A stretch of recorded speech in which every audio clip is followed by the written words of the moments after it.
Regarding the fox demon, burdened by my lute, accompanying my longevity, a solitary figure, accompanied by a lute, wanders amidst the vast expanse of stars, gazing down upon the mundane world. He is the final mask and the last sovereign of humanity, intended to dominate the realm with overwhelming force. Traversing a path lined with peril, he finds himself unexpectedly invincible amidst the laughter and merriment, believing he could live a carefree life until he encounters a rival. Explain yourself, you surnamed Fu. Who is that woman? Tu Shan Rongrong exclaimed, pursuing Fu Changsheng with a calculating expression. I truly do not know her. If you don't know her, why did she reward you with 100 taels? Go to hell. Fu Changsheng replied, I once bore the world's deceptions, stained with blood as I wreaked havoc across the lands I once gazed upon. Chapter 1. For my wronged roommate's journey through time. The sound of cicadas resonated in the air, occasionally accompanied by a refreshing breeze that beckoned one to lie down and drift into slumber or seek some engaging activity. In Tu Shan City, a somewhat petite figure strolled alone along the street, idly observing the passersby. Tu Shan Rongrong raised a hand to shield her eyes from the sun and sighed. Summer has arrived again. Changsheng. In a moment of reverie, a faint yet enchanting melody of the lute wafted through the air, captivating her attention in an instant. Tu Shan Rongrong followed the sound, soon arriving at the entrance of a music house. The doors of the music house stood wide open, revealing several tables and chairs, all occupied by patrons, while others stood in the open area. Some were laborers in simple shirts, and others were modestly dressed young women. On stage sat a handsome young man, gracefully kneeling before an ancient lute, his fingers gliding over the strings as he sang. Dressed in a pristine white robe, his dark hair was loosely tied with a silver ribbon, unadorned by a crown or hairpin. A few strands of hair danced chaotically in the wind, intertwining with the silver ribbon, giving him an ethereal appearance, as if he were a celestial being gracing the mortal realm. With a delicate pluck, the lute's sound resonated like the depths of the ocean, enthralling all who listened, including many outside who, like Tu Shan Rongrong, were drawn to the enchanting music. Tu Shan Rongrong stood at the entrance for a considerable time, quietly absorbing the melody, before glancing around and stepping inside. As the final note faded, the young man on stage bowed in gratitude to the audience below, prompting a wave of applause and cheers. Tu Shan Rongrong seized an opportunity to sit at an available seat that had just opened up. Ah, Miss San? As soon as Tu Shan Rongrong sat down, a nearby fox demon recognized her, looking at her with surprise. Miss San, you're here to see Master Fu's performance as well? Master Fu? Oh, that's the gentleman on stage. He's quite famous. He is acknowledged as the foremost lute master of Tu Shan, and many come during their leisure to enjoy Master Fu's music, as well as his storytelling. Is that so? Tu Shan Rongrong nodded thoughtfully, her gaze shifting back to the young man on stage. My name is Fu Changsheng. Good news. I have traversed dimensions, enhanced by external powers. Bad news. I have landed in an unfamiliar realm. It was the day summer vacation commenced, and my roommates were busily packing their belongings to return home, except for one particular individual. Hey, Lao Mo, are you really not planning to go back? Fu Changsheng glanced at the fellow who was engrossed in his computer. That person seemed utterly oblivious to Fu Changsheng's voice, his fingers dancing across the keyboard while his gaze remained fixated on the screen, muttering incomprehensible phrases. Rongrong. My Rongrong. This scene left Fu Changsheng somewhat speechless. His roommate was the epitome of a recluse, a fervent aficionado of anime. He seemed to be obsessed with a character named Tu Shan Rongrong, whose name he incessantly repeated, even taking the time to write web novels, fantasizing about crossing into the anime world to lead an indecent life with fictional characters. We're heading out. Now remember to eat on time. I don't want to find you collapsed in the dorm when we return. Lao Mo waved his hand and said, Got it, got it. As Fu Changsheng dragged his luggage out of the school gate, an unexpected incident occurred. A dump truck, seemingly intent on its mission, blared its blinding high beams as it barreled towards him, akin to a month-end rush to fulfill otherworldly quotas. Fu Changsheng, caught off guard, met his untimely demise on the spot. Who drives with their high beams on during the day? Fu Changsheng lamented in his final moments. Ding hey, did you hit the wrong person? This guy's an MO ran. More content is loading. Please wait. This site only supports mobile browser access. If you see this paragraph, it means the chapter content failed to load.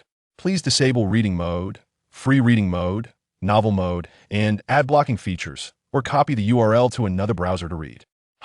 You managed to hit the wrong person. Forget it. Let's go with him. In a daze, Fu Changsheng suddenly heard a strange voice beside him. What the hell? When he opened his eyes again, he found himself lying in an unfamiliar forest. Beep system activated user identity verification. MO ran. Correction. Fu Changsheng loading complete basic information. Name, Fu Changsheng race. Male human age, 19 cultivation, unenlightened warrior. Fushi Qin incomplete focus points, 0. Upon witnessing this array of data in his mind, Fu Changsheng was momentarily stunned, followed by a surge of indescribable emotion. What does this mean, a golden finger? You are remarkably astute, applause for you. Fu Changsheng then inquired. So, does this mean I have traversed dimensions? Indeed, you were just struck dead by a dump truck, and thanks to me, you have been reincarnated. I've even transported you to the world of the Fox Demon Little Matchmaker. Are you not delighted? Fox Demon Little Matchmaker. Isn't that something that old MO mentions every day? Suddenly, a sense of unease gripped Fu Changsheng. This seemed to be an anime, but the issue was that he had never watched it. Indeed, this spot was originally meant for your roommate, but as you're the chosen one, it is now bestowed upon you. Wait, didn't you just say something about mistaking someone? I cannot comprehend what you're saying. Hey. So that inconsiderate fool who was blinding everyone with high beams during the day was arranged by you. Well, the incident has already occurred. If you are unwilling, I can revoke the bond, and you may fend for yourself. Actually, I, Fu, have floated aimlessly through half my life, lamenting the absence of a wise master. If you do not abandon me, I would be willing to take you as my adoptive father. Oh no, I mean as a companion system. Very well, my child, please rise.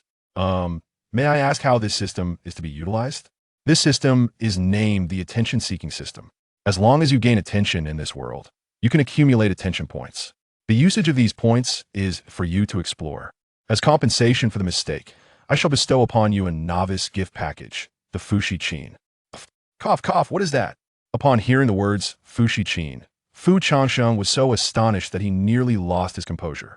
The Fushi Qin, even someone like Fu Changsheng, who was indifferent to mythological tales, recognized it as a true artifact. To receive a divine instrument upon logging in was an unprecedentedly splendid start. Uncle Long did not deceive me. Of course, it is incomplete, and the extent of its power entirely depends on you. Seemingly perceiving Fu Changsheng's thoughts, the system abruptly doused him with a bucket of cold water. Imperfect. Well, I suppose that is acceptable. How much power can I wield from it now? 0. Doesn't that mean I have nothing at all? Perhaps you should just go and let old MO meet his end, then send me back. Ignored. Very well. I wish you a pleasant journey. Chapter 2. Life is hard. The artifact sells itself. After that, roughly half a year passed. After a performance concluded, Fu Changsheng slowly stored away his long qin and approached the stage's edge to sip some tea to soothe his throat. Seeing Fu Changsheng put away the long qin, Tu Shan Rongrong pointed at him and inquired, "Is he finished playing?" "Oh, young Master Fu plays until dinner every day, and afterward he begins to tell stories, which is quite entertaining," a nearby fox demon promptly explained.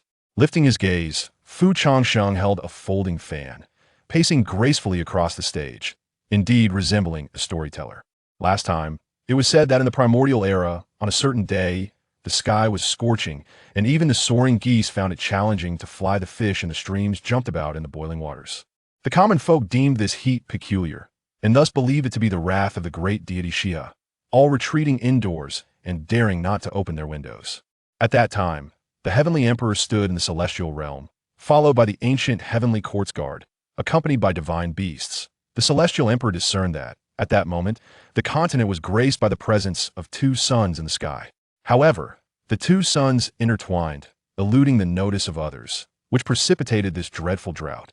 The dual suns piercing the heavens signify a convergence of the cosmos. This heralds a disruption in the fabric of time and space.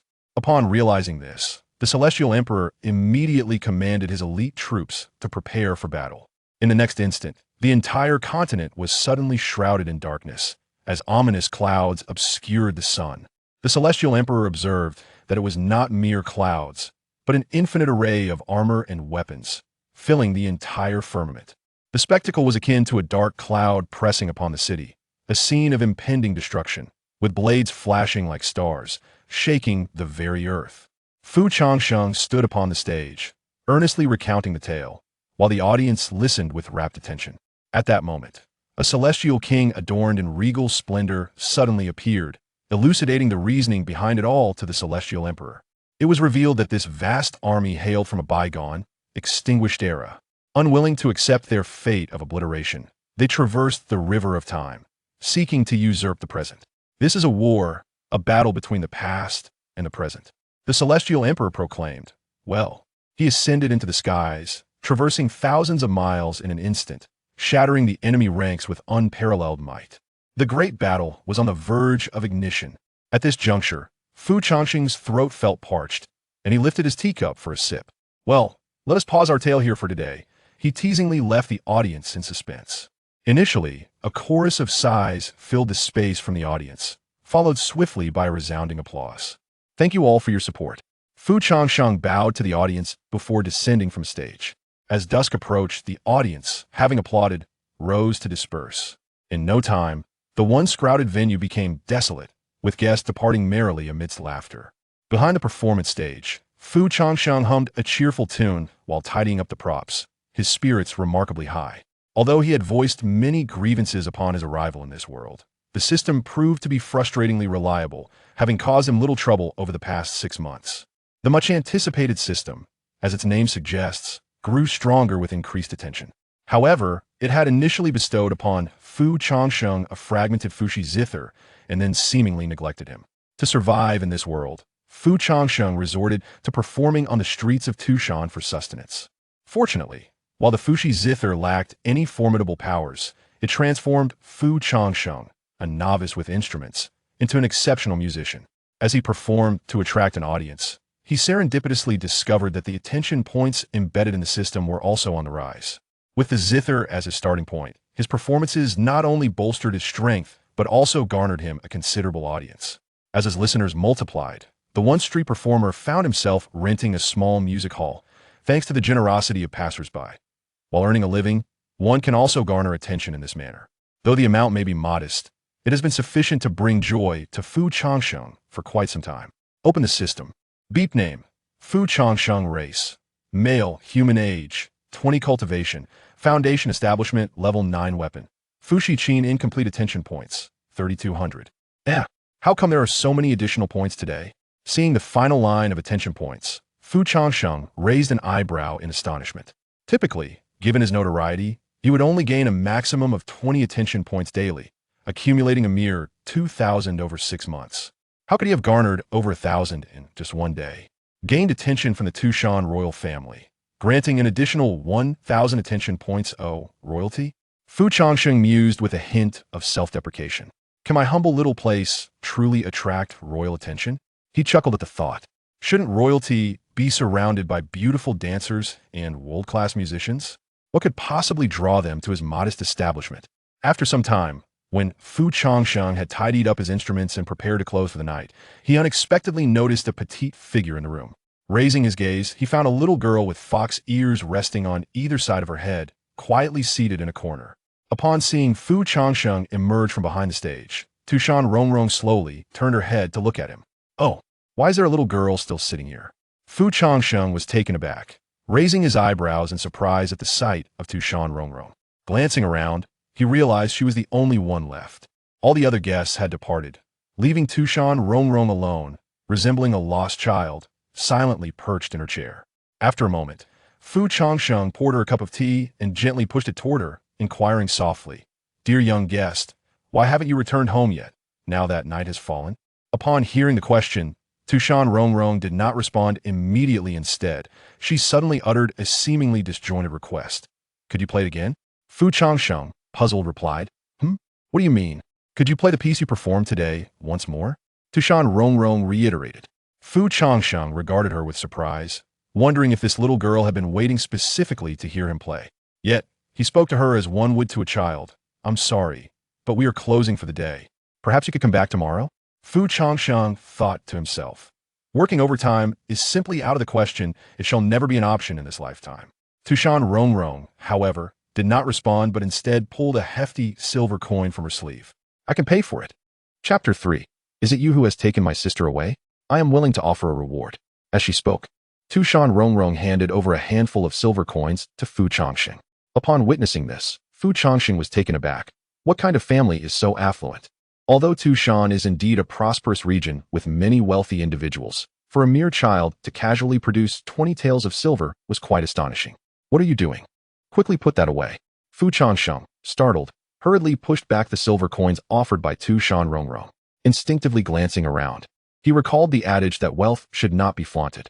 A little girl wandering alone with such a large sum of money could easily attract unwanted attention from those with ill intentions. Spending money so recklessly. Your parents would surely be furious if they knew, he admonished her earnestly. I have no parents. The next moment, Tu Shan Rongrong unexpectedly replied, catching Fu Changsheng off guard. He found himself momentarily speechless, gazing at the young girl before him, who appeared so innocent, yet bore such a heavy truth. An unexpected wave of guilt washed over him, softening his tone. Do you have any other family members? I have 2 older sisters. Tu Shan Rongrong's demeanor remained unperturbed, her tone utterly calm. No wonder. Fu Changxing thought to himself.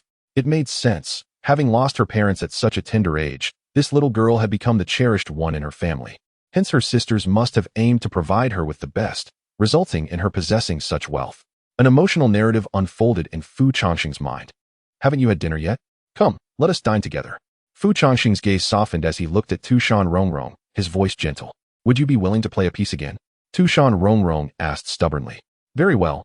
Today I shall make an exception. Fu Changxing chuckled helplessly. Yet a warm feeling welled up within him. Having such a small audience brought him a long-forgotten sense of validation. He then moved to the stove in the back kitchen. Mentally commanding, System, open the store. I wish to purchase some seasonings. Oh, young Master Fu is quite generous today. I have not seen you so willing to spend your attention points in such a manner before.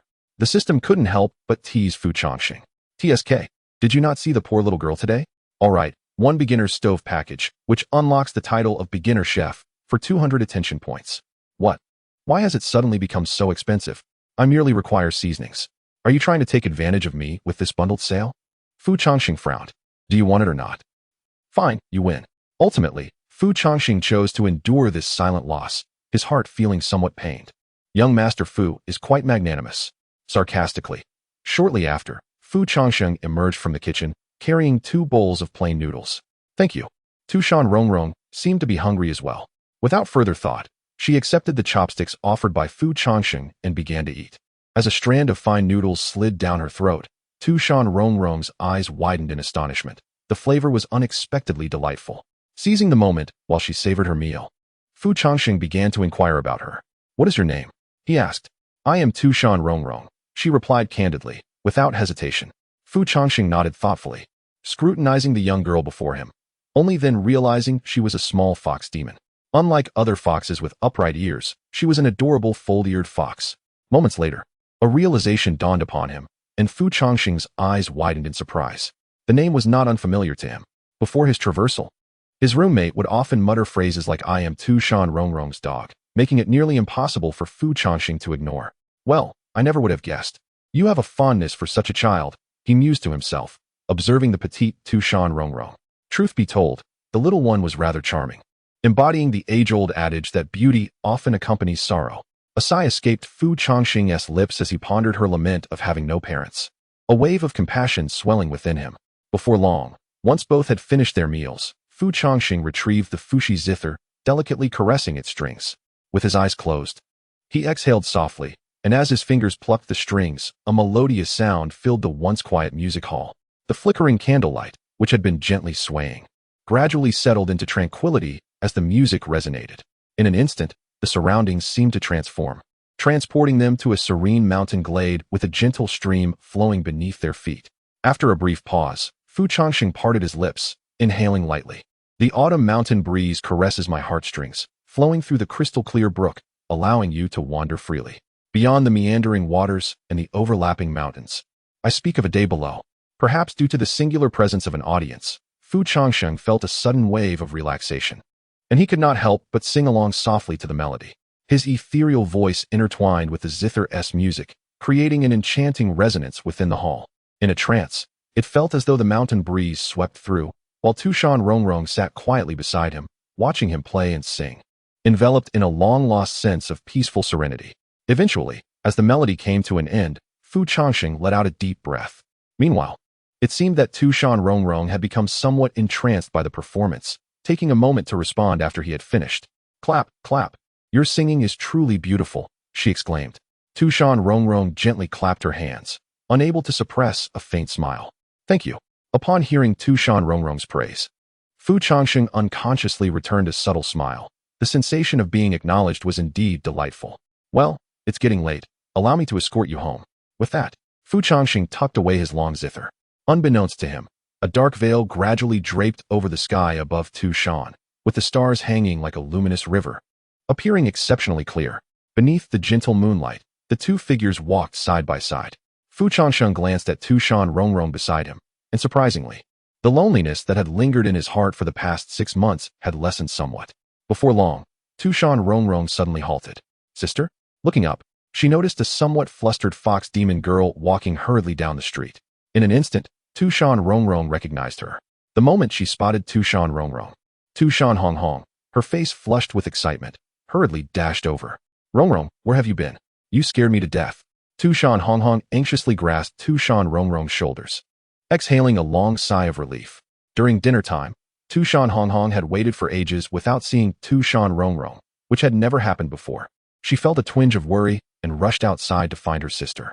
Before Tu Shan Rongrong could offer an explanation, Tu Shan Rongrong glanced at Fu Changsheng beside her, and her expression instantly darkened.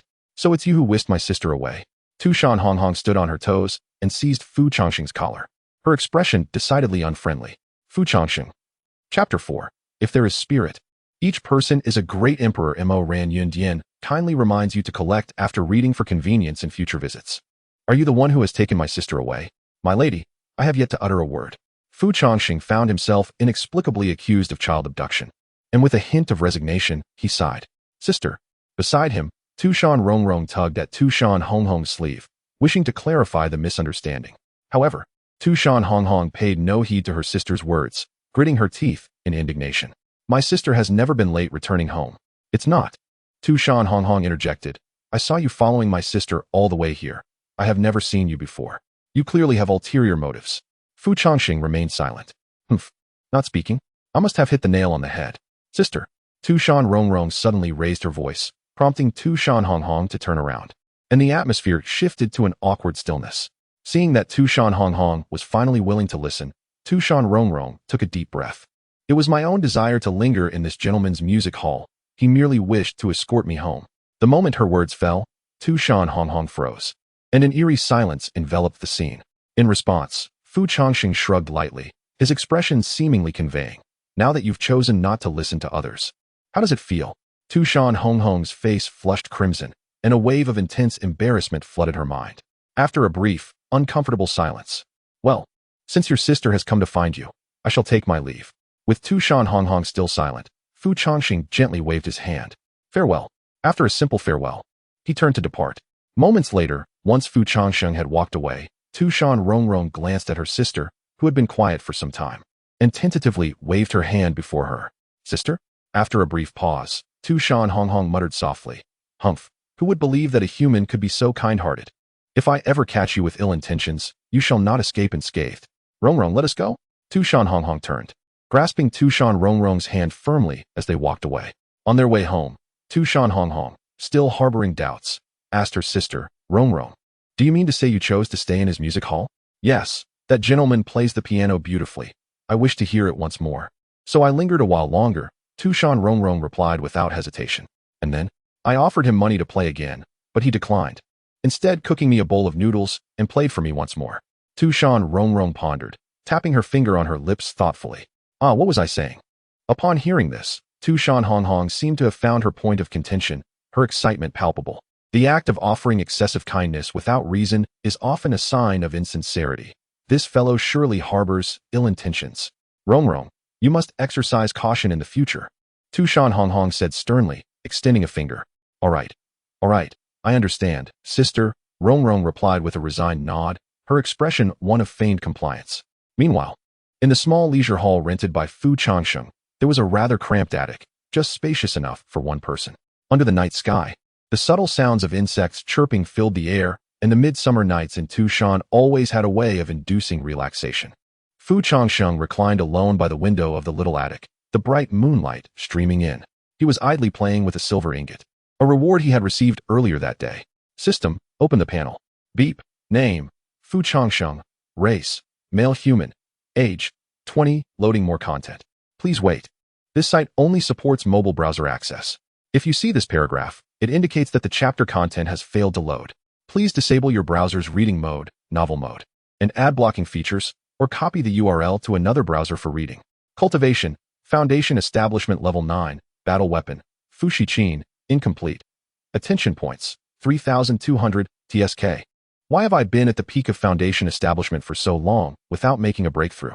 Fu Changsheng mused, gazing at the information on his panel. Although he was uncertain of the standards for Foundation Establishment in this world, it sounded like a mere beginner level, akin to a novice village slime. Be content with what you have. As a 3-0 loose cultivator, lacking spiritual roots, cultivation methods, and bloodlines, achieving full Foundation Establishment in just a few months is already a remarkable feat. Oh, so you're saying I'm a genius?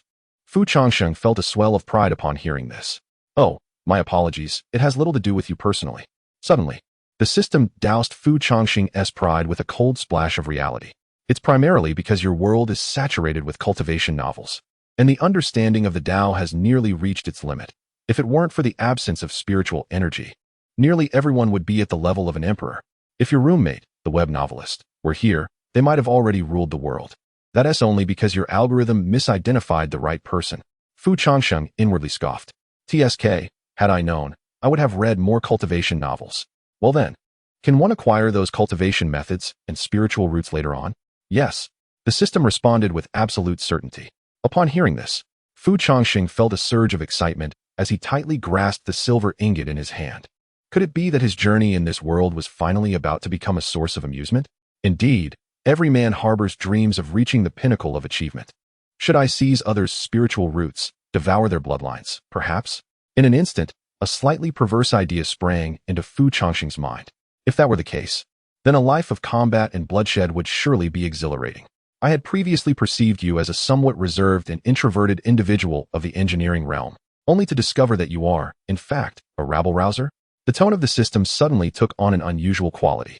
How can I expedite this process? It's quite simple. You can directly purchase it from the system mall, the system replied. The moment those words left its virtual lips, Fu Changsheng found himself momentarily frozen, his mind engulfed in confusion. After a brief, unexpected silence, he exclaimed, "What? You could have mentioned that sooner. I've been stuck at the 9th level of Foundation for a full 2 months. You never inquired," the system retorted.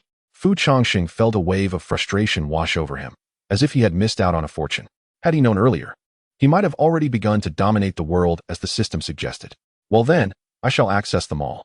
I am determined to purchase something that will enhance my strength. Heavenly Spirit Root, attention points, indestructible body, attention points, devouring heaven divine skill, attention points. Fu Changsheng sighed. You might as well resort to theft. After perusing merely 3 lines, despair enveloped him as he covered his eyes. He had toiled for half a year, attracting attention through his performances, and even with today's unexpected interest from the Tu Shan royal family, he had amassed only 200 attention points. The items in the system mall sounded remarkably powerful, yet the issue lay in their prices, which were astronomically disproportionate to his savings, often amounting to hundreds of thousands. By the time Fu Changsheng accumulated enough attention points to ascend to greatness, he would likely have decayed into mere bones. You don't seem like someone who can afford these, the system commented. I suggest you explore the Chaos Star Palace, it added. Chapter 5. Eastern Spiritual Blood. What is the Chaotic Star Palace? Fu Changsheng blinked in confusion. The Chaotic Star Palace contains all the spiritual roots, bloodlines, techniques, and magical weapons accumulated since time immemorial. You may try your luck here. So, it essentially means a lottery, right? Fu Changsheng quickly deduced the system's intent. Indeed, each attempt in the Chaotic Star Palace requires 500 attention points. A draw. Fu Changsheng exclaimed with anticipation. Deducting 500 attention points. Notice, draw failed. Fu Changsheng. What? It means you received nothing. WTF, there's even a probability involved? Why didn't you mention it earlier? You never asked. I'll give you that. Let's try again. Fu Changsheng nearly ground his teeth in frustration, lamenting the loss of his 500 attention points, and reluctantly prepared for another attempt. Deducting 500 attention points. Notice, obtained Eastern Bloodline 1. Name, Fu Changsheng. Race, male human. Age, 20. Bloodline, Eastern Spiritual Blood, Pure Yang Flame Level 1. Spatial Manipulation Level 1. Weapon, Fushi-chin, fragmented. Attention points, 2,200. Moonred 2 mentioned that the Eastern family possesses the strongest spatial talent among humans, making them the most likely to forge the tears of the void, hence the inclusion of spatial manipulation as an innate gift of the Eastern spiritual blood. Eastern spiritual blood? Fu Changsheng raised an eyebrow in surprise. In an instant, he felt a warm current surging within him, each cell in his body seeming to awaken with excitement, even a hint of restlessness. Fu Changsheng couldn't help but squeeze his palm, entranced. With a thought, a vibrant crimson flame ignited from the void, dancing at Fu Changsheng's fingertips and illuminating his cheeks. Pure yang flame. It was a beautifully captivating flame. As Fu Changsheng's finger trembled slightly, the pure yang flame flickered gracefully, radiating an aura of purity. He quickly reined in the flame, but felt a surge of delight within. Although uncertain of the bloodline's strength, the divine fire and spatial manipulation spoke of a man's romance. His gaze then shifted to the weapon section. Can this fragmented Fushi-chin be repaired? After all, it is a legendary divine weapon. To merely use it as a tool for profit seems a gross misuse. Yes, it can be repaired at the cost of attention points. Then let us use the remaining attention points to restore the Fushi-chin. Fu Changsheng nodded. Indeed, it felt far more secure to enhance one's power than to hoard resources like a miser. Warrior, Fushi-chin, Restoration Level 1. Loading more content. Please wait. This site only supports mobile browser access. If you see this paragraph, it indicates that the chapter content has failed to load. Please disable reading mode, browsing mode, and ad blocking features, or copy the URL to another browser for reading. Goodness, after half a year's worth of attention, only one of the restoration is complete. Fu Changsheng could not help but be astonished. It seems the journey to fully restore the Fushi-chin is a long and arduous one. The next day, in the corner, as usual, Fu Changsheng was composing music in the music hall. As soon as the door opened, a steady stream of yokai entered, some finding seats while others stood with crossed arms in open spaces, chatting and laughing. Fu Changsheng only opened the music hall during the time after the residents of Tu Shan had concluded their daily labors, providing a moment of solace for those striving to survive. Consequently, many regarded listening to Fu Changsheng's music and stories as a cherished ritual after a day's work. The audience within the hall was predominantly composed of yokai, adorned with either animal ears or horns, making Fu Changsheng, a young man, stand out distinctly among them. Initially, when Fu Changsheng arrived in Tu Shan, he was startled by the surrounding yokai.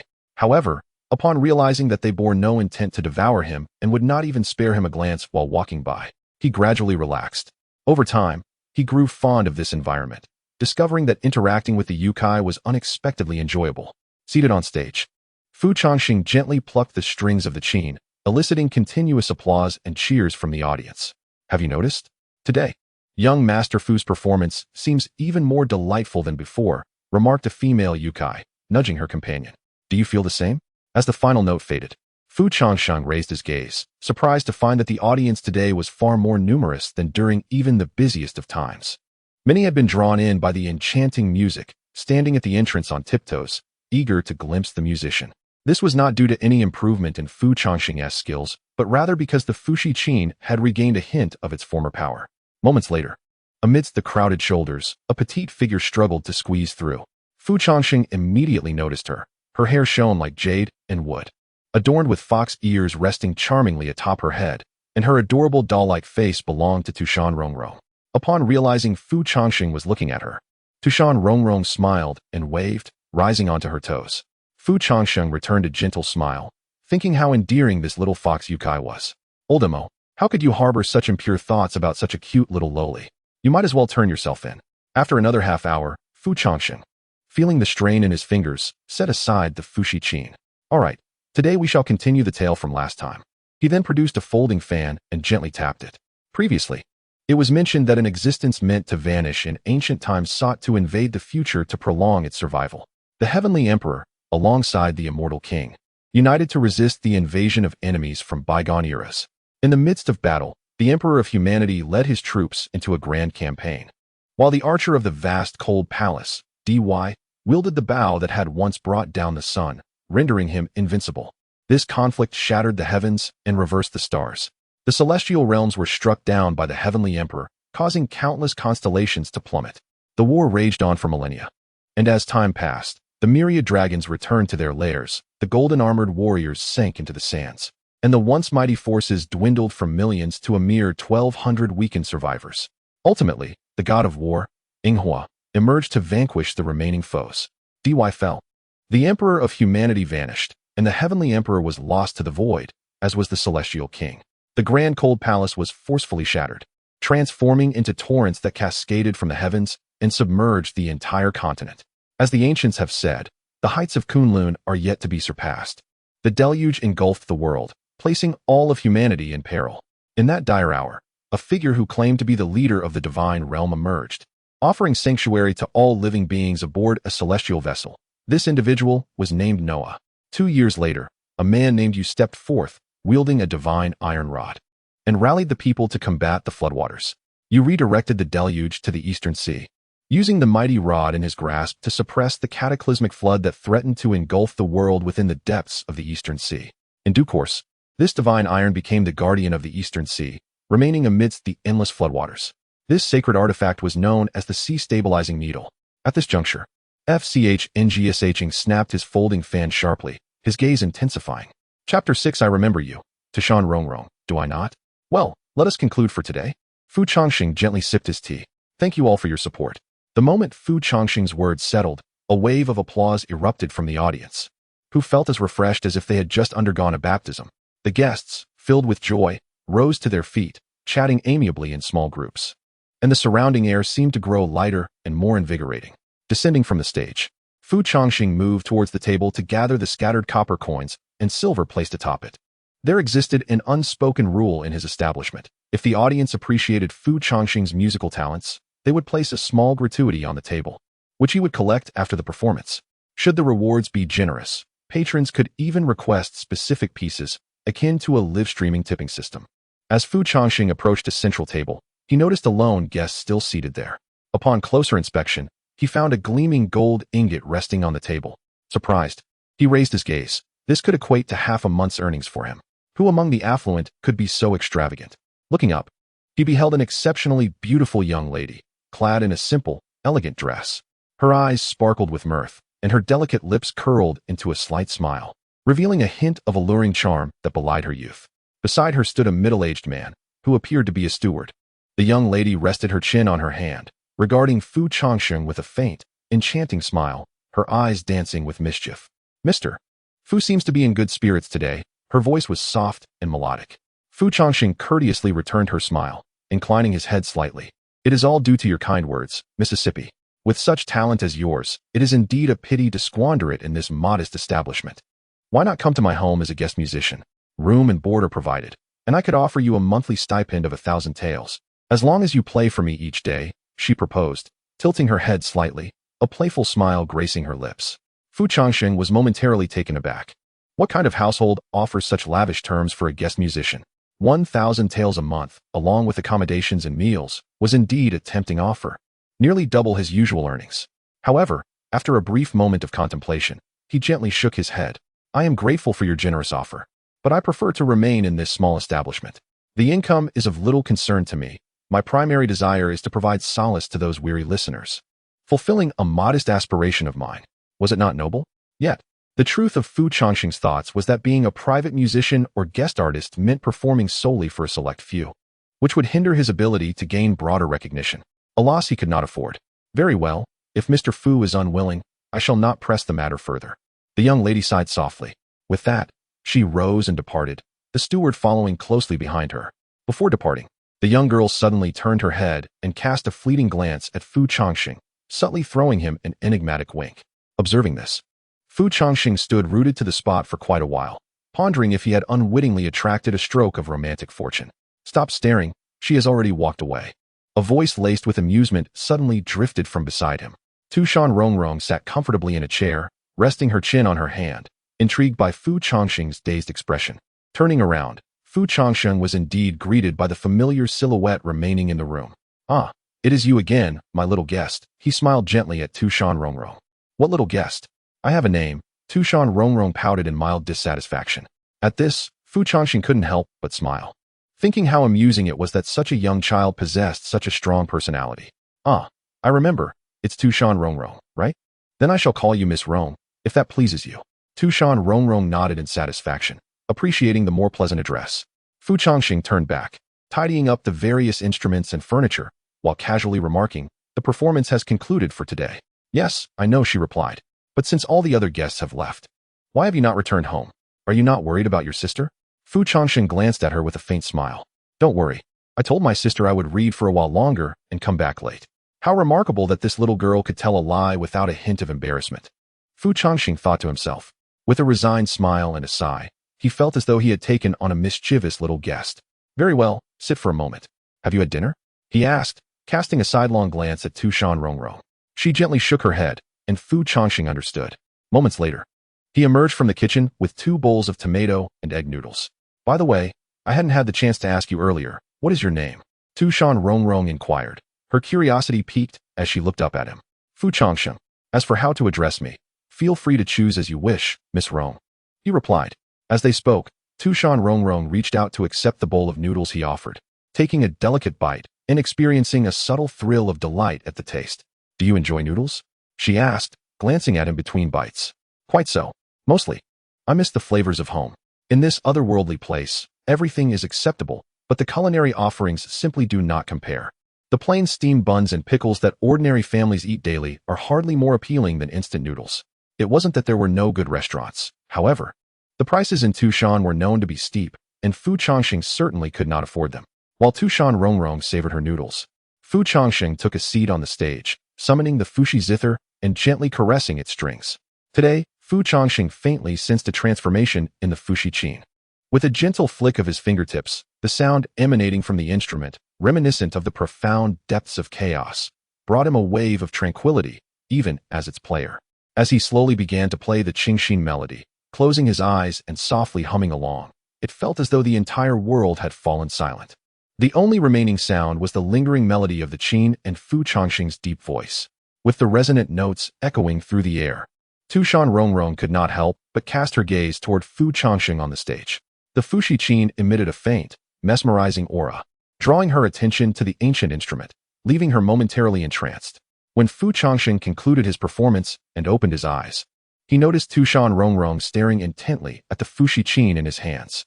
For reasons unknown, observing her captivated expression, Fu Changxing blurted out without a second thought, "Would you like to give it a try?" "Me?" Tu Shan Rongrong replied, surprised, pointing to herself. "Indeed, you seem quite intrigued by my qin," he remarked, extending his hand to invite her onto the stage. After a brief moment of hesitation, Tu Shan Rongrong took his outstretched hand and joined him on the platform. Fu Changxing stepped aside, allowing her to kneel gracefully before the Fushi qin. She reached out, her fingers brushing against the strings, her eyes sparkling with curiosity. "Shall we try playing a note?" Chapter 7. He claims to be a foolish player in the latest chapter of Fox Demon, my lute's melody, accompanying my longevity. An intriguing scene unfolds. Shall we give it a try? With a glance from Tu Shan Rongrong, Fu Changxing gestured invitingly. "Is that truly permissible?" Tu Shan Rongrong raised her eyebrows in surprise, having heard that esteemed lute masters often hold their instruments in high regard and are reluctant to allow others to touch them.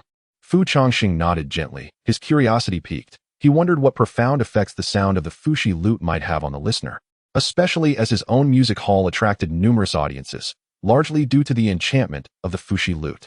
Observing Tu Shan Rongrong's hesitant demeanor, Fu Changxing settled behind her, extending his hands to gently grasp her wrist and place it upon the strings of the lute. The moment Fu Changxing leaned in, Tu Shan Rongrong's body involuntarily quivered, and the sudden closeness left her momentarily flustered. Fu Changxing, however, remained untroubled, considering the age difference. This girl was clearly several years younger than he, and any improper thoughts would be a disservice to a certain individual from his hometown named Zhang San. Once Tu Shan Rongrong's fingers found their rightful places, Fu Changxing released her wrists, allowing her to breathe a sigh of relief. "Now, try plucking the strings," he whispered softly into her ear. It must be noted that Tu Shan Rongrong's fluffy fox ears proved a slight distraction, as they brushed against Fu Changxing's chin, creating an amusing tickling sensation, though they appeared undeniably adorable. As Fu Changxing spoke, the warmth of his breath caressed Tu Shan Rongrong's sensitive ears, causing them to twitch slightly and her cheeks to flush with embarrassment. Taking a deep breath to regain her composure, she delicately plucked the strings of the lute. A deep, resonant sound echoed throughout the music hall, and Tu Shan Rongrong gazed at the Fushi lute with newfound fascination. In the next moment, She mimicked Fu Changsheng's earlier movements, her hands gently strumming the strings. The melody was somewhat chaotic at first. However, after about 10 seconds of practice, Tu Shan Rongrong quickly adapted to the sensation, and the music gradually acquired a rhythmic quality. Although her skills were still rather juvenile, Fu Changsheng found himself inexplicably entranced by the unfolding performance. Moments later, the music ceased, and Tu Shan Rongrong withdrew her hands with a gentle sigh of relief. Turning to look back, she noticed Fu Changsheng standing still, his gaze fixed and unblinking. As if lost in thought, Fu Changsheng, Tu Shan Rongrong waved her hand in front of his eyes. Oh, my apologies, I was quite entranced by the music. Fu Changsheng blinked, finally regaining his awareness. He had assumed that, as a practitioner of some skill, he would be less affected. Yet, the moment the Fuxi lute's melodies resonated, his heart was undeniably stirred, even in the face of Tu Shan Rongrong's initial inexperience. Your performance on the instrument is truly commendable. Have you practiced before? Upon hearing this, Tu Shan Rongrong couldn't help but cover her mouth and stifle a laugh. Thank you for the compliment, but I merely played haphazardly. Haha, what a coincidence. I too play without any particular skill, responded Fu Changsheng with a playful gesture. Upon hearing Fu Changsheng's remark, Tu Shan Rongrong did not contradict him. Instead, she cast him a knowing glance, a smile hovering on her lips. Tu Shan Rongrong thought, he claims to play randomly, yet I know he does not. However, Fu Changsheng was not lying. He indeed lacked any skill in playing the guqin. Nevertheless, just as Tu Shan Rongrong could effortlessly pluck the strings and mesmerize Fu Changsheng, the inherent charm of the Fuxi qin could transform even an utter novice into the most esteemed musician. That evening, the two sat on the stage, exchanging laughter and taking turns strumming the strings, reveling in the joy of the moment. From that day forth, Tu Shan Rongrong made it a point to arrive punctually at Fu Changsheng's music house, eagerly taking her seat to support him. After the guests had departed, she would remain, sharing tea and engaging in light-hearted conversation, and when the mood struck, they would play and sing together. According to Tu Shan Rongrong, what once felt like a monotonous existence suddenly became infused with vibrancy. The reason for this newfound excitement? Perhaps it was the novelty brought forth by Fu Changsheng, a human.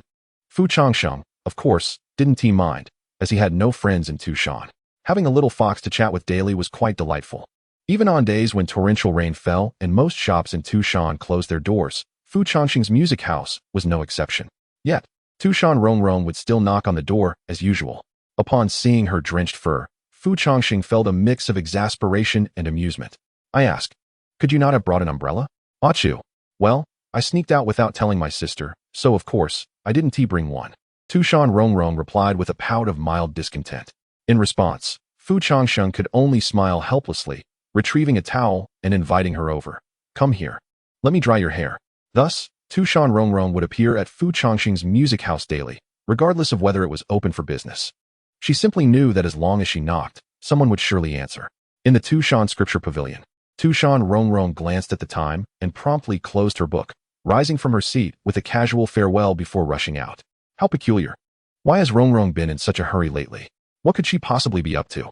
Tu Shan Rongrong observed with a puzzled expression, sensing that her sister seemed rather preoccupied of late, not merely confined to the pursuit of knowledge through books. Of late, whenever Tzu Ling imparted her medical wisdom, Tu Shan Rongrong would hastily depart at the appointed hour, as if compelled by some pressing obligation.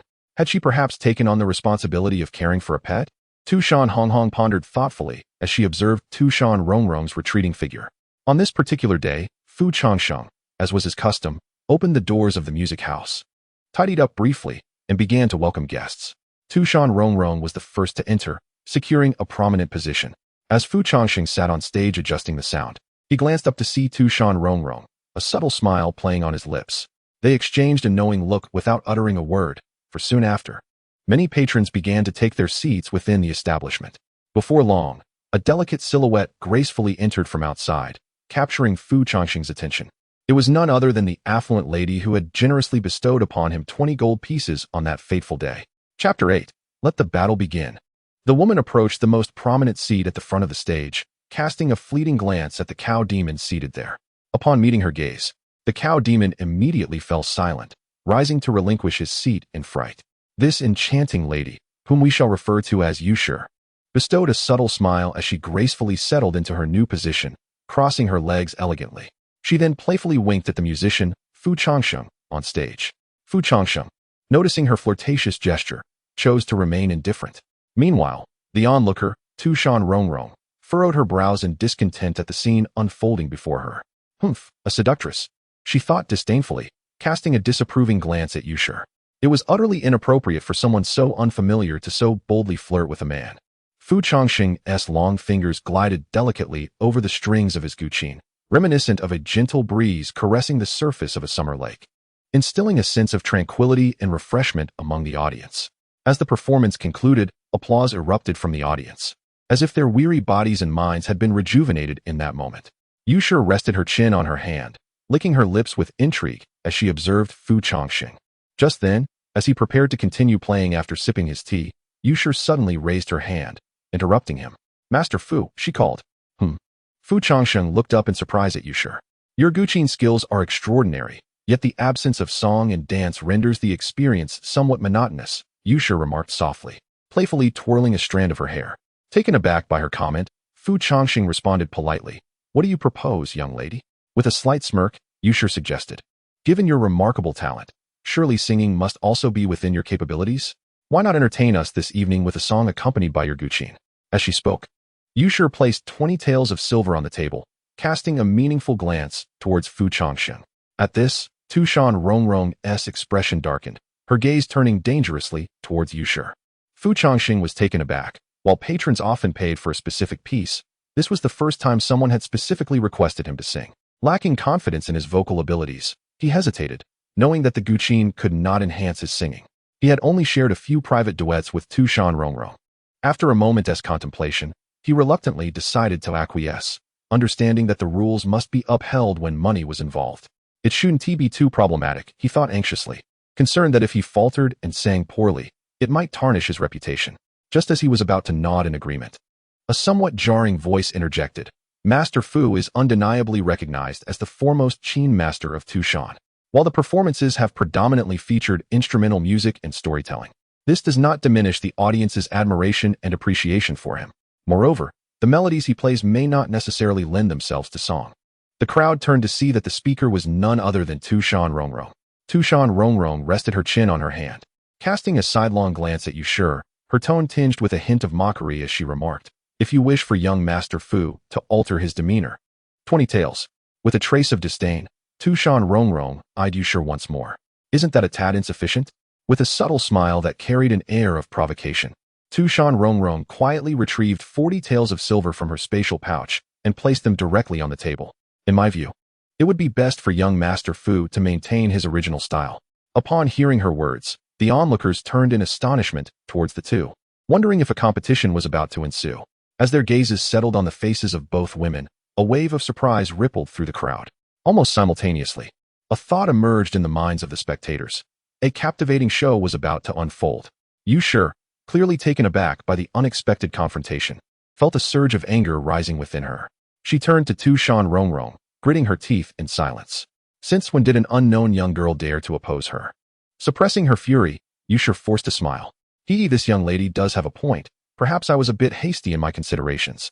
However, I am in the mood today, and I particularly wish to hear young Master Fu sing a tune. 100 taels. With a subtle smile, Yushur tossed a purse of coins onto the table. She then turned her head, casting a glance at Tu Shan Rongrong that carried an undertone of threat. Unfazed, Tu Shan Rongrong responded with an intriguing smile. "Oh dear, how unfortunate. I, too, happen to wish that he remained silent today. 20 taels, in gold." With this, Tu Shan Rongrong converted her bid into gold, causing the audience below to widen their eyes in astonishment at such extravagant displays of wealth. Internally, the crowd urged, "Let them fight. Let them fight." Meanwhile, the protagonist, Fu Changsheng, observed the back-and-forth exchanges between the two as though they were engaged in a bidding war. Rendered momentarily speechless, what were these two women up to? Were they prepared to bring each other to ruin? The atmosphere in the music hall thickened with tension, leaving Fu Changsheng at a loss, unable to play or even collect his thoughts. Noticing the escalating tension between Tu Shan Rongrong and Yushur, the latter turned her head with stiffened resolve, her gaze growing increasingly perilous, the chill in her eyes almost palpable. In that moment of mutual confrontation, those surrounding them instinctively took a step back, wary of being caught in the crossfire. As if amused by the absurdity of the situation, Yushur nodded repeatedly. "Very well. Very well indeed. I shall see how far you can push this." A fierce determination brewed within her heart.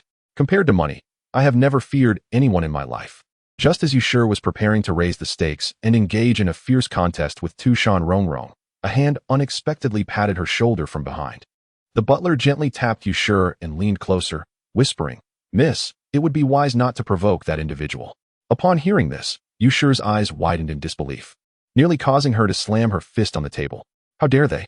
When has this lady ever endured such indignities?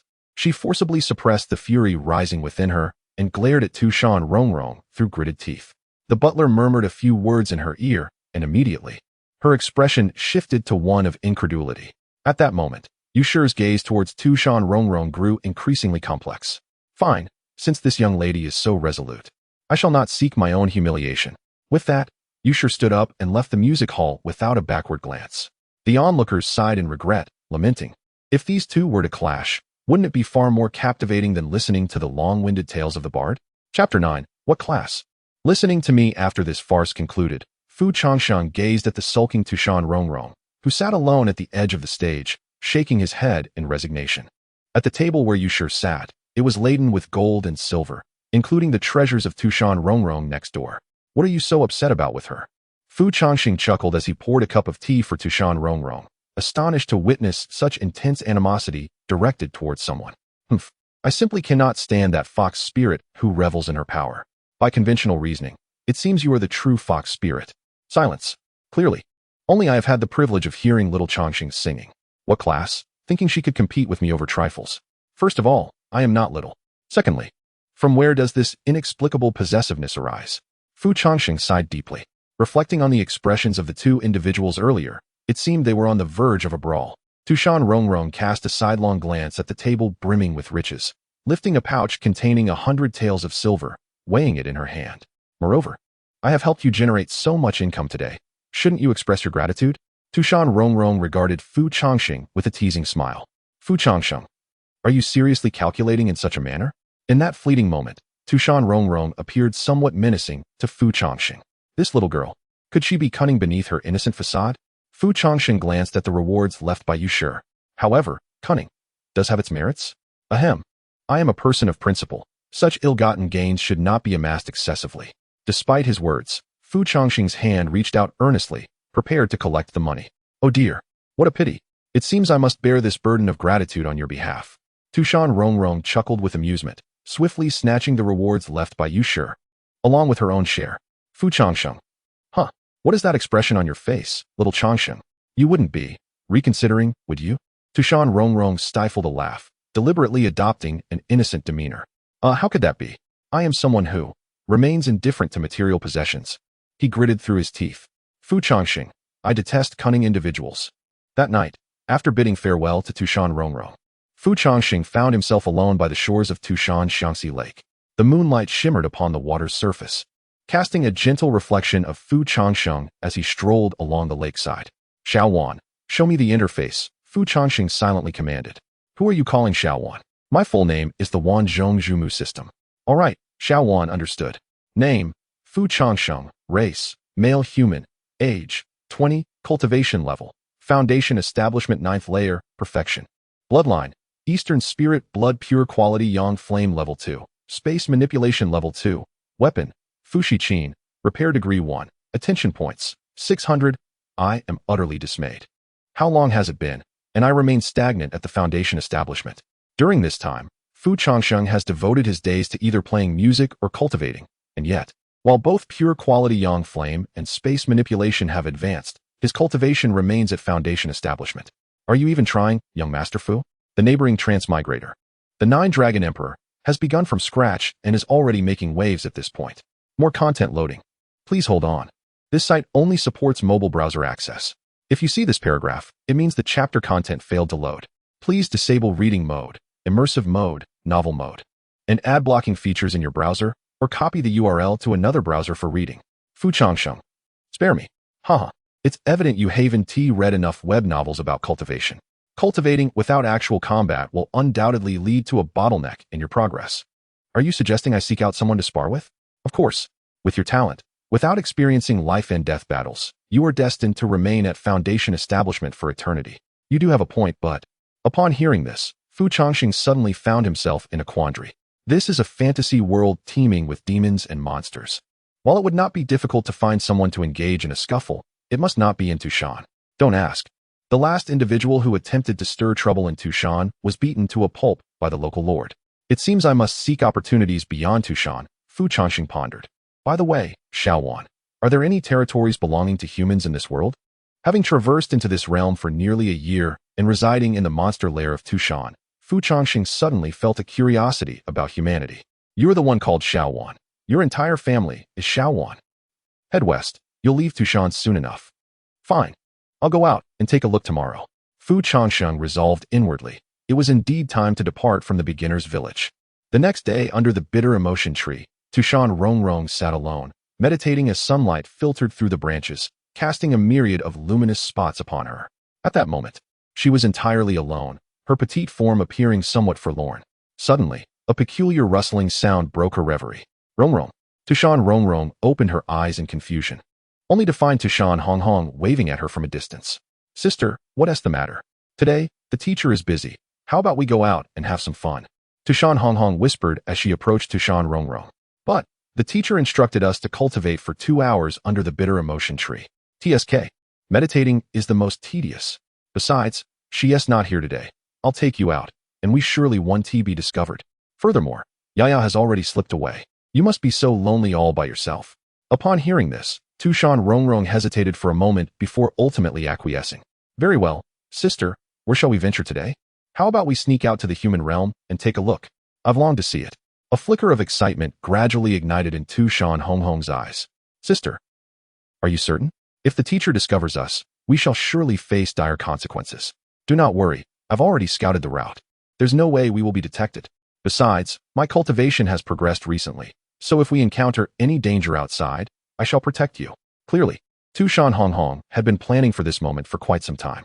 Ultimately, under Tu Shan Rongrong's persistent persuasion, Tu Shan Rongrong could only nod in resignation. By the way, sister, may I bring a friend along? A friend? Which friend? Upon hearing this, Tu Shan Rongrong cast a curious glance at Tu Shan Rongrong. She had never heard of Tu Shan Rongrong making friends before. The three sisters had always been inseparable. You know him? Oh, never mind. I will go call him. Chapter 10.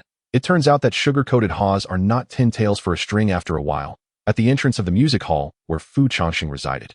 Tu Shan Rongrong knocked on the door, feeling that bringing Fu Changsheng along with her and Tu Shan Rongrong to the human realm would be more reliable. Knock, knock. Changsheng. However, after knocking for quite some time, no one responded. Tu Shan Rongrong stood at the door, momentarily lost in thought. How peculiar. Usually, just a couple of knocks would summon him. Is he not here? After knocking for a while longer without any reply, she had no choice but to give up. Upon arriving at the rendezvous point agreed upon with Tu Shan Rongrong, Tu Shan Rongrong raised an eyebrow in surprise at the sight of Tu Shan Rongrong arriving alone. Where is your friend? He seems to be absent today.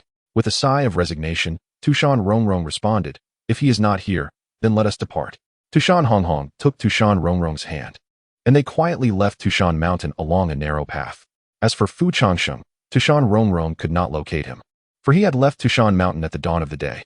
Meanwhile, in the human realm, in Daotian City, Fu Changsheng walked alone along the bustling streets. The lively atmosphere and the throngs of people almost made him feel as though he had traveled back to the Tang dynasty. Most importantly, everywhere he looked, he saw humans. A sudden sense of returning home washed over him. He adored this place, where every passerby was a handsome man or a beautiful woman, their voices melodious. Excuse me, how much for this sugar-coated haw? Ah, young sir, it is 5 won for a string, the vendor replied with a cheerful smile. What? Fu Changsheng's hand, which was about to reach for his money, froze. 5 won. Noticing the expression on Fu Changsheng's face, the vendor stuttered. Ah, is it too expensive? Well then, 4 won will do, for one. Fu Changsheng's eyes widened even further. Huh. Isn't a string of sugar-coated haws 5 taels of silver? Unfamiliar with the prices in this world, Fu Changsheng recalled that in Tu Shan, a string of sugar-coated haws could sell for more than 10 taels of silver at Yaoxinjai. Seeing Fu Changsheng staring at him, the vendor felt a pang of panic. For one is too costly? Could he be a difficult customer? Then 3. Oh no. Vendor, I want 2 strings. Fu Changsheng hurriedly waved his hand and requested another string, promptly shoving 1 tael of silver into the vendor's hand.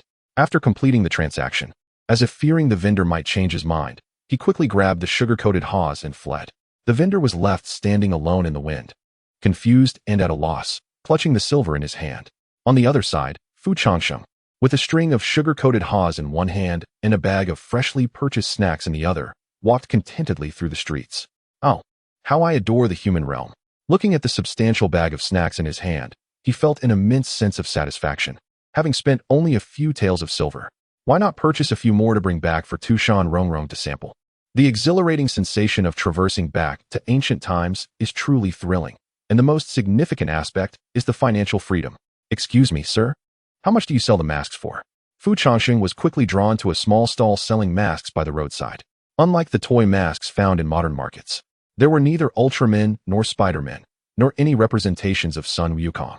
Most were intricately crafted half-masks, along with some resembling mythical beasts, which appeared particularly intriguing. Young master, which one catches your eye?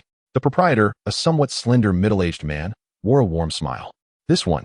Fu Changsheng, after a moment's contemplation, picked up a fox spirit mask from the display without hesitation.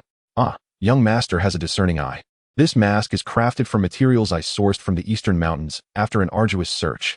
It took me 49 days to complete, channeling the essence of the sun and moon. Enough, enough. Just tell me the price, please.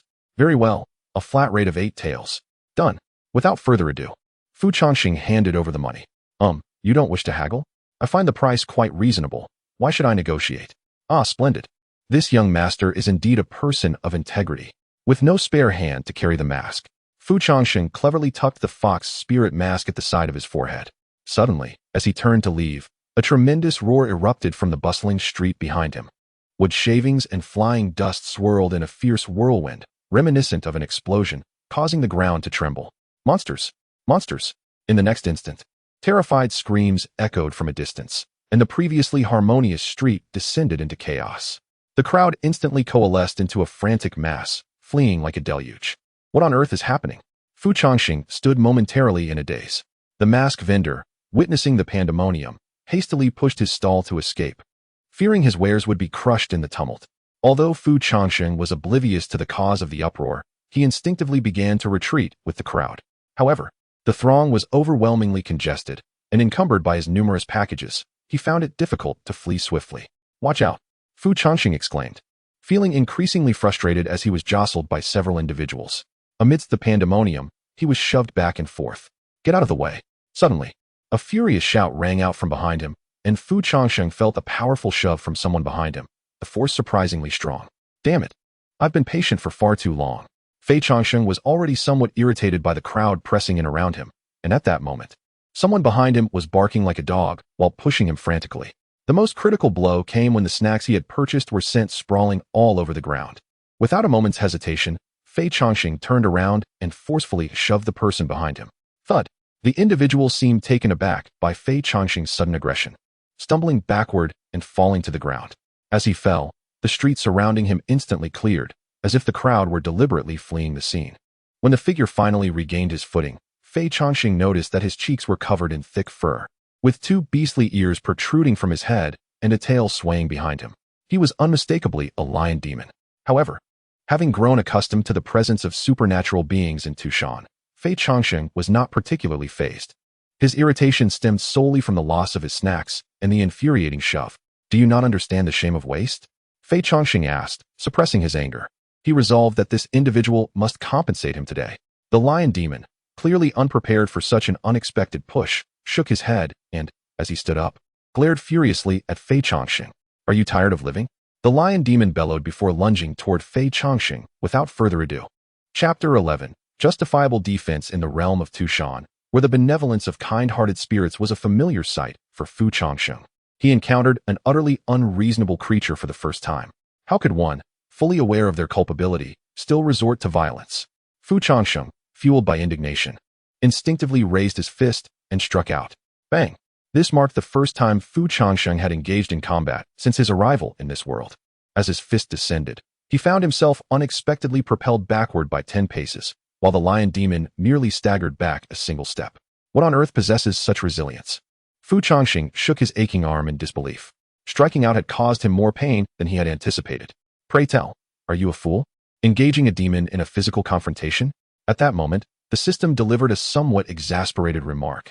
Realizing the folly of his actions, Fu Changsheng sighed. Indeed, he had nearly forgotten that his adversary was a demon. Meanwhile, atop a nearby pavilion, a man and a woman stood, their gazes fixed intently on Fu Changsheng and the lion demon below. There they are. The woman pointed downward. We must hurry, lest that brute harm someone. Wait. In an instant, the man raised his hand to halt the woman. What is it? Look at that individual. He pointed towards Fu Changsheng, who was standing firm against the lion demon. Upon witnessing Fu Changsheng being knocked back by his punch, the lion demon scoffed derisively. How audacious to challenge me with such meager strength.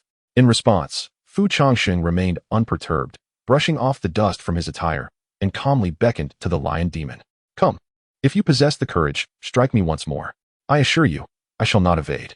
At this, the lion demon erupted into a furious laugh, a vicious glint igniting in his eyes as his demonic energy surged. I have no time for games. Since you crave death, allow me to oblige. With a ferocious roar, the lion demon lunged forward, his massive fist aimed squarely at Fu Changsheng's face. True to his word, Fu Changsheng stood resolute, motionless. The lion demon, sensing victory, intensified his strike. Yet, just as the punch was about to land, Fu Changsheng's figure vanished like a specter. The next moment, he reappeared beside the lion demon. Fool, did you truly believe I would not evade? Fu Changsheng cast a teasing glance at the lion demon before unleashing a powerful punch. The lion demon's eyes widened in shock, but he had no time to react as Fu Changsheng's fist blotted out his vision. Unlike before, this strike was imbued with pure solar flames. Boom! As the punch connected, the lion demon was overwhelmed by excruciating pain, his body soaring through the air like a marionette with severed strings. The pure solar flames ignited instantly, climbing upon the lion demon's visage with remarkable speed. What was that? The duo atop the pavilion exchanged astonished glances, their eyebrows raised in disbelief at the unfolding spectacle. Cough! How is that possible? Just moments ago, you were clearly not that swift. The lion demon's eye was left a bloody mess from a single punch, nearly leading to its demise. The lion demon could not fathom how, despite the seemingly low prowess of Fu Changsheng, one could outpace its own vision. Fu Changsheng merely smiled faintly. My apologies. The one skill I excel at in life is to strike with the swiftness of thunder when the moment calls for it, and to flow like gentle waters when the time is right. I refer to playing the guqin. Loading more content. Please wait. This site only supports mobile browser access. If you see this paragraph, it indicates a failure to load the chapter content. Please disable reading mode, browsing mode, and ad blocking features, or copy the URL to another browser for reading. Fu Changsheng's speed was not inherently remarkable, yet with the gift of spatial manipulation, he was able to create such an illusion of swiftness. If I cannot defeat you in foundation building, what concern is that of my Eastern spirit blood? Without allowing the lion demon a moment to catch its breath, Fu Changsheng swiftly advanced, transforming his fist into an open palm, and pure solar flame manifested once more. The lion demon instinctively raised its fist to retaliate, but upon contact with the pure solar flame, it grimaced in agony once again. Seizing the moment of the lion demon's pain-induced distraction, Fu Changsheng lifted his foot and delivered a powerful kick to its groin. Fu Changsheng mused, what is martial virtue? Ag. The lion demon felt an indescribable pain below, even neglecting the burning sensation from the pure solar flame, and collapsed to its knees, clutching its groin. At this juncture, Fu Changsheng experienced an unprecedented exhilaration. My apologies. Before engaging with you, I truly did not anticipate the pure solar flame would prove so effective. Even more astonishing was how gratifying this kick was. Wait, what is pure? The lion demon's eyes widened in disbelief, a flicker of fear emerging within. Fu Changsheng paid no heed to its reaction and instead swung his fist, landing a blow squarely on the demon's face. You wretched beast. If you are ugly, do not emerge to frighten others. With each utterance from Fu Changsheng, the force behind his blows intensified, and even the onlookers, who had initially felt trepidation, could not help but feel pity for the lion demon upon witnessing the scene unfold. It was being scorched by the extermination fire, struck below the belt, and now receiving blows to the face. Truly a pitiful spectacle. I am Yuan Gongchu, and I shall not permit you to waste my provisions. Well struck. This side did not miss. At that moment, the system abruptly interjected to stoke the flames of battle. You think I have not prepared for this? I shall not tolerate your mockery. Fu Changsheng continued his assault.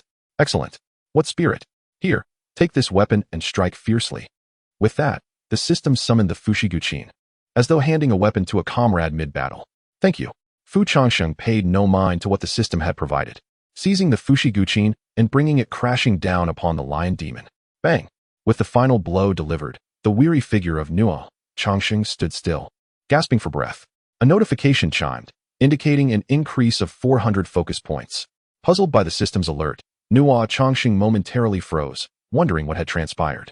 As he lifted his gaze, he noticed the onlookers in the distance, their expressions filled with horror, as if they were beholding a monstrosity.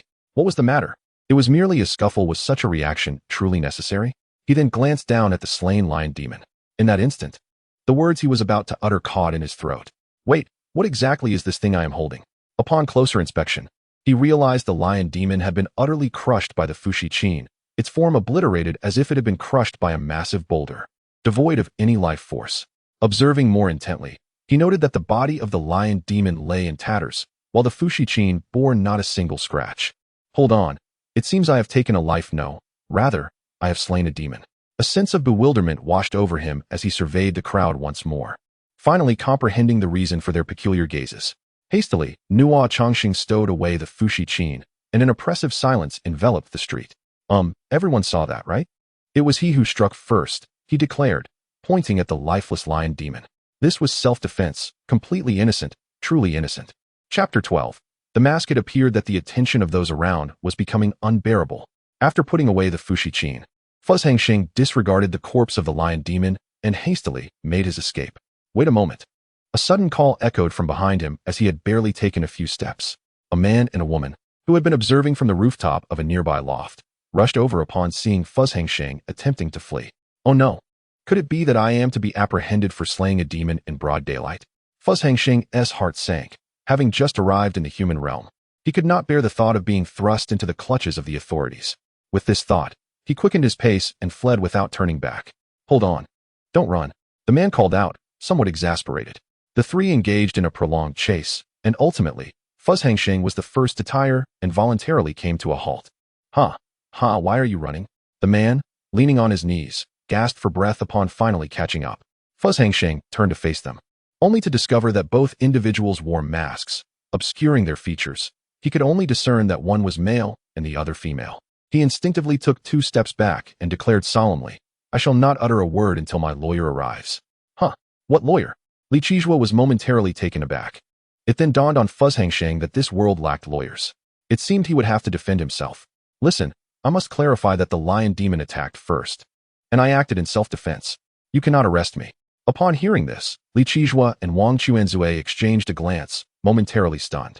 Oh, rest assured. The lion demon you just killed was a wanted criminal, Li Qizhuo explained, raising his hand. A wanted criminal? Indeed. The fierce lion demon was wanted for killing 5 people in the capital last month by the Dao Alliance. However, the efficiency of those in the Dao Alliance is woefully inadequate, allowing the lion demon to claim 2 more victims before retreating here.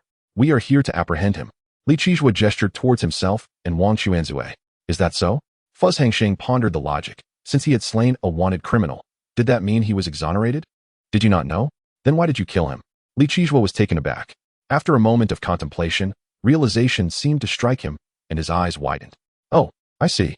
You must have sensed the malice emanating from him and acted decisively to prevent further harm, right? Changsheng replied. Yes, precisely. However, now that he is dead, why are you still pursuing me? Oh, it's nothing much.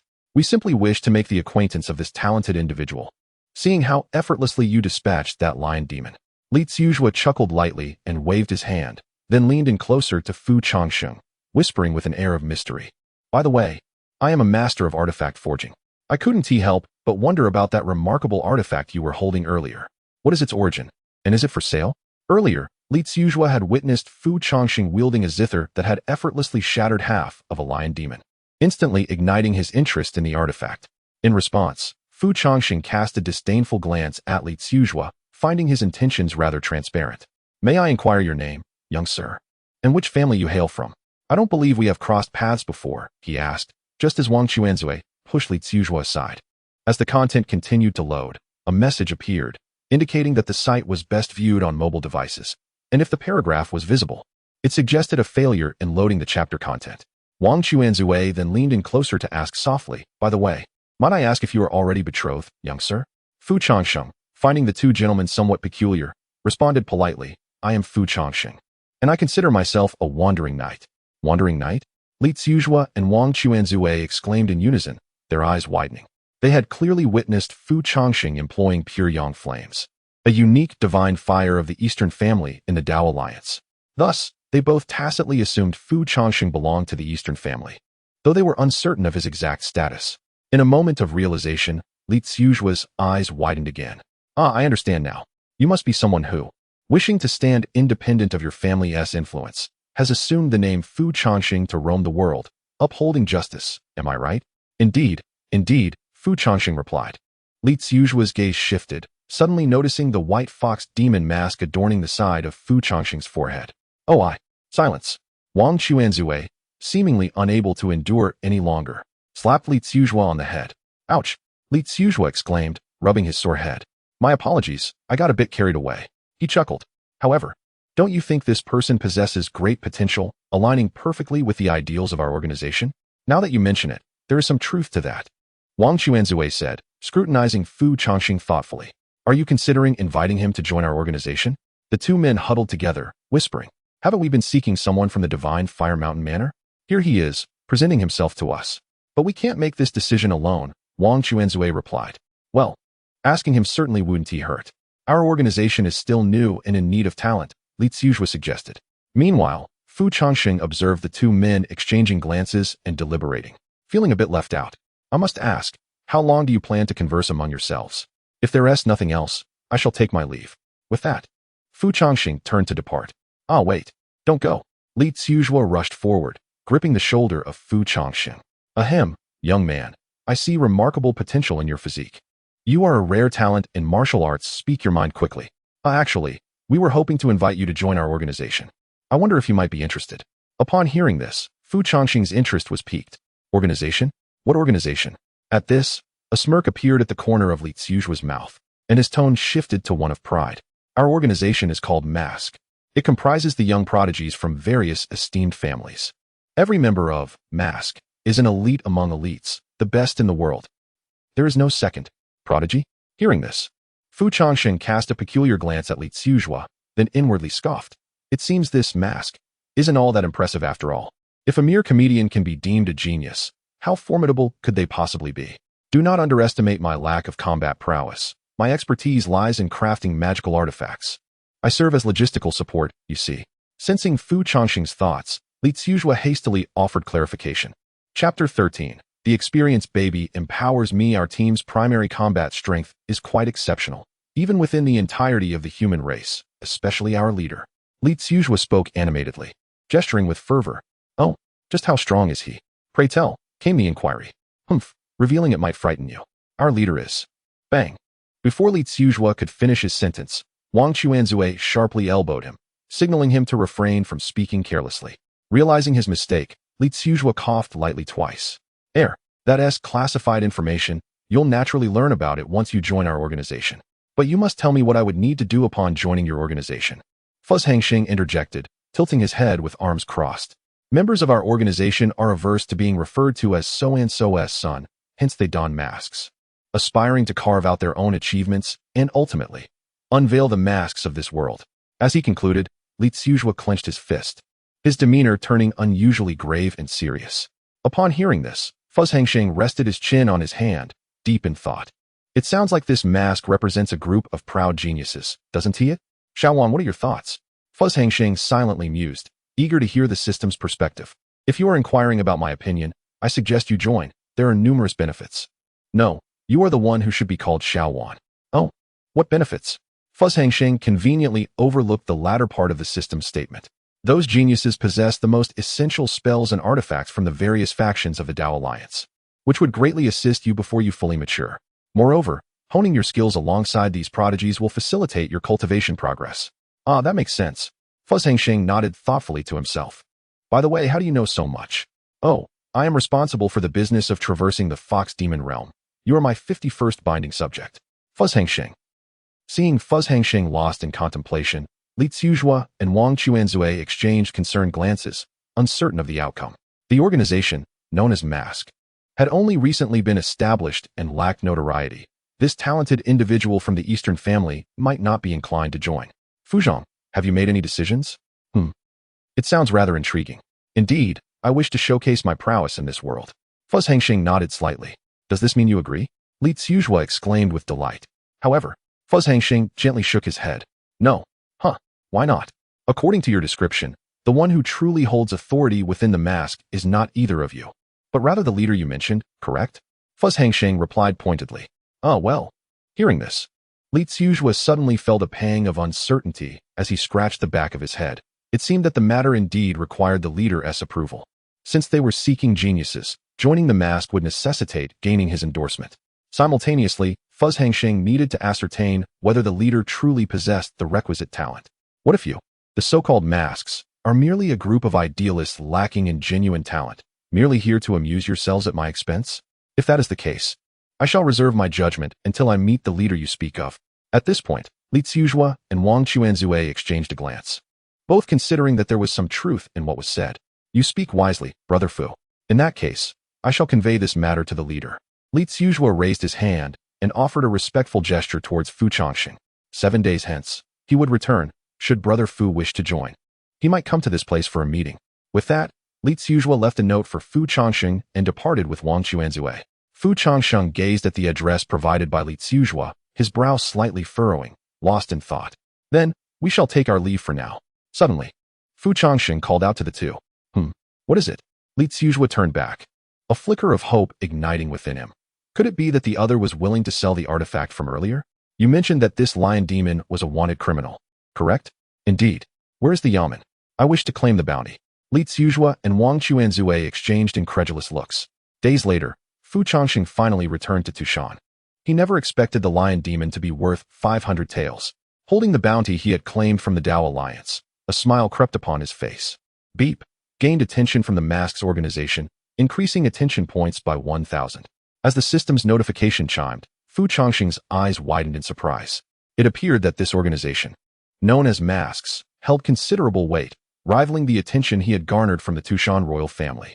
Suddenly, a sound akin to iron chains snapping echoed within him, causing Fu Changsheng's body to jerk. In an instant, he felt as though a chain that had bound him for half a year had finally been released. A warm current coursed through his spiritual veins, leaving him astonished. Notification: cultivation breakthrough to the first layer of gold core. Name: Fu Changsheng. Race: male human. Age: 20. Cultivation: first layer of gold core. Bloodline: pure Eastern spirit blood, level 2 Yang flame. Spatial manipulation level 2. War instrument: Fu Shiqin. Repair status: 1. Attention points: 2,000. What is happening? A breakthrough already? You were already at the peak of your foundation. You just needed that final push. Consider yourself fortunate. Your trip to the mortal realm encountered an experienced treasure. Realization dawned upon Fu Changsheng. This was the lion demon he had slain today that had facilitated his breakthrough. Had he known, he would have struck it a few more times to accumulate experience. A hint of regret lingered in his heart. Though he is not human, you are indeed a beast. With a heart full of joy, Fu Changsheng eagerly opened the doors of the music hall, ready to welcome guests. Before long, patrons began to stream in, quickly filling the seats within the hall. As Fu Changsheng tested the sound on stage, he cast a glance at the audience, only to find the absence of Tu Shan Rongrong, which left him somewhat perplexed. How strange it was that she had not arrived today. Fu Changsheng raised an eyebrow, for Tu Shan Rongrong was never one to miss an event. Even if he chose not to open the door, she would invariably knock and enter. Yet today, there was no sign of her.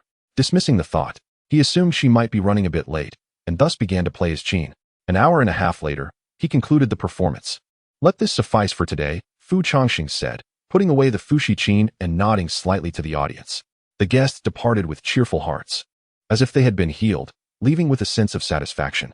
However, even as the last of the guests left, and Fu Changsheng prepared to close the door, Tu Shan Rongrong still had not appeared.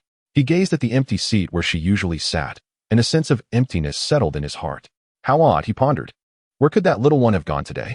Chapter 14. Where are you? As dusk descended, Fu Changsheng tidied up the tables and chairs, preparing to close the doors of the music hall. Just before shutting the door, he found himself lingering at the entrance, hoping that Tu Shan Rongrong would come running, breathless and apologetic, saying, "I'm sorry for being late." Ultimately, he left a slight gap in the door, not fully securing it. Why does my heart feel so anxious? The hall was bathed in candlelight, and Fu Changsheng sat below the stage, his brow furrowed in concern. It was not that anything particularly urgent weighed on his mind. It was quite common for Tu Shan Rongrong to miss a few days or attend to other matters. Yet, an unsettling feeling gnawed at him, though he could not pinpoint the source of his worry. Perhaps I should rest for a while? No, I shall wait a little longer. It's already the hour of the dog. Usually, if she were to arrive, she would have left by now.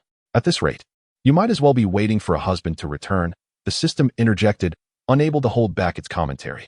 Snapping back to reality, Fu Changsheng realized the sky had darkened, and he let out a weary sigh. It wasn't that he was overly concerned. He just felt a vague unease. Where could she be? He gazed at the partially closed door, lost in thought. Let me think. Oh, right. If I calculate the time, it's about right. Enough waiting. You should rest. She surely will not come tonight. How do you know? At this hour. She should be at the boundary between Tu Shan and the human realm. Oh, do not worry. She will return tomorrow. The human realm? What could she possibly be doing there? Fu Changsheng felt an inkling of curiosity. Nothing much, just sneaking out to play with her sister, Tu Shan Rongrong. But they were caught by the waiting Taoist priests, who intend to sell them to a brothel. It's nothing to concern yourself with. Oh, so it's about being sold to a... What? Bang. What? Upon hearing this, Fu Changsheng's eyes widened in disbelief as he slammed his hand on the table, rising abruptly. Caught by Taoists? Preparing to be sold to a brothel? It's nothing to concern myself with. How can that possibly be nothing? I demand to know where she is. Where is she? If the system had a physical form, Fu Changsheng would undoubtedly be shaking it in a frenzy. Calm down a bit, the system advised. What do you expect me to do? Why didn't you tell me sooner? You didn't ask. Fu Changsheng. Ahem, well, the main task has only just been triggered. Task. At this, Fu Changsheng's body froze momentarily. Main quest triggered. Rescue Tu Shan Rongrong and Tu Shan Rongrong. Task difficulty assessment. 2 stars. Stop with the chatter and give me their location immediately. At the boundary between the human realm and Tu Shan, there lies a precipice. Beneath the precipice, a dilapidated stone house came into view, seemingly abandoned for many years. Within the desolate confines of the stone dwelling, 2 large iron cages occupied a corner of the empty room, entrapping 2 little girls who resembled the young of ferocious beasts. Sister, what is Tianxian Academy? Are they going to eat us? Tu Shan Rongrong timidly glanced at Tu Shan Rongrong, who was confined in the adjacent cage. Upon closer inspection, one could see numerous bruises adorning their bodies, with talisman papers plastered over their limbs. Tu Shan Rongrong knelt on the ground, gripping the iron bars, her eyes trembling uncontrollably. The sound of her bones creaking as she clutched the cage intensified her despair. It's all my fault. I have brought this upon Rongrong. Why was I so reckless? Why did I not heed the teacher's admonitions? The absurdity of her earlier bravado, declaring her intention to protect her sister, gnawed at her conscience. A wave of remorse surged within her, gradually consuming her thoughts, as crimson veins swiftly crept into her gaze. In the next moment, as a tear cascaded down her cheek, Tu Shan Rongrong erupted into a frenzied scream, the demon power within her surging forth. A burst of crimson energy emanated from her, reminiscent of a resilient flower blooming amidst a crevice in the wall. However, just as she summoned her strength to tear apart the cage, the demon-suppressing talismans on her body activated. As they suppressed her power, a searing pain pierced through her, akin to being assailed by 1,000 needles. Witnessing this, Tu Shan Rongrong was instantly overwhelmed with fear, tears streaming down her cheeks. Sister, do not use your demon power. In a daze, a deep male voice resonated, causing Tu Shan Rongrong to retract her power in fright, as a shadow gradually emerged from the darkness. Senior brother, have you fallen asleep? Meanwhile, under the night sky, a white figure darted across like an arrow. Fu Changsheng glanced at the coordinates provided by the system in her mind, her heart racing with anxiety. She poured every ounce of her recently acquired golden elixir power into her feet. Are they safe? Fu Changsheng inquired, her brow furrowed with concern. They are currently unharmed. Unable to contain her frustration, Fu Changsheng silently berated the system for its emphasis on the word currently. After what felt like an eternity, she finally arrived at the cliff indicated by the system's coordinates. At the base of the precipice, the solitary stone house stood out conspicuously. I have found it. A surge of joy filled Fu Changsheng's heart. She then descended like a sharpened sword, landing swiftly with a resounding thud. At the moment of his landing, the entire stone house trembled slightly. Inside, a Taoist priest, who had been peacefully slumbering, was jolted awake, nearly toppling from his position. What is happening? An earthquake? He murmured to himself. Outside, a Taoist was stationed at the main entrance, while Tu Shan Rongrong and Tu Shan Rongrong were confined in a nearby chamber. A glimmer of coldness suddenly flickered in Fu Changsheng's eyes. Without uttering a word, he raised his foot and kicked towards the door. Bang! His strike shattered the decaying wooden door into a shower of splinters, leaving the startled Taoist inside trembling in shock. Their eyes locked the moment the door disintegrated. The evening breeze rushed into the stone house, causing the air within to turn frigid. Who are you? The Taoist was momentarily taken aback. Yet before he could fully comprehend the situation, Fu Changsheng had already made his move. Chapter 15. Hush, be silent. Moments later, Fu Changsheng's figure flickered and vanished from sight. By the time the Taoist reacted, Fu Changsheng had already raised his leg and delivered a fierce horizontal kick. This strike was imbued with genuine intent to kill. Boom! The Taoist's body bent like a shrimp, propelled like a bullet, crashing against the wall. The stone wall instantly bore a web of cracks. While the Taoist felt a deafening buzz in his head, his entire frame seemingly dislocated, collapsing helplessly to the ground. As Fu Changsheng's foot descended, the Taoist curled in the corner, his insides churning violently. Blood surged within him, his face flushed crimson, and his ribs shattered from the blow. This kick bore the flavor of pent-up rage, disregarding the Taoist's actions, intent on delivering a near-fatal thrashing first. Without a second thought for the Taoist, Fu Changsheng turned and dashed into the inner room. In the next moment, an unforgettable scene unfolded before his eyes, causing him to momentarily halt. Inside the room, two iron cages came into view. In one cage, a diminutive Taoist stood before the caged Tu Shan Rongrong, forcibly stifling her cries. An arm, resembling a sword, pierced through his chest, emerging from his back. It was Tu Shan Rongrong's hand. Blood dripped from her fingertips, mingled with viscera and flesh, creating a horrifying spectacle under the night sky. The young Taoist seemed to notice Fu Changsheng's arrival, trembling as he turned to face him. His eyes flickered with shock, followed by a grimace of despair. Please. The young Taoist, blood at the corners of his mouth, mumbled incoherently towards Fu Changsheng, as if in a plea. Save her. Thud. Before the young Taoist could finish his words, darkness engulfed him, and with his last ounce of strength, he collapsed, devoid of life. Blood gushed from his chest like a broken water jug, staining the floor a deep crimson. Meanwhile, within the cage, Tu Shan Rongrong remained motionless, kneeling, her eyes void of life, her lips parted slightly, as if she wished to speak. Yet all she could do was stare blankly at the gradually cooling corpse of the young Taoist, resembling a lifeless shell. Long. Changsheng. Upon recognizing the face before her, Tu Shan Rongrong murmured in a daze, disbelief etched upon her features. Seeing Tu Shan Rongrong, Fu Changsheng, who had been anxious all night, finally exhaled in relief. He approached and, channeling his spiritual energy, tore the iron cage apart with determination. Are you all right? Fu Changsheng extended a hand towards Tu Shan Rongrong. Panting heavily, Tu Shan Rongrong gazed at the outstretched hand of Fu Changsheng, momentarily lost in thought before her eyes brimmed with tears. Ultimately, she cried out, bursting forth from the iron cage and plunging into Fu Changsheng's embrace. The mingling sense of faint blood and earth clung to her. Upon drawing near, Fu Changsheng discerned that her body was marred with bruises and adorned with demon-slaying talismans.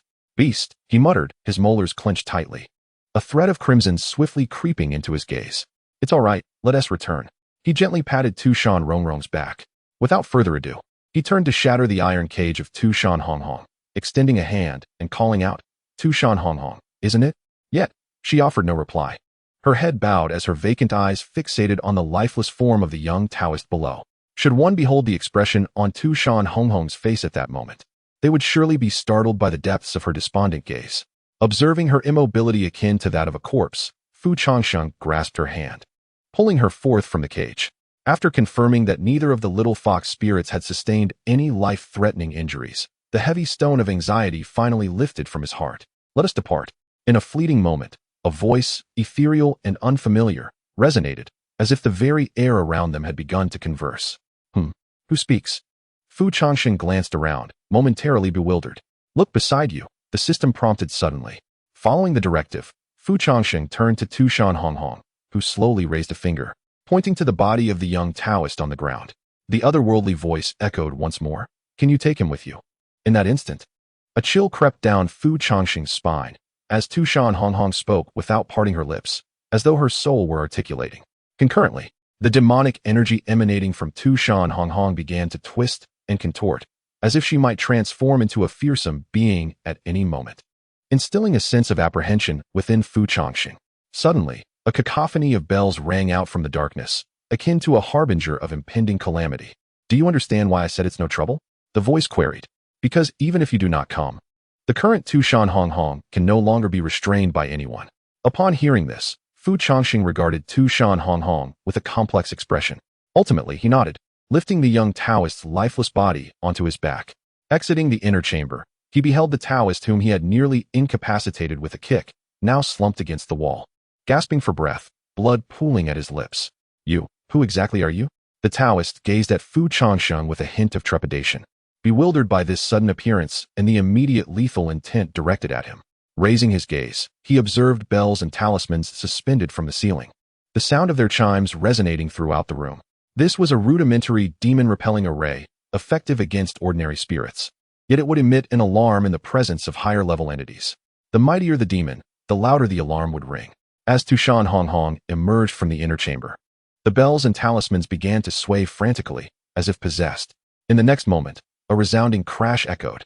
It seemed as if the weight of the array could no longer be borne. The multitude of bells and talismans on the ceiling shattered into countless fragments. The demon-repelling formation obliterated by the overwhelming demonic energy emanating from Tu Shan Rongrong. Witnessing this scene, the Taoist, huddled in the corner, felt an escalating sense of dread, doubting whether the individuals before him had emerged from the depths of hell itself. A glint of coldness flickered in Fu Changsheng's eyes. Rongrong, he uttered calmly, turning away. Tu Shan Rongrong, though perplexed by Fu Changsheng's intentions, nodded slightly and slowly turned her back. Without hesitation, Fu Changsheng advanced, his steps deliberate as he approached the Taoist. To the Taoist, Fu Changsheng resembled the Grim Reaper. With each step, his terror intensified. Help! Ultimately, the Taoist could not suppress a scream. Yet before he could complete his plea, Fu Changsheng's hand swiftly clamped over his mouth. Grasping the Taoist's jaw, Fu Changsheng gradually raised a finger to his lips, signaling for silence. Shoo! Do not utter a sound. With a fierce glare, Fu Changsheng's grip on the Taoist's jaw tightened, veins bulging with exertion. MMM. MMM. A sharp crack resounded. Chapter 16. A melodious night. The night sky over Tu Shan is always exceptionally clear, with the Milky Way cascading across the firmament, its starlight shimmering all around. That evening, after escorting Tu Shan Rongrong and Tu Shan Rongrong back to Tu Shan, Fu Changsheng found himself alone by the banks of Shaanxi Lake. Lost in thought as he gazed at the lake's surface, gentle ripples danced across the water, and the surroundings were enveloped in serene tranquility. Beep. Mission accomplished. Eastern Spirit Blood Talent upgraded.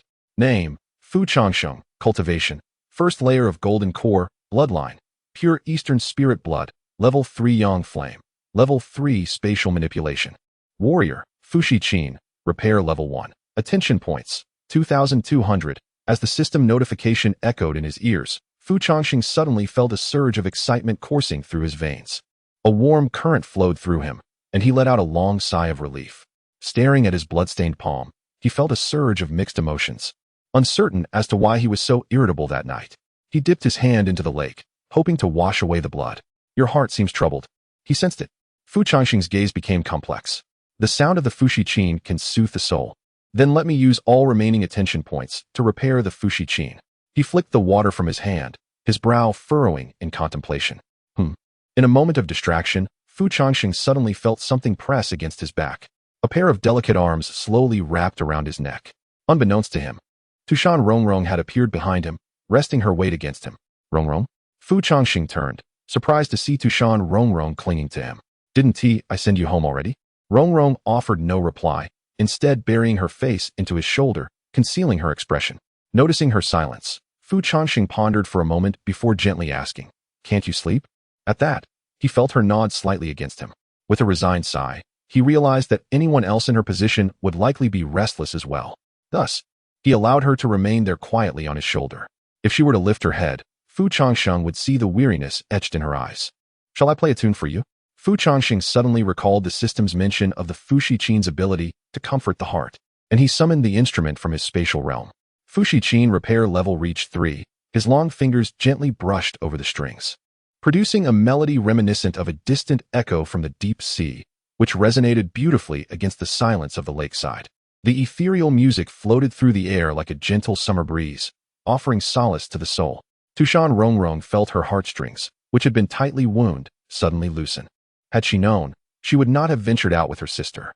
Ultimately, She preferred to secure a good spot in Fu Changsheng's musical sanctuary rather than sneak away to the mortal realm. As the soothing melodies of the guqin caressed her thoughts, Tu Shan Rongrong suddenly felt a wave of tranquility wash over her. She was utterly fatigued, so much so that the moment she heard the music, drowsiness enveloped her. Gently tightening her grip around Fu Changsheng's arm, Tu Shan Rongrong leaned closer to his ear and whispered in a voice only she could hear, "How delightful." In a secluded corner unnoticed by anyone, Tu Shan Rongrong succumbed to slumber on Fu Changsheng's shoulder. Even he was oblivious to the fact that her figure had imperceptibly grown a few inches. 7 days later, on this day, Fu Changsheng departed from Tu Shan early to venture into the mortal realm.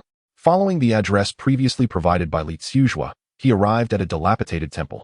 The temple stood amidst the mountains, surrounded by desolation. Upon reaching the temple, doubt crept into Fu Changsheng's mind regarding the true nature of this organization and its penchant for secrecy. Upon entering the temple's grand hall, he beheld a massive stone statue towering within. Is there no one here? Fu Changsheng scanned the surroundings, only to find the hall devoid of anything but the statue. Had he come to the wrong place? Young man, a somewhat profound voice suddenly resonated. What do you desire? What is it you seek? Fu Changsheng raised an eyebrow and swiftly turned to the statue. The voice emanated from it. Noticing Fu Changsheng's silence, the statue inquired once more, "Young man, what do you wish for?" With a hint of disdain in his gaze, Fu Changsheng regarded the statue, pondering its apparent self-importance. Does it think itself amusing? With a mere focus of thought, Fu Changsheng discerned that the statue was merely a human disguise, yet the individual had become immersed in the role. "Youth, what do you desire?" The statue reiterated for the third time. "I wish for a wife," Fu Changsheng declared without hesitation, waving his hand dismissively. Ahem. Young man, what you want is..." Suddenly, a figure known as Wang Quanzui appeared atop the statue's head, delivering a punch to its crown. "Can you behave normally?" As Wang Quanzui's fist struck, the statue instantly revealed its true form, a somewhat diminutive young man. "Ouch, that hurts." "I wasn't wrong in my recitation." Deng Qiue groaned, nursing his head, a hint of dissatisfaction in his tone. "I told you, I forgot to inform him of the code. You clearly said nothing." Observing this unfolding scene, Fu Changsheng's expression grew increasingly peculiar. The reliability of this organization was rapidly diminishing in his eyes. "Since you all have arrived, why not come forth and meet?" Fu Changsheng lifted his head and slowly spoke to the desolate eaves. "Oh, you are actually able to perceive our presence?"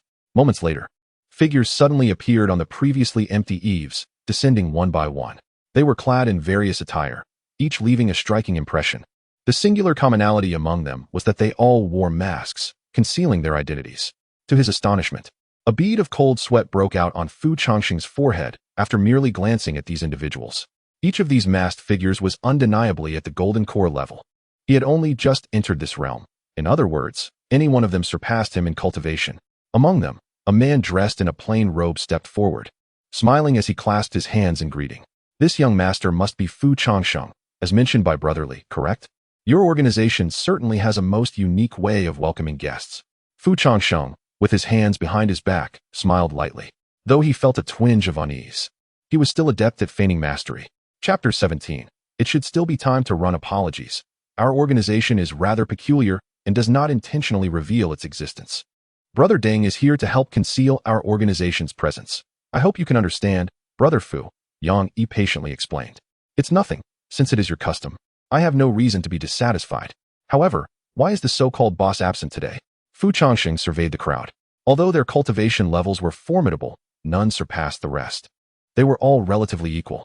According to Li Zizhua's description from that fateful day, this so-called boss was supposed to possess unparalleled combat prowess, ranking first among the masked figures. As soon as Fu Changsheng uttered these words, a sudden breeze swept through. Almost immediately, an elusive sword aura followed. "Apologies for the delay." A voice rich with magnetism drifted from behind. Fu Changsheng stiffened momentarily, turning around in disbelief. This spiritual aura, it was at the 9th level of the golden core. A white figure gradually descended from the air. A pristine Taoist robe fluttering in the breeze like the wings of a butterfly, reminiscent of an immortal descending to the mortal realm. Clutching a treasured sword, long hair cascaded down the figure's back. Behold, a handsome youth in azure robes, an immortal with a yellow sash. Just upon glimpsing a vague silhouette and that sword aura, Fu Changsheng was convinced that this individual was indeed the boss spoken of by Li Zizhua. What kind of celestial visage adorns such an extraordinary being? As Fu Changsheng pondered this, he could not help but raise his head, scrutinizing the figure's face. Greetings. A man donned with a rather whimsical smiling mask extended a hand towards Fu Changsheng. Fu Changsheng, with a sound akin to a heart shattering. It was not his heart that fractured, but rather Fu Changsheng's entire illusion and anticipation regarding this masked organization. In that fleeting moment, only 4 words remained in his mind: grinning foolish face. At that instant, the remaining rationality within Fu Changsheng urged him, run. Now is the time to flee. It may not be too late. This organization is utterly unreliable. I just remembered, I have soup simmering at home. I must take my leave. Fu Changsheng hastily fabricated an excuse and turned to depart. Wait. Li Tsuhua swiftly stepped forward, grasping Fu Changsheng's shoulder, leaning in to whisper urgently, do not misunderstand. Our boss simply has an affinity for cute masks. He is not deranged. Clearly, these individuals were not new to such situations and could empathize with Fu Changsheng's desire to make a swift exit. Have you ever seen a sword immortal wearing such a foolish smiling mask? Fu Changsheng shot a fierce glance at Li Tsuhua, incredulously questioning, he is the boss? Are you jesting with me? Negative Changsheng, ya. Li Tsuhua, one library. Negative Changsheng, ya. Li Tsuhua, one library. Negative Changsheng, one library. Ultimately, after a cryptic conversation with Li Tsuhua, Negative Changsheng took a deep breath, compelling himself to turn around once more to face Wang Quanbei. At first glance, it seemed somewhat lacking in intellect. Upon a second glance, it appeared even more so. Ahahaha. Greetings. Negative Changsheng forced a smile and reached out to grasp Wang Quanbei's hand. Before Wang Quanbei could speak, Negative Changsheng preemptively bowed his head in respect. Loading more content. Please wait. This site only supports mobile browser access. If you see this paragraph, it indicates that the chapter content failed to load. Please disable reading mode, immersive mode, novel mode, and ad blocking features, or copy the URL to another browser for reading. I have a request, and I hope you will oblige. Wang Quanbei appeared momentarily taken aback. What is it? Speak freely. Could you please turn around? Negative Changsheng asked earnestly. Why? Your visage is exceedingly handsome, and it distracts me, Negative Changsheng replied, bowing his head slightly. But I am not wearing a mask. Even with a mask, it makes no difference. Your striking appearance cannot be concealed. Fine. Ultimately, after repeated pleas from Negative Changsheng, Wang Quanbei, with a bewildered expression, turned his back to him. Once Wang Quanbei had turned away, Negative Changsheng gazed at his silhouette, feeling a tangle of emotions. What a splendid back view, one wonders why. I've heard this brother has an interest in joining us? Wang Quanbei inquired, still turned away. I do have some interest. Are you aware that what we do is perilous? A mere misstep could lead to death. I understand, and that is precisely what draws me to this organization. After all, if one remains complacently in a corner for a lifetime, one will never truly open their eyes to see the world, Negative Changsheng responded, waving his hand dismissively. Upon hearing this, those around him widened their eyes in astonishment, casting approving glances at Negative Changsheng. Was this not their very philosophy? I heard from Junior Brother Li that you once wielded the pure yang flame of demon annihilation. You are from the Eastern Flame Clan, are you not? Wang Quanbei began. But Negative Changsheng quickly shook his head. I indeed possess the pure yang flame. However, my name is Negative Changsheng, and I have no connection to the Eastern clan you speak of. After a brief silence, Wang Quanbei sighed in relief and chose not to press further. Very well. Everyone has their own secrets. However, since you wish to join the mask, I need to ensure you possess sufficient strength for adventure. This is not only for your sake, but also for ours. At this, Negative Changsheng raised an eyebrow. As anticipated, entering such a bastion of genius proved to be no easy feat. How would you like to conduct the test? The individuals surrounding him exchanged glances, and Wang Quanbei promptly raised his hand, brushing against the hilt of the sword nestled within his robes. Do you mind? Upon witnessing this, Fu Changsheng immediately understood. It seemed that Wang Quanbei intended to personally administer the test. After a brief moment of silence, Fu Changsheng gently nodded. Very well. With that, Fu Changsheng summoned all his spiritual energy, his gaze fixated on the silhouette of Wang Quanbei before him. Engaging with someone at the 9th level of the Golden Core stage inevitably stirred a sense of apprehension within him. Xiaowan, do you think I can defeat him? Theoretically, it is possible. Upon hearing the system's response, Fu Changsheng felt a surge of astonishment. He had only just stepped into the Golden Core stage, while his opponent was already at the 9th level. The disparity was palpable. How should I proceed? The Fushi Qin has currently been restored by 3. If you can truly harness this 3 of its power, winning would not be far-fetched. Even defeating him is within the realm of possibility. Regrettably, you are unable to utilize even one. What? Should I then strike him with my head? That is why I mentioned it is merely theoretical. Fu Changsheng. Oh dear. Chapter 18. Close it, it's pointless. Be cautious. As the words fell, Wang Quan's sword, Ba Yi, was deftly maneuvered, and the blade gleamed as it emerged 2 inches from its sheath. In an instant, Fu Changsheng felt a chill run down his spine, and almost instinctively, he stepped aside. Despite his quick reflexes, the 2 inches of exposed sword light still severed a strand of Fu Changsheng's long hair.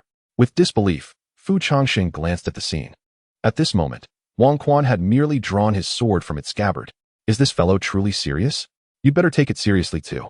Although he merely wishes to test your capabilities, should you falter, no one will be able to save you. Thank you for the enlightening advice, Fu Changsheng thought. Rolling his eyes, he dared not be complacent and raised his hand. The pure yang flame materialized from the void.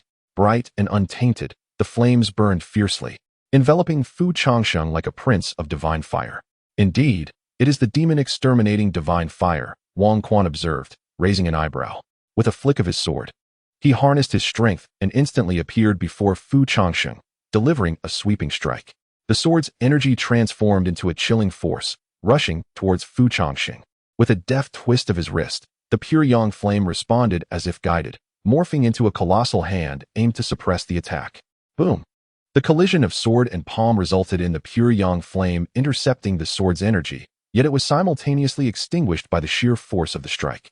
Upon reaching level 3, the pure yang flame possessed the ability to combat those at the golden core stage. Nonetheless, this was Fu Changsheng's inaugural battle at this level, rendering him somewhat inexperienced. Wang Quan was in no hurry, after executing a series of probing strikes to assess Fu Changsheng's magical prowess. He regarded him with a hint of curiosity. In merely a few exchanges, Wang Quan discerned that Fu Changsheng's use of the pure yang flame was overly simplistic. It was akin to wielding a sword without having learned any swordsmanship, merely hacking away like a lumberjack. Noticing Wang Quan cease his assault, Fu Changsheng gradually halted as well, his chest rising and falling rapidly, his breath becoming increasingly labored. This is unmanageable. Battling Wang Quan like this is too overwhelming. The disparity in realms is far too great. Have you never cultivated the techniques of the Eastern clan? Wang Quan could not help but inquire. In response, Fu Changsheng gently brushed the dust from his chest. I mentioned I am a loose cultivator. Of course, I have not learned them. However, I did not claim that I solely rely on the pure yang flame. Did I? As his words resonated, Fu Changsheng's figure flickered and vanished from sight. In the next moment, as Wang Quan registered what had transpired, Fu Changsheng had already materialized at his side, delivering a powerful punch. So swift, Wang Quan felt a surge of astonishment. How could the opponent's speed have increased so dramatically that even he struggled to respond? Without a moment's hesitation, Wang Quan sidestepped and countered, forcing Fu Changsheng back while swiftly creating distance between them. Fu Changsheng's punch missed its mark, and Wang Quan offered no respite. Seizing the opportunity presented by Fu Changsheng's brief moment of inertia to close in once more, thrusting his sword forward, a peculiar smile suddenly graced the lips of the enigmatic Fu Changsheng. Just as the sword aura of Wang Quan Ba Yi surged forth, a sudden jolt beneath his feet caught him off guard. Bang! Before Wang Quan Ba Yi could react, he stumbled, his balance disrupted, and was sent sprawling to the ground. Fu Changsheng had played a clever trick, deliberately luring Wang Quan Ba Yi into a state of rigidity. In the fleeting moment when his opponent lunged with a sword, he conjured a spatial distortion beneath Wang Quan Ba Yi's feet, causing him to trip. The advantage now lay with Fu Changsheng. With a soft chuckle, he brandished his pure solar flame and soared upward. However, just as Fu Changsheng prepared to seize the moment and deliver a finishing blow while Wang Quan Ba Yi was momentarily disoriented, he was met head-on by a wave of sword energy. In a remarkable display, Wang Quan Ba Yi, on the verge of falling, utilized his own inertia to counterattack with a swift slash. Fu Changsheng felt a surge of alarm and was forced to retreat rapidly to evade the strike. As the battle progressed, he sensed something amiss. This was unusual. Could it be that his opponent had activated some hidden potential? How could one counterattack in such a precarious position? Once Wang Quan Ba Yi regained his footing, Fu Changsheng felt a twinge of frustration. This maneuver could only be employed once, and the next encounter would undoubtedly see Wang Quan Ba Yi on high alert. Brother, is wielding a sword a bit excessive? Remarked Wang Quan Zue, unable to suppress his commentary. Wang Quan Ba Yi glanced thoughtfully at his sword upon hearing this and nodded in agreement. Indeed, the disparity in their realms was evident, and Fu Changsheng was unarmed, which did seem somewhat unfair. Brother Fu, Do you possess any magical artifacts? After a moment of contemplation, Fu Changsheng mused, the Fushi might qualify as one. Then you should bring it forth. Otherwise, it may appear that I am somewhat overpowering you. Are you certain? Fu Changsheng raised an eyebrow, his expression shifting to one of intrigue. Go ahead. This is merely a test, and it is essential to gauge your combat prowess with a magical artifact. Wang Quanba Yi waved dismissively. In his eyes, whether Fu Changsheng utilized a magical artifact or not made little difference, given the inherent disparity in their realms. Even if Fu Changsheng were to wield the Wang Quan sword today, victory would still elude him. With Wang Quanba Yi's encouragement, Fu Changsheng nodded silently and summoned the Fushi Qin from the void. The moment the instrument appeared, curious glances enveloped him, for it was a rarity to wield a musical instrument as a magical artifact. I shall commence my attack. Before the battle commenced, Fu Changsheng took a moment to forewarn Wang Quanba Yi. Unexpectedly, to everyone's astonishment, Fu Changsheng did not grasp the Fushi zither in his hands. Instead, he harnessed the power of space to levitate the zither into the air. Witnessing this spectacle, the onlookers were engulfed in confusion. What could this possibly mean? How could one utilize an instrument that was not held? In the next instant, amidst the perplexed gazes of the crowd, Fu Changsheng wielded his spiritual power, propelling the Fushi zither directly towards the sovereign of power. What? The sovereign of power? Observing Fu Changsheng hurl the artifact as if it were a mere stone, was momentarily taken aback. With no time to ponder further, he hastily swung his sword to intercept the approaching Fushi zither. Li Zizhua, witnessing this unfolding scene, was instantly filled with heartache. The strike from the sovereign of power would undoubtedly shatter the exquisite zither. Such a magnificent artifact was on the verge of destruction, just as the blade was about to make contact with the Fushi zither. Crack. Chapter 19. The White Fox. A sudden cacophony of metallic shattering reverberated through the air, jolting Wang Quanba with a sharp pain in his grip. A fissure abruptly snaked its way up the blade, spreading like an intricate web reminiscent of shattered glass. In an instant, without any forewarning, the sword was broken. What? Wang Quanba's pupils constricted sharply as the Fushi Qin appeared before him. Just as it was about to strike his face, the Fushi Qin halted mere inches away from his smiling mask. A bead of cold sweat trickled down Wang Quanba's forehead, rendering him utterly stunned, forgetting to blink. His gaze remained fixed, frozen mid-swing, resembling a statue caught in a moment of stillness. In disbelief, he stared at the shattered sword in his hand, unable to comprehend the reality before him. Fu Changsheng gradually retracted the Fushi Qin, offering a courteous nod to Wang Quanba, stating, I concede. After a prolonged silence, Wang Quanba finally regained his composure, glancing at the broken sword in his grasp, lost in thought. Ultimately, he picked up the remaining half of the blade's scabbard and sheathed the fractured weapon. I have lost, he sighed, returning a respectful gesture to Fu Changsheng. What? In an instant, the members surrounding them widened their eyes in astonishment, incredulous at the scene unfolding before them. Wang Quanba's sword had shattered, destroyed by a mere zither? Faced with their bewildered stares, Fu Changsheng could only shrug with a hint of resignation. Everyone witnessed it. He requested me to. Oh no. He insisted I wield the artifact. Goodness. Brother Fu, what kind of artifact is this? It's remarkably resilient. Li Zizhua exclaimed, his eyes shimmering with eagerness. After all, Wang Quanba's sword had the power to cleave a mountain in two. In response, Fu Changsheng could only helplessly spread his hands, indicating that it was merely a fortunate acquisition. Gradually, Wang Quanba sheathed his long sword and turned to Fu Changsheng, extending a hand with a gentle smile. You have passed. Welcome to Masks. Wait, Fu Changsheng interjected abruptly. What is it? My situation is rather unique. I am the sole provider for my family, and I must work at night to earn a living, so I can only participate in the organization's activities during the day. Fu Changsheng explained slowly. Although there were numerous benefits to joining Masks, he still needed to keep the Tu Shan music house running, as it served as his stable source of income. The other members exchanged surprised glances at Fu Changsheng's words. Brother Fu, is your family in dire straits? Indeed, I am an orphan, and I bear the responsibility of supporting my family alone, including a half-sister. Fu Changsheng sighed softly, a hint of melancholy shadowing his features. Upon hearing the words, the crowd exchanged glances, clearly at a loss. They had not anticipated that a seemingly carefree and elegant young gentleman would come from such humble beginnings. So, what is your profession? Someone inquired. I perform, Fu Changsheng replied without hesitation. At this juncture, a profound silence enveloped the group, their gazes toward Fu Changsheng laden with sympathy and regret. Moments later, Wang Quanba stepped forward and gently patted Fu Changsheng on the shoulder. You need not worry. Wang Quanbei's voice was remarkably soothing. We do not operate around the clock. We will allow you time to tend to your family. Indeed, Brother Fu, rest assured. Once you join the mask, you become part of our family, and family members naturally understand one another, Mu Xinqi added, stepping forward to pat Fu Changsheng's back. Boss, for tonight's task, I will handle Fu Changsheng's share. And I as well. Several others chimed in. Observing this scene, Fu Changsheng could not help but press his lips together, a flicker of emotion washing over his face. Thank you, everyone. No need for formality, Brother Fu. Here is 100 taels of silver. Please accept it. Mu Xinqi insisted, directly placing a pouch of coins into Fu Changsheng's hands. Soon after, others stepped forward to offer him more money. This, I cannot accept. Dear Changsheng, please take it. This is our heartfelt gesture. Qing Mu Yuan gently ruffled Fu Changsheng's hair.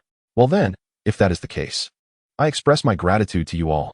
Fu Changsheng responded, deeply touched, as he clasped his fists in salute to the crowd. It seems Brother Fu has not had much time for cultivation owing to family obligations. Should you not mind, I possess some suitable cultivation techniques that I can share with you, Yang Yitan remarked, stepping forward to hand Fu Changsheng 2 volumes of texts. Really? That would be splendid. Within moments, the members of the mask regarded Fu Changsheng as if he were a treasured pet, incessantly offering him various items. Unbeknownst to them, in a corner where no one was paying attention, a peculiar smile crept upon Fu Changsheng's lips. With his head bowed, he gradually curved his mouth into a charming yet mischievous grin. What a windfall. Subsequently, Wang Quanbei introduced Fu Changsheng to the other members of the mask, a total of 10 individuals: Wang Quanbei, Wang Quanzue, Li Zizai, Li Tsuzhua, Yang Yitan, Deng Qiyue, Qing Mu Yuan, Mu Xinqi, Ji Wuji, and Zhang Jing. Each of these individuals was a prodigy in their own right, united by a shared ideal. Since you have joined the mask, you must have a mask of your own, Wang Quanzue suddenly suggested. Fu Changsheng pondered for a moment and recalled that he had purchased a fox spirit mask during his previous visit to the mortal realm. This shall suffice. Negative Changsheng retrieved a mask from his bosom, a white fox demon mask adorned with intricate red ink designs that delineated the features of the fox spirit. But one must also possess a Taoist title. This requires thoughtful consideration. After all, our Changsheng, being such a handsome young man, ought to have a striking name. Wang Xuanrui stroked his chin, scrutinizing Negative Changsheng with evident satisfaction. A title? Negative Changsheng's eyes flickered. It seemed to suggest a moniker that embodied the essence of the mask. Let me think. How about calling myself General MacArthur of the 5 Stars? Negative Changsheng ventured tentatively. What was that, Mac something? General MacArthur of the 5 Stars. What general? 5-star general. What Arthur? Negative Changsheng. Ultimately, with a resigned sigh, Negative Changsheng conceded. Very well. Then let it be, White Fox. Chapter 20. The Burden of Longevity. My indifference towards Lolis under the weeping tree of Tu Shan, 12 years later. Rumors spoke of an organization that existed beyond the confines of the Qi Dao Alliance, known as masks. Talented individuals from various clans converged with a singular purpose, donning masks to obscure their identities as they traversed the world. Their movements were unpredictable, their influence spanning the entirety of the 4 great demon kingdoms. In terms of combat prowess, the Masks organization was deemed invincible among the younger generation of humanity, even hinting at a potential to overshadow the upper echelons of the Dao Alliance. Once, the Masks had investigated a case of missing persons in the Southern Kingdom, tracing the matter back to the territory of the Southern Kingdom. Ultimately, they discovered that it was the Southern Kingdom's Demon King, the Poison Master, who had been conscripting laborers to construct the star collecting tower, and he was ultimately slain by a swordsman from the Masks. As a result, the Masks faced the wrath of the Southern Kingdom's Demon Emperor, the ancient demon Huan Du. In that fierce battle, the leader of the Masks, the swordsman, and one of his comrades fought fiercely against the Southern Kingdom's Poison Emperor, their clash fierce and unyielding, yet the Masks managed to retreat unscathed. At this juncture, Fu Changsheng lifted his teacup and took a delicate sip. Beside him, a young boy with 2 long, whimsical tufts of hair squatted eagerly, captivated by the tale. The prowess of the Masks organization stirred a hint of yearning in Dongfang Yuechu's eyes. Humph, Tu Shan Yaya scoffed, crossing her arms with disdain. They couldn't even defeat that ancient old fool in a 2-on-1. What is there to boast about? If it were my sister, she could easily handle that old man with one hand. At this, Tu Shan Yaya proudly raised her chin, as if the strength belonged to her rather than her sister. Yaya, you don't understand. Didn't you hear Uncle Fu? The Masks are comprised entirely of young individuals in their early 20s. While the Poison Emperor has cultivated for over 10,000 years, Dongfang Yuechu chimed in. In response, Fu Changsheng merely waved his hand lightly, chuckling softly. Well, comparing them to the leader does seem a bit unfair. Indeed, and I believe that if they were given more time to grow, they might truly stand a chance against the Demon Emperor, Dongfang Yuechu concurred. Hearing this, Tu Shan Yaya turned her head away, slightly dissatisfied, muttering under her breath, Humph. I could do it too. By the way, Uncle Fu, what happened to the masks afterwards? Dongfang Yuechu turned back, her face brimming with curiosity as she gazed at Fu Changsheng. Regarding Dongfang Yuechu's inquiry, Fu Changsheng did not respond immediately. He held his teacup, quietly observing the reflections on the surface of the tea, lost in thought. Later, as if recalling an unpleasant memory, Fu Changsheng's brows furrowed slightly. Eventually, the masks just vanished, he said, placing the teacup down, his tone devoid of emotion. They disappeared? Eastern Moon's face was filled with astonishment, his eyes widened in disbelief. Why? He questioned, bewildered. How would I know? Longsheng sighed helplessly, letting out a scoff as he shook his head. Perhaps he no longer wishes to wander the world. Perhaps they quarreled and parted ways, or perhaps they have all perished. After speaking, Longsheng chose to disregard Eastern Moon and stood up, brushing the dust from his sleeves as he departed from beneath the weeping tree. Oh, I must deliver a meal to Sister Yaoxian as well. I shall take my leave. Eastern Moon rose and patted his trousers before following suit. At this moment, Longsheng appeared considerably more mature, his hair having grown long. Resembling an ancient figure with his hair tied back, a green robe now adorned him, lending an air of ethereal grace compared to his youthful elegance of yore. As for the small boy named Eastern Moon, he was brought in by Rongrong and her companions from the Tu Shan border 6 months prior. He appeared to be an orphan. Upon hearing the name Eastern, Longsheng was momentarily taken aback. Perhaps it was out of pity, or perhaps it was due to the shared surname. But he decided to keep the boy by his side to assist him. 12 years had passed, and Longsheng abandoned his previous establishment, opting instead for a larger venue to open a tea house. This change attracted a greater number of patrons than before. Naturally, as dusk approached each afternoon, Longsheng would still play his zither and sing, drawing customers to his establishment. Overall, these past years had been quite prosperous and peaceful for Longsheng, as if the events of 12 years prior had been merely a nightmarish illusion.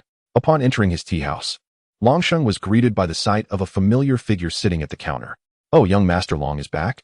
Rongrong smiled at him, propping her chin on her hand. If I recall correctly, this is supposed to be the seat of your boss, Longsheng replied with a casual glance. Well, considering I am your landlord, is it unreasonable for me to sit here?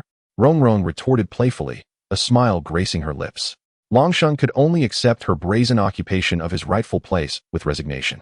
Ever since he rescued Rongrong, she had transformed as if she had matured overnight, in every conceivable sense. By the way, Rongrong, are you particularly free today? What brings you to my tea house for a cup of tea? Longsheng busied himself with tea leaves, preparing a pot for himself. What? Is this esteemed establishment not welcoming to my presence? Rongrong feigned indignation. But it seems you have never paid, Longsheng pointed out. At this, Rongrong merely pursed her lips, choosing not to contest his claim. Tu Shan Rongrong, why should I pay for the tea that I obtained through my own merit? Alas, setting aside my identity as the third master of Tu Shan, how many great demons yearn for the chance to share a cup of tea with someone of my stature? Do you not understand the principle that proximity to water allows one to catch the moon first?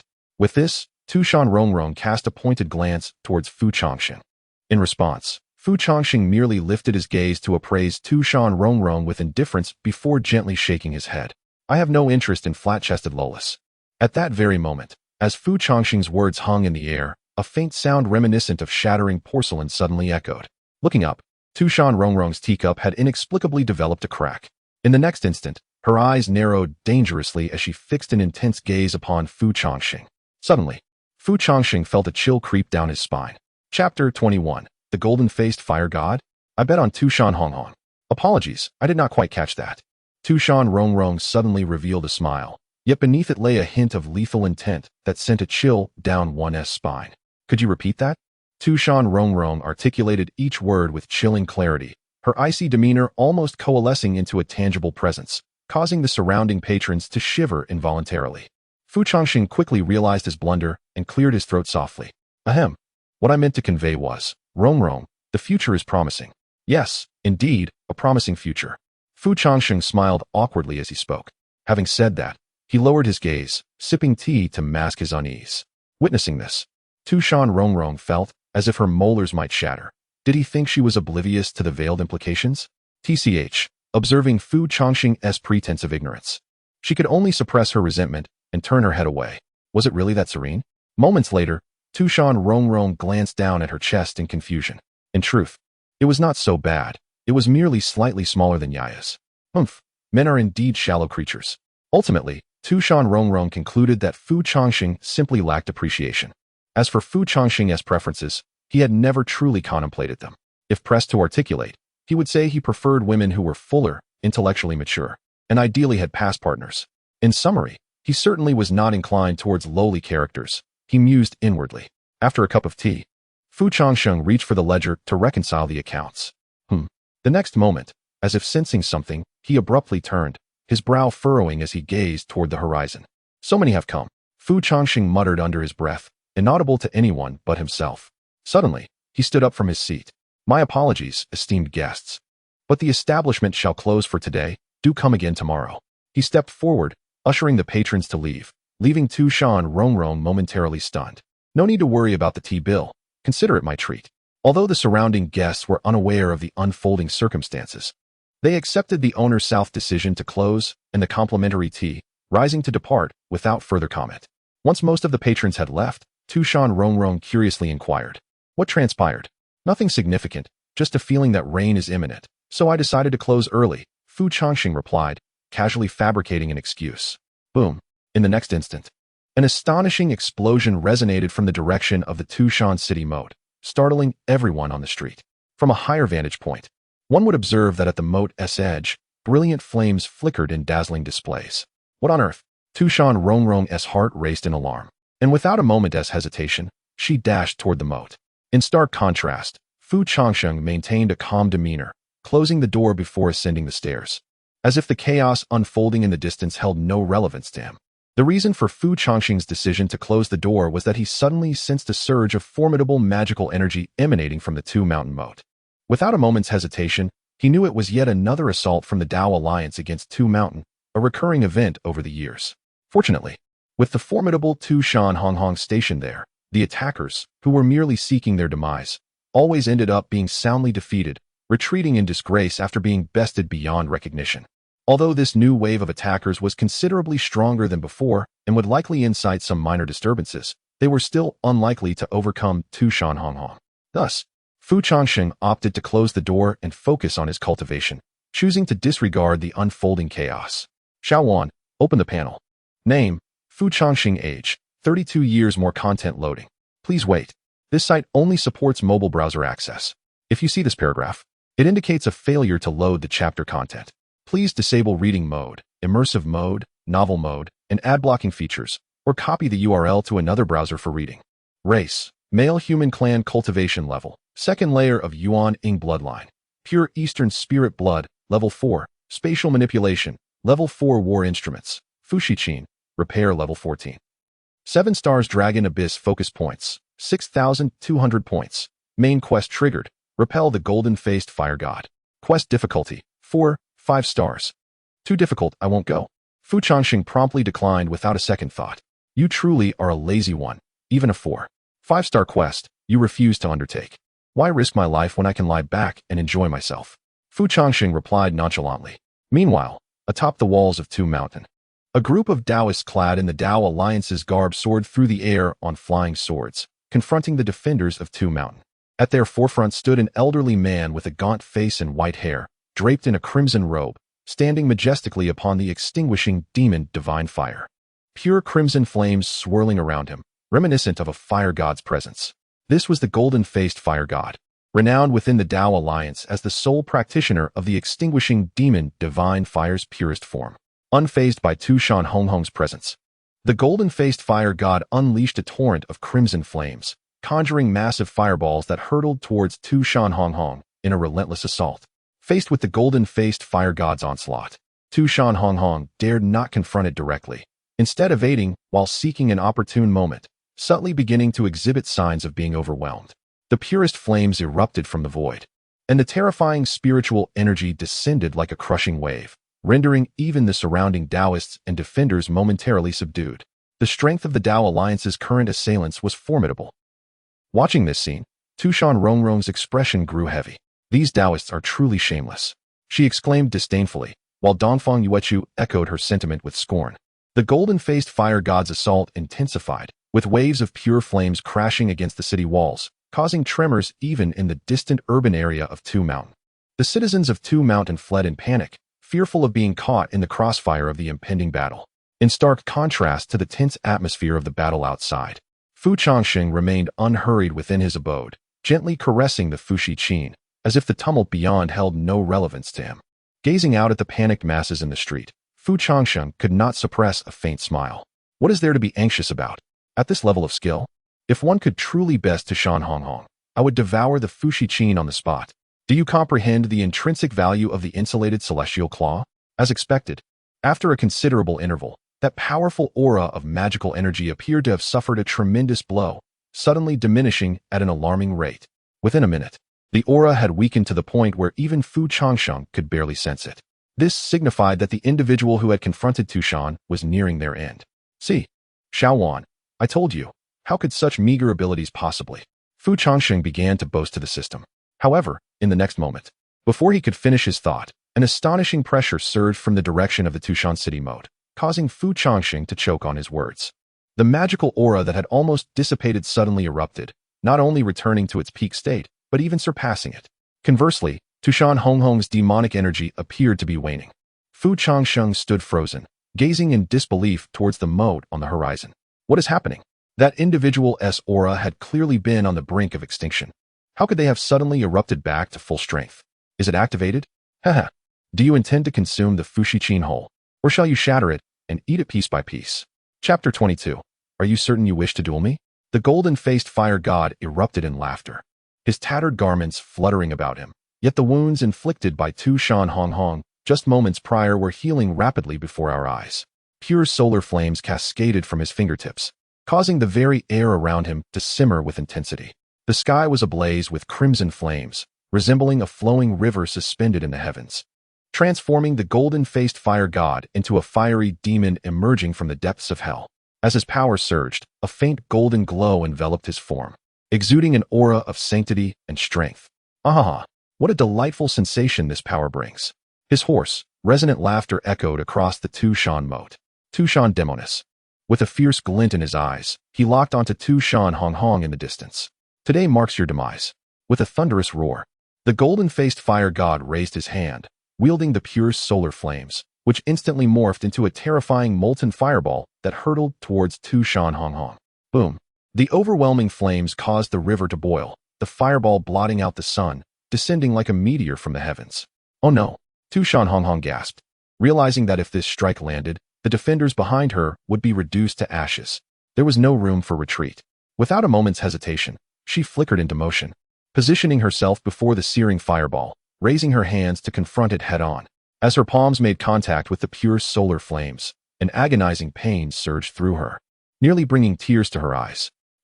Yet, she did not falter. Instead, she gritted her teeth, unleashing her demonic power in a fierce roar. Sister. This scene pierced the hearts of Tu Shan Rongrong and Tu Shan Yaya below, tears streaming uncontrollably from their eyes. In a moment of distraction, a soft, melancholic sigh drifted from a hidden corner, unnoticed by all.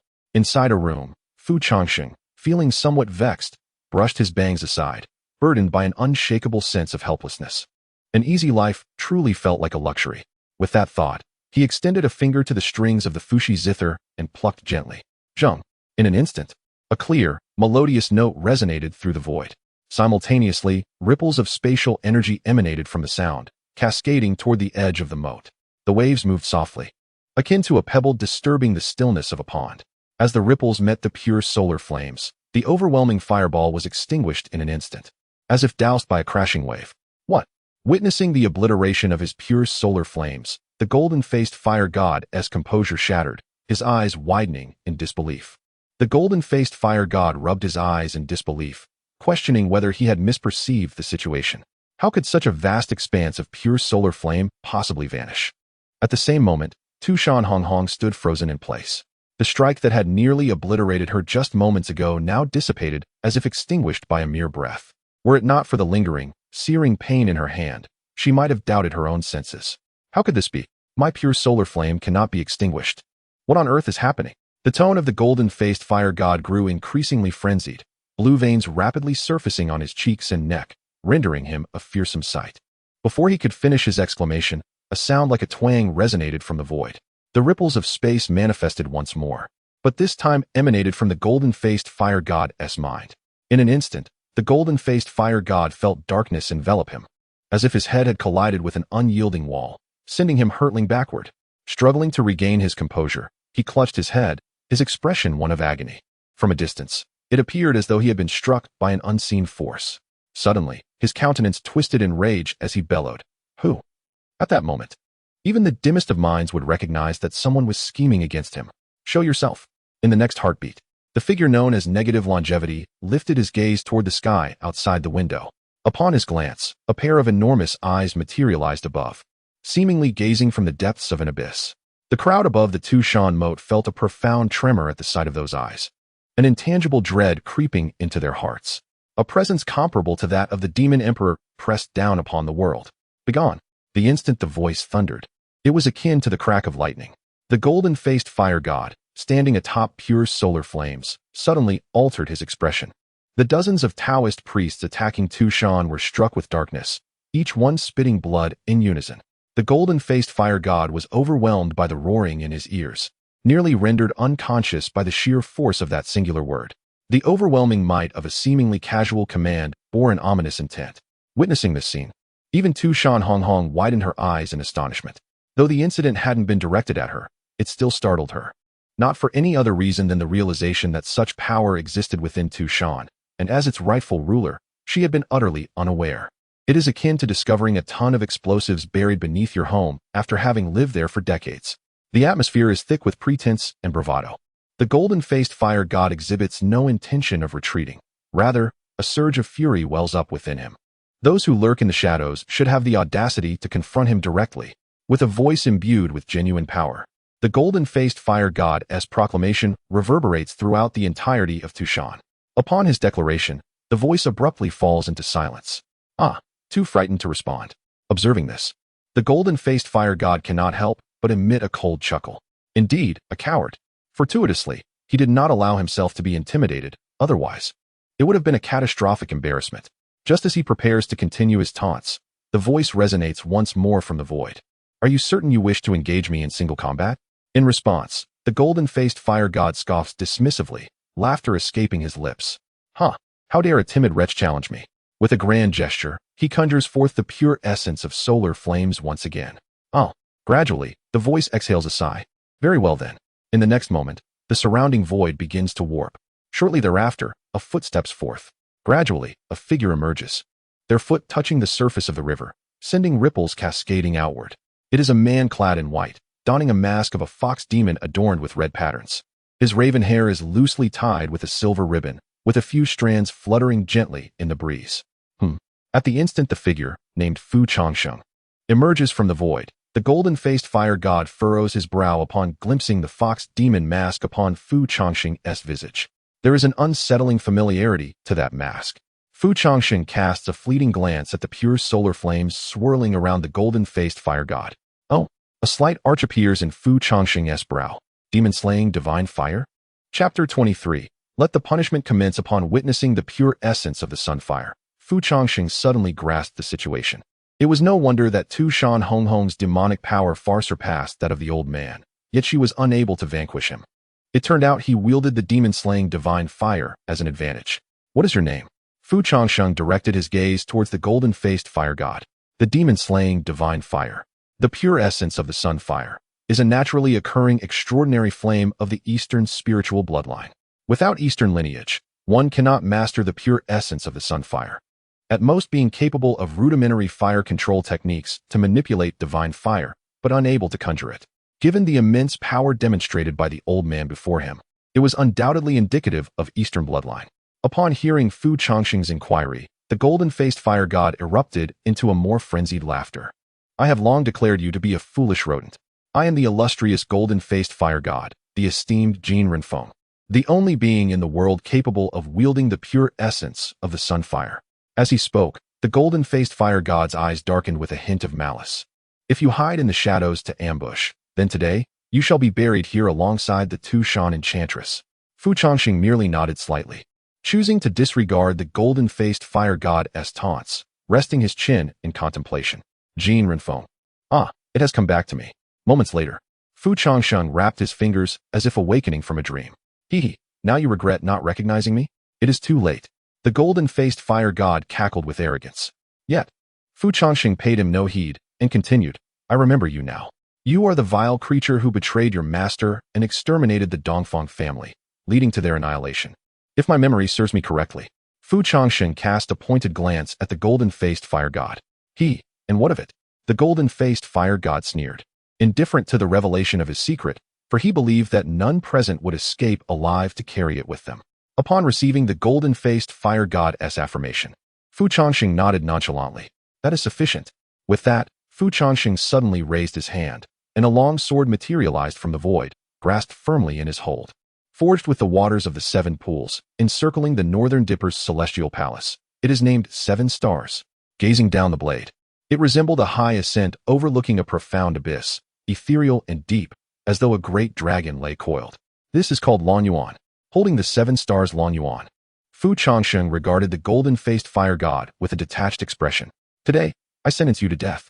With those words, Fu Changsheng's toes barely grazed the ground, and he vanished from sight in an instant. As Fu Changsheng propelled himself forward, a droplet of water splashed from the river's surface. In an instant, the golden-faced fire god felt a chilling sensation race down his spine, a jarring awareness of life and death peril sending shivers through him. A cold gleam of sword light had appeared from nowhere, prompting the golden-faced fire god to instinctively unleash his full power, retreating several hundred meters in an instant. Yet, even after exerting all his strength to distance himself, the sword still landed upon his spine. Fu Changsheng, his expression unaffected, flicked his wrist, and the tip of the 7 stars Lan Yuan pierced through the golden-faced fire god's back, drawing forth a line of blood and flesh. The excruciating pain penetrated deeply into the essence of Jin Mian Huashan, causing him to emit a cry of anguish. As the content continued to load, an interruption arose.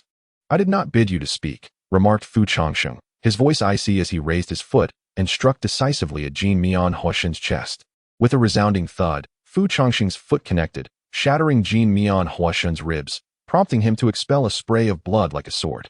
Jin Mian Huashan's body shot forth like a bullet, ultimately crashing against the base of the Tu Shan city wall, falling silent thereafter.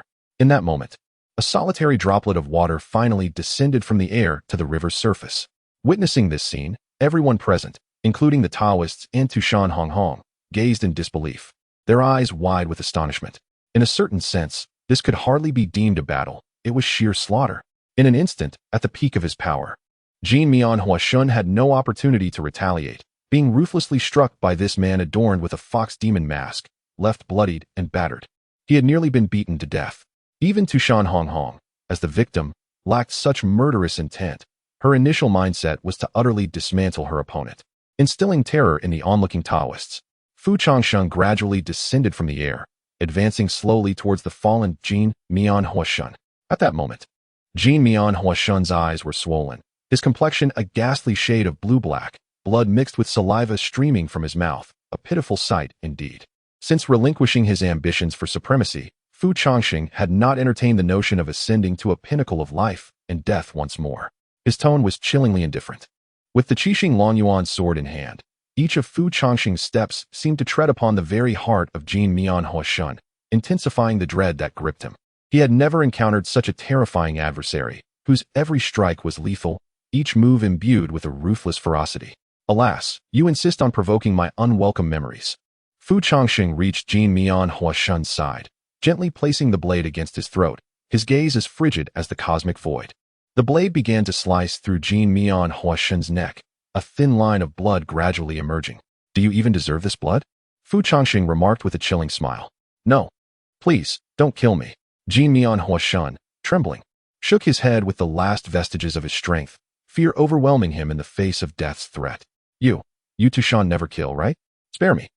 I beg you, spare me. Simultaneously, a voice from the system echoed in Fu Changsheng's mind. You have completed the task. He is not yet meant to die. Should you kill him now, it would affect the main storyline. And then, Fu Changsheng inquired with a detached tone. If it impacts the main storyline, it may trigger a butterfly effect, and you shall face punishment. In an instant, before the system could finish its pronouncement, a flash of sword light sliced through the air, severing a head from its body.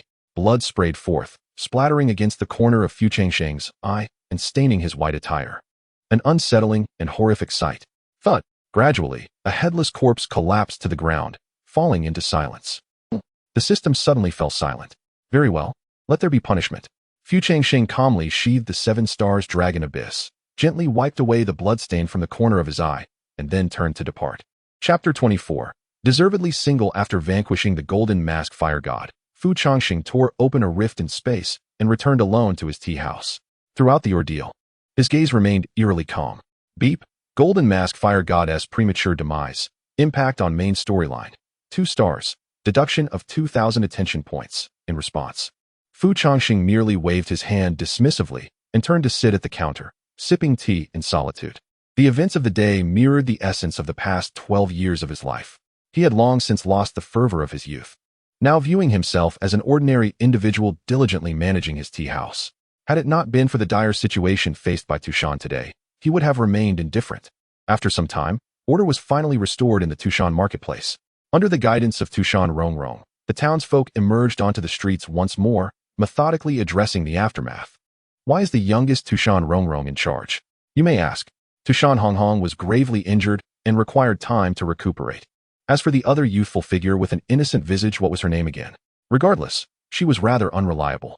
Although Changsheng had opened the doors of his tea house, no customers arrived, as everyone was still grappling with the events that had transpired. As dusk fell, the sky was gradually painted a vibrant crimson. The orange sunlight streamed through the tea house, heralding the arrival of a somewhat fatigued figure. Tu Shan Rongrong entered the tea house, dragging her weary body across the threshold, and poured herself a cup of tea at the counter. Finished with your tasks? Changsheng inquired. Holding an account book in one hand and a teacup in the other, his tone devoid of emotion. There are still matters left unresolved, but I simply lack the strength, Tu Shan Rongrong sighed, cradling her teacup. Your sister truly trusts you, entrusting you with the vast responsibilities of Tu Shan, Changsheng remarked, a hint of lamentation creeping into his voice. At her age, Tu Shan Rongrong should not bear such burdens. She ought to be carefree like Tu Shan Yaya. In response, Tu Shan Rongrong neither confirmed nor denied, merely revealing a fleeting, enigmatic smile. Someone must take charge, mustn't they? Besides, my demonic powers are not as formidable as my sister's. Being able to alleviate some of her pressure is quite beneficial. With that, Tu Shan Rongrong, fatigued, leaned against the counter, revealing only her eyes and small nose. I wonder who that masked figure was today, the one donned in a fox demon mask, she mused aloud, her thoughts drifting. After all, such a powerful entity had been concealed within Tu Shan, and no one was aware of it. This revelation had startled Tu Shan Rongrong, and even Tu Shan Rongrong was taken aback. In the end, the individual departed as quietly as they appeared, leaving no opportunity for inquiry. Perhaps they were merely a passerby, lending a hand before continuing on their way. Changsheng sipped his hot tea and responded softly. What about the card? Tu Shan Rongrong glanced at him curiously and asked lightly, do you know it? I don't. Then why do you speak as if you do? Tu Shan Rongrong shot him a look of mild disdain. Haven't you eaten? Allow me to prepare something for you. With that, Changsheng set down the ledger and walked into the kitchen on his own. Moments later, he emerged with 2 steaming bowls of wontons, placing one in front of Tu Shan Rongrong and extending a pair of chopsticks toward her. Ah, I feel rather guilty, always mooching off you, Tu Shan Rongrong said with a smile, propping her chin on her hand as she accepted the chopsticks. Changsheng replied, no need to feel guilty, just pay me. Upon hearing this, Tu Shan Rongrong remained silent, yet a teasing smile gradually appeared on her face. Oh dear, that's quite unfortunate, for I am quite poor. Perhaps. She leaned in slightly, a finger delicately tracing her fair neck as she cast a playful glance at Changsheng. Shall I settle the bill in another way? Her voice was soft, almost enchanting, leaving him momentarily dazed. Changsheng's expression shifted slightly, and he promptly averted his gaze from her. Satisfied with his reaction, Tu Shan Rongrong chuckled softly. I've always wanted to see this expression on your face. This bashful look you have before me. In the next moment, Changsheng cleared his throat twice. I do not engage in the trade of organs. Tu Shan Rongrong fell silent, pondering. At times, she genuinely wished to pry open Changsheng's mind to discover what thoughts resided within. Humph. She shot him an annoyed glance before picking up her chopsticks and taking a bite of wonton. Well, considering the delightful taste. I shall not hold it against you. After satisfying her hunger, Tu Shan Rongrong stretched languidly and then naturally leaned against Fu Changsheng. Aren't you cold sleeping here? He glanced at her indifferently. At this moment, you ought to take off your coat and drape it over me, shouldn't you? She smiled slyly, tilting her head slightly. I am cold too. Fu Changsheng raised his teacup and took another sip, unfazed. Tu Shan Rongrong ventured, if I may be so bold, do you have a girlfriend? No. You already know that, he replied without hesitation, shaking his head. Well, it seems you are destined to be single for life. Such formidable aggression. It is worth mentioning that prior to his transmigration, Fu Changsheng had always remained single. Despite possessing commendable attributes, his emotional intelligence when interacting with the opposite sex was appallingly low. This became Fu Changsheng's lifelong anguish, as he watched his close companions each find their one true love, which left him feeling quite envious. Even with the advantage of being transported to another world, his single status remained unchanged. Fu Changsheng let out a silent sigh, glancing at the miscellaneous writings in his hand, and remarked nonchalantly, by the way, Rongrong, didn't you say that many suitors were pursuing you? How is it that not a single male figure has emerged after all this time? Ouch, that hurts. As soon as Fu Changsheng uttered these words, an excruciating pain suddenly shot through his side, and his expression contorted in an instant. Unbeknownst to him, a hand from Tu Shan Rongrong had stealthily climbed up to his waist, twisting it fiercely. The force of Tu Shan Rongrong's grip was quite nuanced. It wasn't until Fu Changsheng begged for mercy from the pain that she finally relented, turning her head away with a haughty snort. Of course, I have admirers. Moreover, each one is exceptionally graceful. In a display of defiance, Tu Shan Rongrong crossed her arms and declared, Yet, I have never seen any of them, Fu Changsheng remarked, casting a curious glance at Tu Shan Rongrong. Chapter 25. A chance encounter at the dating house. How come I've never seen you before? It's your poor eyesight. Humph. Just wait. Watch me find a boyfriend for you tomorrow. Tu Shan Rongrong stood up, slightly pouting, and after saying that, she turned and left. Fu Changsheng stared at Tu Shan Rongrong's departing figure, lost in thought for quite a while. Could it be that such matters could be so casually approached? However, as he was not a demon and had never experienced love himself, he felt unqualified to judge Tu Shan Rongrong's views on romance. As the day gradually darkened, Fu Changsheng sat alone in the tea house, gazing at the flickering candlelight, somewhat entranced. Should I also seek a girlfriend? Holding the now cold tea in his hands, he remained still, not blinking for what felt like an eternity. The following day, at the Tu Shan market, a particular building drew an extraordinary crowd, even benefiting the neighboring shops with better business than elsewhere. Those emerging from the small building were all glowing with joy, their faces adorned with smiles to varying degrees. This prompted curious passers-by, who had never entered, to feel an irresistible urge to step inside. The sign at the entrance displayed 3 elegantly written red traditional characters, dating house. At this moment, Tu Shan Rongrong stood alone at the entrance of the dating house, her expression somewhat conflicted. Observing the jubilant expressions of the demons exiting, she felt a peculiar sensation within her heart. Yet, recalling Fu Changsheng's words from the previous night, a wave of anger surged within her. Tu Shan Rongrong, IQ 111, 1111. Humph. Today I shall demonstrate the allure I possess to the opposite sex, revealing just how exceptional I truly am. Resolute in her thoughts, she took a bold step inside. As soon as Tu Shan Rongrong entered the dating house, the proprietor immediately recognized her amidst the crowd. Ah, third master. The owner beamed as he approached her. Didn't we just have an inspection a month ago? What brings you here again today? We have always conducted our business with integrity, he insisted, nodding earnestly. Tu Shan Rongrong waved her hand. I'm not here for an inspection today. Oh. The owner exhaled in relief upon hearing this. Does the third master have any feedback to provide, or? Before he could finish, Tu Shan Rongrong raised her hand, interrupting him. It's not that complicated. I simply wish to find a man. The owner stood there, momentarily stunned, gazing at Tu Shan Rongrong in disbelief, even questioning if he had misheard her. What? Is that a problem? Oh no. It's absolutely fine. The owner nodded vigorously, a smile spreading across his face. What kind of gentleman does the third master desire? I shall make the arrangements for you. Tu Shan Rongrong pondered for a moment and said, Please bring me the most eligible man here today. He must be handsome and possess considerable skills. Certainly. Rest assured, I will ensure your satisfaction. The proprietor, though aware that Tu Shan Rongrong's demands were somewhat stringent, readily nodded in agreement without a second thought. The sole reason being, Tu Shan Rongrong was deserving of such attentions. Subsequently, she was escorted by the proprietor to the second floor and into a lavish private room to await her appointment. Unbeknownst to her, A pair of eyes had followed her closely as she entered the chamber. Tu Shan Rongrong? Fu Changsheng gazed in bewilderment at the familiar figure, raising his eyebrows in surprise. What was she doing here? He found himself momentarily entranced by her silhouette.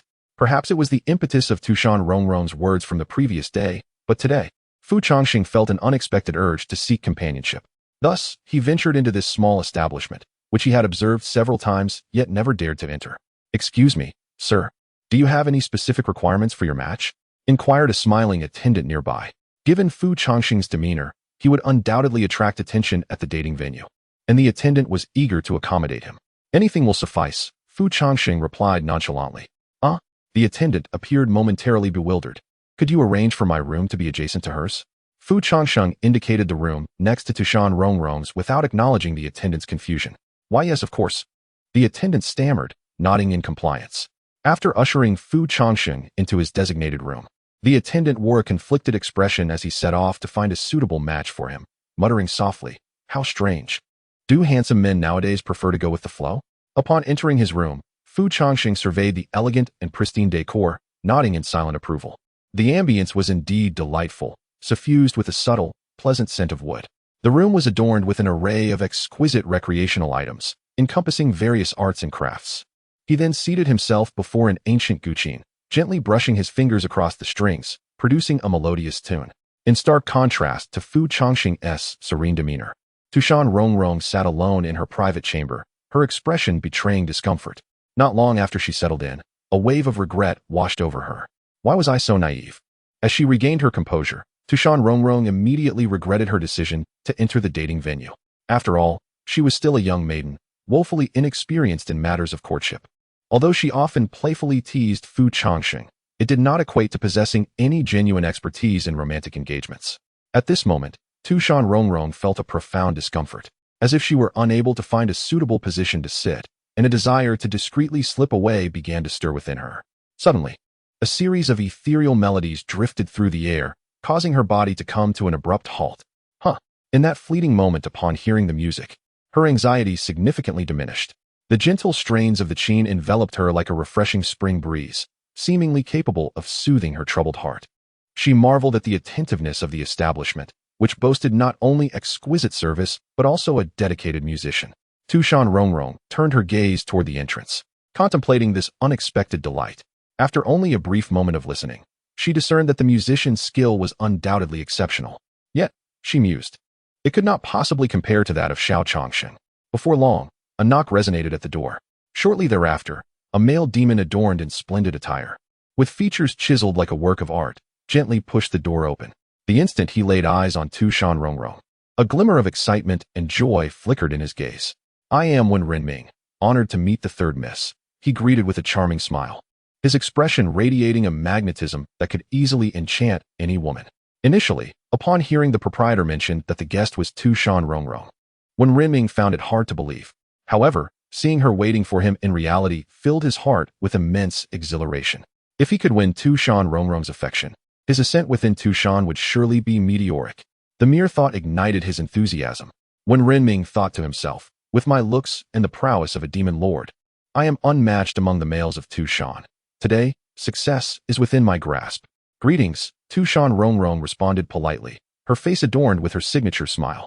Yet, witnessing Wen Renming's exaggerated attempts to impress her felt somewhat contrived, leaving her with an unsettling sensation. Tu Shan Rongrong thought to herself, indeed, I still yearn to escape. Chapter 26. The unexpected discomfort of Tu Shan Rongrong. It is indeed quite surprising. Has the third miss already begun to contemplate love? Wen Renming, holding a folding fan, cast a somewhat playful glance at Tu Shan Rongrong. Well, it does not seem particularly formal. It is merely an attitude of cautious experimentation. Tu Shan Rongrong maintained a somewhat awkward smile on her face. How I wish I could slap this man into oblivion. Despite the inner turmoil, she managed to suppress her irritation. Never mind. After all, it was a momentary lapse of judgment on her part. Consider it a form of self-punishment. Please, take a seat. Tu Shan Rongrong gestured towards the chair opposite her. At this moment, she merely wished to feign indifference and procrastinate, hoping to leave as soon as the time permitted. However, Wen Renming did not heed her suggestion. Instead, he seated himself beside her. Is this your first visit, third miss? Wen Renming inquired, leaning closer with a self-assured expression that he believed to be charming. As he spoke, one of his hands stealthily approached, intending to grasp Tu Shan Rongrong's hand. She noticed his subtle maneuver, and a flicker of disdain crossed her eyes, though it vanished almost instantly. Yes, it is my first time, Tu Shan Rongrong replied, swiftly retracting her hand and subtly shifting her body to create distance. Observing this, Wen Renming remained unperturbed, admiring the room's decor as he softly remarked, "What a coincidence. It is my first time here as well." Tu Shan Rongrong, feeling embarrassed, managed a forced smile. "Is it, really?" she thought to herself, once again wishing she could deliver a resounding slap to him. Meanwhile, in the adjacent compartment, Changsheng, who was playing the guqin, covered the scene with his spiritual awareness and witnessed the entire exchange. Seeing Tu Shan Rongrong's expression, reminiscent of someone who had just consumed a most unsavory dish, he could not help but chuckle softly. Cough, cough. No, I must maintain my composure. No matter how amusing it is, I should not laugh. Changsheng quickly cleared his throat and straightened his demeanor. Knock, knock. At that moment, a series of knocks echoed from outside his compartment. Excuse me, is this Master Changsheng? A voice called from beyond the door. Yes, please enter. Soon, a girl clad in a pale cream-colored dress timidly stepped inside, appearing somewhat apprehensive. Upon entering, she caught sight of Changsheng playing the guqin, and the image of the renowned gentleman spoken of by storytellers was instantly etched into her heart. How handsome! The girl murmured to herself, biting her lip. Is there something on my face? Changsheng inquired, lifting his gaze with a hint of curiosity. And no, nothing at all. Please, take a seat. All right. The girl awkwardly settled into the chair opposite him, her hands clasped between her legs, clearly anxious. Is this your first visit, young lady? With a hint of amusement, Changsheng inquired whether the young lady was being pressured by her family to seek a partner. Yes, yes. The girl stammered, as if her presence here was a source of embarrassment. Little did she know that the composed man before her was also experiencing this for the first time. Changsheng nodded silently, pouring a cup of tea for her. Could you introduce yourself? He asked, taking the initiative to ease her apprehension. All right, I am Xia Yusen. I am a rabbit spirit. In the past. Xia Yusen lowered her head, speaking haltingly about herself, while Changsheng listened attentively, sipping his tea and nodding in response to her words. Meanwhile, in the adjacent room, the atmosphere was charged with emotion. Miss San, you may find it amusing, but although I am already 700 years old, I have never had a lover. However, the moment I laid eyes on you today, I felt as if I had fallen in love, Wen Renming declared, gazing at Tu Shan Rongrong with deep affection. Such a young girl is best handled with care, he mused, considering his own handsome appearance and lofty cultivation level. A mere expression of affection, perhaps a bold advance, would surely win her over in no time. Wen Renming's overt intentions left Tu Shan Rongrong feeling an overwhelming desire to escape. What do you find appealing about me? Is it too late for me to change? She asked, a hint of self-deprecation in her tone. That might just be a misperception on your part. She added with an awkward laugh. No, Wen Renming insisted, shaking his head. I am quite certain this is what love feels like. Miss San, what do you think of me? Well, you're acceptable, she replied, her heart a whirlwind as she avoided his increasingly close face. Oh, don't misunderstand. It's not due to shyness, she clarified, for the proximity of this man, spouting nonsense and behaving theatrically, was nearly unbearable. Therefore, Miss San, I wish to advance our relationship further, Wen Renming said, no longer feigning restraint as he moved closer, reaching out to embrace her waist. In an instant, Tu Shan Rongrong stepped back, evading his grasp. Behind her, a surge of demonic energy began to gather in her hand, prepared to retaliate at a moment's notice. No, stay calm. Do not act impulsively. He is a prominent demon king, she admonished herself. I endure. Hee, Sir Wenren jested. It seems we share no particular bond, so how could we become closer? Tu Shan Rongrong inhaled deeply, forcing a smile as she waved her hand dismissively. Upon hearing this, Wen Renming showed no sign of restraint. Instead, he pressed closer with audacity. After all, someone must take the initiative. Once a door is opened, connections can surely follow. With this thought, Wen Renming stepped forward again, this time extending both hands toward her. Seeing his intent to grasp her hands forcefully, Tu Shan Rongrong froze momentarily, her demon energy surging into her palms. Although she could endure, she was not the empress of Tu Shan. Continued forbearance was pushing her to her limits. Her gaze hardened, and she prepared to deliver a moon-viewing palm as a response. Just then, in the very instant she raised her hand, a series of knocks echoed from outside the door. Who could it be? The abrupt interruption irked Wen Renming, who turned his head in annoyance. At such a critical moment, Had it not been for Tu Shan Rongrong's presence, he might have considered taking drastic action against the knocker. Meanwhile, Tu Shan Rongrong sighed in relief. The interruption spared her from potential trouble had she struck. Apologies for the disturbance. I bring refreshments for the two of you. Wen Renming furrowed his brow in displeasure.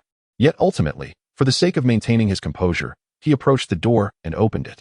Upon doing so, he beheld a young man clad in simple attire, standing at the threshold with empty hands.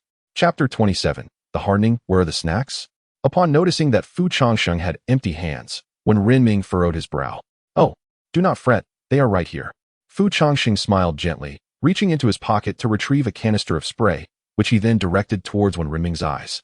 In an instant, Wen Renming was taken aback, only to succumb to darkness, collapsing without a sound. Upon witnessing this, Tu Shan Rongrong was momentarily frozen in shock. The moment she recognized Fu Changsheng standing at the door, her mind went blank. Tu Shan Rongrong slowly opened her eyes, her lips parting in astonishment. Unable to utter a single word. Is there something on my face? Fu Changsheng inquired with a tilt of his head, a playful smile gracing his features. Fu Changsheng, Tu Shan Rongrong stammered, seemingly in disbelief. What? Have you become foolish after spending time with a fool? Fu Changsheng glanced at the unconscious Wen Renming, teasingly posing the question. What did you do to him? Tu Shan Rongrong's gaze remained fixed on Wen Renming, still in a daze. This was the Demon King, and he had simply fallen? Nothing much, just sprayed a bit of chilly water. Fu Changsheng shrugged nonchalantly. Tu Shan Rongrong, your chilly water can incapacitate a Demon King? Disregarding her thoughts, Fu Changsheng approached Tu Shan Rongrong and extended his hand. What are you doing? Of course, we are making our escape. Do you intend to wait for him to awaken? Oh. Subsequently, Fu Changsheng took Tu Shan Rongrong's hand and they departed. Walking down the street, Fu Changsheng led the way while Tu Shan Rongrong trailed behind with her head lowered, resembling a child who had misbehaved. They traversed in silence until Tu Shan Rongrong finally broke the stillness. How did you know I was there? She inquired softly, clutching the hem of her skirt. Just happened to pass by, he replied. You just happened to wander into the land of fireworks. Tu Shan Rongrong clearly did not believe him, pouting slightly. So, you are aware that it is the land of fireworks? Fu Changsheng raised an eyebrow, glancing back at her. At this, Tu Shan Rongrong's fox ears twitched in surprise. The moment their eyes met, her body trembled slightly, and she quickly averted her gaze, unable to meet his eyes. Seeing her silence, Fu Changsheng casually asked, And why were you in that place? I was merely passing through, Tu Shan Rongrong responded stubbornly. Upon hearing this, Fu Changsheng sighed. Is it because of what happened last night?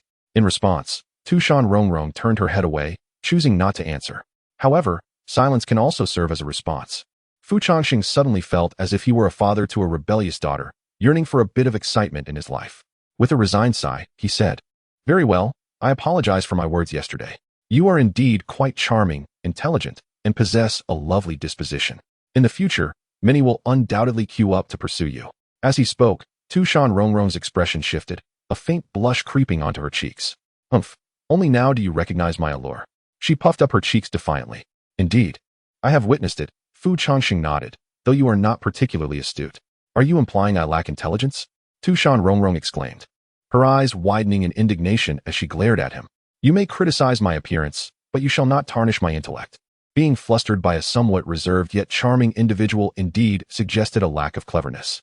Fu Changsheng pondered for a moment, then nodded earnestly. That was not my intention. At this mention, Tu Shan Rongrong fell silent, realizing she had indeed been somewhat flustered by someone named Wen Renming, nearly taken advantage of. Wait, how did you know that? She shot Fu Changsheng a curious glance. After all, if he merely happened to pass by, how could he know which room she was in and what transpired within? You were unaware? I assumed you had picked up on my hints. Fu Changsheng waved his hand dismissively. Hints? Tu Shan Rongrong was momentarily bewildered. After a brief pause, a thought seemed to dawn upon her, and she looked at Fu Changsheng incredulously. You were the one playing the piano. Suddenly recalling the music that had wafted in from the neighboring room as she entered, she felt a surge of realization. Correct, Fu Changsheng smirked. So, you were right next door, watching as that fellow bullied me? She demanded. Coughing lightly, he responded, Ahem. I was primarily interested in witnessing the charm of the third Mississippi. He stifled a chuckle, yet it was evident that amusement lingered in his voice. At this, Tu Shan Rongrong felt her long-standing low blood pressure miraculously resolve, especially when he spoke the words charm of the third miss with such a mocking tone, as if deliberately ridiculing her previous claims. In that instant, she hardened, clenching her fists. She scoffed. turning her head away. Truly, men are all the same. Such remarks should be made with caution. The one who bullied you is a demon. What connection do we men have with that? Fu Changsheng shrugged innocently. You are even more detestable than he is. Upon hearing this, Fu Changsheng could only acquiesce, for he indeed harbored a mischievous intent towards Tu Shan Rongrong. After all, opportunities to witness the third master of Tu Shan in a predicament are quite rare. Moreover, to be candid, an angry Tu Shan Rongrong is rather endearing. After a brief moment, Fu Changsheng raised his hand and gently ruffled Tu Shan Rongrong's hair. Next time you encounter such a character, do not hold back, simply slap him. If he demands compensation, I shall cover it for you. And if he remains obstinate, well, the chief will ensure he submits.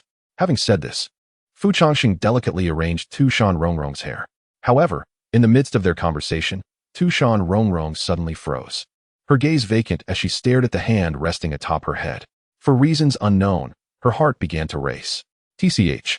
Just a master of sweet talk. Tu Shan Rongrong murmured under her breath, her voice barely audible, meant only for her own ears. Chapter 28. Chishi, by the way, what are your plans for tomorrow? Tu Shan Rongrong suddenly asked a seemingly unrelated question. Tomorrow? Of course, it will be just like before, lounging around in the tea house. Fu Changsheng replied nonchalantly. You do not realize what day it is tomorrow? Tomorrow is. Fu Changsheng pondered. Could it be National Day? No, that doesn't seem right. Seeing Fu Changsheng's utterly perplexed expression, Tu Shan Rongrong let out a sigh. Forget it. No need for you to think about it. With that, she reached into her sleeve and pulled out a translucent jade token, which she handed to Fu Changsheng. Fu Changsheng accepted the jade token, a bit puzzled, and inquired, what is this? The clear jade contained a strand of blue-green line, resembling a wisp of smoke, and inscribed upon it was the elegant character for 7. Do not concern yourself with it, just accept it. Tu Shan Rongrong waved her hand dismissively, providing no further explanation. Oh, and remember to wear it tomorrow. As if recalling something, Tu Shan Rongrong suddenly turned back to remind him. Why? Fu Changsheng continued to examine the jade token, feeling somewhat bewildered. Never mind. Give it here. Tu Shan Rongrong did not allow Fu Changsheng to contemplate further, snatching the jade token back, stringing it with a cord to create a necklace. She turned to place the jade pendant around Fu Changsheng's neck, but upon tiptoeing and lifting her hands, she realized she still fell short by 10 centimeters. Unable to reach Fu Changsheng's head, Fu Changsheng, understanding the situation, lowered his head so that Tu Shan Rongrong could fasten the jade around his neck. Remember, you must not take it off for the entire day tomorrow, Tu Shan Rongrong said, extending a finger, her expression serious. For some reason, the tone of her admonishment, reminiscent of a meticulous caretaker, juxtaposed with her youthful appearance, amused Fu Changsheng. All right, Fu Changsheng acquiesced without further thought. After all, it was not particularly unattractive. In fact, the jade token was rather beautiful, and it felt quite fitting to wear. Since I have so readily agreed to your request, shouldn't you show some appreciation in return? Fu Changsheng suddenly grinned at Tu Shan Rongrong. What do you want? Just so we're clear, I have no money, and my life is non-negotiable. Tu Shan Rongrong's demeanor became instantly cautious. I see you are truly fixated on money, Fu Changsheng remarked, playfully flicking her forehead. What I mean to say is, if you desire a companion, we can discuss it later.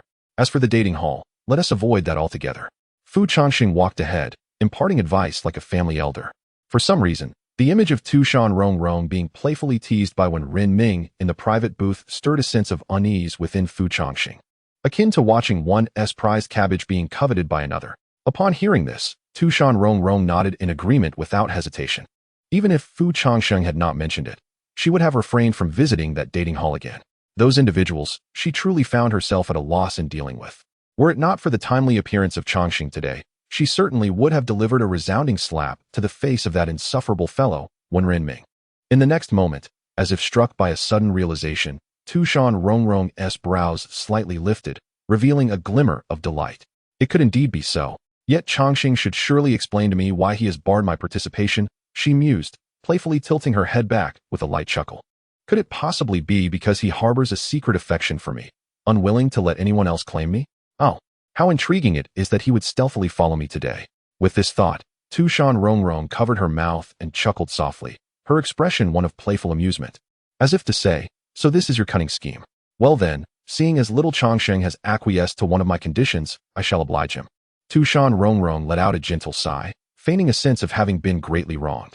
To this, Changsheng offered no explanation, simply remarking with a hint of indifference. I am not small. Since Tu Shan Rongrong had consented, it mattered not what she thought. Changsheng had achieved his objective. Indeed, he was under suspicion of trailing Tu Shan Rongrong and regarding her insinuation of infatuation. With this in mind, he raised his gaze to scrutinize her closely. One must admit, she was undeniably a beauty, and it was remarkable how her cunning and prideful nature perfectly aligned with her character.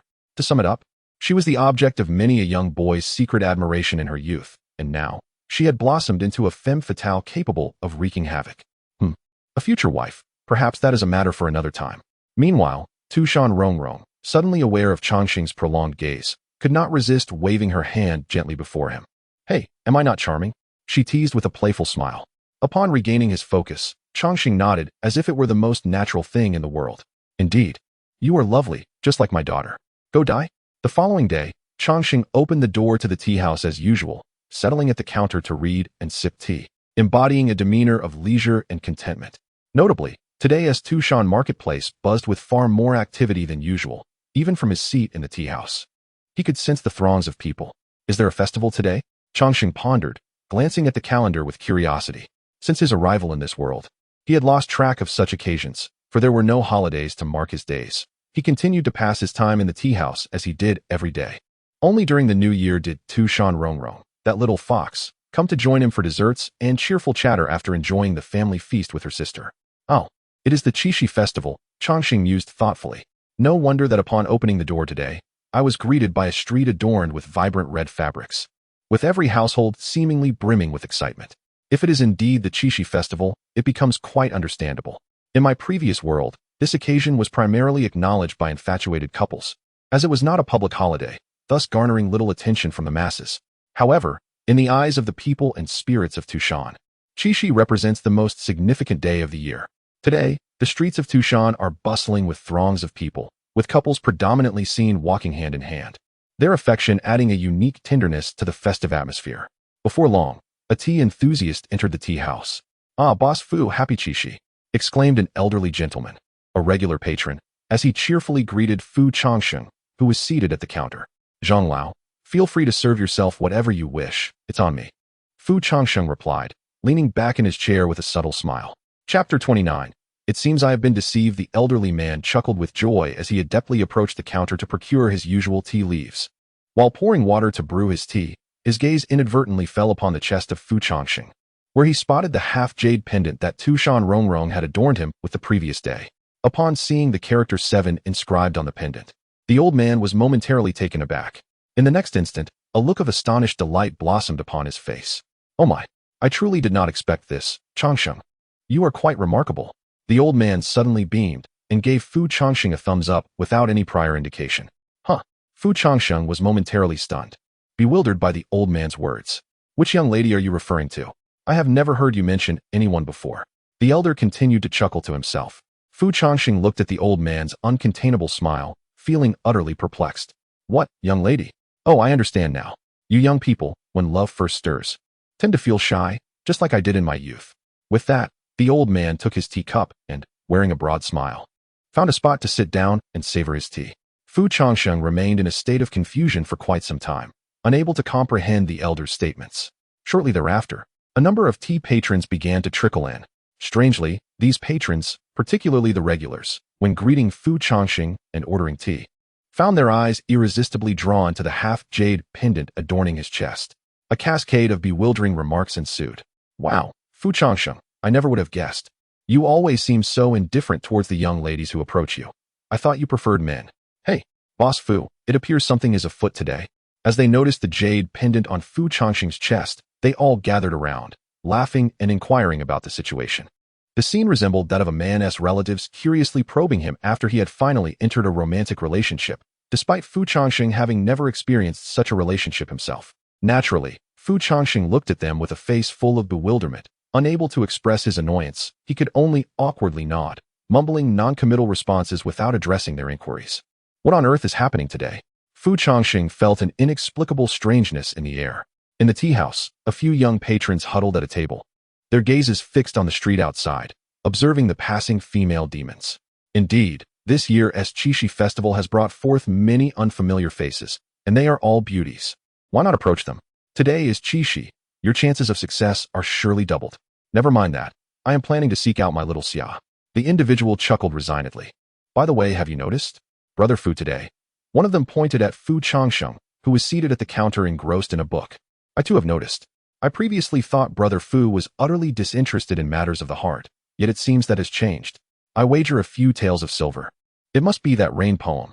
Just as several individuals were engaged in speculation, a verdant figure gracefully entered the tea house. Ah, Boss Fu, your business seems quite prosperous today. Tu Shan Rongrong approached the counter, resting her elbow upon it and cradling her delicate face with her palm, smiling brightly. It is the Qixi festival, so business is naturally better, Fu Changsheng replied with a subtle nod.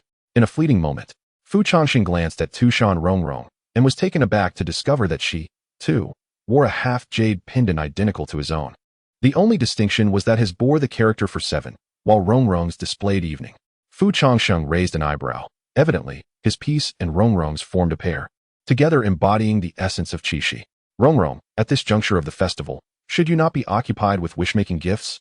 Fu Changsheng lifted his teacup and took a slow sip. More content is loading. Please wait. This site only supports mobile browser access. If you see this paragraph, it indicates a failure to load the chapter content. Please disable reading mode, novel mode, and ad blocking features, or copy the URL into another browser to read. Thus, I am not alone in my endeavors. I came seeking your assistance, Changsheng. Tu Shan Rongrong cupped her face with her hands, her adorable smile disarming any impulse to refuse. But who will attend to my tea house? They are all acquaintances. Do you fear they might owe you for their tea? After a moment of contemplation, Fu Changsheng, with a thoughtful nod, decided to lend a hand to this charming girl, as he had little else to occupy his time. However, just then, he furrowed his brow, sensing an inexplicable chill creeping up his back. Ding! Acquired 400 attention points. The system's notification tone echoed, leaving Fu Changsheng momentarily bewildered. Looking around, he noticed that the patrons in the tea house had collectively turned their gazes toward him and Tu Shan Rongrong, their eyes wide with surprise. Hey, did you see that? A young man nudged the person beside him with his elbow. It seems. I'm not certain. Let me take another look.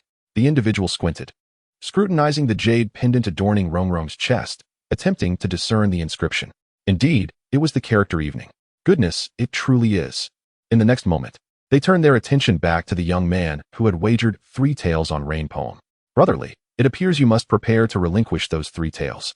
I refuse to believe it. It must be mere coincidence. Brotherly stubbornly shook his head. The third miss likely just came in to greet us. If they leave together shortly, I shall produce 30 taels on the spot. Let us go. As soon as the words left his lips, Fu Changsheng rose from behind the counter, stepping alongside Tu Shan Rongrong as they exited the tea house. Observing their close proximity, the patrons fell into a hushed silence, watching the pair depart without uttering a single word. As the moments passed, once Fu Changsheng and Tu Shan Rongrong had departed, the patrons of the tea house collectively inhaled sharply. The group of young men gradually turned their heads. It seems, gentlemen, that Brotherly shall treat us to tea today, one remarked casually, taking a sip while stifling a chuckle as he cast a glance at Brotherly.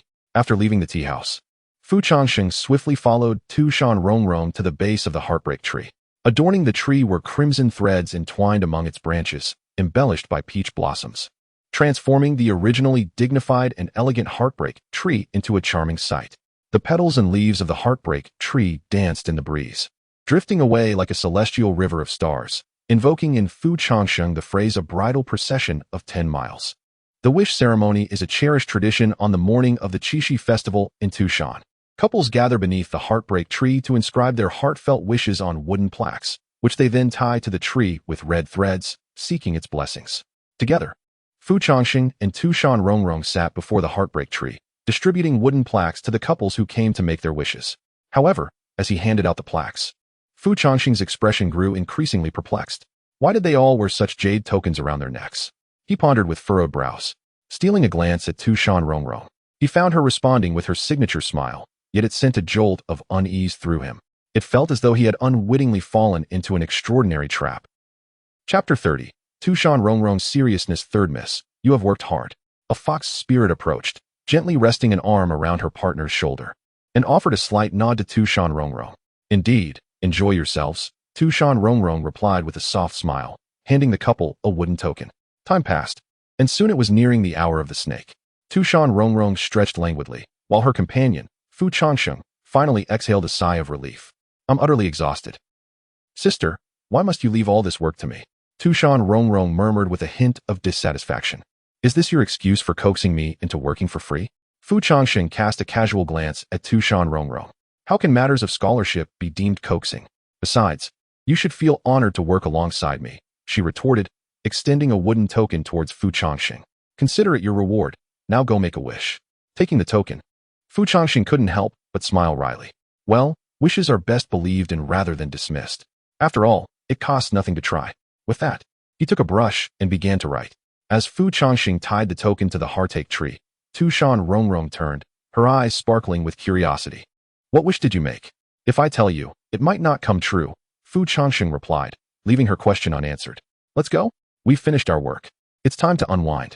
With that, Tu Shan Rongrong stood, brushing off her sleeves, and without waiting for Fu Changsheng's response, she took his arm and hurried away. The streets of Tu Shan City bustled like an ancient lantern festival, the weather perfectly mild and bright. Wow, Changsheng, look at this beautiful necklace. Tu Shan Rongrong's attention was suddenly captivated by a stall selling jewelry. Oh my, third miss, what have you set your eyes upon? The proprietor beamed as he recognized Tu Shan Rongrong. She reached for a delicate silver necklace, unembellished yet adorned with a simple rune at its center, exuding elegance. Is it lovely? She asked eagerly, donning the necklace and turning to Fu Changsheng for his opinion. At that moment, Tu Shan Rongrong radiated the youthful charm of a wealthy heiress. Her adorableness coupled with vitality made it difficult to reconcile her with the role of the third miss of Tu Shan. Yes, it is beautiful, Fu Changsheng nodded without hesitation. Since you think it's beautiful, it's time to pay, Tu Shan Rongrong declared, placing her hands behind her back and tilting her head to regard Fu Changsheng. Very well, he said, reaching for his purse. Wait a moment. Fu Changsheng's brow furrowed suddenly. If you want to buy the necklace, why should I pay for it? I have no money. Tu Shan Rongrong suddenly adopted a pitiable demeanor. Did I not just provide you with 3,000 taels for rent the day before yesterday? She remarked, naturally gesturing with her hands. Fu Changsheng sighed helplessly, eventually reaching into his wallet to retrieve some silver coins. Boss, I will pay. As they walked away, the proprietor, clutching the money, couldn't help but shake his head in disbelief at Fu Changsheng's departing figure. TSK. Yet another victim left penniless by the third Mississippi. Hey, Changsheng, look over there. There's a toy stall. Let us take a look. Tu Shan Rongrong exclaimed. What do you think of this? Is this outfit attractive? Oh, look over there. Throughout the entire escapade, Fu Changsheng was led around like a donkey by Tu Shan Rongrong. No, that comparison might be a tad unfair to the donkey, as Fu Changsheng not only accompanied her on her shopping spree, but also bore the financial burden, something even a workhorse would not endure so easily. Upon reaching a flower shop, Tu Shan Rongrong's eyes sparkled with excitement as she picked up a small flower crown. Seizing the opportunity while Fu Changsheng was momentarily distracted, she tiptoed and placed the crown atop his head. Fu Changsheng raised an eyebrow in surprise at the floral adornment resembling a headband resting on his forehead.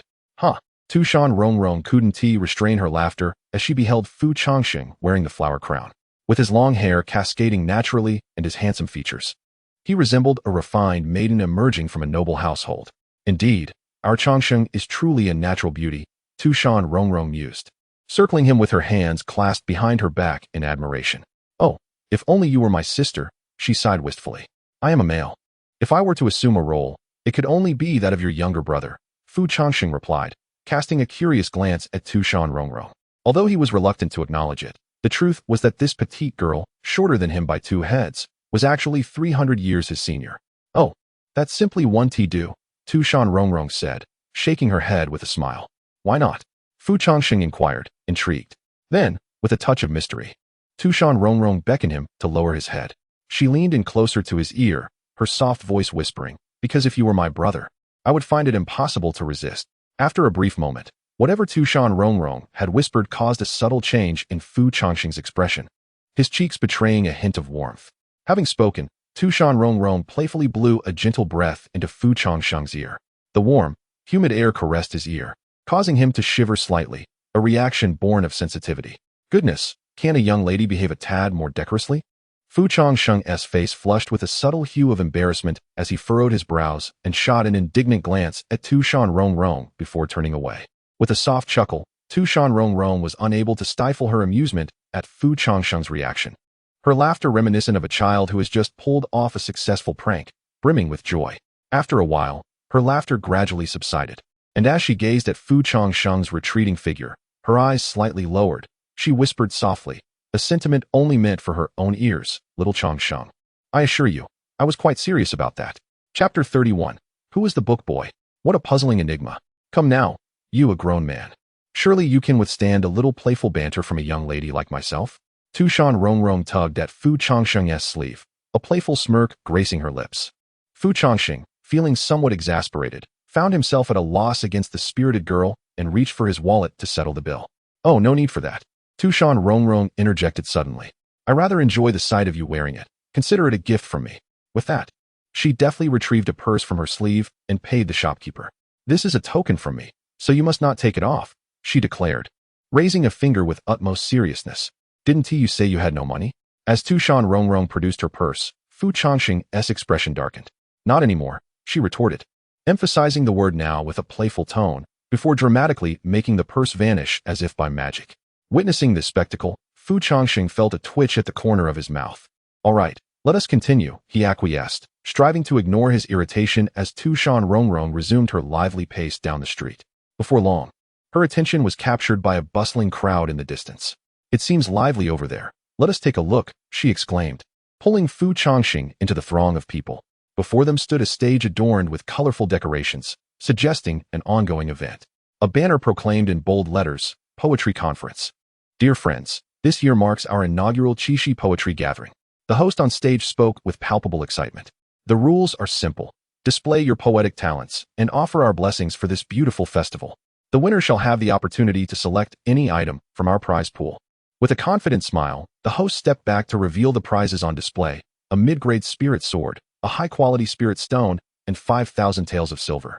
Yet, the piece de resistance was the exquisite feathered garment at the center, captivating the hearts of all the women present. Upon hearing this, Fu Changsheng felt a flicker of interest. He had long wished to witness the elegance of ancient poetry recitals, a chance to indulge the romantic side he had hidden away during his previous life as a science student. In a moment of reverie, Fu Changsheng felt a tug at the hem of his garment. Turning, he found Tu Shan Rongrong gazing up at him. Changsheng, I want that. She pointed eagerly at the feathered garment, her eyes alight with hope.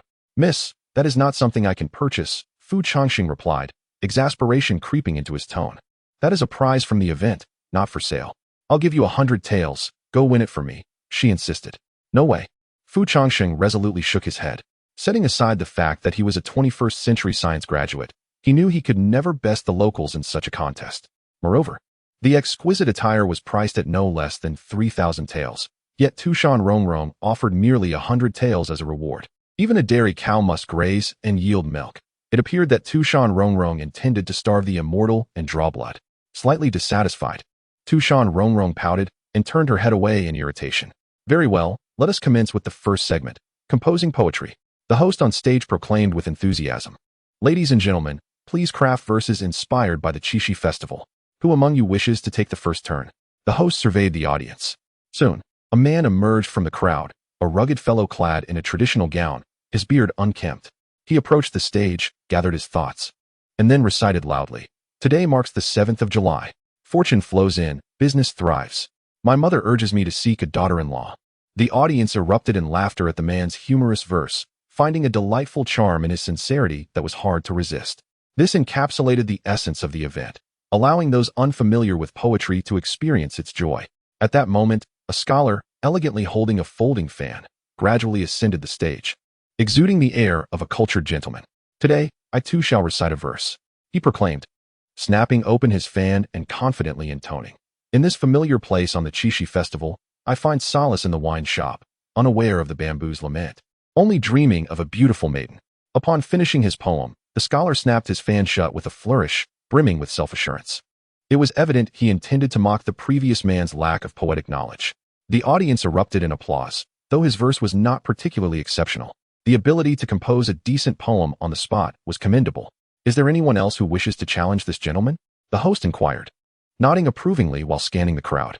Following the scholar's polished performance, the audience collectively shook their heads, refraining from embarrassing themselves further.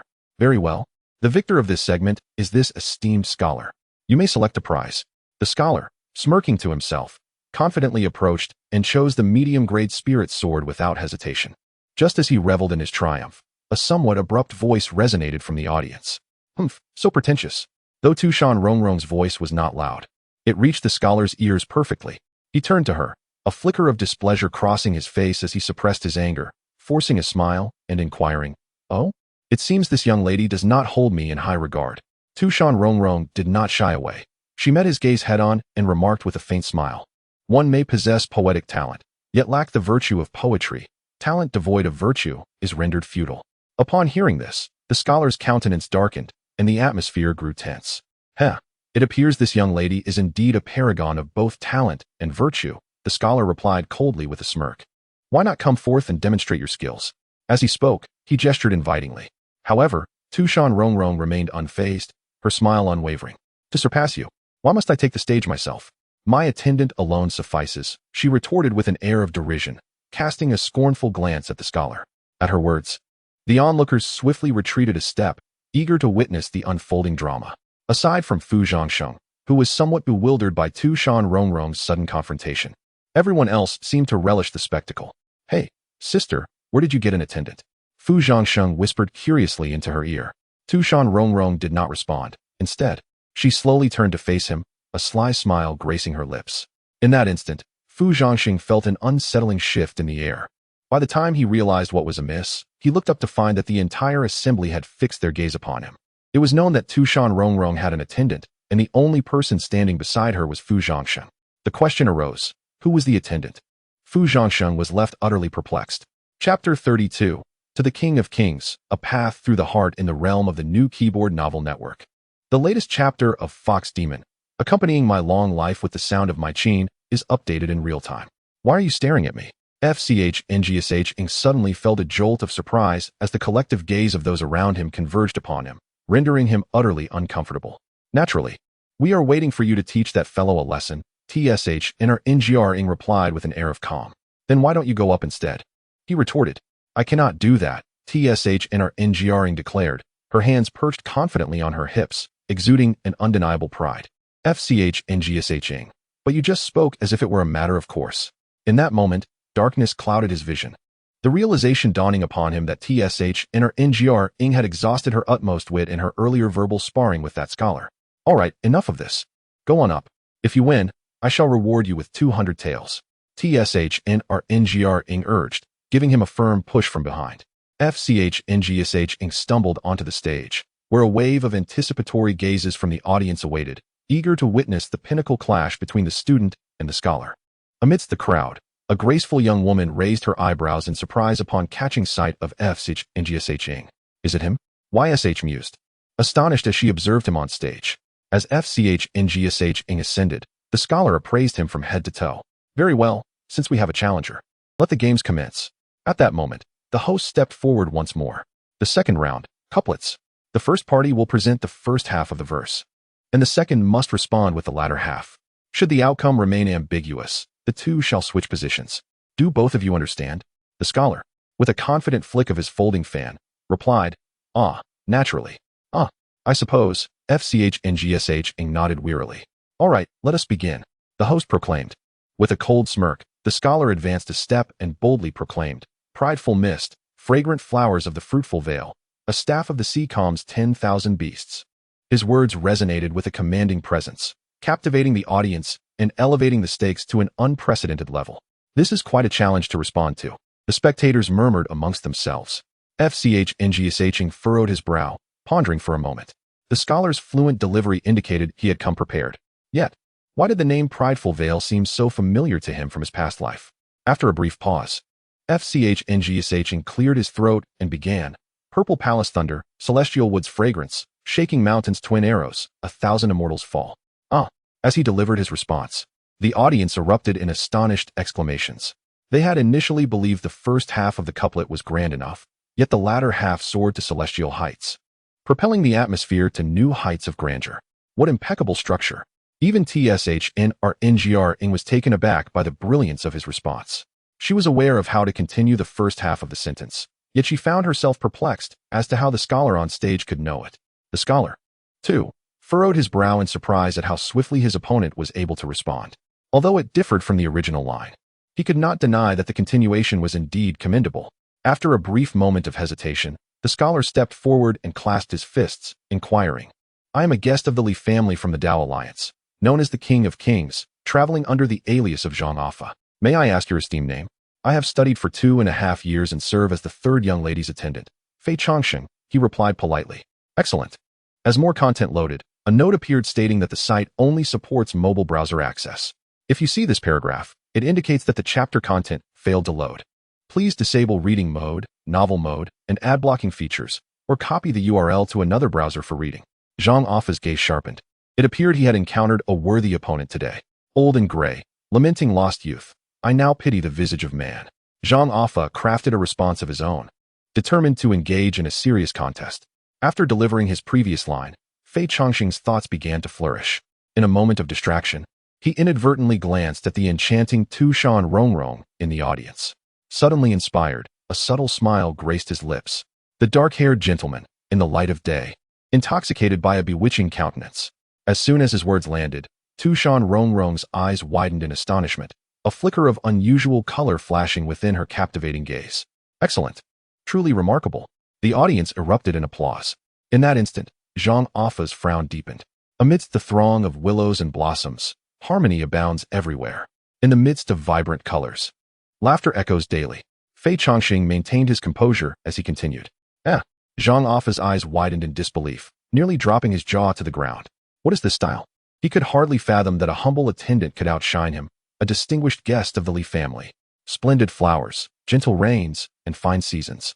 Yet the good man fails to recognize the good scriptures. Zhang Afa retorted. Marvelous people, exquisite verses, and delightful melodies. Yet the splendid turtle exclusively adores the fine abode. Fei Changsheng countered. Nanny. Zhang Afa was evidently flustered, as the opponent had suddenly deviated from the expected course, blending reason with a hint of absurdity. While Fei Changsheng's confidence only grew. Observing this, Fei Changsheng smiled faintly. He is anxious. He is truly anxious. Zhang Afa hastened to respond and outdo him. A lavishly dressed lady in the audience commanded loudly. I raise my golden goblet filled with jade liquid, mocking your lack of discernment. Zhang Afa stepped forward, glaring at Fei Changsheng, his spittle nearly landing in the latter's eyes. Fei Changsheng cast a disdainful glance at Zhang Afa before responding. You flatter the grandeur of the elite. Envious of my vast knowledge. I. Zhang Afa was utterly taken aback, having intended to look down upon his opponent due to his own status. But instead, he was met with a sharp retort. In the next moment, seemingly overwhelmed by an urgent surge of emotions, Zhang Afa lost his composure and spewed a mouthful of blood, collapsing to the ground. Fu Changsheng, startled, hastily retreated, fearing that the other might splatter blood upon him. Witnessing this spectacle, the audience below widened their eyes in disbelief, unable to comprehend how a mere exchange of verses could lead to such a dramatic outcome. Among the crowd, a few scholars familiar with poetry could not suppress their laughter, observing Zhang Afa's bloodied state. They couldn't help but recall his earlier mockery of the rough man for his lack of poetic knowledge, finding it utterly delightful. Oh dear, Master Zhang, how could you conduct yourself in such a manner? Could it be that the fine wines have intoxicated you to the point of losing your composure? Fu Changsheng remarked with a hint of amusement as he gazed at the fallen Zhang Afa. Cough you. Zhang Afa's eyes widened as he pointed at Fu Changsheng, managing to utter a single word before yet another spray of blood erupted from his mouth. This scene left even the host momentarily stunned. If this continued, it seemed Zhang Afa might perish on stage. Well, the outcome is quite evident. This round is won by the third young lady's attendant. With that, the host promptly summoned individuals to drag the bloody Zhang Afa off the stage. Chapter 33 Tu Shan Rongrong, wishing to tease, watched as Zhang Afa was carried off the stage, and the audience's gaze towards Fu Changsheng shifted dramatically. I had no intention of putting on a show, yet the dictates of fate are inescapable. With that thought, Fu Changsheng wasted no time and stepped forward to retrieve the ethereal attire from the stage before descending. To Fu Changsheng's surprise, just as he stepped off the stage with the garment in hand, Tu Shan Rongrong, without uttering a word, suddenly grasped his hand and fled. What's the rush? Didn't Tiwi just win? Fu Changsheng followed her, somewhat perplexed. You certainly stole the spotlight, Tu Shan Rongrong replied with a wry smile. However, I do not relish being the center of so many eyes. As she spoke, she turned back to cast a radiant smile at Fu Changsheng. By the way, how did I not notice your remarkable talent before? Those lines from Zhang Afa earlier would have stumped me if I had attempted them myself. At least not as swiftly as you did. Indeed, While she was intelligent, her cleverness was not universally applicable. Moreover, as the third master, she had little time to hone such skills. I am merely a musician. It is only fitting that I possess some talent. Fu Changsheng shrugged nonchalantly. Is that so? I am quite intrigued to discover just how many surprises you have in store for me. Tu Shan Rongrong replied, covering her mouth and chuckling softly. Oh, I have plenty. Indulgences, vices, deceit, and theft. There is nothing I cannot do. Fu Changsheng continued, playing along with her jest. I see you have a sharp tongue. Tu Shan Rongrong laughed, playfully poking him in the side. Her gaze then shifted to the ethereal garment in his hands, her eyes sparkling with delight as she naturally reached out to take it. The attire felt remarkably light, as if she were cradling a wisp of gossamer, and the more she examined it, the more she was captivated. Fu Changsheng shook his head, realizing that no matter the realm, women share a common fascination. Yet this garment was indeed extraordinary, which explained why Tu Shan Rongrong had been drawn to it from the prize pool. So what of the promised 200 taels? He suddenly queried, extending a hand towards her. This exquisite attire could not simply be given away. All right, considering your earnest efforts, here you go.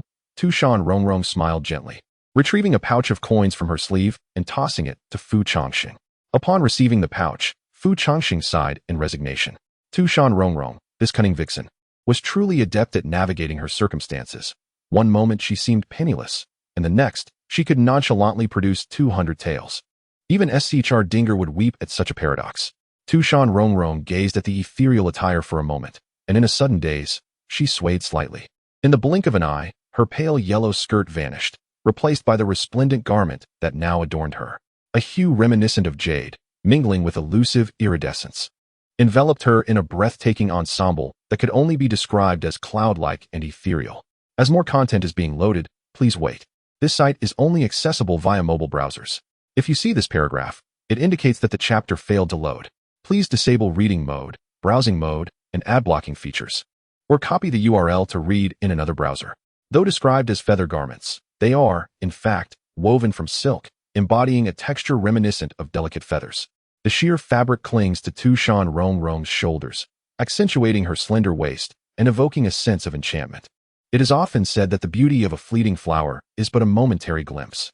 At this moment, Tu Shan Rongrong radiates the stunning allure of a blooming ephemeris, with her soft fox ears framing her exquisite doll-like visage, rendering her complexion even more porcelain-like. She remains still, captivating even the usually composed Fu Changsheng, who finds himself momentarily entranced. By the time he regains his composure, Tu Shan Rongrong has unexpectedly appeared before him, her expression playfully teasing. Your gaze towards me was rather peculiar just now, she remarks with a voice so soft it seems to possess an enchanting quality, sending a shiver through him. In that instant, Fu Changsheng inexplicably hears the rapid beating of his own heart. Once he collects himself, he clears his throat discreetly, turning away with an air of nonchalance, casually stating, "Let us proceed." Observing Fu Changsheng's calm demeanor, Tu Shan Rongrong glances down at her vibrant attire, puzzled, and murmurs, "How strange, is it not pretty?" She lets out a sigh, for in the moment she donned the dazzling garment, nearly everyone around her, regardless of gender, was rendered momentarily speechless.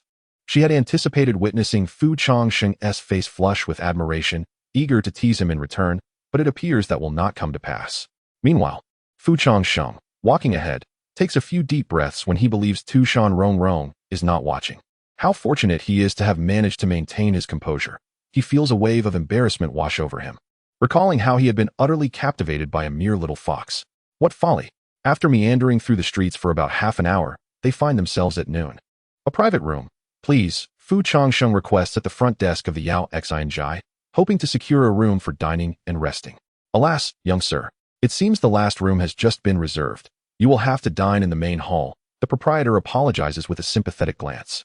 Upon hearing this, Fu Changsheng surveys the now crowded dining area and sighs in resignation.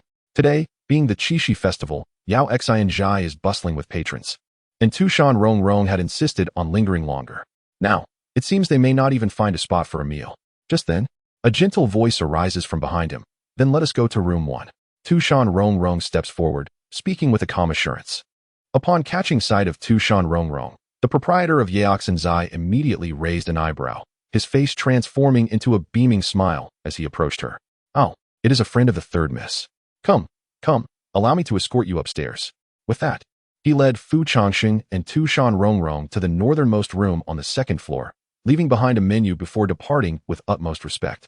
Fu Changsheng glanced around the room, unable to suppress an inward exclamation. The status of the third miss was undeniably remarkable, as such a luxurious private chamber was something he, a mere small-time landlord, had never encountered. "Oh, I am utterly exhausted," Tu Shan Rongrong sighed, stretching languorously. Her quintessential anime figure was accentuated beautifully by the ethereal attire she wore. "You were far more spirited earlier, pulling me to buy this and that." Chapter 33. Stealing Home? Tu Shan Rongrong languidly reclined on the windowsill, disregarding the sarcastic remarks of Fu Changsheng nearby. The gentle sunlight bathed her head and waist, with the delicate veil clinging to her skin shimmering with speckles of light, creating an ethereal beauty. She nestled her head in her arms, revealing half of her fair and soft face, which, under the caress of the warm sunlight, evoked an irresistible desire to gently pinch it. Perhaps the warmth of the sun was too inviting, for Tu Shan Rongrong gradually surrendered to its embrace, peacefully dozing off on the windowsill like a young girl awaiting her beloved's return. It seemed she was genuinely exhausted, Fu Changsheng mused as he observed her. He often heard others remark on Tu Shan Rongrong's workaholic tendencies, claiming she could go 3 days without sleep and remain unfazed. Yet, in Fu Changsheng's memory, she always appeared before him, burdened by weariness. The truth was, Tu Shan Rongrong was not superhuman. She too felt fatigue. From the third young lady to the third head, she simply had no choice. As for why she insisted on dragging herself to the market despite her evident exhaustion, it was merely because today was the Qixi festival. In reality, even if it weren't Qixi, she would not refuse an invitation from the third young lady. With these thoughts, Fu Changsheng quietly retrieved the Fushi Qin from his space, settling nearby to gently caress the strings, slowly playing Ningxin Chu. 10 minutes later, the proprietor softly pushed open the partially ajar door and entered. "Third head, may I inquire if you have placed your order?" "Shu." As the proprietor entered, intending to check if Tu Shan Rongrong and her companion had ordered, he was met with Fu Changsheng's finger pressed to his lips in a gesture for silence. Following Fu Changsheng's gaze, the proprietor quickly spotted Tu Shan Rongrong asleep on the windowsill. Instantly understanding, he approached and quietly inquired whether Fu Changsheng had ordered. Fu Changsheng pointed out several dishes on the menu before offering a grateful smile to the proprietor, who nodded in acknowledgement and departed. Before leaving, the proprietor couldn't help but glance back at the two within the room. A girl sleeping on the windowsill, a boy sitting beside her, gently playing a soothing melody on the qin. What an enviable scene it was. After an indeterminate amount of time, Tu Shan Rongrong's eyelids fluttered slightly. "Have I fallen asleep?" she murmured, dazedly lifting her head to glance around. In her hazy state, she suddenly caught sight of Fu Changsheng sitting beside her, and her expression froze momentarily. "Did I sleep for an entire hour? Is everything all right?" Fu Changsheng replied nonchalantly, holding a book of essays. Upon realizing she had slumbered for such a long duration, a flicker of unease crossed Tu Shan Rongrong's face, though she swiftly suppressed it. "You didn't take the opportunity to do anything strange while I was asleep, did you?" A charming smile suddenly appeared on Tu Shan Rongrong's face as she cast a meaningful glance at Fu Changsheng. "Oh, must your thoughts be so impure, little girl?" Fu Changsheng exclaimed, a mix of amusement and irritation washing over him as he gently tapped her on the head with the book he held. "Ouch! What are you doing? I want to grow tall like this." Tu Shan Rongrong pouted, somewhat disgruntled, and playfully punched Fu Changsheng in response. He then pointed to the steaming dishes on the table. "I just warmed it up. Hurry and eat." It was only then that Tu Shan Rongrong noticed several plates of her favorite dishes laid out before her. "It seems our tastes are quite similar," she remarked with a slight smile, picking up her chopsticks and eating leisurely. Fu Changsheng chuckled silently, shaking his head slightly, murmuring under his breath, "Who shares the same preferences as you, little fox?" He then set his book aside and joined her in the meal. As they finished dining, the sun had already begun to set. By the time they exited the restaurant, the sun had dipped low in the west. Street vendors had changed shifts. Those who had been selling during the day were now dressed for the evening, enjoying the night with their companions. The sun hung between the mountains, seemingly reluctant to leave the lively festival, casting a fiery red hue across the clouds. In the twilight, Tu Shan Rongrong and Fu Changsheng walked side by side through the bustling streets, the last warm rays of sunlight bringing a sense of tranquility. "I should let my sister know so she won't worry," Tu Shan Rongrong suddenly remembered, realizing she hadn't informed Tu Shan Rongrong about spending the day with Fu Changsheng. Traditionally, on the Qixi festival, after her work hours, it was a time for the three sisters to celebrate together. "Wait here and don't wander off. I'll be back shortly, understand?" Tu Shan Rongrong said earnestly, fearful that if she turned her back, Fu Changsheng might vanish into the crowd. This left Fu Changsheng bemused, wondering how she had taken on the role of an elder. All right, understood, he replied with a nod, allowing her to turn and leave. Moments later, while Fu Changsheng was perusing a fireworks stall, a melodious female voice suddenly called out, Fu Gongzi. He turned, somewhat taken aback, to find a graceful young lady in splendid attire standing behind him. Upon recognizing Fu Changsheng, Yusher's face brightened with a lovely smile. Indeed, it is you, Fu Gongzi. I thought I had mistaken you for someone else. Miss you? Fu Changsheng responded, raising his eyebrows in surprise. The young lady before him was none other than the girl who once vied with Tu Shan Rongrong in the lively tavern, leaving a profound impression on Fu Changsheng. Subsequently, Yusher frequently visited his establishment, generously bestowing silver coins during her patronage. Ah, how considerate of you, young Master Fu, to still remember me. I thought that after a few days of my absence from your tea house, you might have forgotten all about me, she remarked playfully. Miss you? You jest. How could I ever forget someone as esteemed as yourself? Came Fu Changsheng's reply. Just call me Yusher. By the way, what prompted you to venture out for the Qixi festival this year? I don't recall seeing you in previous years, she teased, glancing around and noticing that he was alone, which only amplified the smile upon her face. I merely sought a change of scenery. Staying cooped up in the tea house was becoming stale, he replied casually. Yusher chuckled softly, covering her mouth. I can't believe you managed to endure for such a long time. If it were me, I would have surely sneaked out much sooner. Ah, since this is your first outing for the Qixi festival, allow me to guide you through the festivities, she suggested suddenly. I know many delightful places. Let me show you around. With that, she leaned in, naturally wrapping her arm around Fu Changsheng's, leaving him momentarily bewildered by her unreserved intimacy. The thought of Tu Shan Rongrong discovering his sudden companionship sent a chill down his spine, as he could almost envision the dagger hidden behind her smile. Come on, let us go, Yusher urged, pulling him along. Just as they were about to depart, a soft voice laced with an undercurrent of chill interrupted from behind. Ahem. Where are you two headed? Chapter 34. Dare you to speak of Tu Shan Rongrong? Where do you intend to go? Tu Shan Rongrong stood behind Fu Changsheng, her hands clasped behind her back, a teasing smile gracing her lips. Rongrong. Fu Changsheng turned back awkwardly, the unexpected timing of her appearance catching him off guard. As soon as Yusher laid eyes on Tu Shan Rongrong, a fleeting expression of displeasure crossed her face. Is that the feathered garment? Tu Shan Rongrong, adorned in the resplendent attire, drew the attention of passers-by even amidst the bustling street. Yusher instantly recalled that it was the very same garment Fu Changsheng had donned during the poetry competition that morning. How had it come to rest upon Tu Shan Rongrong? However, Yusher swiftly replaced her expression with a smile. I thought it was merely a child. But it turns out to be the third master, she exclaimed, bending slightly in a deliberate show of courtesy. Upon hearing this, a cold smile flickered across Tu Shan Rongrong's face. Hee, Miss you speaks truly. It is merely unfortunate that my sister was born a bit late. With that, Tu Shan Rongrong regarded Yusher with a glint of amusement in her eyes. Being born earlier has its advantages. After all, elders hold a higher status than their juniors. It is regrettable, though, that my sister does not possess the discernment to appreciate this, always commanding your mother as she pleases. Allow me to apologize on her behalf. At this, Yusher's countenance darkened, as if a sore spot had been struck. Regardless of her outward splendor, she could never alter the fact that Tu Shan Rongrong was the leader of the Demon Alliance, and even the feared concubine of the Rain Master must bow her head. Moreover, did your mother not teach you that it is quite impolite to meddle with others' belongings? Tu Shan Rongrong chided, her expression icy as she seized Fu Changsheng's arm, deliberately emphasizing the words others' belongings. Your belongings? At this, a flicker of anger ignited in Yusher's eyes. Regular patrons of Fu Changsheng's tea house knew well that he had no partner, nor any inclination in that direction. How could he possibly be regarded as Tu Shan Rongrong's possession? In an instant, Yusher's gaze fell upon the half of a jade token hanging from Fu Changsheng's chest, inscribed with the character Qi.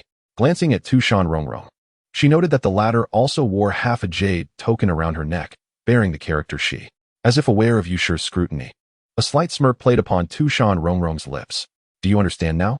Changsheng has made an appointment with me, so he cannot accompany you, dear sister. As she spoke, seemingly reveling in the moment, Tu Shan Rongrong deliberately leaned against Fu Changsheng's arm, as if to stake her claim. In that instant, Yusher's expression soured. Yet, she soon noticed the look in Fu Changsheng's eyes, which conveyed an apologetic sentiment toward her. Well, that truly is unfortunate, she conceded. After a brief silence, Yusher, with a smile that did not quite reach her eyes, remarked, "Since young Master Fu already has an appointment, I shall not impose further. I take my leave now." With that, Yu Shi waved her hand and turned to depart. Loading more content. Please hold on. This site only supports mobile browser access. If you encounter this paragraph, it indicates a failure to load the chapter content. Kindly disable reading mode, browsing mode, novel mode, and ad blocking features. Or copy the URL to read in another browser. Almost at the moment she turned, with her back to Tu Shan Rongrong, Yu Shi murmured in a barely audible tone. That pretentious young girl is rather full of herself. Although Yu Shi was uncertain as to why Fu Changsheng bore the same jade token as Tu Shan Rongrong, she was certain that Fu Changsheng and Tu Shan Rongrong were not of that nature. It was likely yet another petty trick of that vixen. Humph. Observing Yu Shi's departing figure, Tu Shan Rongrong cast a disdainful glance. I say, you two seem to harbor no grievances.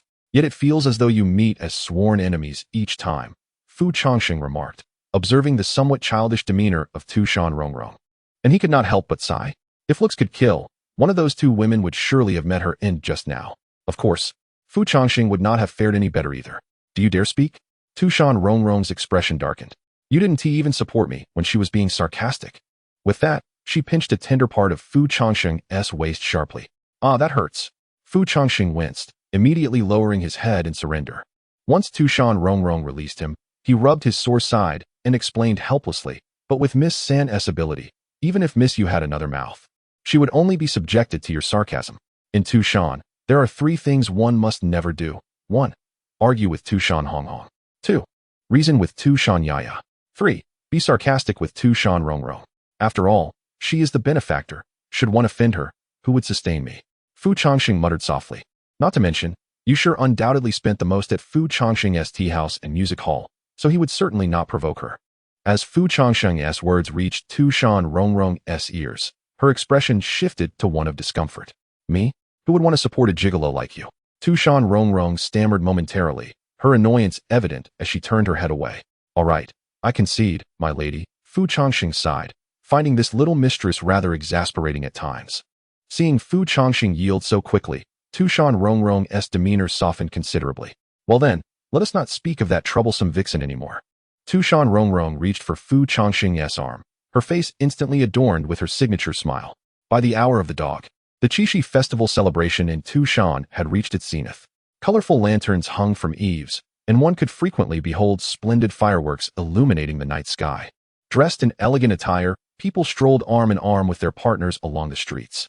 Creating the most vibrant atmosphere with the most tranquil heart is the finest interpretation of the Qixi festival at Tu Shan. Rongrong, why are you hiding so far away? It's so much fun. Fu Changsheng squatted on the ground, one hand holding a box of matches, while a firework tube lay on the ground beside him. As he calculated the time, he realized that it had been 2 decades since he last set off fireworks since his middle school days. Fu Changsheng felt as though he had rediscovered a long-lost joy. However, despite his persistent invitations for Tu Shan Rongrong to join him, she steadfastly refused, only watching from a distance as he lit the fuse. Come on, it's so delightful, let me show you, Fu Changsheng exclaimed eagerly, tugging at Tu Shan Rongrong's arm. No, Tu Shan Rongrong's fox ears wiggled like rattles, and like a startled kitten, she broke free and distanced herself. Chapter 35. Together again next year. Rongrong, you aren't frightened, are you? Fu Changsheng's gaze lowered, suddenly noticing that Tu Shan Rongrong's hand, clutching the hem of her skirt, trembled ever so slightly. Who has scared? I merely think. It's quite childish. Tu Shan Rongrong forced herself to suppress the trepidation within, waving her hand dismissively. Seemingly perceiving her inner thoughts, Fu Changsheng offered a faint smile. Choosing not to delve further, he turned and lit the firework tube with a match. Whoosh! The firework soared rapidly into the night sky, ultimately bursting into a dazzling array of colors, illuminating the heavens. The vibrant fireworks appeared as a series of portraits embedded in the canvas of the night, casting a rosy glow upon the faces of the people in Tu Shan. Is it beautiful? Unbeknownst to her, Fu Changsheng had already seated himself beside Tu Shan Rongrong. They sat together on the stone platform, the moonlight stretching their shadows long, intertwining them in a gentle embrace. It is beautiful. Tu Shan Rongrong inhaled deeply, suddenly feeling an immense sense of relaxation. Tilting her head slightly, she gently rested it upon Fu Changsheng's shoulder, her eyes unknowingly parting just enough to reflect the captivating lights of the fireworks above. As she drew closer, The faint fragrance that emanated from Tu Shan Rongrong wafted into the air, stirring a sense of yearning within him. How I wish you were a bit taller. Fu Changsheng cast a sidelong glance at Tu Shan Rongrong, silently contemplating. What I meant was her height. If Tu Shan Rongrong were to mature further, Fu Changsheng would wager that none of those internet-famous little girls from his past life could compare to her. Had he traversed time after her growth, he would undoubtedly follow the archetype of a protagonist from a novel, effortlessly winning over this cunning vixen and ensuring she bore him a litter of fox cubs. Fu Changsheng couldn't help but murmur softly, alas, I fear I may not witness the day this little one grows up. To humans, 100 years encapsulates an entire lifetime, while for demons, it is merely a fleeting journey. Despite Fu Changsheng's considerable cultivation, he remained human, unable to escape the fate of entering the earth after a century. What are you mumbling about?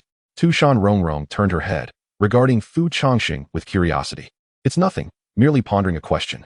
Fu Changsheng shook his head, choosing not to voice his thoughts. What question? If I were to die, what would you do? I would bury you. Forget I asked. Before long, the fireworks came to an end. As Tu Shan Rongrong rose to depart, Fu Changsheng called out to her from behind. Wait, what is it? My fireworks have finished, but yours are yet to be released. With that, Fu Changsheng produced a handheld sparkler with a flourish and handed it to Tu Shan Rongrong. This object, modern folk in his past life referred to as a fairy wand, was indeed a peculiar name, for it was simply a steel wool sparkler.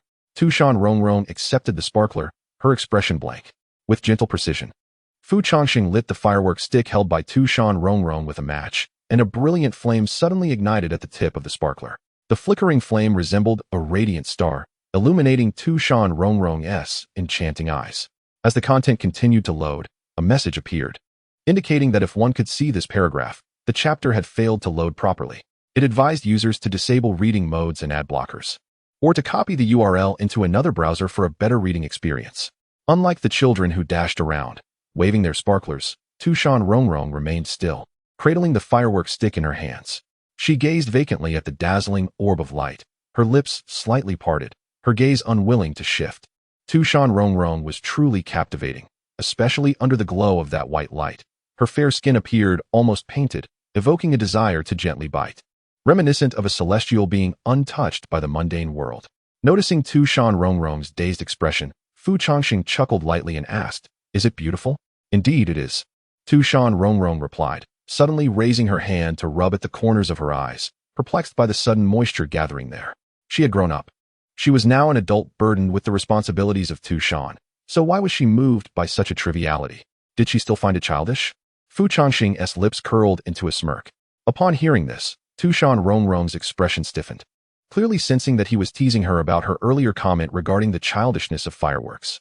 Humph, even more childish than before, she muttered, avoiding his gaze. Is that so? But I relish the childishness. It's beautiful, captivating, and I shall enjoy it again next year. Fu Changsheng replied nonchalantly, laughing. Tu Shan Rongrong remained silent at his words. However, from a vantage point unseen by Fu Changsheng, the corners of her mouth crept upward, as if she had recalled something joyous. Then it settled. We shall watch them together next year, she thought to herself, looking up at Fu Changsheng, though she kept this promise to her heart.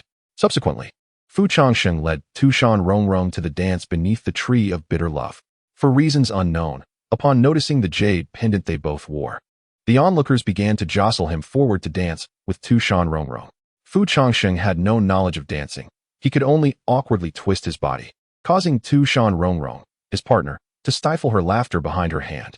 Yet, Fu Changsheng was undeterred. For the sight of Tu Shan Rongrong dancing in her ethereal attire was utterly mesmerizing. As the dance concluded, applause erupted from the surrounding crowd. Fu Changsheng cast a sidelong glance at Tu Shan Rongrong and confidently declared, We are truly remarkable. With that, the festivities of the Qixi festival came to a graceful close. Under the moonlight, the unique atmosphere gradually faded as people bid farewell and returned to their homes. As the night deepened, Tu Shan regained its serene demeanor. On the sparsely populated streets, Tu Shan Rongrong and Fu Changsheng walked together towards her residence, surprisingly silent, with not a word exchanged. Upon reaching the entrance of a courtyard, Fu Changsheng turned back, smiled, and waved his hand at Tu Shan Rongrong. Thank you. Thank you for what? Tu Shan Rongrong arched an eyebrow. Because I have not felt this happy in a long, long time. Fu Changsheng sighed contentedly, a lingering smile adorning his face. Upon hearing this, Tu Shan Rongrong fell into a brief silence, nodding quietly. Fu Fu Changsheng gave a slight nod in return before turning to leave. However, after taking just a few steps, Tu Shan Rongrong suddenly called out to him from behind. Then it's settled. We shall celebrate the Qixi festival together next year. Fu Changsheng raised an eyebrow, seemingly taken aback by her words. All right. Without a moment's hesitation, he agreed with a nod.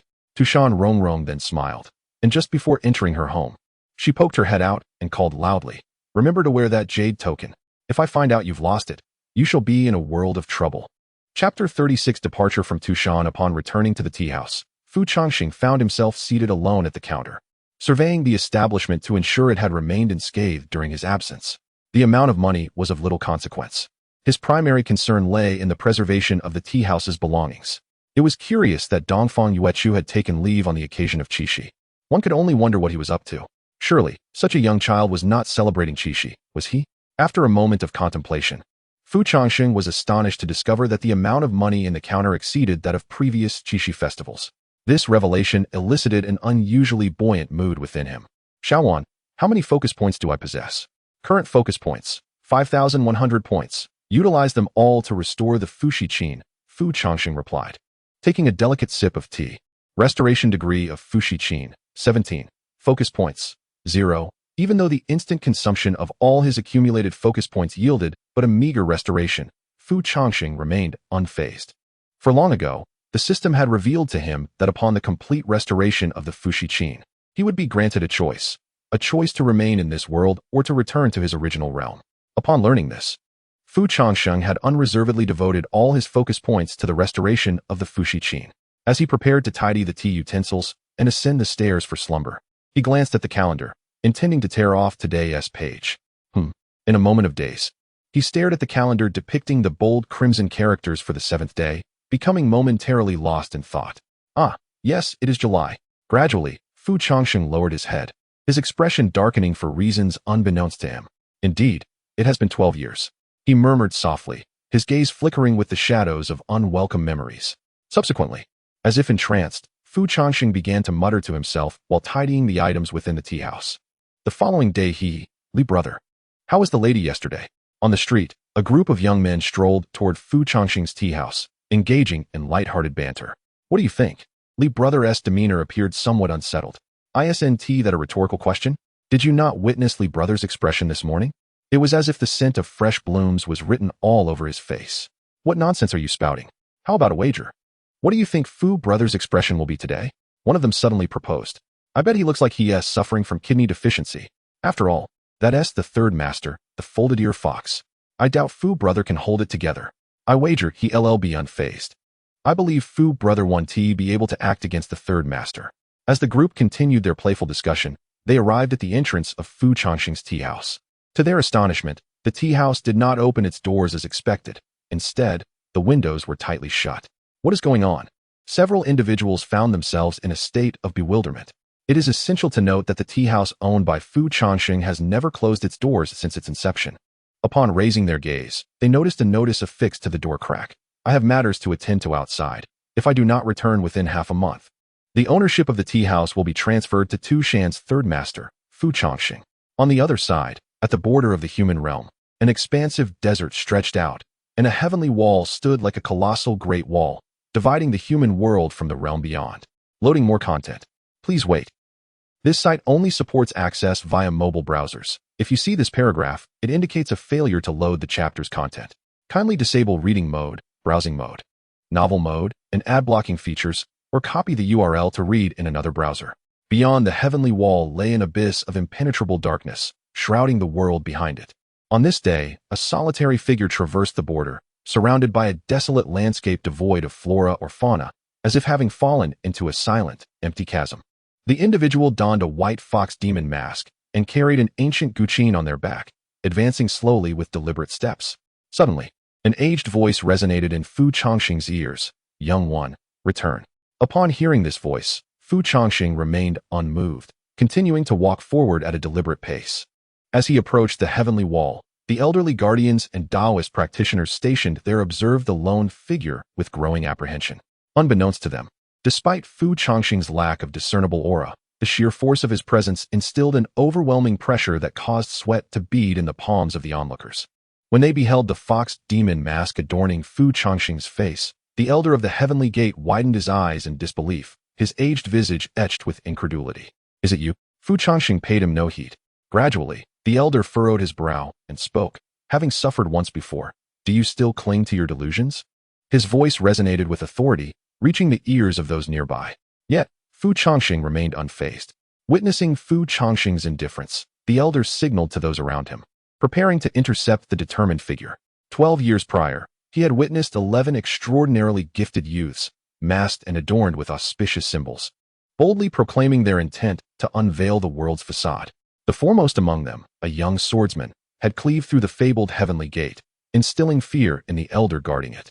When they ventured forth, they were hailed as heroes. Upon their return, however, they appeared as wretched as stray dogs. Of the 11 who set out, only 4 returned, 2 grievously injured, 1 missing an arm, and another driven to madness, rendering them unrecognizable from the proud prodigies they once were. The heavenly gate elder stepped forward, speaking softly, "You alone cannot breach my heavenly gate. Therefore, it is best you turn back."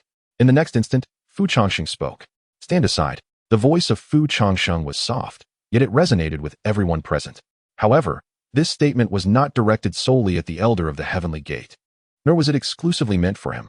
Suddenly, at the very moment Fu Changsheng's words echoed, a tremendous roar erupted from the celestial wall, reminiscent of an earthquake. Without any prior warning, the heavenly gate swung open. A fissure abruptly appeared in the towering city wall, swiftly splitting into 2 halves. The gap widened as if a door had been flung open, revealing a breach in the celestial wall.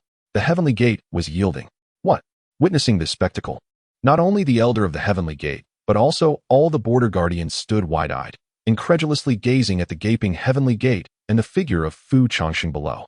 In an instant, an invisible pressure descended upon them like a colossal mountain, causing everyone to tremble both physically and mentally. Fu Changsheng paid no heed to the stares of those around him, stepping resolutely through the parted heavenly gate and venturing into the shrouded abyss of darkness. It was only after Fu Changsheng's figure was completely engulfed by the black mist that the onlookers finally exhaled in relief. At that moment, they became aware that their backs were drenched in cold sweat. The heavenly gate, unbeknownst to them, had returned to its original state. The elder of the heavenly gate, observing this scene, remained transfixed, his aged visage reflecting a profound astonishment. Chapter 37. If you don't wish to perish, remain silent outside the circle. A thick black mist enveloped the surroundings, instilling an overwhelming sense of dread. With each few steps taken, a skeletal remains lay strewn about, the stench of decay intermingling with the acrid scent of scorched earth, provoking a nauseating urge to retch. This place was an undeniable realm of death. Under ordinary circumstances, none would dare approach it. Amidst the swirling black fog, a brilliant flame flickered, standing out distinctly in the gloom. Fu Changsheng, bearing the Fushi Qin, radiated pure solar fire that blazed from the void, encircling him like a protective golden aura, reminiscent of a divine prince of fire gracing the mortal realm. The pure solar flames burned steadily, causing the surrounding black mist to retreat, parting to create a narrow pathway that led unobstructed. In an almost imperceptible moment, a dark thread stealthily emerged from the mist, slipping silently into the tip of Fu Changsheng's nose. Lost in thought, Fu Changsheng abruptly halted, brow furrowed as he glanced sideways. The next instant, his cold voice pierced the silence. "Leave." Boom. Almost simultaneously with his words, a creature lurking in the shadows, poised to ambush Fu Changsheng, was suddenly enveloped in darkness, an overwhelming roar reverberating in its mind as if it had collided with an impenetrable barrier. In the blink of an eye, before the strange creature could reveal itself, it had disintegrated into a wisp of ash. As Fu Changsheng's commanding voice extinguished the life of the creature, the vast black mist erupted with flashes of red light. Like sheep inadvertently wandering into a wolf's den, demons opened their eyes, fixated fiercely on Fu Changsheng. A murderous intent began to coalesce around him, a palpable aura of death silently permeating the air. Simultaneously, a malevolent energy, mingling with the essence of the otherworldly, surged and pressed down upon Fu Changsheng, as if demons were striving to emerge from the earth to devour him whole. In response, Fu Changsheng's eyelids lowered slightly, and his hand gradually clasped the void beside him.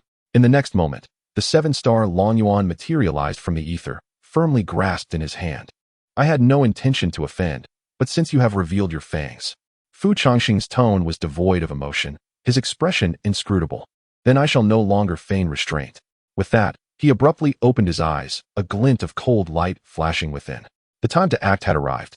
In the next moment, a terrifying killing intent erupted from Fu Changsheng's gaze, as the divine flames designed to vanquish demons cascaded down, igniting into a sea of fire centered around him.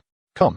Tu Shan Rongrong, in the Zhongjing pavilion, stretched languidly, surveying the mountain of documents that lay before her, letting out a sigh of relief. The sense of accomplishment from completing all her tasks at once alleviated her burdens, lifting her spirits considerably. Time to seek out little Changsheng for some fun. Tu Shan Rongrong gently set down her pen and excitedly departed from the scripture pavilion, unable to suppress the smile on her face. For reasons unknown, ever since she returned home yesterday, she had been particularly eager to see Fu Changsheng, wishing to playfully tease him. What should she drink today? Oh well, it didn't matter since she wouldn't have to pay. She would simply drink whatever caught her eye. As these thoughts danced in her mind, she joyfully skipped towards the entrance of Fu Changsheng's tea house. However, upon arrival, the smile on Tu Shan Rongrong's face gradually faded. What could be the matter? Staring at the tightly shut doors and windows of the tea house, she found herself momentarily lost in thought. "Hey, Sister Rongrong." Suddenly, amidst her daze, a slightly immature male voice called out. Turning around, she saw a young boy, sporting two long, cockroach-like tufts of hair, rushing towards her. "Sister Rongrong, how wonderful. I was just about to look for you," Dongfang Yuechu exclaimed, supporting himself on his knees as he caught his breath. "Look for me?" Tu Shan Rongrong replied, somewhat perplexed. "Yes. Didn't you see? Uncle Fu is gone." As he spoke, Dongfang Yuechu pointed to a notice on the tea house's door. Only then did Tu Shan Rongrong notice a piece of paper affixed to the door. Approaching, she read the notice and, upon absorbing its contents, appeared to struggle with disbelief. She traced the notice with her finger, furrowing her brow as she read it over twice. Finally, after taking in Fu Changsheng's signature at the bottom, she fell into a prolonged silence. "Sister Rongrong, do you know where Uncle Fu went?" Dongfang Yuechu asked, bewildered.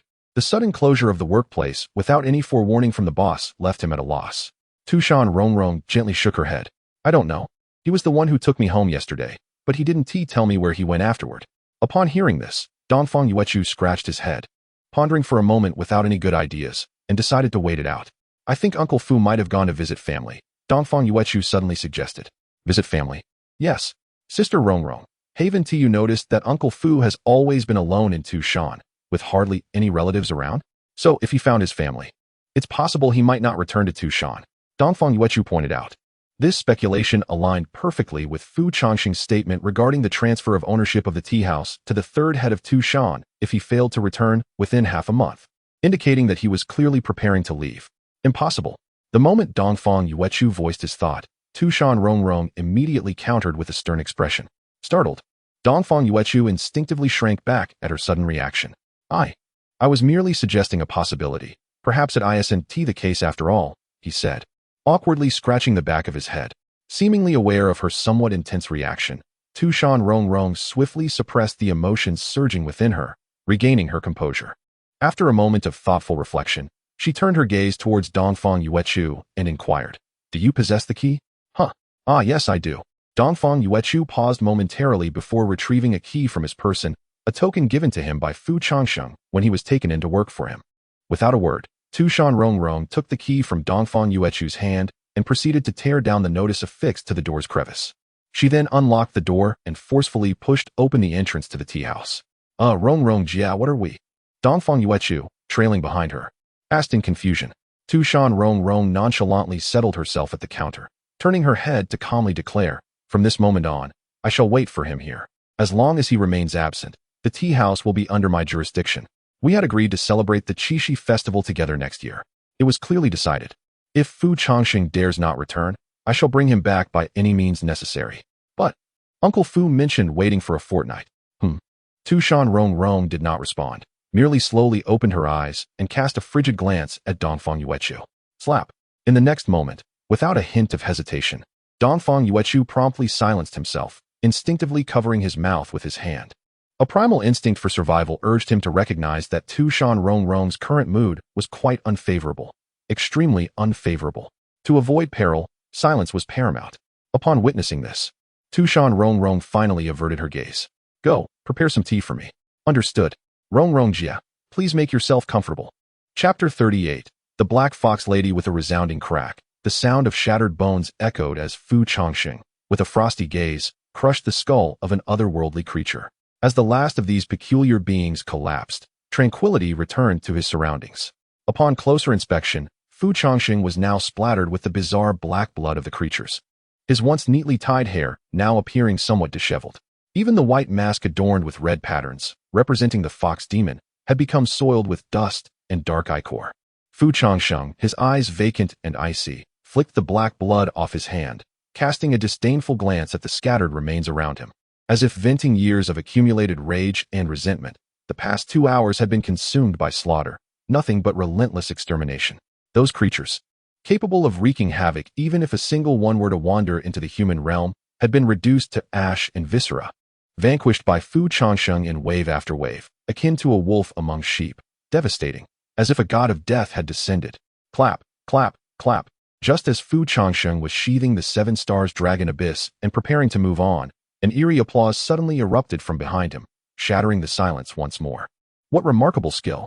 Soon after, a seductive female voice resonated, as if woven with enchantment. Moments later, amidst the swirling black mist, a shadow gradually took form, ultimately coalescing into a figure before Fu Changsheng.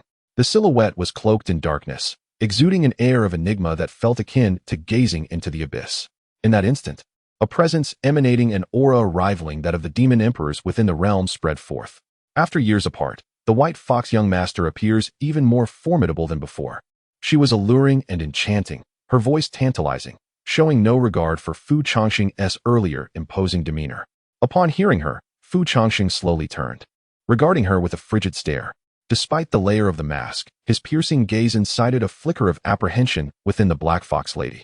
Had you attempted to ambush me just now, you might have posed a minor inconvenience. Confronted with the sight of her alluring and unclad form, Fu Changsheng's heart remained as tranquil as a placid lake. He cast a casual glance at the black fox lady and remarked, "What brings you forth at this moment? Have you grown so confident in your abilities over these past 12 years that you believe you can best me?" At this, the black fox lady's body trembled slightly, though she quickly regained her composure. "Heh, if we were within the realm, I would naturally not dare to present myself before the white fox young master. However, outside the realm, you may not possess the means to eliminate me." The black fox lady smiled subtly, casting a sultry glance towards Fu Changsheng. In response, he merely nodded nonchalantly. "You make a valid point. After all, you are merely one of countless manifestations. Eradicating you entirely is indeed no simple task." However, as he spoke, the tone of Fu Changsheng suddenly turned cold. "I would be more than willing to slay a demon emperor's avatar." With that, as soon as he raised his hand, pure solar flames began to manifest from the void. The firelight cast a crimson hue upon the white fox demon mask, and in that fleeting moment, the temperature of the surrounding air surged by over 1,000 degrees, as if the very space had ignited. Witnessing this, the black fox empress felt a jolt of alarm within her. As soon as Fu Changsheng began to release his aura, she sensed an insidious threat to her life. "Why must you be so wrathful, my lord?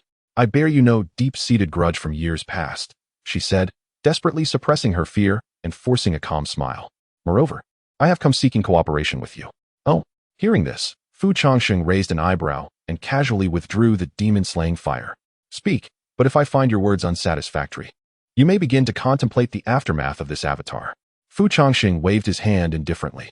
The moment he retracted his oppressive aura, the Black Fox Empress couldn't help but let out a sigh of relief.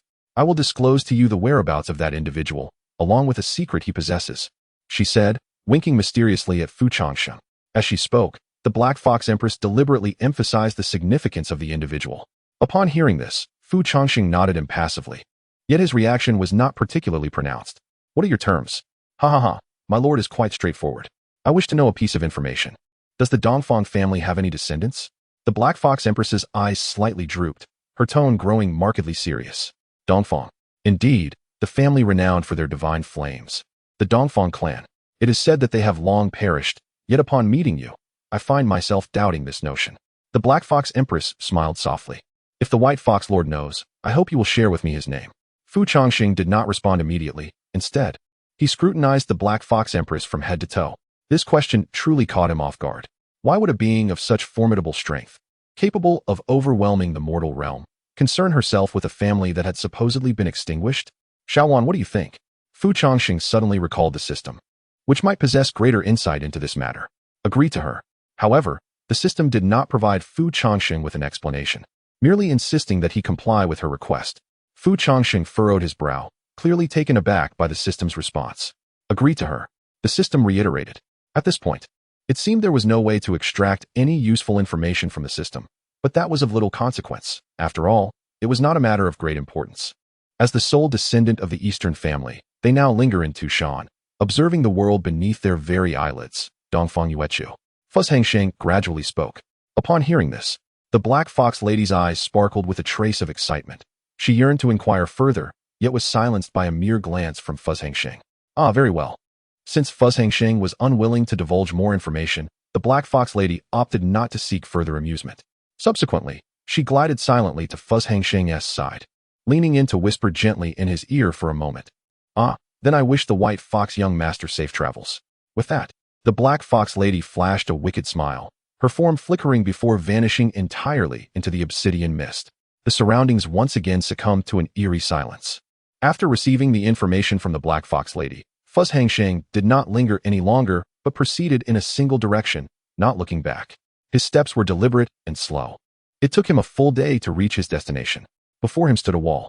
More accurately, it was a wall constructed from countless corpses. Among the remains lay demonic beasts, monstrous entities, and humans, the rancid stench churning the stomach, while a suffocating malevolence coalesced in this place, causing even the path of enlightenment to shy away from it. This was a place of death, a realm of skeletal peaks and a forest of bones, a mountain of corpses and a sea of blood, a veritable hell on earth. Despite having witnessed such a scene twice before, Changsheng found himself momentarily unsettled by the indescribable horror before him, forcing himself to suppress the chill that crept within. In that instant, a voice, resonant as an unfathomable abyss, echoed softly, "Before you lies the mountain of 10,000 beasts. Those who approach, halt." Chapter 39. Merely a shadow in the vicinity of the 10,000 beasts ridge. A commanding voice reverberated, halting any intruders in their tracks. Each word was pronounced with a deliberate slowness, reminiscent of a colossal beast lurking in the depths of the ocean, hoarse yet imbued with immense authority. Upon hearing this voice, which had startled him awake countless times in dreams, Fu Changsheng's eyes flickered with a hint of combativeness. "I am Fu Changsheng," he announced, gradually withdrawing his hand to unfasten the fushi chain, which he had been carrying on his back. "I remember you." The deep voice resounded once more. At that moment, a gap materialized within the dense black mist, from which emerged a shadowy figure. The figure was that of a diminutive man, neither particularly ugly nor handsome, exuding no trace of spiritual energy or demonic power. He appeared entirely ordinary, seemingly in his 40s. Adorned with a hunter's hat and clad in simple clothing, he resembled a recluse living in the mountains. Yet, this seemingly inconspicuous figure commanded the surrounding black mist to part, creating a clear path for him. He cast a detached glance at Fu Changsheng, and in that fleeting moment, he seemed to perceive everything about him: appearance, age, realm, and bloodline, laying bare all that was concealed. "The inheritor of the emperor's legacy from years past," he remarked. "You have made rapid progress." His tone was devoid of emotion, akin to an elder observing a child. Fu Changsheng's eyelids lowered slightly as he raised his hand. The 7 stars Long Yuan sword was now firmly in his grasp, the power of his nascent soul subtly poised to erupt. Yet, the man's expression remained impassive, as if the sword were merely a stick in Fu Changsheng's hand. Next, his gaze flicked toward the fushi chain, and a trace of astonishment briefly flitted across his eyes.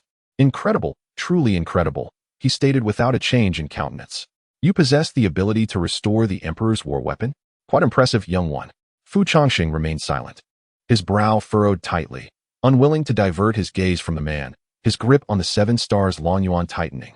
Then, after barely escaping death all those years ago, "Why have you returned?" he queried, tilting his head slightly in Fu Changsheng's direction. "Surely, you can guess," Fu Changsheng replied, his tone steady.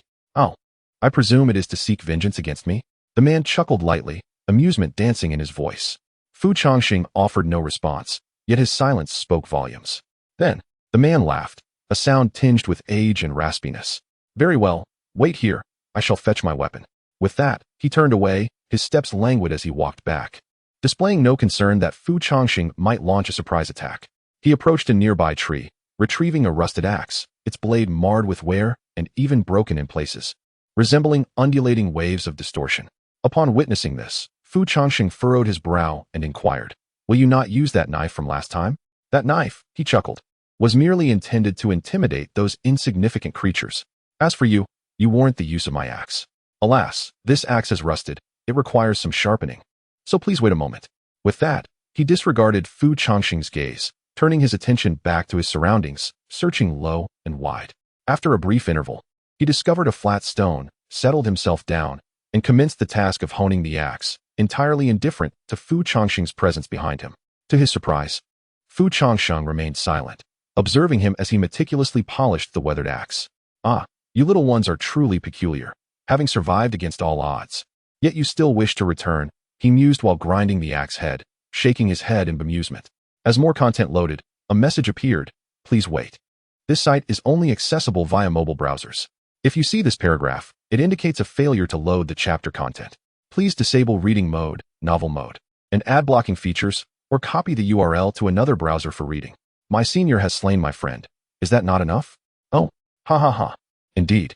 It is time for vengeance." After what felt like the duration of an incense stick, he finally completed the sharpening, rising to dust off his clothing.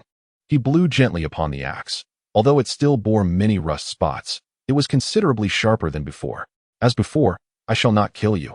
However, should you meet your demise here due to your own ineptitude, that would be solely your own fault." He lifted the axe, weighing it in his hand, casting a relaxed glance at Fu Changsheng. With those words, an intense glimmer crossed Fu Changsheng's eyes. The next moment, he sprang into action. An overwhelming pressure was unleashed, and the pure essence of the solar flame erupted forth in that instant.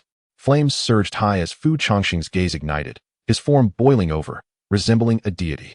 Grasping the 7-star Long Yuan, Fu Changsheng summoned the exterminating demon fire, slicing through the air with a crescent-shaped strike, imbued with the power of pure solar flame.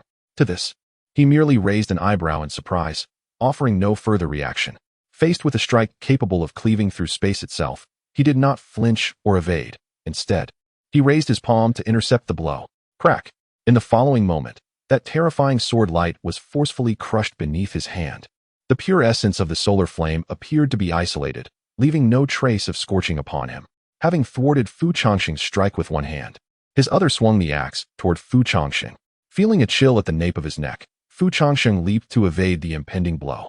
Yet, even after creating a distance of several thousand meters, the axe still found its mark upon him. Blood sprayed forth as the axe nearly severed Fu Changsheng's form in two.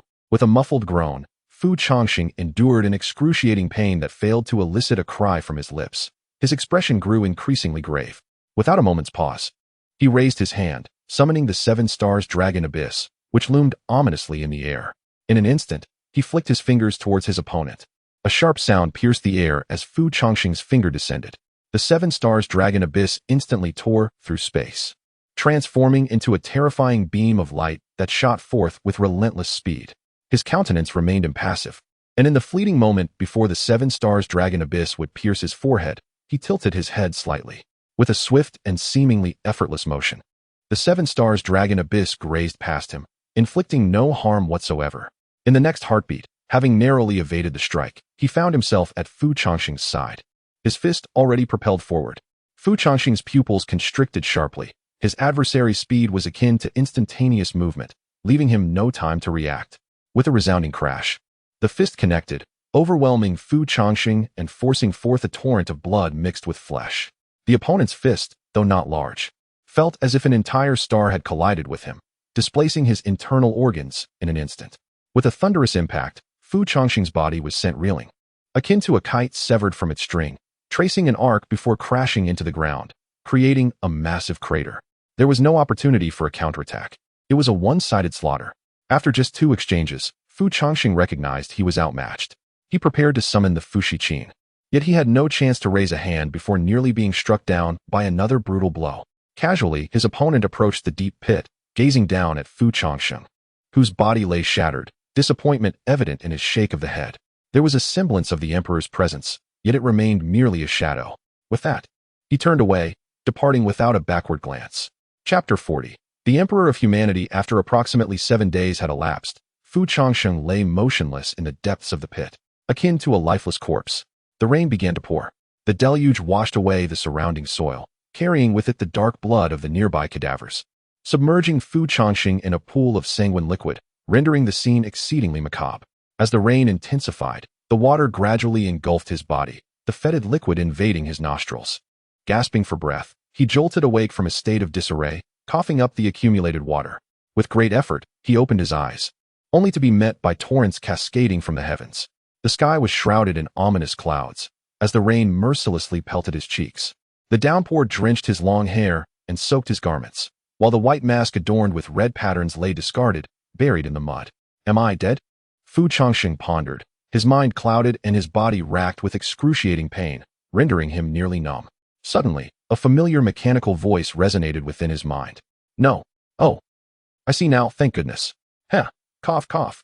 A grim smile crept across Fu Changsheng's face, but before he could revel in it, he coughed up a mouthful of congealed blood.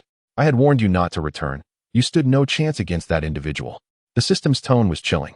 How could I have known that creature was so monstrous? Fu Changsheng sighed, a hint of resignation in his voice.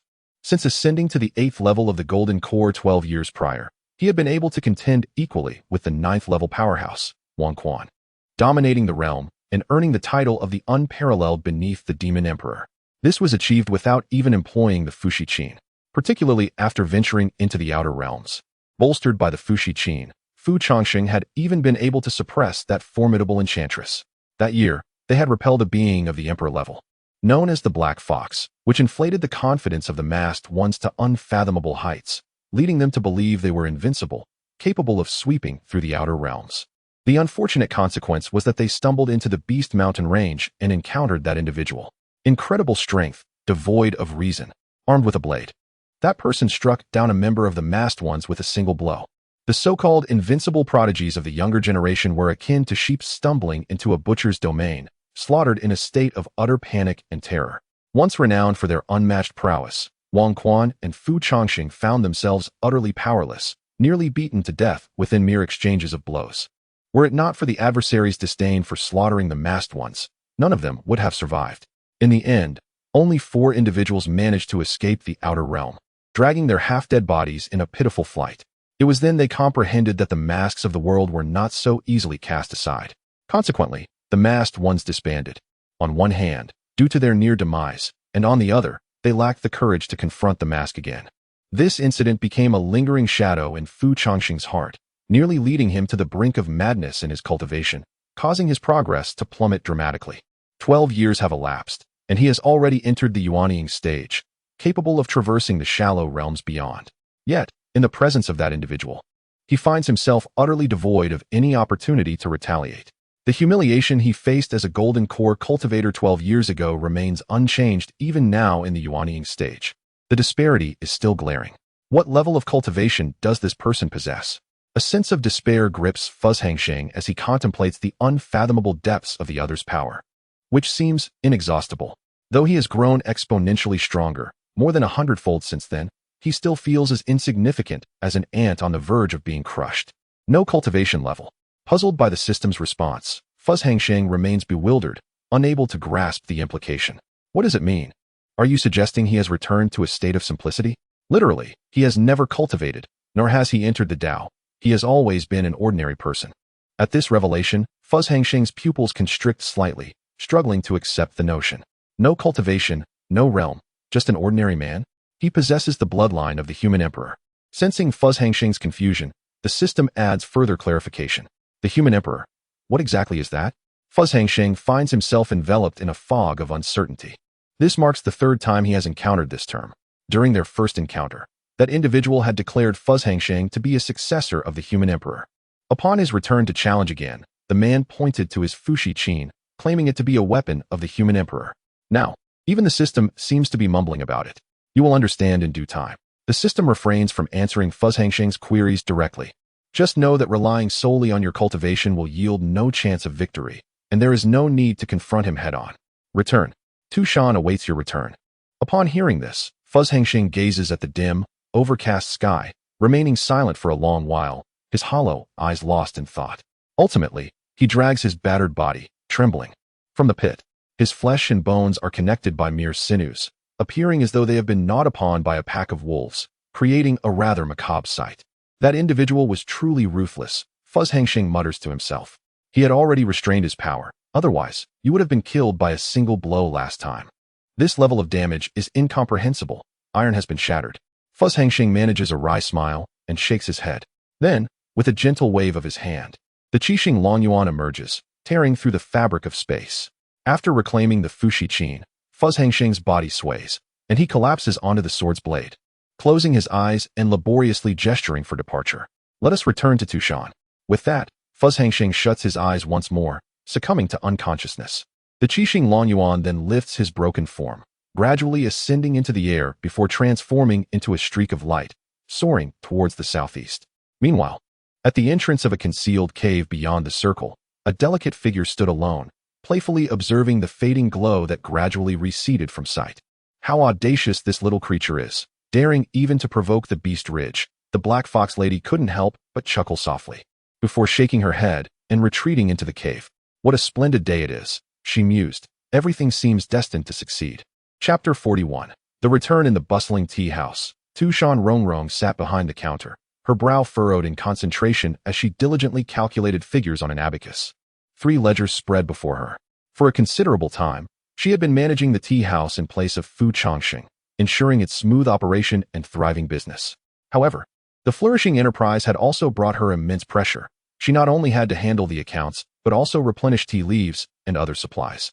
Coupled with the intricate affairs of the Sutra Pavilion, Tu Shan Rongrong found herself overwhelmed with daily responsibilities. Thankfully, she had Dongfang Yuechu, who was always at her beck and call. Without his assistance, she feared she might collapse under the weight of her duties. During this period, Dongfang Yuechu would frequently exclaim in frustration, "Tu Shan, the capitalist, treats me like a mere tool. I refuse to continue." Yet, it was only after Tu Shan Rongrong promised him a raise that he willingly endured his laborious tasks with unwavering dedication. As for remuneration, Tu Shan Rongrong would jest. "I am not the owner. What concern is it of mine?" "Ah, third master, business is thriving today as well." An elderly patron greeted with a warm smile as he approached the counter. "Indeed, I am grateful for everyone's patronage," Tu Shan Rongrong replied, her smile genuine as she returned to her ledgers. The elderly gentleman, satisfied with her response, reached for the tea leaves to brew his tea. Glancing back at Tu Shan Rongrong, who was still frowning in concentration, he thought to himself how fortunate it would be if Changsheng could marry someone as admirable as her. With a wistful shake of his head, he walked away, lamenting that Fu Changsheng did not hail from a distinguished lineage. Otherwise, he might have taken it upon himself to propose to Tu Shan Rongrong on Changsheng's behalf. "Rongrong Jia, it's all set over there." A youthful voice broke through the atmosphere, and Dongfang Yuechu, with his small, hurried steps, approached Tu Shan Rongrong. "Well done. As a reward, you may deliver lunch to your sister," she said, looking up briefly with a gentle smile. "All right. Thank you, Rongrong Jia," he exclaimed, as if he had received a grand prize, and promptly dashed off with joy. Tu Shan Rongrong merely allowed a satisfied smile to grace her lips before refocusing on her work. Everyone saw that. He volunteered. I did not coerce him, she thought to herself. After a while, a delicate hand suddenly pressed down on the counter, capturing Tu Shan Rongrong's attention. "Customers may help themselves to the tea leaves and settle their bill afterward," she stated without lifting her gaze. Most patrons were regulars, accustomed to fetching their own tea. The individual paused momentarily, then responded with a simple, "All right," before picking up a freshly brewed cup of tea and making his way toward the hallway. A familiar voice echoed through the air. Tu Shan Rongrong, deeply engrossed in her calculations, felt a slight stir within her, prompting her to curiously lift her gaze toward the source of the sound. The moment she did, she noticed the figure ascending the stairs. "Wait, esteemed guest. The upper floor is..." A jolt of alarm coursed through her. The upper floor housed the room of Fu Changsheng, not a reception area. Instinctively, she opened her mouth to halt the individual. However, the next moment, upon discerning the silhouette more clearly, her body froze, and the words caught in her throat. Changsheng. Her brows furrowed slightly, her outstretched hand lingering in the air, disbelief washing over her as she beheld that retreating figure. Fu Changsheng, cradling a teacup, ascended the stairs silently and entered his room, lying down without uttering a word, succumbing to slumber. Resolutely, Tu Shan Rongrong set aside her ledger and hurriedly made her way to the second floor, to Fu Changsheng's chamber. "Knock, knock. Changsheng, is that you?" "Changsheng." She tentatively rapped on the door. Moments passed, yet no sound emanated from within. Puzzled, Tu Shan Rongrong gently nudged the door open. Upon entering, she beheld a man clad in simple robes, peacefully resting on the bed. His long hair cascaded like willow branches, appearing particularly serene under the warm sunlight streaming through the window. Fu Changsheng had changed into another garment, utilizing his spiritual energy to cleanse himself of any grime. At that moment, he looked unremarkable, save for a slightly pallid complexion. Changsheng, Changsheng. Tu Shan Rongrong softened her footsteps, calling out tentatively once more. Yet Fu Changsheng remained unresponsive. Tu Shan Rongrong regarded him with a hint of curiosity, tilting her head in confusion. How peculiar. Does he possess such remarkable sleep quality? He fell asleep at once. With this thought, she decided against lingering longer and quietly exited the room. Once Tu Shan Rongrong departed, Fu Changsheng, who had initially been in a deep slumber, ever so slightly opened his eyes. He gradually sat up, one hand pressed against his side, his complexion wan. Xiao Wan, can my injuries be healed? His tone was somber. Although the assailant had only dealt a simple strike and a punch, both were purely physical assaults. Yet, this straightforward aggression had inflicted excruciating damage. Even a few steps now caused his veins to throb painfully. Yes, with 2,000 focus points, I guarantee your immediate revival. Such words are as good as meaningless. Fu Changsheng retorted with a dismissive wave of his hand. The system was fully aware that he had just expended all his focus points on repairing the Fu Shiqin, yet here it was, making such promises. It seemed he would need to venture outside to seek a physician. Fu Changsheng, feeling somewhat despondent, raked his fingers through his hair, lamenting that he should have studied medicine so that he could tend to his own injuries. After a considerable time, he gingerly descended the stairs, supporting himself with his hands on his waist. "Ah, Brother Fu, you've returned." Upon his arrival downstairs, a previously unnoticed tea patron turned to him, surprise illuminating his face. At the sound, Tu Shan Rongrong, seated at the counter, suddenly lifted her head sharply. "Ah, just a minor matter. I was out for a while." Fu Changsheng replied weakly, forcing a smile upon his face. "You're awake?" Tu Shan Rongrong sprang to her feet, hastily approaching him. As Fu Changsheng observed her rushing towards him, a sense of relief washed over him. After enduring such a tumultuous period outside the circle, returning to Tu Shan felt like a luxury with every breath of air and every glance at Rongrong.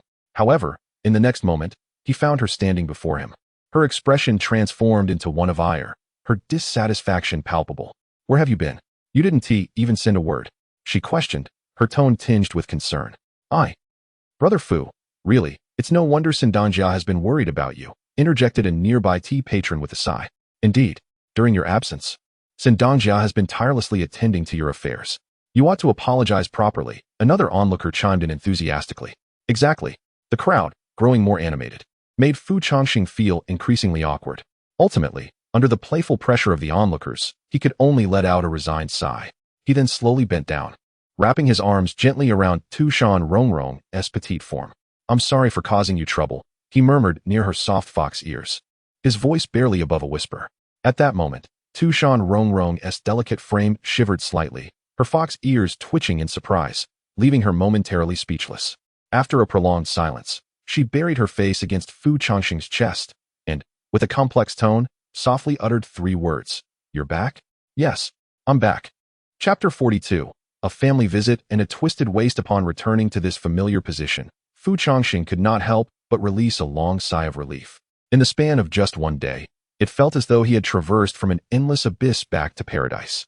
He pondered over his impulsive decision from years ago to embark on a journey with sword in hand. In his youthful arrogance, he believed that anything was possible, only to realize through hardship that one's limitations are inevitable. Now, reflecting on the past, Fu Changsheng yearned for a simple life in Tu Shan, where he could reside contentedly for eternity. Sipping his warm tea, he couldn't help but feel a sense of nostalgia. Indeed, idling away one's time was rather delightful. Here's the account for this week. Tu Shan Rongrong nonchalantly pushed the ledger towards Fu Changsheng, seemingly unfazed. "You did this?" he inquired, surprised. "Just a bit of idle help." "So your tea house doesn't go under," she replied, reclining in her chair without glancing back, as if it were merely a trivial task. Curious, Fu Changsheng flipped through the pages and was astonished to find that Tu Shan Rongrong had recorded the accounts with greater precision than he himself might have done. In his absence, the tea house had flourished even more than when he was present. "I must say, I've just realized you possess quite the talent for management," Fu Changsheng teased, raising an eyebrow. At his words, Tu Shan Rongrong felt a flicker of pride within, though she maintained a calm demeanor, resting her chin on her hand and dismissively averting her gaze. "It was nothing, really. Then perhaps you should assist me with the accounts? Fu Changsheng suggested, half jokingly, half seriously. Oh, you wish for me to be your employee? I fear you might not be able to afford me, she replied, a playful smile gracing her lips. Ah, discussing finances can be rather detrimental to our friendship, he chuckled. Not long after, Dongfang Yuechu returned, having just delivered a meal to Tu Shan Rongrong. Upon entering, he spotted the familiar figure of Fu Changsheng beside Tu Shan Rongrong at the counter. Uncle Fu, you're back, Dongfang Yuechu exclaimed, his face lighting up with joy upon seeing him. Indeed, Yuechu, I appreciate your hard work during my absence, Fu Changsheng said, noticing the sweat glistening on the young man's brow. It was evident that the pressure had been immense, with the tea house still needing to operate smoothly in his absence. To Fu Changsheng's surprise, Dongfang Yuechu waved his hand dismissively. Oh, it was nothing. The boss is giving me double pay, so this work is only fitting. Double pay? Fu Changsheng echoed, momentarily taken aback. Sister Rongrong said you would pay me double to ensure I worked diligently, Dongfang Yuechu explained. Fu Changsheng turned stiffly to Tu Shan Rongrong, only to find her casually perched with her legs crossed, sipping her tea, nonchalantly skimming the froth with the lid, as if oblivious to the conversation. What are you looking at? I'm not the boss, she replied, her tone indifferent. By the way, Uncle Fu, why did you leave so suddenly without a word? Were you visiting family? Dongfang Yuechu moved a chair beside him and curiously inquired. Upon hearing Dongfang Yuechu's question, Tu Shan Rongrong also glanced at Fu Changsheng with evident curiosity, clearly awaiting an explanation from him. Ah, Fu Changsheng found himself momentarily at a loss for words. He couldn't possibly confess to them that he had ventured outside the realm, could he? So, he decided to follow the thread of Dongfang Yuechu's conversation. Yes, I want to visit family. Did you find anyone? More content loading. Please wait. This site supports mobile browser access only. If you see this paragraph, it indicates that the chapter content failed to load. Please close the reading mode, browsing mode, novel mode, and disable ad blocking features. Or copy the URL to another browser for reading. Well, I met a half-sister. A half-sister, what? Fu Changsheng did not respond and abruptly shifted the topic. By the way, Yuechu, could you fetch me some wound medicine from the ancient pharmacy? As he spoke, he handed Dongfang Yuechu a pouch of coins. Wound medicine? Uncle Fu, what do we need that for at the tea house? It's nothing. I just twisted my waist when I stepped out. Oh, hearing this, Dongfang Yuechu scratched his head and, without further contemplation, set out to buy the medicine. Fu Changsheng said nothing more and ascended the stairs, lost in his own thoughts. Meanwhile, Tu Shan Rongrong, who had been listening to their exchange, frowned in confusion. Why would one use wound medicine for a twisted waist? After all, she had studied medicine under Cui Yuling for many years and was quite familiar with various pharmacological properties. Wound medicine was clearly intended for stopping bleeding. Tu Shan Rongrong furrowed her brow, casting a dubious glance at Fu Changsheng's retreating figure. She couldn't shake the feeling that something was amiss with him since his return today. Could it be that he was ill and misusing medication? This thought made her heart tighten, and she helplessly rubbed her forehead. Before long, Dongfang Yuechu returned to the tea house, cradling a package of wound medicine. I got the medicine. Hey, where's Uncle Fu? Dongfang Yuechu stood dazedly at the counter, glancing around. He went upstairs. Just hand me the medicine. I will deliver it to him. Tu Shan Rongrong suddenly stood up, cutting off Dongfang Yuechu's chance to speak. Without waiting for a reply, she took the wound medicine from his hands and ascended the stairs. This foolish boy, thinking to use wound medicine for a sprain. How lacking in common sense he must be. Tu Shan Rongrong couldn't help but feel a sense of helplessness. Here she was, an accomplished physician, right beside him, yet he chose the most misguided approach. Creak. Tu Shan Rongrong gently pushed open Fu Changsheng's door. Inside, Fu Changsheng appeared momentarily stunned upon seeing her. Rongrong, the medicine you requested. Tu Shan Rongrong raised the wound medicine in her hand. Oh, thank you. Fu Changsheng asked no further questions and reached out to accept the medicine. However, at the very moment when Fu Changsheng extended his hand, Tu Shan Rongrong suddenly retracted hers, swiftly reclaiming the medicine. What is the matter? Fu Changsheng found himself perplexed. Are you truly intending to use this wound medicine? Who informed you that a sprain requires such treatment? Tu Shan Rongrong furrowed her brow and sternly questioned him. As a physician, the most distressing scenarios are, first, disregarding medical advice. Second, consuming medication without understanding its purpose. I mean. Fu Changsheng stumbled over his words, suddenly recalling Tu Shan Rongrong's medical background. Oh, right, I remember now. Indeed. Let me ask Dongfang Yuechu to procure some medicinal wine instead. Rongrong, could you please hand me the medicine? Fu Changsheng responded affirmatively, smiling as he reached for the medicine. However, Tu Shan Rongrong's frown deepened. and she promptly withdrew the wound medicine, finding Fu Changsheng's casual attitude towards his own well-being quite irksome. Never mind, I shall examine you myself. With that, Tu Shan Rongrong stepped forward, reaching out to touch Fu Changsheng's waist. Chapter 43. Who did it? As Mu Ran Yundian suggests. Please remember to save this after reading for easier access later. Where did we leave off? Tu Shan Rongrong inquired while reaching out. Upon noticing Tu Shan Rongrong drawing closer to examine his condition, Fu Changsheng felt a sudden jolt of alarm, instinctively retreating. No, it's unnecessary. Rongrong. Fu Changsheng fervently waved his hands, his expression betraying his unease. Clothed as he was, it was difficult to discern his injuries. Yet a mere glimpse beneath the fabric would reveal a gruesome sight of mangled flesh. There was no way Fu Changsheng would allow Tu Shan Rongrong to witness such horror. Come on, let me take a look. I am a physician. Tu Shan Rongrong replied with a hint of dissatisfaction, pressing forward once more. Really, it's truly unnecessary, Fu Changsheng stammered, retreating rapidly until he found himself backed against the bed. Be obedient, let me see. If it worsens, it will hurt even more. Tu Shan Rongrong's tone was increasingly irked as she climbed onto the bed, reaching out to grasp Fu Changsheng. With each step she took forward, Fu Changsheng involuntarily inched back, until he was cornered against the wall, with no room to retreat. It's merely a minor injury. There's no need to trouble you. Bang! Before Fu Changsheng could finish his statement, his back collided violently with the bedpost. In an instant, his body stiffened, and an excruciating pain surged through his mind, nearly tearing it asunder. Already in a state of near collapse, the impact threatened to break his spine. Fu Changsheng instinctively clenched his teeth to suppress any cries of pain, his pallor growing even more pronounced. The intense agony felt akin to several bones snapping simultaneously, causing his brow to furrow deeply, cold sweat beginning to trickle down his forehead. Observing this, Tu Shan Rongrong halted her movements abruptly. Seeing Fu Changsheng in evident distress, she naturally assumed he had struck the back of his head. Be careful. I want to eat you. Why are you so afraid of me? Tu Shan Rongrong felt a mix of concern and anger. Her concern stemmed from the sight of Fu Changsheng's suffering, while her anger arose from his persistent refusal to allow her to inspect his injuries. Really? I'm fine. Fu Changsheng's voice was frightfully weak, his complexion ashen. Let me see. Your head is all right?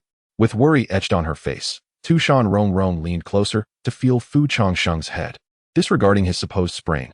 At that moment, even if Fu Changsheng wished to retreat, he had nowhere left to go. How foolish. Tu Shan Rongrong muttered while rubbing the back of Fu Changsheng's head. However, in the blink of an eye, a glaring red spot on Fu Changsheng's previously pristine robe caught Tu Shan Rongrong's attention. What is that?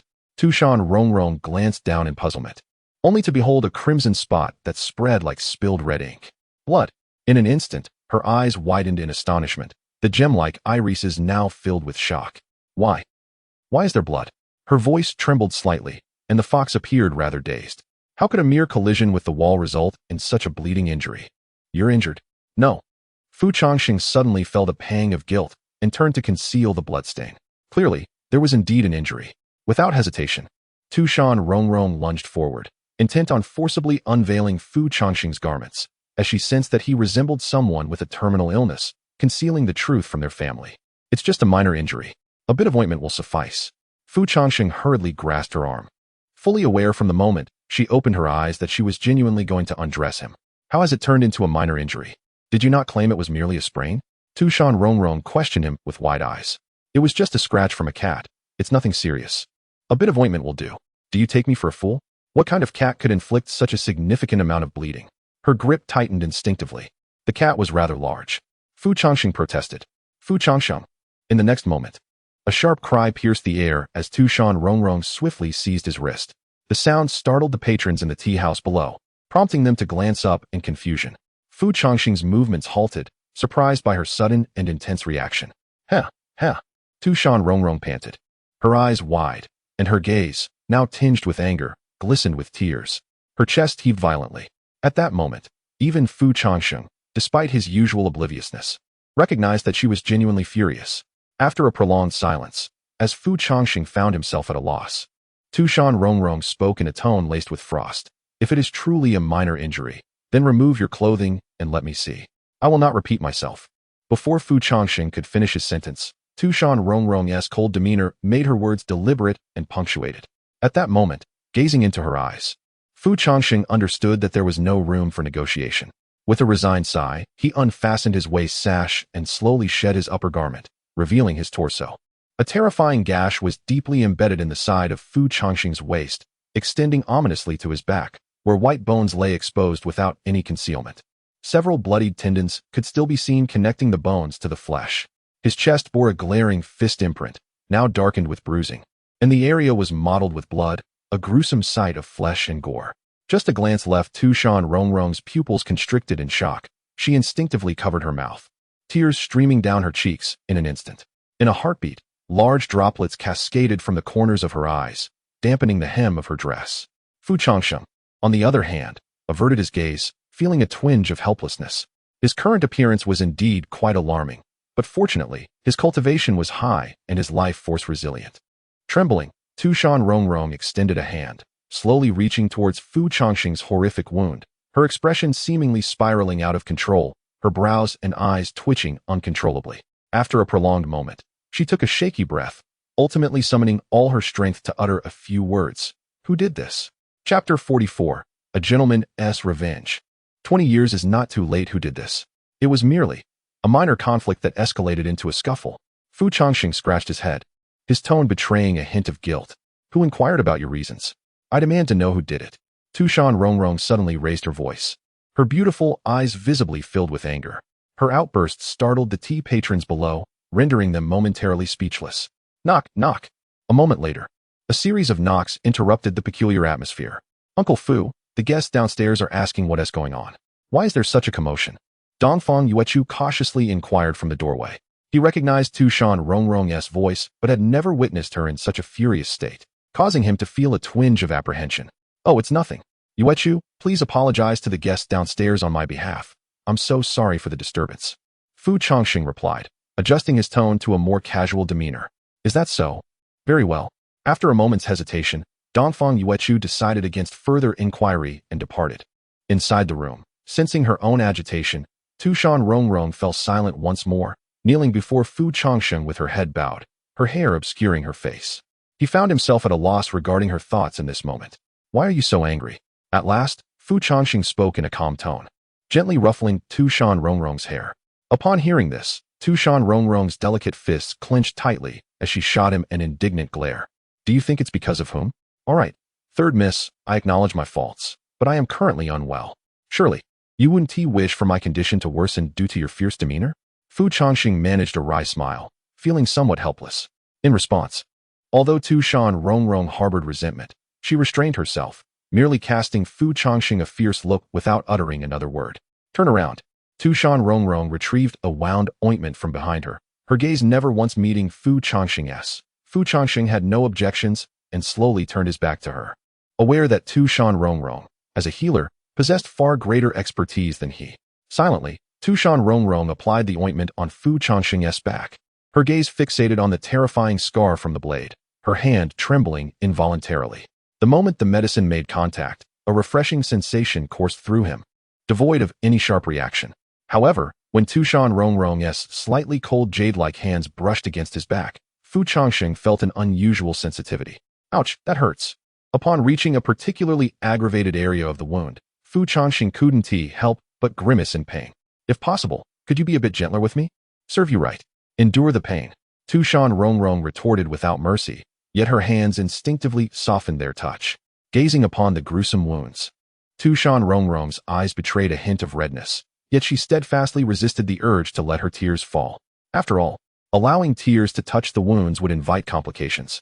Once the medicinal application was nearly complete, Tu Shan Rongrong gradually summoned her full demonic power, and a faint green aura emerged from her fingertips, quietly flowing into the injuries of Fu Changsheng. Now, do tell, what transpired? She inquired nonchalantly while tending to Fu Changsheng's wounds. Well, it was during a visit to relatives. I wandered too far and lost my way. Fu Changsheng reflected for a moment before weaving a tale, half-truths mingled with fiction.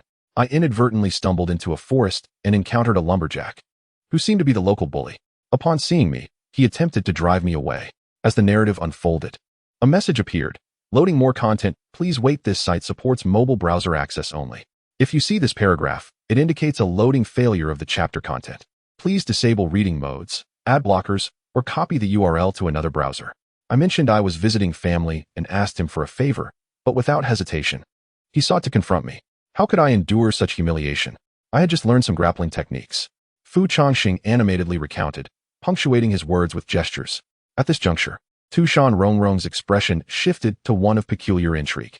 Why would grappling techniques include a left jab and a right whip kick? And then, she pressed. After I took him down, adhering to the traditions of martial arts sparring, I naturally ceased my attacks. Yet, that old scoundrel, seeing he was no match for me, resorted to ambushing me with an axe meant for chopping wood. I let my guard down, and he managed to land a hit. As he recounted this, indignation painted Fu Changsheng's features. That accursed old fool, unable to defeat me, resorted to a sneak attack. He raised his finger in a fierce gesture, declaring, "If I encounter that old dog again, he shall not escape unscathed." Upon hearing Fu Changsheng's account, Tu Shan Rongrong's expression turned even more peculiar. After a prolonged silence, she spoke in a flat tone. "So you ventured into someone else's territory, only to be beaten and tossed out?" Fu Changsheng exclaimed, "What? How do you know no? How could you think that?" A wave of embarrassment washed over him. Despite embellishing his tale, painting it as a valiant struggle thwarted by a treacherous ambush, Tu Shan Rongrong saw through his facade with alarming clarity. Tu Shan Rongrong offered no further commentary, merely casting Fu Changsheng a bemused glance. What a fool. Knowing he stood no chance, yet he still sought out a beating, she murmured, unable to restrain her thoughts. A minor unexpected event transpired. Next time, I shall endure for 2 decades, waiting until that old cur can no longer move, seizing the opportunity to strike him when he is vulnerable, ensuring I deliver a slap to his face, even pulling off his hunter's hat. Such grand aspirations. Rolls eyes, immediately. Tu Shan Rongrong could not help but let out a sigh, pondering how it seemed that this man was becoming increasingly juvenile with each passing day. He must refrain from such foolishness in the future.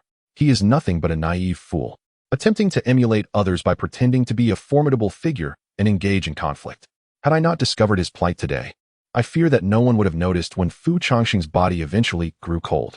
In response, Fu Changsheng suddenly displayed an elusive smile, turning back to Tu Shan Rongrong with a cheerful grin.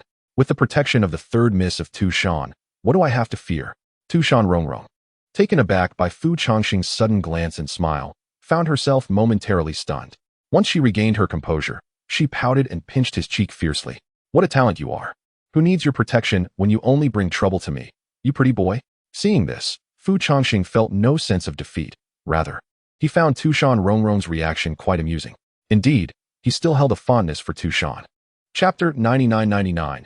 An epilogue, a brief narrative unrelated to the main plot. This tale was penned in classical Chinese during my senior year, and I no longer recall the original text. Here, I shall attempt to recount it in modern vernacular, serving as a concise story.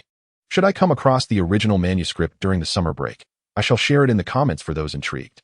Once, on a winter's day when snow fell in abundance, the ground was blanketed so thickly that the snow reached above the thighs, and the surface of the streams had long since frozen over. Along a secluded path, a solitary figure, somewhat frail in appearance, ambled forth. Clad in a fur coat and wearing a conical hat, the individual held an umbrella in the left hand while carrying a warming stove in the right, leaving behind a trail of faint footprints on the snow. As dawn broke, this figure arrived before a stone tablet. After a brief moment, the individual slowly removed the conical hat, revealing a captivating visage. It was a graceful young woman, her skin as pale as snow, eyes glimmering like jade, and her long hair cascading like silk.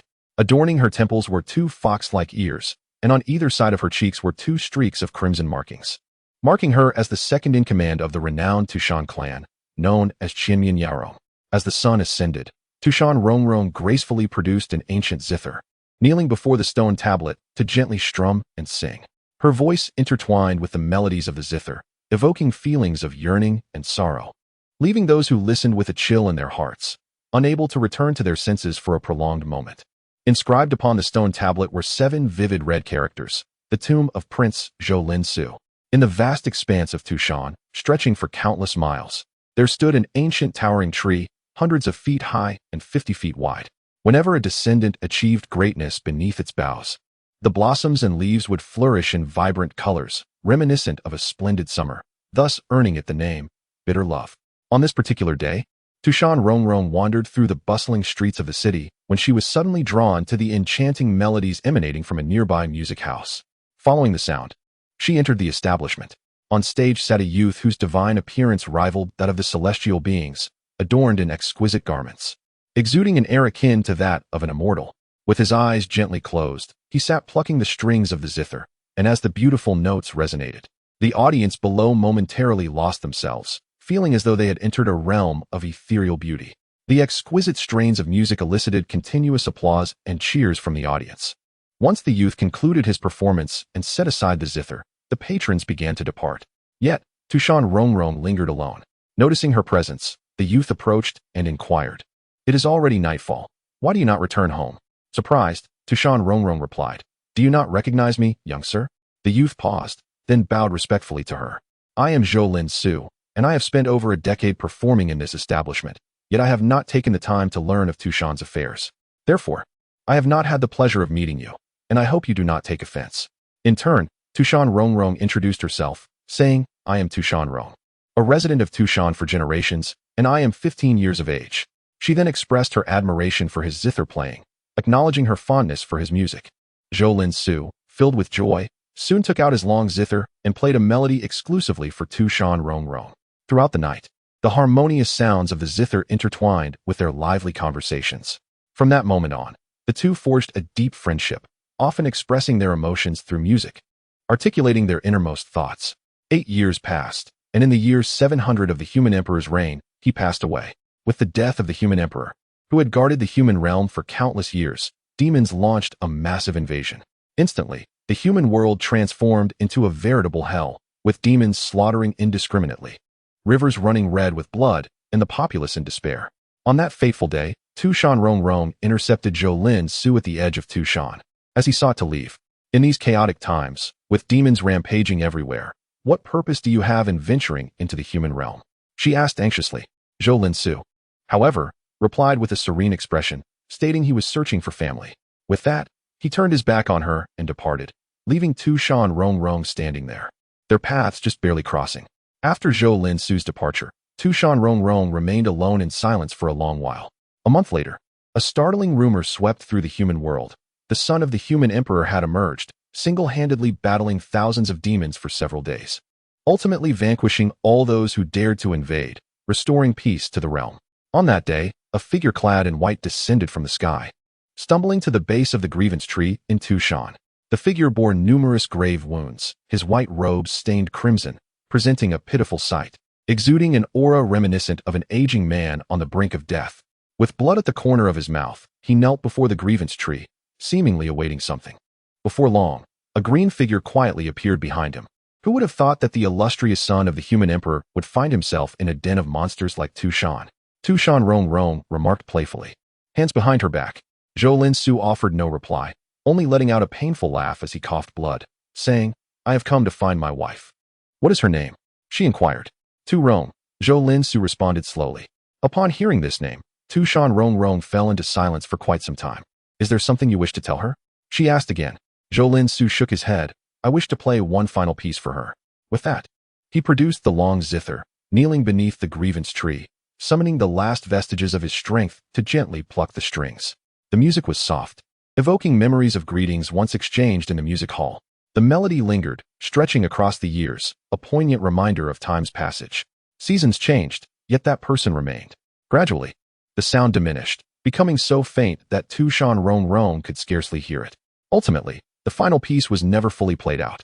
The essence of that person's life became eternally enshrined beneath the weeping tree, still embodying the fervent attempts to play the melodies cherished by the girl he adored. At the very moment the music ceased, the weeping tree stirred, reminiscent of the legends that depict it, its blossoms and leaves flourishing in a riot of colors, as vibrant as a summer's day. On that fateful day, a fox spirit maiden wept under the boughs of the weeping tree. Her sorrowful cries echoed in the air, while the petals gently fell upon her shoulders, as if to offer solace. Not far away, a fox spirit attendant witnessed this poignant scene, unable to suppress a sigh. While her master lived, the maiden's smile never waned, for she wished to shield him from the sight of her tears. However, after his demise, her sorrow could no longer be concealed, as she found herself bereft of any reason to smile. Indeed, the protagonist of The Burden of My Lament was meant to be named Zhou Lin Su. This tale had once been a figment of my imagination during my high school days, scribbled on paper as a cherished thought. By a stroke of serendipity, I pinned chasing immortality, and when it came time to name the male lead, I unhesitatingly inscribed Zhou Lin Su.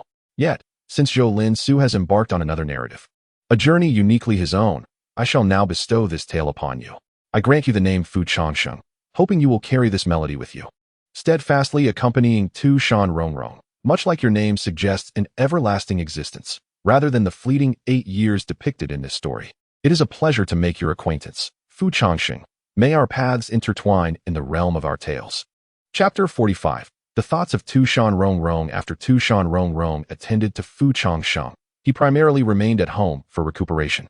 One day, Fu Changsheng was engaged in a game of chess with Dongfang Yuchu at a tea house.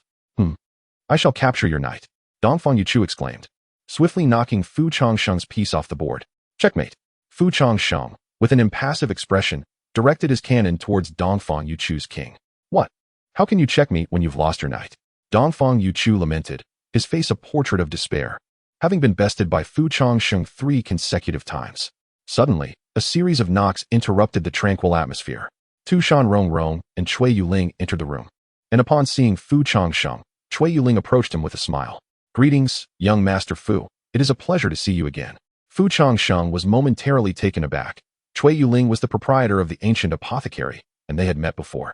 I invited her to examine your injuries, Tu Shan Rongrong explained as she stepped forward. Although Fu Changsheng's injuries were not overly complicated, the extent of his physical damage was quite severe, warranting the expertise of a professional, as Tu Shan Rongrong's medical knowledge was imparted by Cui Yuling. What? Uncle Fu, you are injured? Dongfang Yuchu exclaimed, his eyes widening in shock. Having been by Fu Changsheng's side, he had never witnessed him even cough. How could he suddenly be so injured that he required Cui Yuling's assistance? Enough with the chatter. You, leave, Tu Shan Rongrong stated firmly, pointing at Dongfang Yuchu. Me? Why? Dongfang Yuchu asked, bewildered. Because you need to step aside while he undresses, she replied. Oh. Without further thought, Dongfang Yuchu turned to leave. Wait a moment. He paused, realizing, but why should I step out? Uncle Fu is injured and needs to undress. Why should I? A man leave? Moreover, aside from Cui Yuling, who is a doctor, why is Tu Shan Rongrong, a genuine vixen, allowed to stay? With this thought, he quickly turned back. Wait, Rongrong, why don't you need to leave? Bang. Before he could finish, Tu Shan Rongrong had already closed the door with a decisive thud, leaving Dongfang Yuchu outside, utterly flustered. Now, let us proceed. Remove your clothing for me to assess your injuries, Cui Yuling stated directly, cutting to the chase. Meanwhile, Tu Shan Rongrong stood quietly to the side, observing. The reason for expelling Dongfang Yuchu was to prevent him from being alarmed. As for Tu Shan Rongrong, she merely intended to assist Cui Yuling, not because she wished to observe Fu Changsheng's physique up close. Excuse me, could you two possibly turn your head slightly? The somewhat awkward Fu Changsheng nervously ran his fingers through his hair. It wasn't that he was being overly sensitive. It was merely the intensity of the two women's gazes fixed upon him as he disrobed that made him feel as if his insoles had morphed into a two-room, one-hall layout. Oh, is that so? No worries, I understand. Cui Yuling readily turned away. However, at that very moment, she mumbled under her breath, so. He.S. still a little virgin, huh? Fu Changsheng. Loading more content. Please wait. This site only supports browser access on mobile devices. If you see this paragraph, it indicates a failure to load chapter content. Please disable reading mode, immersive mode, novel mode, and ad blocking features in your browser. Or copy the URL to read it in another browser. As for Tu Shan Rongrong, she showed no inclination to move, standing still with her arms crossed, her eyes glued to Fu Changsheng.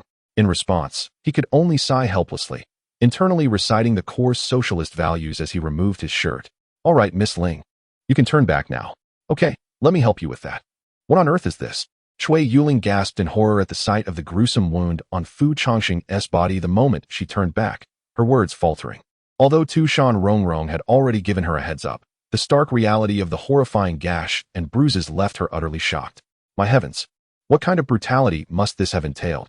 Cui Yuling leaned closer, her expression filled with disbelief as she examined Fu Changsheng's injuries. Even with years of medical experience and countless bloody wounds treated, this scene made her heart race uncontrollably. It's truly miraculous that you survived. Is it difficult to treat? Seeing Cui Yuling's reaction, Fu Changsheng felt a sudden pang of uncertainty. Oh, not at all. I simply couldn't help but exclaim. Cui Yuling waved her hand dismissively. This kind of injury is something I excel at treating. Now, I will manifest my demon form to provide you with treatment, so do not be alarmed. she said with a smile. To this, Fu Changsheng merely shrugged nonchalantly. I have received professional training. No matter how terrifying it may be, I will not be frightened. Moreover, with such a refreshing and extraordinary beauty like you, Miss Ling, I doubt your demon form could possibly frighten me to the point of fainting. Such sweet words, she remarked. With that, Cui Yuling suddenly swayed her form, a swirl of azure demonic energy materializing around her. Moments later, with the manifestation of an ethereal shadow, her figure vanished from sight.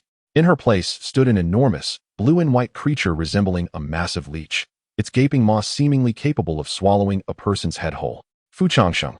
I was too hasty. Plop. After merely locking eyes with the enchanting jade spirit for a fleeting second, Fu Changsheng felt a sudden darkness envelop him, his sanity plummeting dramatically, and with a thud, he promptly fainted. This foolish fellow. Tu Shan Rongrong was momentarily at a loss, pressing her forehead in exasperation. Oh dear, Rongrong, what has happened to him? He must be asleep. Young people have such splendid sleep quality, they can fall asleep at the drop of a hat.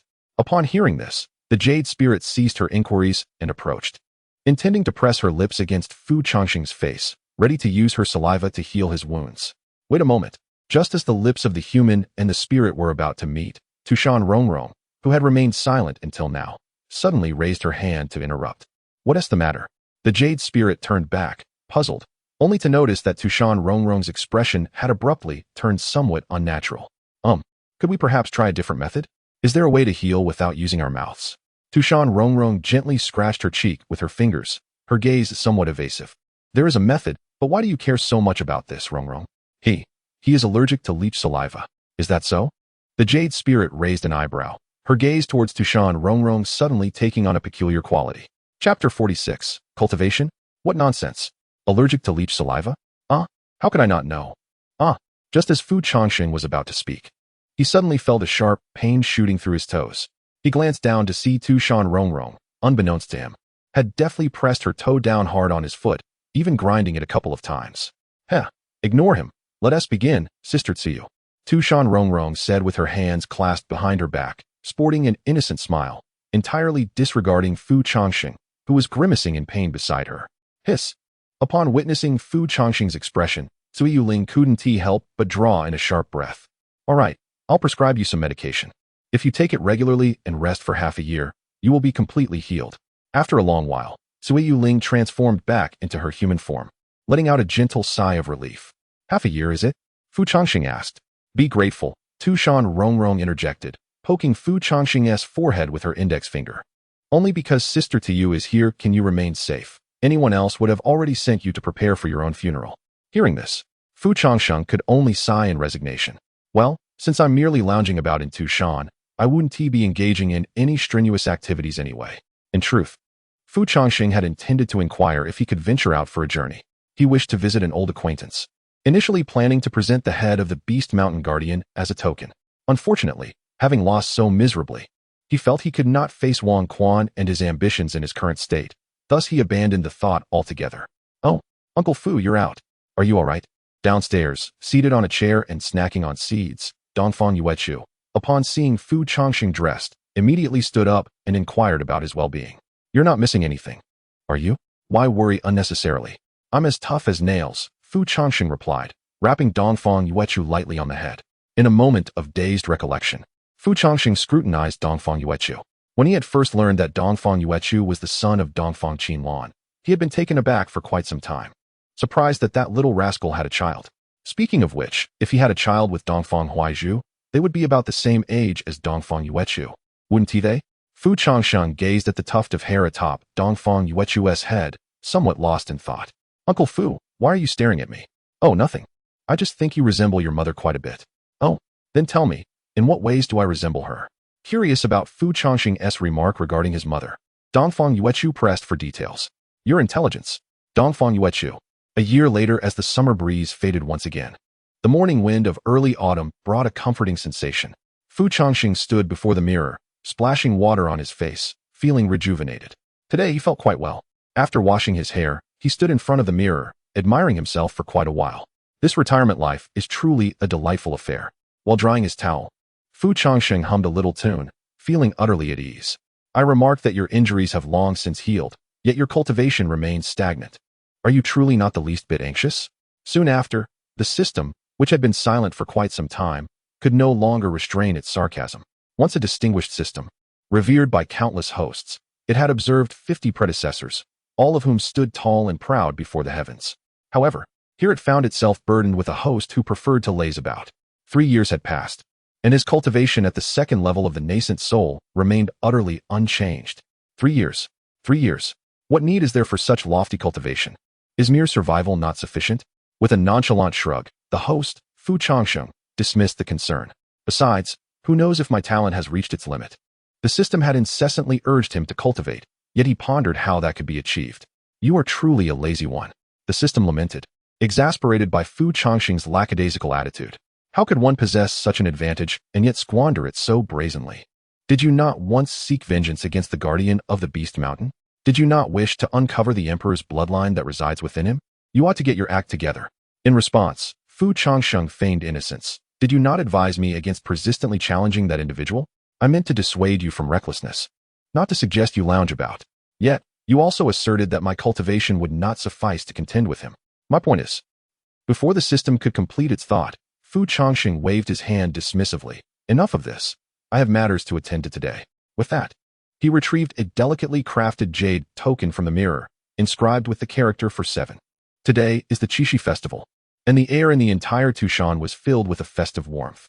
Oh, you seem quite spirited today, Boss Fu. A patron from downstairs greeted him with a smile.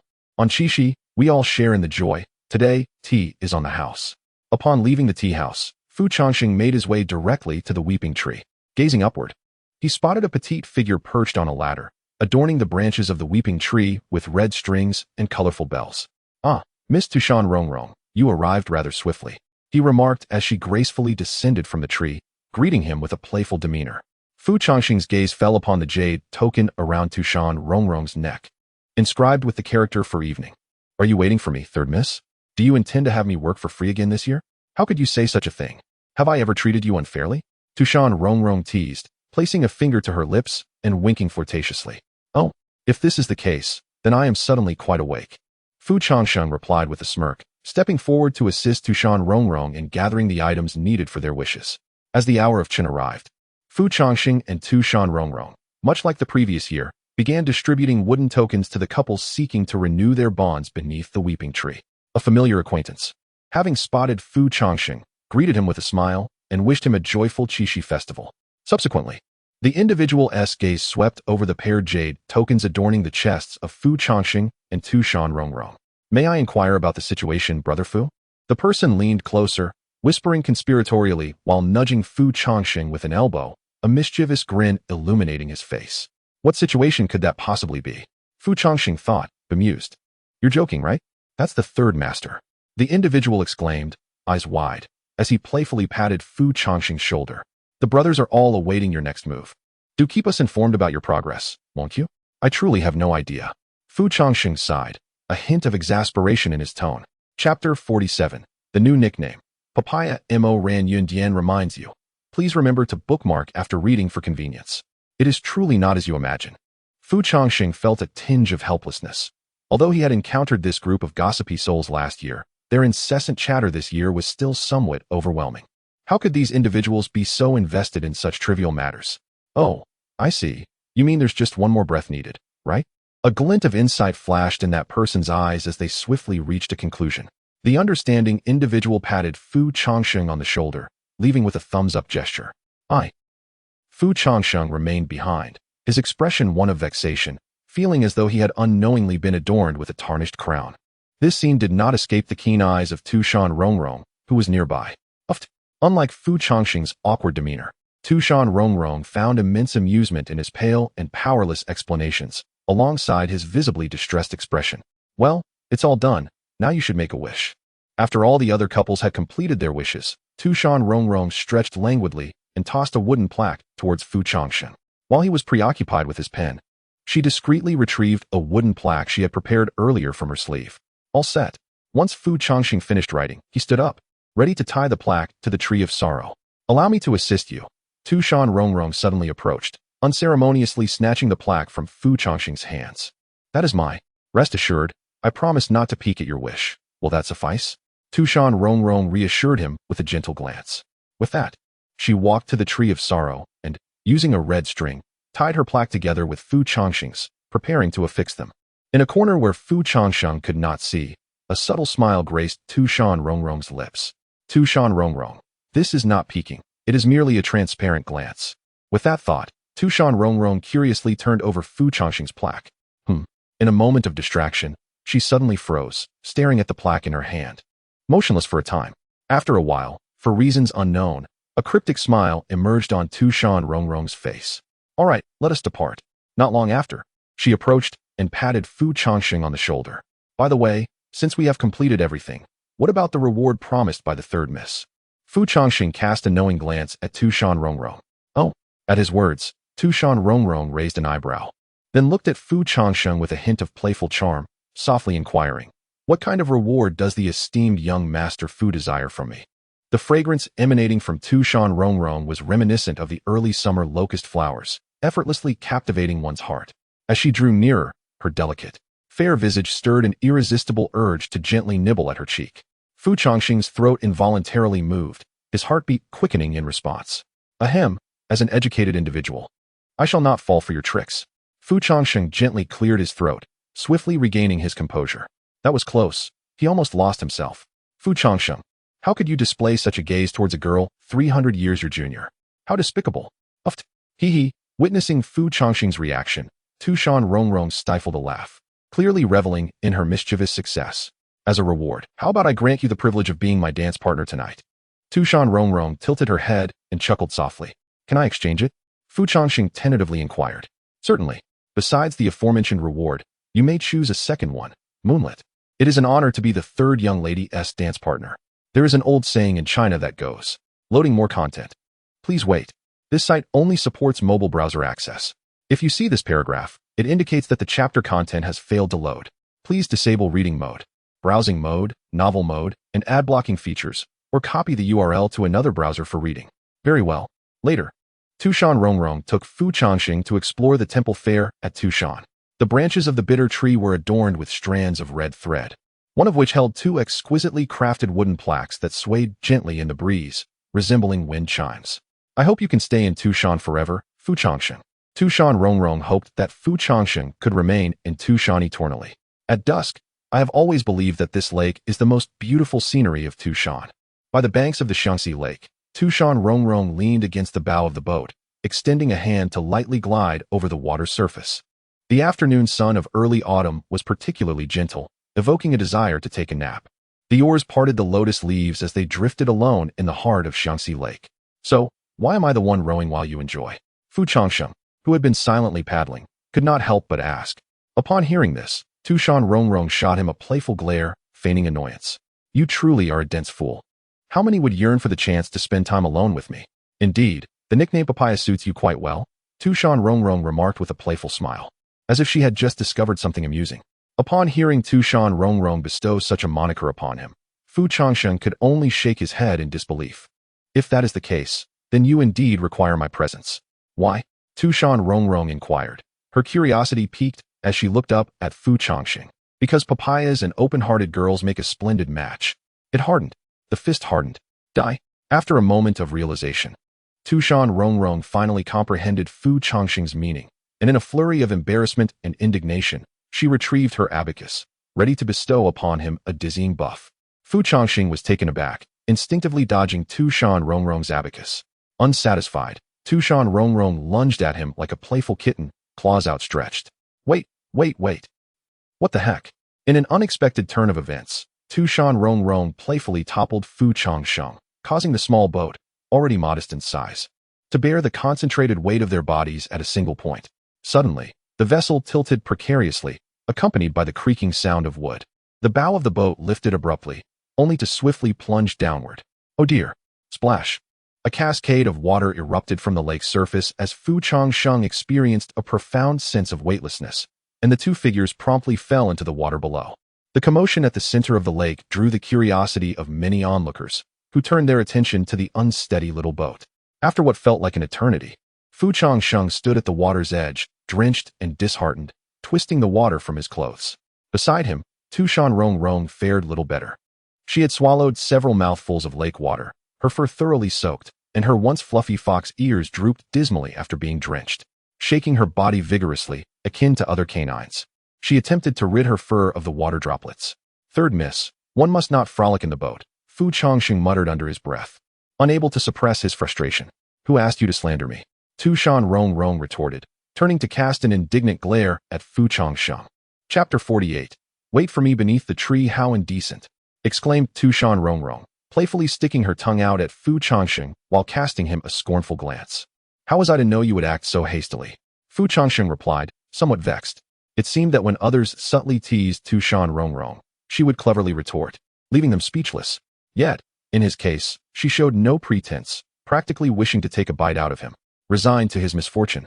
Fu Changsheng realized that their outing could not continue in such a manner. They would first need to return and change clothes. I shall return to change, Tu Shan Rongrong declared, turning her face away and exhaling deeply. By the way, I must have dinner with my sister this year. Understood, Fu Changsheng replied calmly, nodding. It was an important holiday, after all, and it would not be fitting for Tu Shan Rongrong to be by his side continuously. Family considerations were paramount. Tu Shan Rongrong shifted her gaze toward Fu Changsheng, a faint smile playing at her lips. What else with that forlorn expression? She teased, leaning closer and playfully tapping his chin with her finger. Be a good brother and wait for me beneath the bitter love tree during the ball. With a bright smile, she vanished in a flash. Fu Changsheng stood rooted to the spot, his expression blank as he stared in the direction of her disappearance. He touched his chin, recalling her playful gesture, lost in thought. Was I just flirted with? He pondered, vigorously shaking his head to dispel such notions. Calm down. You are not a lowly enthusiast. After a deep breath, he turned to head back to the tea house. Suddenly, his attention was drawn to a jade token lying on the ground. What is this? Picking up the token, he noticed it matched the one he wore, inscribed with the character for dusk. Later that evening, after dinner, Fu Changsheng found himself alone beneath the bitter love tree. He had changed into a flowing white robe, cinched at the waist with a wide belt adorned with cloud patterns, looking resplendent. As dusk approached, he gazed toward the boundary of Tu Shan, where the sky was painted in hues of red. Standing beneath the tree, the scene appeared dreamlike. Beneath the bitter love tree, several couples had already gathered for the ball. Isn't that Mr. Fu? A middle-aged man called out, approaching with a smile. I don't recall seeing you before. Is this your first time attending the ball this year? Indeed, Fu Changsheng nodded slightly, responding to the man's inquiry. In truth, he had danced beneath the bitter love tree with Tu Shan Rongrong the previous year, but at that time, he was so clumsy that no one noticed him. All eyes were on her. Where is your dance partner, Mr. Fu? The middle-aged man observed, with a hint of curiosity, that Fu Changsheng bore a jade pendant on her chest. All couples arrived adorned with matching jade pendants, serving as a symbol of their bond. Some even bestowed these pendants as a means to invite others to become their dance partners. Naturally, Fu Changsheng was entirely unaware of this custom. She should be arriving soon. Fu Changsheng glanced around, yet the figure of Tu Shan Rongrong eluded her sight. At this moment, the man nodded in a manner that suggested understanding, but he said nothing further before taking his leave. As the last rays of the setting sun faded, the ball commenced. The flowers and leaves of the bitter love tree emitted a gentle glow, creating an ambience reminiscent of a bonfire night, despite the absence of flames. A beautiful maiden danced beneath the bitter love tree, her graceful movements exuding softness and charm. Fu Changsheng stood at a distance, alone, quietly admiring the enchanting scene before her. In a moment of reverie, she reached into her bosom and retrieved the jade pendant she had found by the lakeside, her fingertips caressing the smooth stone as she pondered her thoughts. Still no sign of her. Fu Changsheng raised her head and scanned the surroundings with her spirit sense. Yet Tu Shan Rongrong remained elusive. Before long, someone noticed her solitary figure. Hey, Fu Chang, why are you standing here all alone? Come join us. Li Shuangheng approached, nudging her gently and inviting her to join the festivities. I am waiting for my dance partner. It was only then that Li Shuangheng noticed the jade pendant hanging from Fu Changsheng's chest. As he began to speculate about her partner's identity, he suddenly realized that she was also holding another jade pendant. Upon closer inspection, he discerned that one bore the character for 7 and the other evening. The two pendants were clearly a matched pair. In that instant, Li Shuangheng's gaze toward Fu Changsheng shifted, tinged with an odd mixture of curiosity and pity. Fu Chang, if you wish to find your rightful dance partner, you must take a more proactive approach. What? Fu Changsheng was momentarily taken aback by his words. With the other half of the jade pendant in your possession, aren't you simply waiting to present it and invite a lady to dance with you? He playfully poked her shoulder. From his perspective, it was evident that Fu Changsheng desired to participate in the ball, but struggled to find a partner. Unable to extend the invitation she held. I truly am not. Ah, here they come. Look at you, standing there all awkwardly. Come join us under the bitter love tree. He reached out, preparing to lead Fu Changsheng toward the gathering. Fu Changsheng hesitated. I am not particularly good at dancing. I fear I might dampen your spirits. Oh, it's nothing to worry about. Who does not recognize the esteemed first musician of Tu Shan, Fu Changsheng? Everyone eagerly anticipates your accompaniment. Upon hearing this, Fu Changsheng felt a flicker of uncertainty.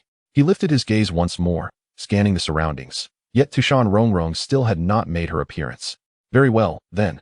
I shall heed Brother Li's suggestion. Ultimately, Fu Changsheng acquiesced, positioning himself in the most prominent spot beneath the weeping tree. From his spatial realm, he retrieved the Fushi zither and delicately brushed his fingers across its strings. With the enchanting melodies emanating from Fu Changsheng, the atmosphere of the gathering grew increasingly vibrant. During this time, several young ladies approached, their cheeks tinged with a rosy hue, inquiring sweetly if he had a dance partner. Fu Changsheng politely declined each one, assuring them that his partner would arrive shortly. Despite his verbal assurances, the frequency of his searches for Tu Shan Rongrong gradually diminished. However, this did not affect him much. For each time he looked up, he found no sign of her. 1 tune, 2 tunes, 3 tunes. Before he realized it, half an hour had slipped away. A chill breeze swept through, and Fu Changsheng loosened his grip on the zither strings, momentarily lost in thought as he lifted his gaze once more. The one for whom he had been waiting beneath the weeping tree still had not arrived. Chapter 49. The one Rongrong fancies, Tu Shan Street. The entire Tu Shan residential area was immersed in the jubilant celebration of Qixi, reminiscent of the ancient lantern festival, bustling with exuberance. The streets were awash with vibrant lights and throngs of people. Yet amidst this lively atmosphere, there stood a figure somewhat out of place, Tu Shan Rongrong. With a look of anxiety etched on her face, Tu Shan Rongrong wandered the streets, glancing anxiously from side to side, her gaze sweeping over the thoroughfare, occasionally bending down as if searching for something. Where could it have gone? Her expression grew increasingly frantic, her lips almost bleeding from being bitten. She had already dined with Tu Shan Rongrong and Tu Shan Yaya, but upon changing her attire and preparing to seek out Fu Changsheng at the bitter love tree, she suddenly realized that the jade pendant she wore was missing. This pendant held special significance, particularly as it was meant to be paired. If only Fu Changsheng possessed one, its meaning would be entirely altered. This was a piece she had specially commissioned from the owner of the antique treasure pavilion, and the jade alone was of considerable worth. The two pendants were unique to each other, irreplaceable in their exactitude. Naturally, Tu Shan Rongrong would not disclose this to Fu Changsheng. Desperately, she retraced her steps from earlier that day, recalling the places she and Fu Changsheng had visited. She scoured every corner she had passed, unwilling to overlook any spot, which regrettably hampered her efficiency. Thus, she remained engrossed in her search for the jade pendant, which had already been discovered by Fu Changsheng, and unbeknownst to her. An hour had slipped by. A sheen of cold sweat began to form on her forehead, her breath quickening. There was only one place left to check, Sorrowful Lake. The thought drained her strength. If she had lost it while falling into the lake, hope of recovery would be utterly futile. As tears welled in her eyes, she lamented her impulsive decision to tackle Fu Changsheng like a child. Suddenly, a hand clapped her shoulder, startling her from her reverie. Hey, Rongrong. Ah, Tu Shan Rongrong gasped, turning to see Ziyu Ling looking at her with a curious expression. Sueyu, what are you doing? Tu Shan Rongrong exhaled in relief, casting a somewhat reproachful glance at Ziyu Ling. My apologies, I didn't mean to startle you. Sueyu Ling waved her hand apologetically. By the way, little Rongrong, what are you up to? You've been looking around all this time. I lost something, Tu Shan Rongrong murmured, her head lowered, her face a mask of distress. Losing something? Sueyu Ling's eyes widened in surprise. How long have you been searching? I don't know. I lost track of time. Is something the matter? Tu Shan Rongrong shook her head, her expression innocent. Rongrong, have you perhaps forgotten something? After a brief silence, Sueyu Ling tentatively posed a question. Earlier, when she had gone to the weeping tree to observe the ball, she noticed Fu Changsheng sitting there foolishly, almost resembling a scarecrow. When she approached him, he merely stated that he was waiting for someone. The identity of the awaited person has now become painfully clear. Upon hearing Sueyu Ling's inquiry, Tu Shan Rongrong furrowed her brows in contemplation. What had she forgotten?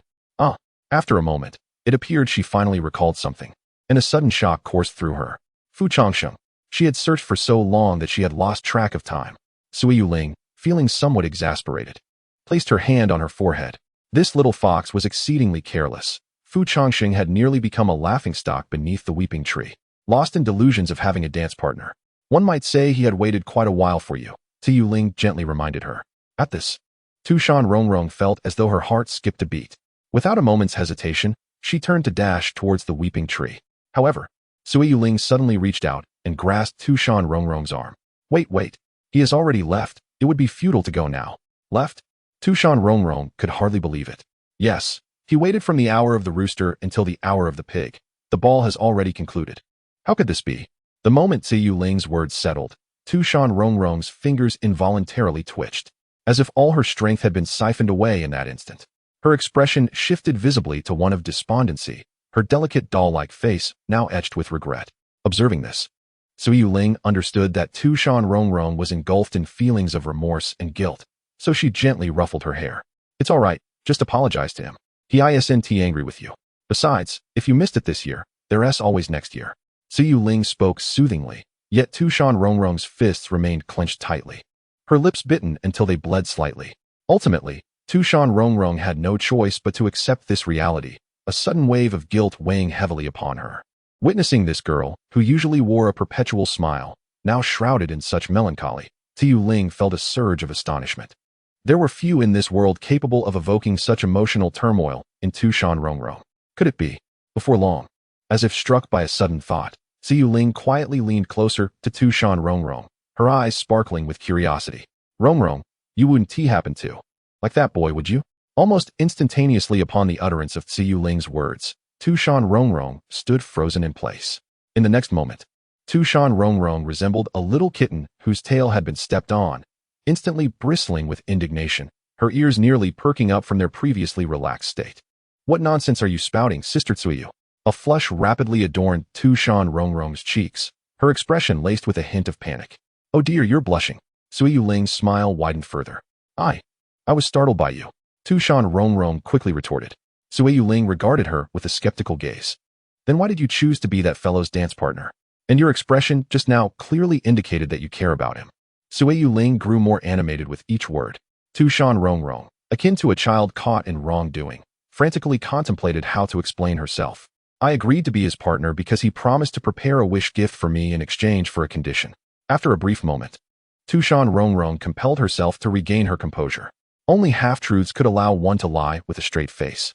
However, I did make a promise, and failing to keep it would naturally lead to self-reproach. It's not as you imagine. Is that so? Sui Ling raised an eyebrow, sensing something amiss. Yet Tu Shan Rongrong's explanation seemed to hold water. Could it be that she had misjudged? Did she truly not harbor any feelings for that boy? Sui Ling inquired once more. Indeed not. This time, Tu Shan Rongrong's tone was more resolute. As if to assure Sui Ling of her sincerity, she added, I have lofty standards, you know. How could I possibly fall for a mere mortal? Oh, then what kind do you fancy? Sui Ling suddenly became intrigued, curious about Tu Shan Rongrong's ideal partner. After all, gossip could be quite entertaining. Tu Shan Rongrong cleared her throat and, after a moment's hesitation, spoke candidly. My beloved must, without a doubt, be a peerless hero, one who traverses the heavens and earth, commanding respect across generations. Oh, Sui Ling listened with keen interest. However, in the next instant, her attention was diverted by a figure that caught her eye. Upon recognizing who it was, Sui Ling's heart raced, and she promptly fell silent, casting a significant glance at Tu Shan Rongrong. He must be a great hero who watches over the people, achieving glory and earning the admiration of thousands. Arriving to wed me upon a cloud of radiant colors. Tu Shan Rongrong grew more animated in her description, entirely oblivious to Sui Ling's frantic gestures urging her to cease her words. In any case, I absolutely, unequivocally will not fall for a mortal who spends his life idling about. With that declaration, Tu Shan Rongrong nodded earnestly. In the next moment, Tu Shan Rongrong suddenly sensed a lull in the atmosphere. Why had Sui Ling not spoken for so long? Curiously, she lifted her gaze to observe Sui Ling raising her eyes. Sui Ling wearily lifted her hand to shield her gaze, as if to convey that it was all over. Observing this, Tu Shan Rongrong felt a twinge of curiosity and slowly turned her head to glance back. There, a figure clad in white stood silently behind Tu Shan Rongrong. Chapter 50. What is there to be sad about?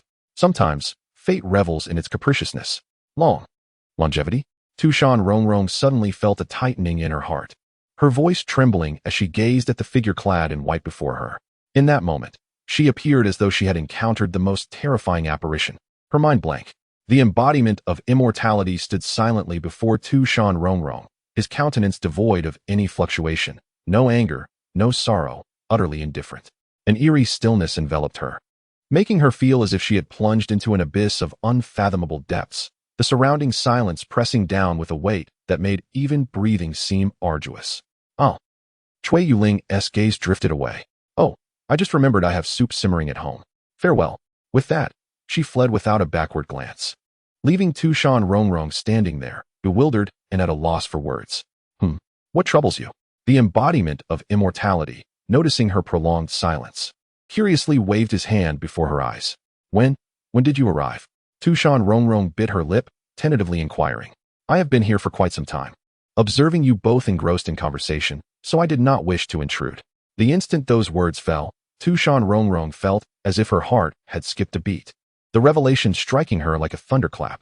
I'm sorry, she stammered, her voice suddenly thick with emotion as her hands anxiously grasped the hem of her dress.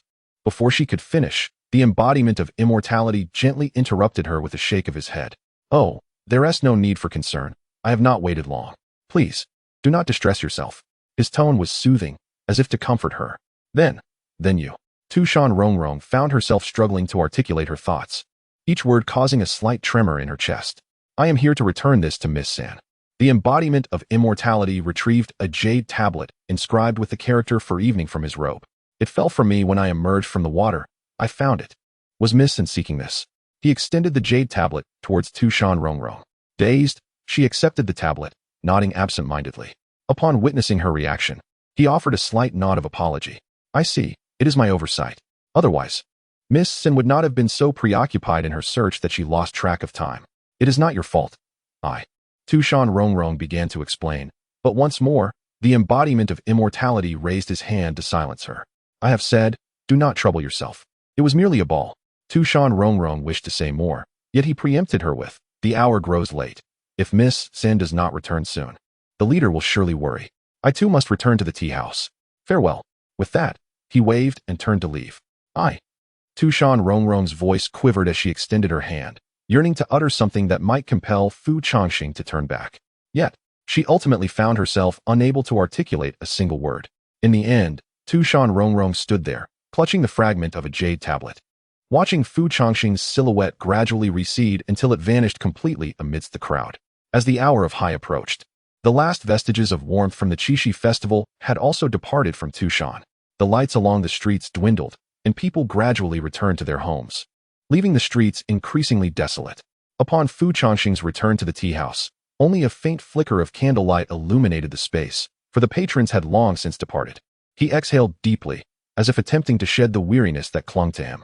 However, the moment he settled into a chair, whether it was a physical or psychological burden, it felt as though a colossal stone pressed down upon him, making it difficult to breathe. It was peculiar. How could he feel so fatigued? Fu Changsheng rubbed his forehead, sensing a wave of dizziness wash over him. Had he perhaps fallen ill after his tumble into the lake earlier that day? In the warm glow of the candlelight, Fu Changsheng poured himself a pot of tea. He took a gentle sip, hoping to alleviate the suffocating fatigue that enveloped him. Yet, as the hot tea coursed through his lips, he found himself frowning in surprise. How bitter. Instinctively, he believed that perhaps he had diluted it too much. So he added more water to the teapot and poured another cup. Was this tea past its prime? Fu Changsheng gazed at his cup with a touch of dismay. Yet the bitterness persisted. He then reached into the cupboard, rummaging through its contents. Stop searching. In that moment, the system's voice echoed in his ear. The tea leaves are perfectly fine. They are indeed your favorite and not expired. That cannot be. I distinctly taste the bitterness. Fu Changsheng furrowed his brow, attempting to argue with the system. However, the system did not engage in debate, but rather posed a simple question. Is it so difficult to admit that you are feeling down? Upon hearing this, Fu Changsheng found himself momentarily at a loss for words. The force of his demeanor diminished significantly. No, what am I even sad about? After a brief pause, he scoffed and sighed, feigning nonchalance as he lifted his teacup to take another sip. Am I upset because she stood me up? Don't be ridiculous. I am not so petty. The system remained silent. Or is it that I am troubled by her lack of affection for me? Please, little one. I have always regarded her as my own daughter. Besides, she inherently But before Fu Changsheng could finish his thought, the system interjected. It's fine to deceive me, but please don't deceive yourself. With that, the system ceased to speak. Upon listening, Fu Changsheng suddenly fell silent. The atmosphere grew still, and the cold wind outside howled sharply, causing the remaining candlelight within the room to flicker precariously. Fu Changsheng stared vacantly at the teacup in his hand, lost in contemplation. After a while, he wearily covered his forehead and eyes with his hand, exhaling a long, heavy sigh, still absorbed in his thoughts. In a moment of reverie, the voice of Tu Shan Rongrong seemed to echo in his mind. I absolutely, unequivocally cannot harbor feelings for someone who merely drifts through life without purpose. Though she did not name him directly, Fu Changsheng was well aware that they were discussing him. He then lifted his gaze to survey the tea house he had managed for a decade. For 10 years, his daily routine consisted of sitting at the counter, greeting passing patrons, sipping tea, reading books, and occasionally visiting the theater to enjoy music. While others seized fleeting moments of leisure, Fu Changsheng had cultivated a life of tranquility. Even with the system urging him to cultivate daily, he steadfastly adhered to the principle of embracing his mediocrity with pride. He genuinely cherished Tu Shan and relished the simplicity of his current existence. He had no desire to roam the world with a sword in hand any longer. As fatigue crept into his eyes, a few bloodshot veins emerged, suggesting he had not rested in days.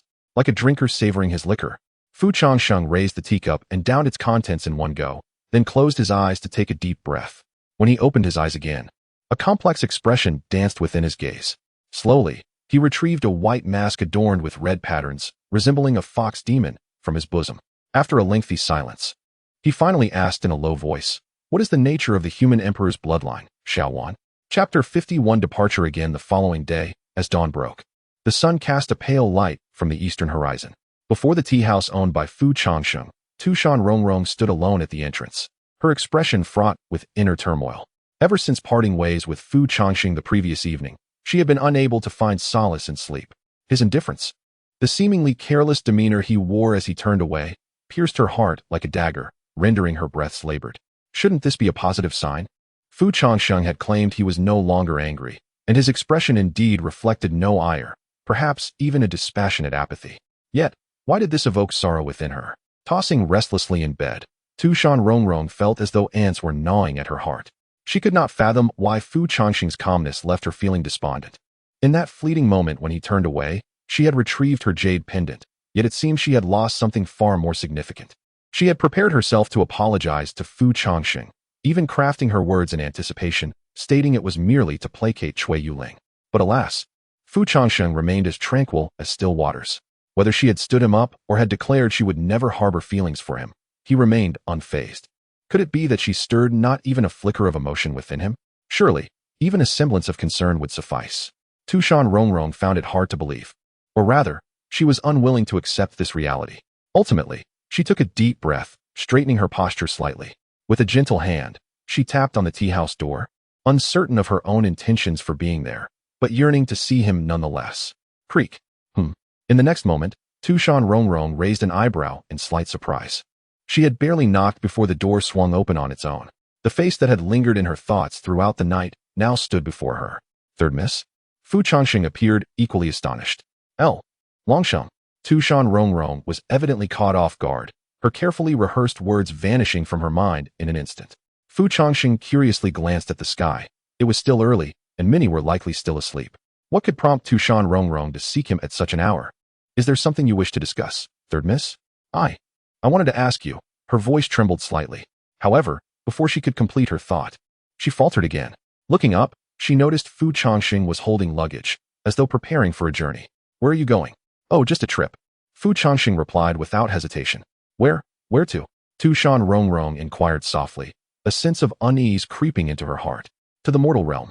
Did you not just return from visiting the mortal realm? Why are you going back? Oh, it's like this, Fu Changsheng explained with a calm demeanor. Last time, I visited my distant relatives and discovered that their business was thriving.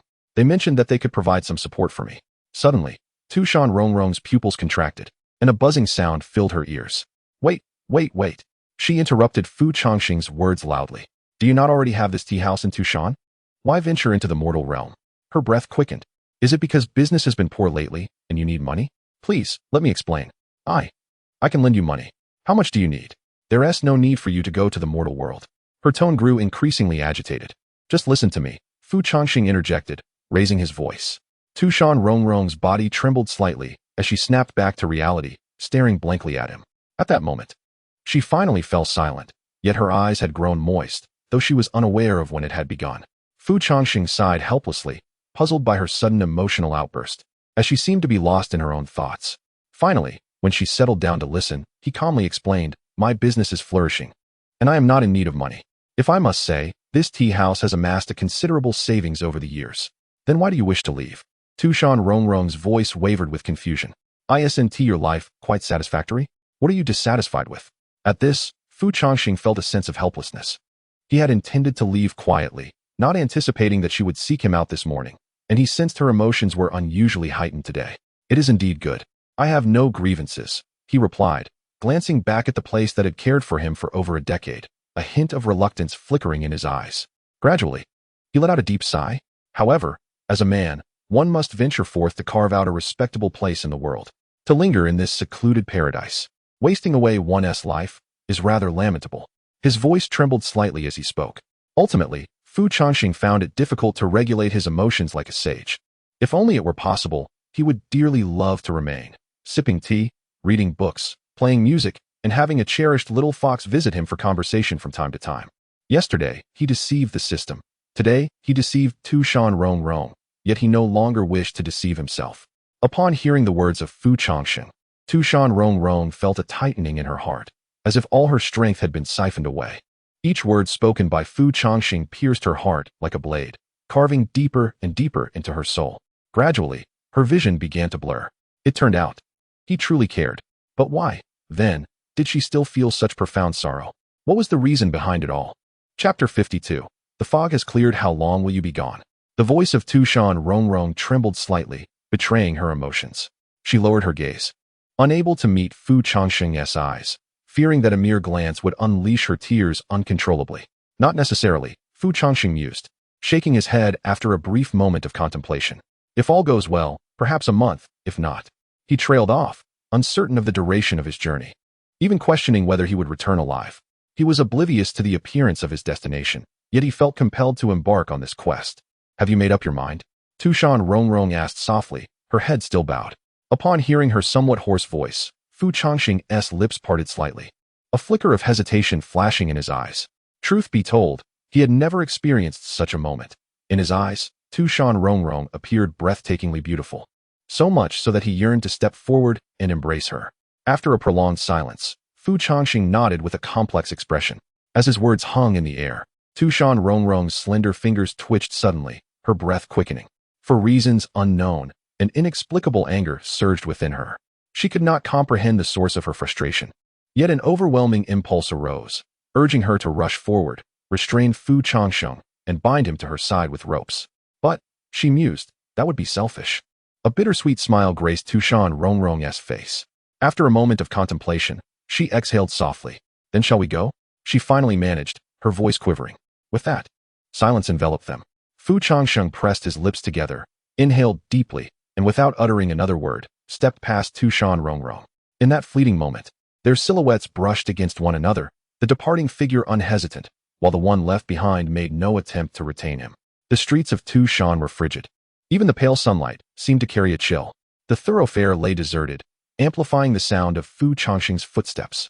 Could she not speak those words? Tu Shan Rongrong was unable to voice her thoughts. Watching Fu Changsheng's diminishing figure, her eyes became vacant, and a hint of crimson seeped from her tightly clenched lips. Only when Fu Changsheng had completely vanished at the end of the street did she finally lift her gaze. Large tears cascaded down her cheeks, gradually obscuring her beautiful eyes. As the pale dawn light faded from her vision, time passed, and when Tu Shan Rongrong regained her senses, she found herself standing in Fu Changsheng's room. The furnishings within the room remained largely untouched, still exuding a faint trace of life, with the bedding retaining a lingering warmth. Tu Shan Rongrong felt as though all her strength had been sapped away. As her body lightened, her legs buckled, and she collapsed onto the bed, slipping into an unconscious slumber. That morning, the fog lifted, heralding not just the dawn, but the dispersal of mist as well. Meanwhile, in the realm of mortals beneath the heavenly expanse, a streak of luminous light streaked across the sky like a shooting star, leaving a lengthy trail in its wake. Ultimately, This radiant flare descended upon a desolate mountain range. As the brilliance faded, a figure in white robes gradually emerged. Is this the place? Fu Changsheng lifted his gaze, surveying his surroundings, and exhaled slowly in relief. Fu Changsheng took a deep breath, striving to widen his eyes, attempting to shake off the emotional turmoil from moments prior. Surrounding him was an endless expanse of forest, yet not a single creature could be seen. No insects, no birds flitting through the air. The entire mountain range was eerily silent. Stepping into the forest, he could hear the system explaining at a leisurely pace. The human emperor, also known as the king of humanity. As the name suggests, he is the monarch revered by all human tribes. So, essentially, he is an emperor? No, no, no. The system swiftly repudiated Fu Changsheng's assertion. An emperor is the son of heaven, who derives his authority from divine right. In contrast, the human emperor stands equal to the heavens, suppressing the universe with sheer strength, commanding respect from all tribes across the 4 seas and 8 wildernesses. He embodies the faith of the human race, a stark distinction from the Son of Heaven. Such formidable power. Upon hearing the system's description, Fu Changsheng raised an eyebrow in astonishment. Recollecting his battle against the guardian of the 10,000 Beasts Ridge, he still felt a shiver of trepidation. The pure solar flames capable of annihilating myriad demons had not even singed a single hair on him. The 7-star dragon abyss cut forth sword light of the nascent soul level, which he had crushed with his bare hands. A rusty axe, when swung down, seemed as if it could cleave the very heavens apart. The system paid no heed to Fu Changsheng's thoughts, continuing on its own, in the divine land. The title of human emperor ceased with Emperor Xian. However, since his successors failed to inherit the legacy of the human emperor, only one can truly be regarded as such. The progenitor of the human emperor? Fu Changsheng's brow furrowed. Although he had not previously been interested in the myths and legends of the divine land, he retained some awareness of well-known mythological figures. The first human emperor, one of the 3 sovereigns and 5 emperors, was Fuxi. There were many tales surrounding him, though most seemed fabricated by storytellers, and Fu Changsheng had never sought to delve deeper into them. By this time, Fu Changsheng finally comprehended why the guardian of the 10,000 Beasts Ridge claimed to be the heir of the emperor of humanity. The Fuxi Qin in his possession was, in fact, the weapon of the emperor, the bloodline of the emperor. No wonder that individual was so formidable, Fu Changsheng mused. An ordinary person, devoid of any cultivation, could wield the power to alter the very heavens and earth simply due to the emperor's bloodline, rendering Fu Changsheng's own nascent soul as defenseless as a mere infant. In the next moment, as Fu Changsheng's foot pressed down upon a wild blade of grass, his entire being came to an abrupt halt. A low hum resonated in the air. What? In an instant, it seemed he had sensed something profound, and his eyes widened in astonishment. What is this? Fu Changsheng gazed at his hands with a growing sense of disbelief, feeling his body suddenly become leaden, as if encased in heavy shackles at that very moment. The spiritual energy had vanished. A sudden jolt of alarm surged through his heart, akin to a creature that had thrived on land for decades being thrust into the vacuum of space, deprived of air. Not only had the spiritual energy dissipated, but even the eastern bloodline within Fu Changsheng seemed to be sealed, fading entirely from his consciousness. In that fleeting moment, Fu Changsheng felt as though he had returned to Earth, reverting to an ordinary human once more. What is happening? He was engulfed by a deafening ring in his ears, staring incredulously at his surroundings. In the next instant, a notification from the system echoed. Beep. Warning. You have entered the tomb of the Emperor of Humanity. Hidden quest triggered. Heir of the Emperor. Quest difficulty, 7 stars. If you wish to skip the narrative of the tomb of the Emperor, you may directly proceed to Chapter 67 for a seamless experience. Activate enhancements effortlessly, as you deserve it. Chapter 53. The Emperor's Tomb. Upon hearing the system's notification, Fu Changsheng stood frozen in place. It was the first time since his arrival in this world that the system had issued a warning. The difficulty rating of this task left him utterly perplexed. Even the golden-faced fire god was only rated at 4.5 stars. Yet he was already among the pinnacle of combatants in this realm. Despite once confronting the Poison Emperor at the peak of his Golden Core stage, he had never encountered a task rated at 5 stars. 7 stars? Even the neighboring 9 Dragons Emperor would face calamity. Am I too late to regret my choices? As he pondered this, Fu Changsheng had already begun to contemplate retreat. After 3 arduous years of preparation, was he to be thrust into the challenge of solving the Hodge conjecture upon entering the arena? There were countless paths to strength. As long as one remained alive, there would be hope. However, in the very next moment, as Fu Changsheng turned to flee, he was taken aback. The scenery behind him had inexplicably transformed. Just a second ago, He was amidst a forest, and now he found himself standing in a vast plain. What the hell, Xiaowan? Are you serious? Fu Changsheng clicked his tongue in annoyance. There was no turning back. What does it have to do with me? I didn't confine you here. The system replied nonchalantly. With no other option, Fu Changsheng resigned himself to forge ahead. As he lifted his gaze, he was struck by a sense of wonder. Before him lay a village, or perhaps a tribe. The houses within were peculiar, varying in height and style, as though structures from different dynasties had been haphazardly amalgamated. A sense of foreboding gripped Fu Changsheng's heart. It seemed this task was unavoidable. He swallowed hard, feeling the weight of the situation settle upon him. Slowly extending a hand, he attempted to harness the Eastern spiritual blood within him, seeking to summon the pure yang flames as he usually did. Puff! In an instant, black smoke erupted from his palm. It was gone. Fu Changsheng. Damn, is it really this restrictive? He couldn't help but curse under his breath. Feeling utterly sealed off. Clap! A voice called out, "Hey there!" Startled, Fu Changsheng felt a hand clap on his shoulder, sending chills down his spine. Turning around, he found himself face to face with an exceptionally handsome youth, around 17 or 18 years of age. Due to the sealing of his spiritual power, Fu Changsheng's senses had been severely dulled, and it was only when the youth approached that he realized someone was behind him. "Oh dear, did I scare you?" The youth chuckled apologetically at Fu Changsheng's startled expression. Curiously, the youth scrutinized Fu Changsheng and inquired, "Brother, from which era do you hail?" Era? Negative Changsheng was momentarily taken aback. "Oh, you are still unaware," the youth nodded thoughtfully. "Look over there." As he spoke, he pointed to a nearby location. Negative Changsheng followed his gaze and observed a scattered assembly of dozens of individuals standing not far away. Their attire varied significantly. Some were clad in simple garments, others in exquisite robes, while a few sported merely fur shorts. Were it not for their movements, one might easily mistake them for lifeless mannequins in a museum. Among the throng, occasional murmurs could be heard, yet the majority remained stationary, arms crossed and silent. Noticing Negative Changsheng's confusion, the youth extended his hand toward him. "Greetings. I am Jiang Xiaotian, a person from the year 2000 of the Hongli era." "Ah, hello, I am Negative Changsheng, from the year 2000 AD. After a brief pause, Negative Changsheng reciprocated the handshake and mirrored the introduction. Jiang Xiaotian appeared to be particularly gregarious, casually draping his arm over Negative Changsheng's shoulder as they made their way into the crowd. As they approached, an ethereal-looking elder among the assembly could not suppress a sigh. "Alas, another one," he lamented, as if reflecting on the whims of fate.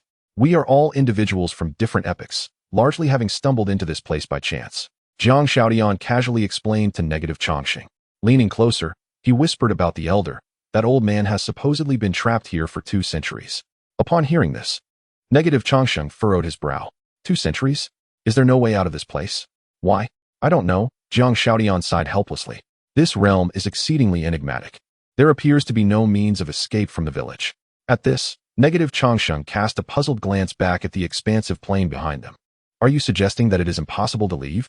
Jiang Xiaotian, seemingly perceiving the question in Negative Changsheng's mind, smiled faintly. "It is futile. The space here is sealed.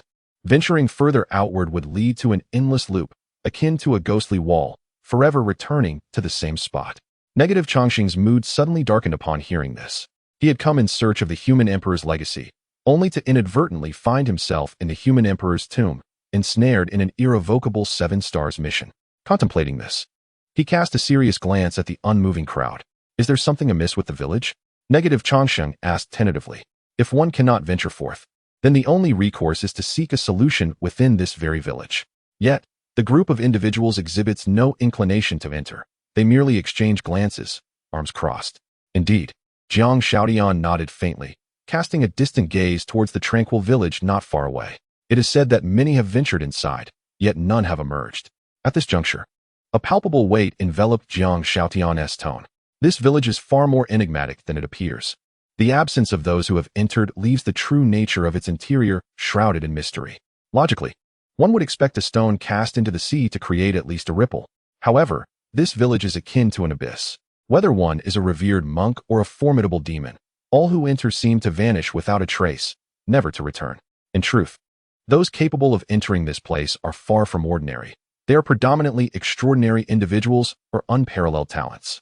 Yet, due to the sealing of demonic, divine, and magical powers within, no one dares to proceed recklessly." As he spoke, Jiang Xiaotian gestured towards the venerable elder nearby, who has stood there since arriving 2 centuries ago, never having set foot inside. Chapter 54. The Emperor's Funeral. Upon hearing the words, Fu Changsheng cast a contemplative glance at the village. It was no wonder that they were reluctant to enter. The fear of venturing into the unknown was palpable. Having endured a life fraught with peril and hardship, it was only natural for them to cherish their lives.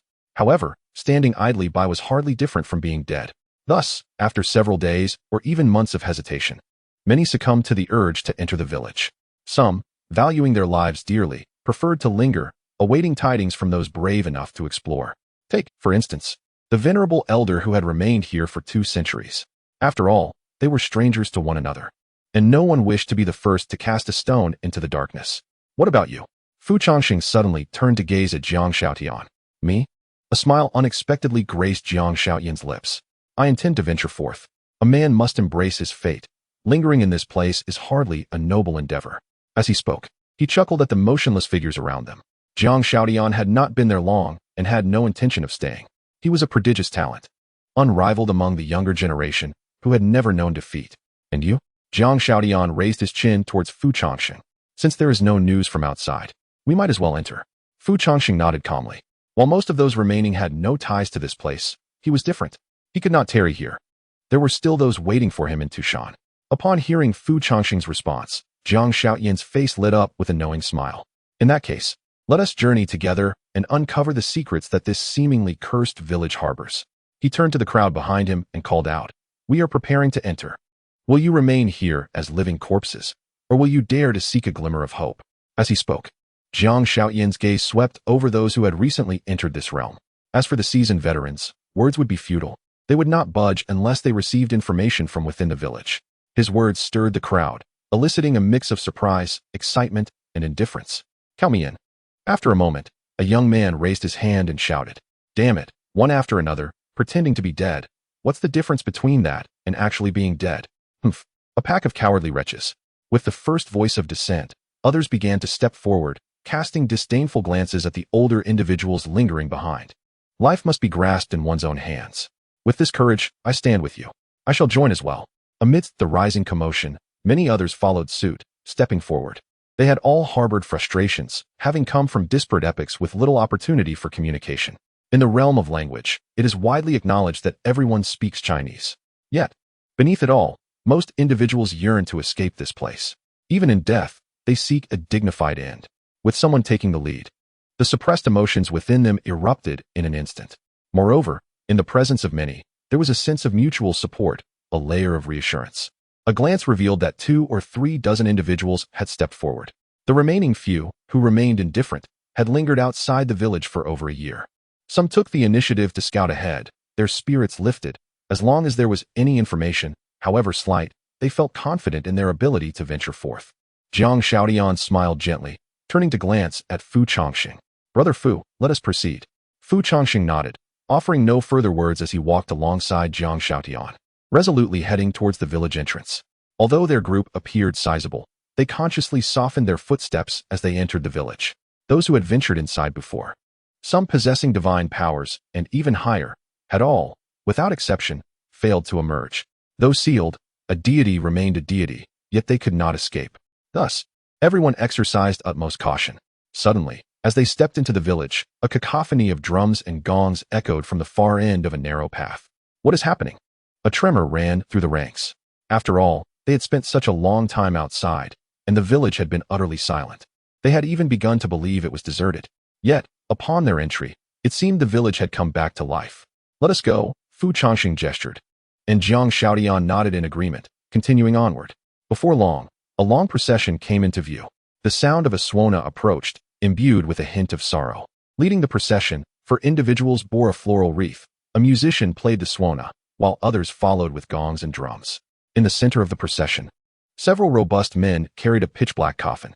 Behind them trailed those clad in white mourning attire, their heads bowed low. Fu Changsheng came to an abrupt halt, and the group behind him followed suit, their gazes heavy with concern as they took in the scene. A funeral, it seemed. Jiang Shaotian nodded gravely in acknowledgement. Almost simultaneously, their eyes were drawn to the ominous coffin. The aura emanating from within stirred their blood, causing an unsettling restlessness. A faint, oppressive power subtly radiated from the coffin. instilling a sense of fear and submission among all the humans present, as those subjects standing before their sovereign. For reasons unknown, upon confronting that coffin, Fu Changsheng instinctively lowered his head for the first time, unable to bear the sight. In an instant, he had surmised whose funeral it was. He and his companions stood rooted to the spot, watching the funeral procession pass by them. Almost everyone held their breath, refraining from forming any connection or conflict with this village. Their guiding principle was to observe and contemplate more, while speaking and acting less. The bearers of the coffin appeared oblivious to their presence, their gaze fixed straight ahead, not casting a glance in their direction. Fu Changsheng silently scrutinized them. Among the funeral procession, the individuals donned a variety of attire, evidently hailing from different epochs. Yet, there was something profoundly eerie about them. Although their eyes were wide open and their faces bore expressions of vitality, an unsettling intuition struck Fu Changsheng. He had never felt so certain before. They were apparitions. These were undeniably not the living, at least not in the conventional sense. After what felt like an eternity, the funeral procession finally approached its conclusion. Just when everyone presumed the procession would simply continue on its way, ready to exhale a sigh of relief, the entire assembly abruptly halted. The last few figures, clad in white mourning garments, simultaneously turned their gaze towards Fu Changsheng and his companions. In the next moment, one elderly woman revealed a ghastly, pale smile. "Child, come here." Chapter 55, The Terrifying Funeral Procession. "Come here, child." Suddenly, the elderly woman gestured towards Fu Changsheng and his companions without any prior indication. In that instant, a chill ran through everyone's hearts. The scene was undeniably unsettling. Fu Changsheng silently raised a hand to stop Jiang Shaodian from speaking. Their eyes met, and they both chose to observe further. The woman, clad in white mourning attire, gradually approached, standing before a robust young man named Li Changjian, her face adorned with peculiar, wrinkled smiles. "Come here." The elderly woman reached out to grasp Li Changjian's hand. "Granny, I believe you have mistaken me for someone else," Li Changjian replied, furrowing his brow, hesitant to make any abrupt movements. Yet, the elderly woman paid no heed to his words, firmly taking his hand and attempting to lead him towards the funeral procession. A sense of dread washed over Li Changjian as he instinctively planted his feet to resist her pull. However, in the next moment, his eyes widened in shock. Such strength! The frail, bony arm of the elderly woman felt like an iron chain imbued with profound power, and he found himself unable to break free. He was a body cultivator. After 3 millennia of refining his physique, he transcended the limitations of humanity. Moving mountains and parting seas was a mere trifle for him. He had forged himself into a weapon, and in this realm where spiritual energy was severely diminished, he was the least affected. Yet, at this moment, he was being dragged along by an apparently feeble old woman. Moreover, the grip of the woman intensified. In an instant, Li Changjian's hand was already turning purple from her vice-like hold. Crack! A sudden, horrifying sound of bones shattering echoed, and Li Changjian's pupils constricted as he erupted into a chilling scream. In the blink of an eye, one of his hands had been crushed by the elderly woman. The resounding crack of broken bones and Li Changjian's agonized cry sent shockwaves through the hearts of everyone present. The elderly woman's expression remained unchanged, as if nothing had occurred, her face still adorned with a benevolent smile. With eyes ablaze and agony coursing through him, Li Changjian could no longer contain himself. "Demon, perish!" In an explosive surge, he transformed, resembling a roaring beast king, his form swelling as his power began to boil over. With a fierce roar, he clenched his other hand into a fist and aimed to strike at the elderly woman's head. However, in that very moment, a piece of white paper money, shaped like a coin, drifted down from the heavens, carried by the wind like a falling leaf, landing precisely on Li Changjian's shoulder. As the paper money touched him, the previously formidable Li Changjian suddenly faltered. His eyes began to cloud over with a pale hue. Thud! In the next instant, Li Changjian collapsed to the ground. He was already dead. The elderly woman clutched one of Li Changgong's arms, the area she held beginning to darken. After Li Changgong collapsed, her smile turned even more benevolent, and she dragged his lifeless body back to the funeral procession. What on earth? Witnessing this scene, all present were suddenly gripped by terror, their scalps prickling in fear. Li Changgong was undoubtedly the strongest among them, yet he met his untimely demise in such an inexplicable manner, without even a chance to resist. They had not even discerned how he had perished. Fu Changsheng's expression darkened. He and Jiang Shaodian had been closest, and they had seen it. The paper money had been the instrument of Li Changgong's death, and it had left no trace.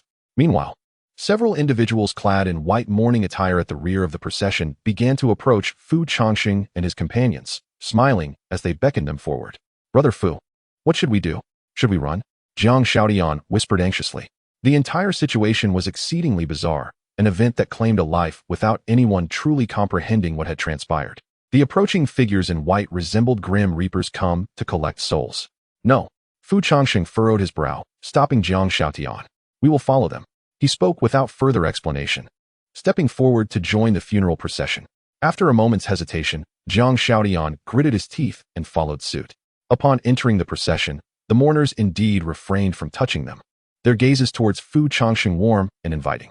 Yet, moments later, a chorus of anguished screams erupted from behind. "No. Please, no." The others in the procession, upon witnessing Li Changgong's tragic fate, were clearly startled, and most instinctively fled at the sight of the mourners approaching them. "Get away." Some chose to resist, exerting all their strength to break free. A sudden gust of wind swept through, and paper money began to descend from the sky, swirling like petals in the breeze. Without exception, these paper offerings landed upon the shoulders of those who had chosen to resist or flee. Thud! One by one, bodies fell to the ground behind them, their eyes glazing over. In the blink of an eye, several more had perished. "What is happening?" Jiang Shaodian clenched his fists tightly, blood vessels gradually surfacing around his eyes. No wonder so many had entered before and never emerged. Now he understood their fate. "Brother Fu, this is a dance with death," Jiang Shaodian whispered, his expression grave. To them, the entire funeral procession embodied the essence of the Grim Reaper, a harbinger of doom. They had witnessed the dire consequences of refusing to walk alongside death. In a moment of daze, the figure of Fu Changsheng beside me silently pressed his lips together and spoke softly without turning his head. Many individuals at the rear of the procession took note of the silhouettes of Fu Changsheng and Jiang Shaodian, as they were, in essence, the temporary leaders of the group. Upon witnessing the two of them enter the funeral procession unscathed, the others followed suit, choosing to silently trail behind the mourners. As for the deceased, they were dragged along by the bearers, trailing behind the funeral procession. Among them was Li Changjian, who had recently suffered a gruesome fate of having his hand crushed, his lifeless body being towed along with eyes rolled back in a ghastly manner. This sight sent chills down the spines of those who had seldom encountered bloodshed. Their stomachs churned violently, nearly prompting a wave of nausea, yet they ultimately restrained themselves, following behind with pallid faces. Among this group were formidable beings wielding immense power, tyrants commanding vast territories, as well as direct disciples of exalted sections. Yet, in this moment, they were evidently struck with fear. For here, regardless of whether one was a deity or a demon, a moment's inattention could lead to a demise as trivial as an ant's, perhaps even leaving no trace behind. Chapter 56. Let me take a look. A group of individuals followed the funeral procession, scarcely daring to breathe. "Brother Fu, do you have any insights?" Within the ranks, Jiang Shaodian cast a solemn glance at Fu Changsheng. They had reached a point of no return. Fleeing would undoubtedly lead to death. Yet remaining amidst a throng of reapers was equally perilous. "For now, we must see this funeral through," Fu Changsheng remarked, furrowing his brow as his gaze remained fixed on the coffin ahead. The weight of the kingly presence was overwhelmingly oppressive, and despite knowing that the occupant of the coffin was deceased, he felt an instinctive reluctance to act recklessly in its presence. "Do you know what to do?" Jiang Shaodian inquired tentatively, lacking familiarity with funeral rites and procedures. He possessed a smattering of knowledge, yet not enough. "I have a vague understanding," Fu Changsheng replied. In his hometown, he had attended the funeral of an elder, which had been an elaborate affair, prolonged and intricate. However, the crux of the matter was that this funeral should not exist. When the emperor reigned, the human race did not adhere to such customs. Individuals would seek a secluded spot to pass away in solitude, akin to certain animals. It was only due to the temporal disarray of this place that such a funeral had come to be. The mourners hailed from disparate epochs, their garments varied, and the ceremonial practices of different eras might indeed differ. "How much longer will this funeral last?" Jiang Shaodian frowned. They had barely encountered the procession when 7 or 8 individuals had perished. If this continued, they would surely face total annihilation. "It shouldn't be too long," Fu Changsheng assured him. Based on past recollections, most complex rituals occur prior to the coffin's elevation. As the two conversed, an elderly woman beside Fu Changsheng suddenly tugged at his arm, feigning anger. "Do not speak. The ancestor will be displeased." She shot him a menacing glare. "I apologize, grandmother," Fu Changsheng replied with a hint of remorse, thereafter lapsing into silence. The old woman released her grip and continued her forward march, though upon close inspection, one could observe beads of cold sweat forming on Fu Changsheng's forehead and his lips turning pale. Gradually, he touched his shoulder, realizing with dismay that his arm had dislocated. This sight sent a shiver down Jiang Shaoyan's spine, prompting him to prudently close his mouth. Not long after, a bare-chested man emerged from the front of the procession. "It is time to summon the ancestor," he announced, his voice somewhat clumsy. As he spoke, his gaze swept the crowd, ultimately landing on Jiang Shaotian. "You." He pointed at Jiang Shaotian, and without another word, he turned away. Jiang Shaotian's pupils constricted in disbelief as he stared at the man's retreating figure. "Me." It felt as though the king of hell had called his name. Jiang Shaotian could not suppress a curse of misfortune within his heart. "Hurry." A woman clad in white funeral attire glared at him. Jiang Shaotian cast a difficult glance at Fu Changsheng, who, however, did not even lift his head, seemingly oblivious to his presence. Ultimately, urged on by those behind him, Jiang Shaotian steeled himself and advanced, following the bare-chested man ahead. A sense of tension gripped his heart as his mind raced, contemplating what actions to take next. When he had turned earlier, Fu Changsheng had subtly grasped his hand, inscribing 2 characters lightly in his palm. Yet, due to the swiftness of the moment, Jiang Shaotian found himself desperately trying to recall the strokes left by Fu Changsheng's fingers. Before long, Jiang Shaotian was brought to the front of the line. The man turned back and handed him a piece of cloth. Jiang Shaotian accepted the garment, his body stiffening, cold sweat having soaked his back without his notice. The mourners surrounding him all directed their gazes at Jiang Shaotian, their intent unmistakable. "Hurry up. Do not waste time." Jiang Shaotian's mind felt foggy, still striving to remember the 2 characters Fu Changsheng had inscribed for him. Suddenly, the man frowned, looking at Jiang Shaotian. "Shout." In the next moment, a gentle breeze swept through, and a glaring piece of white paper money fluttered down from the sky. At that instant, a jolt of intense dread surged through Jiang Shaotian, an overwhelming sense of impending death enveloping him. The paper money was coming for him. Just as the paper was about to land on his shoulder, Jiang Shaotian opened his mouth wide and shouted towards the northern skies. "Tai Hao." His voice elongated and resounded powerfully, his expression one of desperate determination, veins bulging on his neck and face. The moment he uttered that name, the paper money that was poised to settle on his shoulder vanished without a trace, as quietly as it had appeared. From the back of the procession, Fu Changsheng, who had been anxiously gripping his heart, finally exhaled in relief upon hearing Jiang Shaotian call out the name he had inscribed in his palm. After Jiang Shaotian's shout, he noticed the paper money had disappeared, and those beside him nodded in satisfaction. In that fleeting moment, Jiang Shaotian felt an overwhelming sense of relief wash over him. His back now thoroughly soaked. He took a deep breath, and the bare-chested man cast another glance his way. "Continue." "Tai Hao." The funeral procession resumed its march, with Jiang Shaotian leading the way, holding the cloth garment, and calling out Tai Hao's name towards the shadowy north. Fu Changsheng could not recall how long they had walked, only that they arrived at their destination at dusk. It resembled a temple, devoid of any deities or statues, the altar completely empty. The group finally received a moment of respite, gathering together in a collective pause. Most people's attention was drawn to Jiang Shaotian. For today, he was the most animated among them. "It's not like I wanted to shout," Jiang Shaotian mumbled with a hint of grievance.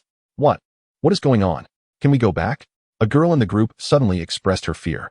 She had been brought in by her senior sister, but she found herself unable to muster the same courage, especially after witnessing a familiar acquaintance who had spoken with her just days prior meet a tragic end right before her eyes upon entering the village. "There's no way we can go back," sighed a man named Chi Tian, leaning against a pillar with his arms crossed.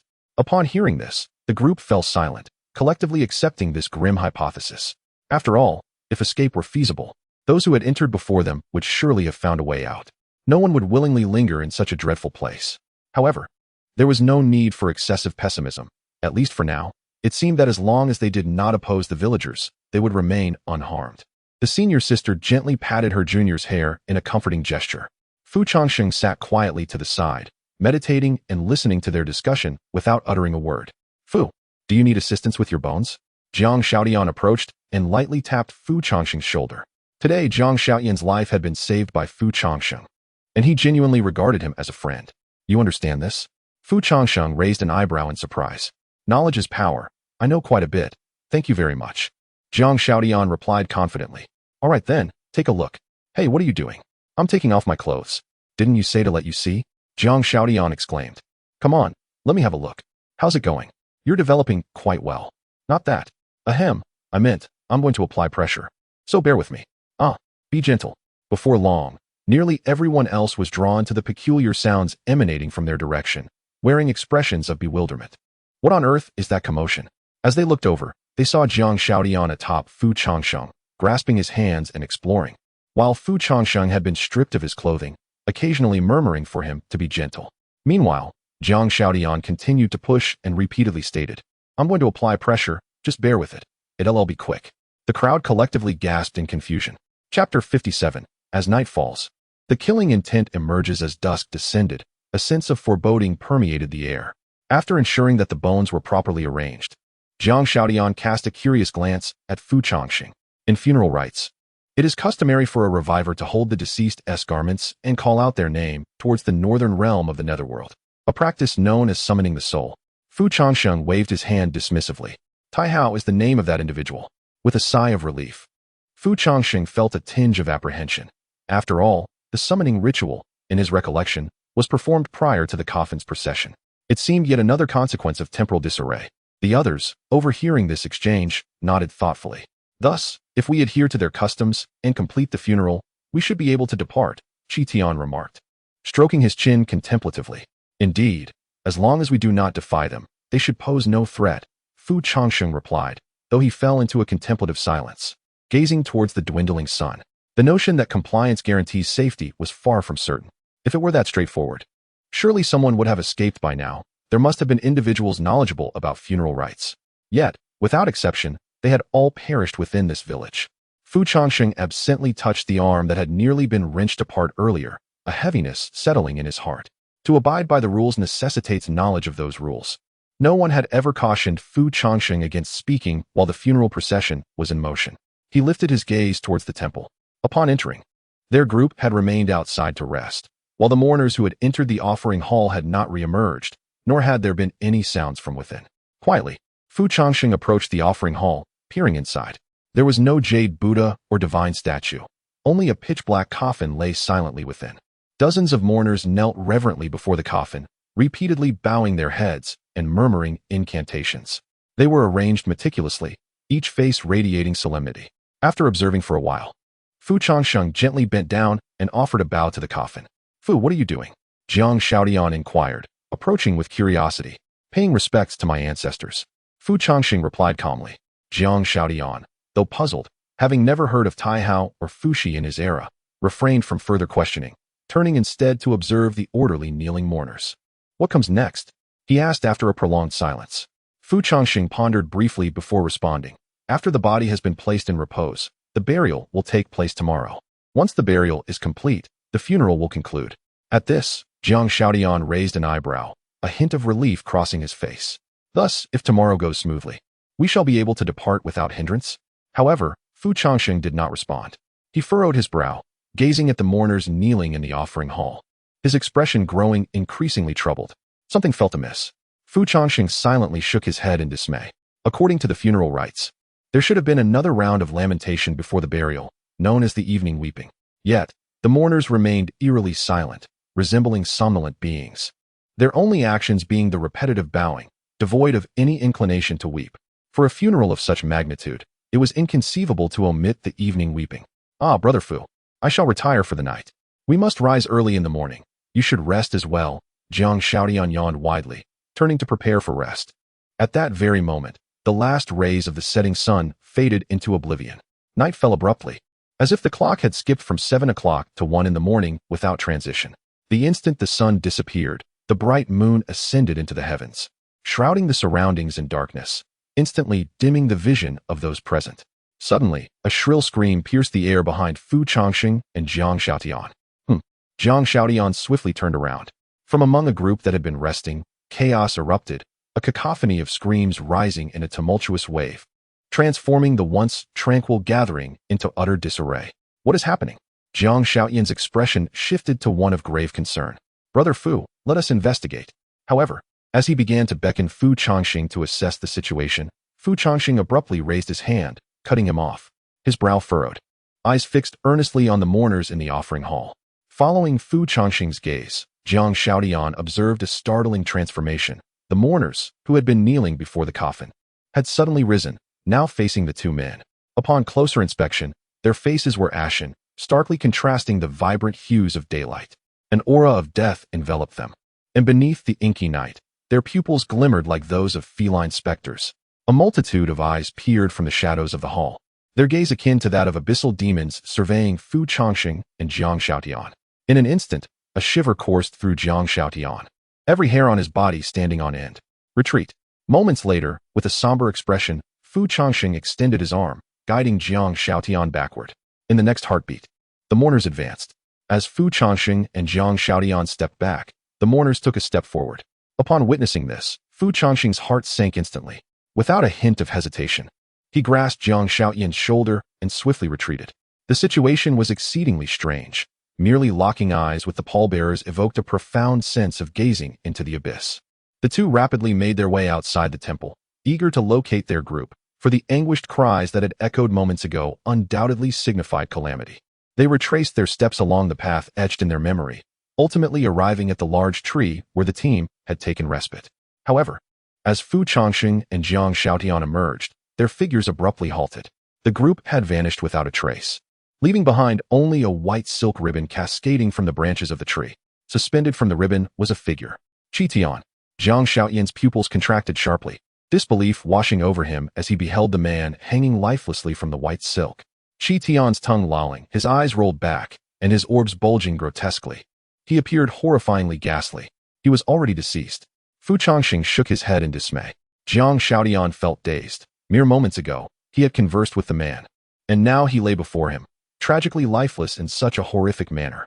In the next instant, two more white silks suddenly descended from the heavens. Chapter 58. Escape from the temple. Two strands of white silk suddenly descended from the heavens, hanging ominously before Fu Changsheng and Jiang Xiaotian, causing an immediate jolt of alarm within their hearts. Despite the overwhelming panic surging inside them, both Fu Changsheng and Jiang Xiaotian found themselves entranced, their bodies moving forward uncontrollably. In a moment of disorientation, Fu Changsheng became acutely aware that extending his head towards the silks would undoubtedly lead to his demise. Yet, his body betrayed him, inching closer as if drawn by an invisible force. Suddenly, a melodious sound of a guqin resonated through the void.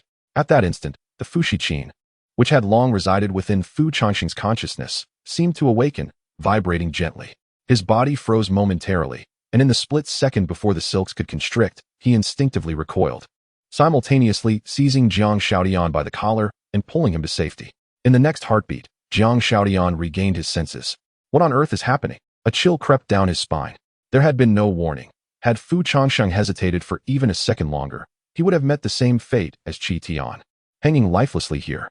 Fu Changsheng glanced at the fuxiqin in his mind and quickly realized it had activated its protective mechanism. However, after its brief tremor, it fell silent once more. He attempted to summon the fuxiqin from his consciousness, but received no response. It seemed the suppression was too severe. He pondered, noting that the spiritual veins within him had become frozen, rendering him incapable of calling upon the fuxiqin or the seven-star dragon abyss. Yet, if the seven-star dragon abyss also possessed a protective mechanism, why had it been so thoroughly suppressed while the fuxiqin remained unaffected? Before he could delve deeper into his thoughts, Jiang Xiaotian suddenly patted him on the back. "Fu, they've come after us," he said, biting his lip in a hushed tone.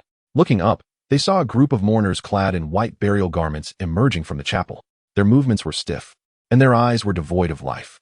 Upon closer inspection, one could discern the decay on their faces. Their cheeks had rotted away. Maggots and dirt festered within their nostrils and eye sockets, suggesting they had been dead for many years. The hands and feet that peeked from their garments were nothing but ghastly, decaying bones, resembling a horde of corpses if not for their shrouds. Roar! In the next moment, akin to a beast's roar, the decayed mourners suddenly howled at the sky. Their eyes flared with a murderous gleam, and they lunged down the steps like zombies. Run! Without a moment's hesitation, Fu Changsheng and Jiang Xiaotian simultaneously turned and fled with remarkable speed. There was no choice but to escape. On that fateful day, the tragic demise of Li Changjian served as a grim reminder to all present in this realm. Be it human, divine, or demonic, all were but mere ants before the funeral bearers, easily crushed underfoot. Damn it! Weren't we promised safety as long as we did not defy those ghastly beings? Jiang Xiaotian spat in frustration. The transformation of these funeral bearers into malevolent ghosts rendered any compliance with their commands tantamount to standing idly by, awaiting dismemberment. Indeed, This funeral was far from straightforward. Had mere adherence to the rites ensured safe passage, countless souls would not have perished here before. As night fell, it was as though the village's faade was rent asunder, revealing its true murderous intent and terror. The funeral bearers, grotesquely contorted, lunged toward Fu Changsheng and Jiang Xiaotian. Some crawled with the speed of insects, their limbs moving with an unnatural swiftness, even swifter than running. Others pounced like wolves, using both hands and feet. Yet none bore the semblance of humanity. Fu Changsheng and Jiang Xiaotian felt the wind rush beneath their feet, daring not to glance back even once. The cacophony of beastly roars and pounding footsteps echoed behind them, a relentless reminder that death was but a breath away. In the midst of their frantic escape, a chill gripped Fu Changsheng's nape, prompting him to instinctively bend low. In that fleeting moment, a claw swung ferociously overhead, narrowly missing him. Had he hesitated even a heartbeat longer, he would have met a grim fate. Simultaneously, another funeral bearer's claw lunged toward him, perhaps spurred by the instinct for survival. Fu Changsheng's gaze sharpened with a terrifying calmness. In an instant, he sidestepped to the rear of the very funeral bearer that had nearly claimed his life, seizing its arm to use as a shield against the impending strike. A resounding crack echoed as the other funeral bearer's attack collided with the arm he had grasped. In an instant, Fu Changsheng was sent hurtling backward, crashing violently against the trunk of a mighty tree. Gasping for breath, he felt as if his chest had been shattered, his organs swirling in disarray. Even with the makeshift shield, the funeral bearer's monstrous strength propelled him away with terrifying force. As he regained his bearings, Fu Changsheng glanced down to find he still clutched a severed limb, his former shield from the funeral bearer. Fu! Jiang Xiaotian's pupils dilated in horror as he rushed forward, grasping Fu Changsheng's arm to hoist him upright. Be careful! Just as Jiang Xiaotian bent to assist, another funeral bearer lunged from behind. As the first to react, Fu Changsheng swiftly seized Jiang Xiaotian, disregarding all caution, and brandished the severed limb in his grasp, striking fiercely at the neck of the grim figure behind them, the Undertaker. A resounding crack echoed through the air, and in an instant, a ghastly skull was sent soaring. To Fu Changsheng's astonishment, his strike had cleanly severed the Undertaker's head from its body. The headless body tilted and then crashed against the wall, falling silent. Fu Changsheng raised an eyebrow in surprise, struggling to comprehend the situation. By heavens, this thing is remarkably powerful? Jiang Xiaotian, standing beside him, was equally stunned. Without hesitation, he picked up the skull from the ground, gripping it as one would a bowling ball. The two quickly retreated, with the relentless Undertaker pursuing them.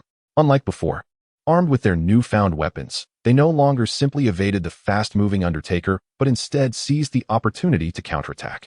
Fu Changsheng swung the severed limb like a blade, while Jiang Xiaotian smashed the skull towards the Undertaker with unadulterated ferocity. Surprisingly, they wielded these peculiar weapons with remarkable adeptness. The scene appeared somewhat bizarre, yet at least they were able to fight back. Suddenly, a piercing female voice cut through the air. The junior sister emerged unexpectedly from around a corner, pursued by two Undertakers. Chapter 59. The terrifying general. Alas, what a dreadful predicament! Jiang Xiaotian silently cursed within. The three of them encountered one another at a corner, pursued by dozens of mourners, with two more trailing closely behind the young junior sister, effectively surrounding them. After exchanging a knowing glance with Fu Changsheng, Jiang Xiaotian nodded slightly. In a swift motion, he lunged forward, grasping the back collar of the junior sister's robe, and as he sidestepped, the two mourners behind them lunged forward with ferocious roars. With eyes glinting with menace, the mourners charged, but Fu Changsheng and Jiang Xiaotian deftly evaded their onslaught in unison. Let us go. We must get out. They exchanged another glance before leaping over the high wall, escaping the confines of the temple. Jiang Xiaotian possessed strength far exceeding his delicate appearance. Despite being a youth of striking features, he effortlessly lifted the junior sister, leaping 4 meters high even after his seal. Are we unable to escape? Jiang Xiaotian glanced back at the temple. As they cleared the high wall, a cacophony of thuds against the walls echoed behind them, accompanied by the mourners' bestial howls. We must find the others first, Fu Changsheng stated resolutely, turning away. Beneath the great tree, only Qi Tian was found hanging lifelessly. The fates of the others remained unknown, suggesting that some had already fled. What on earth transpired? Jiang Xiaotian turned to the junior sister. Yet, instead of answering, she crouched down, hands clasped over her ears, her eyes trembling incessantly, murmuring, "No. Don't kill me. Don't kill me." Fu Changsheng knelt beside her, cupping her face to force her gaze into his. Hey, look into my eyes. It's all right now. No one is pursuing you. You must calm down. I. The junior sister choked back tears, and in the next moment, her eyes overflowed, streaming down her cheeks. Don't be afraid. You are safe now, Fu Changsheng spoke as gently as he could. If the junior sister remained in such a state, they would have no choice but to abandon her. It was imperative to soothe her spirit. She sobbed quietly, covering her mouth to stifle her cries. Yet her countenance was marred by desolation and dread, tears cascading onto the ground. Did you hear me? I need you to tell me what just happened. Fu Changsheng gently wiped away her tears. The junior sister swallowed hard, forcing herself to regain composure, though her body trembled uncontrollably. Sobs, my senior sister is dead. We were, sobs, just sitting together, resting and chatting, when suddenly a creature appeared, and then my sister, sobs she. Upon hearing this, both Fu Changsheng and Jiang Xiaodian furrowed their brows, their expressions clouded with confusion. What did this creature look like? Jiang Xiaodian inquired. He was clad in armor, his face obscured, and in his hand he held. As she spoke, the little junior sister's voice suddenly caught in her throat. It seemed she had witnessed something utterly terrifying, for she abruptly covered her mouth, her tear-filled eyes gazing into the distance. What's wrong? What is he holding? Jiang Xiaodian inquired, puzzled. The little junior sister did not respond to his question, but tremblingly extended a finger, pointing behind Jiang Xiaodian. Both Fu Changsheng and Jiang Xiaodian followed the direction of her finger, their bodies freezing in place. Turning back, at the end of the narrow path stood a towering black silhouette. It was a tall man clad in armor, wielding a heavy broadsword, which he slammed forcefully into the ground. The blade was drenched in fresh crimson blood, still warm to the touch. Under the pitch-black moonlit night, the cold wind swept across the glossy black armor, carrying with it a potent scent of corroded metal and the stench of blood, wafting towards Fu Changsheng and the others. That thing, the little junior sister murmured, attempting to muffle her voice, yet the tremor of her sobbing was unmistakable. As Fu Changsheng and Jiang Xiaotian locked eyes, it seemed the heavily armored general also took notice of them, stiffly turning his head. Creak, creak, creak. Perhaps due to the severe corrosion of the metal, the general's neck twisted with great difficulty, producing a sound reminiscent of scrap iron scraping against itself. The next moment, the general moved. With heavy footsteps, he dragged the broadsword along the ground, leaving a distinct gash in the earth. Although his movements appeared slow and stiff, in an instant, the distance between the general and Fu Changsheng's group shrank dramatically, as if space itself had been cleaved. By the time Fu Changsheng and Jiang Xiaodian registered the shift, the general was already upon them, his hand gripping the broadsword erupting with ferocity as he swung it horizontally. So fast, Fu Changsheng's pupils constricted sharply as he instinctively bent down. Jiang Xiaodian, caught off guard, did not have time to think. In a split second, he raised the skull he was holding to block the strike. Bang! The force of the blow shattered the air, and though Fu Changsheng evaded, he still felt a sharp pain across his face from the residual force. Jiang Xiaodian took the brunt of the strike, feeling his body lighten, and the next moment, he was sent flying like a severed kite. Cough! Jiang Xiaodian crashed into a pillar, violently coughing up blood. The arm that had held the skull was now drenched in a pool of blood, nearly shattered by the force of the blow. As he gazed once more at the skull in his hand, it was astonishingly shattered by a single blow. Jiang Xiaodian was taken aback. He was well aware of the hardness of the Undertaker's bones, yet here they were, cleaved in an instant. Following the strike, without the slightest pause, the general abruptly turned, exhibiting a speed utterly incongruous with his rigid and sluggish demeanor, and swung his blade again towards Fu Changsheng. The junior apprentice let out a horrified cry, instinctively covering her head in fear. Fu Changsheng's eyes blazed with intensity. As he sidestepped the impending blow, the severed limb in his grasp swung horizontally like a broadsword, aimed at the general's neck. Crack! In the next moment, a sharp sound of breaking bones echoed, and Fu Changsheng widened his eyes in disbelief, staring at the shattered fragment of bone in his hand. Damn it, it worked, didn't it? At that moment, even Fu Changsheng couldn't help but curse. While the blade could cleave the Undertaker's bones, he had seized the opportunity to deliver a lethal strike to the general's throat, only to discover that not even the armor had been scratched, and instead, his own severed limb had shattered first. At this juncture, blood began to seep from Fu Changsheng's hand, as his physical strength was inadequate to contend with the heavily armored general. After the swing missed its target, the general showed no signs of hesitation, raising his other hand to deliver a powerful punch directly to Fu Changsheng's chest. Boom! Chapter 60. Desperation. The general's colossal fist descended upon his chest, and this time, Fu Changsheng could not evade the blow. He felt as if a celestial body had struck him, his body bending as he crashed against the wall like a bullet. With a thunderous impact, He left a spiderweb of cracks in the wall before collapsing limply to the ground. Cough, gurgle, thick, congealed blood mixed with flesh poured from Fu Changsheng's mouth, and his consciousness was on the brink of fading. The general paid no heed to his junior sister. Instead, he advanced with heavy steps, slowly approaching Fu Changsheng with each deliberate stride. At that moment, the general's movement slowed again, dragging his immense blade closer. Each footfall was agonizingly slow, yet it felt as though he was trampling upon Fu Changsheng's very heart, struggling to rise from the ground. Fu Changsheng found it difficult to breathe as blood obstructed his airways. He lifted his gaze to meet the general, who approached him with the gravity of a grim reaper. In that instant, facing the imminent specter of death, Fu Changsheng found an unexpected sense of acceptance. His mind began to flicker through the memories of the past 30 years. Like a revolving lantern, before his traversal, he had encountered many familiar faces, family, friends, mentors. Yet after arriving in this world, he realized that there seemed to be only one person in his thoughts, a future beloved, a little one. Regrettably, he feared he would not live to see Tu Shan Rongrong grow up. In this moment, the words of Tu Shan Rongrong echoed in his mind. My destined beloved must be a hero of unparalleled greatness. For the sake of that declaration, he had left Tu Shan, only to perish on the path of becoming a hero, without even leaving behind a body, eternally lost within the rift of time and space. That hardly qualified as heroism. At this juncture, the general had reached Fu Changsheng, looking down upon him with an air of superiority. Fu Changsheng raised his head, surprisingly devoid of fear, and locked eyes with the general's vacant helmet. After a brief moment, he laboriously extended his middle finger, offering the general a gesture of international camaraderie. Then, with a faint smile, Fu Changsheng squeezed out 4 words, I see an M. In the next instant, the general slowly raised his great blade and struck down. My lady has many suitors, each one a paragon of virtue and valor.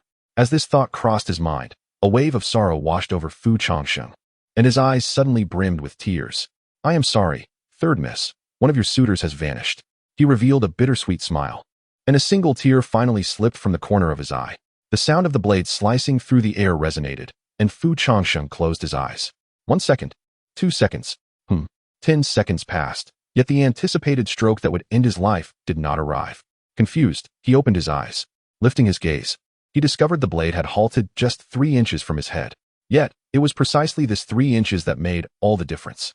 In the next moment, to Fu Changsheng's bewilderment, the general slowly withdrew the knife. Following that, the general rigidly turned away, dragging the heavy sword towards the direction of Jiangshaotian. What was happening? Fu Changsheng was momentarily at a loss. Tears traced down his cheeks, his mind buzzed with confusion. He had prepared himself for death, only for the strike to be aborted midway. He glanced to see that the general appeared to disregard both him and his sobbing junior sister, who was crouched at his feet. The general continued his slow march towards Jiangshaotian, dragging the formidable weapon behind him. Fu Changsheng stared at the general for a long moment, then shifted his gaze to the weeping girl. Suddenly, something seemed to dawn on him, and his eyes widened in realization. With a surge of determination, he summoned all his strength to rise from the ground, dragging his nearly broken body to stagger towards Jiangshaotian. The distance of over 20 meters felt insurmountable to Fu Changsheng, akin to a chasm. However, the general's movements were equally deliberate and slow. They both advanced towards Jiangshaotian, and under the dark cloak of night, the scene appeared oddly surreal. Fu Changsheng's pace quickened slightly, allowing him to surpass the general. As they brushed past each other, the general did not spare Fu Changsheng a glance, permitting him to approach Jiangshaotian. Fu brother. At that moment, Jiangshaotian struggled to rise from the ground, one of his arms shattered. Both of them resembled souls clawing their way from a grave, bloodied and battered. Cry. Fu Changsheng whispered hoarsely into Jiangshaotian's ear, forcing the words from his lips. What? Jiangshaotian was momentarily bewildered. Smack. In the next instant, a sharp sound of a slap echoed. Cry. Fu Changsheng glared at Jiangshaotian with fervent, reddened eyes. The latter felt the searing pain on his face, his confusion only deepening. Fu Changsheng had, without hesitation, struck him. Meanwhile, the general approached. In the next moment, he slowly raised his heavy blade. At this sight, Fu Changsheng's heart sank. Jiangshaotian still showed no intention of shedding tears. Fu Changsheng swiftly turned his head, his gaze fierce and unyielding. Suddenly, he seized Jiangshaotian by the shoulders and forcefully thrust his knee upwards, striking him in the groin. A resounding crack echoed, accompanied by a sharp sound reminiscent of an egg shattering. I felt an indescribable agony radiate from between my legs. causing Jiang Shaotian's body to momentarily freeze before he gradually collapsed to the ground. In that instant, the once proud and unyielding Jiang Shaotian, who had never shed a tear in his life, wept. His eyes widened in disbelief as he bit down on his lip, desperately stifling any sounds of anguish. He curled up on the ground, hands clasped between his legs, his body trembling incessantly. At that very moment, as tears streamed down Jiang Shaotian's face, the general's descending blade came to a halt once more. Gradually, the general turned away, no longer acknowledging either Jiang Shaotian or Feng Changsheng. As he passed by the sobbing junior sister crouched on the ground, he offered no recognition, moving aimlessly like a marionette with severed strings. The general's movements were slow, and it was not until 10 minutes had elapsed that he completely vanished from sight. At this moment, Feng Changsheng finally exhaled a sigh of relief. He collapsed onto the ground, gazing at the cold moon in the sky, and weakly uttered, "Indeed, the tears of the setting sun are but a part of the funeral." Chapter 61. I must return, Shalatian. Are you all right? After a considerable interval, Fu Changsheng approached, gently placing a hand on his chest as he helped Jiang Shaotian to his feet. Jiang Shaotian, still clutching his groin, trembled uncontrollably, his posture remarkably awkward, and his facial expression visibly twisted in distress. "You scoundrel!" Despite the intense fury bubbling within him, Jiang Shaotian's eyes brimmed with unshed tears. "Oh, as long as you're fine." Fu Changsheng cast a fleeting glance at Jiang Shaotian before turning to assist his junior sister. "Hey, are you really going to ignore me?" Jiang Shaotian trailed behind with a face full of sorrow. "Are you all right?" Fu Changsheng gently patted the junior sister's shoulder. She shuddered, her face reflecting sheer terror as she gazed towards the direction from which the general had departed, her voice quivering as she asked, Did he leave?" "He's already gone. We are safe now," Fu Changsheng affirmed with a nod. "By the way, what on earth happened?" As he spoke, Jiang Shaotian handed Fu Changsheng a healing pill. Having spent merely 6 hours in this place, they felt as if they had endured several centuries. Observing the village from the outskirts, it appeared to be a desolate ghost town, devoid of any signs of life, silence reigning in a stifling absence of movement or visitors. Upon entering the village, it felt as though they had stepped into an alternate realm, each step seemingly brushing against the specter of death. The general was particularly menacing. After just one exchange, Jiang Shaotian was certain that even if their spiritual energy had not been sealed, the combined strength of all in this world would be insufficient to withstand even a mere hand of his. Before a coffin is buried, a final lamentation must be performed. This is the law of this realm. Fu Changsheng sighed softly. To survive in this village, one must adhere to its rules. However, this requires a fundamental understanding of those rules. Otherwise, one could find oneself in a predicament akin to Qi Tian, unaware of their transgressions, and met with a sudden demise. Let us proceed and search for the others. Once their wounds had healed sufficiently, the trio set forth in search of their companions. Under the pitch-black moonlit night, the biting cold wind was particularly unforgiving. The junior sister dared only to walk between Fu Changsheng and Jiang Shaotian, feeling as though unseen eyes were watching her with every step. Yet, the longer they searched, the heavier their hearts grew. Not far along, they encountered a sight that sent chills down their spines. The bodies of 7 or 8 individuals lay exposed to the cold wind, the stench of blood saturating the air at the intersection. A white silk ribbon hung from a pillar, and a stunning woman clad in a traditional dress dangled lifelessly from it, her tongue grotesquely elongated, eyes rolled back in her head, nearly bulging from their sockets. Several other corpses lay carelessly strewn along the roadside, each possessing a horrific gash, 3 of which had been cleaved in half with terrifying precision. All had succumbed to a single lethal blow. As the young apprentice beheld this scene, she gasped in terror, instinctively raising her hand to cover her mouth, fearing that she might inadvertently draw the attention of the general. Each of them possessed extraordinary talents. If they were to develop in peace, they would undoubtedly rise to become formidable powers in time. Yet, in this place, no matter how many skills they possessed, there was no opportunity for them to manifest. Before that general, they resembled lambs confronted by a ravenous wolf, utterly powerless to defend themselves, destined to be cruelly slaughtered. "Let us depart," she implored her companion, urging him to leave this dreadful place. Witnessing the brutal demise of those far stronger than herself amplified her fear to an overwhelming degree. As they continued onward, almost every few minutes, a lifeless body would appear on the ground, some hanging from white silk, the blood still warm. After wandering for over half an hour, Jiang Shaotian finally halted. They had nearly traversed the entire village. "Brother Fu," Jiang Shaotian gazed at Fu Changsheng, a shadow of sorrow suddenly emerging in his eyes. Their group had initially comprised 27 members. After their journey, 18 corpses lay strewn along the path, including Li Changjian, their senior sister, and Qi Tian. 21 lives had been extinguished, leaving only 4 of them, whose fates remained uncertain. It was a situation where the living saw no one and the dead revealed nothing. In less than 2 hours since nightfall, their entire party had nearly been obliterated. The young apprentice had grown numb, standing silently behind Jiang Shaotian, her head bowed, her voice lost even upon encountering the corpses, her face betraying no emotion. "Shall we continue our search?" Jiang Shaotian tentatively inquired. Strangely, as they pressed on, he noticed Fu Changsheng speaking less and less, until he, too, fell silent, resembling a mere specter. Fu Changsheng stood motionless, staring blankly at the moon above, lost in thought. This felt all too familiar. 12 years ago, outside the confines of the circle, it was the same, embarking on a journey into forbidden territory, brimming with ambition, only to realize the absurdity of one's former arrogance upon encountering true evil. Each time, retreating to a corner to lick one's wounds, perpetually anxious about witnessing the dawn of another day. So weak, unable to protect anyone, not even oneself. You are destined to hide forever in the gentle embrace of Tu Shan. What purpose do you serve by venturing out? Suddenly, with a jolt, Fu Changsheng raised his hand and, to Jiang Shaotian's disbelief, struck himself sharply across the face. The strike from Fu Changsheng was exceptionally fierce.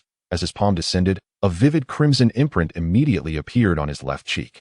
However, when Fu Changsheng lifted his head once more, a glimmer of unprecedented ferocity and determination flashed in his eyes. Indeed, he was feeble. In the face of the guardian of the 10,000 Beasts Ridge and the genuine terrors of this village, his once mighty cultivation, which had previously allowed him to look down upon the world, amounted to naught. Thus, he departed from Tu Shan. Only by strengthening himself could he truly avert the repetition of past mistakes. In times gone by, he had been indifferent to certain matters, allowing himself to comfortably retreat to a corner of obscurity. Yet now, the circumstances had changed. He must leave this place. He aspired to become the person that Rongrong of Tu Shan spoke of, one who would dominate the world and reign supreme, even if it meant traversing a path strewn with bones and overturning the 8 wildernesses. I must return to Tu Shan. Tu Shan, where someone is still waiting for me. Chapter 62. One wave subsides, another rises. Mo Ran Yun Dian kindly reminds you. After reading, please bookmark for easier access to further chapters. Enough searching. Let us rest until dawn. Fu Changsheng gestured dismissively. As Fu Changsheng finally emerged from his earlier strange state, Jiang Shaotian breathed a sigh of relief. This cursed place was truly ominous, particularly due to that general. Jiang Shaotian leaned back against a pillar, unable to restrain a curse. In his lifetime, he had never endured such a vicious beating. Initially, he had thought of this village as akin to a primitive tribe, only to realize afterward that in their eyes, he might have been no more than a larger form of a paramecium. I have witnessed even graver misfortunes, Fu Changsheng remarked with a bitter smile, and at that moment, the atmosphere seemed to lighten. Pray, do tell, Jiang Shaotian replied, suddenly intrigued. Fu Changsheng then recounted his first encounter with the guardian of the 10,000 Beasts Ridge when he ventured beyond the boundaries, as well as his second visit 12 years later to seek vengeance, during which he nearly met his demise despite the adversary's restraint.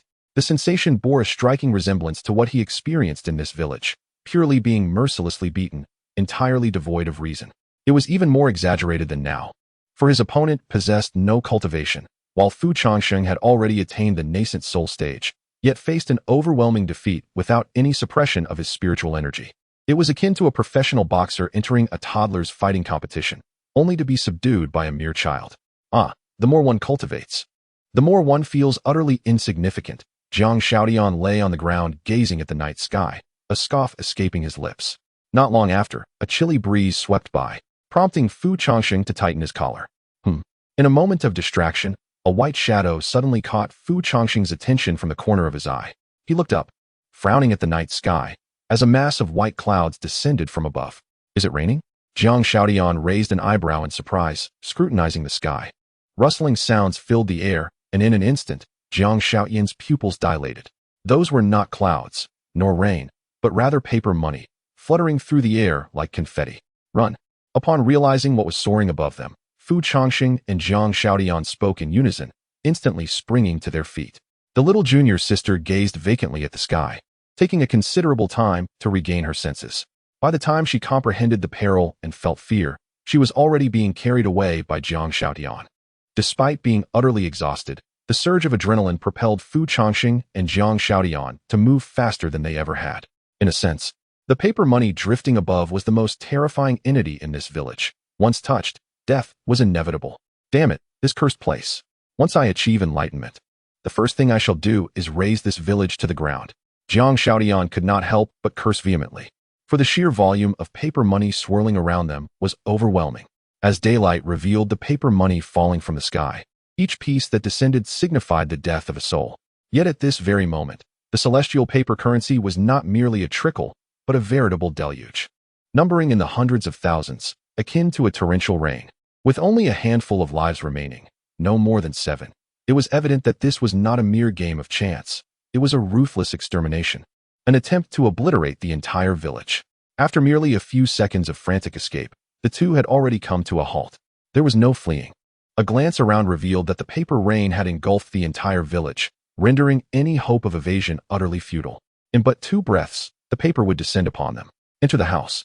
With a resounding thud, the formidable figure of Fu Changsheng approached a small wooden hut and forcefully kicked open the door. Jiang Xiaotian, quick to react, hoisted his junior sister and rushed into the dwelling alongside Fu Changsheng, who promptly closed the door behind them. As the door sealed tightly, the sound of paper money striking the door frame echoed ominously, and through the paper adhered to the door, the swirling mass of currency could still be glimpsed outside. However, before they could exhale in relief, a chill crept up Fu Changsheng's spine. Be cautious. Jiang Xiaotian was the first to respond, lunging forward to grasp Fu Changsheng's shoulder. In the next instant, Fu Changsheng felt a weight descend upon him. Without warning, 2 slender legs clamped around his shoulders, and a hand pressed down on his head, twisting him towards the ground. Fu Changsheng felt as though he were ensnared by a colossal serpent, pinned down with no means of escape. Do not move. A voice, cool and commanding, resonated through the air, causing Jiang Xiaotian to freeze in place. Upon closer inspection, a woman of stunning beauty, radiant as the autumn moon, had Fu Changsheng firmly subdued beneath her, one hand resting against his neck, her gaze piercing through Jiang Xiaotian and his junior sister. Glancing down, Fu Changsheng's eyes widened in alarm. The object pressing against his throat was nothing less than a funeral director's finger bone, a chilling weapon far more terrifying than any blade. The woman bore the marks of battle, with blood staining the corner of her eye, clearly a survivor of a fierce confrontation. Brother Fu, if you take another step forward, I will end his life. The woman, her long hair disheveled, partially obscured her fierce glare. Jiang Xiaotian halted, raising his hand in a gesture of peace. Release him, and let us speak civilly. Silence. The woman glared at Jiang Xiaotian with fierce intensity, her grip tightening on the bone, drawing blood from Fu Changsheng's neck. Upon witnessing the scene, Jiang Xiaotian felt a surge of anxiety within him, yet he dared not utter another word. He retreated cautiously while gesturing to the woman not to act impulsively. As he stepped back, he cast a fleeting glance into the room, only to be jolted by a frightful revelation. There were 2 individuals, or rather, 2 lifeless bodies. One of them was a man he recognized, a companion from their journey. The other was a decaying corpse clad in a white funeral shroud. I ask, you answer, Zimu Ro declared, her gaze fixed upon Fu Changsheng. Very well. But should you apply more pressure, even my willingness to respond will be rendered moot. Fu Changsheng, pinned beneath her, found it increasingly difficult to breathe. Upon hearing this, the bone of her finger, which had been pressing against Fu Changsheng's neck, indeed withdrew slightly. Do you understand the rules of this place? She inquired. Yes, Fu Changsheng replied, his tone indifferent. Speak. Release me first. Are you bargaining with me? Zimu Ro's eyes flashed with menace as the bone of her finger pressed down once more. If you remain silent, I shall first take your life, and then dispose of the 2 over there. Chapter 63. Unable to weep, let us not discuss whether you can contend with him or not. Fu Changsheng cast a fleeting glance at Jiang Xiaotian, his tone devoid of any trace of fear. If you lack my intelligence, the moment you step outside, you are destined to perish. His voice was remarkably calm, as if he were threatening Zimu Ro instead. Upon hearing this, Zimu Ro's expression instantly hardened, though the finger bone she held remained poised without striking. Please understand. Your life is now in my hands, Zimu Ro threatened coldly once more. In response, Fu Changsheng, undeterred, broke into a mocking smile. How amusing. Not only is it uncertain whether you can best those 2, but even if you could, the worst-case scenario is that we all perish here together. What gives you the audacity to believe you can threaten me? Upon hearing this, Zimu Ro fell into a sudden silence, her voice lost for a moment. The atmosphere in the room grew palpably tense, with the sound of paper money flapping against the doors and windows outside becoming more pronounced. After a prolonged silence, Zimu Ro finally bit her lip, slowly rising to her feet and releasing Fu Changsheng. Fu, are you alright? Jiang Xiaodian stepped forward, pulling Fu Changsheng behind him. His eyes warily fixed on Zimu Ro, anxious that she might suddenly lose control. I'm fine, just a bit short of breath, Fu Changsheng replied, coughing lightly while rubbing his neck and waving his hand dismissively. Damn, this little vixen is incredibly strong. I, a man, found myself utterly immobilized. Zimu Ro stood to the side, her gaze dangerously fixed on the three of them. Can we speak now?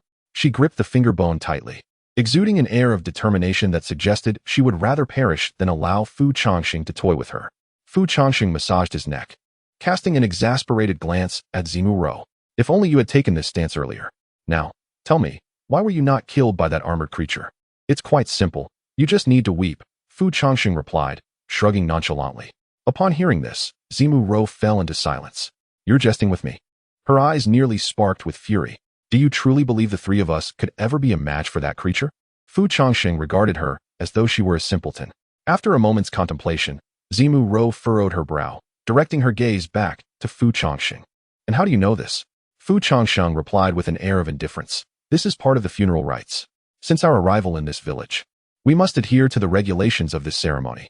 Should we fail to follow the proper funeral etiquette, you already know the consequences. Today, we accompanied the funeral procession to the temple. This is called the wake. Before the burial, there shall be a weeping vigil at night, known as the evening lament. Zimu Ro frowned, eyeing him with a mix of skepticism and curiosity. How can I be certain you are not deceiving me? Chinese people do not deceive fellow Chinese.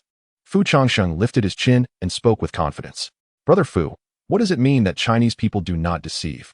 Silence. Fu Changsheng cast a discreet glare at Jiang Xiaotian. After a considerable pause, Zimu Ro took a deep breath and, feeling somewhat fatigued, leaned against the pillar behind her. Very well, I believe you. At this, Fu Changsheng finally took the opportunity to survey the room, his attention drawn to the two corpses nearby. Are you not going to explain? Zimu Ro, her gaze somewhat vacant, glanced down before solemnly stating, we were originally resting in the temple. Suddenly, without warning, the sky darkened. When I regained my senses, Qi Tian was already dead. The mourners transformed into monsters and began to pursue us. More content is loading. Please wait. This site only supports access via mobile browsers. If you see this paragraph, it indicates that the chapter content has failed to load. Please disable reading mode, novel mode, and ad blocking features in your browser, or copy the URL to another browser to read. When we escaped the temple, we encountered that madman in armor. As she spoke, Zimu Ro's eyes visibly dulled. The moment he killed the first person, I realized we were no match for him. So I took refuge in a house.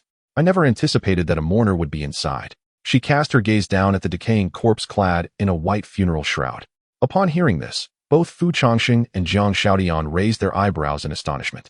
Although the combat prowess of the mourners was not the strongest in the village, encountering one meant only one thing: flight. To stumble into a mourner while seeking refuge was akin to willingly stepping into the depths of hell. How did Zimu Ro manage to survive? You killed it? Jiang Xiaodian asked incredulously. Yes, Zimu Ro replied with a slight nod. Upon hearing this, Fu Changsheng and Jiang Xiaodian simultaneously inhaled sharply, exchanging glances that reflected their shock. If possible, Fu Changsheng wished to retract his earlier statement. Let us not discuss whether you can defeat Jiang Xiaodian. It seemed evident now that even without a weapon, the combined strength of Fu Changsheng and Jiang Xiaodian would not suffice to contend with her. Ahem, you possess some skill. No wonder you have survived until now. Fu Changsheng cleared his throat lightly, forcing a facade of calm. Humph. Zimu Ro huffed, turning her head away. Yet she said nothing further. Let us set aside other matters for now. Before dawn, you must weep once. Fu Changsheng interrupted the conversation with a wave of his hand. Tomorrow morning, at dawn, we must mourn once more. Why? Jiang Xiaodian inquired with curiosity. The funeral is not yet concluded. On the morning of the burial, there must be a final mourning. Very well. At this, Zimu Ro nodded faintly. Immediately, Zimu Ro took a deep breath and suddenly fixed her gaze upon Fu Changsheng. In response to Zimu Ro's unexpected stare, Fu Changsheng appeared somewhat perplexed, glancing around as if to inquire, why are you looking at me? After a prolonged silence, Fu Changsheng tentatively asked, may I ask what you are doing? Did you not say you wanted to cry? I am making an effort, Zimu Ro replied, still frowning as she continued to glare at Fu Changsheng. Fu Changsheng and Jiang Xiaodian exchanged glances, both bewildered. As 10 more minutes passed, Zimu Ro exclaimed, "Sister, it has already been a quarter of an hour. I cannot cry." Gradually, she turned her head away, her tone tinged with irritation. She had been straining her tear ducts with all her might, yet there was no sign of tears. Instead, her eyes felt increasingly parched. What a ridiculous rule! How troublesome! Zimu Ro silently cursed in her heart. After a brief moment of silence among the group, Fu Changsheng suddenly stood up, raising his hand and suggesting, "How about I assist you?" 10 minutes later, with a deep breath, Fu Changsheng adjusted his attire. Meanwhile, Zimu Ro lay slumped on the ground, her teeth clenched in frustration as she glared at Fu Changsheng, her eyes seemingly capable of tearing him apart. Upon closer inspection, one could see a single tear slowly trailing down the corner of her eye, though it was unclear when it had begun to fall. Jiang Xiaodian, who had been observing the entire scene, stared at Fu Changsheng with wide eyes, unable to believe what he witnessed. After a long pause, he slowly raised his thumb in approval towards Fu Changsheng, exclaiming, "Wow, brother." Chapter 65. Do not let me catch you outside, do not let me catch you outside, or else. Zimu Ro glared at Fu Changsheng, her face etched with fury, the words nearly escaping her clenched teeth. Moments earlier, Fu Changsheng had approached and, without a moment's hesitation, delivered a resounding slap to Zimu Ro's face. As she stood momentarily stunned, he followed up with another swift strike. Whether it was from pain or humiliation, a single tear escaped the corner of Zimu Ro's eye after enduring a barrage of slaps from Fu Changsheng. "No need to thank me," Fu Changsheng remarked, rubbing his wrist with a look of satisfaction. "I understand that hitting a woman is wrong, but the thought of this scoundrel nearly ending my life made my hand move uncontrollably. Let us rest for the night. Once the rain of paper money outside ceases, dawn should break." With that, Fu Changsheng settled down to meditate in a corner. Jiang Xiaodian marveled at Fu Changsheng's ability to sleep under such dire circumstances. "Well then, nothing else to do. I might as well sleep," he mused, finding a spot among the straw to lie down. After a brief moment, Jiang Xiaodian felt a gentle prod against his leg. He opened one eye to find his junior sister crouched beside him, her expression timid as she softly asked, I am a bit scared. May I stay by your side?" Fearing rejection, she clutched the hem of her dress, her gaze averted from Jiang Xiaodian's eyes. Jiang Xiaodian simply nodded. "Sure." He shifted some straw aside to create a space for her. Instantly, her face brightened, and she bowed gratefully. "Thank you." Meanwhile, Zimu Ro had settled into a meditative posture in the corner. The four of them remained in the dimly lit room, the night passing in silence. Save for the occasional rustle of paper money against the doors and windows, time slipped by unnoticed until the rain finally ceased. When Fu Changsheng opened his eyes again, sunlight streamed through the paper windows, illuminating the interior. Strangely, despite being in a perilous village where death lurked at every corner, both Fu Changsheng and Jiang Xiaodian had managed to rest remarkably well. "Now that we are awake, let us discuss our next course of action," Zimu Ro stated, already standing by, awaiting Fu Changsheng's response. Fu Changsheng did not answer immediately. Instead, he stretched languidly. "Let us go." He rose slowly, brushing off the dust from his sleeves. "Where to?" Jiang Xiaodian inquired.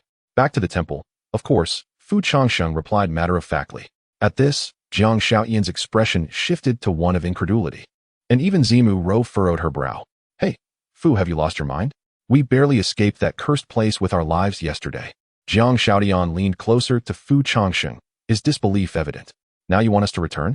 That would be like jumping into a pit." Fu Changsheng merely shook his head. Unfazed, the coffin lay still within the temple. To refrain from venturing forth would lead to a certain demise. Upon hearing this, Jiang Xiaodian pondered thoughtfully, while his junior disciple displayed an unmistakable air of reluctance, unable to voice her objections and relegated to standing forlornly aside. "In light of this, let us proceed." Zimu Ro, without hesitation, acquiesced. "Very well, since Brother Fu has articulated it thus, it seems there is no alternative path left." Jiang Xiaodian sighed softly. "Let us embark. More content is loading. Please hold on. This site is only accessible via mobile browsers. If you encounter this paragraph, it signifies a failure to load the chapter content. Please disable reading mode, browsing mode, and ad blocking features, or copy the URL to another browser to continue reading." With that, Fu Changsheng forcefully pushed open the door, following the harrowing nightmare of the previous night, as sunlight streamed once more upon their faces. Each individual felt an overwhelming sense of having survived a calamity. How could I forget? Fu Changsheng abruptly turned around. "I almost overlooked the final ritual of mourning." Casting a glance over the group, he noticed that his junior disciple's eyes had not dried. She appeared perpetually drenched in tears. When Fu Changsheng's gaze fell upon Jiang Shaotian, a sudden chill swept through him. Wait. I can handle this. As if recalling some unpleasant memories, Jiang Shaotian's voice trembled slightly. With that, he raised his fist and struck his left eye with a forceful blow. After several punches, a bruise blossomed around his eye, and at last, a solitary tear cascaded down. Observing this, Fu Changsheng nodded in satisfaction. In the next moment, Fu Changsheng's attention shifted to Zimu Ro. Zimu Ro. What do you intend to do? A flicker of alarm crossed her eyes as she instinctively retreated a couple of steps. Fu Changsheng maintained a gentle smile, reminiscent of a sunny, amiable youth, as he approached her with deliberate steps. Fear not, it will soon be over. 10 minutes later. Refreshing. Fu Changsheng straightened his attire, in high spirits. Meanwhile, Zimu Ro covered her exquisite profile with her hand, her eyes reddening as tears flowed uncontrollably down her cheeks. Casting an indignant glare at Fu Changsheng, her body trembling with fury. If glares could kill, Fu Changsheng would surely have perished, and twice over. Once we are outside, I shall ensure your demise. Zimu Ro seethed, her teeth clenched in rage. In response, Fu Changsheng shrugged indifferently, exuding an air of nonchalance. If someone threatened to come through the internet to slay you, would you truly care? Witnessing Fu Changsheng's apathetic demeanor ignited Zimu Ro's fury further. Yet, in the next instant, a cunning thought seemed to cross her mind, and she cast a sly glance at Fu Changsheng. We have all wept. What of you? With that, Zimu Ro's fists cracked ominously as she spoke. The cycle of karma is relentless. Fu, your end is nigh. In that moment, if Brother Fu were unable to shed tears, I would gladly offer my assistance. After a prolonged silence, Jiang Shaotian unexpectedly stepped forward. I apologize, Brother Fu, but this is all for your own good. It is certainly not a matter of personal vendetta. However, just as the two were poised to take action, Fu Changsheng suddenly lifted his head. At that moment, both Jiang Shaotian and Zimu Ruo were taken aback. It was unclear when it had happened, but Fu Changsheng's eyes had turned an alarming shade of crimson, brimming with tears that reflected his bloodshot gaze. Eventually, a single tear, akin to a dewdrop, cascaded down his pristine cheek, leaving a profound streak in its wake. Upon raising his gaze, Fu Changsheng bore an expression of innocent bewilderment, as if awakened from a dream, embodying the essence of a forsaken nobleman abandoned by the world. His demeanor was imbued with a poignant charm that elicited both sympathy and pity. Chapter 66. The first encounter with the human emperor. After lingering outside the temple for quite some time, Fu Changsheng took a deep breath and stepped through the grand entrance. The four of them retraced their steps along the path they had taken yesterday, entering the temple. However, at this moment, from the original group of 27, only 4 remained alive. As they passed the large tree, their steps faltered. It was here that they had rested yesterday, beneath this very tree, where Qi Tian had met his demise. Yet now, the white silk that had adorned the area was gone, along with Qi Tian's body. What could have happened? Jiang Shaotian furrowed his brow in confusion. Zimu Ro crossed her arms, casting a stoic glance at the temple. It was evident that with so many having entered yet none having emerged, even a corpse had eluded them. They had undoubtedly been consumed by this realm. In response to her words, Fu Changsheng nodded in agreement. Oh, senior sister. The young junior sister choked back sobs, tears brimming in her eyes as she wiped them away with her small hands. Before long, a sudden, resounding shout echoed from within the offering hall, capturing their attention. Lift the coffin. Sound the call. The clattering of drums and gongs followed suit. They looked up to see a procession of individuals clad in white mourning attire, marching out from the hall. The imposing funeral procession emerged, led by a figure holding a wreath aloft, while 8 strong men bore the coffin. The solemnity of their presence lingered in the air. Upon closer inspection, their forms had returned to that of ordinary humans, vitality still present upon their faces. The entire procession resembled the events of the previous night, as if all had merely been a shared nightmare. Let us proceed. Fu Changsheng, unfazed, gestured for them to follow. The others uttered little, silently trailing behind the funeral procession. As they exited the temple, the procession continued northward. Gradually, they approached the outskirts of the village. To their astonishment, the procession ventured beyond the village confines, and Fu Changsheng and his companions found themselves following suit. Yesterday, while searching for the rest of their team, they had traversed the entire village. Yet, whenever they attempted to leave, they would find themselves trapped in a cycle, as if ensnared by an invisible barrier. As they reached the plains at the end of the hour, Jiang Shaotian turned back, barely able to discern the village in the distance. In an unexpected turn, The entire procession suddenly halted and turned around. In an instant, Fu Changsheng noticed that all eyes were now upon him. "Child, go forth." Moments later, a kindly old man approached Fu Changsheng, smiling as he gestured for him to step forward. The three individuals beside him observed the scene, their nerves instantly taut. Hearts nearly lodged in their throats, their gazes fixated upon Fu Changsheng. Recalling yesterday's memories, being targeted by these mourners was akin to gambling with death, with the specter of demise lurking perilously close. "Brother Fu." Jiang Shaotian cast a worried glance at Fu Changsheng. The elder uttered no further words, merely gesturing for Fu Changsheng to follow as he advanced towards the front of the procession. After a moment of silence, Fu Changsheng silently trailed behind.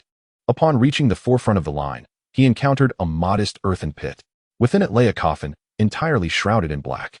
This was Fu Changsheng's first close examination of the coffin, or perhaps more accurately, his first intimate encounter with its aura. The essence emanating from it was both domineering and gentle.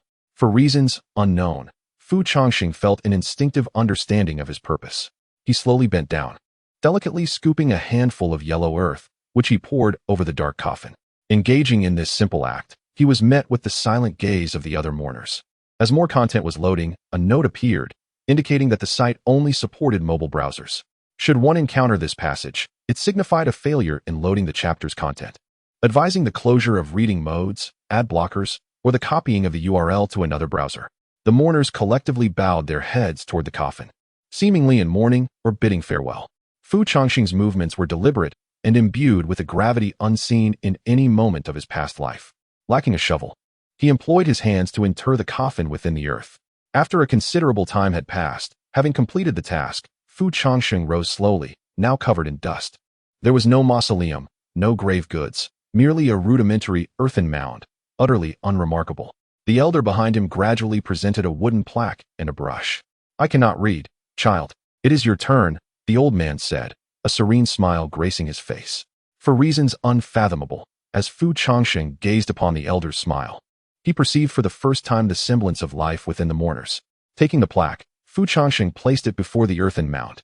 After a prolonged moment of contemplation, he inscribed 3 powerful characters upon it: the tomb of the human emperor. Suddenly, Fu Changsheng felt a disorienting wave wash over him. In an instant, a flash of white light erupted before his eyes, rendering everything around him somewhat ethereal. When he regained his senses, the earthen mound had vanished, as had the procession behind him. Dazed, he lifted his head to discover he stood by the bank of a long river. On a stone platform by the riverside sat a figure. It was a youthful face adorned with white hair, clad in simple linen garments, quietly observing the rushing river. Gradually, the figure turned, offering Fu Changsheng a distant smile. "You have arrived." An ethereal voice resonated, as if the surrounding space itself were articulating his thoughts, the gentle timbre seemingly capable of soothing the soul. The man, adorned with a cascade of silvery white hair, appeared exceptionally elegant. His long silver tresses flowed down like willow branches, coiling gracefully upon the ground, reminiscent of a celestial being residing within the jade palaces of the heavens. The Tao encircled him, and though Changsheng could not discern his visage, an involuntary sense of affinity and reverence blossomed within him. If there were but one person in this world worthy of being revered as a deity, it would undoubtedly be this figure before him. "Come, sit with me for a while," Fushi beckoned, gesturing for Changsheng to join him. Without uttering a word, Changsheng quietly settled beside him, casting curious glances at the enigmatic figure. Fushi gazed thoughtfully at the great river before them and, after a moment, smiled softly. "Are you perhaps wondering about that village?" At this, Changsheng paused, momentarily taken aback, before nodding silently. Fushi sighed with a bittersweet smile. "In truth, that village should have vanished long ago, especially after my demise. With demons rampant and malevolent spirits at play, the heavenly order sought to erase it. Yet, because my remains linger there, their souls refuse to depart, resolutely intent on completing my funeral rites. I am sorry that my presence has caused you, the children of later generations, to suffer." Listening to this, Changsheng remained silent for a long while, lost in thought, and merely nodded in contemplation. "May I glimpse your past?" Fushi suddenly inquired after a moment's pause. Taken aback by the question, Changsheng responded, "If you are capable of such a feat, I would not object." With a gentle smile, Fushi reached out to stroke the back of Changsheng's head, meeting his gaze with warm eyes. In that instant, a veil of gray mist enveloped Fushi's eyes. After an extended period, as clarity returned to his gaze, he gradually withdrew his hand, revealing a subtle, elusive smile upon his face as he regarded Changsheng. What an intriguing child you are. As he spoke, a flicker of satisfaction danced in Fushi's eyes. Good, good, good, he repeated thrice, tears of joy brimming as he nodded fervently. I never anticipated that after so many years of my passing, even in the absence of an emperor, humanity has managed to establish its footing in this world. With each nod, Fushi's approval of Changsheng grew, perceiving within his past the era from which he had traversed. Thus, I may find peace. Chapter 67. Returning to Tu Shan as Fushi uttered his final words, he gazed at the surging river before him, a smile unexpectedly gracing his lips. It was a smile of pure joy, reminiscent of an elderly man witnessing his grandson's remarkable achievements, filled with genuine pride. In an instant, a brilliant light erupted once more in the eyes of Changsheng, and the scenery around him began to dissolve into a surreal haze. Child, thank you. Suddenly, the long-dormant system notification echoed in his mind, jolting Changsheng from his reverie. When he opened his eyes again, Fushi had vanished. Changsheng stood quietly in the forest, his gaze vacantly fixed on the trees surrounding him. At that moment, he found himself back at the very entrance of the human emperor's tomb. As if awakening from a deep slumber, the human emperor, the great river, the mysterious village, the funeral procession, Jiang all felt like fleeting fragments of a nightmarish dream.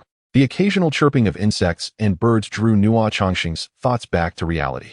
He tentatively raised his hand, attempting to channel the spiritual energy within him. With a whoosh, a brilliant orb of pure solar flame suddenly ignited from his palm, illuminating his clear eyes with a crimson hue. His spiritual energy had returned. However, along with this resurgence, Changsheng sensed a strange power surging within him. Simultaneously, an imperceptible aura of regality began to emanate from him, and he noticed that his once black hair had begun to turn white.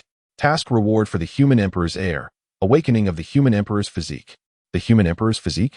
Changsheng stared in astonishment at his hands, quickly realizing the changes occurring within him.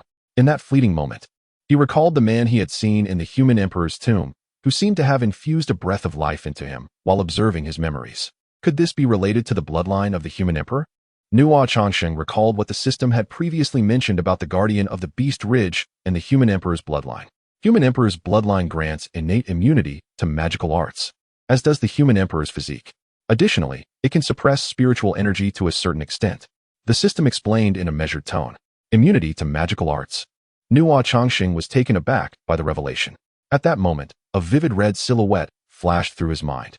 Is it akin to the immunity I understood regarding the insulated celestial claw? He inquired tentatively. It is a notch more advanced, but the essence is quite similar. Upon hearing this, Changsheng felt a wave of astonishment followed by a sense of relief. No wonder when their masked group encountered the guardian of the Beast Ridge. They had employed every possible means to attack, bombarding him relentlessly, yet they had failed to leave even a scratch on him.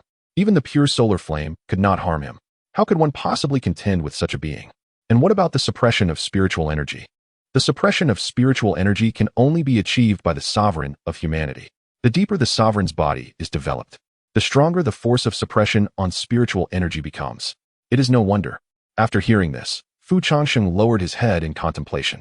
It is clear why the entrance to the sovereign's tomb is devoid of spiritual energy. The remains of the ancestral sovereign are concealed within, rendering the entire space an absolute vacuum of spiritual energy. After spending considerable time organizing his thoughts, Changsheng chose to refrain from further consideration of the sovereign's body. At this moment, a singular thought occupied his mind: return to Tu Shan. With a flicker of his form, Changsheng vanished from his original location. In a mere instant, his figure transformed into a beam of flowing light, transporting him from the sovereign's tomb back to the realm of Tu Shan. Following the path he had taken upon his departure, he returned to the tea house. However, upon standing before it once more, he raised an eyebrow in surprise. Had he taken a wrong turn? Confused, Changsheng glanced around, unable to shake the feeling that something was amiss. The tea house before him appeared somewhat different from his recollection. Had it been renovated? Looking up at the sign and doorframe, he noticed many places had been refreshed, completely altering the appearance from when he had last left. Even the patrons inside seemed unfamiliar. Had Rongrong been managing the tea house during this time? With this thought, Changsheng stepped inside. The patrons within the tea house were oblivious to his presence. However, as he approached the counter, he was met with an unfamiliar young man seated there. The young man had long hair cascading casually behind him, with two prominent tufts standing out, and his features were quite handsome. A new employee that Rongrong hired? Fu Changsheng observed him with curiosity. Yet, the young man's expression was rather grim, his eyes laced with bloodshot veins, and a clear aura of discontent radiated from him. As Fu Changsheng approached, the young man merely cast a fleeting glance in his direction before lowering his head again, burying it in his arms, clearly disinterested in conversation. You can help yourself to a drink. Don't bother me. Before Fu Changsheng could respond, he was abruptly interrupted by the young man's impatience, leaving him momentarily taken aback. After all, he was the owner of this tea house, and it had only been a few days since his departure. Was it customary for new employees to address him in such a manner? After a brief moment of silence, Fu Changsheng decided against further discussion and proceeded to pour himself a cup of tea. Perhaps the young man was simply in a foul mood, perhaps due to unrequited feelings?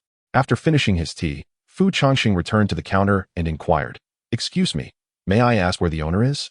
The other party, feeling dejected, lifted his head to cast a glance at Fu Changsheng, his expression resembling that of a lifeless corpse. "What do you seek her for?" he queried. "Oh, it's nothing. Forget it. It has nothing to do with me. The first room on the left upstairs is where you'll find her. Do not bother me."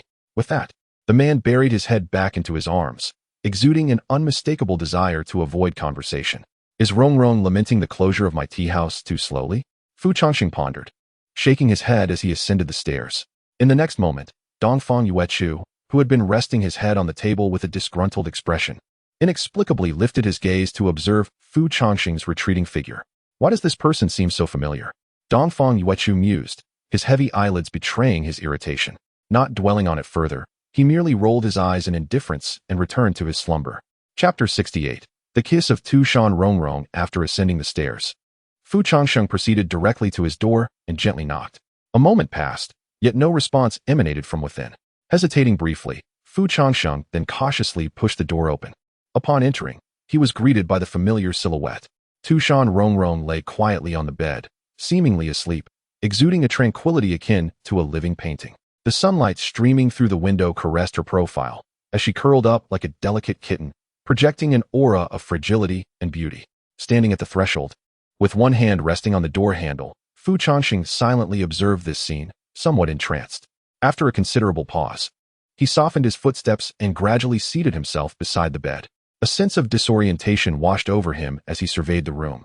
Inexplicably, it felt as though Tu Shan Rongrong's essence permeated every corner. The moment he crossed the threshold, a faint yet enchanting fragrance enveloped him, leading Fu Changsheng to almost mistake this space for a young girl's boudoir. Gazing down at Tu Shan Rongrong's sleeping visage, a subtle smile unexpectedly graced Fu Changsheng's lips. The slumbering Tu Shan Rongrong appeared exceptionally serene, her hair slightly veiling her profile, yet failing to obscure her exquisite features. Her slender waist seemed delicate enough to be grasped with a single hand, while her fluffy fox ears accentuated her charming countenance. After a brief moment of observation, a realization seemed to dawn upon Fu Changsheng, and he raised his eyebrows in surprise. Has she grown? He pondered, intrigued by Tu Shan Rongrong's form. Noting that she indeed seemed somewhat taller than before, reminiscent of a little girl transitioning into a high school maiden. It seems the recent meals have been quite nourishing, he mused, chuckling softly as he shook his head. He then stood and retrieved a light blanket, gently draping it over Tu Shan Rongrong to shield her from the chill. Though Fu Changsheng had exercised utmost care, Tu Shan Rongrong's eyelashes fluttered slightly, and her fluffy fox ears twitched. After a few gentle murmurs, she gradually opened her eyes to a narrow slit. You're awake? Fu Changsheng quickly remarked, his tone as gentle as possible. Tu Shan Rongrong drowsily blinked, peering at Fu Changsheng's face for an extended moment before tentatively asking in a soft voice, "You?" Her voice was soft and sweet, embodying the enchanting haze of someone just roused from slumber. Due to Fu Changsheng's hair having transformed from a deep black to a striking white, along with his altered demeanor, it took Tu Shan Rongrong quite some time to recognize him. "It's me," Fu Changsheng replied with a gentle nod. However, to the astonishment of Fu Changsheng, upon seeing his return, Tu Shan Rongrong exhibited no reaction, as if it were not unexpected at all. She merely opened her eyes slightly, gazing intently at Fu Changsheng's face for quite some time. After a prolonged silence, a faint and elusive smile unexpectedly graced the corners of Tu Shan Rongrong's lips. "You have appeared again," she uttered softly, her voice imbued with a hint of self-mockery, laced with an inexplicable bitterness. What does appeared again mean?" Fu Changsheng found himself perplexed, sensing that this little one seemed to be awake, yet not entirely so. However, Tu Shan Rongrong paid no heed to his confusion. She laboriously sat up from the bed, strands of hair clinging to her fair complexion, giving her a somewhat dazed appearance. The two exchanged silent glances. After a moment of staring at Fu Changsheng, Tu Shan Rongrong suddenly broke into an inexplicable giggle. "You have become quite handsome," she remarked, extending her hand to pinch Fu Changsheng's cheek, her face radiating a gentle smile. Taken aback, Fu Changsheng raised an eyebrow in surprise. "Huh, did I mishear? This little one actually complimented me on my looks? This is truly a rarity." Usually, Tu Shan Rongrong would be spouting phrases like, "You are truly beneath me. I am extraordinary. You ought to treasure me. Well, if others were to see this, I would undoubtedly attract the attention of many women." As she spoke, Tu Shan Rongrong pinched Fu Changsheng's cheek again. In the next moment, her expression transformed once more into that of blissful infatuation. "Fortunately, this is merely a dream, and I am the only one witnessing it." At this juncture, Fu Changsheng was utterly bewildered. Dream? Dream? What dream? Yet, Tu Shan Rongrong showed no inclination to address his inquiries, her gaze still fixated on him with a dreamy smile. Suddenly, she reached out, cradling his face in her hands. Without a moment's hesitation, in Fu Changsheng's incredulous gaze, Tu Shan Rongrong leaned in closer. "Rongrong, you," he began to speak, but was left speechless moments later. There she was, holding his face firmly, as she unabashedly pressed her lips against his. Feeling the cool, soft sensation against his lips, Fu Changsheng's mind went blank, a buzzing sound echoing in his ears. The kiss was tender, her lips soft, imbued with a faint fragrance that sent him into a daze.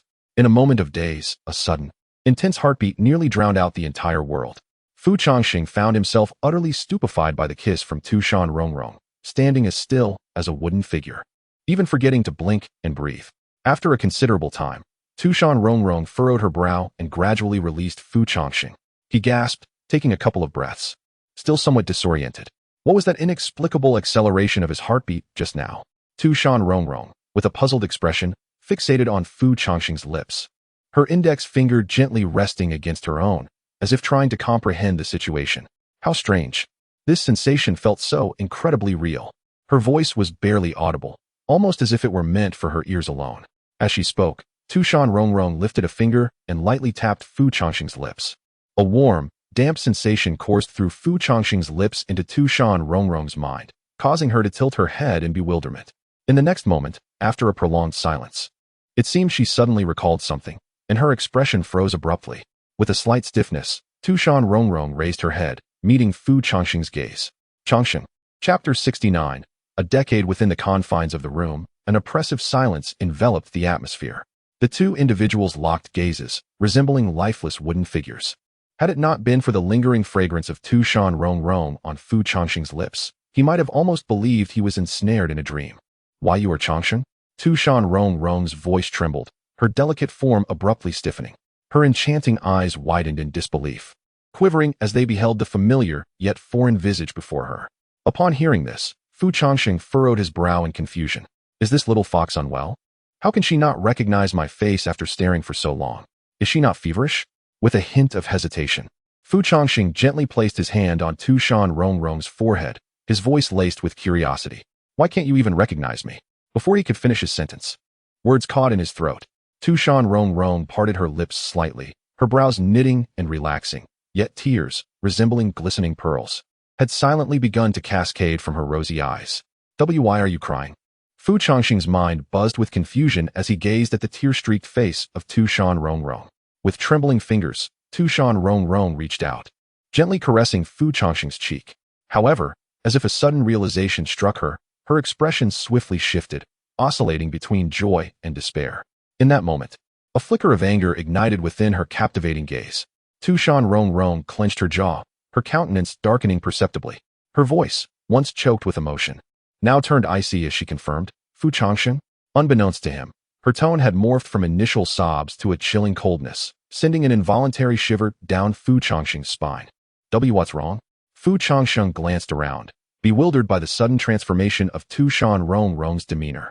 Ignoring his confusion, Tu Shan Rongrong flashed a smile, albeit one laced with a hint of frost. "As long as it's you." "Why are you suddenly so fierce?" "I was merely..." Before he could clarify, a sharp pain surged through his abdomen, causing him to double over. Bang! Upon confirming that the person before her was indeed Fu Changsheng, the pent-up emotions of countless years erupted within Tu Shan Rongrong, leading her to deliver a sudden, unprovoked punch. With a sharp pain in his stomach, Fu Changsheng collapsed to his knees, clutching his belly. You still dare to return? Bang! Tu Shan Rongrong swiftly mounted him, pinning him down, and without hesitation, unleashed a flurry of punches upon Fu Changsheng's face. You dare to come back? Bang! Do you even understand? Bang! Do you have any idea how long I've been waiting for you? Each word uttered by Tu Shan Rongrong landed like a punch upon Fu Changsheng, her strength increasing with each blow, as if she were venting her frustrations. After such a prolonged absence, if you had no intention to return, why did you come back at all? Why not venture beyond the confines of this circle? Please wait while more content loads. This site is only accessible via mobile browsers. If you see this paragraph, it indicates a failure to load chapter content. Please close any reading modes, such as reader mode, and disable ad blocking features, or copy the URL to read in another browser. If you must leave, do so at a greater distance. As she continued, Tu Shan Rongrong nearly shouted her grievances in a voice filled with anguish. Her crimson eyes glared fiercely at Fu Changsheng, her overwhelming wrath almost palpable. Fu Changsheng, bewildered by the unexpected assault, found himself deprived of the opportunity to explain. Just as he opened his mouth to speak, a punch from Tu Shan Rongrong silenced him once more. I was gone for just a few days.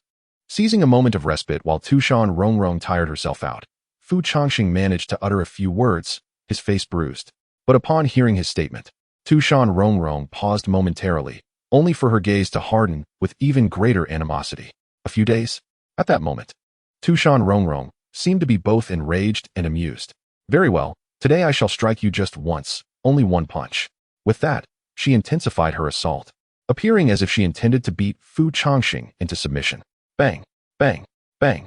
The commotion within the room resonated down to the tea house below, causing patrons to glance apprehensively at the ceiling. A sudden tremor shook the space, sending splinters falling from above. What is happening? An earthquake? The tea drinkers exchanged puzzled looks. However, at the counter, Dongfang Yuechu, who had been resting his head on the table, could no longer contain himself. He abruptly lifted his head, his eyes ablaze with indignation. For heaven's sake, do you have no decency? Do the neighbors not need sleep? Huh? Dongfang Yuechu shouted into the void, unaware of whom he was addressing, his words resonating with an air of aimless confrontation. Yet, to his surprise, his outburst seemed to silence the tumult above. After a moment of stunned silence, he settled back into his seat, adopting the demeanor of a victorious ruffian, muttering irritably, "What in the world is this nonsense? Is that all you can muster?" Meanwhile, in the room on the second floor of the tea house, Tu Shan Rongrong had finally exhausted herself, sitting atop Fu Changsheng's waist, gasping for breath, her fair neck glistening with perspiration. Nevertheless, despite her hands now resting, her gaze toward Fu Changsheng remained unfriendly, as though she might bite him at any moment. Are you not afraid of being hid in your own nest?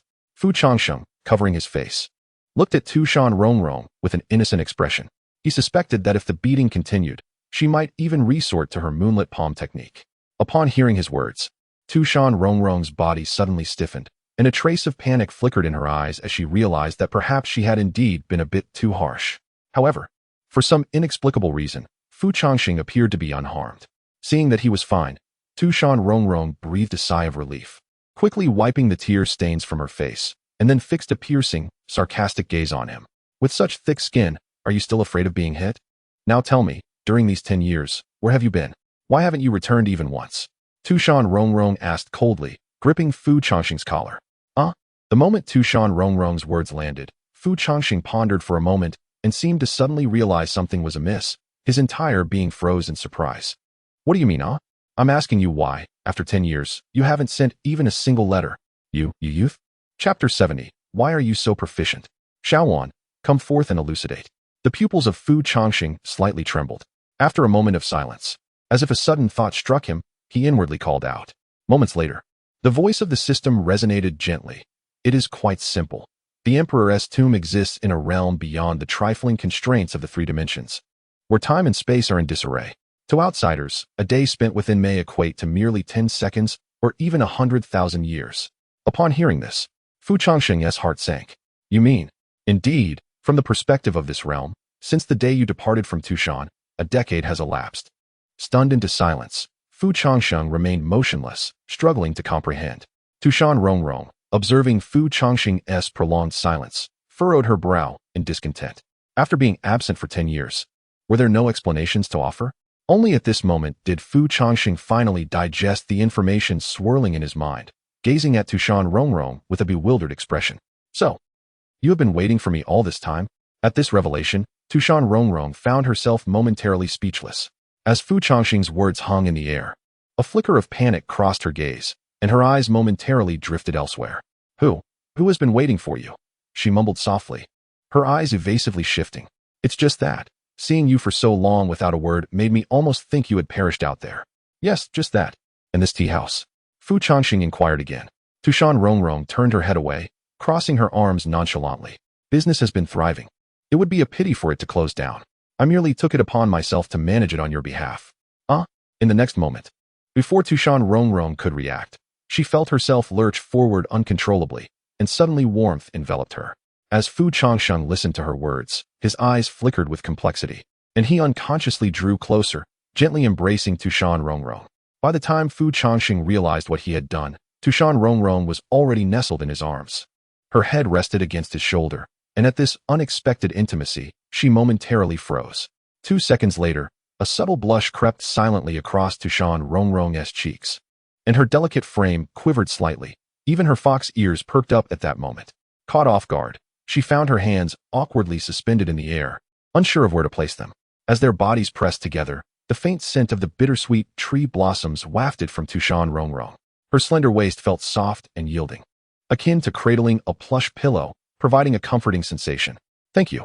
After a lengthy pause, Fu Changsheng could not conjure further words, so he softly whispered his gratitude into Tu Shan Rongrong's ear. Are you happy? Yes, I am. Is it comfortable to hold? Yes, it is. Without a hint of awareness regarding the gradual chill in Tu Shan Rongrong's demeanor and tone, Fu Changsheng nodded in agreement.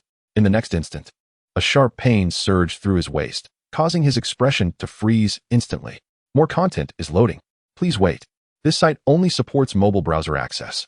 If you see this paragraph, it indicates a failure in loading the chapter content. Please disable reading modes, such as browser reading mode and ad blocking features, or copy the URL to another browser for reading. Unbeknownst to him, at some point, Tu Shan Rongrong's hand had stealthily crept to Fu Changsheng's waist, gripping it tightly before twisting it viciously. Ow, ow, ow, ow, ow. Fu Changsheng cried out in pain, grimacing as he immediately released Tu Shan Rongrong. Humph. Tu Shan Rongrong snorted coldly, turning her head away to quickly suppress her emotions, soon regaining her composure as the blush on her cheeks faded. Third miss. One should not casually pinch a man's waist. Fu Changsheng lamented, rubbing the tender spot on his waist. Every time Tu Shan Rongrong was upset, it was his waist that bore the brunt of it. Who told you to act so frivolously towards me? Tu Shan Rongrong shot a glare at Fu Changsheng as she crossed her arms. Besides, I am not just any casual fox spirit. Whenever I pinch you, I am always quite serious. Fu Changsheng, well, I truly appreciate that. However, speaking of frivolity, for some inexplicable reason, Fu Changsheng's mind suddenly conjured the image of Tu Shan Rongrong kissing him passionately while he was half asleep moments ago. Remarkably, this had been Fu Changsheng's first kiss. And for a man who had been single for over 30 years, the first kiss was a sacred ritual. It should take place at sunset, with two individuals seated on a private yacht, gazing at the sky painted crimson by dusk, creating the perfect ambience for. Can't afford a yacht? No worries. A certain senior once claimed that if one abstained from food and drink and worked for 20 years, they would surely be able to afford one. However, perhaps this simplicity isn't so bad after all. Fu Changsheng pondered quietly. To be fair, Tu Shan Rongrong had held him and kissed him for quite some time. And for reasons unknown, her actions seemed particularly adept. Lost in thought, Fu Changsheng stole a glance at Tu Shan Rongrong's alluring lips, his mind drifting. What are you doing touching your lips? Tu Shan Rongrong noticed Fu Changsheng's fingers brushing against his lips as he gazed at her in a daze, and suddenly, her face flushed, a hint of panic flashing in her eyes. It's nothing. I was just curious why you seemed so skilled at it, Fu Changsheng replied, blinking in confusion as he regarded Tu Shan Rongrong with interest. Upon hearing this, Tu Shan Rongrong momentarily froze, her tone suddenly stuttering. I felt the blush on Tu Shan Rongrong's face becoming increasingly pronounced, compelling me to lower my head with determination, allowing my hair to veil my flushed cheeks, concealing my appearance from Fu Changsheng. Within Tu Shan Rongrong's heart, a sense of frustration brewed. She longed to burrow beneath the covers, burying her head in the pillow. Why was it so effortless? Surely, I cannot confess that I have kissed you in my dreams no less than 200 times. It would be better to put an end to her existence altogether. Is it so strange that I possess a modicum of skill? Tu Shan Rongrong inhaled deeply, forcing herself to regain her composure. So, does this imply that the third miss has kissed others before? Fu Changsheng inquired further. Aye. At this juncture, Tu Shan Rongrong found herself once again at a loss for words, desperately wanting to explain, yet feeling utterly incapable of doing so. Ultimately, kissing is an act of profound intimacy, particularly for a fox demon like Tu Shan Rongrong. It is not something that can be easily brushed aside. After much inner turmoil, she could no longer suppress her burning cheeks and suddenly exclaimed in a playful huff, "Oh, you big man. A mere kiss isn't going to cost you your life. Must you be so calculating?" Chapter 71. The most fearful silence in the air in the stillness. A profound tension enveloped the room. "Kissing you one tea cost me a pound of flesh," remarked Tu Shan Rongrong. Her cheeks flushed with embarrassment as she shot a sharp glance at Fu Changsheng. Fu Changsheng found himself momentarily at a loss. As a man, he felt there was little reason to be overly coy about such matters. Yet, the thought that Tu Shan Rongrong might have been so nonchalant about romantic affairs gnawed at him. It occurred to him that during his absence of 10 years, she might have shared such intimacies with others. With these thoughts swirling in his mind, Fu Changsheng subtly turned his gaze towards her, a flicker of melancholy surfacing within him. "Rongrong, may I pose a question?" he inquired, his tone flat, yet his eyes betraying an involuntary curiosity towards her. A decade had passed, and Tu Shan Rongrong had transformed more dramatically than at any previous time. She had reached the age where a young woman's heart begins to awaken, and her enchanting beauty rendered it difficult to maintain eye contact. Upon hearing his question, Tu Shan Rongrong furrowed her brow in confusion before responding with a casual nod. "Yes, I go once a year." What of it? The dating hall had become a significant enterprise for Tu Shan, and she was obliged to inspect the accounts annually, ensuring it remained above board and free from illicit dealings. Fu Changsheng's heart sank at her reply, and he sat in a daze, unable to blink as he stared at her. Observing his reaction, Tu Shan Rongrong waved her hand before his eyes. "Hey, what are you daydreaming about?" Snapping back to reality, he quickly turned his head away, feigning composure as he shook it slightly. "Nothing," he murmured, his lips moving almost imperceptibly, even to himself. Tu Shan Rongrong regarded him with a hint of suspicion. "Strange, he seems a bit off." "I'm going to get some tea," Fu Changsheng stated tersely, feeling an unexpected discomfort within, longing to be alone for a moment. He rose from the bed and made his way towards the door. Wait a moment." Tu Shan Rongrong suddenly grasped his arm. For reasons she couldn't quite articulate, she sensed something was amiss since his return. In the past, Fu Changsheng had exuded an aura of a cultivator, albeit his cultivation was indiscernible. Now, however, he appeared entirely ordinary, as if his spiritual veins had been severed. Coupled with his decade-long silence and the striking white of his hair, Tu Shan Rongrong felt an unsettling premonition. "Are you hiding something from me?" Tu Shan Rongrong grasped Fu Changsheng's hand tightly, her gaze fixated on his eyes, as if seeking to discern some hidden truth within their depths. "Why would you think that?" Fu Changsheng responded only with a perplexing question of his own. "Who was it that returned from the outside, concealing injuries without informing me, only for me to discover it on my own in the end?" At this mention, Tu Shan Rongrong's expression visibly darkened with irritation. "That was an accident."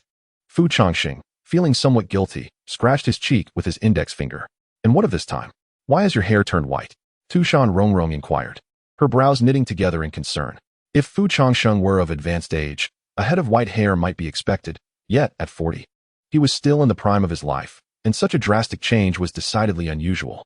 While he appeared even more handsome, Tu Shan Rongrong pondered that Fu Changsheng's health was of greater importance. "Trends, you wouldn't understand." "Trends?" At this, Tu Shan Rongrong furrowed her brows even tighter. "You aren't concealing an illness from me, are you?" "I assure you, I am not." "Then allow me to examine you." Unconvinced by Fu Changsheng's evasive words, Tu Shan Rongrong resolved to verify the matter herself. "I truly believe it is necessary. Please wait a moment. This site is only accessible via mobile browsers. If you see this paragraph, it indicates that the chapter content has failed to load. Please disable reading mode, novel mode, and ad blocking features, or copy the URL into another browser to read. Do not attempt to mislead me. That head of white hair may very well indicate a deficiency in kidney energy. If it is indeed a kidney deficiency, then I believe it is imperative for me to take a look." The moment Fu Changsheng heard the term kidney deficiency, He seemed to trigger some instinctual response, abruptly turning to sit down. You may insult my intelligence, but you shall not insult my kidneys. See for yourself. With that, Fu Changsheng extended his wrist towards Tu Shan Rongrong. Observing his calm demeanor, she hesitantly reached out her hand, feeling for his pulse with great care.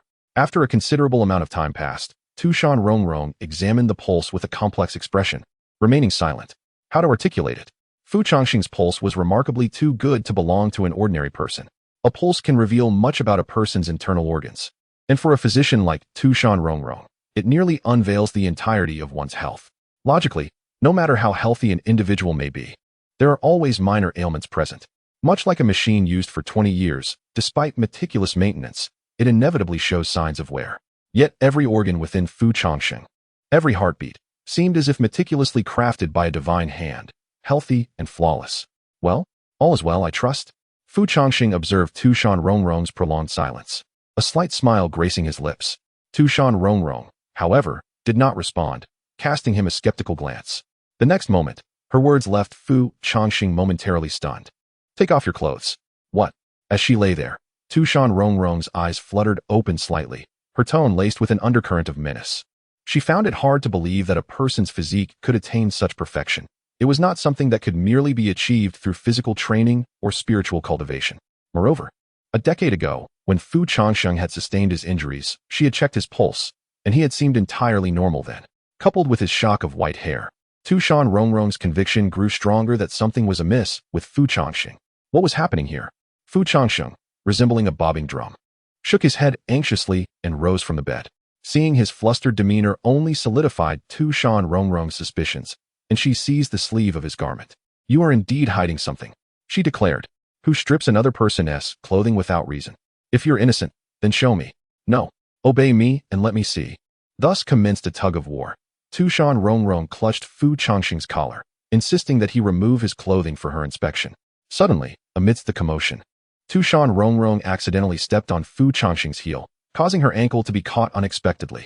She felt her body lighten abruptly, and in a reflexive motion, she reached out and grasped Fu Changsheng. Hey. Tu Shan Rongrong pulled at Fu Changsheng's collar, tightening around his neck, and both lost their balance as they tumbled downward. Thud! In an instant, they both fell to the ground, with Fu Changsheng becoming an unfortunate cushion beneath her, nearly gasping for breath. Ugh! Tu Shan Rongrong rubbed her head, wincing slightly, though grateful for the softness beneath her. Before she could fully comprehend the situation, a sudden sound of the door creaking open interrupted her thoughts. Creak! In the next moment, a tall figure gently pushed the door ajar. Boss Rome, I need to. Dongfang Yuechu entered, weariness etched upon his face, but upon witnessing the scene before him, his words faltered in his throat. He looked up to see Tu Shan Rongrong pinning a white-haired man to the ground, one hand gripping his collar, revealing a glimpse of his alabaster shoulder, as if she were intent on undressing him completely. Chapter 72, Ancestral Immortal Brew, Dongfang Yuechu. Fu Changsheng. Tu Shan Rongrong. In an instant, the room, which had previously been filled with a slight clamor, suddenly fell into an eerie silence, so quiet that one could hear a pin drop. The three of them, 6 eyes locked together, stood frozen in place. That, bang. In the next moment, a sudden sound of a door slamming echoed through the air. Before Fu Changsheng could even begin to explain, Dongfang Yuechu had already rushed forward and shut the door with a decisive motion. Outside, after closing the door, Dongfang Yuechu furrowed his brow and pinched the space between his eyes tightly, then released a long sigh. Perhaps he hadn't rested well and was merely hallucinating. The scene he had just witnessed resembled Tu Shan Rongrong attempting to assist the man beneath her in ascending to the celestial realm. If he were to recount it to others, they would undoubtedly think him mad. Could it be that the approach was incorrect? Taking a deep breath, Dongfang Yuechu gathered his thoughts and reopened the door. Upon raising his gaze once more, he beheld Tu Shan Rongrong and Fu Changsheng sitting decorously at the edge of the bed, gently clearing their throats, appearing quite serious. However, Fu Changsheng's collar was still somewhat askew, and a faint blush lingered on both their faces. Half an hour later, within the tea house. So, you are Uncle Fu? Dongfang Yuechu stared at Fu Changsheng, struggling to regain his composure, pinching the bridge of his nose in disbelief. A decade had passed, and Dongfang Yuechu had matured into a young man. Yet, in the presence of Fu Changsheng, he found himself feeling oddly out of place. Although upon closer inspection, the features were unchanged from his memories, there was an indefinable difference that lingered. Never mind, You two continue your conversation. After a prolonged silence, seemingly weary of contemplation, Dongfang Yuechu sighed softly. He then slowly rose to his feet, casting a downcast glance at Fu Changsheng. Uncle Fu, I would like to take a leave. What is it? Fu Changsheng raised an eyebrow in curiosity. Turning to glance at the calendar within the tea house, Fu Changsheng felt a twinge of confusion. Wait, the Qixi festival has already passed? Under normal circumstances, Dongfang Yuechu was not one to shirk his responsibilities. Apart from the fixed routine of delivering meals to Tu Shan Rongrong on Qixi, he rarely took a leave of absence. It's nothing, just contemplating life, Dongfang Yuechu replied, his tone subdued and evasive. While speaking, he even avoided meeting the eyes of Fu Changsheng and Tu Shan Rongrong, turning his head away, his demeanor radiating a sense of withdrawal. All right then, how long will you be away? Loading more content. Please wait. This site only supports mobile browser access. If you see this paragraph, it indicates that the chapter content failed to load. Please disable reading mode, browsing mode, novel mode, and ad blocking features, or copy the URL to another browser to read. I'm not sure. It depends on the circumstances. Upon hearing this, Fu Changsheng fell silent for a moment, ultimately waving his hand to permit Dongfang Yuechu to depart. After a brief interval, once Dongfang Yuechu had dragged his weary body away, Fu Changsheng turned to glance at the nearby Tu Shan Rongrong. What was amiss? Fu Changsheng felt a twinge of confusion. The Dongfang Yuechu he knew was not one to exhibit such a demeanor. In his recollection, Dongfang Yuechu was not exactly exuberant, but at the very least, he was carefree and had never appeared as despondent as he did today. Just as Fu Changsheng turned his head, he noticed Tu Shan Rongrong averting her gaze with a hint of guilt, silently sipping her hot tea.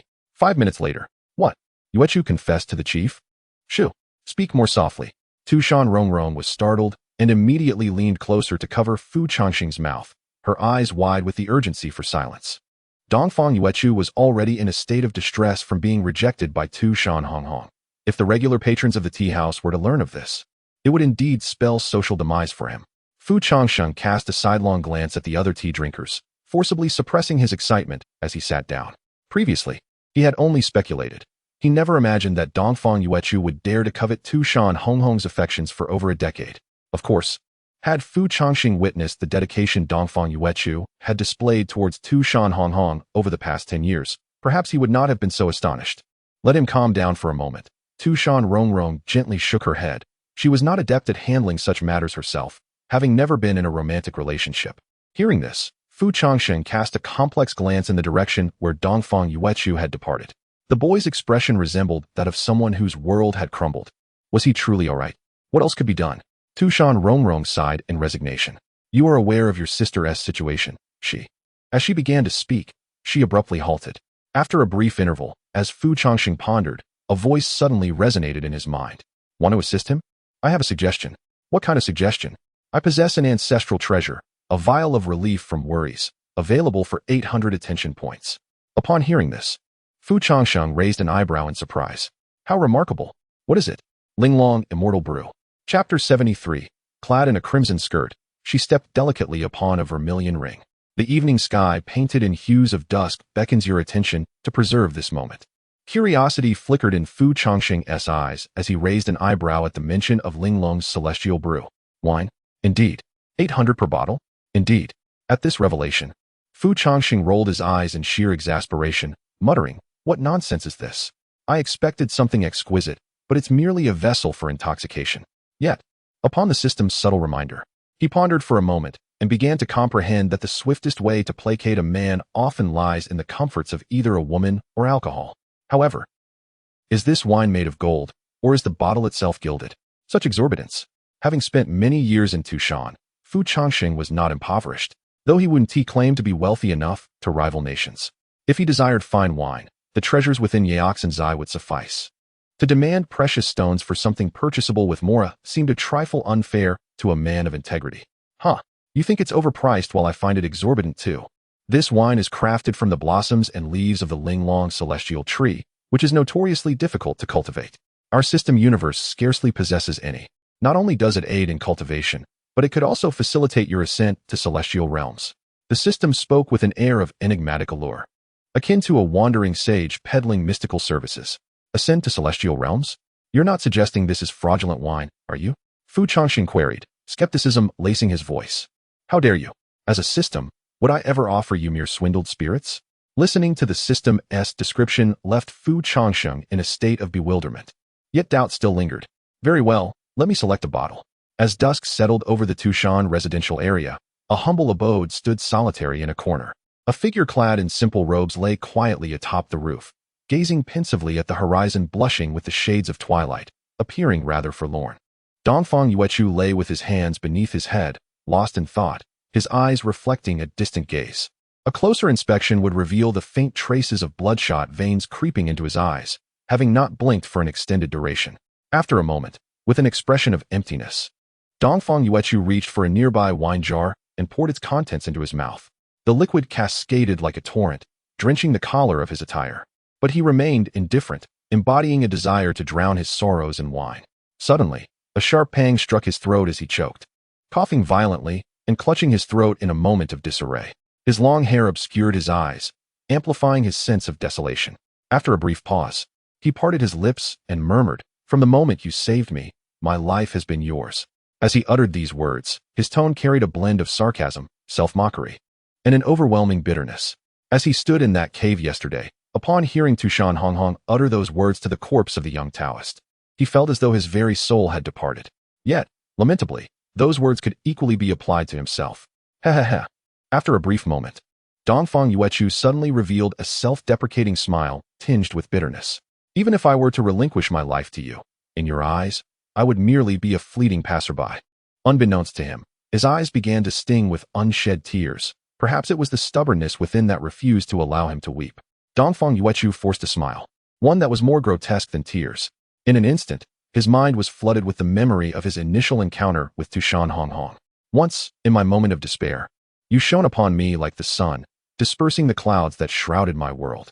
After the battle with the golden-faced fire god, he would rise early each day to fetch water, then reopen his still healing wounds, using his own blood to wash Tu Shan Rongrong's hands. With my spiritual blood, I protect and bless you, unafraid of divine flames. Each morning's bento, though I knew it was trivial and that you were reluctant to accept my sentiment, I continued to do so, year after year, for a decade. All of it, shattered by your light-hearted words. Suddenly, for reasons unknown, a thought struck him as amusing, and Dongfang Yuechu erupted into laughter. Hee ha ha ha. His laughter grew louder, and he could not discern what he found so humorous. Yet he laughed with increasing fervor. The depths of sorrow are encapsulated in the realization that one feels like a mere jest. Ha. Amidst the laughter, Dongfang Yuechu's voice became choked. His body trembled slightly. Although a smile remained on his lips, the moment a tear genuinely fell upon his mouth. He realized that he was utterly inept at masquerading, unable to deceive even himself. Dongfang Yuechu felt as though an ant were crawling upon his heart, a sharp pang coursing through him as he reached for the wine jar beside him. Yet, when he lifted the jar once more, he discovered it was empty. Gazing at the vacant container, his eyes lost their focus. The next moment, he felt a gentle pat on his shoulder. Unbeknownst to him, a figure clad in white had silently appeared at his side. Finished drinking? Fu Changsheng sat beside Dongfang Yuechu, casting him a knowing smile. Uncle Fu? Dongfang Yuechu momentarily lingered in a daze, feeling somewhat disoriented. When Dongfang Yuechu regained her composure, she anxiously raised her hand to wipe away the traces of tears, swiftly gathering her emotions. As she tucked away the wine jar, she forced a semblance of calm and smiled faintly. Uncle Fu, what brings you here? Despite her efforts to steady herself, a trace of suppressed sobs lingered in her voice. Rest assured, I shall return promptly. I would not wish to disrupt the tea house's business. You need not exert yourself so much in my presence. Fu Changsheng waved his hand dismissively, unable to suppress a sigh. He was not foolish and could clearly perceive that Dongfang Yuechu was merely putting on a brave face. Suddenly at a loss for words, Dongfang Yuechu's expression crumbled in an instant, her countenance growing exceedingly bleak. Uncle Fu, sit, Fu Changsheng interjected, raising his hand to indicate that she should take a seat and converse. Noticing his tone, Dongfang Yuechu surmised that Fu Changsheng was already aware of the situation. With that realization, she found herself devoid of the energy to conceal anything further. After inhaling deeply, she resignedly settled beside Fu Changsheng, her gaze cast downward, lost in thought. The two sat in silence, observing the mesmerizing hues of the dusk, neither uttering a word. After a considerable pause, curiosity compelled Dongfang Yuechu to steal a glance at Fu Changsheng. Could it be that he had come merely to share the sunset with her? In these 10 years since I departed, I am unaware of how you have fared. Fu Changsheng finally broke the silence. His gaze fixed upon the radiant glow at the horizon, his tone remarkably serene. Yuechu, do you truly harbor feelings for the chief? He turned to regard Dongfang Yuechu once more. Chapter 74. The other side of Dongfang Yuechu. Do you truly harbor feelings for the leader? Dongfang Yuechu was momentarily taken aback by the unexpected inquiry from Fu Changsheng. Subsequently, he lowered his head slightly and nodded. Indeed. His tone was tinged with a hint of fatigue. At that moment, a hand unexpectedly emerged from the corner of his eye. Fu Changsheng presented a delicate wine cup, its contents reflecting the hues of the twilight sky. What is this?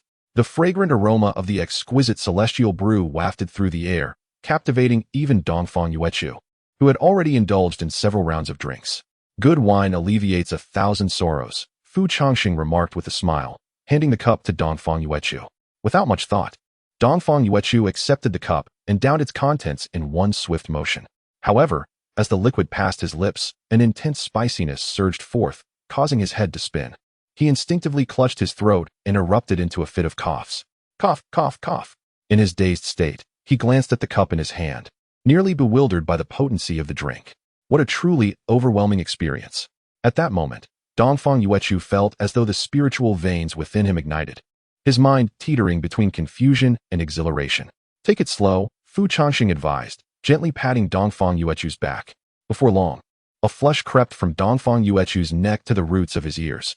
It's fine, he managed between coughs, waving his hand dismissively. Watching him, Fu Changsheng couldn't help but sigh softly. If something is troubling you, feel free to express it, there's no one else here.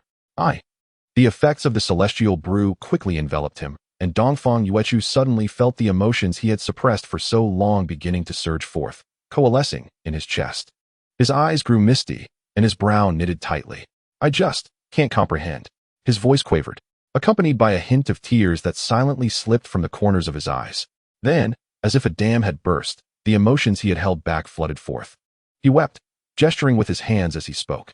Fu uncle, I truly do not understand. I stood behind her for 10 years. And you say, choked up, you say even a stone should warm up eventually, right? Well, she is the proud Tianshan Snow Lotus, a transcendent being only worthy of distant admiration. She looks down upon me, and I accept that. If Tu Shan Rongrong is an unyielding iceberg by nature, no amount of goodwill will ever suffice. Thus, the efforts of Dongfang Yuechu over the past decade have seemingly gone to waste. He can accept this, regarding it as a way to repay the debt of gratitude for the life she once saved. For a stone is but a stone, it neither speaks nor feels, regardless of whom it faces. As the content continues to load, please wait. This site only supports mobile browser access. If you see this paragraph, it signifies that the chapter content has failed to load. Please disable reading modes, such as browser reading mode, and turn off ad blocking features. Or copy the link to read in another browser. This is destiny. Dongfang Yuechu will not dwell on it. Yet why? At the height of his emotions, Dongfang Yuechu instinctively covered his eyes, suppressing the tears that threatened to fall, while his throat betrayed him with a persistent sob. It was only now that Dongfang Yuechu came to realize that Tu Shan Rongrong was neither an iceberg nor a stone. She, too, possessed feelings and could display such tenderness toward another. It was merely that she had never harbored affection for him. In that moment, Tu Shan Rongrong's words echoed in Dongfang Yuechu's mind like a haunting nightmare. I miss you so much. I come to bother you every year. I hope I don't annoy you. My life is already yours. Contemplating this, Dongfang Yuechu's expression twisted into a knot, his emotions beginning to unravel. A dead person. Dongfang Yuechu emphatically gestured with a finger. A dead person, who needed not utter a single word, had already surpassed me in countless unspoken sentiments and the devotion of my companionship. The more he spoke, the more fervent he became, until he could no longer catch his breath, veins bulging at his neck, rendering him all the more pale and feeble. At this juncture, Dongfang Yuechu found himself at a loss for words. An unprecedented sense of powerlessness washed over him. Despite having given his all, he was ultimately dismissed with such nonchalance. Even though Tu Shan Rongrong was acutely aware of his presence, she did not cast a glance in his direction. In the end, his expression slipped into a moment of uncontrolled despair, and he could no longer restrain himself, bursting into tears. Embracing the arms of Fu Changsheng, he wept inconsolably. Each time Tu Shan Rongrong's visage flickered through his mind, it felt as though a string within his heart had been violently plucked. Fu Changsheng gently patted Dongfang Yuechu's back, his lips parting in an attempt to offer comfort, yet he remained at a loss for words. He could somewhat comprehend Dongfang Yuechu's anguish. After all, the human heart is tender and may one day find solace. However, the current heart-wrenching pain was utterly inescapable. Yet, Dongfang Yuechu could not fathom how he had arrived at this juncture, while Fu Changsheng understood it all too well. He knew what had transpired in the past, and why Tu Shan Rongrong had transformed into her present self. Perhaps that young Taoist was never meant for Tu Shan Rongrong, and her feelings for him were not necessarily love. Yet, he had died, in the very moment of his brightest radiance within her heart. His demise rendered everything about him ever more perfect in her memory. It is precisely because of his demise that Tu Shan Rongrong can never atone for this transgression. She can only bear this guilt as a form of emotion, attempting to compensate for her indebtedness to him. This has become a knot in her heart, an eternal enigma that remains forever unsolvable. Consequently, Tu Shan Rongrong finds it impossible to accept Dongfang Yuechu. This dilemma is nearly insurmountable, for in order to bring her peace, one must absolve her of this sin. However, what can suffice to repay a life? I apologize, as this is my first attempt at revising an article, and I hope it will be my last. In my initial writing, I aim to empathize with Dongfang Yuechu, overly immersing myself in his perspective. As I wrote, I inexplicably became frustrated, resulting in an emotional and immature expression. I neglected to adopt Tu Shan Rongrong's viewpoint, and when I finally realized this, I was overcome with guilt towards the characters within the narrative. I apologize. It was only when I perceived others as selfish that someone enlightened me, revealing that the true selfishness lay within myself. I extend my sincerest apologies to the readers for my earlier sentiments. Chapter 75. The exquisite fairy brew time slipped away unnoticed, and the sky gradually darkened, adorned by a shimmering blanket of stars over the peaks of Tu Shan. A soft voice suddenly whispered in his ear, prompting Fu Changsheng to blink and turn his gaze. Tu Shan Rongrong stood behind him, hands clasped behind her back, chuckling as she looked at the sleeping Dongfang Yuechu nestled in his embrace. Fu Changsheng, unfazed, turned around and offered a gentle smile. Caring for the emotional well-being of employees is, after all, a duty of a boss, I assented. Upon hearing this, a slight smile graced Tu Shan Rongrong's lips, yet she refrained from pursuing the topic further, casting her gaze towards the exquisite jade flask beside Fu Changsheng. Oh, I never realized you indulged in alcohol. Tu Shan Rongrong teased him playfully, feigning surprise. I seldom drink. I'm primarily looking after this child, Fu Changsheng replied, shaking his head. Is that so? Tu Shan Rongrong arched an eyebrow, a hint of regret in her tone. What a pity. I was hoping we could share a drink, celebrating our reunion. Almost instantaneously, Fu Changsheng felt a sudden inclination that perhaps savoring a modest sip could indeed be a refined pleasure. Without a trace of hesitation, he swiftly set Dongfang Yuechu aside and turned to Tu Shan Rongrong, raising his hand. Miss, please. With this, Tu Shan Rongrong covered her mouth, smiling softly, and seated herself before Fu Changsheng. In the embrace of night, Fu Changsheng delicately poured a small cup of the exquisite fairy brew for Tu Shan Rongrong. Thank you. However, Tu Shan Rongrong did not hasten to drink. Instead, she gazed quietly at the liquid in her cup, reflecting the luminous moon, her eyes lost in thought. Fu Changsheng, while pouring himself a drink, cast a furtive glance towards Tu Shan Rongrong. Are you troubled? Not at all. She shook her head, a gentle smile adorning her face.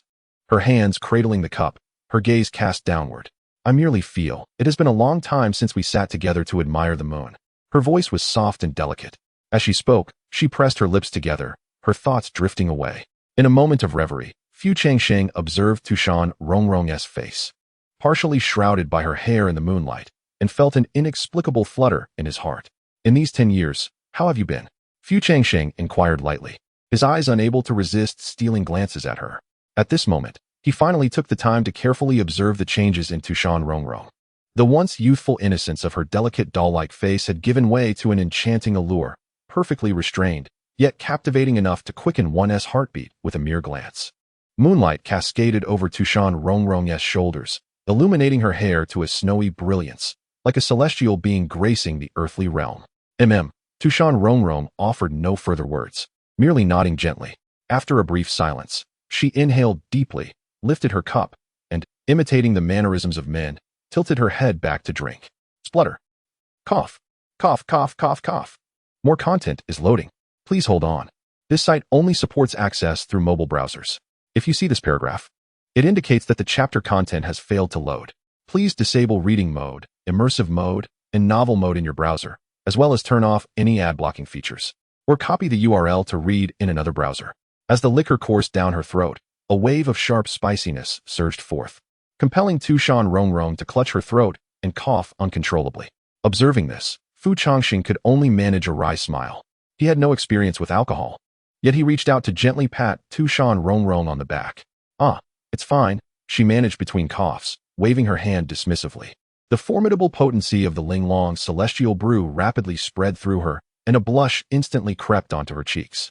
In the blink of an eye, her face turned crimson, akin to a ripe red apple, glistening and tempting enough to provoke a bite. A faint sense of dizziness soon followed, but Tu Shan Rongrong forced herself to steady her mind. "And you? How have you fared these past 10 years?" she inquired, perhaps influenced by her lightheadedness, diverting the conversation back to Fu Changsheng. Well, these past 10 years have been quite eventful," he replied, pausing momentarily to sip from his cup. Unlike Tu Shan Rongrong, he showed little reaction, merely noting that the strength of this liquor surpassed that of the white spirits he had consumed in his previous life. Fu Changsheng found himself at a loss for words when it came to explaining the events surrounding the imperial tomb, opting instead for vague remarks about engaging in business, cultivating his skills, and traveling extensively.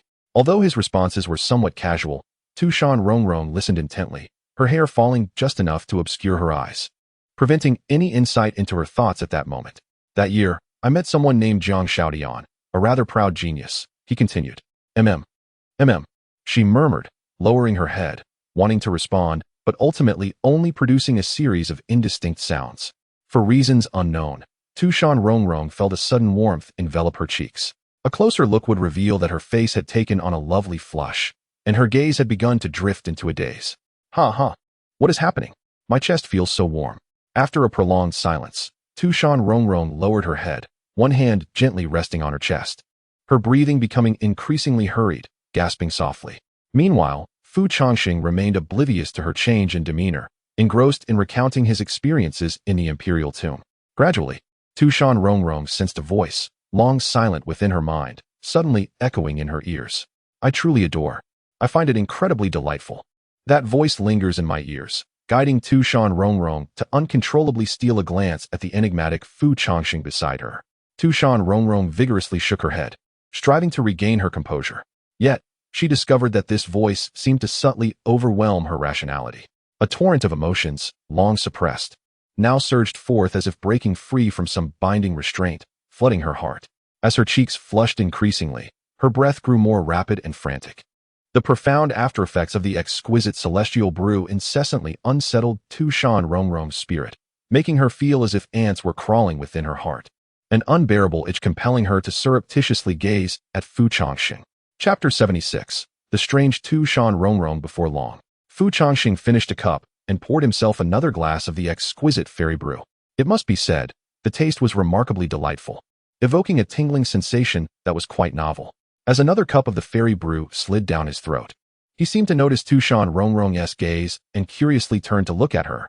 The moment he turned, Fu Changsheng found himself directly meeting Tu Shan Rongrong's eyes, which were fixed upon him with an almost dazed intensity, leaving her momentarily speechless. "Third miss?" Fu Changsheng questioned with a hint of perplexity, gently waving his hand before her. In an instant, Tu Shan Rongrong's body suddenly trembled. At that moment, she slowly opened her eyes, her beautiful gaze so captivating that it rendered one hesitant to meet it. She quietly regarded Fu Changsheng's clean visage and the faintly greenish hue of his eyes, her lips parting slightly as if entranced, remaining silent. Observing this, Fu Changsheng contemplated inquiring further. However, before he could utter a word, Tu Shan Rongrong's lips unexpectedly curled upwards, and a unique glimmer flickered in her jewel-like eyes. "What's wrong? Is there something on my face?" For reasons unknown, Fu Changsheng felt a chill creeping up his spine under the weight of Tu Shan Rongrong's gaze. Why did I describe her expression as unprecedented? Because in that moment, her eyes bore a distinctly assertive intensity. Suddenly, Tu Shan Rongrong did not respond to Fu Changsheng, but rather leaned in closer, delicately reaching out to caress the side of his face. "Has anyone ever told you that your eyes are quite beautiful?" she remarked, a playful smile dancing on her lips as she regarded him.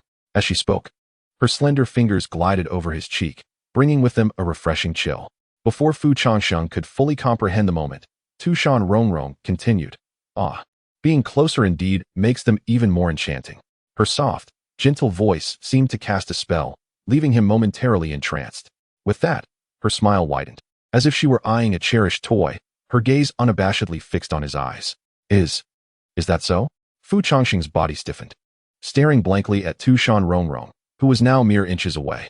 He could almost sense the enchanting aroma of the fairy brew mingling with her own fragrance wafting into his nostrils, alongside the unmistakable intensity of possessiveness radiating from her gaze.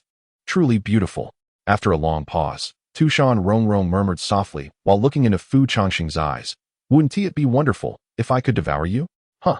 Upon hearing this, Fu Changsheng suddenly sensed something amiss, struggling to believe the words that had just reached his ears. Do not worry. I would not truly feast upon your eyes." Tu Shan Rongrong chuckled softly. Gradually, her gaze shifted to the elegant curve of Fu Changsheng's neck. "Your neck is quite beautiful, and I can even see your collarbone." As she spoke, Tu Shan Rongrong reached out, lightly brushing against Fu Changsheng's collarbone. Her touch was gentle, yet the moment her fingertips made contact, Fu Changsheng was unexpectedly struck by a wave of tingling sensation. He instinctively recoiled, shrinking his head back slightly. "What is the matter? Is it itchy?" Noticing Fu Changsheng's retreat, rather than feeling annoyed, Tu Shan Rongrong affectionately ruffled his hair. Fu Changsheng's lips quivered subtly as he nodded, unable to meet her gaze. For some reason, the intensity of Tu Shan Rongrong's eyes made him feel that her earlier jest about consuming his eyes was not entirely in jest. Tu Shan Rongrong offered a delicate smile. Inching closer to Fu Changsheng, their bodies gently brushing against one another. He could distinctly feel her slender, soft waist. "Come here, let me touch it again." Without regard for Fu Changsheng's thoughts, she reached up to caress his collarbone once more. Her delicate fingers glided over the skin with a tender caress, her eyes growing increasingly dreamy, as if she had discovered a new realm. So beautiful. However, her next utterance left Fu Changsheng momentarily stunned. "Fu Changsheng, may I push you down?" Tu Shan Rongrong raised her head, her clear eyes glistening with a hint of mist, resembling a child making an innocuous yet audacious request. At that moment, an inexplicable sense of unease blossomed within Fu Changsheng, as he gazed at Tu Shan Rongrong in disbelief. Yet before he could respond, she shook her head in self-mockery. "How could I even ask such a question?" Hearing this, Fu Changsheng felt a wave of relief wash over him, exhaling deeply. Indeed, how could Tu Shan Rongrong possibly pose such a question? Surely, he had merely misheard her. However, her subsequent statement caused his mind to momentarily stall. A playful smile danced upon Tu Shan Rongrong's lips as she looked at him with a teasing glint in her eyes. In any case, little Changsheng cannot resist. So why bother asking again? Without affording the slightest moment for the enigmatic Fu Changsheng to react, Tu Shan Rongrong suddenly extended her hand and firmly grasped his shoulder, executing a swift maneuver that forced him down with remarkable force. Thud! In a daze, Fu Changsheng felt an abrupt lightness in his body, as an overwhelming power surged through his shoulder, leaving him in a dizzying whirl before he found himself firmly pinned down. Fu Changsheng stared blankly at the girl before him, his mind momentarily vacant. Raising his gaze, he observed Tu Shan Rongrong with both hands firmly pressing on his shoulders, her body straddling him, her knees resting at his side. In that instant, the distance between them vanished, and he could even feel the softness of her delicate skin through their garments. At this moment, Tu Shan Rongrong's pupils appeared to be veiled in a mist, lending her a somewhat ethereal quality. Thump, thump, thump, thump. In an instant, the sounds of their heartbeats and breaths nearly consumed Fu Changsheng's consciousness. "No, Rongrong, wait a moment." After a prolonged pause, Fu Changsheng instinctively attempted to rise and break free. Yet, the next moment, as he exerted effort, he was suddenly overwhelmed by a tingling sensation that coursed through his entire being. "I can't exert any strength." Fu Changsheng's pupils dilated in shock. "Heh." The next instant, a soft yet slightly teasing laughter echoed around him. Tu Shan Rongrong gazed intently at Fu Changsheng, slowly leaning down, her hand gently caressing his cheek. "Little Changsheng, where do you intend to hide?" Chapter 77. A Farewell. You are the demon emperor. Thud, thud. The rhythmic beating of the heart gradually drowned out everything around. Fu Changsheng felt as though he could scarcely breathe. In that moment, the distance between the two of them narrowed infinitely, Tu Shan Rongrong's hair cascading softly against Fu Changsheng's face, sending a tingling sensation throughout his body. "Little Changsheng, your face seems quite flushed," Tu Shan Rongrong remarked, leaning in slowly, their gazes locking. A playful smile suddenly danced upon her lips. "No, Rongrong, perhaps you might release me first, and we can converse while standing." Fu Changsheng's expression flickered with a hint of panic as he forced a smile to suppress his rising tension. In response, Tu Shan Rongrong offered no words, but instead revealed an enigmatic smile. Gradually, she lowered herself, resting her head against Fu Changsheng's chest, closing her eyes to listen intently to the rhythm of his heartbeat. Your heartbeat is quite rapid, she observed, her delicate hand ascending to his chest, slender fingers gently caressing, savoring the authenticity of the sensation and warmth. When she opened her eyes once more, a fleeting shadow of melancholy crossed her captivating gaze. No matter how many times I witnessed this, it feels like a dream. You know, Changsheng, throughout the 10 years of your absence, every night I pondered. Why did you leave? Had I known your departure would last a decade, I would have. As she spoke, Tu Shan Rongrong's hand inadvertently tightened around the collar of Fu Changsheng's garment, crumpling it into a circle of creases, her delicate form trembling slightly. Upon hearing this, Fu Changsheng's expression faltered, momentarily rendered speechless. For reasons unknown, he sensed a profound weariness and solitude in Tu Shan Rongrong's tone. Indeed, Fu Changsheng had aspired to become the person Tu Shan Rongrong cherished, which is why he had resolutely departed from Tu Shan Mountain. Yet, it had not been an absolute decision. Had Tu Shan Rongrong merely spoken a word, Fu Changsheng would have undoubtedly remained. Third miss, if I had foreseen this outcome, I should have acted more decisively and bound you. Before Fu Changsheng could complete his thought, Tu Shan Rongrong's next words left him utterly stunned. She said, a beguiling smile curving her lips. Fortunately, Tu Shan Rongrong slowly lifted her head to gaze at Fu Changsheng beneath her, her eyes brimming with mischief. At last, I have caught you. Under the moonlight, a glint of fervor and excitement flickered in Tu Shan Rongrong's eyes. Buzzing. In that instant, as Fu Changsheng beheld Tu Shan Rongrong's gaze, a sudden ringing echoed in his ears. Almost instantaneously, her earlier words flashed through his mind. If only I could devour you, she was not jesting. In the next moment, Fu Changsheng attempted to rise again, only to find himself enveloped in a tingling sensation that rendered him utterly powerless. Shaowan, what on earth have you made me drink? The power of the Linglong wine has been significantly tempered by the Emperor's assistance, yet you continue to consume it like a mere beverage, cup after cup. Why didn't you mention it earlier? You didn't ask, did you? In that moment, Fu Changsheng truly panicked, desperately attempting to rise. Boom. Loading more content. Please wait. This site only supports mobile browser access. If you see this paragraph, it indicates a failure to load chapter content. Please disable reading mode, browsing mode, and ad blocking features, or copy the URL to another browser for reading. In the next moment, Fu Changsheng felt an overwhelmingly forceful presence suddenly press upon his shoulder. An imposing aura of the demon emperor descended upon him. Xiao Changsheng. Fu Changsheng was momentarily dazed by this terrifying pressure, as a teasing voice from Tu Shan Rongrong echoed in his ears. When he finally managed to lift his gaze towards her, he was met with eyes glimmering with the might of a demon emperor. It would be wise to behave. Wouldn't it? After all, you wouldn't want to be harmed by me, would you? Meanwhile, outside the Tu Shan Rongrong pavilion, Tu Shan Rongrong, who had been feeling drowsy, rubbed her eyes and prepared to return to her residence for rest. However, in the next instant, as if sensing something, Tu Shan Rongrong raised an eyebrow in surprise, glancing at the horizon. Rongrong? On the other side, after exerting her demon emperor pressure and witnessing Fu Changsheng finally submit, Tu Shan Rongrong smiled gently. Good.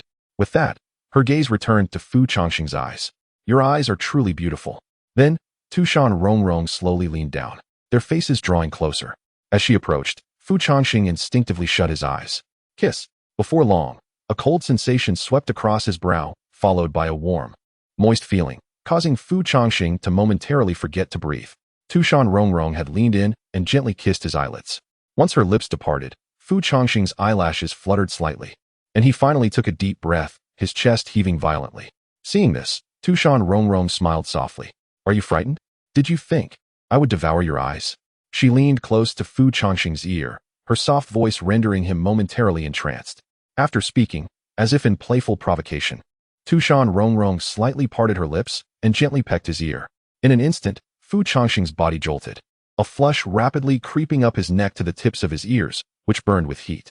He instinctively averted his gaze, not wanting Tu Shan Rongrong to witness his current embarrassment. Noticing the blush on his face, Tu Shan Rongrong raised an eyebrow in mild curiosity.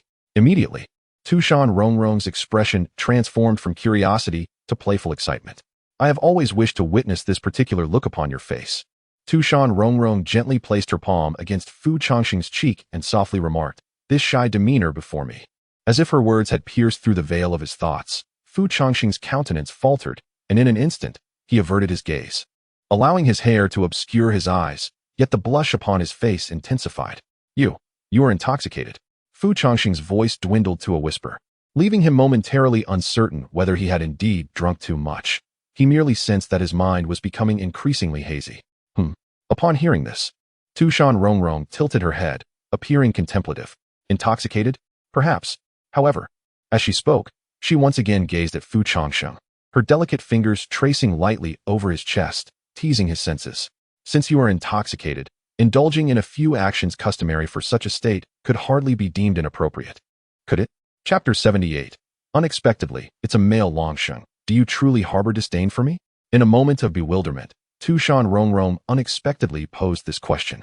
Upon hearing it, Fu Changsheng blinked in a daze, his body momentarily stiffening, uncertain how to respond. After an extended silence, he lowered his head and murmured, hesitant to meet the assertive gaze of Tu Shan Rongrong. At that instant, it seemed she had obtained the answer she sought, as a subtle smile graced her lips. That is what you said, after all. Following a charming and mischievous grin, Tu Shan Rongrong gradually leaned down, gently parting her lips to delicately bite the collar of Fu Changsheng's garment. Then, tilting her head, she tugged at his collar, inching downward. A soft rustle of fabric broke the silence, gradually unveiling Fu Changsheng's collarbone. Wait a moment.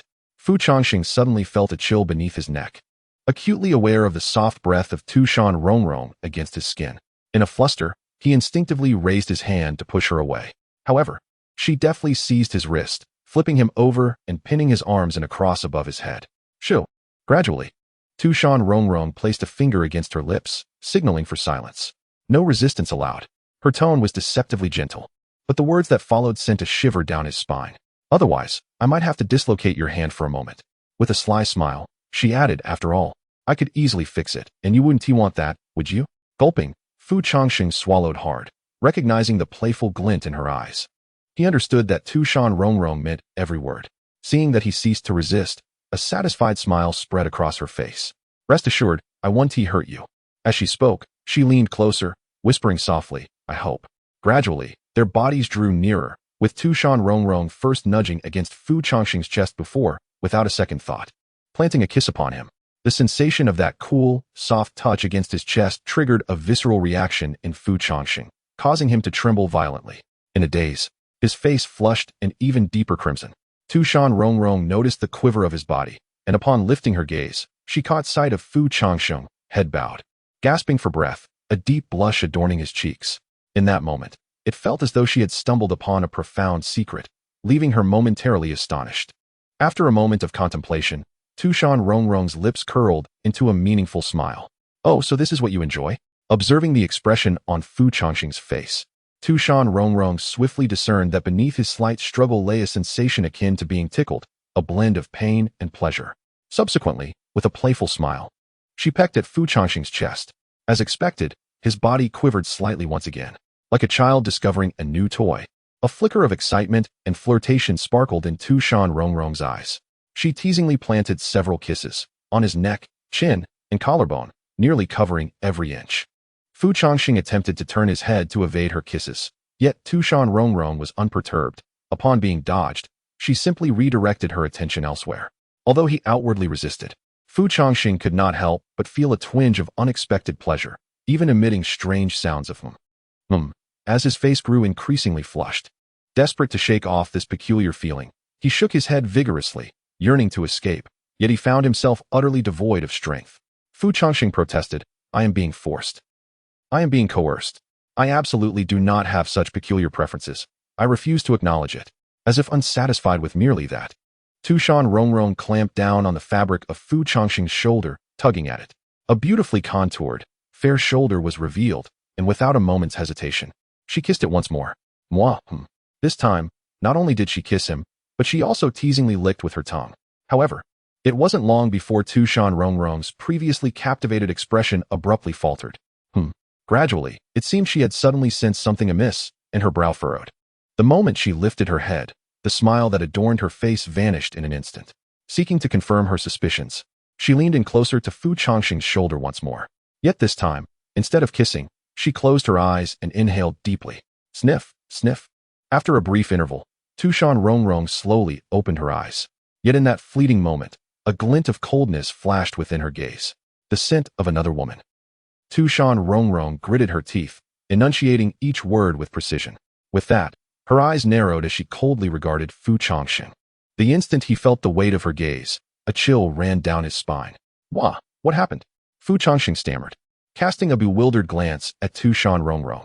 Unbeknownst to others, a hint of murderous intent flickered in Tu Shan Rongrong's eyes at this moment. Who would have thought? After a decade apart, has he taken a liking to a young girl? Tu Shan Rongrong fixed her icy gaze upon Fu Changsheng, her demeanor growing increasingly frigid. What girl? Fu Changsheng stammered, utterly perplexed. Upon hearing this, Tu Shan Rongrong's eyelids fluttered slightly, a wave of anger rising in her eyes. Playing the fool, are we? Do you think I cannot perceive the truth? Such a heavy scent could only be acquired through intimate contact, not merely by wearing clothes. Which young lady are you involved with? Tu Shan Rongrong inched closer, a smile curling at the corner of her lips, yet the underlying menace remained unmistakable. At this revelation, Fu Changsheng was left utterly dumbfounded. In the past 2 days within the imperial tomb, he had not encountered a single girl. The closest he had come was pulling a little junior sister closer and confronting a woman named Zimu Ro. There was no way Tu Shan Rongrong could have detected anything amiss. Just as Fu Changsheng prepared to deny her accusation, a roguish figure flashed through his mind.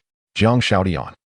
He recalled that during his time in the imperial tomb, Jiang Shaodian had assisted him in resetting his dislocated arm, removing his own clothing in the process. That had been the most intimate moment he had experienced while there. Yet, Jiang Shaodian was a man. You must listen to me. He's a male. Fu Changsheng explained in a fluster, inexplicably sensing that if Tu Shan Rongrong continued to misunderstand, she might genuinely resort to violence that night.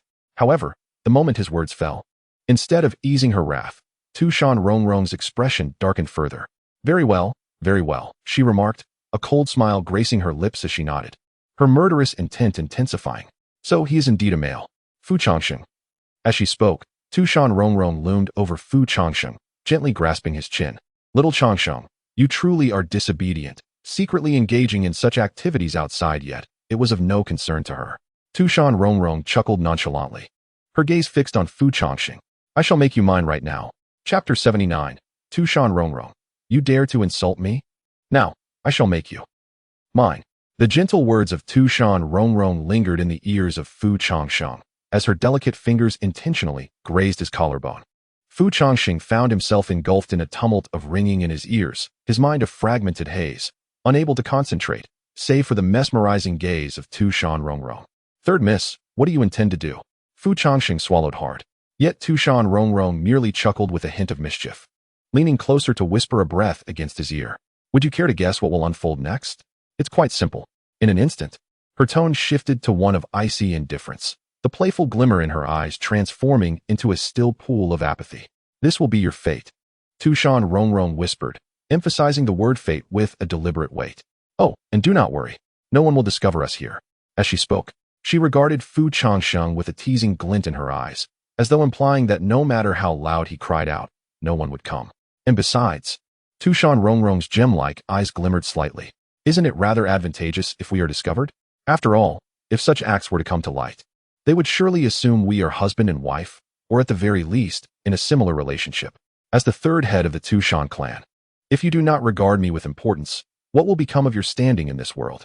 Consequently, you would be destined to remain in Tu Shan for all eternity. With that, Tu Shan Rongrong, her gaze softened with a hint of endearment, gently poked Fu Changsheng's cheek with her finger. After absorbing her words, Fu Changsheng felt his mind reeling. What was this overwhelming possessiveness? After a prolonged silence, he tentatively asked, is it merely to ensure I stay in Tu Shan? Tu Shan Rongrong nodded, neither confirming nor denying. Upon hearing this response, Fu Changsheng clenched his jaw in disbelief, unable to restrain himself any longer. Tu Shan Rongrong, have you lost your mind? He shouted, his voice echoing with urgency. Indeed, he did not comprehend the meaning of affection, nor did he grasp the true intentions hidden within Tu Shan Rongrong's heart. Yet he was acutely aware that she desperately needed him by her side, and he found himself inexplicably pleased by this realization. In this moment, Fu Changsheng could easily close his eyes and await the beautiful woman's affections. Even afterward, he could comfort himself with the notion that he had been unable to resist, allowing himself to accept this reality with a sense of justifiable peace. However, if Tu Shan Rongrong's actions are not driven by love, but rather stem from a distorted emotion akin to that of Tu Shan Rongrong, leading her to undertake actions she is likely to regret for a lifetime upon awakening from intoxication. Then Fu Changsheng would rather sacrifice his cultivation and engage in combat with Tu Shan Rongrong. It seems that Fu Changsheng's sudden amplification of his voice caused Tu Shan Rongrong's aura to diminish slightly. Startled by Fu Changsheng's unexpected inquiry, Tu Shan Rongrong instinctively shuddered, her body subconsciously retreating. Observing this, Fu Changsheng assumed that Tu Shan Rongrong was overwhelmed by his presence and prepared to continue his verbal onslaught. However, the next moment, as Fu Changsheng was about to speak again, he inadvertently glanced into Tu Shan Rongrong's eyes, only to find himself momentarily at a loss for words. Unbeknownst to him, at some point, Tu Shan Rongrong had begun to silently weep. When he looked up, he saw her staring blankly at him, her body trembling ever so slightly. You. After a brief pause, Tu Shan Rongrong parted her lips, her voice quivering with emotion. Did you scold me?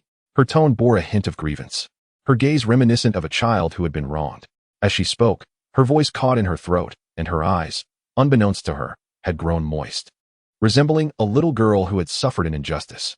This expression, not only was it unfamiliar to the current Tu Shan Rongrong, but even a decade ago, when she had yet to mature, Fu Changsheng had never witnessed such a sight, leaving his mind momentarily blank. No, what I meant was, Fu Changsheng felt his own resolve wane once more, as he began to feel like a villain who bullied a young girl. Moments later, Tu Shan Rongrong clenched her teeth, and a trace of crimson crept into her beautiful eyes. You actually scolded me. In a fit of indignation, Tu Shan Rongrong raised her voice, glaring at Fu Changsheng as she grasped his collar. Yes, I have lost my sanity. Do you think it was for whom? Who was it that silently ventured to seek kinship, returning with injuries and planning to hide them from me? After merely a few days of tranquility, who was it that vanished from the tea house without even a letter, disappearing for 10 years? Did you not profess your affection for Tu Shan? Did you not promise me that you would accompany me every year on the Qixi festival? Where are your promises? Speak. Tu Shan Rongrong's voice grew increasingly louder, as if she were pronouncing a sentence of condemnation against Fu Changsheng, ultimately concluding her outburst with a near scream. Ha ha. Once her words fell, Tu Shan Rongrong gasped for breath, her chest rising and falling dramatically, akin to a beleaguered young wife. In a moment of speechlessness, Fu Changsheng found himself at a loss for words, though he felt a tightness in his chest.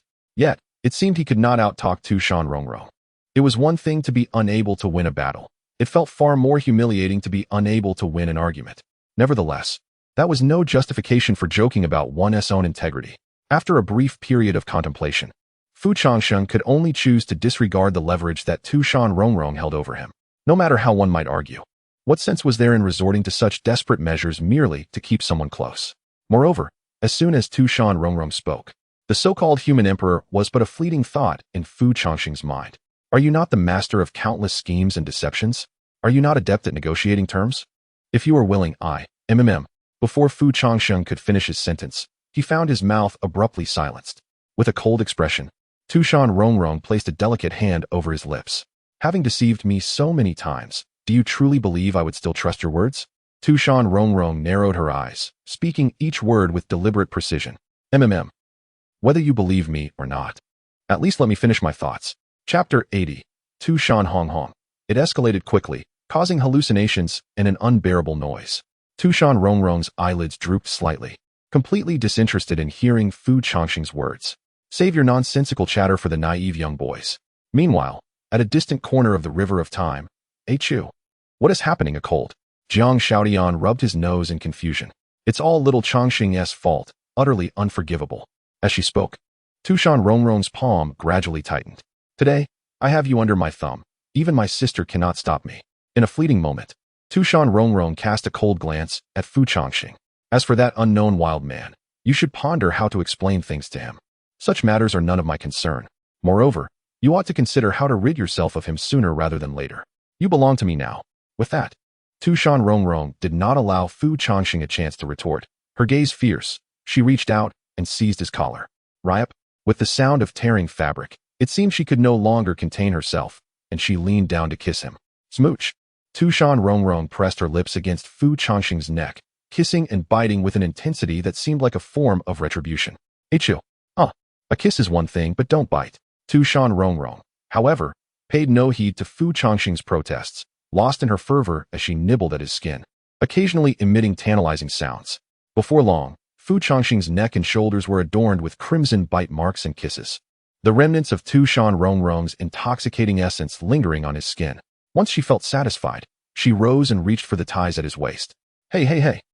As she felt his clothing loosen unexpectedly, Fu Changsheng's scalp tingled, and he felt as if his very being had been set ablaze.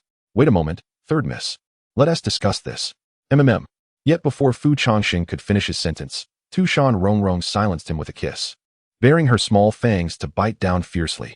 Smooch. Moments later, their lips parted, and Tu Shan Rongrong gently wiped her mouth with her thumb, shooting Fu Changsheng a cold glare. Behave yourself. If you disobey again, I shall bite your tongue off. Having said that, to prevent Fu Changsheng from speaking further, Tu Shan Rongrong decisively covered his mouth once again with her delicate hand and turned to begin removing his white robe. At that moment, just as Tu Shan Rongrong was halfway through her actions, a sudden sound echoed from nearby. Clap. Huh. A sharp noise startled her, and she frowned, lifting her gaze in perplexity. Looking up, under the moonlight, a red silhouette stood silently before her. Tu Shan Rongrong's crimson pupils momentarily widened in disbelief.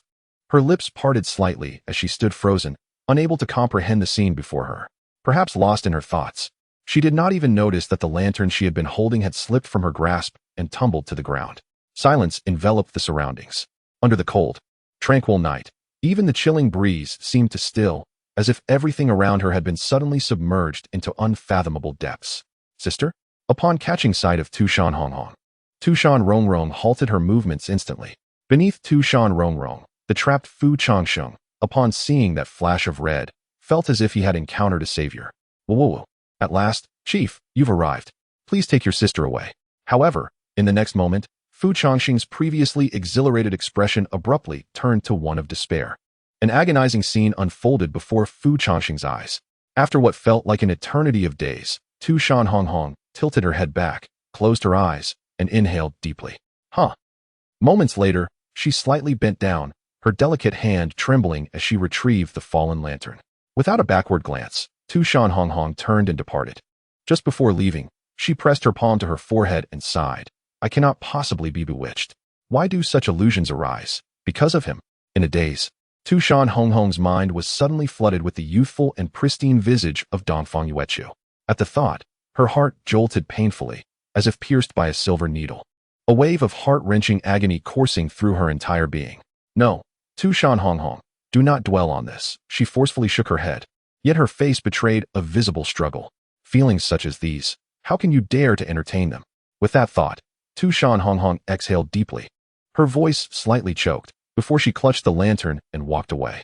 After Tu Shan Rongrong had distanced herself, on the other side, Fu Changsheng remained silent. At this moment, as he witnessed Tu Shan Rongrong turn her back and gradually fade into the night, Fu Changsheng felt a profound silence envelop him. I waited so long for you. Only for you to leave me. So utterly. Haha, how ironic. The following morning, in the tea house, patrons gathered as usual, engaging in conversation over tea, discussing matters from state affairs to the mundane. By the counter, a white figure languidly rested upon the surface. I say, Uncle Fu, this is my spot. Dongfang Yuechu looked at Fu Changsheng, who was sprawled over the table, a look of exasperation etched across his face. It was expected that one would be languidly contemplating life in despair, yet overnight, the identities of Fu Changsheng and Dongfang Yuechu had been inexplicably swapped. Although Fu Changsheng had accompanied Dongfang Yuechu in a night of drinking and heartfelt lamentation, allowing him to unburden his thoughts, Dongfang Yuechu's mood had significantly improved. However, what was this peculiar situation regarding Fu Changsheng? Contemplating this, Dongfang Yuechu's gaze inevitably drifted towards the seemingly indifferent Tu Shan Rongrong, who was sipping tea. Why are you looking at me? Tu Shan Rongrong remarked, nonchalantly flicking away tea froth with her lid, her expression one of innocent curiosity. Upon hearing this, Fu Changsheng slowly lifted his head, casting a melancholic glance at Tu Shan Rongrong. Upon closer inspection, the dark circles under Fu Changsheng's eyes were remarkably pronounced, and his gaze bore the weight of ancient sorrows, as if he had endured millennia of torment. Do you truly not recall what transpired last night? He inquired. In response, Tu Shan Rongrong gently shook her head, regarding Fu Changsheng with a hint of bewilderment. What is the matter? Nothing. Fu Changsheng sighed softly, burying his head once more. Observing this exchange, Dongfang Yuechu glanced at Fu Changsheng, then turned his attention to Tu Shan Rongrong, his brow furrowing with suspicion as he scrutinized the two. Moments later, without warning, Dongfang Yuechu leaned closer to Tu Shan Rongrong and whispered, "Sister Rongrong, you didn't happen to reject Uncle Fu's confession yesterday, did you?" Tu Shan Rongrong. Chapter 9998, The Chronicle of Time Once. There existed a prolonged period of chaos within the realm. Prior to this tumult, the demon clan, the divine clan, and the beast clan coexisted amidst the cosmos. The three factions maintained a delicate equilibrium, governing their respective territories and the beings therein. During that epoch, humanity was but a diminutive race, scarcely noticeable, akin to the most inconspicuous entity at the base of nature's food chain. However, a figure named Tai Hao shattered this balance. In that fateful year, Tai Hao, a member of the human race, emerged with a presence that reverberated through the annals of history. From the moment of his arrival, the world could only describe him with two words: invincible. With a mere gesture, he upended the principles of existence, instilling awe across the universe. He became known as the Emperor of Humanity. His brilliance outshone any being throughout the ages. The Emperor's presence suppressed the spiritual energy of the entire realm, causing the cultivation of nearly all beings to come to a standstill. No one could advance further in their practices. Tai Hao once traversed the vastness of the stars, confronting the demon sovereign, the beast master Kuanpeng, and the divine King Hong, the sovereigns of the demon, beast, and divine realms, respectively. Even these three formidable kings, who had overshadowed the world for countless eons, found themselves at a loss when faced with Tai Hao. Regardless of their attempts to curry favor, Tai Hao remained unmoved, simply articulating a singular demand. Humanity must be accorded equal status with the divine, the beast, and the demon clans, no longer to be viewed as mere food or pests. And henceforth, the three clans must refrain from infringing upon human territories. The response from the three kings was surprisingly unanimous, a delusion of grandeur. The reasoning was straightforward. Even if an individual among the insignificant were to attain enlightenment, they would still remain mere ants in the grand scheme. Though they feared Tai Hao, they could never regard humanity as an equal race. When dialogue failed, Tai Hao understood that mere words would not suffice.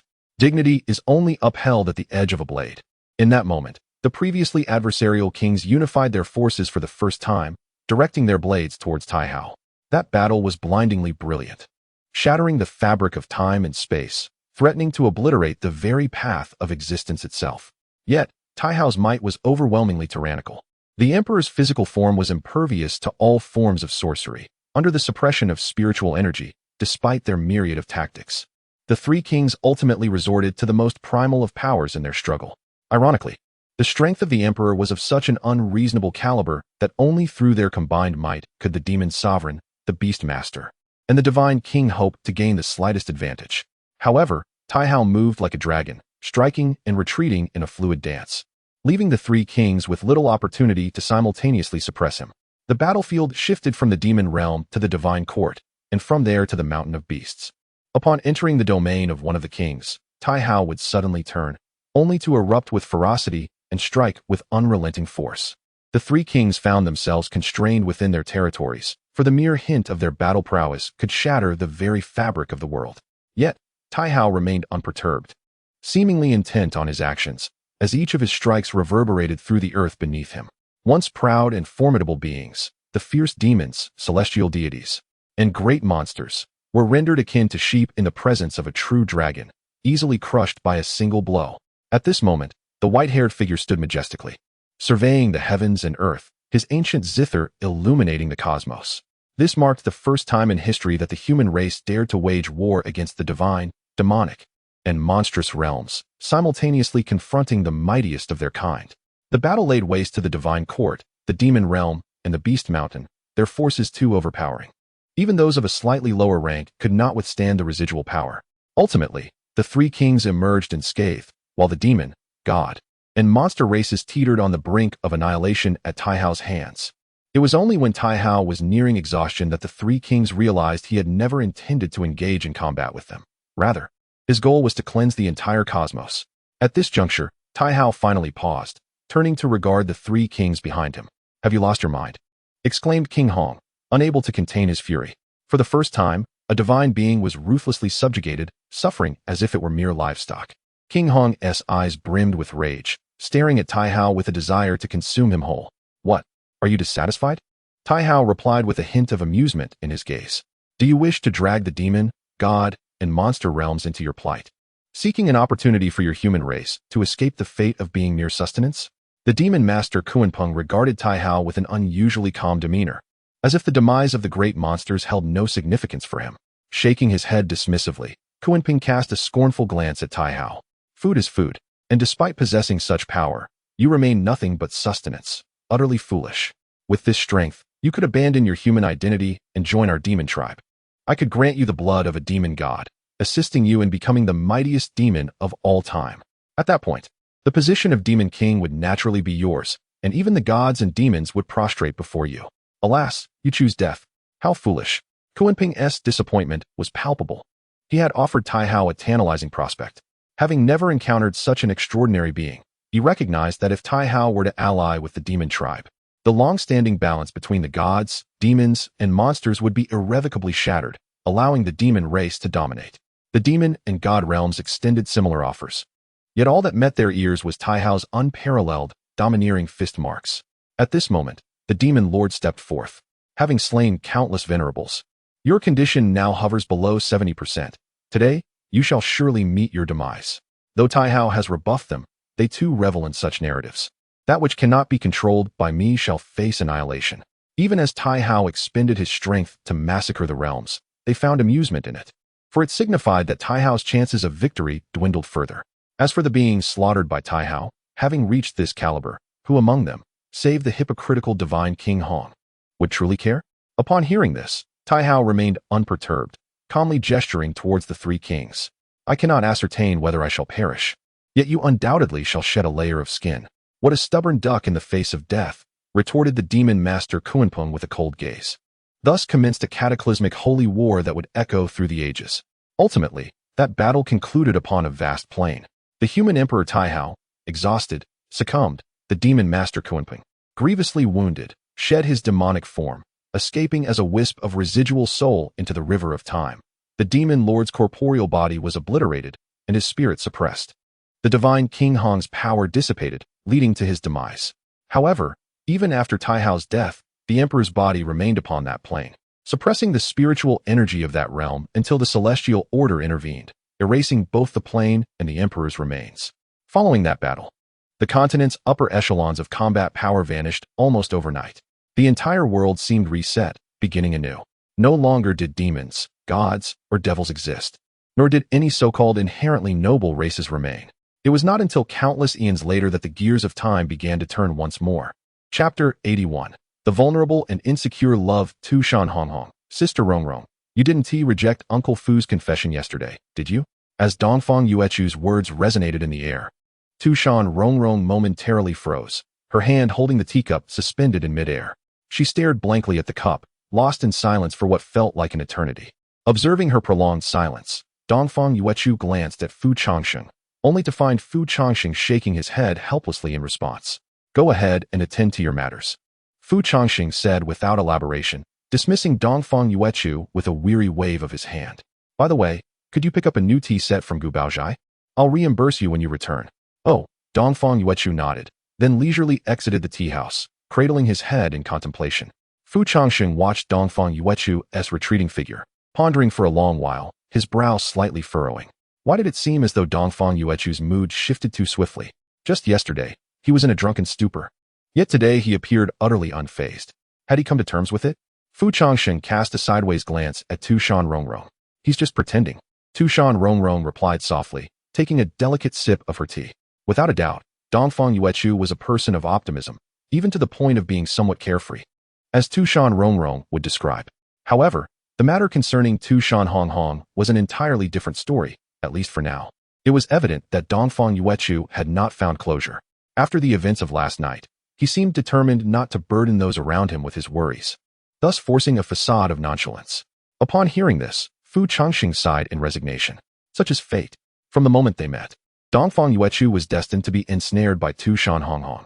Honestly, I think rather than hoping for the leader to develop feelings for him, it would be wiser for him to consider how to resolve her affection, just as Fu Changsheng reflected on the whims of fate. Tu Shan Rongrong unexpectedly interjected with 3 simple words. Huh. Noticing Fu Changsheng's bewildered expression, Tu Shan Rongrong took another sip of tea and reiterated, affection. At this, Fu Changsheng remained momentarily dazed, his confusion evident as he inquired, what do you mean? She likes Dongfang Yuechu. In an instant, Fu Changsheng's eyebrows shot up in surprise, but after a brief pause, he gazed at Tu Shan Rongrong with a hint of disbelief, as if grappling with the implications of her revelation. Are you referring to the kind of affection I think you mean? Fu Changsheng probed uncertainly. Tu Shan Rongrong silently nodded, affirming his inquiry. Upon receiving this confirmation, Fu Changsheng felt as if his mind was struggling to comprehend the magnitude of the situation. Wait a moment, I need to process this, he said, rubbing his forehead as a sense of confusion began to overwhelm him. Firstly, Tu Shan Rongrong harbors affection for Dongfang Yuechu. Secondly, Dongfang Yuechu reciprocates her feelings. Subsequently, Dongfang Yuechu confesses his love to Tu Shan Rongrong, only to be met with immediate rejection, as she does not even grant him the opportunity to speak. Fu Changsheng, perplexed, wonders why each individual circumstance appears unproblematic. Yet when combined, it eludes his understanding. However, Tu Shan Rongrong's feelings do not pertain to that young Taoist. He is merely a facade. Tu Shan Rongrong interjects once more, pausing to set down her teacup and gazing out at the horizon beyond the window. In the decades since your departure, many events have unfolded, and the reasons behind them are far more intricate than you might imagine. Allow me to recount a tale the world knows of Tu Shan Rongrong, the unparalleled demon queen of Tu Shan. She is powerful, aloof, and reclusive. Yet once, she was merely a child with the mind of a 10-year-old human. Until one fateful day, an unexpected incident shattered her innocence, obliterating the former Tu Shan Rongrong. She took the life of her savior. Since that moment, her demeanor transformed drastically. She became proud and cold. Alongside this transformation came unparalleled demon power, the strength befitting a demon queen. The power of the fox demon is born from emotion, and such profound guilt bestowed upon Tu Shan Rongrong immense power, while simultaneously shackling her to a lifetime of guilt. In the days that followed, Tu Shan Rongrong was perpetually ensnared in remorse and regret. Each night, she was jolted awake by visions of slaying the young Taoist, her mind echoing a singular thought, I have killed my benefactor. For an ordinary person, this would constitute a lifetime of nightmares. For a fox demon like Tu Shan Rongrong, the weight of this sin was unbearable. She contemplated atonement through death, but, burdened by her duty to protect Tu Shan, she was compelled to carry the weight of her guilt forward. To atone for her transgression, Tu Shan Rongrong refrained from taking a single life after ascending to Demon Queen, all in pursuit of the dream articulated by the young Taoist before his demise, hope for harmony between humans and demons. Yet, Tu Shan Rongrong harbored a deep-seated hatred for humanity, having witnessed the treachery inherent in human nature, trampling rules for personal gain, and dismissing life for the sake of desire. It was not until she encountered Dongfang Yuechu, a child whose parents had been brutally slain and who himself was relentlessly pursued, that her perspective began to shift. Had it not been for Tu Shan Rongrong, he would have perished in an unremarkable corner of the world. Dongfang Yuechu is akin to a child forsaken by fate, burdened with a deep-seated vendetta from a tender age. Yet, this individual, laden with immense hatred, possesses a spirit more vivacious than anyone else. Even after attaining mastery, he never contemplated avenging his parents. Observing Dongfang Yuechu's demeanor, Tu Shan Rongrong found him rather peculiar. It was not until one occasion that she could not resist asking, "Do you not harbor hatred?" "I do not know," Dongfang Yuechu replied with remarkable ease. "But they have taken your..." "As my mother bade farewell. She instructed me not to seek vengeance, to refrain from living in hatred, and to embrace life joyfully. This was her final teaching to me." As he spoke, Dongfang Yuechu suddenly smiled, albeit inexplicably. "Though my mother often chided me, I have two formidable foes whom I must never forget. I frequently depict them on the ground and stomp on their likenesses to amuse her. Perhaps it is this very mother who has shaped me into someone who vocalizes desires for revenge while harboring no malice within." After hearing Dongfang Yuechu's words, Tu Shan Rongrong remained silent for a considerable time. In his eyes, she discerned no emotional turmoil. He bore no hatred. How could he be so benevolent? Tu Shan Rongrong often pondered this with confusion, for compared to her own heart, which was ensnared by hatred, Dongfang Yuechu radiated an unparalleled goodness, one she deeply envied. He possessed countless stories unknown to her, always finding ways to coax laughter from her long-buried self. From that moment on, as Tu Shan Rongrong traversed the mountains and forests, her thoughts were consumed by the visage of Dongfang Yuechu. Life continued as usual, and during the Qixi festival, Dongfang Yuechu would invariably arrive with a playful smile to deliver meals to her. gazing upon his pure smile. The seemingly aloof and proud Tu Shan monarch found herself laughing from the depths of her heart.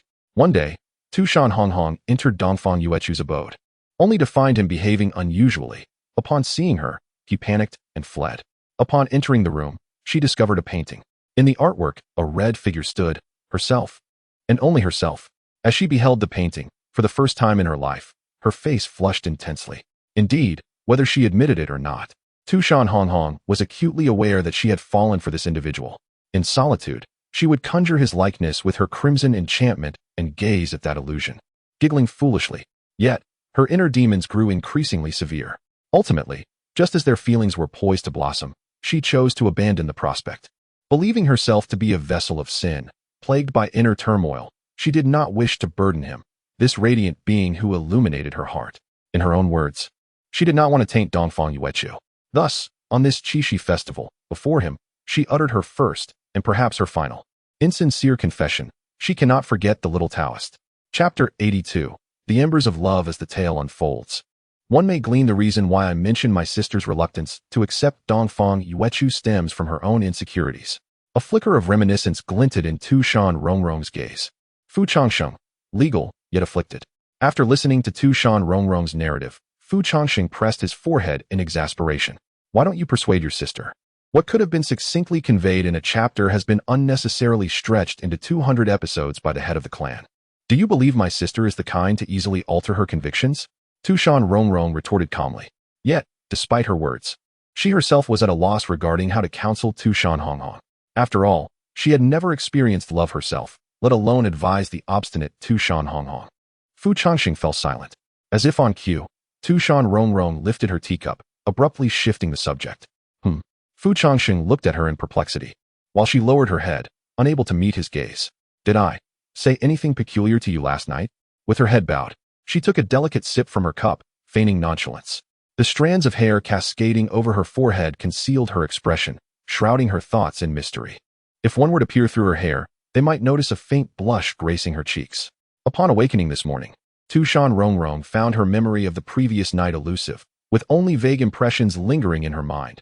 Though indistinct, they were absurd enough to warrant concern. Adding to her disquiet was Dongfang Yuechu's abrupt inquiry. You didn't reject Uncle Fu's confession, did you? To confirm her suspicions, Tu Shan Rongrong felt compelled to ask Fu Changsheng, though she regretted it the moment the words escaped her lips. It was a curious dichotomy. She yearned to know what she had expressed, yet simultaneously dreaded the revelation. I merely uttered some nonsensical remarks. Nothing too strange, he replied. Is that so? Then it is a relief, she responded, exhaling softly, still averted from his eyes. Fu Changsheng mused. Nothing peculiar was mentioned, merely an intention to ensnare me. Did I engage in any odd behavior while intoxicated? Tu Shan Rongrong inquired, attempting to maintain a calm tone as she blew gently on her hot tea. Not at all.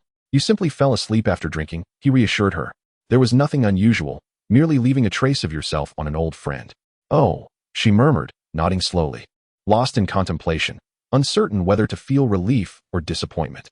Excuse me, the youthful figure spoke, his finger pointing towards the conspicuous red mark on Fu Changsheng's neck. Without lifting his head, cough, cough, cough. Before Tu Shan Rongrong could finish her words, a fleeting look of panic crossed Fu Changsheng's face. He immediately began to cough forcefully, interrupting her. I need to check on Tu Shan Yuechu. I must ensure that Dongfang Rongrong hasn't gone astray. Would you kindly keep an eye on the tea house for me? After articulating a clear reason, Fu Changsheng promptly stood and strode out of the tea house. Tu Shan Rongrong watched him stumble as he took his first few steps, momentarily lost in thought.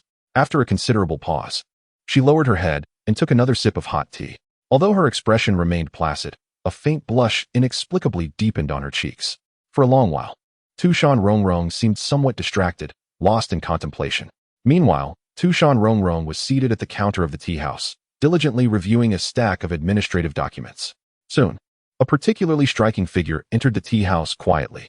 Despite his soft footsteps, the instant he stepped in, he captured the attention of everyone present. The reason was simple. His presence radiated an extraordinary charm. He was a youthful boy with a cherubic face and silver hair, adorned with 2 white fox ears, exuding the essence of a fox spirit. Goodness, whose young master is this? Someone exclaimed. Hey Xia, did you see that little fox spirit? He's so handsome. Another chimed in. Zhang, those women are already captivated. And here you are drooling from a distance? Not really, Li. I've suddenly realized that gender shouldn't be so rigidly defined. The boy standing there drew the gaze of most patrons in the tea house, not merely for his looks, but for the untainted aura that surrounded him. Akin to a celestial being descending to the mortal realm, with an ethereal grace accompanying his every movement. If angels truly existed, he would surely be one. His eyes sparkled like the moon, and his demeanor was otherworldly. The young boy surveyed the tea house, and soon his gaze settled on the busy Tu Shan Rongrong at the counter. A glimmer of excitement flashed in his eyes before he approached her with a radiant smile. Knock, knock. He stood before Tu Shan Rongrong and gently tapped the counter with his finger. Automatically assuming he was a customer, she asked without looking up, "What would you like, sir?" Not at all perturbed by her lack of attention, the young boy beamed, resting his chin on his hand and leaning in closer. A melodious voice rang out, "Sister, I desire you." Upon hearing this, Tu Shan Rongrong's movements suddenly paused, and she raised her head in curiosity to glance at the person before her. However, that brief glance left her momentarily entranced. Should she describe him as beautiful or handsome? It seemed that any term of admiration for appearance would not feel out of place when applied to him. He had shoulder-length white hair complemented by a pair of white fox ears, and delicate, enchanting markings adorned his cheeks. Tu Shan Rongrong quickly regained her composure. "I beg your pardon, dear guest. What did you just say?" The young boy blinked his eyes, then looked eagerly at Tu Shan Rongrong. "Sister, may I stay by your side?" His tone was soft, and his eyes brimmed with sincerity. Upon hearing this, Tu Shan Rongrong raised an eyebrow in surprise. After appraising the young boy from head to toe, she tentatively inquired, "Did you get separated from your family?" "Yes." Upon hearing Tu Shan Rongrong's words, the boy's eyes lit up, and he nodded vigorously. Instantaneously, his gaze turned sorrowful. "I can't find my home anymore, Wu." As he spoke, the boy rubbed his reddened eyes, his voice thick with emotion. Please don't cry." Seeing this, Tu Shan Rongrong felt a sudden rush of anxiety. For reasons unknown, the boy seemed to possess an enchanting aura that made it easy for her to lower her defenses. "There's no need to rush. Take your time to explain." As she spoke, Tu Shan Rongrong gently reached out to stroke the boy's shoulder-length white hair. Choking back tears, "May I stay here?" The boy looked at Tu Shan Rongrong with a pitiful expression, his tone filled with caution. Chapter 83, Stealing from Home. "Yet the thief is a time traveler. May I remain here?" Tu Shan Rongrong gazed at the tear-streaked face before her. Her heart softened, making it difficult to refuse. "Please, do not rush. You may find a spot to sit for a while." She endeavored to soften her tone, extending her hand gently to console him. It must be said, those with familiar features are truly hard to deny. If one were to refuse, it would be solely due to a lack of familiarity. Yet, the boy before her, with his delicate white fox ears, appeared as if sculpted by the hands of divinity, rendering her utterly incapable of turning him away.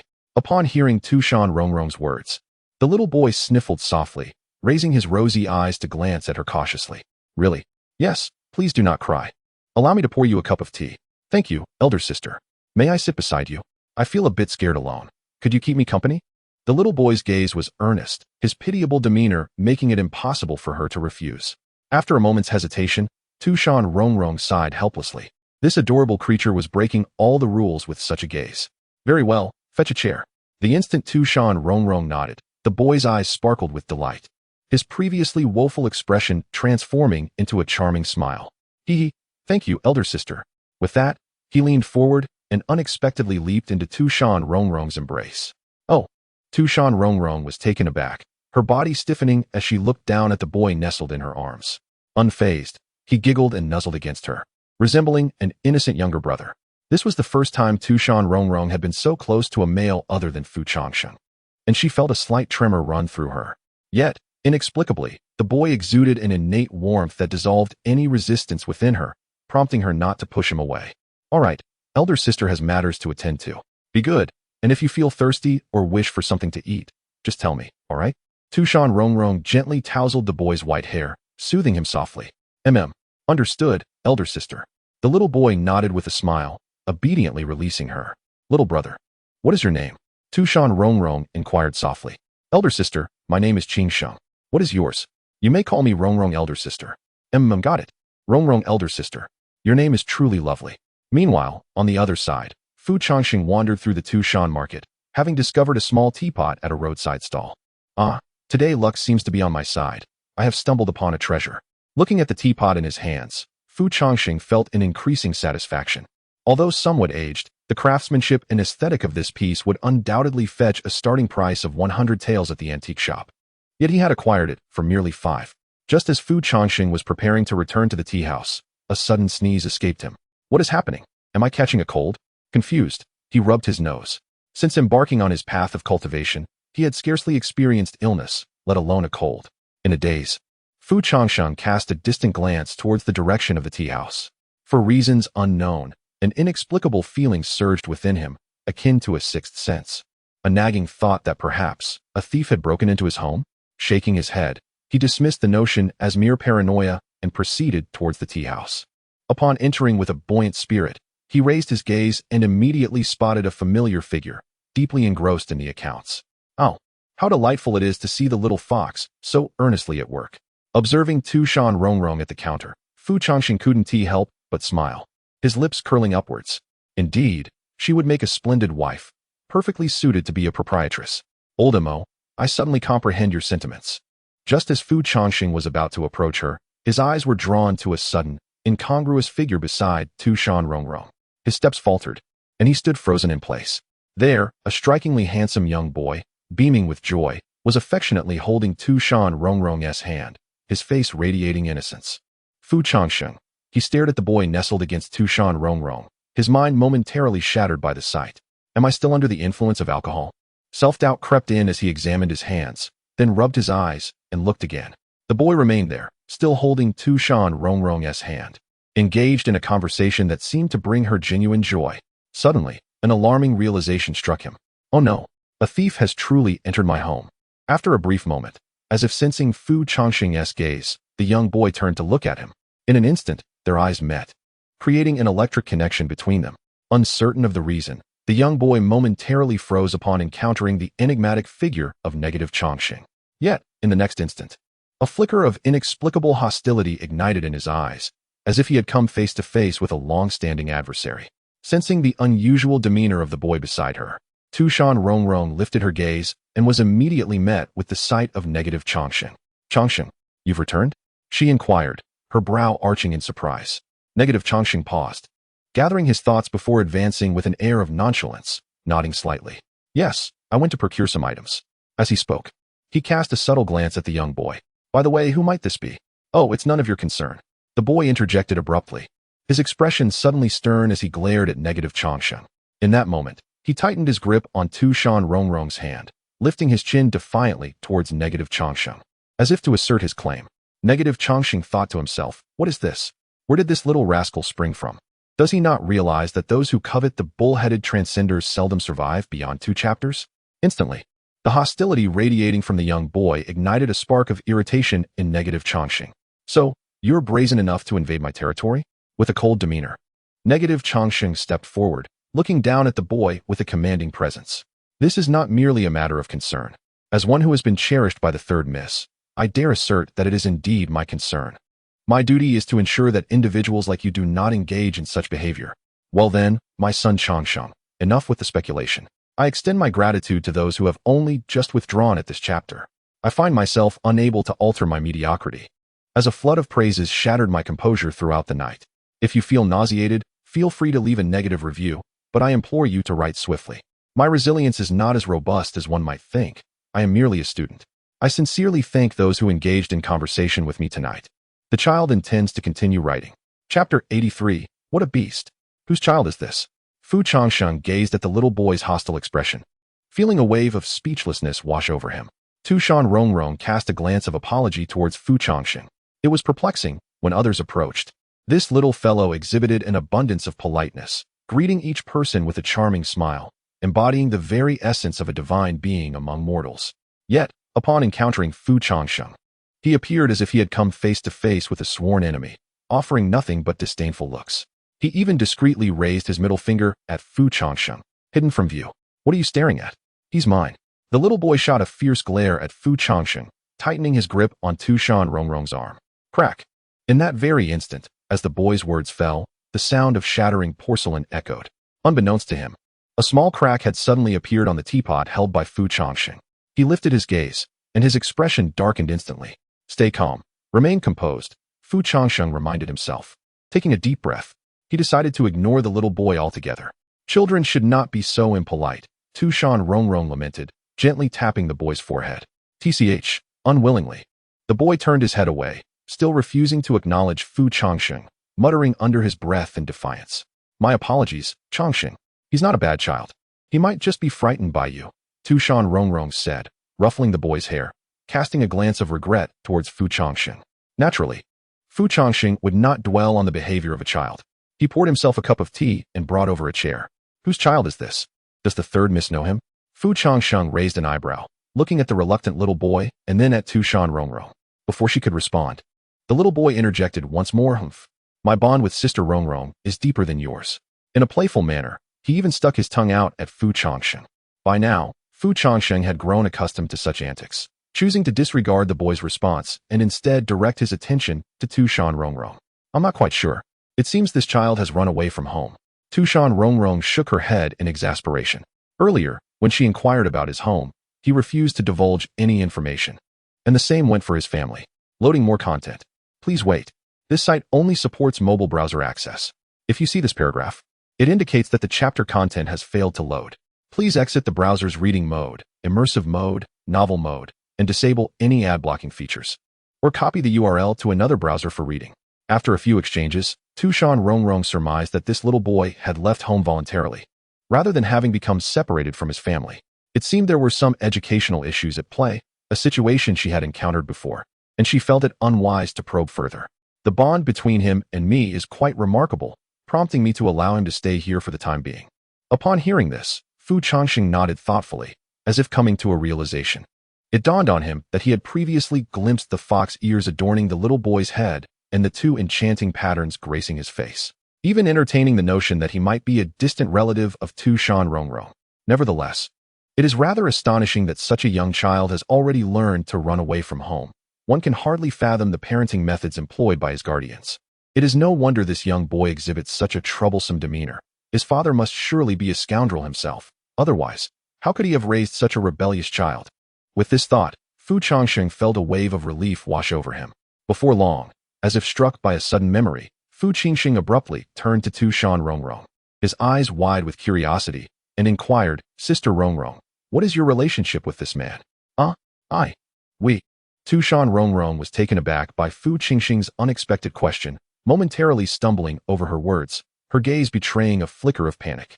Observing this, Fu Changsheng raised an eyebrow, and in the next instant, a mischievous smile played across his face as he leaned closer to Fu Changsheng, regarding the little boy with an amused expression. My relationship with your sister Rongrong is rather trivial. At most, we have merely exchanged a kiss. As he spoke, Fu Changsheng chuckled, either intentionally or inadvertently. Child, the world of adults is quite complex. When it comes to grappling with your Uncle Fu, you are still too naive. The moment Fu Changsheng's words hung in the air, a deep blush bloomed on Tu Shan Rongrong's cheeks. Her fox ears perked up in surprise. A vivid image flashed through her mind of the moment when Fu Changsheng had returned, and she, half asleep, had kissed him. Embarrassed, she bit her lip in frustration, retrieving an abacus from her sleeve and striking Fu Changsheng's head with it. Bang!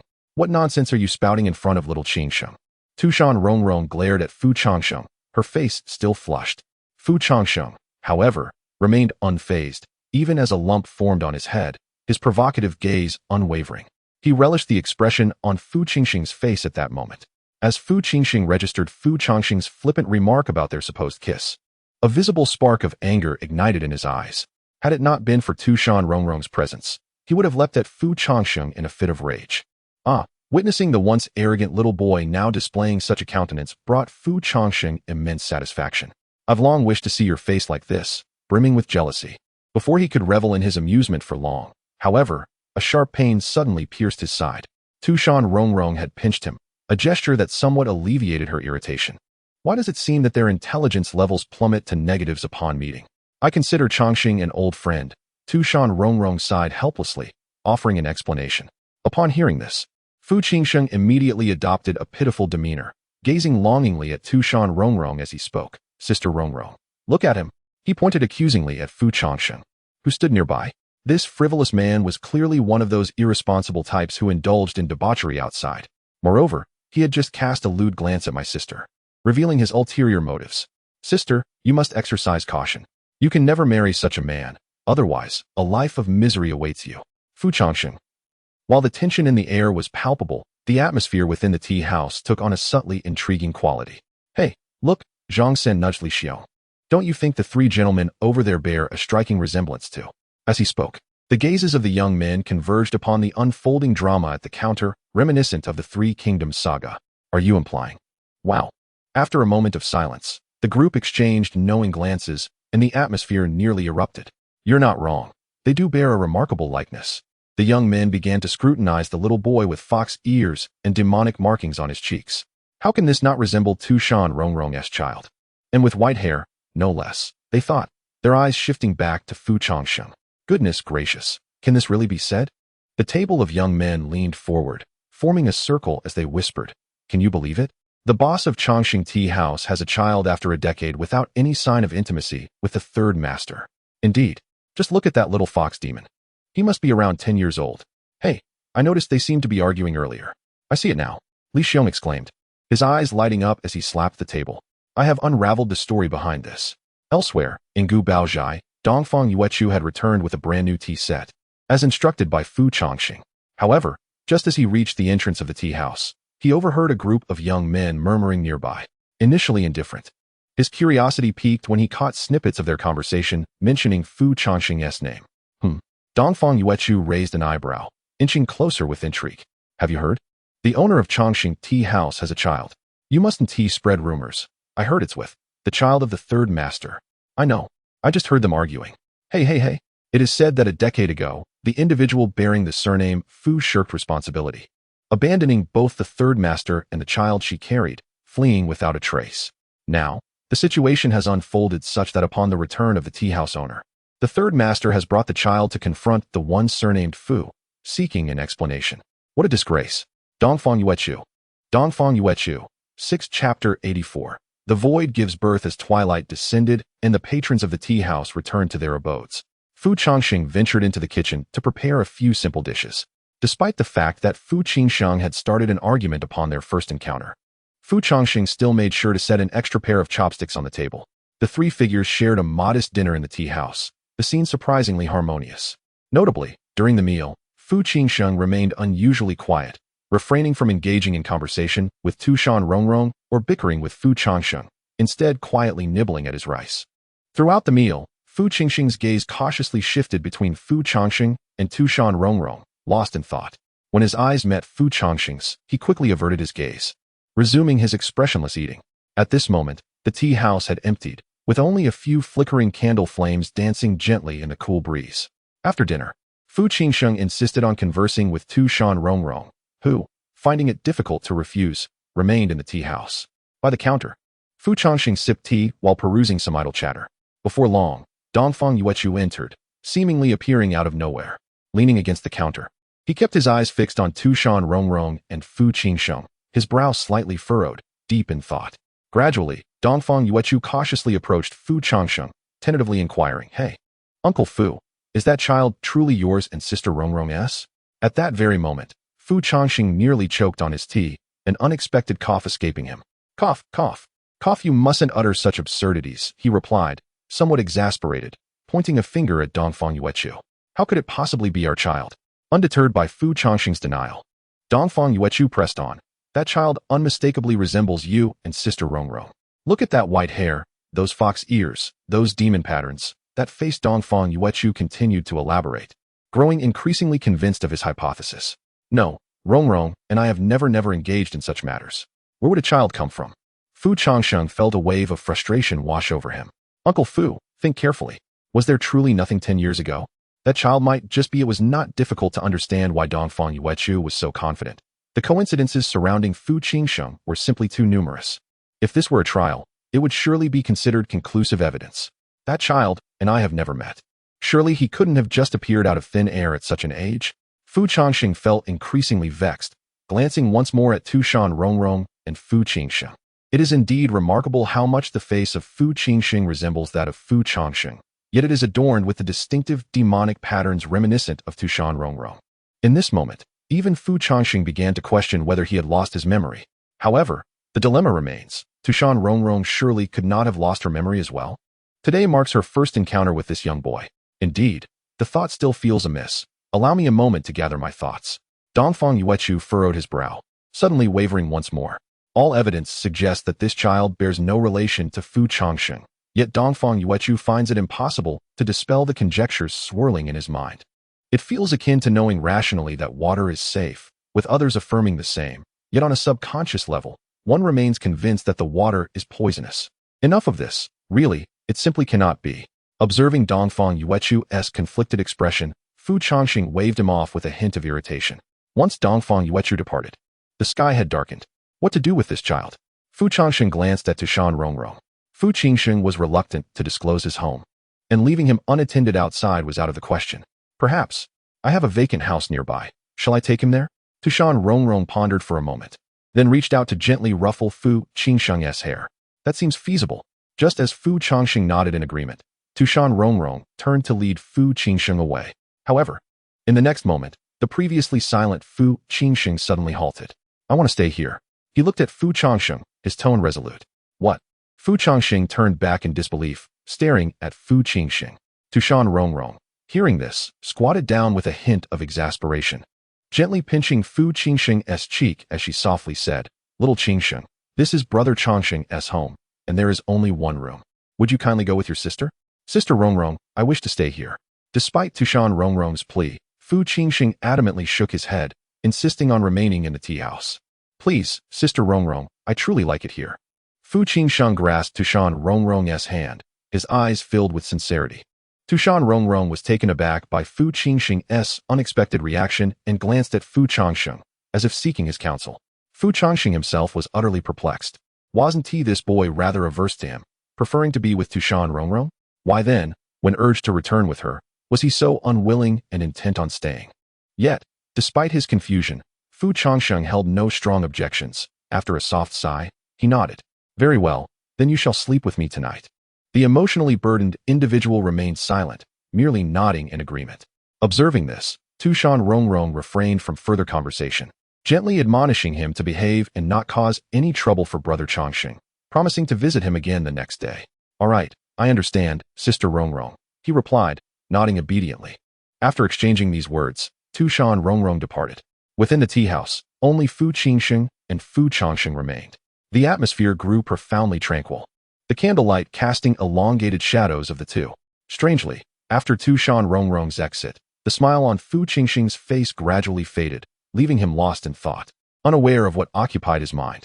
Noticing Fu Changsheng's pensive silence, Fu Changsheng sighed in resignation and shrugged his shoulders. Come on, since we are staying here, let us go upstairs and tidy up, he beckoned, leading Fu Changsheng to the upper room. Once they had arranged the bedding, Fu Changsheng sat quietly at the edge of the bed, while Fu Changsheng laid back on the windowsill, gazing at the picturesque night view of Tu Shan illuminated by the moonlight. It must be said that the atmosphere between them had taken on a remarkably delicate quality. Before long, Fu Changsheng broke the stillness. Hey, do you still have your fushichin with you? He turned his head, blinking at Fu Changsheng's figure. Chapter 85, The Future? Do you still have your fushichin with you? Upon hearing the words from Fu Changsheng instinctively nodded. Yes, it is with me. Huh. However, just as he began to speak, Fu Changsheng's body suddenly froze. Gradually, he turned his head stiffly, gazing at Fu Changsheng with a face full of disbelief. How could he possibly know? Fu Changsheng's pupils dilated slightly, his expression reflecting incredulity. The name of the fushichin had never been known by anyone other than Fu Changsheng, not even by Tu Shan Rongrong. Faced with Fu Changsheng's ghostly stare, Fu Changsheng remained unfazed, calmly looking back at him. Do not concern yourself with how I know, just bring it out if it is with you. Seemingly sensing Fu Changsheng's astonishment, Fu Changsheng added. With this statement, Fu Changsheng felt an indescribable emotion towards the seemingly innocuous young boy before him. He furrowed his brow slightly, re-evaluating the white-haired child. Why do you ask about that? For no particular reason. I simply wish to hear you play the qin. Fu Changsheng replied with a tranquil demeanor, his expression unchanging. After saying this, Fu Changsheng fell silent, sitting quietly on the bed with his head lowered, lost in thought. Fu Changsheng scrutinized Fu Changsheng for a while, before letting out a resigned sigh. You truly are quite remarkable. Saying this, Fu Changsheng gestured with his hand, and an ancient-looking long qin materialized from the void. Speak. What would you like to hear? Fu Changsheng cracked his knuckles, having not played the qin for quite some time, and decided it would be a good way to ease his mind. Let us go with eternal companionship. All right, The fish in the pond at night lay submerged, occasionally stirring the water's surface with a flick of their tails, creating gentle ripples. Fu Changsheng's fingers glided over the qin strings. As if sensing the aura of the emperor's body, the surface of the fuxi qin glimmered slightly, and the instrument emitted a faint sound. The atmosphere within the room was unexpectedly serene. Fu Changsheng knelt beside the qin, gently plucking the strings. Meanwhile, Fu Changsheng sat with his arms wrapped around his legs, his face partially buried within them, revealing only his eyes, which quietly observed Fu Changsheng. In Fu Changsheng's gaze, there was a hint of authority. His calm expression was fixated on Fu Changsheng's cheek, as if he wished to engrave every detail of his face firmly in his memory. Moments later, as the melody came to a close, Fu Changsheng let out a slight sigh of relief. However, upon turning his head, he found Fu Changsheng staring blankly at him. "What is wrong? Are you dazed?" Fu Changsheng waved his hand in front of the child. Once he snapped back to reality, Fu Changsheng turned his head away, muttering softly, "That was truly awful. Hey, I say, you little rascal." Upon hearing this, a dark line appeared on Fu Changsheng's forehead, and his blood pressure instantly surged. The young boy, Fu Changsheng, turned his back, deliberately choosing to ignore Fu Changsheng, remaining silent. Observing the boy's complete unwillingness to engage, Fu Changsheng felt a sudden wave of frustration. After repeatedly persuading himself that this was merely a phase of rebellion, he exhaled softly. Why would he run away from home when everything was fine? As Fu Changsheng put away the fuxi qin, he cast a fleeting glance at Fu Changsheng. Fu Changsheng remained mute. Noticing this, Fu Changsheng shrugged helplessly, deciding not to press further. "You can stay here for a while, but you must write a letter to your family to inform them of your whereabouts." Fu Changsheng was not particularly concerned about the lack of utensils, but he knew that if Fu Changsheng continued to stay away from home, his family would undoubtedly worry. In that case, he, the one providing refuge, would inadvertently be causing trouble. "My mother will come looking for me," Fu Changsheng replied coolly. "Are you so certain?" Fu Changsheng asked, intrigued. Fu Changsheng did not respond immediately. Instead, he slightly raised his head to gaze at the bright moon outside. "My mother will always find me, no matter how far I go." "Is your mother a fox demon?" "Yes. And what about your father?" Upon hearing the mention of father, Fu Changsheng fell silent. Fu Changsheng noticed this shift in emotion and observed as Fu Changsheng's grip on his legs tightened, creating a series of creases. "It's nothing, just a selfish bastard." As he spoke, Fu Changsheng's eyes suddenly reddened, a flicker of indescribable emotion flashing through his gaze. Upon hearing this response, Fu Changsheng noted the bloodshot hue in Fu Changsheng's eyes and, after a moment of silence, chose not to inquire further. "All right, I've played the piece for you. Get some rest." Fu Changsheng stood, composed himself, and, ignoring Fu Changsheng, removed his coat and went straight to bed. However, once lying down, Fu Changsheng found himself unable to sleep, gently calling out to the system in his mind. "Shaowan, what is the situation with this kid? How does he know about the fuxi qin?" "Unclear. I have never encountered this person. However, he carries a strong aura of the river of time." "What do you mean?" At this, a sudden realization crossed Fu Changsheng's mind, and he raised an eyebrow. He should not belong to this timeline. He should not be here. Is he from another world? Fu Changsheng tentatively inquired, his heart racing with astonishment. Far more shocking than Fu Changsheng's knowledge of the fuxi qin. "It seems so. Is he also someone you brought here?" "No. He must have sneaked in from a rift in the future." The thought of the future sent a sudden shiver through Fu Changsheng's heart, and in an instant, his breath became somewhat rapid. Could it really be my child with Rongrong? Initially, Fu Changsheng had never entertained such notions, as both he and Tu Shan Rongrong had never met this child. Despite the numerous enigmas surrounding him, it seemed implausible for a child to simply materialize out of thin air. However, if he had indeed come from the future, that would be an entirely different matter. For who could predict what events might have transpired there? I wouldn't know. I'm not a character in the story. Moreover, I advise you to hope he is not your son. Why? The river of time is an immensely intricate entity, a harmonious order upheld by the celestial will of every world. If someone like him were to escape his own timeline and arrive here, he would face divine retribution should the heavenly principles of this realm discover him. Chapter 86. Grant me a glimmer of time, a voice echoed in the air, heaven's wrath.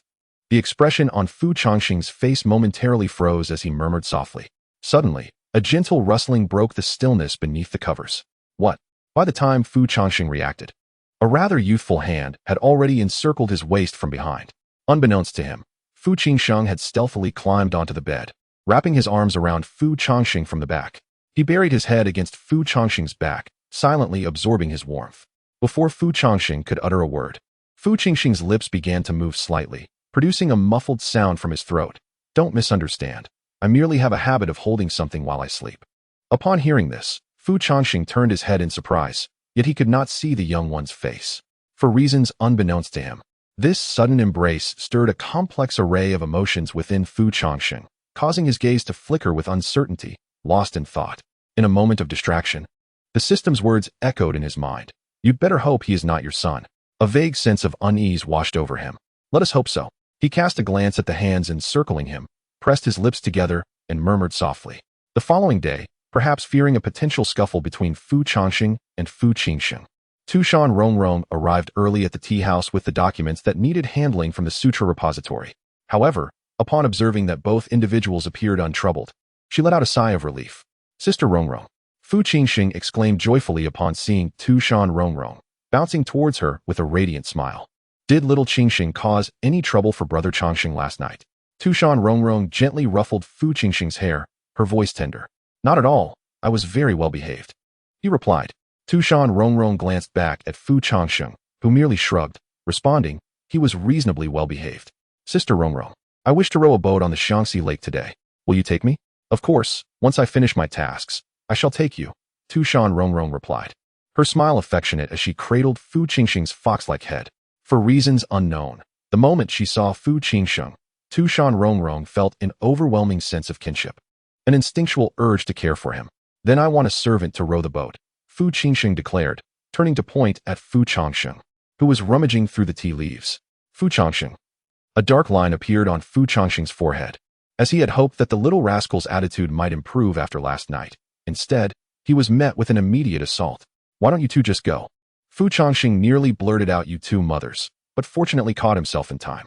The sight of Tu Shan Rongrong and Fu Qingsheng together, both resembling foxes, had not initially struck him as odd, but once the thought of a maternal connection flickered in his mind, it was impossible to retreat from it. In the ensuing moment, Fu Qingsheng leaned closer, whispering into Fu Changsheng's ear, if you do not go, I shall disclose your previous escapades of running off beyond the circle. Upon hearing this, Fu Changsheng nearly fumbled the teacup he held. More content is loading. Please wait. This site only supports mobile browser access. If you see this paragraph, it indicates a failure to load chapter content. Please disable your browser's reading mode, browsing mode, novel mode, and ad blocking features, or copy the URL to read in another browser. Fu Qingsheng, relentless in his words, prompted Fu Changsheng to widen his eyes in disbelief, gazing at the remarkably clear-eyed white-haired little fox demon. Little Changsheng. Brother Changsheng is not a servant. Such a dress is rather impolite. Tu Shan Rongrong sighed in exasperation, feeling as though these two were eternal adversaries from a past life. Ahem.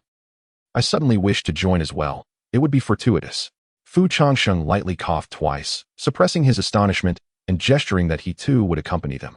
By the banks of the sorrowful lake, on a small boat, Fu Qingsheng perched at the bow, eyes sparkling as he observed the swimming fish beneath the water's surface. Moments later, the fox ears on either side of his head suddenly perked up, akin to a cat detecting its prey, and he lunged forward, hands plunging into the water. Splash! The surface erupted with droplets, drenching Fu Qingsheng's fur. He shook his head, droplets flying, and gazed at his empty hands with a hint of disappointment.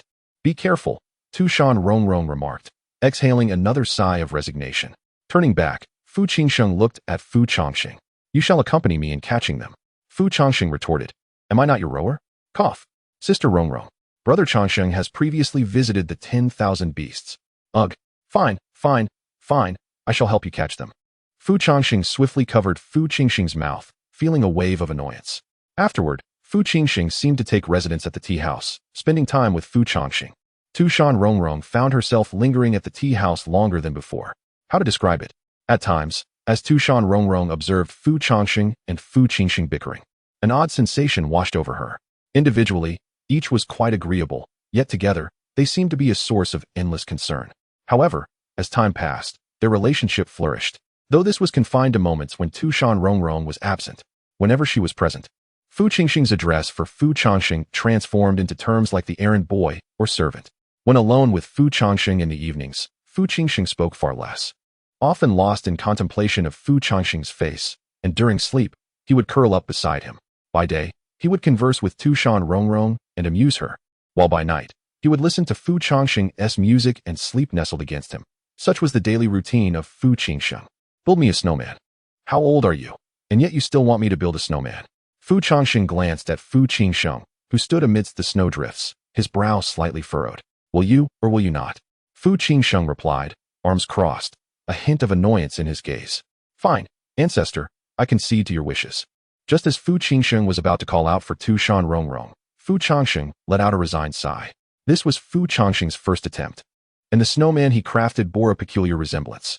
However, Fu Qingsheng appeared utterly indifferent, squatting beside the snowman, chuckling foolishly for quite some time. Fu Changsheng, at a loss, wondered what was amusing the child. Is this how you pace the couplet? Otherwise, look, the characters are all askew.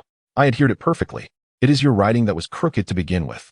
All right, you two, cease your bickering and come help me find the account books. Chapter 87, Betrayed by Love. Deeply hurt by affection a year later, under the enchanting night sky of Tu Shan, the celestial expanse was particularly clear, revealing a splendid river of stars. Why, dear ancestor, have you suddenly decided to drag me out to gaze at the moon tonight? Sighed Fu Changsheng, rubbing his weary eyes. Fu Qingsheng, seated amidst the rubble with his legs drawn to his chest, murmured softly, because I've never seen it before. What did you say? I said, staring at it for a while. Won't he kill me? Fu Qingsheng frowned slightly, expressing his dissatisfaction. In response, Fu Changsheng shrugged, finding the sentiment quite agreeable. In a moment of daze, Fu Qingsheng felt a warmth settle upon his shoulders. Looking up, he saw Fu Changsheng had draped his outer garment over him. Thank you. After a prolonged silence, Fu Qingsheng tugged at the coat, lowering his head as his lips moved softly in gratitude. Hearing you say thank you is a first. Fu Changsheng chuckled at the sight of Fu Qingsheng's boyish demeanor. Over the past year, Fu Changsheng had nearly concluded that the word thank you was entirely absent from Fu Qingsheng's vocabulary when it came to him. I don't want to hear it. I take it back. Fu Qingsheng turned his head away, adopting an impatient posture. Fu Changsheng, unfazed, had long grown accustomed to this boy's sharp tongue. In truth, he was the quintessential embodiment of a harsh exterior concealing a tender heart. To be precise, the harshness was reserved solely for himself. When addressing others, his sweetness was boundless. Yet when it came to Fu Changsheng, he was quick to turn. The two remained silently transfixed by the luminous moon above, a shared silence that spoke volumes, a habitual and tacit understanding between them. Silence, perhaps, was their chosen mode of communication. After a few moments, Fu Qingsheng suddenly turned to Fu Changsheng. Shall we have a drink? At this suggestion, Fu Changsheng's brows furrowed slightly, his displeasure evident. What does a child need with alcohol? Unexpectedly, Fu Qingsheng turned to him, his gaze earnest as he replied, just this once. Is that all right? Very well, just this once. After a brief hesitation, Fu Changsheng decided not to dwell on it. After all, this boy was a fox spirit, and indulging him wouldn't he cause any harm. Fu Qingsheng nodded, then raised his hand with a gentle flick. In an instant, Fu Changsheng's eyes widened as he beheld a delicate jade flask materialize in Fu Qingsheng's grasp. Though the lid was secured, the intoxicating aroma of the spirit wafted forth, enchanting the senses. Exquisite celestial brew. Shaowan, are you still claiming he lacks a system? Fu Changsheng's eyes nearly bulged from their sockets. With a clear conscience, I assure you, there is indeed no such service within our realm. What are you daydreaming about? Fu Qingsheng handed a cup of exquisite wine to Fu Changsheng, who hesitated slightly before accepting it. He then inquired, are you certain you can handle this drink?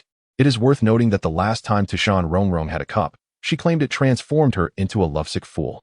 Fu Qingsheng waved his hand dismissively, asserting, well, I can certainly drink more than you.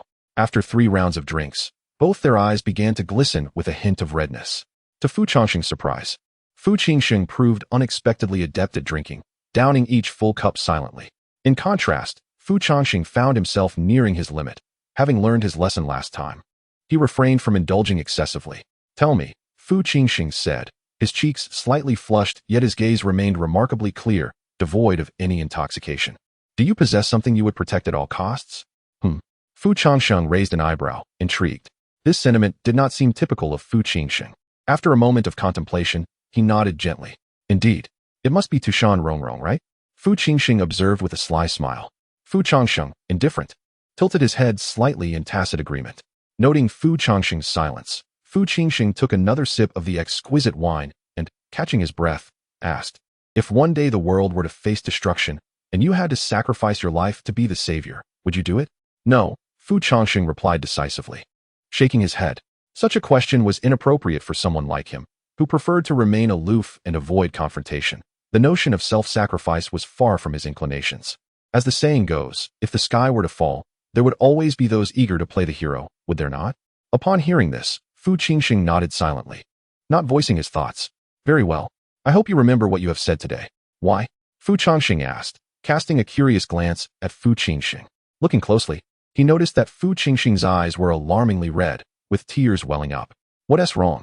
This was the first time Fu Changsheng had witnessed such an expression from him, causing a twinge of concern. It's nothing, Fu Changsheng insisted, hastily wiping his eyes and waving his hand dismissively. Will you marry Tu Shan Rongrong? Could you possibly ask a different question? Will you have children with her? Let's focus on discussing the details of the marriage instead, Fu Changsheng replied, shaking his head, ignoring Fu Changsheng's inquiry. In a moment of dazed clarity, the burdened Changsheng suddenly turned his head, wiping the corners of his eyes, revealing an unprecedented seriousness in his gaze directed at Changsheng. If you have feelings for her, please refrain from making choices on her behalf, for she possesses something she cannot bear to lose, no matter the circumstances. Veins of crimson surged within his eyes as he summoned every ounce of strength to articulate these words. If you marry her, do not allow her to shoulder the entirety of Tu Shan's burdens alone. She is far more fragile than you might perceive. Her intelligence does not justify the weight of such responsibilities. Should you and Tu Shan Rongrong be blessed with a child, I implore you to spend ample time with him. If he exhibits a difficult temperament, do not harbor disdain. He is not malevolent, merely inept at voicing his innermost sentiments. There is no need to provide him with extravagant cultivation resources. He will forge his own path to greatness. If possible, refrain from allowing him to grow too close to other children, for he may become envious and, in extreme cases, might impulsively push them away. Please do not take offense at this. If circumstances permit, accompany him on leisurely outings, just as you would with any other child. There is no necessity to visit renowned locations or celestial palaces. A humble, little-known park suffices. Do not forget him in your fervor to attend to the masses. Prolonged solitude may render him reticent. Should he exhibit growth in his abilities, shower him with praise. For his relentless pursuit of mastery has never been about wielding power or authority, but rather about capturing your attention. From time to time, he may present you with gifts, shyly concealed beneath your bed, simply because he lacks the courage to express his feelings openly. If you find the time, indulge him in play. Regardless of the activity, even the most mundane game of chess will suffice. Any gesture of kindness from you will bring him immense joy. If, at this juncture, Changsheng's voice trembled on the brink of tears, his once sturdy frame quaking uncontrollably.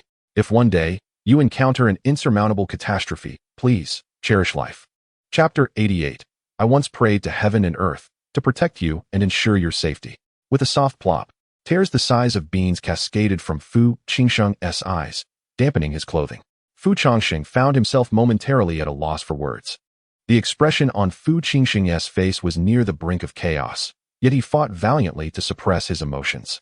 The tears, unrelenting, streamed down his cheek, rendering the usually proud young man somewhat disheveled. Fu Changsheng parted his lips, yearning to utter something, but all words caught in his throat. Ultimately, he leaned forward, silently embracing Fu Changsheng while gently patting his back. I'm not dead yet. Please don't cry. If your sister Rongrong sees you like this, she will surely blame me for making you weep. I'm not crying. Fu Changsheng longed to insist, but the words remained lodged in his throat. In the end, he merely clung to Fu Changsheng's collar, trembling and speechless for a long while. After a moment of tender reassurance, Fu Changsheng released his grip and tidied the damp strands of hair clinging to Fu Changsheng's face. All right.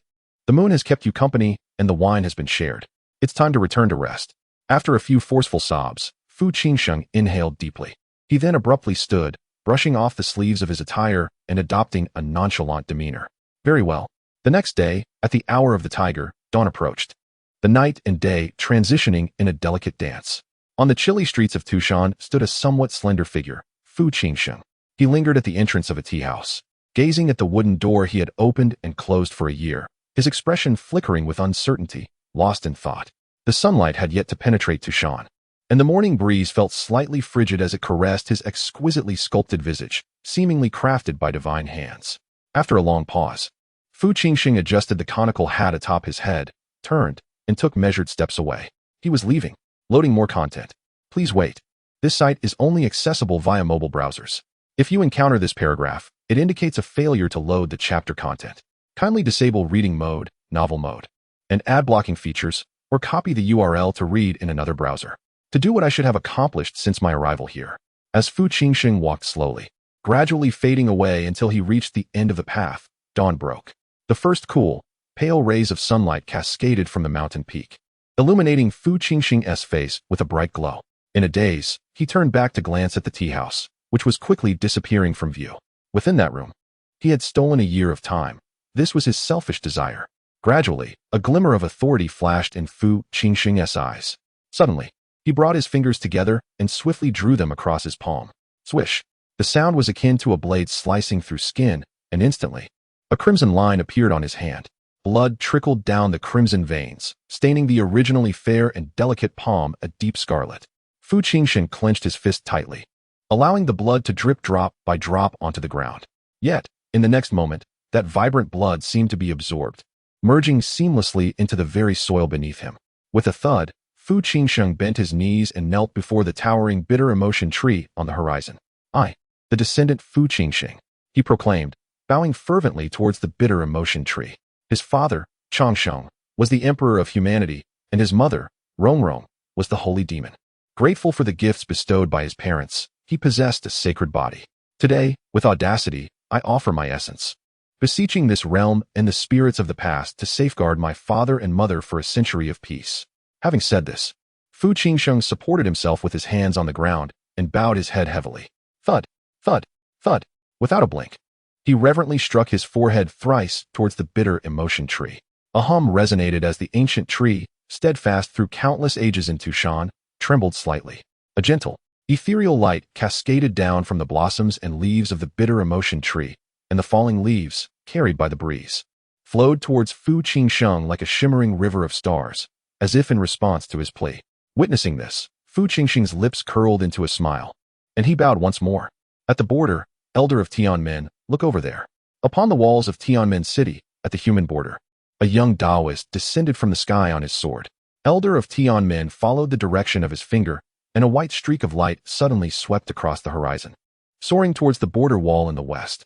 The elder of Tianmen furrowed his brow and activated his magical artifact, extending his consciousness towards the streak of light. A fox demon? Upon seeing the characteristic fox ears atop Fu Changsheng's head, the elder felt a twinge of confusion. Elder, what shall we do? Intercept him. The elder of Tianmen lowered his artifact and gestured to the Taoists flying on swords behind him. However, in the next moment, just as the border Taoists prepared to ascend and confront the streak of light, a faint voice suddenly resonated through the air. The sound was soft yet seemed to echo the very voice of the heavens, and at that moment, everyone present heard it. As the voice fell, all border personnel were taken by surprise. What? Before they could react, the Taoists soaring on their swords tilted abruptly, their spiritual swords severing the connection, plummeting from the sky like inanimate objects. Not only those flying on swords, but even those standing upon the Tianmen city walls fell without exception. Thud. One by one, figures clad in yellow robes tumbled from the sky, crashing to the ground like dumplings, crying out in pain. Elder of Tianmen was momentarily stunned by the fall, gazing at the now transformed Tianmen artifact, his pupils contracting sharply. Once immovable, the revered treasures of the Tao Alliance now seemed to be ensnared, as the Great Wall contracted at an unimaginable speed, ultimately transforming into a stone the size of a cube. The spiritual veins within their bodies appeared to be thoroughly sealed after that single sound. The spiritual energy vanished. Before they could comprehend the situation, a wisp of flowing light had already crossed the abyss that lay between the inner and outer circles, plunging into the unfathomable black mist. It is well known that the world is divided into inner and outer circles. According to ancient texts, the third son of the Ally kingdom once wielded divine weaponry to draw a circle, providing protection to the beings within from the slaughter of creatures outside. For countless millennia, no living being has been able to uncover the truth of the outer circle, partly due to its perilous nature, and partly because it is far more expansive than one could imagine. At this moment, the entity known as the negative sentiment gazed down from the heavens at the daunting black mist, his eyes flashing with intensity. He raised his hand, summoning a golden rope that materialized from the void. The divine weapon, the dragon binding rope. Go. With a mere thought, the dragon binding rope, as if guided by an unseen force, swiftly plunged into the black mist. At that very moment, in a corner unseen by anyone. A shadow exuding an aura of the abyss shuddered suddenly. What is this? The Black Fox lady was startled, momentarily at a loss. Before she could react, the surrounding space was abruptly locked down, and the dragon binding rope tore open a rift in space, yanking the Black Fox lady into its grasp. The Black Fox lady's heart raced as she desperately tried to break free, yet the dragon binding rope held her fast, leaving her utterly powerless to resist. In the blink of an eye, as the Black Fox lady regained her senses, she found herself above the heavens. A young fox demon with shoulder-length white hair stood suspended in the air, resembling an ethereal prince descending from on high, his white garment surpassing all in magnificence. Gradually, his gaze swept over the Black Fox lady. That single glance struck terror into her heart. His eyes radiated an unfathomable power, akin to the gaze of an ancient dragon god, the overwhelming pressure nearly crushing her breath. Without a moment's hesitation, though bound by the dragon binding rope, the Black Fox lady knelt awkwardly, pleading, "Respect, revered one, spare my life." I. The negative sentiment, however, paid her no mind and spoke in an indifferent tone. "Cease your wailing. Do you know where the 10,000 Beast Ridge is?" Upon hearing this name, the Black Fox lady's body stiffened, but as she met the gaze of the negative sentiment, her heart jolted, and she answered without hesitation, I know." Upon hearing this, the burdened soul nodded silently. "Very well, lead the way." Chapter 89.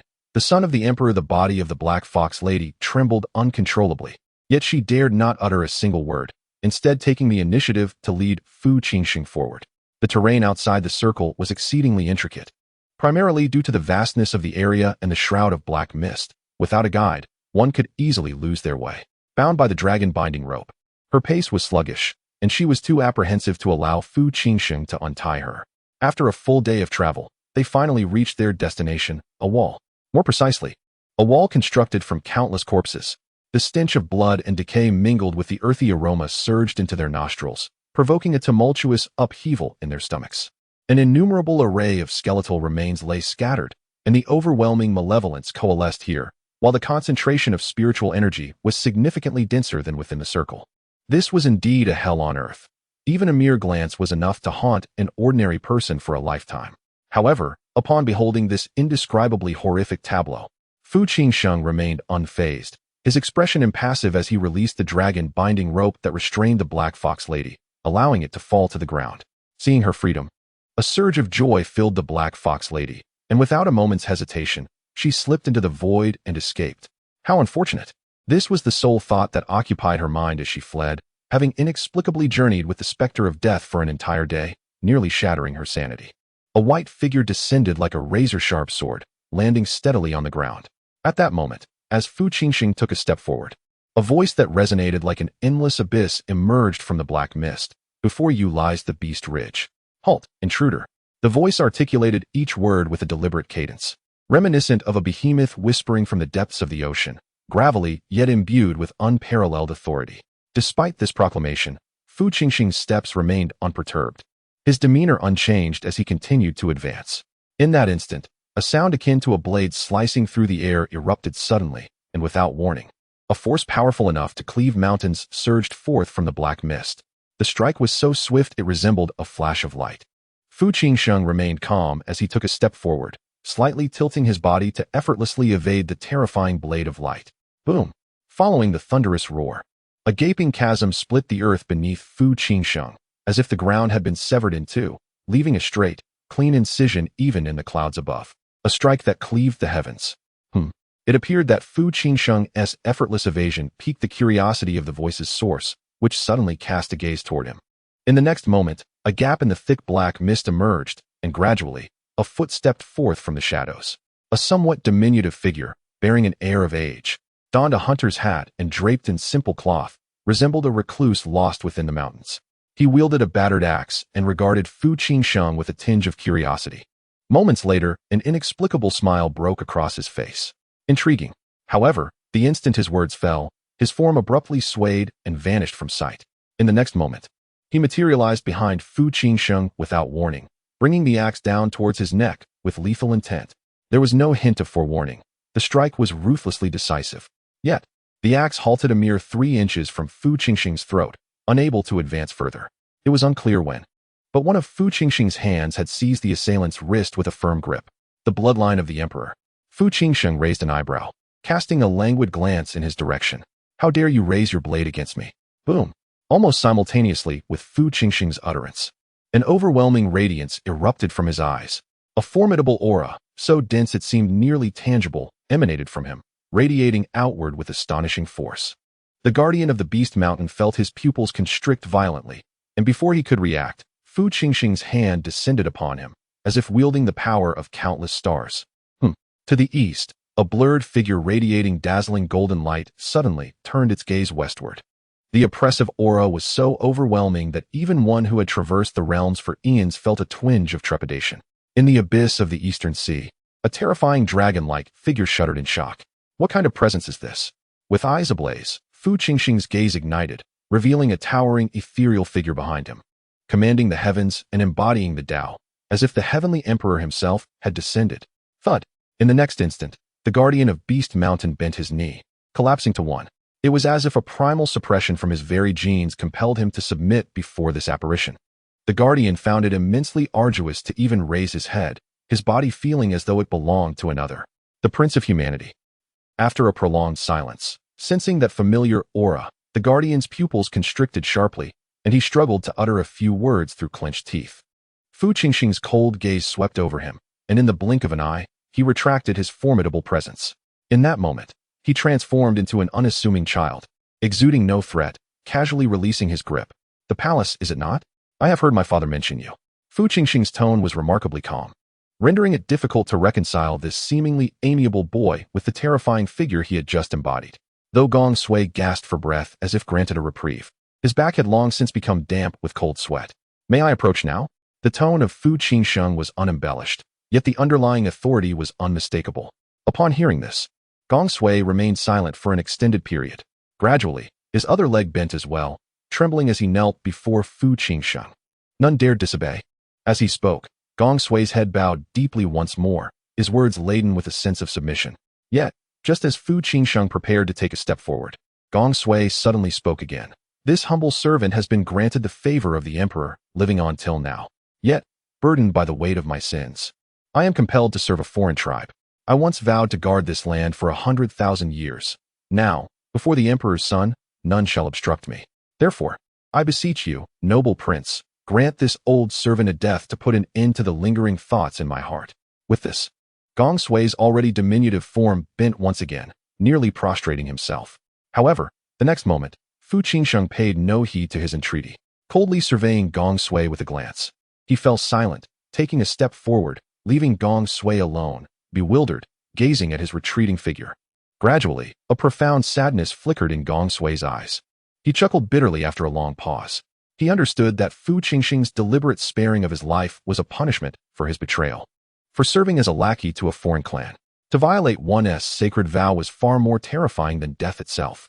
Slowly, Gong Sui's hands fell weakly to the ground, a palpable sense of despondency escaping his lips, suffused with the heavy air of twilight. Time and Fate. Chapter 90. Accompanying him to the grave, having traversed the terrifying mountain of corpses and sea of blood, Fu Changsheng did not halt his steps, but continued to advance silently. This mountain was not the famed Beast Mountain, but rather a mound formed from the countless souls hunted by the palace over eons, an accumulation of innumerable bones. This was not merely a figurative exaggeration often employed in idioms, but a true testament to the horrific slaughter, which vividly illustrates the length of time the palace had served as the sentinel of this mountain. After approximately 2 hours, Fu Changsheng slowed his pace. He had arrived at Beast Mountain. Throughout the ages, the creatures within the enclosure had retained only a vague impression of the world beyond, one that was perpetually shrouded in an endless black mist. They remained oblivious to what lay behind the mist or what existed outside their confines. Much like a flock of sheep confined to a corner, they could never truly comprehend the world beyond their pen. Occasionally, a few curious lambs, resembling masks of intrigue, would sneak out to explore the outside world. Some, after merely taking a couple of steps, would flee in terror back to the safety of the pen. Others, undeterred by fear, would resolutely venture further. Those lambs who dared to tread outside, the weaker ones, would fall prey to the so-called creatures beyond, like the black foxes. The stronger ones, however, would merely meet their demise in a different manner, succumbing at the feet of beings like the palace.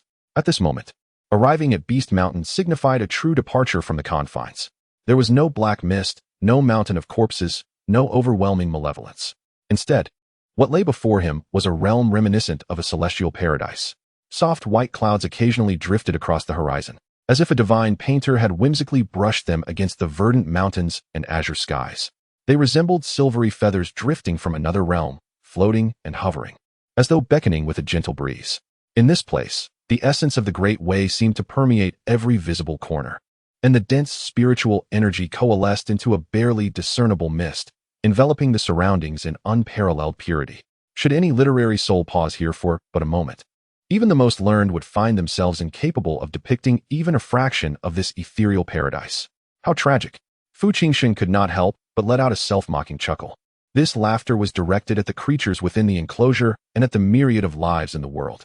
Subsequently, Fu Changsheng clenched his right fist and slowly raised it above his head, a fierce glint flashing momentarily in his otherwise clear eyes. Let us create a grand uproar. With that declaration, his fist struck. Boom. The immense force of his punch descended upon this celestial realm like a falling star, unrestrained and devastating. An astonishing mushroom cloud erupted forth.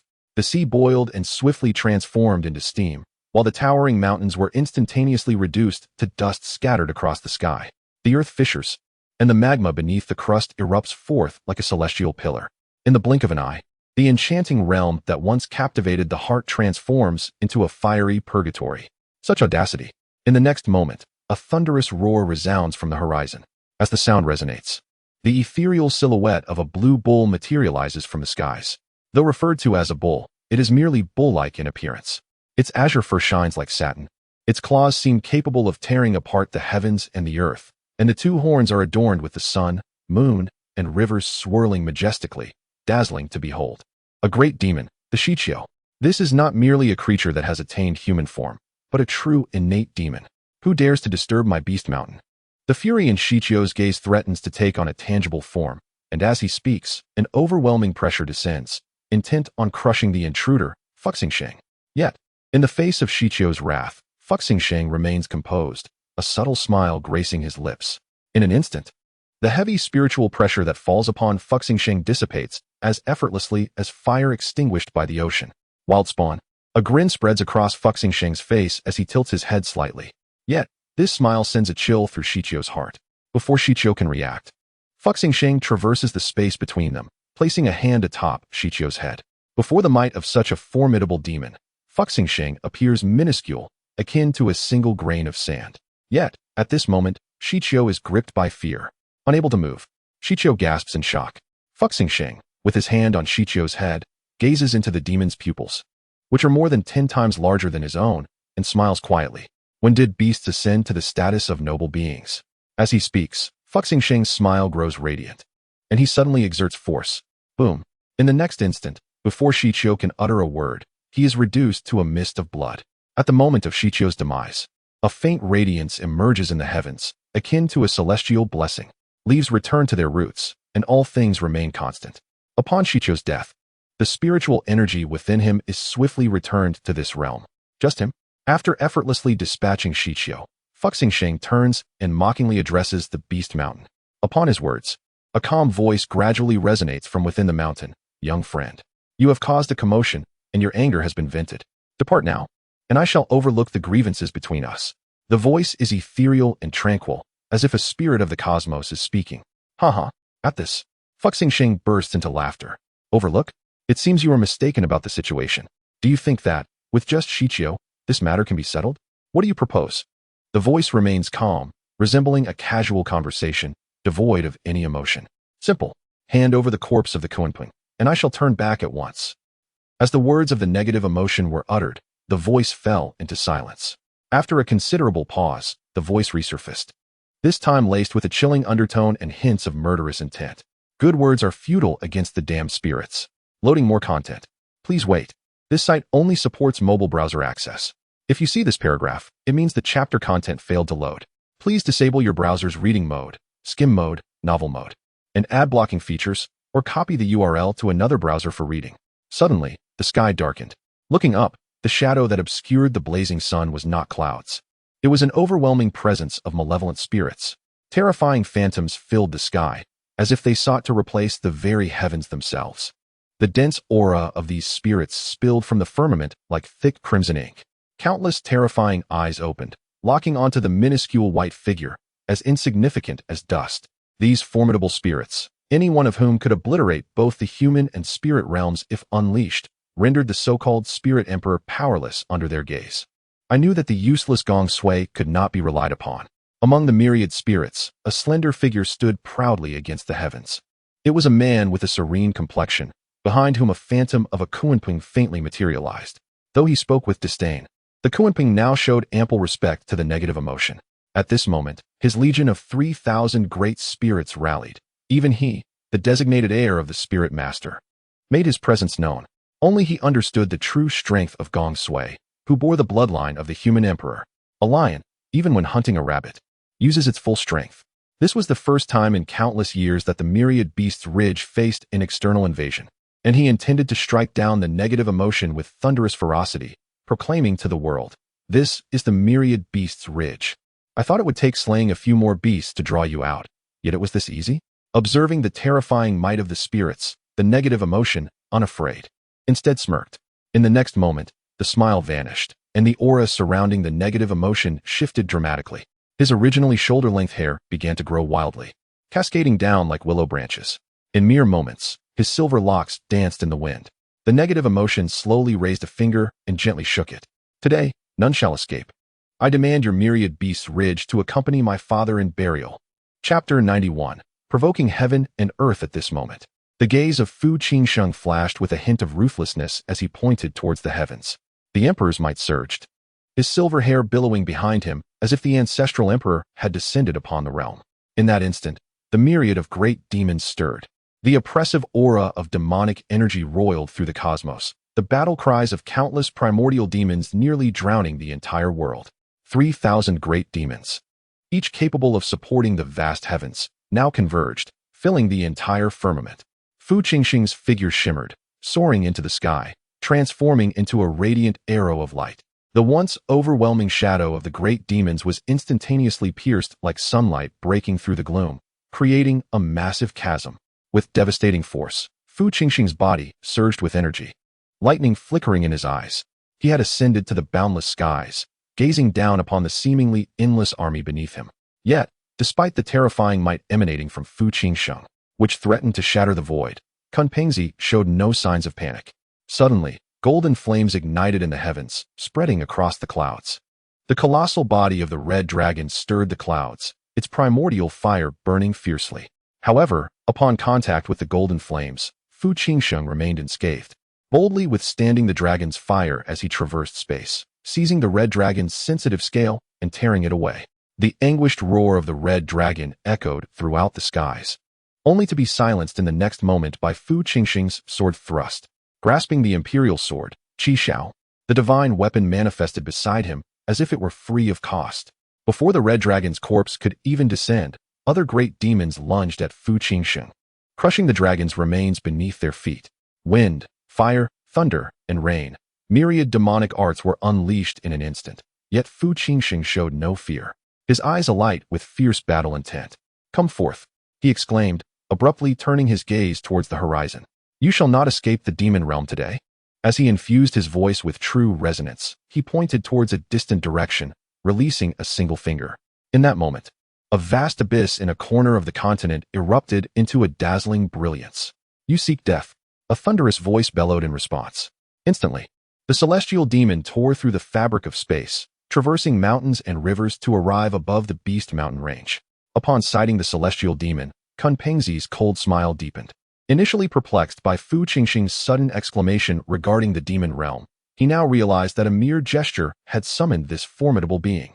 As the celestial demon descended, an overwhelming aura of demonic energy began to coalesce above the Beast Mountain range. By provoking both the demon realm and the Beast Mountain, he was destined for death, regardless of how far he tried to flee. "Do I appear to be in hiding?" With a cold smirk, Fu Qingsheng ceased his idle chatter and unleashed a powerful punch towards the encroaching army of the demonic realm. The impact reverberated through the heavens, causing countless corpses to plummet from the sky. In the next moment, Kunpengzi sprang into action. A swift blade's whistle sliced through the air before the sound could fully resonate, and the blade was upon Fu Qingsheng in an instant. The Kunpeng demon blade cleaved open a rift in space, despite its overwhelming force. It was nearly impossible to anticipate due to its astonishing speed. Fu Qingsheng waved his hand, summoning an array of divine weapons that erupted with radiant brilliance. Surging towards the Kunpeng demon blade, Kun Pengzi chuckled disdainfully, bemused by the notion that these divine weapons could stand against his strike, as they were no more significant than mere weeds in the face of such might. The terrifying blade energy of the Kunpeng demon blade obliterated everything in its path, shattering artifact after artifact into dust. Yet, before long, the smile on Kun Pengzi's face began to fade. Although these divine weapons were inferior in quality to the Kunpeng demon blade, their sheer volume was staggering. Fu Qingsheng was employing them as if they were disposable. After launching dozens of divine weapons, the blade was unexpectedly worn down to nothing. Kun Pengzi now stood before Fu Qingsheng, who, with a fierce glint in his eyes, struck out with an open palm. Witnessing this, Kun Pengzi laughed heartily. Initially concerned that Fu Qingsheng might produce more divine weapons at close range, potentially preventing him from delivering a second strike, he was taken aback by Fu Qingsheng's intention to compete in physical prowess. Without hesitation, Kun Pengzi reciprocated with a palm strike of his own. However, after the clash, his pupils widened in surprise. He had gained no advantage whatsoever. After all, he was the son of the demon master Kunpeng, who among the myriad beasts could rival him in physical strength. As he stepped back, a realization struck him, and his gaze turned icy as he regarded Fu Qingsheng. You possessed the bloodline of the human emperor? This overwhelming sense of dominance was something Kunpeng had only felt from the likes of Gong Sui. It was a raw, unadulterated power that could easily subdue 10 foes. You're getting close to the truth, Fu Qingsheng replied with a light chuckle, before suddenly turning his head to glance at a distant corner among the countless great demons. In an instant, 9 ethereal fox tails began to materialize behind him, their eyes flashing with a strange brilliance. At that moment, a great demon shrieked in agony, clutching its eyes. In an instant, cracks began to appear across its monstrous form, blood streaming from its eyes. Fu Qingsheng's gaze, infused with divine intent, shattered the demon's heart with just a single glance. What illusions can you conjure before me? Negativity shook his head and turned, plunging once more into the ranks of the army. The emperor's might surged again, as if he were invigorated by the thrill of slaughter. Negativity did not wield a divine weapon. Instead, he chose to carve his path through the entire army with sheer brute force. In the next moment, a resounding roar echoed through the heavens and the earth, causing all living beings to momentarily pause. Kun Pengzi raised an eyebrow, gazing skyward in bewilderment. In the blink of an eye, a pure and natural force of the cosmos began to converge. At that instant, negativity suddenly let out a suppressed groan, nearly unable to contain the blood that threatened to spill forth. An overwhelming pressure suddenly descended upon him, as if chains had bound him, affecting even his consciousness. The will of the heavens. Damn it, I thought I could slip by unnoticed. Negativity spat, his skin now marked by prominent veins. In response to his explosive emergence, the will of the heavens had already locked onto his essence. Then, an ethereal and cold mechanical voice resonated from the cosmos. Return now, and I shall consider this matter as if it never occurred. Chapter 92. The Unparalleled Prince, a thought burdened by time at this moment. The will of heaven and earth began to manifest, directly locking onto the figure of the burdened soul. However, in the face of this divine warning, the burdened soul seemed oblivious, even casually uttering, "Fool." Immediately, he raised his hand, and a resplendent formation began to materialize from the void. Witnessing this, Kun Pengzi and the heavenly demon reacted almost instantaneously. Excellent, excellent, excellent, Kun Pengzi exclaimed, seemingly amused by anger, nodding emphatically. You dare come even with your injuries not healed? As he spoke, a flicker of malevolence flashed in Kun Pengzi's eyes, and he began to transform into his true form, the Kunpeng. Die! The shadow of the Kunpeng behind him unfurled its wings, unleashing a torrent of blade light that cascaded toward the burdened soul. At that moment, the heavenly demon also made his move. A tempest of demonic energy surged forth, and a scarlet eye opened in the heavens, gathering destructive force. My father can slay that old wretch. I too can send you 2 scoundrels flying. The burdened soul's gaze ignited with fury, under the oppressive weight of the heavenly will. Surrounded by endless malice from myriad demons and beasts, he exhibited no trace of fear. As he continued to unleash his power, the heavenly will began to stir in anger. Suppress. Instantly, the pressure from heaven and earth intensified, making even the slightest movement cause veins to bulge on his skin. The burdened soul's body momentarily froze. In that fleeting moment, Countless attacks rained down upon his not particularly towering figure without hindrance. Bang! In the blink of an eye, blood erupted from the burdened soul, his body beginning to seep crimson without warning. Gritting his teeth, cold sweat streamed down his forehead. Yet, he persisted in his actions. The brilliant formation gradually took shape, the intent to kill becoming apparent. In the void, it seemed as though an endless army of golden-armored warriors descended, their battle cries resounding with earth-shaking might. Just then, Kun Pengzi's second strike arrived. Uft! A sound of blades piercing flesh echoed, blood splattering across the sky. This time, the Kunpeng's blade plunged unimpeded into the burdened soul's abdomen. Kun Pengzi's enchanting phoenix eyes glimmered with mockery. He had not anticipated that the burdened soul would dare to offend the will of heaven and earth, the demon realm, and the beast mountain all at once. And as a solitary individual, under the suppression of the heavenly will, if Kun Pengzi could not overcome him, his very heart would shatter. As the blade pierced the burdened soul's abdomen, his body stiffened, his snow-white robe becoming stained with blood, a hint of crimson beginning to seep from the corner of his mouth. Yet, in the next moment, to Kun Pengzi's astonishment, the burdened soul, with blood at his lips, revealed a strange smile. Suddenly, he raised his hand and seized Kun Pengzi's shoulder, pulling him close. Uft! The Kunpeng demon blade once again pierced through, its tip emerging from the back of the negative emotion master, impaling him completely. Kun Pengzi's eyes widened in disbelief as he watched this self-destructive act unfold. Before he could react, the negative emotion master suddenly grasped his shoulder and tore it away. The sound of ripping flesh echoed, followed by agonized screams. The searing pain surged through Kun Pengzi, his eyes turning crimson, erasing the composure and mockery that had previously adorned his face. The negative emotion master revealed a blood-stained grin, laughing as he thrust forward with a palm. Without a moment's hesitation, Kun Pengzi instantly tore open a rift in space and dove into it. When his figure re-emerged, their gazes locked from afar. Multicolored blood from the Kunpeng demon rained down from the sky as Kun Pengzi, clutching his wound, coldly regarded the negative emotion master. His expression chillingly ominous. In an exchange of injuries, he could hardly fathom that the negative emotion master would dare to confront him head-on with the Kunpeng demon blade. At this moment, the negative emotion master held one of Kun Pengzi's severed arms, seemingly impervious to pain, and expressionlessly withdrew the Kunpeng demon blade from his body. Kun Pengzi, raising his hand, summoned the blade back into his grasp, his gaze towards the negative emotion master filled with apprehension. This individual treated his life with utter disregard, his sole focus being kill. The negative emotion master, unfazed by his grievous wounds, beckoned towards the celestial demon and Kun Pengzi. A battle. The celestial demon scoffed, shaking his head, branding the act as utterly foolish. Enough prattle, eliminate him swiftly. At this moment, Kun Pengzi unleashed his demonic energy. Having surmised the identity of the negative emotion master as the human sovereign, he knew he could not defeat him in a one-on-one confrontation. Yet with the celestial demon and the endless horde of demons, even the will of heaven and earth stood on their side. There was no reason for defeat. The phantoms of the human sovereign, the demon sovereign, and the demon master clashed in the void, while the negative emotion master was nearly overwhelmed by the seemingly limitless demonic forces. Despite the negative emotion master's ability to vanquish many with each strike, there were simply too many adversaries.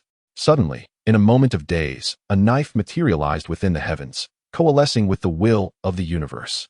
In the next instant, the heavenly blade surged forth, transforming into a bolt of light, aiming directly at the negative emotion master. Just as he evaded a strike from the celestial demon with a swift motion, he countered with a punch, sending another wave of corpses tumbling from the skies. However, the moment he lifted his head, it was empty.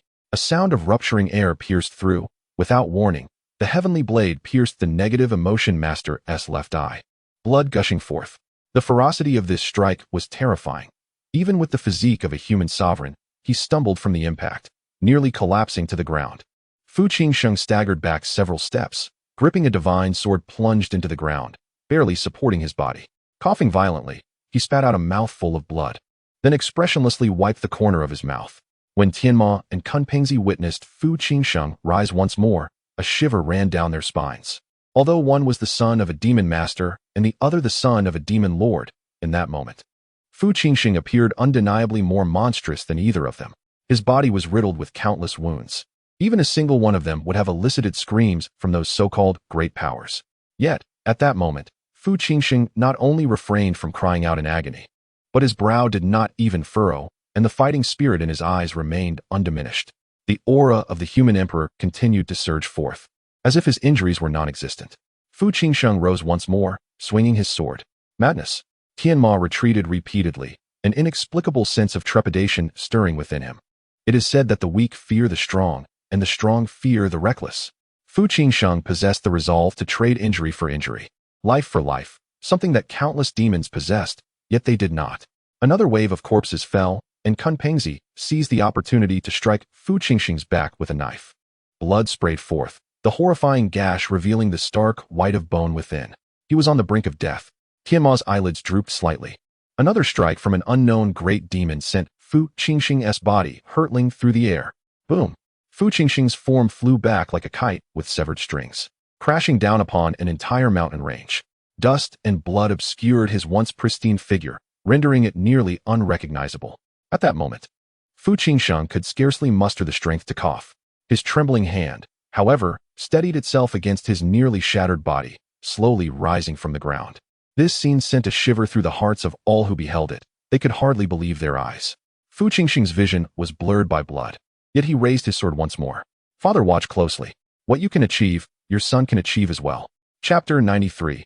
Weakness. The protagonist, Fu Qingsheng, felt as if he could barely maintain his footing, his vision clouded and blurred by blood and flesh. Yet his resolve had never been more steadfast.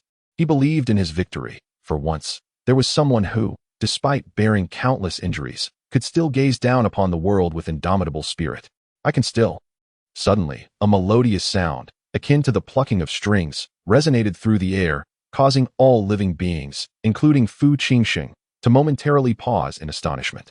At that instant, Fu Qingsheng felt a disorienting clarity wash over him, akin to a blind man suddenly encountering the light. You have already proven yourself. Gradually, a gentle voice emerged from behind him. A hand rested upon his shoulder, and a soft aura began to flow into his being. In an instant, the oppressive heat of the battlefield dissipated, replaced by a refreshing sensation akin to a gentle spring breeze. The previously suffocating forces of nature, demonic energy, and monstrous aura seemed to vanish without a trace. Fu Qingsheng parted his lips slightly, dazed, and turned to behold the figure at his side. Jing Yi, the Jade Deity. The unparalleled heir. After a year of indulgence, the abrupt departure without even a word felt rather discourteous. He cast a light-hearted glance at the blood-soaked youth beside him.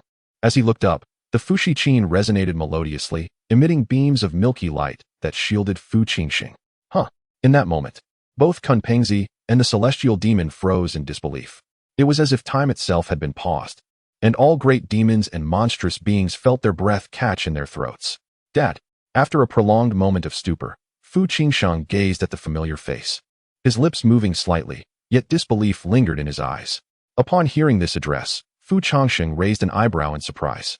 Indeed, that title sounds far more pleasant than that person or servant. Fu Changsheng gently leaned down, cradling Fu Qingsheng's face in his hands.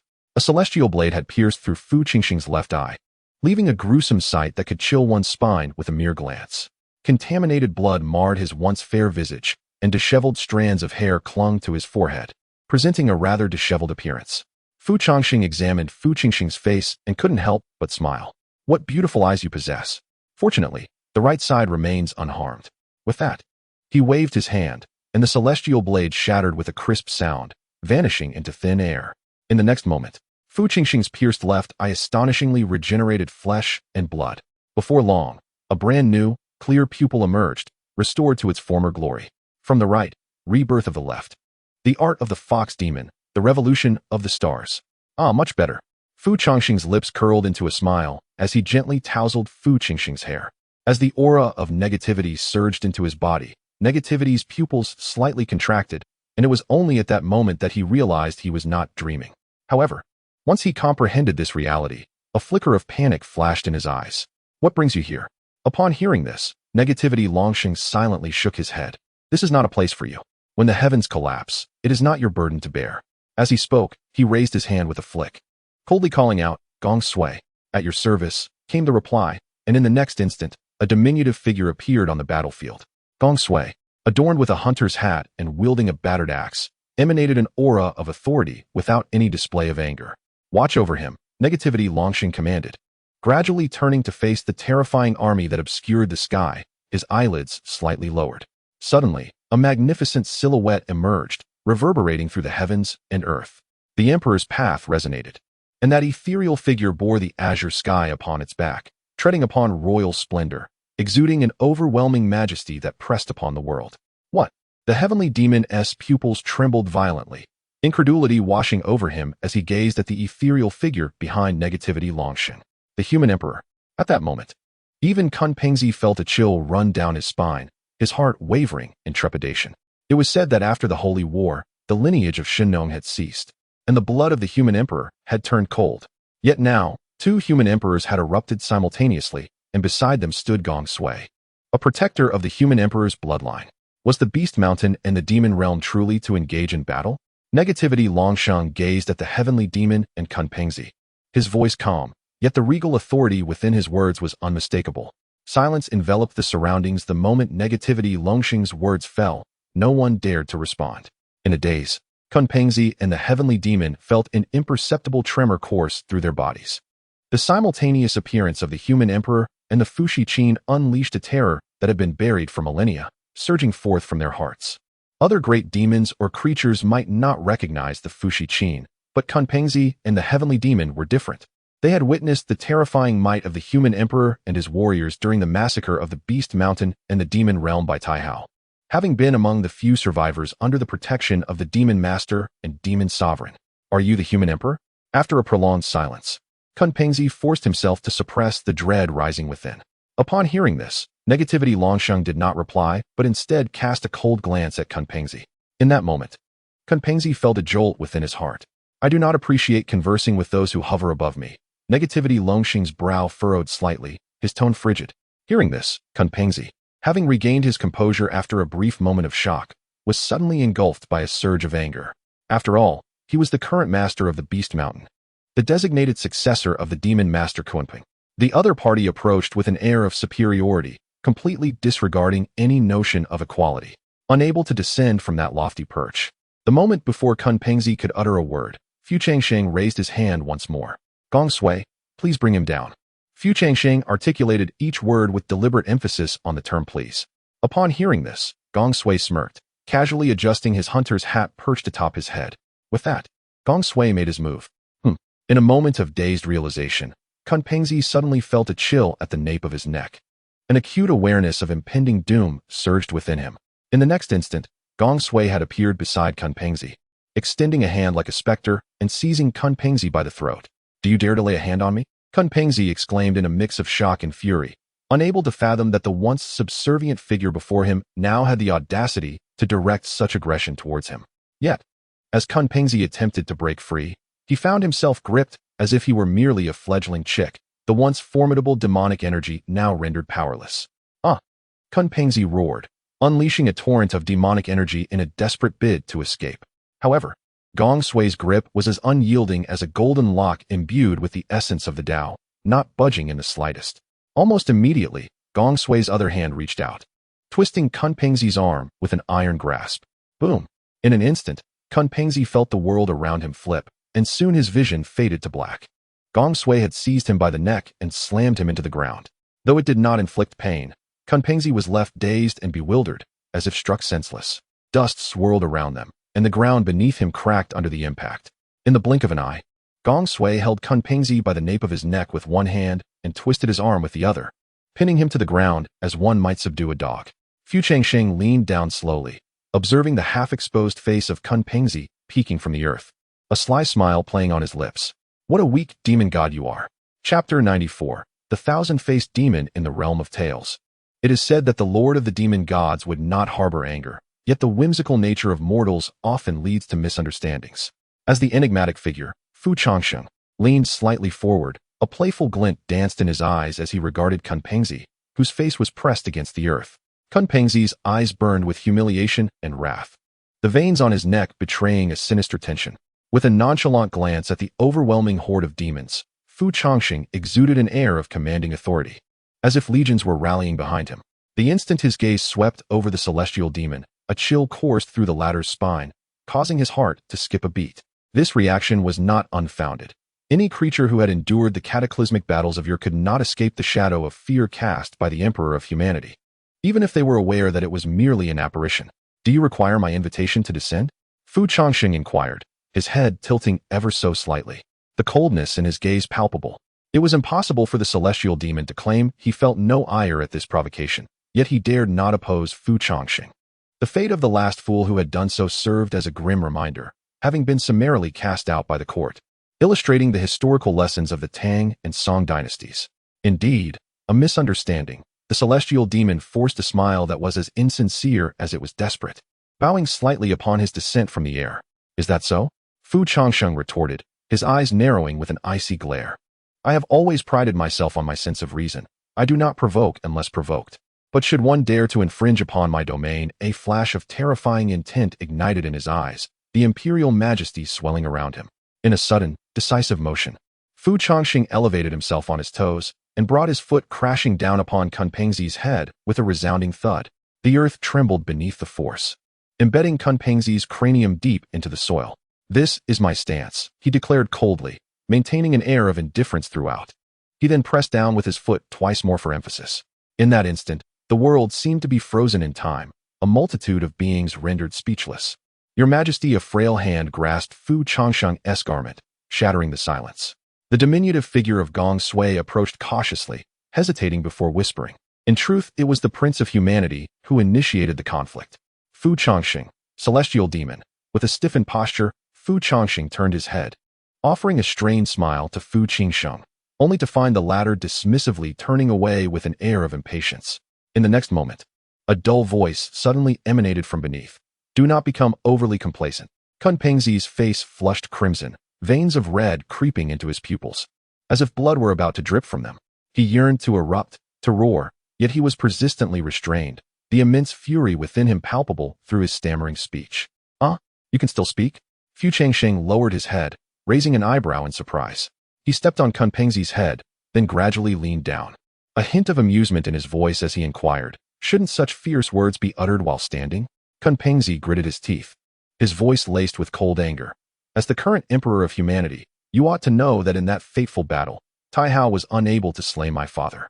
If you dare to threaten the foundation of Wanshou Ridge, once he shatters the restraints and descends from the river of time, not even you, nor the mightiest of your humankind gathered here, will stand a chance against the demon master. Kunpengzi was aware that he could not rival the emperor, yet he possessed his own confidence. The demon master Kunpeng was not merely a pinnacle of combat prowess. His means were transcendent. Even Tai Hao, the progenitor of the human emperors, would find it challenging to vanquish him in a one-on-one confrontation. Should the demon master Kunpeng return from the river of time, it would herald a true calamity for this world. However, at the very moment Kunpengzi's words fell, an ethereal and gentle voice suddenly drifted from behind. Is that so? Then why not call for him, and see if he will descend from the river of time to save you? Gradually, a pair of jade-like feet emerged from the void. Following that, wisps of spiritual energy began to coalesce into tangible form. It was a figure of such beauty that one could scarcely bear to gaze upon her. Ethereal silks danced around her, and great pathways arched around her being. Each step she took blossomed like flowers, her graceful form almost delicate enough to be grasped, reminiscent of a celestial maiden. In that instant, 10 ethereal tails flickered into view. When a woman reaches the pinnacle of beauty, she is often regarded in one of two ways, either a harbinger of calamity or a being of supreme nobility. At this moment, the multifaceted visage was the perfect fusion of both the demoness and the divine maiden. As the multifaceted visage descended, the celestial demon's consciousness trembled violently. At that moment, she exuded no demonic aura whatsoever, yet simply by her presence, Kunpengzi fell utterly silent. His pupils quivered slightly, filled with disbelief. Deep down, he understood that even if Fu Changsheng were to slaughter Wanshou Ridge today, the demon master would not descend. For before he could regain the power to suppress the will of heaven and earth, any forced breach of the restraints of the river of time would result in him being subdued by the very forces of nature, just as Fu Qingsheng had been. His perception of his father is remarkably clear. In comparison to his path, the entirety of the Beast Mountain, including his own son, is expendable. Yet, he remains unwilling to accept this fate. The woman before him is evidently not of this world. A mere glance from her instills fear in those so-called great demons. Such a terrifying presence has descended, and at this moment, the heavens and the earth remain inexplicably silent. Even the oppressive force that once loomed over Fu Qingsheng has now been relinquished. Gradually, A fleeting glimmer of despair crosses Kunpengzi's eyes, only to be replaced by an overwhelming silence. At this moment, the innate being who has dominated the Beast Mountain for countless years and inherited the Kunpeng demon blade gazes vacantly, his Tao heart seemingly shattered. This matter has reached its conclusion. The thousand-faced demoness parts her lips slightly. After speaking, she turns away, ceasing her words, maintaining an air of calm throughout. Yet, each utterance bears down upon the myriad beings present. Moments later, the heavenly demon silently raises a hand, signaling the army behind him to withdraw their imposing presence. Had it only been Fu Changsheng and Gong Sui, there might have been a sliver of room for negotiation. However, at the very instant the thousand-faced demoness appeared, even the will of heaven and earth retreated. The outcome of this battle is no longer in doubt. Or rather, at this juncture, the result is a stroke of fortune for both the demon realm and the Beast Mountain. Gradually, the suffocating aura of demons and magic dissipates, akin to the dispersal of ominous clouds. Gong Sui respectfully helps Fu Changsheng rise from the ground, and Fu Changsheng gradually retracts his imperial might, seemingly returning to the guise of an ordinary person as he shakes out his sleeves and turns to leave. Kunpengzi lies on the ground with a vacant stare. Even in the absence of his oppressor, he finds himself unable to rise. Chapter 95. The great hero, the enigmatic thousand-faced demon, walked ahead with an expression as serene as a still lake, her elegant attire doing little to conceal her extraordinary beauty. Gong Sui, wielding a shattered axe, remained steadfastly by the side of Fu Changsheng, exuding an aura of authority without uttering a single word. They departed quietly, reminiscent of Fu Changsheng's arrival. Throughout this entire exchange, none dared to intervene, merely observing as their figures gradually faded into the horizon, even retreating to clear a path. Watching them vanish completely from sight, thousands of great demons looked upon Kunpengzi, sprawled on the ground like a lifeless creature, rendered speechless, akin to statues frozen in time. The heavenly demon had already retreated with his army back to the demon realm. On that fateful day, at the distant ruins of the divine court, when the divine King Hong's sole heir, Jiang Haoyan, learned that the demon realm had been shattered at a mere gesture, and that the Beast Mountain was on the brink of annihilation, he wept bitterly, only to turn and command his subordinates to fire 9,000 cannons, not in celebration, but as a tribute of mourning. Once the crowd dispersed from Beast Mountain, the thousand-faced demon halted abruptly, glancing back at the mountain before slowly speaking. No one is following. Almost instantaneously upon her utterance, Fu Changsheng, who had previously worn a stern expression, suddenly faltered. "Oh my," he gasped, beads of cold sweat forming on his brow. Unbeknownst to him, his back had become dampened with perspiration. "Quite the performance, I must say," remarked the thousand-faced demon, turning back to him with a faint smile.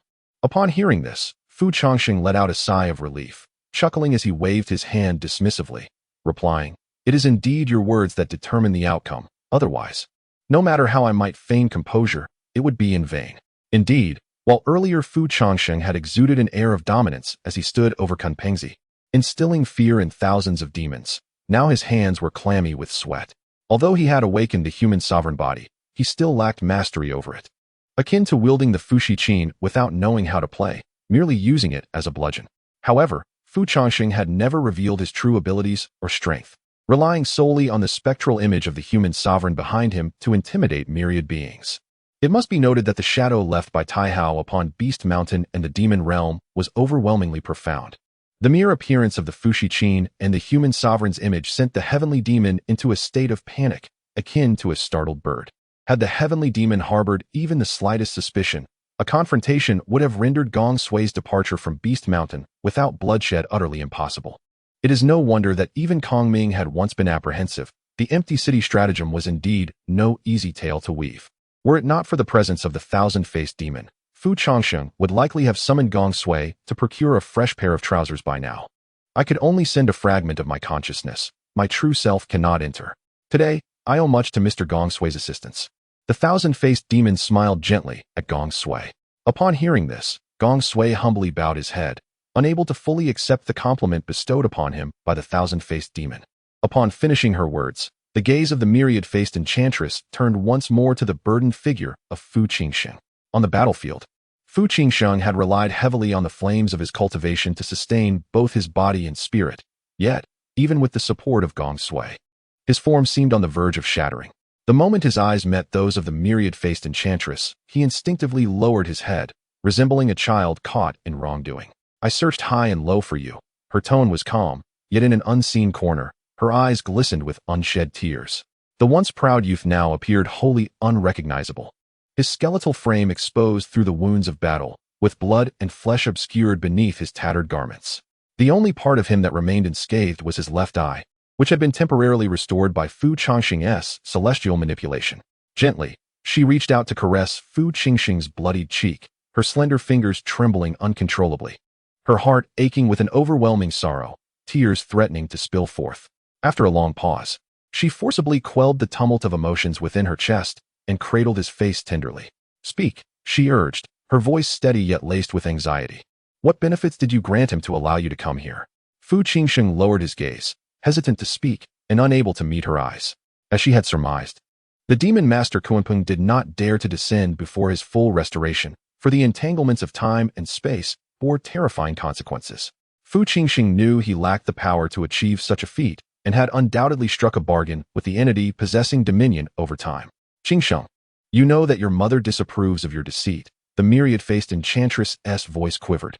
Her words a fragile faade that concealed her deep-seated anxiety about the answer he was about to reveal. At last, Fu Changsheng's lips parted slightly. 8 generations of divine souls, and the blood essence of the emperor. In that instant, tears could no longer be restrained, cascading down the cheeks of the myriad-faced enchantress. Her lips parted in shock, words caught in her throat as she fought back the urge to weep openly. Ultimately, she drew Fu Changsheng into her embrace, burying her face in his shoulder. "Changsheng," she called out, her voice choked with emotion. "This is the last time, is it not?" As she held the once unflappable, unparalleled demon saint, who could face a legion of deities without flinching, now reduced to a quaking figure akin to a fragile girl on the brink of collapse. Fu Changsheng's own eyes grew misty. "Mother, I." Beside them, Gong Sui bowed his head in silence, removing the hunter's hat from atop his balding head, choosing to remain quiet in the midst of their turmoil. As Changsheng observed this scene, he felt as though needles were piercing his entire being, and even his breath seemed to tug at the very core of his heart with pain. In a daze, fragments of last night's conversation with Fu Changsheng echoed in his mind. Please do not let her bear the weight of Tu Shan alone. Do not forget to accompany him in your quest to safeguard all living beings. Please live well. After a few moments, Changsheng silently called out to the system within his heart. "Shaoan, do you believe that I am destined to perish, or will I return to my original world?" He lifted his gaze towards the profound sky, a flicker of confusion suddenly crossing his eyes. "Uncertain. Be a bit more optimistic. Weren't you always yearning to be a hero who looks down upon the world and protects all beings? It seems you have indeed achieved that." Upon hearing this, Changsheng's brows furrowed slightly. A great hero, in his quest to become the beloved of the girl he admired, he transformed into an unparalleled hero of renown. Yet in the end, he allowed the one he cherished to endure such anguish of separation and loss. Can this truly be deemed heroic? Chapter 96. What is owed to me on this particular day? In the tea house of Tu Shan Rongrong found herself somewhat distracted, her gaze lingering on the documents before her. Her thoughts adrift. Ever since Fu Changsheng had departed in search of Fu Changsheng, a subtle unease had begun to take root within her heart. Observing Rongrong's distracted demeanor, Dongfang Yuechu could not help but sigh, likening her to a young girl anxiously awaiting her beloved's return. "Sister Rongrong, you haven't touched a drop of water since morning. You should eat something," he gently urged. "No, I'm not hungry," Tu Shan Rongrong replied, shaking her head slightly, inhaling deeply as she attempted to refocus on her work, only to lose herself in thought once more. After an indeterminate period, a voice suddenly jolted Tu Shan Rongrong from her reverie. She had been gazing vacantly out the window when this unexpected call disrupted her thoughts. Raising her eyes, she recognized Fu Changsheng. "Changsheng, you're back?"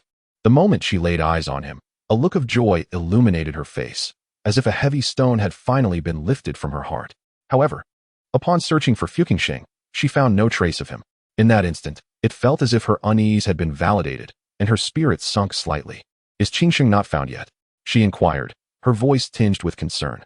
"He has been located, but..." Fu Changsheng's words trailed off as he glanced at Qianyaro, who had assumed a more ordinary appearance, her ethereal visage now resembling that of a common yet graceful woman.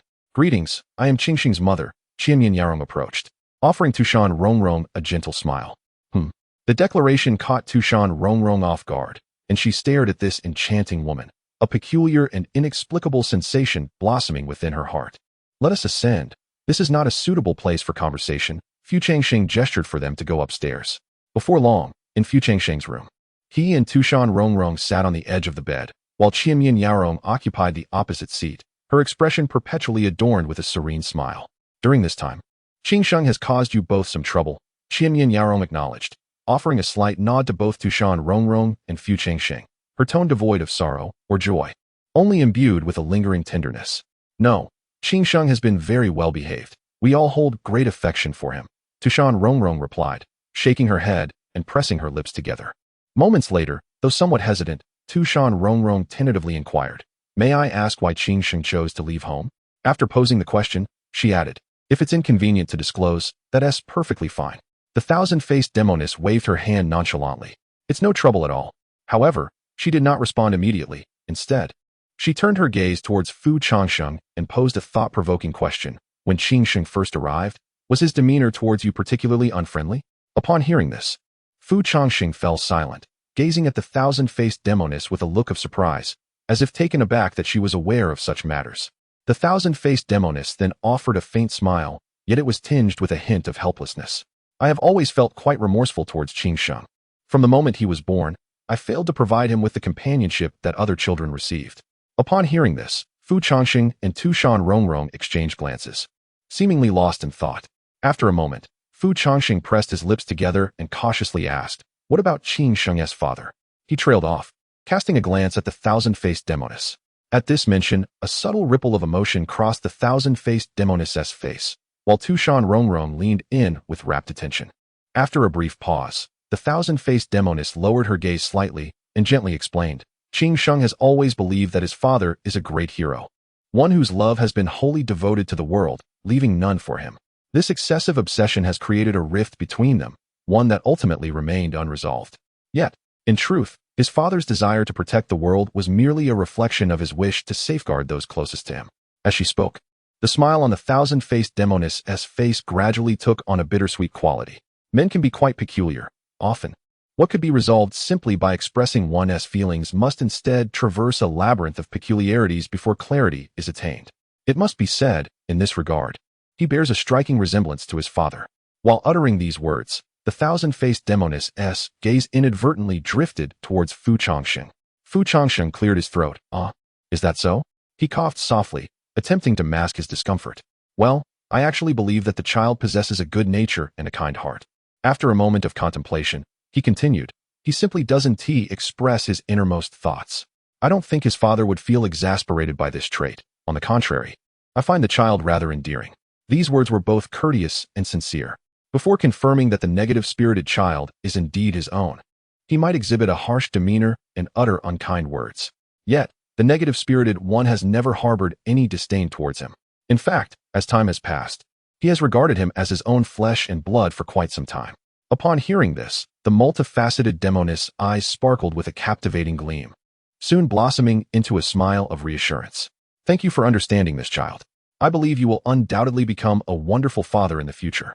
In response, the negative-spirited one touched his nose, feeling a swirl of mixed emotions within. The multifaceted demoness then cast another glance at Tu Shan Rongrong, her smile enigmatic. "And thank you for accompanying Changsheng through the time I could not provide him." It's nothing. Having the chance to be with such a lovely child as Changsheng for this past year has been a stroke of luck for me," Tu Shan Rongrong replied, waving her hand dismissively. With that, the multifaceted demoness stood and bowed gracefully to the two.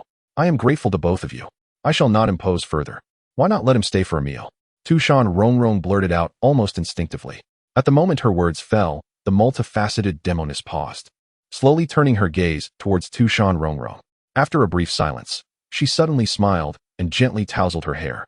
"It is evident that you will be a competent mother in the future, at least more so than I. However, Changsheng has already returned home, and I believe there will be future opportunities." "I see." Upon hearing this, Tu Shan Rongrong bowed her head, feeling a twinge of reluctance, yet chose to refrain from saying anything further. However, the next moment, the multifaceted demoness abruptly turned her attention back to the negative-spirited one. "I just remembered that I have some words I wish to convey privately to you, young Master Fu. May I?" As she spoke, she directed an inquiring glance toward Tu Shan Rongrong. All right." After a moment's hesitation, although somewhat puzzled, Tu Shan Rongrong nodded and proceeded downstairs. Once she departed, only the multifaceted demoness and the negative-spirited one remained in the room, creating a subtly charged atmosphere. The negative-spirited one, bewildered, turned to see what further matters the demoness had to discuss. However, the instant he turned, a sudden force bore down upon his shoulder, rendering him momentarily weightless.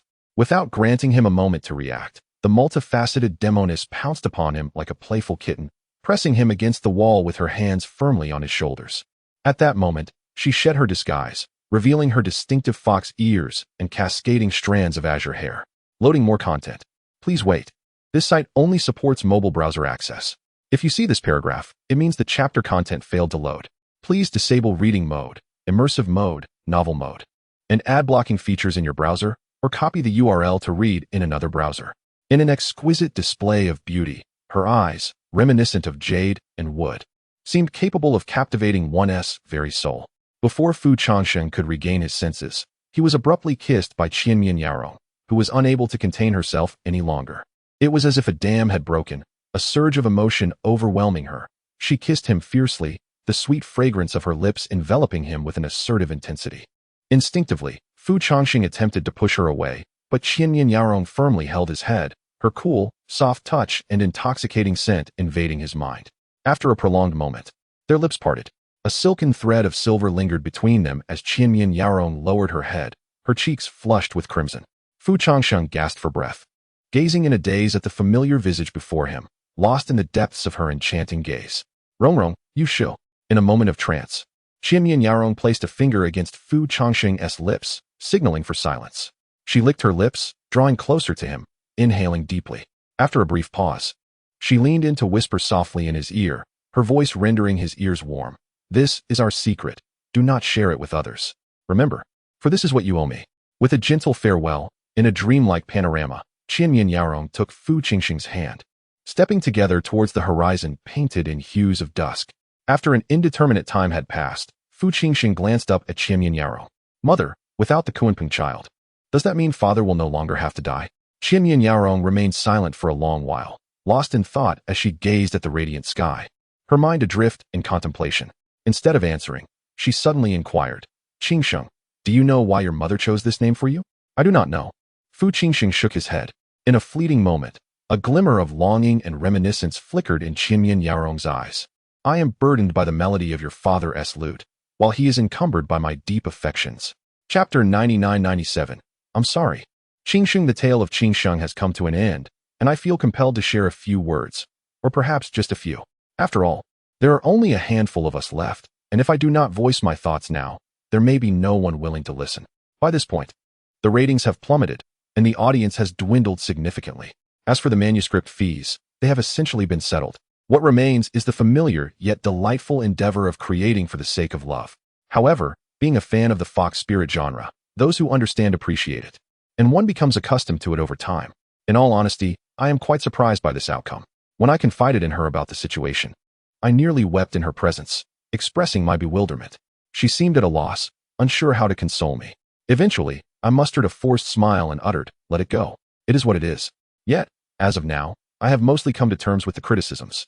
The sole aspect that I struggle to accept is the disdain directed towards the character of Changsheng. From the moment he emerged in my mind, I held a deep affection for him, envisioning his persona as a blend of the characters Scattered Soldier and Fox Shrine. With great anticipation, Changsheng made his appearance. However, during that period, each time I opened the comments section, I was met with an onslaught of vitriol, derogatory remarks, and expressions of disdain. A considerable portion of the criticism insisted that Changsheng must meet his demise. Naturally, his ultimate fate was not particularly favorable either.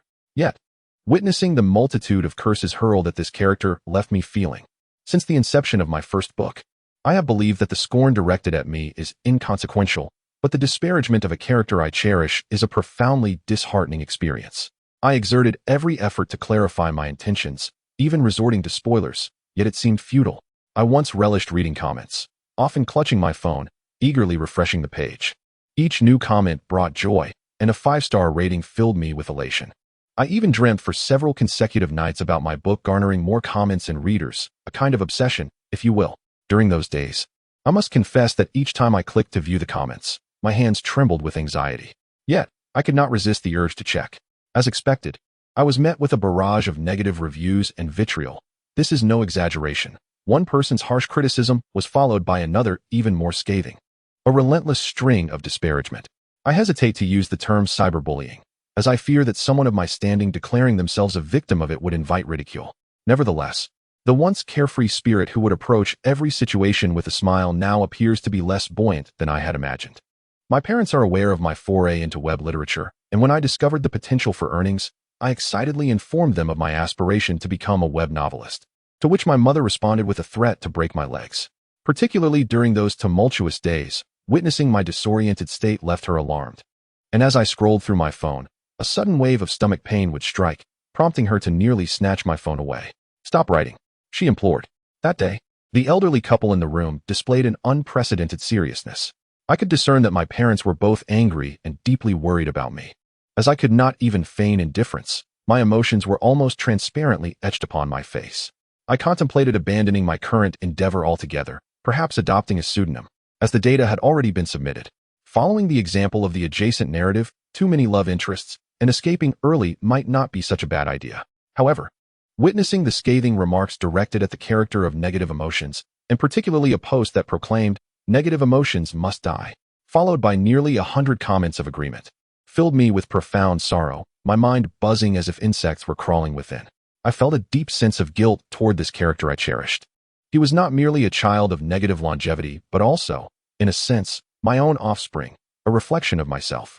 Thus, seeing him maligned felt akin to a throng of dark figures spitting at me from above the well in which I lay. After what felt like an eternity of contemplation, I inhaled deeply, suppressing the emotions that could prove fatal, and I resolved to continue writing, for this was my debt to the character. I vowed to work tirelessly. I aimed to produce daily updates of 10,000 words. That morning, I motivated myself with the determination to prove that this character I adored was indeed worthy of affection. He was not repulsive, he should not perish. Oh dear, how could I allow myself to weep so freely? After 2 hours of writing, out of a sense of masochism, I glanced at the comments once more. There, I encountered a review that would haunt me for the next 3 years. Negative Emotions is so cute, so impressive, it read, with a rating of 3 stars. More content loading, please wait. This site only supports mobile browsers. If you see this paragraph, it indicates that the chapter content has failed to load. Please close any reading modes, such as reading mode, immersive mode, or novel mode, and disable ad blocking features, or copy the URL into another browser. I must admit, that single sentence bore no hint of malice, compared to the profane comments. It was disarmingly gentle. Yet, it felt like a crushing blow, obliterating all the confidence I had at that moment. After reading that review, I sat in stunned silence for a long time, questioning whether I truly was as they described, sick, morally misguided, psychologically twisted. I felt as though I was struggling to breathe, as if something were weighing heavily upon me. I spent the entire day in front of the computer, producing merely 3 chapters, and only after laboriously writing until 1:30 in the morning, having barely slept the previous night. Someone remarked that my update times were too grim, but the truth was that I had simply finished writing at that point. My exhaustion was palpable, and despite my aim for 10,000 words daily, I had fallen short. From that moment forth, I found myself devoid of the courage to peruse the comments section. I was uncertain whether my resilience could withstand even a single comment of such destructive power without adversely affecting my writing. As I gazed at the ever-thickening red notifications, they resembled an increasing burden of debt, and for the first time, I experienced an indescribable sense of dread at the thought of reading the comments. I shut down the background, gave myself 2 slaps to snap out of my daze, and reminded myself that this was a debt I owed him, before I began to type. Yet, as I wrote, I found myself, like a schoolchild, with tears welling in my eyes, unable to distinguish whether it was the words within the book or those beyond it that moved me. In any case, this period has marked the lowest point of my writing efficiency over the past year. Now that the tale of emotions has concluded, whether it is deemed distasteful or worthy of disdain, it is no longer for me to judge. I have repaid this debt. Still, I wish to express my apologies to the character for enduring so much malice during this time. Moreover, although this book has been unilaterally condemned by some, if asked whether I regret it, my response would be a resounding no. I cherish this character and willingly accept the outcome. That alone suffices. A failure? A miscarriage? A descent into madness? Deserved? Perhaps so, yet I harbor no regrets, for this is my story, from beginning to end. All I have done is narrate the tale that has long resided in my heart. At this juncture, I wish to applaud myself. Clap, Clap, clap. I take pride in the fact that I have not been drowned by the countless insults, nor have I chosen to evade my fears. Rather, I have persisted until I can stand before my conscience without shame. I may have disappointed many expectations, yet I have never betrayed this child. So akin to my own nature. Doesn't that sound peculiar? I too find it strange. Although merely a week has passed, it feels as though I have curled up at death's door for an eternity. As for the myriad of comments that have piled up in the background, I still lack the courage to persuade myself to open them. Thus, let them remain buried there, alongside me. Thank you for your willingness to read this far and listen to my ramblings. Wishing you a good morning, a pleasant afternoon, and a serene evening. Thankfully, upon setting down my phone, a romantic and soothing melody graced my ears. When the skies above you suddenly pour with rain, it is I who am dispersing the storm clouds for you. When the wind tousles your hair, it is I, from afar, who longs for you. When obstacles obscure your view of the other shore, please keep my secret as I pave the way for you. If you are enamored with the passage of time and reluctant to move forward, I shall quietly inscribe this poem. If you grow weary of gravity and wish to take flight, I will summon the winds of the world to blow toward you. Chapter 97 Farewell of Dongfang Yuechu. Drink today, be merry today. Tomorrow's sorrows are of no concern. In the tea house, Fu Changsheng gazed into Dongfang Yuechu's eyes, his brow arching in disbelief. Indeed, Dongfang Yuechu affirmed earnestly with a nod. Uncle Fu, I have given it considerable thought. I am immensely grateful for your care over the years, but I now have pressing matters that compel me to depart. Upon hearing this and confirming the sincerity in his companion's demeanor, Fu Changsheng found himself even more perplexed. How could Dongfang Yuechu, who, much like himself, had always preferred to avoid trouble and was devoid of grand ambitions, suddenly decide to leave Tu Shan? In a moment of realization, Fu Changsheng's body stiffened. Much like himself after a brief contemplation, he furrowed his brow and tentatively inquired, could it be for Tu Shan Rongrong? Uncle Fu, how did you know? Dongfang Yuechu exclaimed, his eyes widening in astonishment. He had intended to leave quietly, without explanation. An individual who is misunderstood, after enduring the trials of life and achieving success, will reveal the magnitude of their greatness upon their return. Are you after her? Perhaps sensing the thoughts swirling in Dongfang Yuechu's mind, Fu Changsheng let out a bemused sigh. Given that you have avoided meeting Tu Shan Rongrong all year, I thought you had relinquished your feelings. What has prompted this change of heart? Since his intentions had been uncovered, Dongfang Yuechu no longer felt the need to conceal the truth. Uncle Fu, I am going to the mortal realm to fulfill a wish for Tu Shan Rongrong, and to repay a debt. Peace between humans and demons? Upon hearing about Tu Shan Rongrong's debt, Fu Changsheng, who had witnessed her journey firsthand, quickly recollected the incident. Yes. Dongfang Yuechu smiled suddenly. Lowering his gaze, a flicker of nostalgia crossed his eyes. I have always cherished my feelings for the demoness. My reluctance to meet her stemmed from my uncertainty. But now, I am resolute. As he lifted his head again, a newfound determination glimmered in Dongfang Yuechu's gaze. Even if her heart belongs to another, the attention born from guilt is not love. Love should not be a matter of bondage or restraint. I wish to be with her, and thus, I must repay this debt. At least then, her heart will be her own to govern. Dongfang Yuechu articulated his thoughts deliberately, his tone imbued with an unprecedented conviction. Even Fu Changsheng found himself moved by this declaration. However, after a moment of contemplation, Fu Changsheng's brow furrowed even deeper. He set aside the ledger he was holding and looked earnestly at Dongfang Yuechu. Yuechu, do you truly comprehend the implications of what you are saying? The notion of harmony between humans and demons, as articulated by Dongfang Yuechu, is far more complex to actualize than it is to express. Remaining within the confines of Tu Shan may lead one to believe that coexistence is effortless. However, stepping beyond its borders reveals the profound challenges in achieving this goal. In the days when Fu Changsheng traversed the world under the guise of a white fox, accompanied by a mask, he witnessed countless instances of strife between the two realms.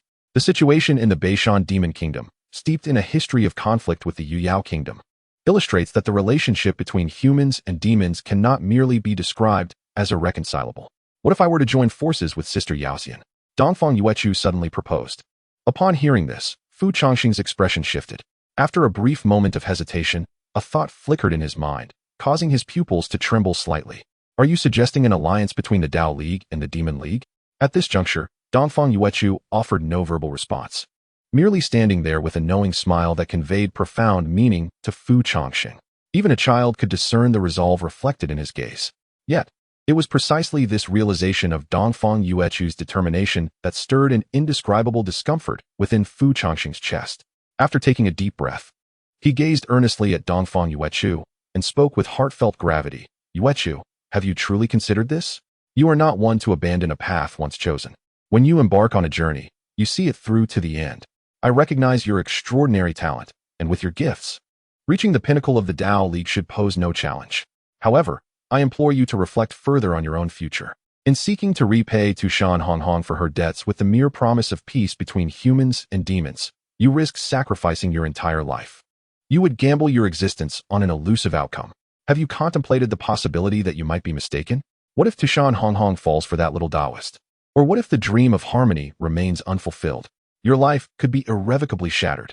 Fu Changsheng's tone grew impassioned, even striking the counter in his fervor, drawing the attention of nearby patrons. Dongfang Yuechu possessed extraordinary prowess, a talent that left Fu Changsheng feeling somewhat inadequate. Even those of unparalleled genius, like the sovereigns of power, pale in comparison.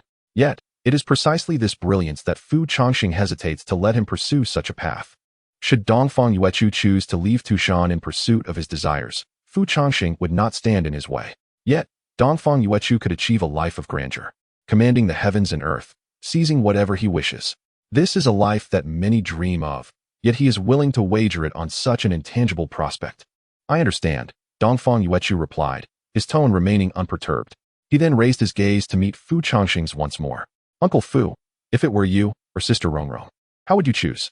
Dongfang Yuechu's words were remarkably calm, yet when they reached Fu Changsheng's ears, they stirred up a tempest within him. Fu Changsheng fell silent for a long while. His lips parted, yet the words lingered unspoken on the tip of his tongue. This query had already been answered through his actions. After a moment, Fu Changsheng let out a weary sigh. Leaning back in his chair and taking a sip from his teacup, momentarily lost in thought. Time slipped away in silence until, upon regaining his senses, he waved his hand, allowing Dongfang Yuechu to depart. Thank you, Uncle Fu.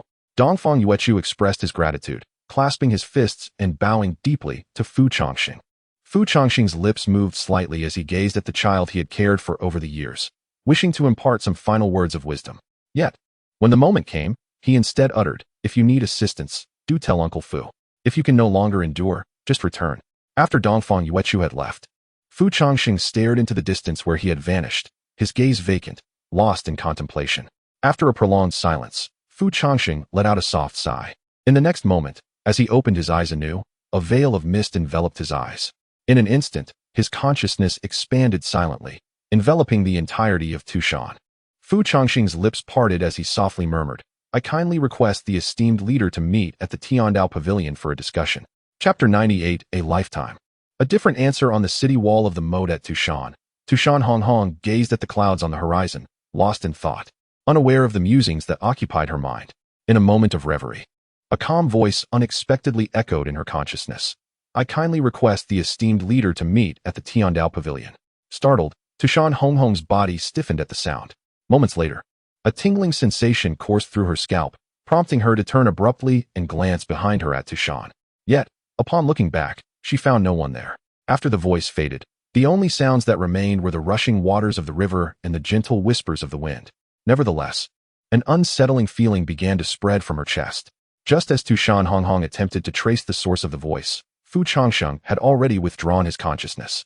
For a long while, Tu Shan Rongrong stared at the empty surroundings, her expression somewhat dazed. By the shores of the Shaanxi Lake stood a small pavilion. Fu Changsheng quietly stood within, his thoughts swirling like leaves in a tempest. Upon closer inspection, a white fox demon mask with red patterns lay silently beside him. Before long, a streak of crimson gracefully descended from above the Tiandao Pavilion. It was Tu Shan Rongrong. As she beheld Fu Changsheng's silhouette, her gaze wavered in uncertainty. This hesitation transformed into shock the moment she discerned the features of Fu Changsheng. Fu Changsheng. Tu Shan Rongrong's form trembled slightly, her pupils constricting in disbelief as she gazed at him. Fu Changsheng turned to her, offering a slight nod. "I appreciate your taking the time to join me," he said, gesturing for her to sit. His expression remained as tranquil as a still lake, while Tu Shan Rongrong furrowed her brow, scrutinizing his eyes, seemingly deep in contemplation. However, after hesitantly taking her seat, her gaze inadvertently drifted to the fox demon mask beside Fu Changsheng. The shock within her heart intensified. This mask, even after more than a decade, remained etched in her memory. It was beneath this very mask that a figure had once wielded a sword and struck down the golden-faced fire god, instilling deep trepidation into Tu Shan Rongrong. For a prolonged period thereafter, she had felt her nerves taut every time she patrolled. Now, encountering this mask again, with Fu Changsheng beside her, her mind buzzed with confusion. Fu Changsheng paid no heed to Tu Shan Rongrong's astonishment. Instead, he grasped the fox demon mask, his thumb gently brushing over its surface, his expression imbued with complexity.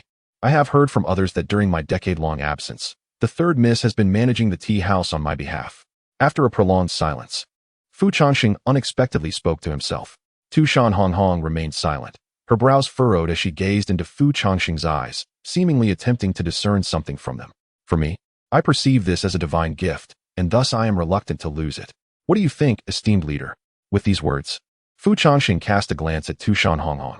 In response, she appeared momentarily at a loss for words, hesitating briefly before softly affirming with a gentle Fu Changsheng nodded in silence.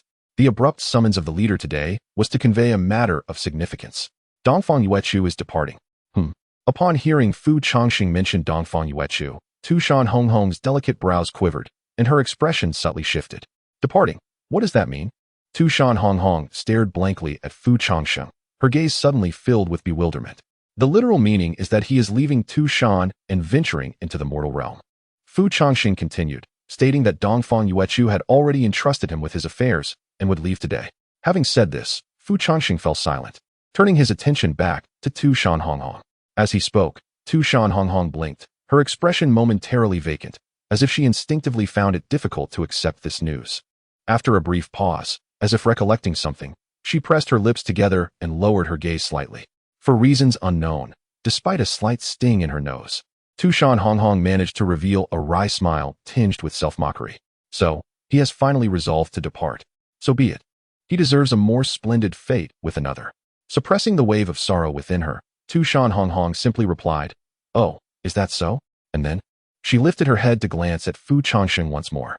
"You summoned me merely to convey this? Do you not wish to share anything further, esteemed leader?" Fu Changsheng inquired with a calm demeanor.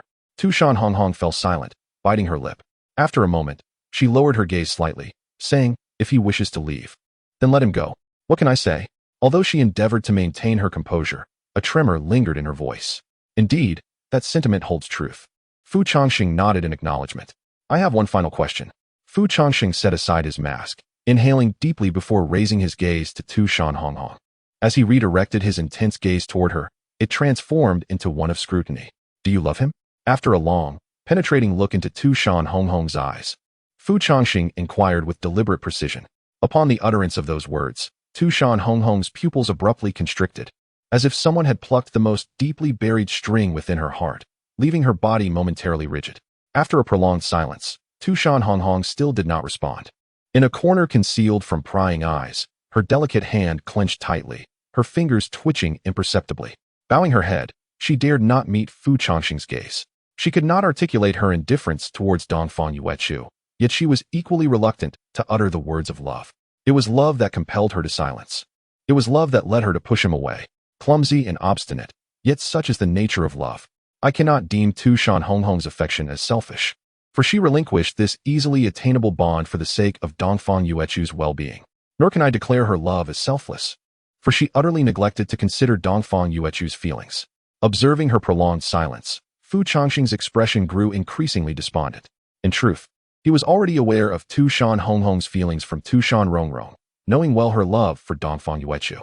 His inquiry was merely a plea for her to confront her own heart, to ensure that Dongfang Yuechu's grand gamble, one that concerned the world, did not devolve into a futile endeavor. After exhaling deeply, Fu Changsheng nodded faintly and remarked, "Very well. If silence is your answer, I shall regard it as my own folly." As he spoke, Fu Changsheng turned to depart. "Yuechu said he would help you realize your dream of harmony between humans and demons to repay that debt." He spoke with sincerity. With those words, Fu Changsheng took his leave, not glancing back. Yet, at that moment, as his words echoed in her mind, Tu Shan Rongrong stood frozen in place. Once she comprehended the implication of Fu Changsheng's statement, a ringing sound filled her ears. Human-demon harmony? In an instant, the world around her seemed to lose its vibrancy, plunging into darkness. Wait. The next moment, as Fu Changsheng took 2 steps forward. Tu Shan Rongrong suddenly sprang to her feet, her eyes wide with astonishment. Her breath quickened as she rushed forward and grasped Fu Changsheng's arm. When he turned back, the calm demeanor she once held had vanished, replaced by a tumult of pent-up emotions. "What is it?" Fu Changsheng inquired, glancing at her with mild curiosity. "You said he left Tu Shan for." Tu Shan Rongrong's body hesitated, her voice trembling. "For the answer to that very question." Fu Changsheng replied with serene composure. Upon hearing this, Tu Shan Rongrong found herself momentarily dazed, as if an electric current surged through her entire being. After a brief silence, she anxiously interjected, "How can he throw such a childish tantrum? Does he not understand?" Yet, before she could finish her thought, Fu Changsheng raised his hand to interrupt her. "Great Chief, I believe you are misunderstanding something. I have stated that he is earnest. Moreover, I can assure you that he will undoubtedly achieve this, but it requires him to dedicate his entire life to it." Upon hearing this, a trace of crimson suddenly crept into Tu Shan Rongrong's eyes. "What significance does this hold? I have already refused him.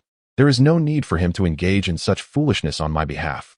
In response, Fu Changsheng shrugged nonchalantly and replied, "Indeed. If you are unwilling to answer the previous question, then all he has done is rendered meaningless. So why do you not stop him? This is his entire life." As her emotions escalated, Tu Shan Rongrong grasped Fu Changsheng's shoulders tightly, her delicate fingers digging in, and her eyes growing increasingly red. "You yourself said it is his life. He should be the one to decide." Fu Changsheng's tone remained calm. "Since he has resolved to devote his life to you, I shall respect his choice. Great Chief, Yu Chue once told me that love is neither bondage nor restraint. If you do not love him, then continue to fulfill your role as the king of Tu Shan, and I shall still regard you as Great Chief. However, if you do love him, please return the power of choice to him. Do not make decisions for him any longer." Chapter 99. You understand nothing at all. The leader, Fu Changsheng, took a deep breath. "Dongfang Yuechu liked you, and thus was willing to devote his entire life to be near you. Do you not sense this at all?" Fu Changsheng's tone resembled that of a disappointed elder, despite one being a centuries-old fox spirit and the other scarcely approaching 40. Yet, at that moment, Tu Shan Rongrong could not lift her head in response to Fu Changsheng's words, lowering it, as if she were a young girl accepting a reprimand. "No, I am aware. I know that Dongfang Yuechu harbors feelings for me." Tu Shan Rongrong's expression was a tapestry of complexity, her thoughts entangled in a chaotic mess. Over the years, countless moments had woven together a tapestry of memories, and even Tu Shan Rongrong, despite her usual reticence, had long since perceived this truth. She had once traversed the mountains alone, gazing down from cliffs into the vast sky, yet his visage lingered in her mind. However, having never felt love before, Tu Shan Rongrong found herself both elated and bewildered by this sudden revelation. Especially when confronted with the fluttering of her own heart, she felt utterly lost. Hearing Tu Shan Rongrong's response, Fu Changsheng nodded. "Good. Since you have sensed Dongfang Yuechu's feelings, I shall ask you once more." With that, Fu Changsheng raised his brow, his expression grave as he fixated on Tu Shan Rongrong's eyes. "Do you like him?" His voice was barely above a whisper, audible only to Tu Shan Rongrong. Yet, it resonated within her heart like a hammer striking with great force, particularly under Fu Changsheng's unwavering scrutiny. As Fu Changsheng's words hung in the air, Tu Shan Rongrong fell into a profound silence. A gentle breeze tousled her hair, obscuring her exquisite face and rendering her expression inscrutable. Fu Changsheng's gaze remained steadfast upon her, yet she dared not meet his eyes, her head bowed in a complex array of emotions. Eventually, Tu Shan Rongrong emitted a barely audible sound, a soft mm. Like a chick pecking for grains, she nodded gently. Yet, this simple gesture seemed to drain her of all strength. After speaking, a flush rapidly crept across her cheeks, and she lowered her head even further, choosing silence. The unparalleled fox immortal, the matchless demon queen, powerful, aloof, domineering. Tu Shan Rongrong had been adorned with many labels in the eyes of the world. However, at that moment, the bashful demeanor upon her face was a stark contrast to the image of the sovereign of Tu Shan. Strength was a necessity dictated by fate, while the aloofness and dominance were required of her status. How many truly understood the depths of Tu Shan Rongrong's heart? Given this, why must you forsake such a promising bond? Fu Changsheng sighed deeply. No. At this juncture, Tu Shan Rongrong suddenly lifted her head, her tone imbued with a hint of fervor. "Indeed, even if I do not admit it, I have fallen for him, and I am aware of his feelings for me." As I spoke, a hint of bitterness suddenly appeared on Tu Shan Rongrong's flushed face. "Yet it is precisely because I am aware of this that I cannot be with him." I certainly recognize his virtues. He is the finest person in the world. But what about me? As I spoke, a veil of mist clouded Tu Shan Rongrong's reddened eyes. My hands are stained with the blood of my savior, burdened with guilt, plagued by inner demons, to the extent that even the bitter love tree perceives the weight of my sins. How could I possibly tarnish such a good soul? Tu Shan Rongrong gazed at her palms, an overwhelming sense of helplessness washing over her. It is precisely because I love him that I do not wish to hinder him or taint him with my existence. He deserves a better fate, and I am willing to withdraw for his sake. Is there any fault in this? At the moment Tu Shan Rongrong lifted her head, she nearly broke into tears. However, faced with her crimson eyes, Fu Changsheng resolutely stated, "You are mistaken." He glared at Tu Shan Rongrong and pointed an accusatory finger at her. "You claim that this is all for Dongfang Yuechu's benefit, but have you ever considered his opinion? If his love could be so easily swayed, do you believe he would have selflessly cared for you for so many years? How can you know the depth of pain your casual rejection inflicts upon him?" "No, that's not true." Before Tu Shan Rongrong could explain, Fu Changsheng continued, "What you deem as caring for him is merely imposing your own will upon him, dictating how he should live, while disregarding whether he is willing to let go of you, to spare you from discomfort. He even conceals his actions, silently repaying your debts. Yet, you cannot even utter a single word of like to him, choosing instead to harm him in the name of love. Is this truly how you express your affection?" Fu Changsheng poured out his thoughts with fervor, showing no regard for the dignity of the Tu Shan monarch before him. "Though you possess unparalleled merit and stand as the ruler of Tu Shan, you understand nothing at all." At that moment, a chill coursed through Fu Changsheng. His words served not only as a challenge to Tu Shan Rongrong, but also a confrontation with his own conscience. Reflecting on that day, he returned to Tu Shan. When Tu Shan Rongrong wept while questioning him, Fu Changsheng felt a flicker of confusion. In his pursuit to become someone worthy of Tu Shan Rongrong's affection, had he ever considered soliciting her views? If Tu Shan Rongrong wishes for him to quietly remain by her side as an ordinary person, if that brings her joy, what significance does it hold regarding the great hero she adores? After expressing all these thoughts, Fu Changsheng's chest heaved violently, leaving him momentarily speechless. Tu Shan Rongrong also fell into silence. After a considerable pause, Fu Changsheng let out a weary sigh. "So be it, given the circumstances. What right do I have to blame you?" He shook his head and turned to depart. "Wait." In the next moment, Tu Shan Rongrong suddenly called out to Fu Changsheng. When he turned back, he was taken aback. At that moment, when he met her gaze, he found that her eyes no longer held avoidance or turmoil. Instead, there was an unprecedented resolve. Tu Shan Rongrong's expression was calm. After taking a deep breath, she slowly inquired, "When will he leave?" Chapter 100. What does it have to do with you? As dusk fell, Dongfang Yuechu exchanged some small silver coins at the market and purchased a few vegetables. At last, he returned home. After partaking in this solitary final meal, he prepared to depart. However, the moment he reached his doorstep, he found himself momentarily frozen in place. "Fairy sister?" Dongfang Yuechu gazed in disbelief at the crimson figure seated in his courtyard. For some reason, it took a considerable while before he waved his hand in front of Tu Shan Rongrong, who finally noticed him. "Fairy sister? Ah, Dongfang Yuechu, you're back?" Tu Shan Rongrong lifted her gaze, appearing to have been lost in thought for an extended period. Is something the matter, fairy sister? Do you need to see me?" Dongfang Yuechu looked at Tu Shan Rongrong with surprise, feeling somewhat perplexed. It was already rare for Tu Shan Rongrong to seek him out, especially after having previously turned him down. As he lifted his eyes, he noticed Tu Shan Rongrong's gaze flickering, her cheeks inexplicably tinted with a hint of crimson. Yet, as words hovered on her lips, she felt an overwhelming wave of nervousness, almost to the point of fainting. Would you like me to fetch you a glass of water first?" Although puzzled, Dongfang Yuechu took the initiative to alleviate Tu Shan Rongrong's discomfort, as if nothing had transpired between them. Before long, he placed a glass of water in front of her and took a seat. "Fairy sister, what troubles you?" Dongfang Yuechu raised an eyebrow, regarding her with a curious expression. For reasons unbeknownst to him, Tu Shan Rongrong's complexion was flushed, her gaze somewhat unfocused. Beneath the table, her fingers were tightly clenched, as if engaged in an internal struggle. After a few moments, Tu Shan Rongrong inhaled deeply. "I heard that you were leaving?" "Huh." Startled, Dongfang Yuechu was both surprised and confused. How do you know, fairy sister?" "Uncle Fu Changsheng informed me." Tu Shan Rongrong replied softly, her eyes downcast. "Uncle Fu?" Before Dongfang Yuechu could ponder further, Tu Shan Rongrong suddenly lifted her gaze to him. "Where are you going?" At her words, a flicker of panic crossed Dongfang Yuechu's eyes. "Ah, it's nothing, just going for a casual stroll." He ruffled his hair, his gaze evasive. He did not wish to burden Tu Shan Rongrong with any discomfort or guilt regarding him, which compelled him to keep silent. However, the next moment, Tu Shan Rongrong's remark left him utterly speechless. "You're lying." Tu Shan Rongrong shot him a mournful glare, leaving Dongfang Yuechu at a loss for words. "Uncle Fu Changsheng has told me everything." At that instant, Dongfang Yuechu's eyes widened in shock, nearly leaping from his chair. At this moment, had it been someone else confronting Tu Shan Rongrong, Dongfang Yuechu would have undoubtedly lashed out.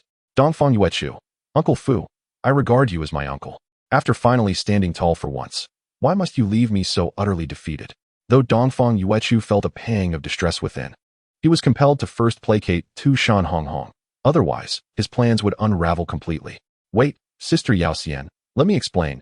Yet before Dongfang Yuechu could finish, Tu Shan Rongrong sprang to her feet, her beautiful eyes narrowing in irritation as she glared at him.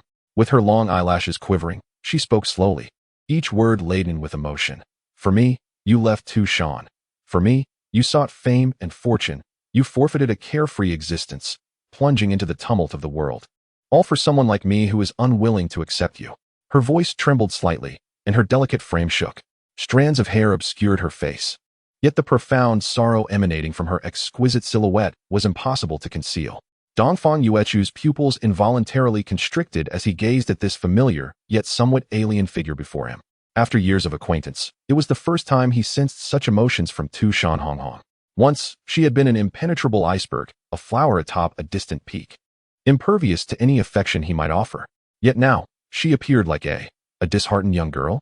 Stunned by Tu Shan Rongrong's words, Dongfang Yuechu fell silent, lowering his gaze, uncertain of how to respond. After a prolonged silence, he inhaled deeply. When he opened his eyes again, his expression had returned to a semblance of tranquility. "Sister Yao Xian, this is not your concern, it is my choice." However, upon hearing this, Tu Shan Rongrong could not suppress a laugh tinged with anger. "Not my concern?" "Very well," she retorted, nodding repeatedly. When she lifted her gaze once more, her beautiful eyes suddenly gleamed, transforming into two crimson jewels. Before Dongfang Yuechu could process the shift, Tu Shan Rongrong moved. An unparalleled aura of the demon empress surged forth, overwhelming him. A hand, the origin of which he could not discern, landed firmly on his shoulder, causing Dongfang Yuechu's pupils to contract as the world around him began to spin rapidly. Thud. After a whirlwind of sensations, Dongfang Yuechu found himself momentarily dazed, staring blankly at Tu Shan Rongrong, who was now pressing down upon him, his mind utterly bewildered. After an indeterminate passage of time, Dongfang Yuechu finally regained his composure, a flicker of panic suddenly crossing his face. Had I just been toppled by the enchanting fairy sister? What are you doing, fairy sister?" Tu Shan Rongrong firmly pressed her hands upon Dongfang Yuechu's shoulders, straddling his waist, their bodies intimately aligned, with Dongfang Yuechu even able to sense her softness through the fabric of their garments.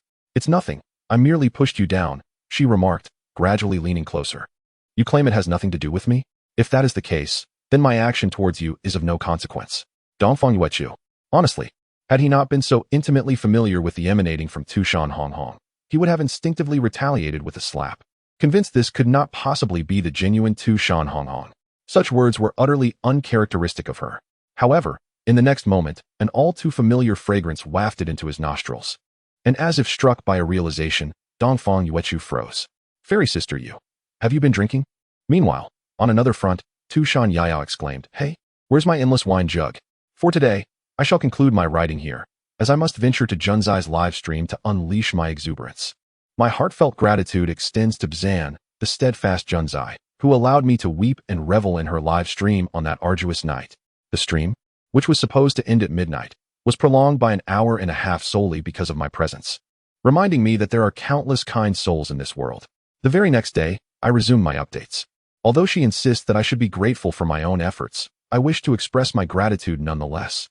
No, twice over.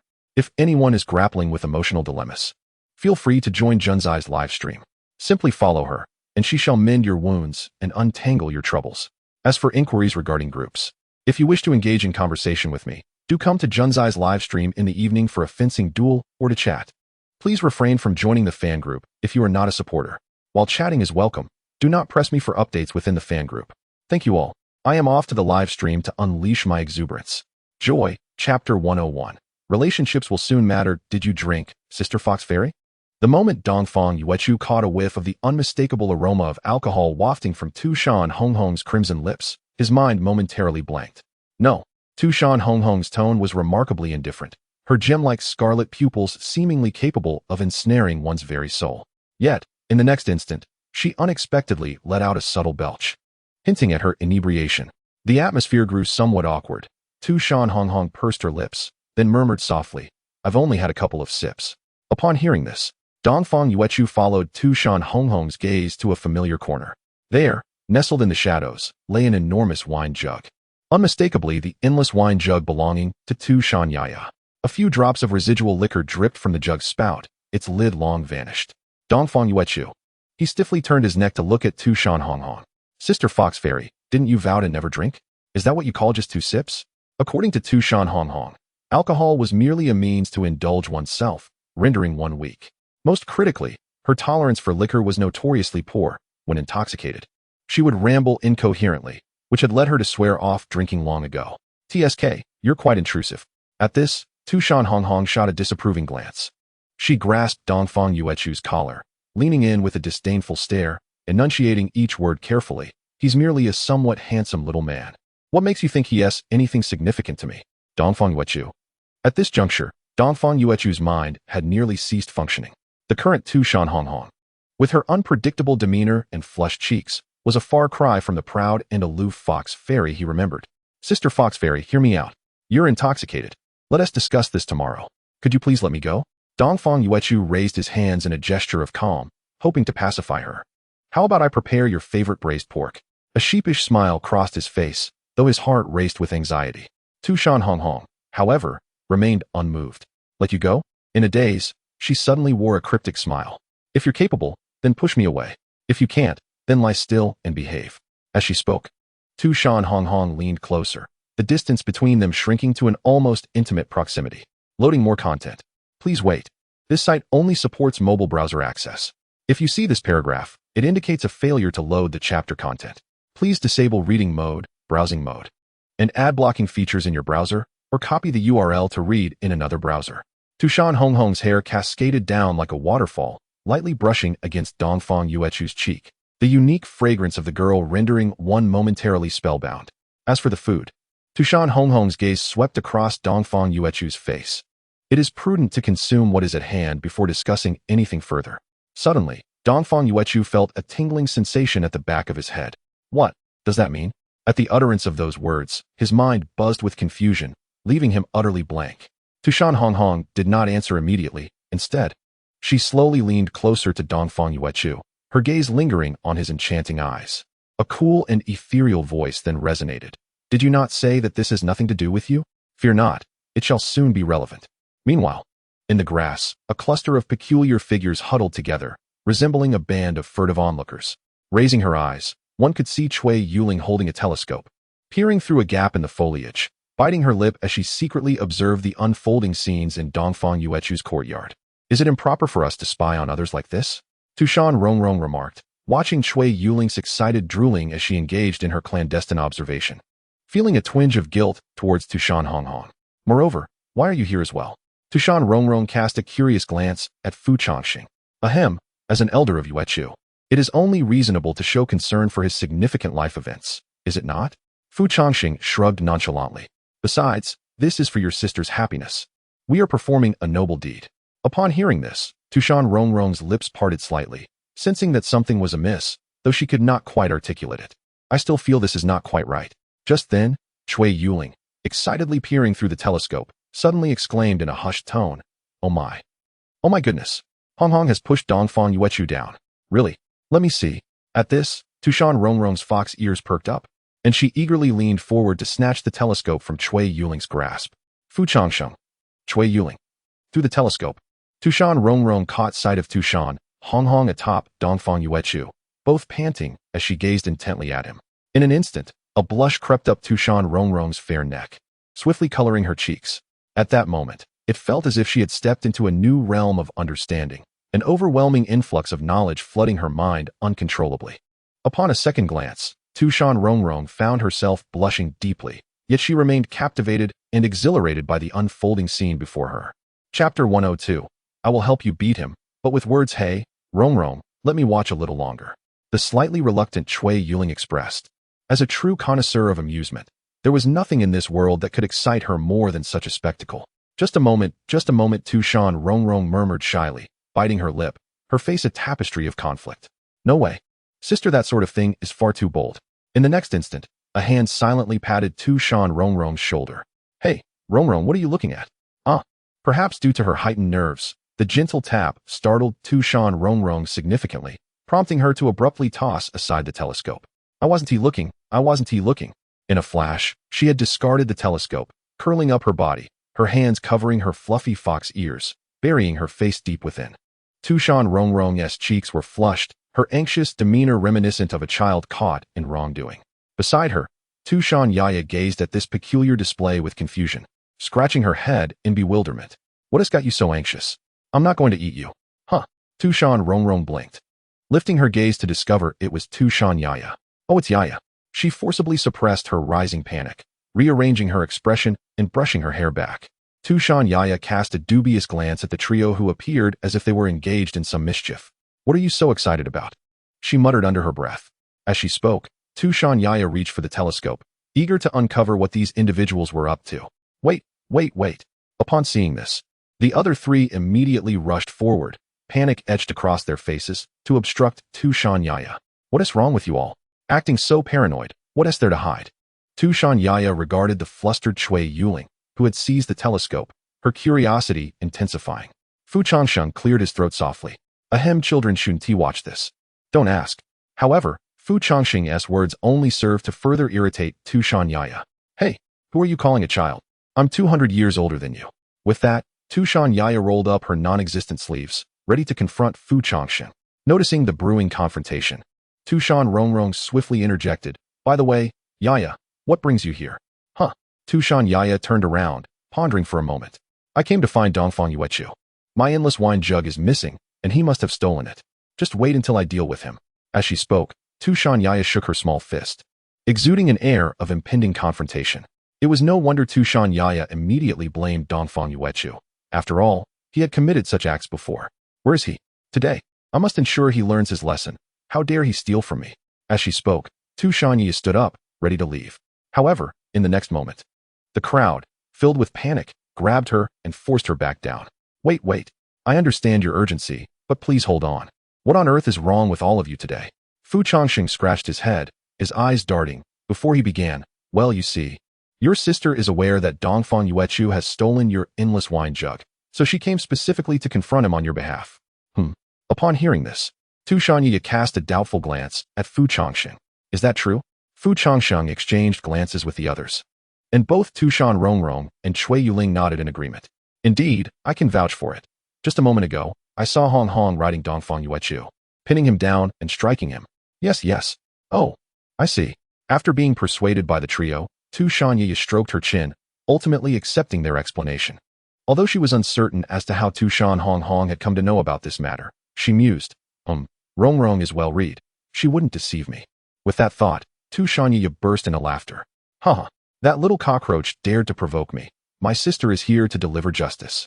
That scoundrel is bound to be beaten into a state of helplessness today. Seeing that Tu Shan Yaya had been successfully convinced, everyone collectively sighed in relief. Soon after, Cui Yuling picked up the telescope again and discreetly peered through a gap. Meanwhile, Tu Shan Yaya crossed her arms, her mind already envisioning Dongfang Yuechu with a bruised and battered face. After all, for some time now, she had found herself unable to contend with him and had often been bullied. Imagining Dongfang Yuechu being knocked to the ground by Tu Shan Hong Hong, she envisioned herself gleefully bouncing over to taunt him. I've always wanted to see this expression on your face, the one where you're begging for mercy. Ha. With that thought, the corners of Tu Shan Yaya's mouth stretched towards the heavens, and she glanced at Cui Yuling with a smile. Hey, what is the situation? Is Dongfang Yuechu already being beaten to a pulp? In the next moment, however, Cui Yuling suddenly exclaimed, Oh my, they're kissing. Tu Shan Yaya, huh? What? Hearing this, Tu Shan Rongrong and Fu Changsheng hurriedly leaned in, pushing Tu Shan Yaya aside as they began to compete for the telescope. Let me see. Tu Shan Yaya. My curiosity is piqued again. I must go live and share my excitement. Chapter 103, Uncle or Foster Father. The night sky over Tu Shan was particularly clear and pristine, with a beautiful galaxy suspended in the heavens. The twinkling starlight danced among the strands of the young maiden's hair, rendering one utterly entranced. At this moment, Tu Shan Rongrong embodied such beauty. Beneath her scarlet gem-like eyes lay an exquisite visage, radiant with starlight, enchanting beyond compare. "Fairy sister, I find myself a bit bewildered," murmured Dongfang Yuechu, feeling a palpable tension as he gazed at the beloved figure before him. A hint of crystalline wine lingered on Tu Shan Rongrong's ruby lips, her eyes shimmering with a touch of dreaminess, while the delicate skin beneath her flowing skirt ignited the imagination. Tu Shan Rongrong gently leaned down, her hand tenderly caressing the side of Dongfang Yuechu's face, her gaze filled with affection. Her ethereal voice floated through the air. "Last year during Qixi, atop Changsheng Peak, you had something to say to me, did you not? Now, I am here. Do you not wish to express it?" At her words, Dongfang Yuechu felt a cool sensation on his cheek, momentarily taken aback. After a brief pause, as if a thought had suddenly struck him, his heart began to race. Those unuttered sentiments had long been a source of anguish for him. In truth, it all boiled down to a simple confession: "I have fallen for you. Let us court with marriage as the foundation." However, before he could voice his feelings, Tu Shan Rongrong's words had shattered his resolve. Throughout the year of introspection, Dongfang Yuechu had often been tempted to boldly declare his love and then hastily flee.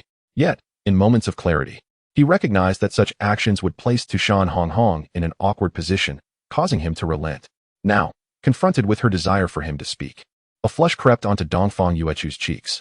The gentle touch of Tu Shan Rongrong's hand against his face sent delightful shivers through him, a sensation both comforting and teasing. "Well, it's not particularly significant," he stammered. "Why do you suddenly inquire about this, fairy sister?" He averted his gaze, the rapid beating of his heart making it difficult to maintain eye contact with her. "I wish to hear it," she replied, her eyes downcast, lost in her thoughts. At her insistence, Dongfang Yuechu felt a stirring within him, his lips parting slightly, his expression becoming increasingly intricate. What could she mean by this? More content is loading. Please wait. This site supports mobile browser access only. If you see this paragraph, it indicates a failure to load the chapter content. Please disable reading modes or ad blockers, or copy the URL to another browser to read. Has she had a change of heart over this past year? Or perhaps you suddenly wish to hear my jest. At that moment, Dongfang Yuechu's mind was a tempest of thoughts, countless possibilities flashing through his consciousness, only to be methodically dismissed. His profound affection afforded him a deep understanding. Ultimately, the sole conclusion that remained steadfast in Dongfang Yuechu's mind was that the enchanting fairy sister was merely intoxicated and acting whimsically. However, since it was indeed the fairy sister who was inebriated, with this thought, Dongfang Yuechu cautiously cast a sidelong glance at Tu Shan Rongrong, his heart racing fervently, and his breath growing somewhat labored. Surely, whatever he might say would be forgotten by her, wouldn't it? Gulp. Contemplating this, as if about to embark on a slightly selfish misdeed, Dongfang Yuechu suddenly felt an anxious thrill coursing through him, his heart nearly bursting with anticipation. Summoning his courage, he turned to face Tu Shan Rongrong, gazing directly into her mesmerizing, ethereal eyes, which were so close yet so enchanting. No matter how many times he beheld her, she remained breathtakingly beautiful, evoking an intense desire both to protect her fiercely and to possess her entirely. Perhaps it would be best to voice his feelings, thus alleviating a potential regret. With this resolve, Dongfang Yuechu inhaled deeply, and as he reopened his eyes, a flicker of determination and resolve shone within them. "Fairy sister, Yet, in the very next moment, before he could articulate his thoughts, his lips were suddenly silenced by a pair of crimson ones. Before Dongfang Yuechu could complete his sentence, Tu Shan Rongrong, unable to contain herself any longer, leaned down and unexpectedly pressed her lips against his. A soft sound of kissing echoed softly, stirring the imagination. Tu Shan Rongrong's kiss was both clumsy and cautious, akin to a little girl with a new toy, tenderly cradling his face as she gradually unveiled the affection that had long been bottled up.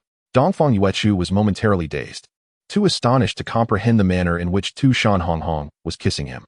He was engulfed by the cool, soft sensation of her lips and the intoxicating fragrance that enveloped him, as a buzzing sound filled his ears. Chapter 104. Tu Shan Rongrong? Tu Shan Jiejia. Meanwhile, on the other side. They kissed. In the grass. Tu Shan Rongrong snatched the binoculars and immediately caught sight of Tu Shan Rongrong passionately kissing Dongfang Yuechu not far away. "Oh dear, sister, how bold. A flush swiftly crept across Tu Shan Rongrong's cheeks as she bit her lip, feeling both shy and fearful. Yet, despite her bashful demeanor, she could not tear her gaze away from the scene. In stark contrast to this side, behind Tu Shan Rongrong and Chui Yuling, a figure resembling a little demon was flailing about. Looking up, one could see Fu Changsheng covering Tu Shan Yaya's mouth with one hand while holding her body still with the other, although it appeared to be quite a struggle. Woo-woo, let me go? I want to kill that disgusting cockroach. Tu Shan Yaya thrashed about relentlessly, her fists clenched tightly, her eyes nearly bursting with fury. All right. My dear, be reasonable. It was merely a fleeting touch of lips. Fu Changsheng lowered his voice, earnestly attempting to calm her, fearful that this little ancestor would disturb the two individuals enjoying their tranquil moment nearby. Woo-woo. Reasonable? What do you want me to use for reason? Woo-woo, my sister is going to be tainted by that foul cockroach. I must kill him. On the other side, after a long while, their lips parted. A silver thread lingered between them, and Tu Shan Rongrong delicately touched her lips with her slender fingers, seemingly lost in thought, as if reminiscing about that exquisite sensation. Heh. Dongfang Yuechu gasped for air repeatedly, akin to a person who had been drowning for an eternity, his cheeks flushed crimson. Before he could fully savor the kiss he had longed for over countless days and nights, all he could perceive was the thundering of his heart, nearly drowning out everything around him. In the blink of an eye, as Dongfang Yuechu processed what had just occurred, his head felt as if it were boiling, steam seemingly rising from his flushed cheeks. Dongfang Yuechu, what? What was I about to say? I apologize. I simply could not help myself, Tu Shan Rongrong teased, playfully twirling a strand of hair. She suddenly smiled, for you see, you looked utterly delectable. What were you saying just now? Tu Shan Rongrong's ethereal, cool voice was laced with tenderness, her crimson eyes shimmering as if veiled in mist. However, before Dongfang Yuechu could respond, Tu Shan Rongrong fixated on his lips and whispered softly, "May I kiss you again?" No. Wait, hang on. Upon hearing this, Dongfang Yuechu instinctively shook his head, hastily calling for a halt, still reeling from the breathless moment that had just transpired. Loading more content. Please hold on. This site only supports mobile browser access. If you see this paragraph, it indicates that the chapter content has failed to load. Please disable your browser's reading mode, novel mode, and ad blocking features, or copy the URL to another browser for reading. Upon witnessing the reaction of Dongfang Yuechu, as if discovering something intriguing, Tu Shan Rongrong suddenly broke into a smile. You seem quite nervous? I. Dongfang Yuechu stammered, at a loss for words, his head ablaze with heat, as though he might faint at any moment. Observing the deep flush on Dongfang Yuechu's face, Tu Shan Rongrong bit her lip, a glimmer of unprecedented excitement and desire flashing in her eyes. So you can exhibit such expressions too? Tu Shan Rongrong murmured softly. With a voice barely above a whisper, she said, so adorable. With that, she leaned down once more, gently pecking Dongfang Yuechu's lips like a little bird. In that instant, Dongfang Yuechu truly felt himself blushing. It was rather amusing to think that someone could actually feel overwhelmed to the point of fainting from a mere kiss by their beloved. Right? Regrettably, Dongfang Yuechu was precisely such a person. Mother, I feel as though I am about to be forcibly taken. Yet, this sensation was rather delightful. Should I resist or not? Forgive me, Uncle Fu. I should not question you. You are not merely my uncle. You are my adoptive father. As these thoughts coursed through his mind, Dongfang Yuechu felt the world before him growing increasingly hazy, his breath becoming more rapid, nearly succumbing to unconsciousness. After a considerable pause, Tu Shan Rongrong gradually leaned in closer to Dongfang Yuechu, her beautiful eyes blinking as she spoke. There is something I wish to try, may I? Her palm gently brushed against Dongfang Yuechu's cheek, her gaze filled with tenderness. Dongfang Yuechu's face turned crimson, his desire to speak stifled by a racing heartbeat, drowning out all surrounding sounds, including Tu Shan Rongrong's voice, replaced by a dull humming. Without a response, Tu Shan Rongrong declared, in silence, I shall take your acquiescence. She then leaned closer, their gazes intertwining, the tenderness between them nearly palpable. However, the next moment, Tu Shan Rongrong's words sent a chill down his spine. I wish to see the expression of your pain, to tighten my grip around your neck. Suddenly, a glint of red flickered in Tu Shan Rongrong's eyes, her fervor and excitement unmistakable. As she spoke, her gaze fixated on Dongfang Yuechu's neck, her breath quickening, her eyes flickering with intensity. You know what I mean. I must take my leave now. If Meow Meow sees this, I hope you remain healthy and happy. Chapter 105. The desire to witness your distress in this moment. The distance between the two was drawn infinitely closer. Tu Shan Rongrong gazed longingly at Dongfang Yuchu, her chest rising and falling with fervor. The fragrance of wine lingered on Tu Shan Rongrong's pearly teeth, and her ruby-like irises were veiled with a layer of mist, rendering her appearance profoundly enchanting. I have often pondered why you perpetually wear a smile. After all, you are merely a young lad, yet I have never witnessed you in despair. As she spoke, Tu Shan Rongrong's gaze locked onto Dongfang Yuchu's bright eyes, and inexplicably, a flicker of excitement and anticipation danced within her gaze. I wish to see your expression of anguish. I long to grasp your neck. Is that permissible? A hint of plea shimmered in Tu Shan Rongrong's eyes. The moment Dongfang Yuchu met Tu Shan Rongrong's tender, soulful gaze, his already precarious reason began to blur further. No, wait a moment, dear fairy sister. Dongfang Yuchu stammered, hastily closing his eyes and turning his head away, unable to sustain her gaze. Do not be afraid. Yet the next instant, Tu Shan Rongrong gently cradled Dongfang Yuchu's face, their visages nearly touching. I shall not apply force. You merely need to hold your breath for a moment. Is that all right? At this juncture, Tu Shan Rongrong's tone took on an endearing softness that starkly contrasted with her usual demeanor, causing Dongfang Yuchu's heart to tremor. After wrestling with his thoughts for an extended period, Dongfang Yuchu's brows knitted tightly, ultimately succumbing to the sight of Tu Shan Rongrong's exquisite visage and nodding in a daze. You are truly kind. The moment Tu Shan Rongrong witnessed his nod, a subtle smile graced her lips. Following this, her gaze gradually descended, her delicate fingers gliding along Dongfang Yuchu's cheek, ascending to his fair neck. A soft, ethereal voice whispered in his ear, "Rest assured, I shall not hurt you, probably." Dongfang Yuchu was momentarily taken aback. Before he could react, a sudden chill enveloped his neck, and his breath caught in his throat.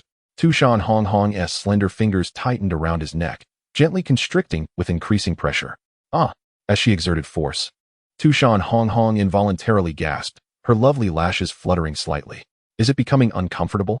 Tu Shan Rongrong proceeded with caution, her eyes infused with fervor and excitement, her chest heaving with exhilaration, yet she worried about inadvertently harming Dongfang Yuchu. His lips quivered slightly, though he remained silent. Then, shall I tighten my grip a bit more? Tu Shan Rongrong declared, her anticipation growing as she applied more pressure. On the delicate neck of Dongfang Yuchu, faint blue veins began to emerge, his body trembling slightly, and his complexion gradually reflected a struggle.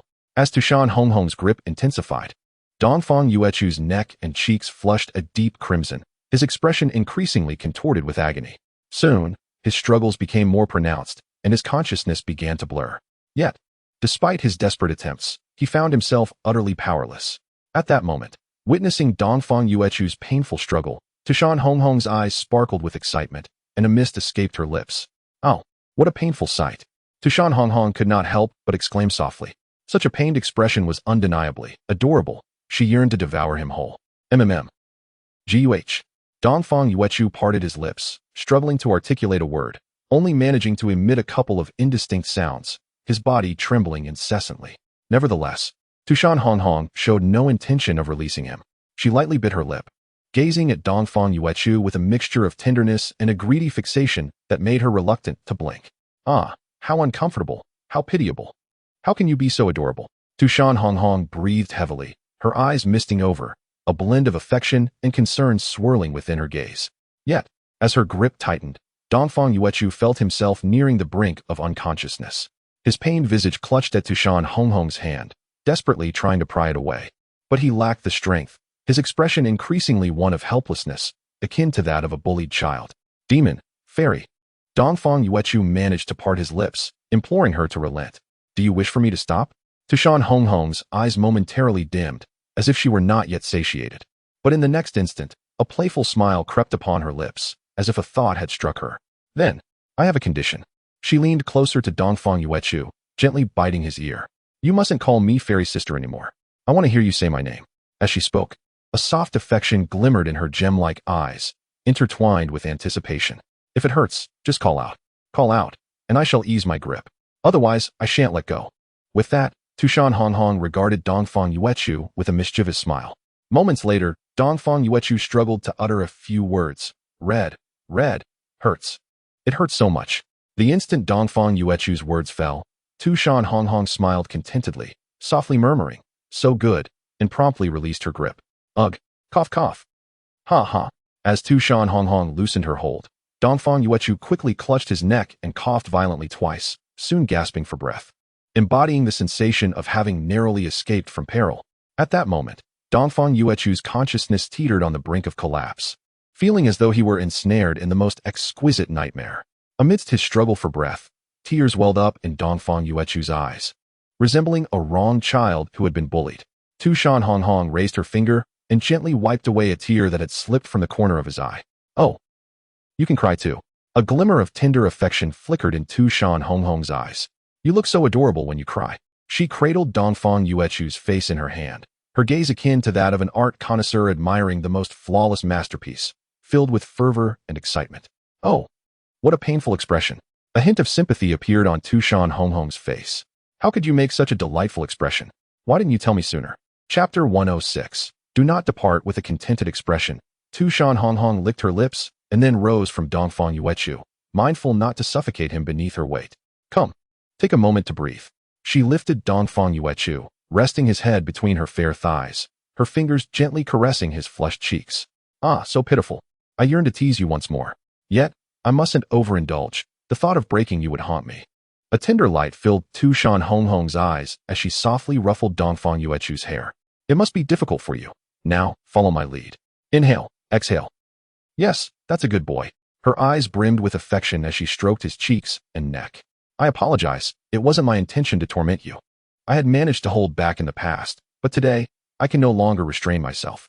As she spoke, Tu Shan Rongrong pressed her forehead against Dongfang Yuechu's. The gentle evening breeze caressed her hair, and the moonlight illuminated their figures, elongating the shadows of the two nestled together. After a moment of silence, Tu Shan Rongrong's gaze suddenly turned wistful. "I am sorry, little Yuechu. I wish to offer my apologies." With her cheek against his, she tenderly embraced him. "That day, I lied. I did develop feelings for that person, but I did not fall in love with him. Those words were merely a means to distance you from me. You truly are. I genuinely adore you." Her voice trembled with emotion, and her eyes glistened with unshed tears, her delicate frame quaking uncontrollably. "Do you know? After realizing your feelings for me, I was overwhelmed with joy, so much so that I covered my face that night, unable to sleep. I couldn't help but think of you, your face, your words, the gifts you bestowed upon me. I hesitated to finish the bento you gave me, reluctant to accept that work kept you from being by my side. I truly long to convey my feelings to you as unabashedly as you do to me." At this point, Tu Shan Rongrong began to sob. She buried her face deeply in Dongfang Yuechu's shoulder, her hot tears soaking his garment. Dongfang Yuechu, unable to discern her words, felt a pang of sorrow as he sensed her trembling form. Despite the fog of confusion clouding his mind, he instinctively nuzzled her head with his cheek, attempting to offer her comfort. I did not mean to push you away, nor to hurt your heart. I truly did not." Tu Shan Rongrong clung to Dongfang Yuechu, her sobs causing her to grip the hem of his garment tightly. "I truly cherish you. Yet why? Why must you go to such lengths for me? I am merely a sinner, unworthy of love. For my sake, you departed from Tu Shan. For my sake, you sought fame and fortune, wagering your very existence to pursue that elusive peace between mortals and spirits. All for the sake of the heart that cannot accommodate you. Please, don't treat me with such kindness." Sobbing. At this moment, Tu Shan Rongrong could no longer contain her emotions and finally wept. The sound of the young girl's cries lingered beneath the moonlight, hauntingly beautiful and heart-wrenching. Even if one did not witness this scene, even if one had never known, they would still feel a twinge of compassion upon hearing her tears. "I recognize my mistakes. I should not have made decisions for you, nor should I have pushed you away or deliberately evaded your affections. I promise you, whatever you wish for me to do, I shall comply. Whatever you desire from me, I shall give. Please, do not leave." Tu Shan Rongrong lifted her gaze to behold Dongfang Yuechu's face, which was now marred by streaks of tears. She had never cried before, not even on the night she mistakenly harmed the young monk. As the queen of Tu Shan, she had long suppressed an overwhelming tide of emotions: regret, guilt, pain, exhaustion, and duty. Then came the first stirrings of love, the desire to be with someone, yet she constantly stifled her feelings. Until this night, when everything finally erupted. In this moment, Tu Shan Rongrong was utterly irrational, transformed from the person she once was. The burdens of Tu Shan, her guilt towards the young monk, her own sins, all of it paled in comparison to the figure before her. At this instant, Tu Shan Rongrong harbored but a singular thought: to possess him, to be with him forever, by any means necessary. Dongfang Yuechu struggled to open his eyes, a mere sliver of sight revealing a faint red hue, unable to discern Tu Shan Rongrong's features, hearing only the muffled sound of her weeping. After a long while, Tu Shan Rongrong suddenly froze. A warm sensation brushed against her cheek, and in a daze, she raised her gaze towards Dongfang Yuechu. With great effort, he lifted a trembling hand and gently touched her face. Moments later, he weakly uttered a few words. "Don't cry." A faint smile flickered at the corners of Dongfang Yuechu's lips, his voice almost inaudible. Tu Shan Rongrong's eyes were downcast as she gently grasped Dongfang Yuechu's hand, pressing it against her cheek, savoring the warmth that enveloped her. When she finally opened her eyes again, a complex expression flickered across her face as she gazed into Dongfang Yuechu's eyes. "Dongfang Yuechu," she murmured softly, each syllable weighed with significance. She could scarcely recall the last instance she had uttered the name. "I cherish you.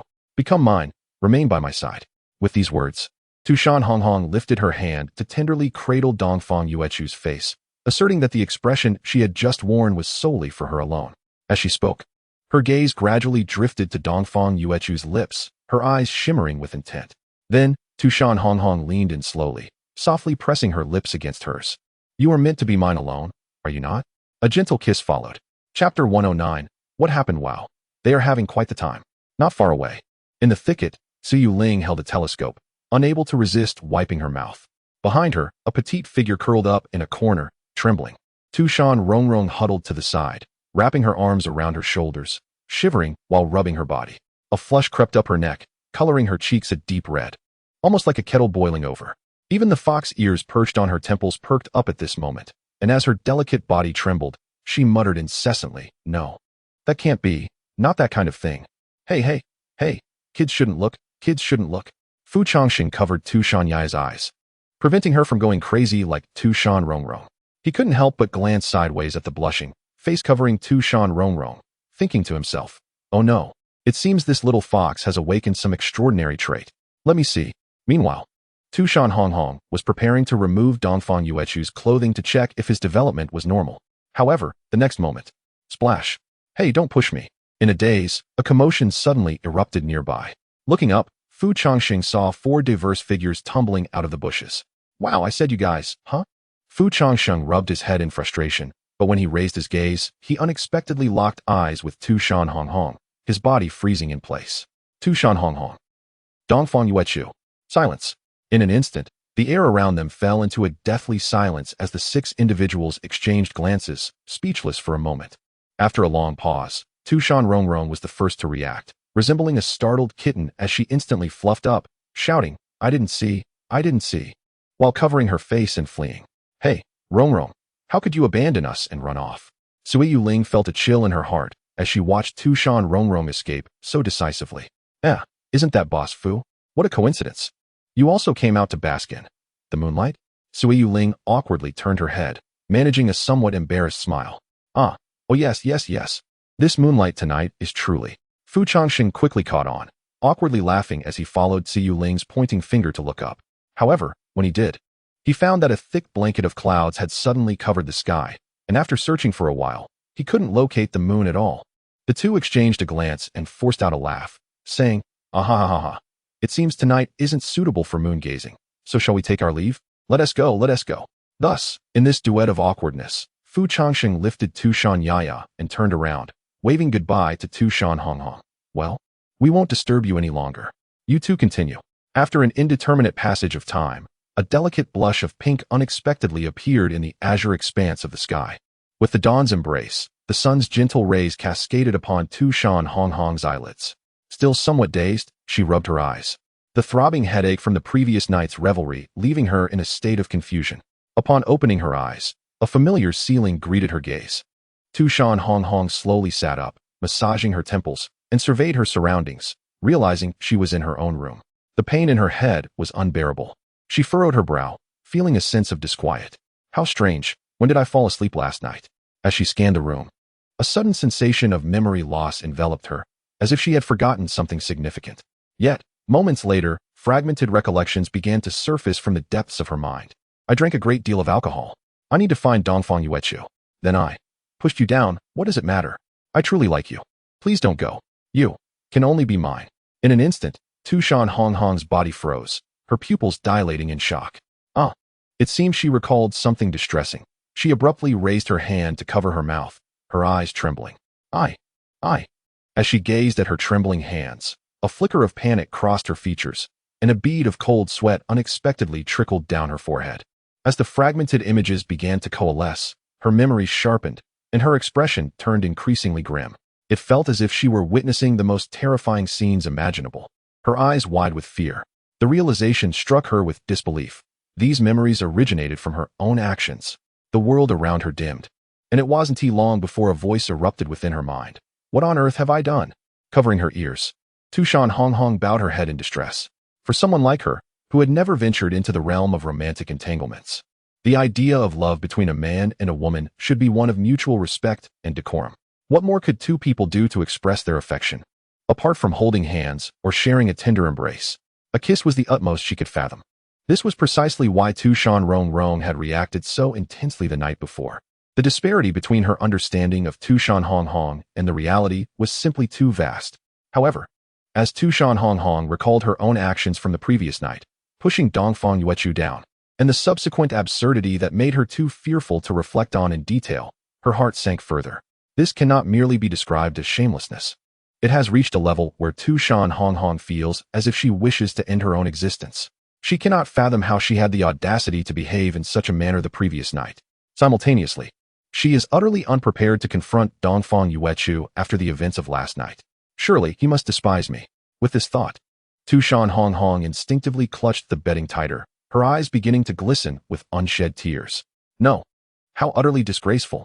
As this realization struck her, she abruptly raised her delicate hand, intent on delivering herself a stinging slap. However, at that very moment, a sudden knock resounded from outside the door. Knock, knock, knock. Tu Shan Rongrong froze momentarily. Who is it? After a brief struggle to compose herself, she tentatively inquired, Sister Yaoxian, is it you? Chapter 110. The one I think of is still you outside the door. Dongfang Yuechu changed into a new outfit, patiently awaiting the recovery of Tu Shan Rongrong. Dongfang Yuechu. Upon hearing that familiar voice, Tu Shan Rongrong's body froze momentarily, her mind blank. What was he doing here? Her hand hovered in the air, her gaze vacant as she stared at the wooden door. Dongfang Yuechu had waited outside for quite some time without receiving a response from Tu Shan Rongrong, and then tentatively knocked on the door again. Fairy, are you there? It was only then that Tu Shan Rongrong snapped back to reality, a flicker of panic crossing her eyes. Opening the door seemed daunting, yet not doing so felt equally troubling. After hastily adjusting her attire, she rushed down from her bed, her thoughts in disarray. Arriving at the door, she hesitated for a moment, then closed her eyes, taking a deep breath. When she opened her eyes again, her expression was one of determination, as if she was heading to the gallows. Since she could not escape, she would face it head-on. With a sudden resolve, she forcefully swung open the wooden door. Bang! Dongfang Yuechu, who had been standing outside in a state of uncertainty, was startled by Tu Shan Rongrong's abrupt action. Raising his eyes, he beheld a long-missed figure draped in red standing before him. Tu Shan Rongrong's breath quickened, despite her efforts to maintain composure. An unnatural pallor lingered on her face. What do you want? She pressed her lips together, forcing herself to regain her composure. Dongfang Yuechu momentarily froze. About last night, however, upon hearing him mention the previous night, Tu Shan Rongrong's heart clenched, and a flush crept up her cheeks. Before he could finish his thought, she abruptly interrupted. Yes, it was me. What of it? What do you mean? Dongfang Yuechu was taken aback by her sudden outburst. Wasn't she merely seeking an explanation for last night's events? Tu Shan Rongrong took a deep breath, biting her lip, summoning her courage to raise her voice again. Yes, I got drunk last night, and ended up with you. Dongfang Yuechu. Wait, Fairy, listen to me, and what of it? I am the sovereign of this realm, the Tu Shan Demon Emperor. Dongfang Yuechu. Fairy, please let me explain, it's my territory, and I shall do as I please. As she spoke, Tu Shan Rongrong strode forward and grasped Dongfang Yuechu's collar, looking down at him with an air of superiority. After a moment of hesitation, she adopted a haughty demeanor and coldly inquired, What? Do you have a problem with that? As Tu Shan Rongrong's words fell, an unexpected silence enveloped the surroundings. Tu Shan Rongrong had completely liberated herself, having already committed such shameless acts the previous night. Faced with the inevitability of death, she chose the most defiant path. Since she had already left a negative impression on Dongfang Yuechu, why not embrace the role of a villain? Being a bad woman, She thought it reasonable to bind him to her side if she did not wish to let him go, for reasons unknown. Despite being aware that her actions were entirely reckless, she found herself at a loss on how to confront Dongfang Yuechu. Meanwhile, a message appeared stating that the content was still loading. If you see this paragraph, it indicates a loading failure, and you should disable reading modes and ad blockers. Or copy the link to another browser for reading. Moreover, to be honest, if being a wicked woman could ensure Dongfang Yuechu's presence, then perhaps that was not entirely out of the question. After being schooled by Fu Changsheng, she realized that she truly desired to possess Dongfang Yuechu, to be with him, and not to relinquish him to another. Lost in her thoughts, the prolonged silence was suddenly broken by Dongfang Yuechu. Sister Yao Xian, please let me speak. Tu Shan Rongrong was momentarily taken aback. Seeing that she had finally calmed down to listen, Dongfang Yuechu raised his left hand and softly continued. I noticed you drank quite a bit last night. I'm concerned that your hangover might be severe, so I prepared a cup of honey water for you. With that, he lifted a small kettle in his hand. Only then did Tu Shan Rongrong notice what he was holding. Honey water? She stared blankly. A moment later, in Tu Shan Rongrong's room, she sat at the table with an awkward expression, stealing glances at Dongfang Yuechu beside her. Whenever he caught her gaze, she quickly averted her eyes, feigning nonchalance. Dongfang Yuechu, however, remained oblivious, quietly pouring a cup of warm honey water and pushing it toward her. Thank you. She stammered after a brief hesitation, her voice barely above a whisper. Embarrassed, she lowered her head, cradling the cup and sipping delicately, her gaze wandering. The honey water was mildly sweet and comforting. For reasons inexplicable, Tu Shan Rongrong felt a sudden sting in her nose, and her eyes inexplicably reddened. It dawned on her that regardless of the circumstances, he had always been the same, prioritizing her well-being without fail. Conversely, she realized she had been the one causing trouble and making demands without reason.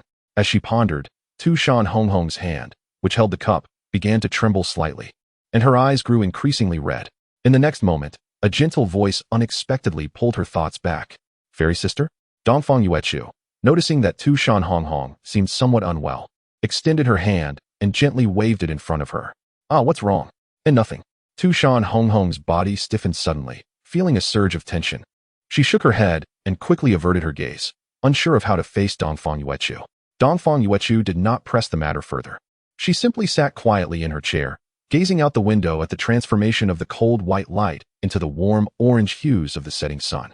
The room fell into a profound silence, with Tu Shan Rongrong's heart racing wildly, while Dongfang Yuechu seemed unaffected, remaining silent.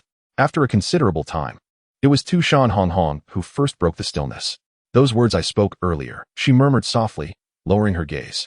Once she regained her composure, she couldn't help but feel a wave of embarrassment about her earlier outburst.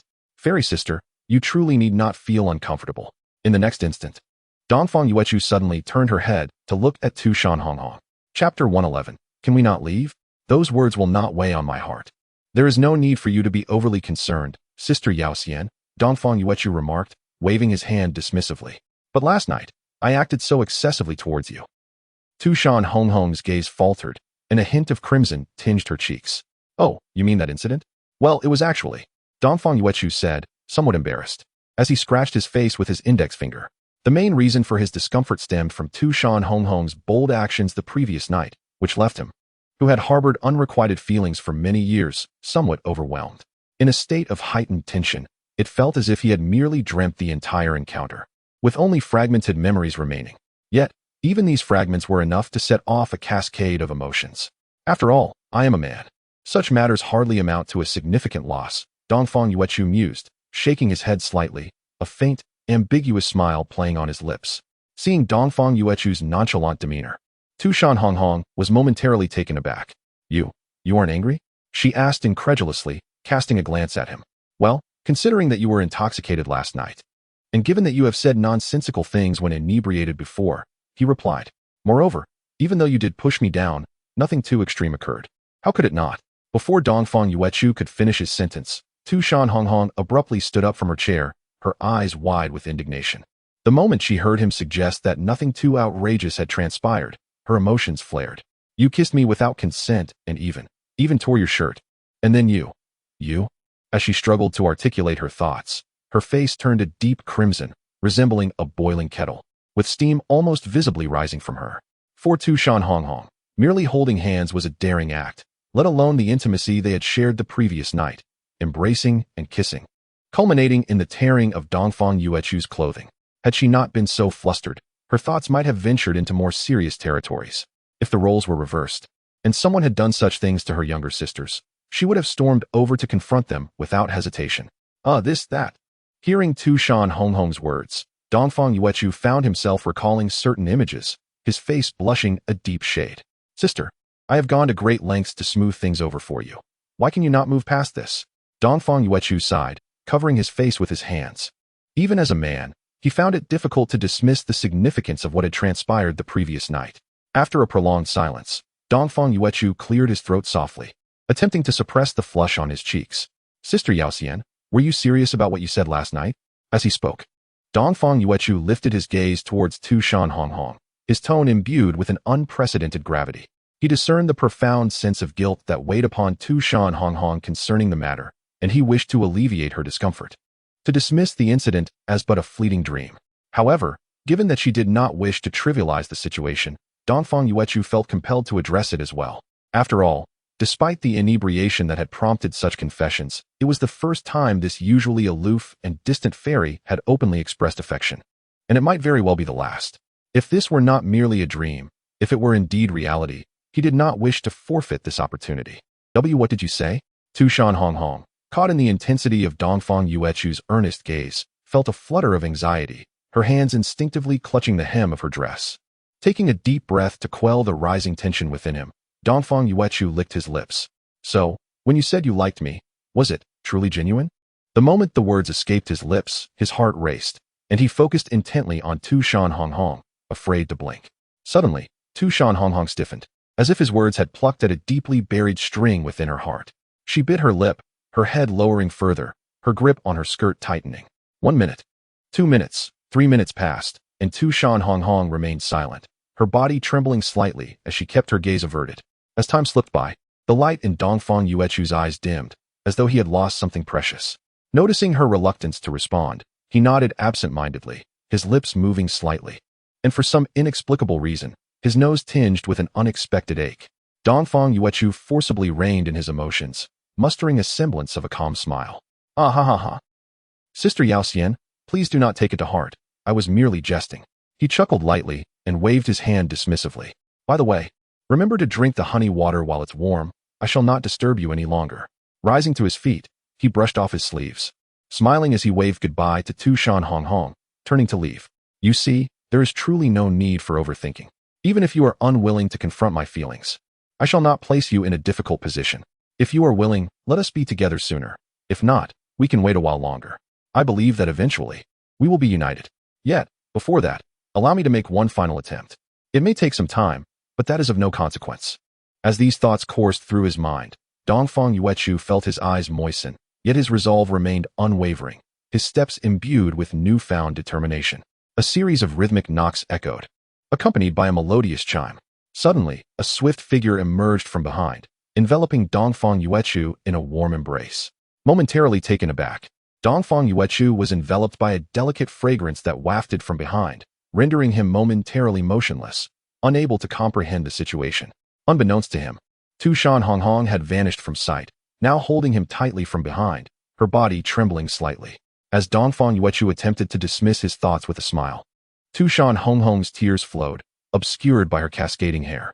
The instant Dongfang Yuechu rose, it felt as though something precious had slipped away, igniting a sudden pang of anxiety within Tu Shan Rongrong. This time, she was determined not to watch the one she cherished depart once more. Silently tormented by her own frailty, she reached out, yearning to grasp Dongfang Yuechu's hand, but found only emptiness. Yet, without a moment's hesitation, Tu Shan Rongrong sprang to her feet, stumbling forward as she tightly embraced Dongfang Yuechu from behind. Can you not leave? She implored. Chapter 112. Do not leave. Mo Ran Yun Dian reminds you. Please remember to bookmark for easier reading later. Perhaps eternity is not merely a dream, but a mere half-inch of time. Can you not leave? Tu Shan Rongrong's voice quivered with barely suppressed sobs, her delicate figure quaking uncontrollably. Before long, the back of Dongfang Yuechu was soaked with Tu Shan Rongrong's warm tears. It was unclear when exactly it began, but the exquisite features of Tu Shan Rongrong had contorted into a painful expression, her weeping resembling both a breakdown and a form of release. A pair of slender hands tightly encircled Dongfang Yuchu's waist from behind, as if clutching onto something that had once been lost. Tu Shan Rongrong grasped Dongfang Yuchu's clothing with such fervor that it seemed as though she wished to merge the figure before her into her very being. Dongfang Yuchu stiffened, turning back in disbelief, staring wide-eyed and at a loss for words. Yao Xianjia? Dongfang Yuchu gazed, slightly dazed, at the figure burying its face in his back, unable to contain its sobs. The once aloof and proud king of Tu Shan now resembled a little girl, crying and grasping her dear friend's hand, yearning for reconciliation, a sight both pitiable and heart-wrenching. Strength is a consequence of fate. While the icy demeanor and domineering nature are the burdens of the Tu Shan king's cultivation, the girl had become an unparalleled demon empress due to a calamity, shouldering the hopes of countless beings and guarding the world. Yet, beneath the facade of royalty, Tu Shan Rongrong was merely a girl thrust into a position of power against her will. She was not an unyielding iceberg. She too could feel surprise and joy from a simple gesture by Dongfang Yuchu, though she struggled to express it. Now, however, she no longer wished to deceive herself or him. I do not understand what they mean by like. But I do not want you to leave. I do not wish to see you sad. Do not want to see you hurt because of me. Do not want to witness you risk your life for my sake. As she spoke, Tu Shan Rongrong's voice grew increasingly choked, her sobs nearly swallowing her words. Please, I beg you, do not go. At this point, her voice had become so indistinct that she could hardly hear herself. Tears blurred her vision.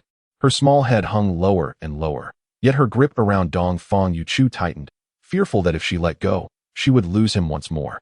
The sound of her weeping echoed within the room, evoking a sense of heartache and compassion, even for those unaware of the circumstances. Dongfang Yuchu said nothing, simply allowing Tu Shan Rongrong to clutch him, burying her face in his back and weeping freely. It was unclear how much time passed, but eventually, a gentle hand pressed softly against Tu Shan Rongrong's tightly clenched fingers, the gesture imbued with utmost tenderness. Dongfang Yuchu slowly turned around, gazing at the figure before him, head bowed in shame and unwilling to meet his eyes, and let out a soft sigh. After a brief silence, Dongfang Yuchu pressed her lips together and gently reached out to embrace Tu Shan Rongrong. The motion was delicate, yet it conveyed warmth that Tu Shan Rongrong could distinctly feel. Immediately, Dongfang Yuchu parted her lips, saying, "If the fairy sister does not wish for me to depart, it seems I am unable to leave." As she spoke, Dongfang Yuchu let out a long sigh. "In that case, I shall remain." A sudden smile graced Dongfang Yuchu's face. At that moment, Tu Shan Rongrong froze, her sobs abruptly ceasing as if she could not comprehend his words. "You said you won't leave? Really?" Tu Shan Rongrong's head shot up, her eyes not reflecting relief or joy, but rather panic and fear. Looking up, the once enchanting beauty of Tu Shan Rongrong was now marred by tears, stripping away her regal demeanor and revealing a countenance akin to that of a 10-year-old girl. Tu Shan Rongrong clutched Dongfang Yuchu's shoulders tightly, her anxious gaze fixated on his eyes, the intensity of her emotions nearly spilling forth. Dongfang Yuchu, momentarily taken aback, stared at her tear-streaked face, his eyes flickering. In the next moment, Tu Shan Rongrong seemed to realize her emotional display was somewhat unbecoming, hastily wiping away the traces of her tears. Upon lifting her head, she encountered Dongfang Yuchu's expression, a blend of amusement and bemusement, which ignited feelings of embarrassment and irritation within her. "What are you laughing at? I'm asking you a question." Tu Shan Rongrong's eyes darted away, and in an instant, she shed her previous pitiful demeanor, advancing to grasp Dongfang Yuchu's collar. Seeing her agitation, Dongfang Yuchu quickly shook his head, signaling her to calm down. "No, I just found it a bit unexpected." "Unexpected?" Tu Shan Rongrong froze. "I actually know that. As a fairy sister, you must hold some fondness for me." She continued, "I simply did not anticipate that you would set aside your former pride because of me." To the extent of shedding tears. Who cried? At the mention of tears, a flicker of guilt crossed Tu Shan Rongrong's eyes, but she quickly glared at him with her still reddened gaze, tightening her grip on his collar. "Furthermore, I heard from Uncle Fu that you planned to sneak away to the human realm, intending to take on that so-called debt all by yourself, didn't he?" With a firm grip, she pulled Dongfang Yuchu closer, her beautiful eyes questioning him intently. "Uncle Fu? No, fairy sister, I. Who allowed you to leave?" Without giving Dongfang Yuchu a chance to explain, Tu Shan Rongrong's voice suddenly intensified. "I owe nothing to anyone, and I certainly do not require you to repay for me. Dongfang Yuchu, listen carefully. 11 years ago, you explicitly told me that you wished to be with me forever. If that is the case, On what grounds did you venture out of Tu Shan without consulting me? Upon hearing this, Dongfang Yuechu found himself somewhat at a loss. Overwhelmed by Tu Shan Rongrong's unexpected fervor, then I now ask, you are not permitted to. Before Dongfang Yuechu could finish, Tu Shan Rongrong clenched her jaw, her brows furrowing slightly, her voice growing increasingly frigid. All right, I won't go. Under Tu Shan Rongrong's fierce glare, Dongfang Yuechu felt a shiver run down his spine and quickly gestured in acquiescence. Once he provided his affirmative response, Tu Shan Rongrong narrowed her eyes, scrutinizing Dongfang Yuechu for a moment before finally loosening her grip a tad. Dongfang Yuechu exhaled deeply, then cautiously stole a glance at Tu Shan Rongrong, tentatively probing. So, fairy sister. About the question from earlier. Chapter 113. How old are you? Why is it always you? As the conversation continued, Dongfang Yuechu turned to Tu Shan Rongrong, silently awaiting her response. Tu Shan Rongrong stiffened, her gaze suddenly becoming somewhat evasive. She averted her eyes, seemingly reluctant to meet Dongfang Yuechu's expression. Do you like me? Was this question truly so difficult to answer? Tu Shan Rongrong, stop fleeing. This is not like you. With that thought, she bit her lip. In the next moment, as if making a monumental decision, Tu Shan Rongrong closed her eyes and took a deep breath. When she opened her eyes again, a newfound resolve shimmered within them. She turned her gaze away from Dongfang Yuechu, positioning herself sideways, crossing her arms as she spoke with a nonchalant tone. Yes, I do have a bit of a liking for you. What, are you dissatisfied? At this point, it seemed Tu Shan Rongrong finally found her courage. Turning to meet Dongfang Yuechu's gaze directly, Dongfang Yuechu stood still for a moment, evidently taken aback. After digesting Tu Shan Rongrong's words, a look of uncontainable joy spread across her face. No, how could I dare to be?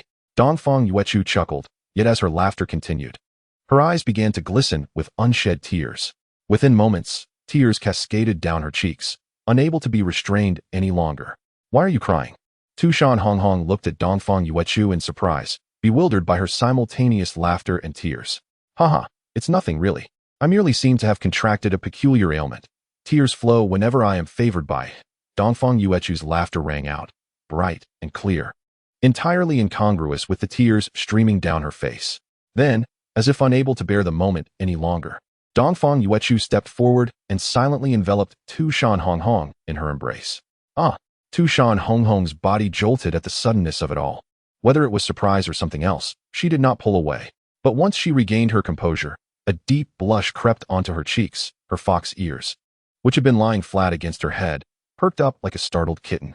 In an instant, Tu Shan Rongrong's heartbeat drowned out all other sounds around her. Her cheeks flushed to an almost crimson hue. Yet, she neither recoiled nor pushed the person before her away. After a considerable moment in the embrace, she turned her head and murmured in a low voice, well, I'll let it slide this time. But next time, if you hug me without asking for my consent, I shall employ an exorcism technique on you. Am I still able to make up for my overdue ticket? Upon hearing this, Dongfang Yuechu was immediately drenched in cold sweat, and he reluctantly released his embrace of Tu Shan Rongrong, managing a somewhat guilty smile. Tu Shan Rongrong deliberately averted her gaze, glancing sideways as she softly clicked her tongue, calling him a fool. After uttering this, she turned on her heel and strode towards the door. Yet, in that fleeting moment as she turned away, unbeknownst to Dongfang Yuechu, a subtle smile graced the corners of Tu Shan Rongrong's lips.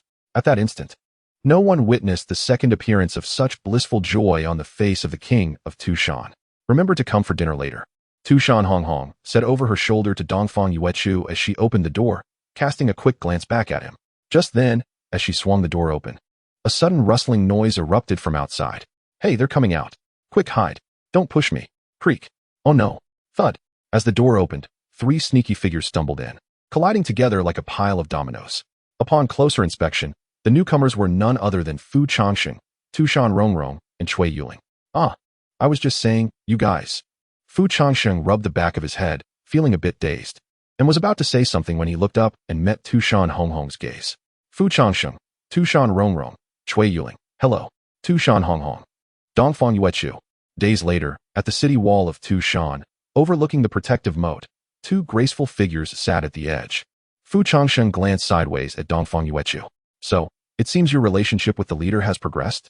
One might say so, but Rongrong has never experienced such feelings before. So she is quite inexperienced in many ways, Dongfang Yuechu replied with a gentle smile and a shake of his head. Halfway through, Fu Changsheng suddenly froze, his eyes widening in disbelief as he stared at Dongfang Yuechu. Have you two reached that stage? Seeing the ghostly expression on Fu Changsheng's face, Dongfang Yuechu took a moment to comprehend before realizing the misunderstanding. No, Uncle Fu, that's not what I meant.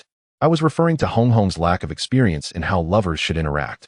Dongfang Yuechu waved his hand in exasperation. Upon hearing this, Fu Changsheng exhaled in relief. So, what do you plan to do next? Me? Dongfang Yuechu raised his gaze to the clouds on the horizon, pondering for a moment. I will strive to cultivate diligently and earnestly pursue wealth.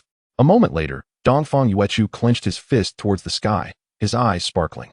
Hong Hong is already so exceptional. I must seize the time to enhance myself as well.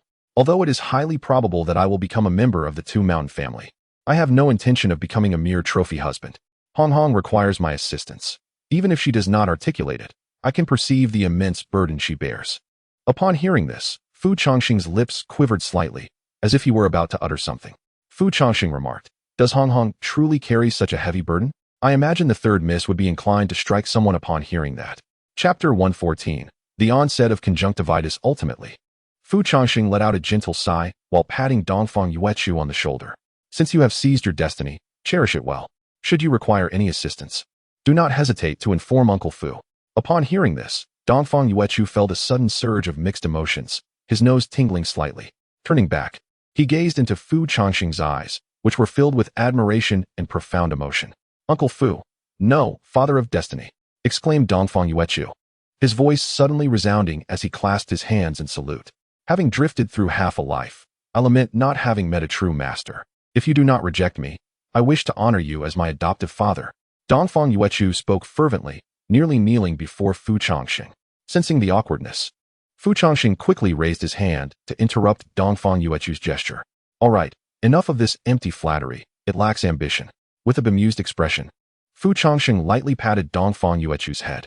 Dongfang Yuechu, unfazed, merely chuckled and dodged playfully. Adoptive father? You remind me of a certain individual from the Eastern Han Dynasty. Anyone who became his adoptive father typically didn't last long in the narrative. Fu Changsheng then diverted the conversation. As your only elder, I must inquire, when do you plan to wed? At least keep me informed. Upon hearing this, Dongfang Yuechu's gaze wandered as he ran his fingers through his hair, eventually mumbling. It's still quite early. Hong Hong is somewhat reserved in this regard and may need more time to nurture her feelings. As he spoke, an unexpected crimson light appeared on the horizon. Before long, the radiant glow descended precisely beside them, revealing a striking figure, Tu Shan Rongrong. Hong Hong, what brings you here? I was just discussing you with Uncle Fu, Dongfang Yuechu exclaimed, his expression noticeably brightening as he approached her. Discussing me? I hope it wasn't in a negative light. Tu Shan Rongrong remarked, casting a glance at Fu Changsheng before teasingly pinching Dongfang Yuechu's cheek. Of course not. Uncle Fu was merely inquiring about our wedding plans. And I told him there was no rush. Dongfang Yuechu shrugged nonchalantly. Upon hearing the term wedding, a flicker of panic briefly crossed Tu Shan Rongrong's eyes, though she quickly suppressed it. You men are so frivolous, she chided, casting a playful glare at Dongfang Yuechu, though she refrained from elaborating further on the topic of marriage. I came to tell you that dinner is ready. We can go and eat now, Tu Shan Rongrong said, her voice dripping with tenderness as she gently stroked Dongfang Yuechu's neck, her gaze filled with a warmth that seemed almost tangible. Yet, upon hearing her words, both Dongfang Yuechu and Fu Changsheng's expressions shifted simultaneously. Fu Changsheng slightly turned his head, exchanging a knowing glance with Dongfang Yuechu. Fu Changsheng, she can cook? Dongfang Yuechu shook his head slightly. Dongfang Yuechu, that is truly not feasible. Consuming it could be fatal. Coughing lightly, he added with a laugh, thank you, Hong Hong. But I need to patrol the city a bit longer. Would it be all right if I returned later for dinner?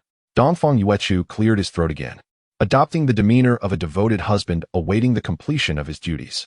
Upon hearing this, Tu Shan Rongrong frowned slightly, murmuring in discontent. Can't you just eat first and come back? After all, there haven't been any disturbances lately. Can't you allow yourself a moment of respite? Believe it or not, though I am not Qin Shi Huang, Tu Shan Rongrong at that moment resembled a typical young girl, playfully vying for her boyfriend's early return home. Orienting himself to her words, Dongfang Yuechu helplessly ruffled Tu Shan Rongrong's hair. Hong Hong, I am, after all, your betrothed. I must bear some of your responsibilities. Besides, if I take a break, wouldn't that leave you no opportunity to do the same? I promise, once I return, I won't go anywhere. I will simply be with you, all right? Upon hearing this, Tu Shan Rongrong, although still wishing to protest, felt her heart warm at Dongfang Yuechu's words. In the next moment, she nodded, refraining from further insistence for him to join her for dinner. Fine then. She gently extended her delicate hand, resting her palm softly against Dongfang Yuechu's cheek. Suddenly, she leaned in, lightly rising on her toes to peck his lips. It was like a teenage girl experiencing her first romance, as a faint blush crept onto Tu Shan Rongrong's face, and the corners of her mouth lifted in a shy smile. You really don't need to be so kind to me, she said, biting her lip with a twinkle in her eyes. Then return home early tonight, and I shall reward you properly. Come back soon. Understood, Dongfang Yuechu replied with a smile. Afterward, Tu Shan Rongrong playfully tousled Dongfang Yuechu's face before reluctantly transforming into a streak of light and soaring away from the city wall. Once she had completely vanished from sight, Dongfang Yuechu finally exhaled in relief. Phew, that was close. Turning back, he was met with Fu Changsheng's almost predatory gaze. Uncle Fu, what's wrong? Why are your eyes so red? It's nothing. I'm just suffering from conjunctivitis. Fu Changsheng waved his hand dismissively, then covered his eyes with one hand, trembling slightly as he squeezed out a few words through gritted teeth. Do you call this introverted? Negative, Changsheng. What the hell? I'm still here. Indeed, Rongrong usually behaves this way. Uncle Fu, you'll get used to it. As for marriage, perhaps it's best to wait a while longer. Dongfang Yuechu chuckled softly, shrugging her shoulders. Negative, Changsheng, eh? Uncle Fu, where are you going? I'm heading to the tea house to treat my red-eye condition. Negative, Changsheng. What is so good about that? People live just fine without it. First, I'm taking a break to pursue. To seek love. Second, did you see? At midnight, I unilaterally declared my marriage to Junzai. Third, my involvement in the plot with Yue Hong was driven by a personal interest, and many hope I can provide them with a fulfilling conclusion. However, I will return to the main storyline of Changsheng. Fourth, there's a new book next door titled Fox Demon, after the breakup. You said you're Tu Shan Rongrong. Everyone can take a look to see if it piques their interest and whether it's worth continuing to write. Chapter 115. Apologies for disturbing your enjoyment. When Fu Changsheng returned to the tea house, cradling a teapot, he was greeted by a familiar figure. You're back? Seated at the counter, Tu Shan Rongrong naturally smiled and waved at Fu Changsheng. It's rare to see you so free today. I thought you might take a day off and indulge in some leisure. Upon entering, Fu Changsheng was somewhat surprised to find Tu Shan Rongrong diligently calculating with a pen and an abacus. I am indeed treating myself to a break, she replied, lifting her wrist with a characteristic smile. After all, since I have some idle time, why not help you watch over the tea house? Plus, there's free tea and snacks. What is not to enjoy? At her words, Fu Changsheng couldn't help but chuckle. Oh, if only others knew that a bit of tea and snacks could entice the third miss to manage the shop and handle the accounts. I do have a line of jealous souls stretching from my tea house to the Tu Shan moat. As he laughed softly, he poured himself a cup of tea. As long as you know, Tu Shan Rongrong replied, shaking her head with amusement, yet saying no more on the topic. During Fu Changsheng's 10-year absence, it was Tu Shan Rongrong who had kept the tea house afloat. Although she didn't vocalize it, Fu Changsheng felt a sense of indebtedness towards her. Why not let the third miss take over as the proprietress of this tea house while I become a hands-off manager? He mused casually, cup in hand. Shortly after, he glanced at Tu Shan Rongrong to gauge her reaction. Since when has young Master Fu learned the charming phrases of a dandy? She teased, her fingers deftly working the abacus. Just a casual remark, he replied, instinctively averting his gaze, a hint of guilt flickering in his eyes. Noticing his flustered yet feigned calmness, a subtle smile crept upon Tu Shan Rongrong's lips in a moment unnoticed by others. Oh, how amusing, she thought to herself. With a knowing smile, she continued to write with her brush, her tone nonchalant. If you wish for me to be your proprietress, the price is no trifling matter. I fear young Master Fu may not be willing to pay. Taken aback, Fu Changsheng was suddenly intrigued. Oh, are you suggesting, third miss, that if I am prepared to pay the price you demand, I might win your affection? He turned back, eyeing Tu Shan Rongrong with playful interest. Her words hinted that what she desired was within his reach, stirring a sense of curiosity within him. Why hesitate at all? In the presence of Tu Shan Rongrong, Fu Changsheng readily relinquished anything she desired. Money, tea houses, items from the system, even the Fu Shiqin, everything except his undergarments. Hey, we share a soul bond. Couldn't you consider my opinion before sending me off? The system couldn't help but murmur in Fu Changsheng's ear, ignoring the system's comments. Fu Changsheng continued to gaze intently at Tu Shan Rongrong. Loading more content. Please hold on. This site only supports mobile browsers. If you see this paragraph, it indicates a loading failure of the chapter content.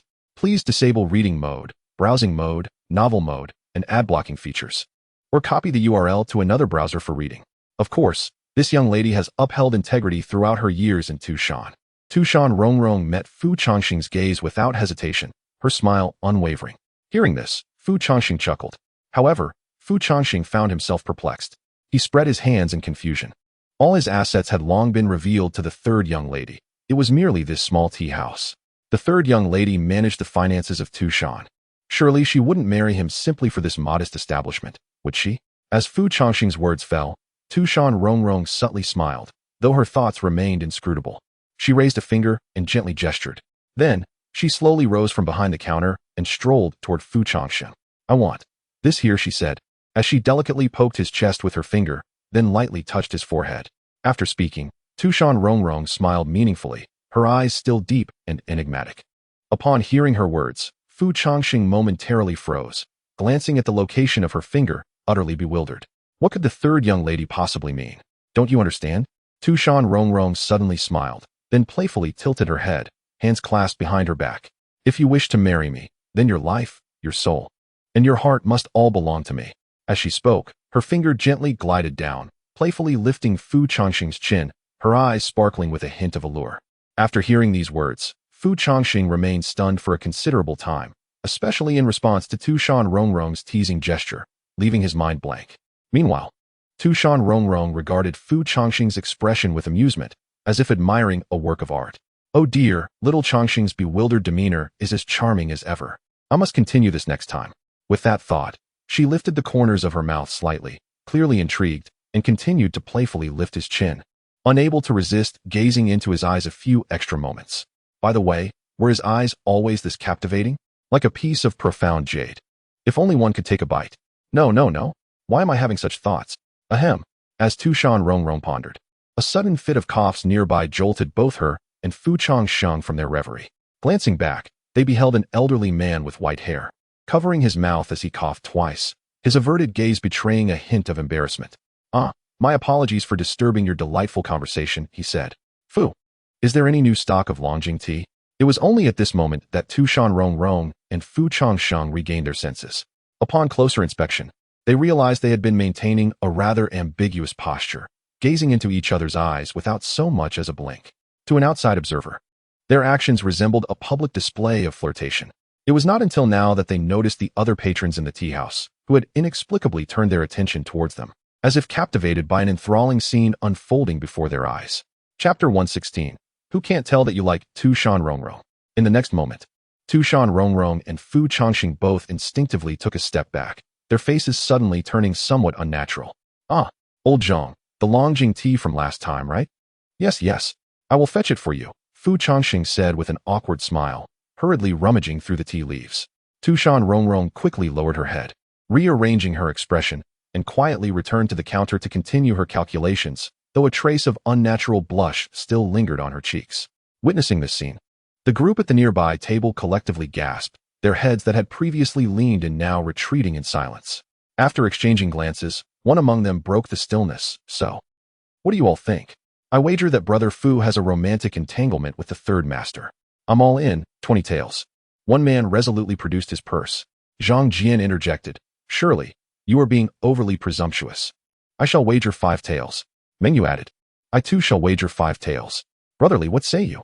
The collective gaze turned towards Brotherly, who had previously wagered 30 taels on you sure. Faced with their scrutiny, Brotherly suddenly felt a pang of difficulty. After all, the last time he had bet everything on you sure and Fu Changsheng, he had lost everything. 11 years had passed, yet the painful memory remained vivid. After much contemplation, he seemed to resolve himself, biting his teeth and stamping his foot. He once again slapped his purse on the table. I still wager on you sure, 100 taels. Zhang Jian exclaimed, wait. Is it too late for me to raise my bet? As dusk fell, the tea patrons had dispersed, leaving only a few flickering candles casting a dim light within the tea house. Fu Changsheng dined while perusing a collection of essays, one of the few means available in this world to pass the time. Suddenly, a figure stumbled into the tea house, having seemingly just escaped from somewhere. Looking up, Fu Changsheng recognized the newcomer as Dongfang Yuechu. Uncle Fu, are you having dinner? Dongfang Yuechu greeted him while brushing off his sleeves as he stepped inside. Noticing Dongfang Yuechu's hurried demeanor, Fu Changsheng curiously appraised him from head to toe. Shouldn't you be dining with the big master? What brings you here? Ever since Dongfang Yuechu and Tu Shan Rongrong had acknowledged their feelings for one another, they had been inseparable. The three sisters used to dine together, but now, Tu Shan Rongrong had practically made Dongfang Yuechu a part of her family, naturally inviting him to join their meals. Oh dear, I miscalculated.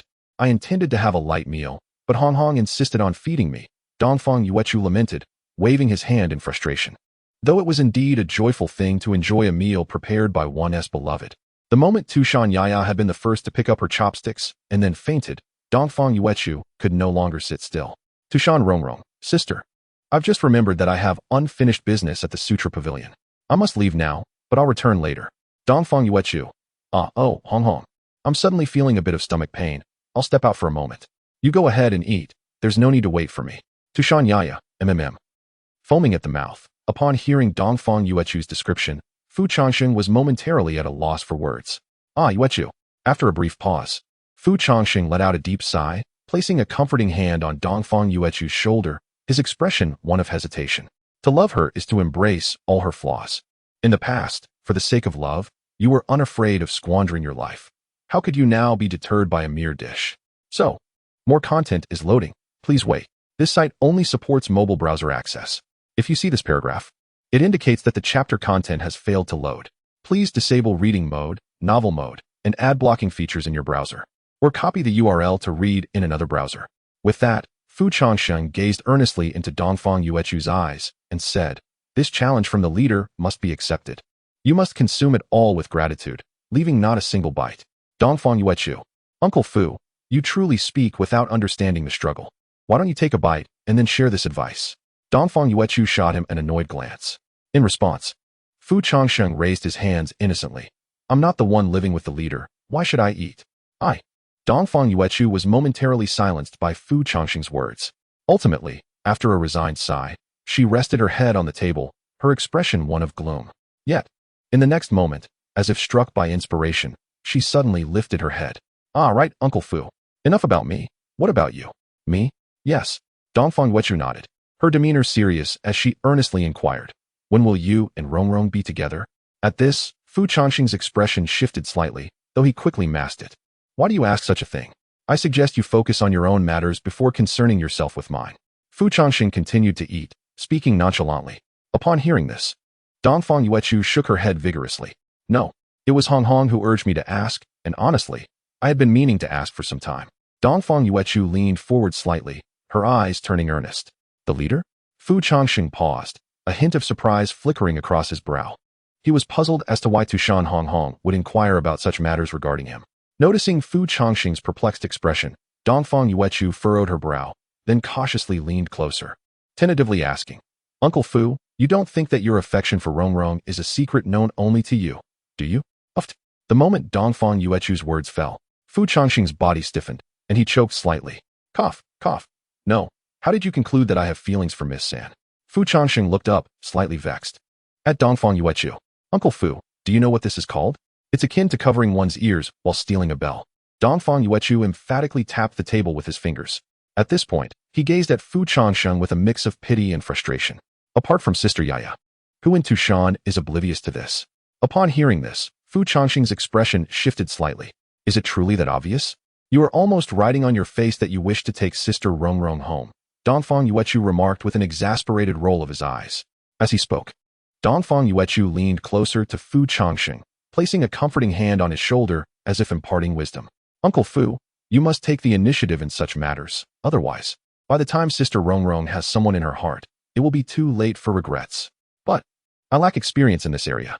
Oh, I had little experience too, yet I managed to be with Honghong, didn't I?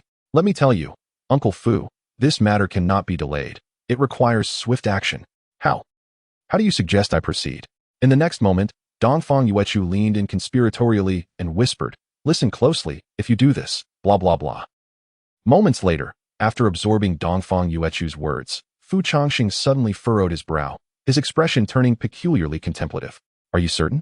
Dongfang Yuechu confidently patted his chest, assuring him, rest assured, Uncle Fu, if you follow my advice, Sister Rongrong will undoubtedly be yours. Chapter 117, Confession? Madness. As the first light of dawn broke across the horizon, Many remained ensconced in the embrace of slumber. Yet, Tu Shan Rongrong had already taken her place before the vanity, diligently preparing her appearance.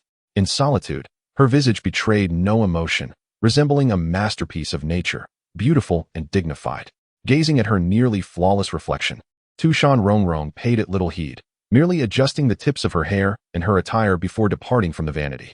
Thoughts of whether the medicinal herbs from the southern lands had been arranged by the apothecary flitted through her mind. With a deep breath, as if to summon her resolve, she reopened her eyes, a signature smile gracing her features. Having composed herself, Tu Shan Rongrong pushed open the door, intending to head to the scripture pavilion. Creak. The moment she opened the door, a figure clad in white stood before her, frozen in place. Tu Shan Rongrong was momentarily taken aback. It was Fu Changsheng. Changsheng. Tu Shan Rongrong's brows arched in surprise. Looking up, she noticed Fu Changsheng with one hand suspended in midair, as if poised to knock. He too appeared momentarily stunned. But after a brief silence, as if making a monumental decision, he inhaled deeply, his gaze suddenly resolute. What brings you here? Smack.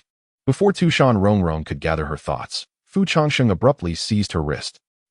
Startled by his sudden action, Tu Shan Rongrong stiffened, gazing at him in bewilderment. Without waiting for her to respond, Fu Changsheng adopted a self-indulgently earnest expression, fixing his gaze upon her eyes and exclaiming, Rongrong, you look truly beautiful today. Tu Shan Rongrong was momentarily lost in thought. Rongrong, do you know? Every day, I find myself missing you, unable to sleep at night from longing. Tu Shan Rongrong. Rongrong, I fell ill the day before yesterday and sought treatment from Cui Yuling. She asked what I needed the infusion for. I told her, it is for missing you. Tu Shan Rongrong. Rongrong, look into my eyes. Do you know what they hold? It is my heart. Bang. Before Fu Changsheng could finish, a gust of wind swept through, and with a resounding bang, the door was slammed shut, nearly colliding with his nose. Fu Changsheng stared at the closed door, his mouth still agape, standing motionless in confusion. After a moment of bewilderment, he scratched his head, pondering, this isn't what Dongfang Yuechu described at all.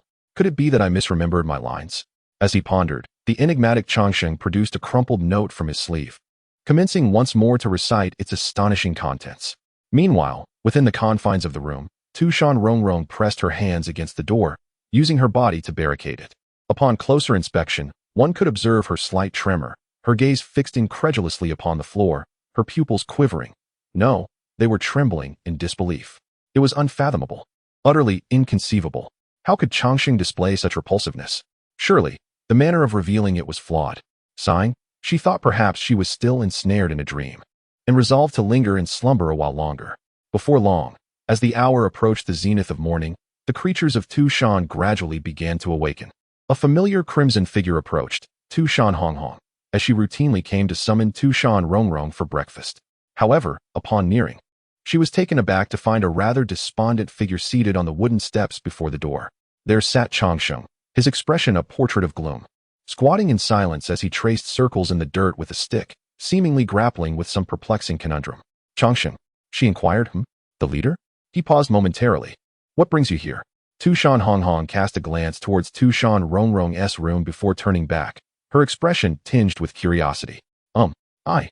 Changsheng coughed lightly, his fist covering his mouth, his gaze wandering as he struggled to articulate his predicament. He certainly could not confess. I was persuaded by Dongfang Yuechu to declare my feelings, only to be met with rejection. Are you here to see Rongrong? Before he could respond, Tu Shan Rongrong seemed to discern something, tilting her head inquisitively. A brief silence ensued, and Changsheng quickly seized upon her inquiry. Yes, indeed. I suddenly recalled that yesterday. He had been contemplating how to navigate the conversation with Tu Shan Rongrong, yet she paid him no heed, stepping forward a couple of paces. Has Rongrong mentioned anything to you? She queried, her back still turned. It was evident that their matters had long ceased to be a mere secret, for Tu Shan Rongrong had observed everything over the years. Naturally, as the parties involved, the two emotionally inept individuals remained blissfully unaware. Are you referring to the leader? Changsheng feigned ignorance. Do not act naive. Tu Shan Rongrong frowned, her displeasure evident. Rongrong is my sister. Should she take a liking to any gentleman, be he human or demon, I would harbor no objections.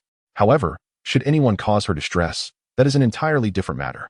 With this, Tu Shan Rongrong cast a meaningful glance back at Changsheng. With a single glance, Fu Changsheng felt an unsettling chill. as if the protective instinct emanating from Tu Shan Rongrong's ruby-like eyes was nearly overwhelming. The chief was overly concerned, as an ordinary citizen. How could he possibly take advantage of the third miss? Fu Changsheng waved his hand with a light chuckle. Is that so? Tu Shan Rongrong raised an eyebrow. Well, that is quite reassuring. The two exchanged glances for a moment, and Tu Shan Rongrong chose not to elaborate further.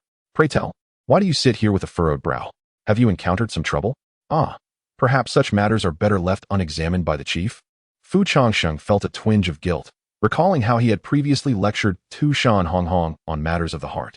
If she were to discover that he required Dongfang Yuechu's assistance to formulate a confession, he would surely become the subject of ridicule. Speak, Tu Shan Rongrong commanded, her demeanor unwavering. I might feel shy. Speak, she insisted, her tone intensifying, and even her eyes began to sparkle. Chapter 118. You wouldn't want your sister to know, would you? After a brief moment, Fu Changsheng meticulously recounted the recent events to Tu Shan Rongrong, including his audacious declaration of I control my fate, not the heavens. Upon hearing this, Tu Shan Rongrong was momentarily taken aback, covering her forehead with her hand in utter disbelief, casting a look at Fu Changsheng that conveyed her exasperation. Are you an imbecile? It shouldn't be the case. I expressed myself so passionately, and my lines were profoundly moving. There's no reason for Miss San to remain indifferent. Fu Changsheng pondered, stroking his chin, completely oblivious to any flaws in Dongfang Yuechu's scheme. Dongfang Yuechu, that fool. Realizing that the entire notion stemmed from Dongfang Yuechu's suggestions only deepened Tu Shan Rongrong's incredulity. She suddenly envisioned the desire to pry open his head to inspect the contents within. Well, esteemed leader, what do you think of my plan? I intend to. Hey, what are you doing? Just as Fu Changsheng was about to present his backup plan, he felt an unexpected tightening around his neck, as if his collar had been seized. Unbeknownst to him, Tu Shan Rongrong had silently grabbed the back of his collar, dragging him along as though he were a small, misbehaving child, entirely unconcerned with his protests and struggles. With a leisurely stride, Tu Shan Rongrong dragged Fu Changsheng to the door of Tu Shan Rongrong's room. Then, with a swift kick, she forcefully flung the door open. Bang! Startled by the sudden intrusion, Tu Shan Rongrong, who was within, looked up to see Tu Shan Rongrong standing at the threshold, holding Fu Changsheng. Get in there. Before Tu Shan Rongrong could utter a single word of inquiry, Tu Shan Rongrong unceremoniously tossed Fu Changsheng inside. Without offering any explanation, she slammed the door shut and departed with an air of nonchalance, leaving her achievements shrouded in mystery. Bang! Fu Changsheng and Tu Shan Rongrong were left in stunned silence. The atmosphere within the room fell silent once more, with Fu Changsheng appearing somewhat disheveled. As he lifted his gaze, he found himself locking eyes with Tu Shan Rongrong, and for a brief moment, they exchanged a wordless understanding. After a moment of mutual contemplation, Tu Shan Rongrong was the first to break the silence, stifling a laugh behind her hand. After a brief pause, Fu Changsheng merely managed a wry smile, brushing off his sleeves as he sighed. Though I am not one to be overly concerned with appearances, I certainly do not wish to become the subject of Miss San's ridicule. Despite his words, he couldn't help but steal another glance at Tu Shan Rongrong's radiant smile. Despite the bewildering events that transpired within a mere 10 minutes after rising this morning, Tu Shan Rongrong managed to maintain an air of composure. As she turned to prepare tea for Fu Changsheng, she could not resist casting a glance back at him. Pray tell, what peculiarities have arisen this morning? She mused, reflecting on the rather audacious remarks Fu Changsheng had made just moments ago while standing at the door. Embarrassment washed over her, causing her cheeks to flush, as she initially believed she had merely dreamt another absurd fantasy. Yet, upon gazing at Fu Changsheng, her eyes flickered with uncertainty, lost in contemplation. Ahem. Allow me to clarify. All of this is the idea of Dongfang Yuechu. Fu Changsheng coughed lightly to mask his discomfort, adopting an expression of utmost sincerity and innocence as he shifted the blame entirely onto Dongfang Yuechu. Upon hearing this, Tu Shan Rongrong's brows arched slightly, though her reaction remained subdued. Is that so? She replied with a smile, nonchalantly pushing the freshly poured tea toward the table while inquiring further. How curious. Considering Dongfang Yuechu already has an elder sister, yet he seeks to express affection through you, a mere younger sister. It seems I must have my sister reassess Dongfang Yuechu's character. With that, she smiled subtly, her amusement evident. Meanwhile, Dongfang Yuechu, just roused from slumber, sneezed inexplicably, scratching his head in confusion. On the other hand, Fu Changsheng's expression visibly shifted to one of alarm upon hearing Tu Shan Rongrong's words. Oh no, I cannot let the blame fall on me. or the leader shall surely have my head. He thought frantically. Wait, Rongrong. Without a moment's hesitation, he grasped Tu Shan Rongrong's hand, his gaze wavering. Dongfang Yuechu is wholly devoted to the leader. He merely offered me some suggestions. It is not that he harbors any thoughts towards you, he insisted earnestly, still holding her hand tightly. However, as his words lingered in the air, Tu Shan Rongrong's lips curled into a subtle smile. Oh, she mused, glancing at the hand he held so firmly, a knowing smile gracing her features. May I interpret this as you, Master Fu, engaging in flirtation with me? As she spoke, her eyes widened slightly, sparkling with mischief and allure. What? Fu Changsheng stood momentarily stunned, realizing he still clutched Tu Shan Rongrong's hand, an epiphany striking him suddenly. I've been outwitted. Upon witnessing the fleeting glimmer of panic in Fu Changsheng's eyes, Tu Shan Rongrong's smile deepened. What a splendid beginning this is, a gift you have bestowed upon yourself. In the next moment, Tu Shan Rongrong leaned slightly forward, swiftly closing the distance between them. It was truly unexpected. The usually refined and gentle young Master Fu was capable of such actions towards an innocent maiden. As she spoke, her voice grew increasingly soft, her brows and eyes imbued with a tender charm, laced with both allure and mischief. Eventually, she leaned closer to Fu Changsheng's ear and whispered, "You wouldn't want anyone to discover this, would you? Perhaps someone like Sister Hong?" At the conclusion of her words, Fu Changsheng's body suddenly stiffened. As they drew nearer, the innate enchantment that surrounded Tu Shan Rongrong became unmistakable, causing Fu Changsheng's heart to race uncontrollably. Speak, what are your terms? After suppressing the tumult of emotions within, he gazed into Tu Shan Rongrong's eyes, resigned to the inevitability that she would gain some advantage today. It's quite simple. All you need to do is... Tu Shan Rongrong chuckled softly, beckoning Fu Changsheng with a delicate gesture, then leaned in to whisper intimately in his ear. Moments later, as she finished speaking, a playful grin illuminated her face, while Fu Changsheng's countenance flushed crimson, his gaze falling to the ground, unable to meet her eyes. Chapter 119. The arrival of a new family member 2 years later. As dawn broke, the resounding crack of firecrackers accompanied by the bustling footsteps of a throng in the streets of Tu Shan awakened the entire town. The pedestrians, stepping onto the thoroughfare, were greeted by a vibrant display of festive fireworks. The entire street was adorned with lanterns and decorations, while fiery red maple leaves danced gracefully in the air. Tu Shan seemed to don a splendid new garment, with the 10-mile-long street resplendent in red. Mother, what day is it today? Why is it so lively? A child, gazing at the prosperous scene, turned curiously to his mother. Oh, my dear child, you still do not know?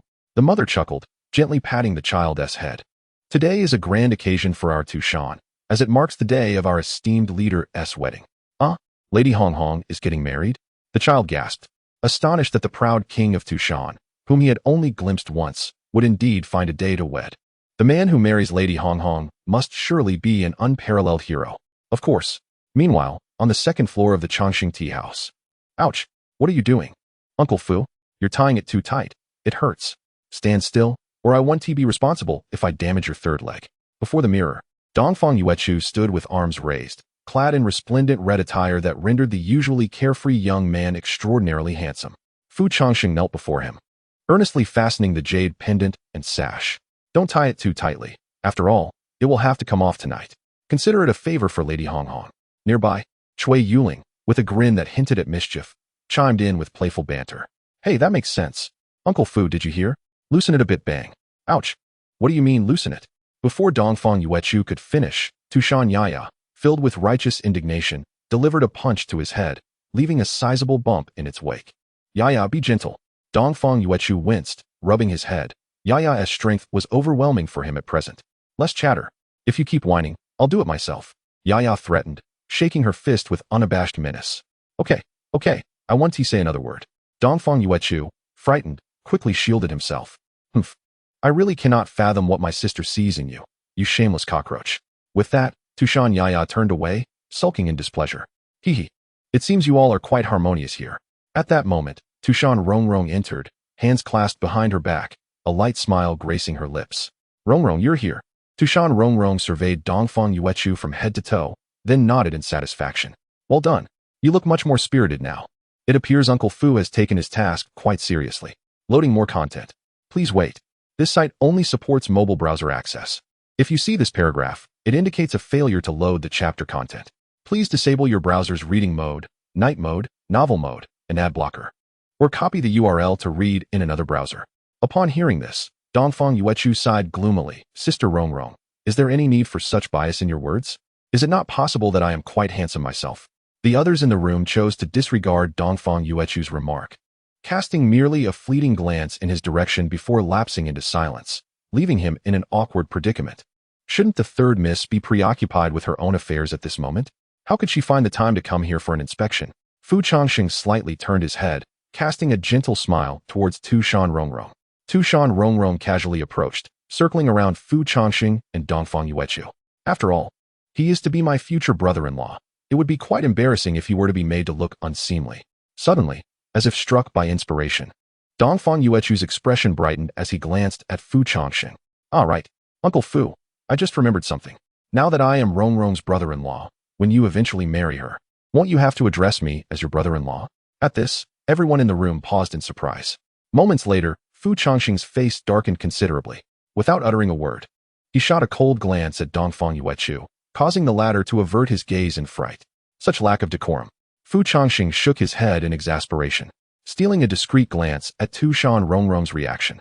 Hearing Dongfang Yuechu make such a remark, Tu Shan Rongrong was not at all upset.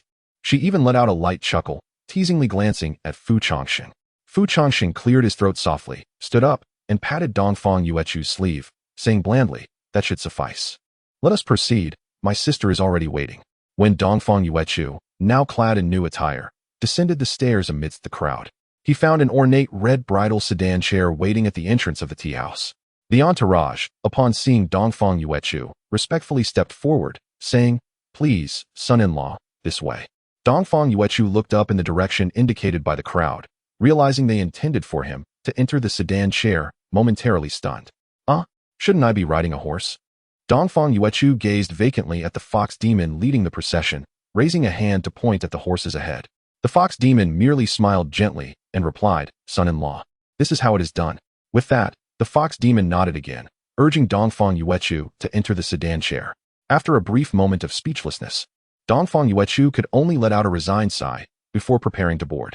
However, just then, Fu Changsheng called out to him. "Wait, what is it, Uncle Fu? I almost forgot this."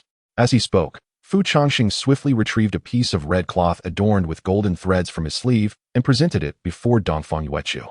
"Here, your bridal veil, wear it well." Dongfang Yuechu. Chapter 120. Do not tell others on the streets adorned with vibrant decorations. Every household was unable to resist the urge to step outside, each eager to catch a glimpse of the esteemed son-in-law from Tu Shan. Tu Shan Rongrong and Fu Changsheng followed closely behind on horseback, the air filled with fluttering flowers and crimson silks. In a fleeting moment, as Fu Changsheng beheld the splendid scene before him, he found himself momentarily lost in thought.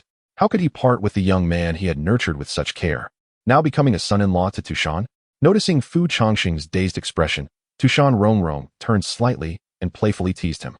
Upon regaining his composure, Fu Changsheng let out a deep sigh. Regardless of whether he married or not, he would remain in Tu Shan. What was there to grieve? Moreover, this was his lifelong aspiration. How could he not feel joy for him? As he spoke, Fu Changsheng raised his gaze to the bustling crowd and the myriad of flowers dancing in the air, murmuring, "It just feels a bit too smooth." At his words, Tu Shan Rongrong turned to him, seemingly searching for something in his eyes. After contemplating his profile for a moment, she suddenly smiled and asked, "What? Are you tired of living a stable life, yearning to return to your past as a white fox, gallivanting freely across the land?" Her gaze shifted, taking on an intriguing glint. In that instant, Fu Changsheng was taken aback. As he processed Tu Shan Rongrong's words, his pupils constricted with disbelief as he stared at her. "You." Upon witnessing Fu Changsheng's expression, reminiscent of a cat startled by an unexpected encounter, Tu Shan Rongrong smiled softly, choosing not to elaborate further. She then reached into her sleeve and produced a white mask adorned with red patterns, revealing it to him. I never anticipated that our little Changsheng was once an unparalleled member of the mask group, becoming the renowned peerless young master without my knowledge. Should I be elated, or simply pleased?" As she spoke, Tu Shan Rongrong cast a meaningful glance back at Fu Changsheng, having caught only part of her words. Fu Changsheng's demeanor shifted to urgency as he reached out to reclaim the mask. "Hey!" Tu Shan Rongrong, quick-witted, swiftly pulled her hand away, causing him to miss his target. "How did this end up in your possession?" Fu Changsheng inquired, his voice lowered as he cast furtive glances around. Observing Fu Changsheng's reaction, akin to a cat whose tail had been stepped on, Tu Shan Rongrong could not help but stifle a laugh. After examining the fox demon mask in her hand, she sighed. Little Changsheng, if you wish to forget, why cling to it? At her words, Fu Changsheng fell silent for a moment, his lips moving slightly without producing sound. Remembrance? Regret? Remorse? Unwillingness? Once, all of this existed. However, after the departure of the burdensome Changsheng, the once proud Changsheng suddenly ceased to care. In an obscure realm, the Changsheng of that world ascended to become an unparalleled sovereign, yet perished for the sake of the common folk. Had he been solitary, it might have been bearable, but this Changsheng was, in fact, a husband and a father. On that day at the Beast Ridge, witnessing the shattered form of Changsheng and the heart-wrenching sight of the weeping Changsheng in the embrace of the multifaceted demoness, an inexplicable pain pierced Changsheng's heart. He was afraid. The title of White Fox once embodied his pride, yet now, he yearned to relinquish that pride. Even though he could now conquer his past demons, even command them, what did it matter? There were always stronger beings he could not overcome, such as the Demon Lord, the Sorcerer, or the Heavenly Path. Rather than pursuing the endless path of immortality, it would be wiser to patiently await the restoration of the Fushi Qin and seek a way to return with Tu Shan Rongrong to their former world, leading a mundane life. Beneath the moonlight, Changsheng sat atop the rubble of the eaves, contemplating this. Who doesn't he harbor a few secrets? After a moment of silence, Changsheng tugged at his waist and retrieved the fox demon mask once more. This time, Tu Shan Rongrong did not resist, returning it to him without hesitation.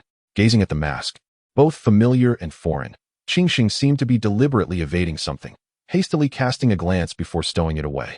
Observing Changsheng's peculiar reaction, Tu Shan Rongrong raised an eyebrow in curiosity. With such prowess, why remain in Tu Shan to serve tea? Although Tu Shan Rongrong had never engaged Changsheng in combat, memories of the past when the White Fox easily dispatched the golden-masked fire god indicated that Changsheng had reached the pinnacle of human strength. With scarcely any adversaries among the demon race, what could such a being desire that was unattainable?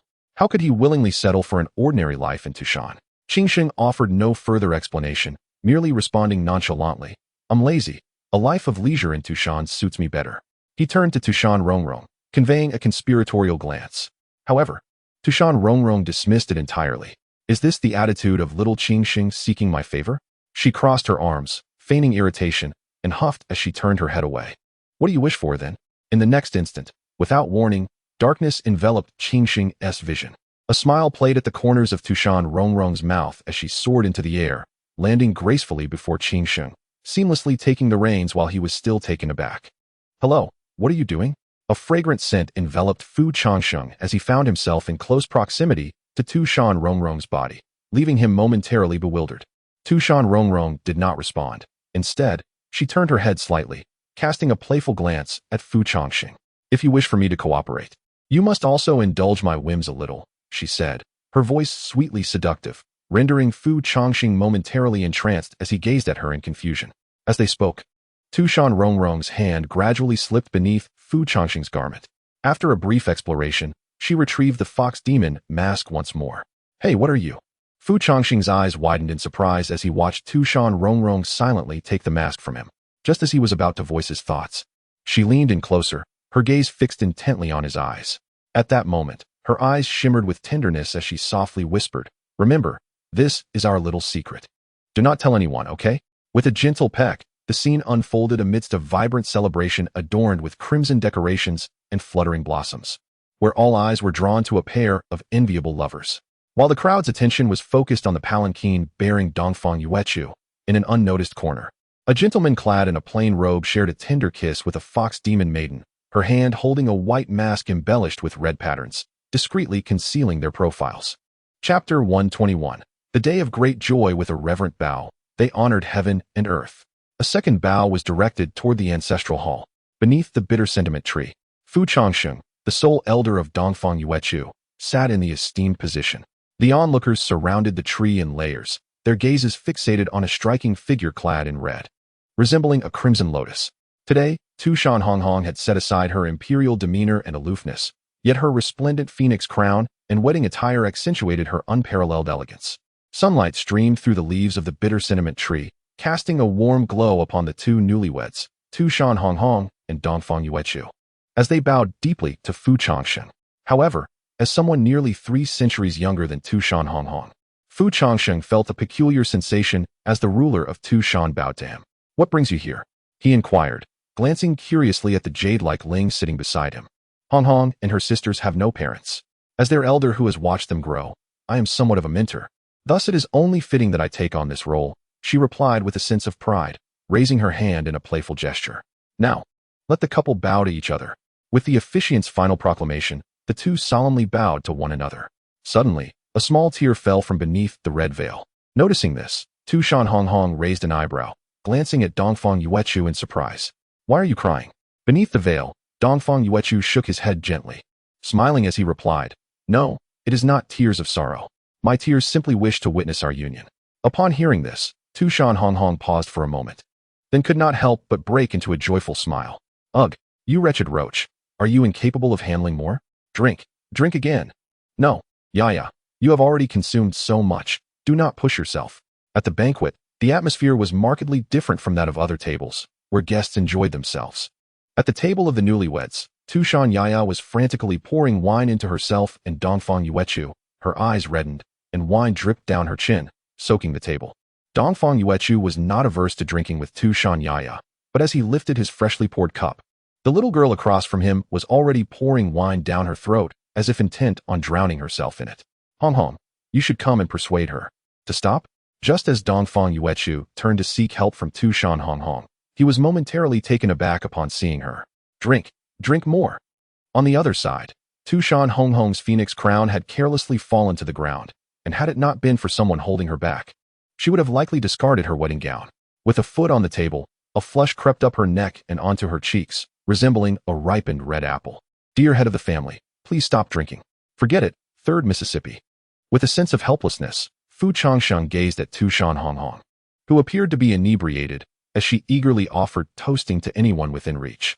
Beside her, Tu Shan Rongrong clung to Fu Changsheng's waist, her cheeks flushed, resembling someone lost in a dream, murmuring incoherently. As the narrative unfolded, a fox demon resembling a servant approached Dongfang Yuechu, whispering a few words into his ear before respectfully retreating. Dongfang Yuechu nodded, turning to face the intoxicated Tu Shan Yayao, who was grasping his shoulder and insisting on drinking. "Yayao, I truly have to leave now. You should drink with Uncle Fu. He can handle it." Dongfang Yuechu cautiously disentangled himself from Tu Shan Yayao's grip, gesturing toward Fu Changsheng before hastily making his exit. According to tradition, he was meant to remain in the bridal chamber after the ceremony. But Tu Shan Yayao had dragged him out for drinks instead. With a frustrated huff, Tu Shan Yayao watched Dongfang Yuechu's departing figure, clenching her fists and muttering under her breath, before collapsing onto the ground, lifeless. "Fu Changsheng, come, let us drink again," Tu Shan Rongrong insisted, presenting her empty glass to Fu Changsheng, eager to refill it. "Ah, Chief, please don't drink anymore," Fu Changsheng replied with a furrowed brow, shaking his head in resignation. Noting his disinterest in joining her, Tu Shan Rongrong felt a wave of disillusionment wash over her. She retreated to her chair, pouring herself another drink, her gaze lost in the moonlit liquid. Moments later, she murmured hazily, "Fu Changsheng, you once said I understand nothing. I too believe I was once ignorant. Much of what I know was taught to me by that foolish one.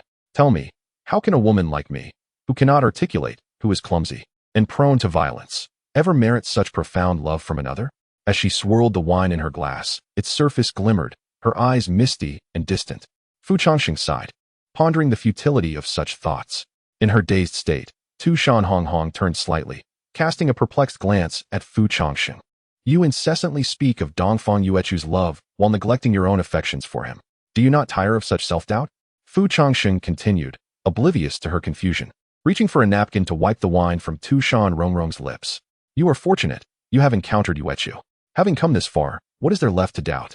Upon hearing this, Tu Shan Rongrong's gaze drifted, her nodding head reflecting a state of intoxicated contemplation. "The hour is nearly upon us. Do not indulge excessively, for someone awaits your arrival at the bridal chamber." With these words, Fu Changsheng gently tidied Tu Shan Rongrong's hair and effortlessly lifted her into his arms, turning to depart. Tu Shan Rongrong gazed vacantly at Fu Changsheng's retreating figure, lost in her thoughts. Moments later, a sudden smile broke across Tu Shan Rongrong's face. "Yes, I cannot keep that fool waiting too long." With that, she clutched the wine jug contentedly and wobbled her way toward the wedding chamber. Meanwhile, Fu Changsheng strode down the path, carrying Tu Shan Rongrong alone, his silhouette elongated by the moonlight. After only a few steps, he could not resist glancing back at the departing Tu Shan Rongrong, raising an eyebrow in mild astonishment. Oh, have I truly carried her away just like that? Chapter 122. Please marry me. The moonlight gently seeped through the gauzy window into the room of Tu Shan Rongrong, where Fu Changsheng, having tucked her in, couldn't help but let out a sigh. Rongrong had long since succumbed to slumber, her cheeks still adorned with a blush reminiscent of ripe pomegranates, evoking an irresistible desire to pinch them. At that moment, seated at the edge of her bed, Fu Changsheng surveyed the surroundings, the faint fragrance in the air causing his heart to race involuntarily. Today had indeed been lively. It felt as though Tu Shan hadn't experienced such excitement in ages. After some time, observing Rongrong's peaceful slumber, Fu Changsheng murmured softly to himself, "Those two fellows are truly enviable. They are likely reveling in their marital bliss at this very moment. When shall it be our turn?" With this thought, his gaze began to drift. Earlier that day, after sharing a kiss beneath the mask, the two rode together on horseback, with Rongrong naturally nestled in Fu Changsheng's embrace. Suddenly, she glanced back with a smile, prompting him to ponder whether this perspective evoked the feeling of matrimony. Was the third miss attempting to cast herself and Fu into the role of today as protagonists? Understanding her playful intent, he teased, "Do you not feel that we are rather akin to newlyweds at this moment? May I interpret this as your proposal to me?" Third miss? Such wishful thinking, Rongrong retorted, playfully rolling her eyes at him and turning away, feigning annoyance. This playful exchange sparked a yearning within Fu Changsheng. He envisioned a day when they, like Tu Shan Rongrong and Dongfang Yuechu, would make vows beneath the sorrowful tree, pledging to reunite in their next lives, embraced before the witness of the world. As this imagery filled his mind, Fu Changsheng found himself daydreaming about proposing to Tu Shan Rongrong. Why not practice ahead of time? In a moment of inspiration, he felt a surge of excitement at the thought that, with Rongrong asleep, he would be spared rejection and could still create an authentic atmosphere. Clearing his throat, he took a deep breath and gazed out at the luminous moon, slowly articulating, "Third Mississippi. Rongrong, I am but an unremarkable individual who once merely existed, my life as dull as a withered leaf. Until that day, when your enchanting smile pierced through the mundane conversations and awakened my slumbering youth. In my limited existence, I have often believed I understood you well. Yet I have come to realize how little I truly know of you, though you linger in my thoughts endlessly. I wish to dedicate all my remaining years to understanding you, Third Mississippi. Therefore, if you would not reject me, please marry me." As her words lingered in the air, Fu Changsheng exhaled deeply while gazing at the luminous moon. It was only after he had finished speaking that he realized his heartbeat had quickened to a point where he could almost hear it. How to articulate this? Essentially, it was a cascade of thoughts that had tumbled from his lips without contemplation, and in retrospect, he felt a profound sense of embarrassment. Even someone as carefree as Fu Changsheng could not help but feel a twinge of shyness. In a moment of distraction, a gentle rustle of fabric whispered from behind him. In an instant, two delicate hands wrapped around Fu Changsheng's neck, capturing his bewildered gaze. A soft voice caressed his ear. When he raised his eyes, he found Tu Shan Rongrong resting her head on his shoulder, her beautiful visage still tinged with the lingering blush of intoxication. Upon hearing that familiar voice, Fu Changsheng's body stiffened in surprise. After a brief pause, he awkwardly turned his head, colliding with the proximity of Tu Shan Rongrong's gaze. With her enchanting eyes slowly opening, she wore a knowing smile. "Miss 3, you were supposed to be asleep, intoxicated. I just woke up, and I couldn't help but listen to someone talking to themselves," she replied, her tone teasing. You heard everything?" "Indeed, as unabashed as ever. I truly wonder how you muster the courage to speak such things." Yet, as she spoke, the corners of her mouth curled into a playful grin. "I never expected to see this side of you, little Changsheng." Tu Shan Rongrong licked her lips and leaned in closer, their faces nearly touching. The mingling of their breaths enveloped them, their heartbeats drowning out the world around them. Fu Changsheng instinctively averted his gaze, but after reflecting on Tu Shan Rongrong's earlier words, a sudden realization washed over him. "You just said you would." "Shoo," she interrupted, placing a slender finger against his lips to silence him. "Let the slightly embarrassing confessions wait for another time." With her gaze lowered, the blush on her cheeks remained unabated. "For now, let us indulge in actions that one might only dare to take when inebriated." Her voice, soft and sultry, trailed off as she gradually lowered her head, her eyes drifting downward. "For instance, to feast upon your neck." As she spoke, her finger glided gently across Fu Changsheng's chest. her palm inching toward his fair neck. Fu Changsheng was taken aback. Did she just say feast? This can't be right. That familiar. Audacious declaration evokes an unsettling premonition. In the next moment, before Fu Changsheng could react, Tu Shan Rongrong's arm suddenly exerted force, causing Fu Changsheng's body to feel inexplicably light. Thud. After a dizzying whirl, it became apparent that Fu Changsheng had been effortlessly pinned down onto the bed by Tu Shan Rongrong. The kiss beneath the mask earlier today felt rather unsatisfactory. Should we continue? Tu Shan Rongrong deliberately lowered her voice, leaning close to Fu Changsheng's ear to softly murmur. However, despite her words seemingly soliciting his consent, she allowed him no time to respond. Having spoken, her ruby lips were already gently pressing against his. The hazy moonlight infused the pitch-black room with a faint glow, serving more as embellishment than illumination. Yet, in stark contrast to the enchanting moonlight, the peculiar sounds reverberating within the room felt rather jarring. Your neck is truly exquisite. Mwah. Hey, just because it looks good doesn't mean you should. Hiss, don't bite, it hurts, please. And also, keep your hands to yourself. Let me see. No. Behave, let me see. Chapter 123. A Farewell, Dongfang Yuechu's resolution the following morning. As the pale and chilly sunlight filtered through the papered windows, Tu Shan Rongrong stirred, her eyelashes fluttering as she murmured sleepily. Upon opening her eyes, she was greeted by an exceedingly familiar visage, Fu Changsheng. Glancing over, she saw Fu Changsheng lying beside her, eyes closed and breathing steadily, his snow-white hair slightly disheveled. Changsheng. At that moment, the distance between them was merely a couple of inches, allowing her to catch the faint scent of his breath. Tu Shan Rongrong's entire being involuntarily shuddered. Please marry me. All right. A fleeting recollection of a somewhat surreal conversation from the previous night washed over her mind. As memories gradually pieced together, a blush crept onto her cheeks, particularly as she recalled the tipsy words she had uttered, which could easily be misconstrued. Your eyes are so beautiful. I wish I could devour them. Your lips are so adorable. May I take a bite? Your neck is exquisite. Let me nibble on it. Your hands look so appetizing. I truly wish to feast upon them. Indeed, although Fu Changsheng had encountered a drunken Tu Shan Rongrong long ago, he never anticipated that this fox, despite her inebriation, could be so mischievous. Most intriguingly, she seemed to have awakened some peculiar hidden trait. While other women might express their affection through kisses, a tipsy Tu Shan Rongrong chose to express hers through bites. Unintentionally, she had nibbled nearly every part of Fu Changsheng's body. What am I doing? Tu Shan Rongrong's cheeks flushed crimson as she covered her face with her hands, wishing to vanish into the ground. How could I appear as a voracious fox spirit, insatiably hungry for him? I am not. I am not merely lusting after his body. As her thoughts spiraled, her own resolve began to waver, causing her blush to deepen. Ultimately, after a prolonged internal struggle between pride and embarrassment, she seemingly surrendered and muttered to herself, "What is the matter? Since I have already left my mark on his body, he is mine. And since he is mine, what harm is there in a few bites?" With this reasoning, she felt a sense of relief wash over her, even nodding in self-affirmation. In her daze, her gaze inadvertently drifted to Fu Changsheng's lips, which were slightly pursed, still bearing traces of the residual wine. Curiosity glimmered in Tu Shan Rongrong's eyes as she blinked. With just a fleeting glance, Tu Shan Rongrong found herself unable to avert her gaze. Thump, thump. As her breathing grew increasingly rapid, a rather perilous thought began to take shape within her mind. Eternal life? Tu Shan Rongrong tentatively uttered the words. No response came from Fu Changsheng, prompting her to exhale in relief. After a considerable pause, she raised her head slightly and could not resist pecking Fu Changsheng on the lips. Indeed, she pecked him, using her teeth. At the end of the Chenhour, on the second floor of the Changsheng tea house. Uncle Fu, what is this? In the tea house, Dongfang Yuechu pointed at Fu Changsheng.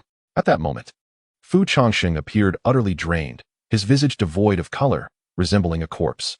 Were it not for the knowledge that this was Fu Changsheng, Dongfang Yuechu might have been convinced he was staring at a lifeless body. I do not wish to reminisce.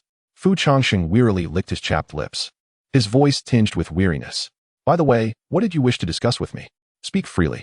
He took a sip of hot tea and gestured for Dongfang Yuechu to continue. Dongfang Yuechu pressed his lips together, inhaled deeply, and gradually spoke. Uncle Fu, I wish to resign. Oh, is that all? Upon hearing this, Fu Changsheng nodded, finding nothing amiss. Dongfang Yuechu had now become the son-in-law of the Tu Shan clan.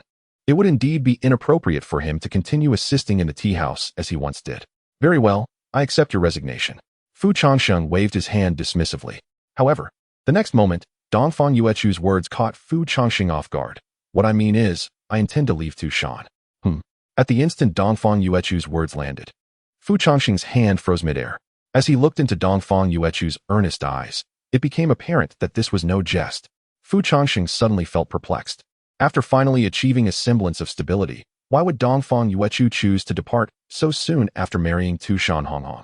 After a moment of shared silence, as if a realization struck him, Fu Changsheng furrowed his brow and tentatively inquired, "Is it because of the big boss?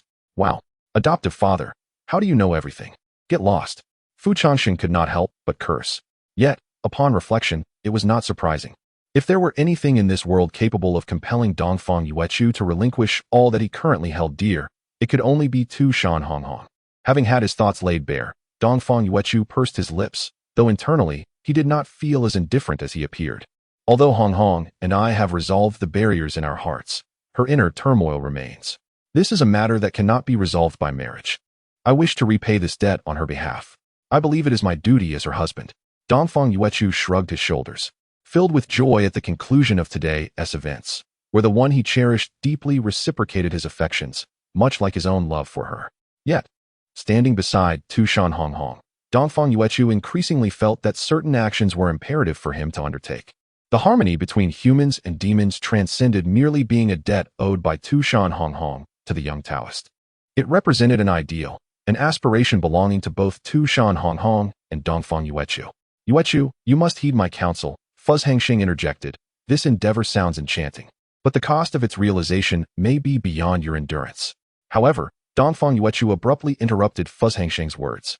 "Uncle Fu, I comprehend your concerns. I have contemplated this thoroughly and will not waver." With that, Dongfang Yuechu exhaled deeply, his face adorned with a serene smile. For this time, he would not be alone. He was not gambling. This time, he would not venture into the mortal realm solitary, wagering his life for an ephemeral outcome. This time, a streak of red would always stand by his side. One must live for something. As he spoke, Dongfang Yuechu's gaze towards Changsheng grew profound. Upon hearing this, Changsheng's lips parted slightly, his focus momentarily drifting. The moment Dongfang Yuechu's words settled in the air, they resonated in Changsheng's mind like a stone cast into a long still pond, stirring ripples on the surface that had been tranquil for years. Changsheng remained in a daze for quite some time, and by the moment he regained his senses, Dongfang Yuechu had already departed. The echo of Dongfang Yuechu's final words lingered in his mind. To live is to have a purpose. Chapter 124. A delayed confession. When did Fu Changsheng lose that initial pride?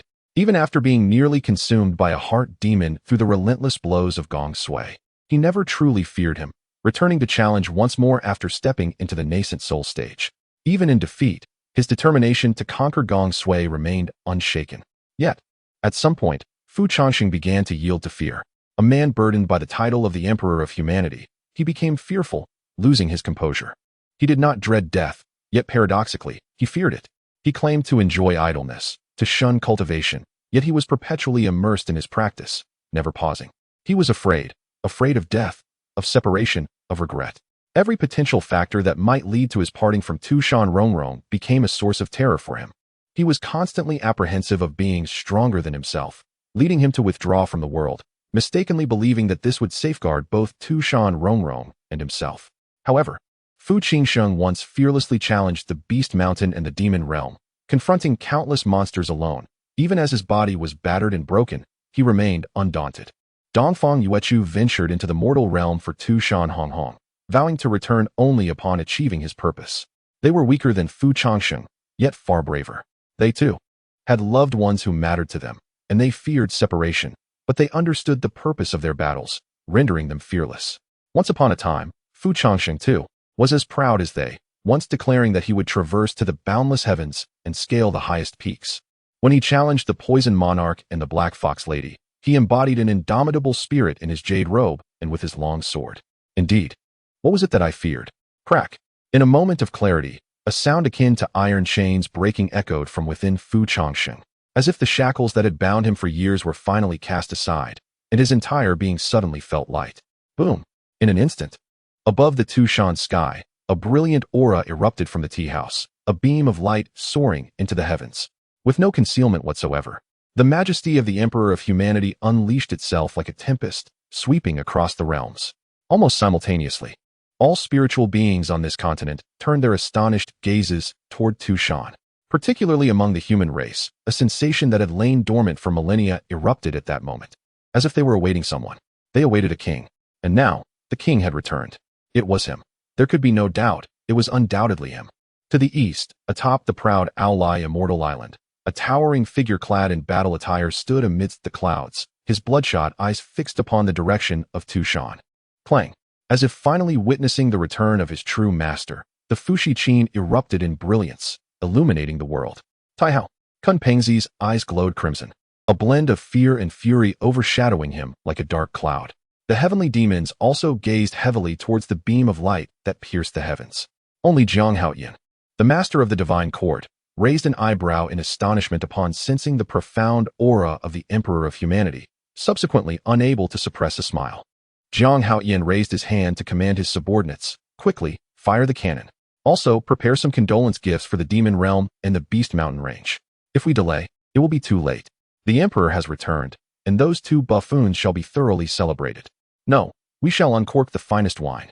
Ha ha, father. Do you see? The Demon Realm and the Beast Mountain Range are about to meet their end. Once they are wiped out, we shall reclaim our territory effortlessly. Our divine court will soar without losing a single soldier. Such an extraordinary beginning. Meanwhile, Tu Shan Changsheng reigned in his aura, his long, snow-white hair finally ceasing its wild growth. Upon reopening his eyes, a glimmer of long-lost majesty flickered within them. The next moment, a mechanical voice resonated in his ear. Fushi Qin's repair progress. 50. Welcome back, Changsheng. The tone of the system resembled that of an old friend returning, despite its ethereal, mechanical quality. More content loading. Please hold. This site only supports mobile browser access. If you see this paragraph, it indicates that the chapter content has failed to load. Please disable reading mode, novel mode, and ad blocking features, or copy the URL to another browser for reading. However, moments later, just as Changsheng had regained his composure, a gentle voice unexpectedly drifted from beside him. What a commanding presence. At the sound of this voice, Changsheng's body froze. He turned in astonishment to find Tu Shan Rongrong standing nearby, hands tucked into her pockets, tilting her head with a knowing smile. Upon seeing Tu Shan Rongrong, Changsheng found himself momentarily at a loss for words. For reasons unknown, every encounter with her evoked a sense of enchanting novelty. In an impulsive surge, perhaps spurred by the breaking of his shackles or a desire to no longer suppress his emotions, Changsheng suddenly lunged forward and embraced Tu Shan Rongrong.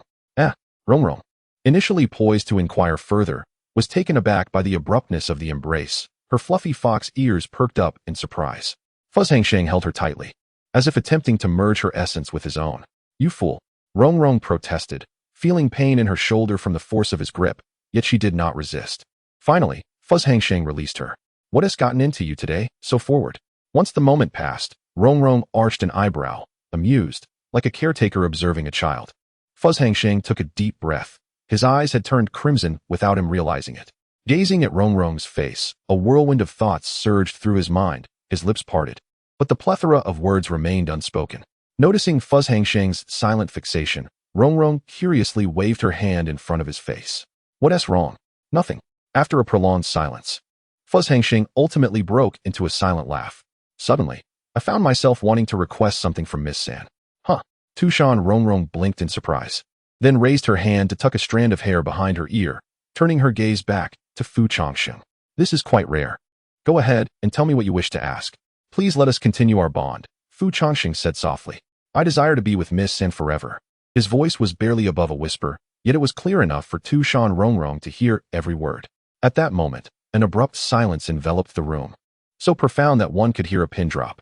Taken aback, Tu Shan Rongrong stared at Fu Changsheng in disbelief, her expression one of utter astonishment. The two of them locked eyes, remaining speechless for an extended period. Suddenly, a soft chuckle escaped Tu Shan Rongrong, breaking the stillness.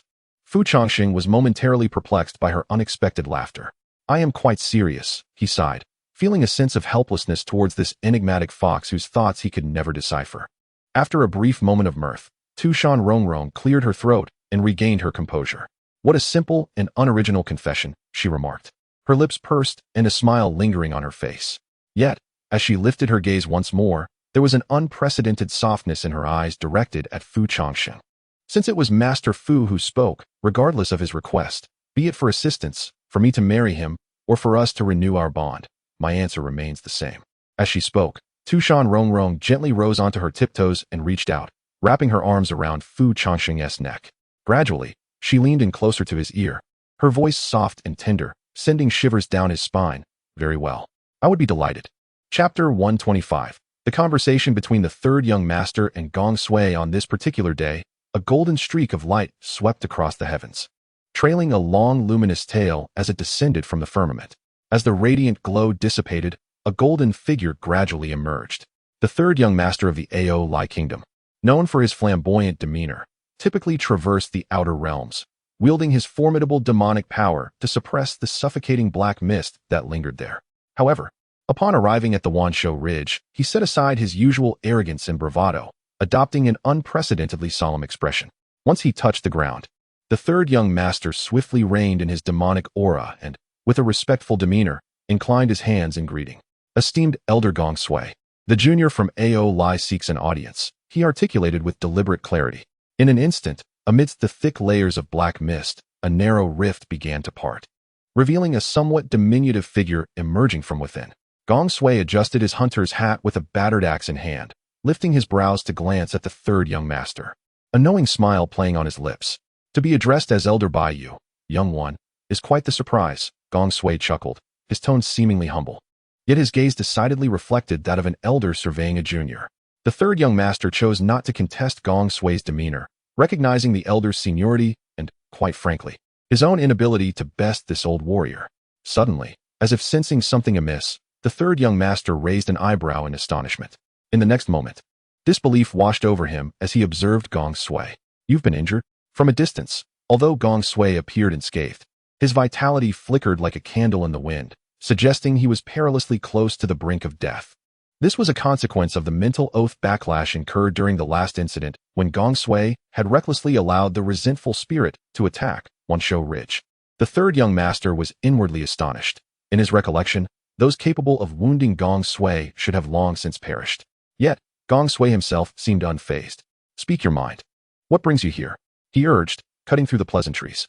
About that aura we sensed yesterday, do you have any insight into its origin? The third young master inquired with a grave tone. The overwhelming presence of human emperor's aura that erupted from Tu Shan had been palpable to the third young master in Aolai, almost instantaneously. For those within the circles, it might have seemed a mere celestial anomaly, but for beings of a higher echelon, its significance was profound. For every creature who had lived through the era of the human emperor, that figure shone too brightly. At the moment of their emergence, they became the unequivocal protagonist and sovereign of the cosmos. As for the Aolai kingdom, it had indeed borne witness to that epoch. Even now, despite the third young master's powers being diminished, he remained formidable enough to dominate both the inner and outer realms, truly an unparalleled force in the world. However, even during the zenith of his prowess, the third young master was still no match for Gong Sui. According to the third young master's recollections, facing Gong Sui was simply a matter of feeling suffocated. When it came to spellcasting, the third young master nearly depleted his resources, only to realize that Gong Sui was utterly immune to his magic. In close combat, a single strike from Gong Sui could shatter the avatar of the sea-stabilizing needle, leaving the third young master utterly bewildered.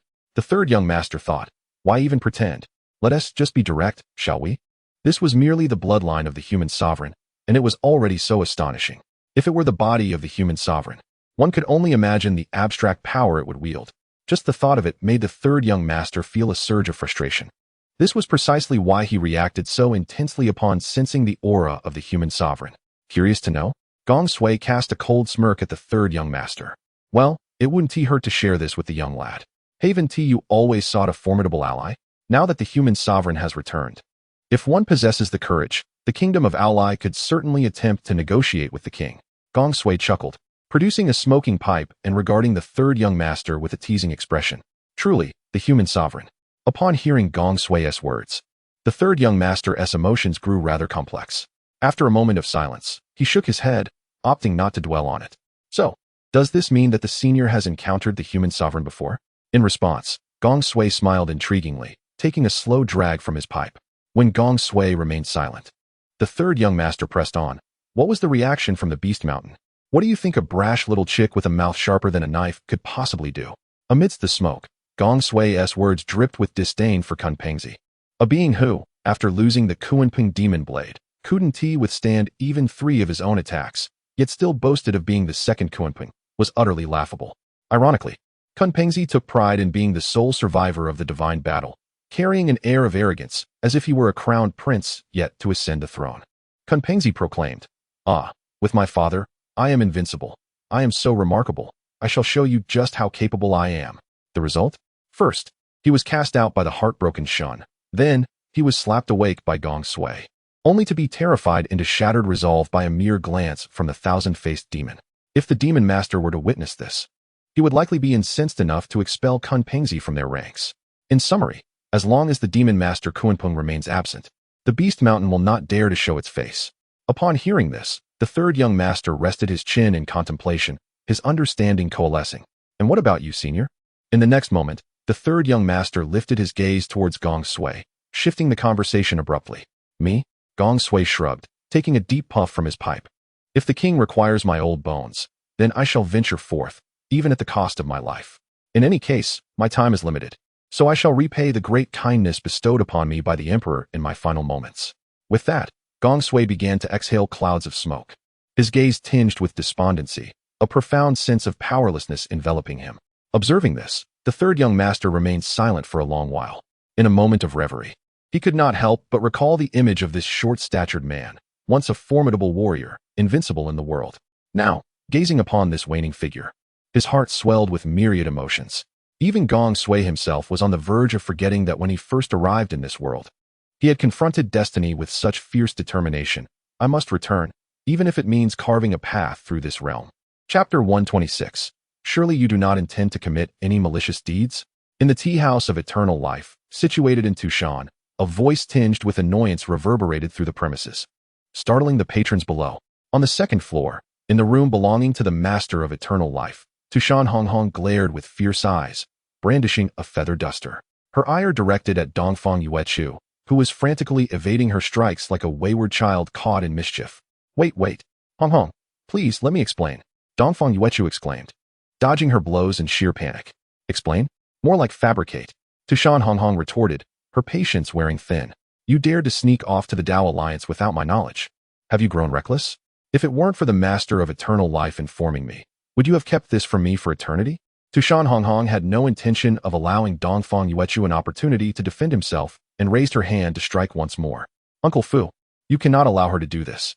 Please, intervene," Dongfang Yuechu pleaded, his desperation palpable. Observing the domestic strife between this extraordinary couple, Fu Changsheng remained indifferent, casually sipping tea and perusing the newspaper.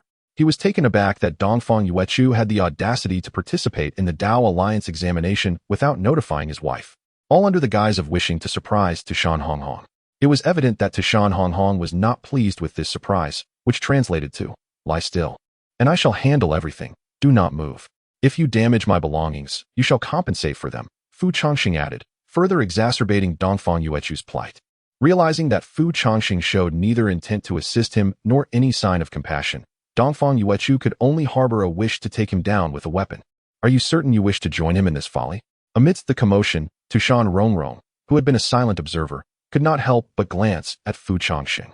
Just a day prior, Fu Changsheng had confided in Tu Shan Rongrong his desire to aid Dongfang Yuechu in achieving harmony between humans and demons. Tu Shan Rongrong, however, was reluctant to let Fu Changsheng involve himself, for her own convictions did not run as deeply as Tu Shan Rongrong's. Yet, Fu Changsheng's determination was unwavering. No matter her objections, Tu Shan Rongrong found herself conceding for the time being.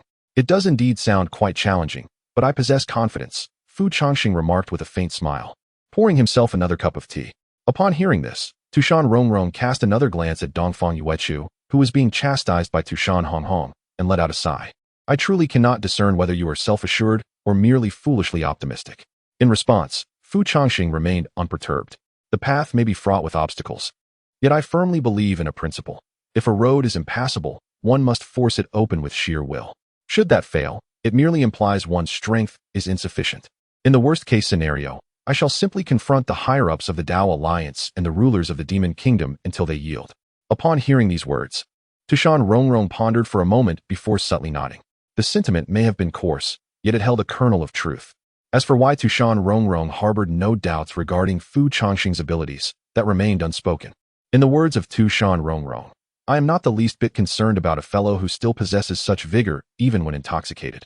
Contemplating this, Tu Shan Rongrong discreetly cast a glance at Fu Changsheng, scrutinizing him with an unmistakable intensity of possessiveness gleaming in her eyes, her lips curving into an involuntary smile. Lost in her own thoughts, seemingly aware of Tu Shan Rongrong's gaze, Fu Changsheng, who had been engrossed in reading a newspaper, could not help but shiver. Perplexed by the sudden sensation of being stripped bare, Cui Yuling interjected, by the way, with such significant matters at hand, is it not rather inappropriate to keep this from Yiya? Fu Changsheng inquired. Who? Cui Yuling replied. It's nothing now. As evening descended and the hour of stillness approached, the patrons of the tea house had all departed, leaving only a few flickering candles to sway gently in the cold breeze outside. Upon descending the stairs, Fu Changsheng was taken aback to discover a small cat perched atop the counter. Did I just say cat? He mused. My apologies. That is, in fact, Tu Shan Rongrong, who has rested her head on her arms, fast asleep at the table. Her fluffy fox ears, lying horizontally, drooped slightly, as if possessing a mind of their own, occasionally quivering gently. Seeing Tu Shan Rongrong asleep in the tea house surprised Fu Changsheng. As he approached, he noticed the table was strewn with piles of documents, account ledgers on one side and Tu Shan's various affairs on the other.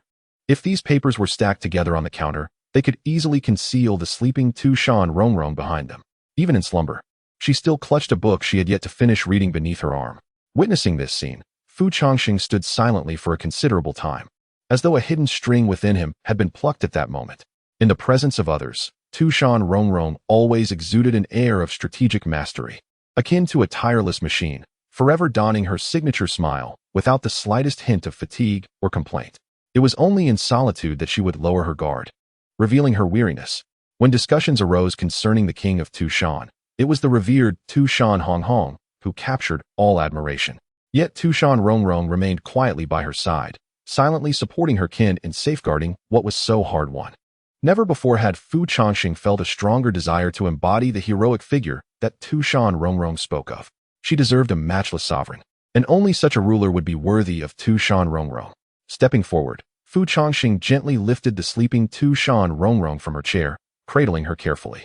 Gently cradling Tu Shan Rongrong, Fu Changsheng carried her into the room and carefully laid her upon the bed, tucking the covers around her. The moonlight streaming through the window cascaded over Tu Shan Rongrong's shoulders, illuminating her hair in a silvery sheen, resembling a tranquil fairy in slumber. Yet, before Fu Changsheng could indulge in this serene moment, Tu Shan Rongrong's eyelashes fluttered gently. After a brief moment of quiet, she hazily lifted her hand to rub her eyes, struggling to focus. As she adjusted to the moonlit ambience, she finally discerned Fu Changsheng's visage. Oh, you are awake? He remarked, a playful lift to his brow. I apologize. Seeing you asleep, I feared you might catch a chill, so I took the liberty of bringing you to bed, perhaps still ensnared in the remnants of her slumber. Tu Shan Rongrong offered no reply, but merely cracked her eyes open slightly, gazing quietly at Fu Changsheng. Moments later, she unexpectedly extended her hand from the covers, gently wrapping her arms around his neck. Without any forewarning, her grip suddenly tightened. With a soft thud, Fu Changsheng felt the world shift dramatically before him, his body becoming weightless. By the time he regained his senses, he found himself lying down, forcibly drawn by Tu Shan Rongrong. The distance between them diminished significantly, close enough to sense one another's warmth.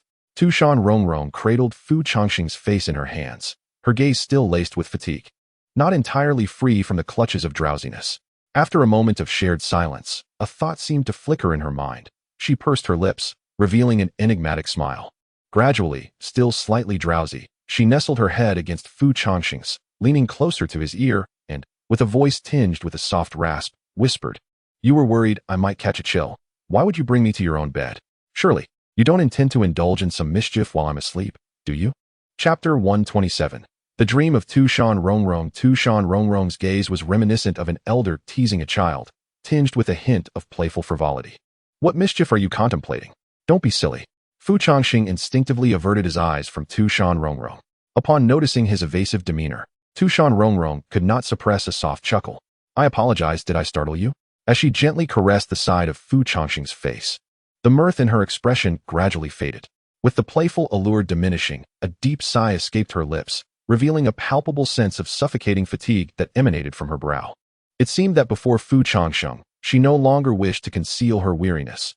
Her countenance bore an unprecedented exhaustion, suggesting she had not rested in quite some time.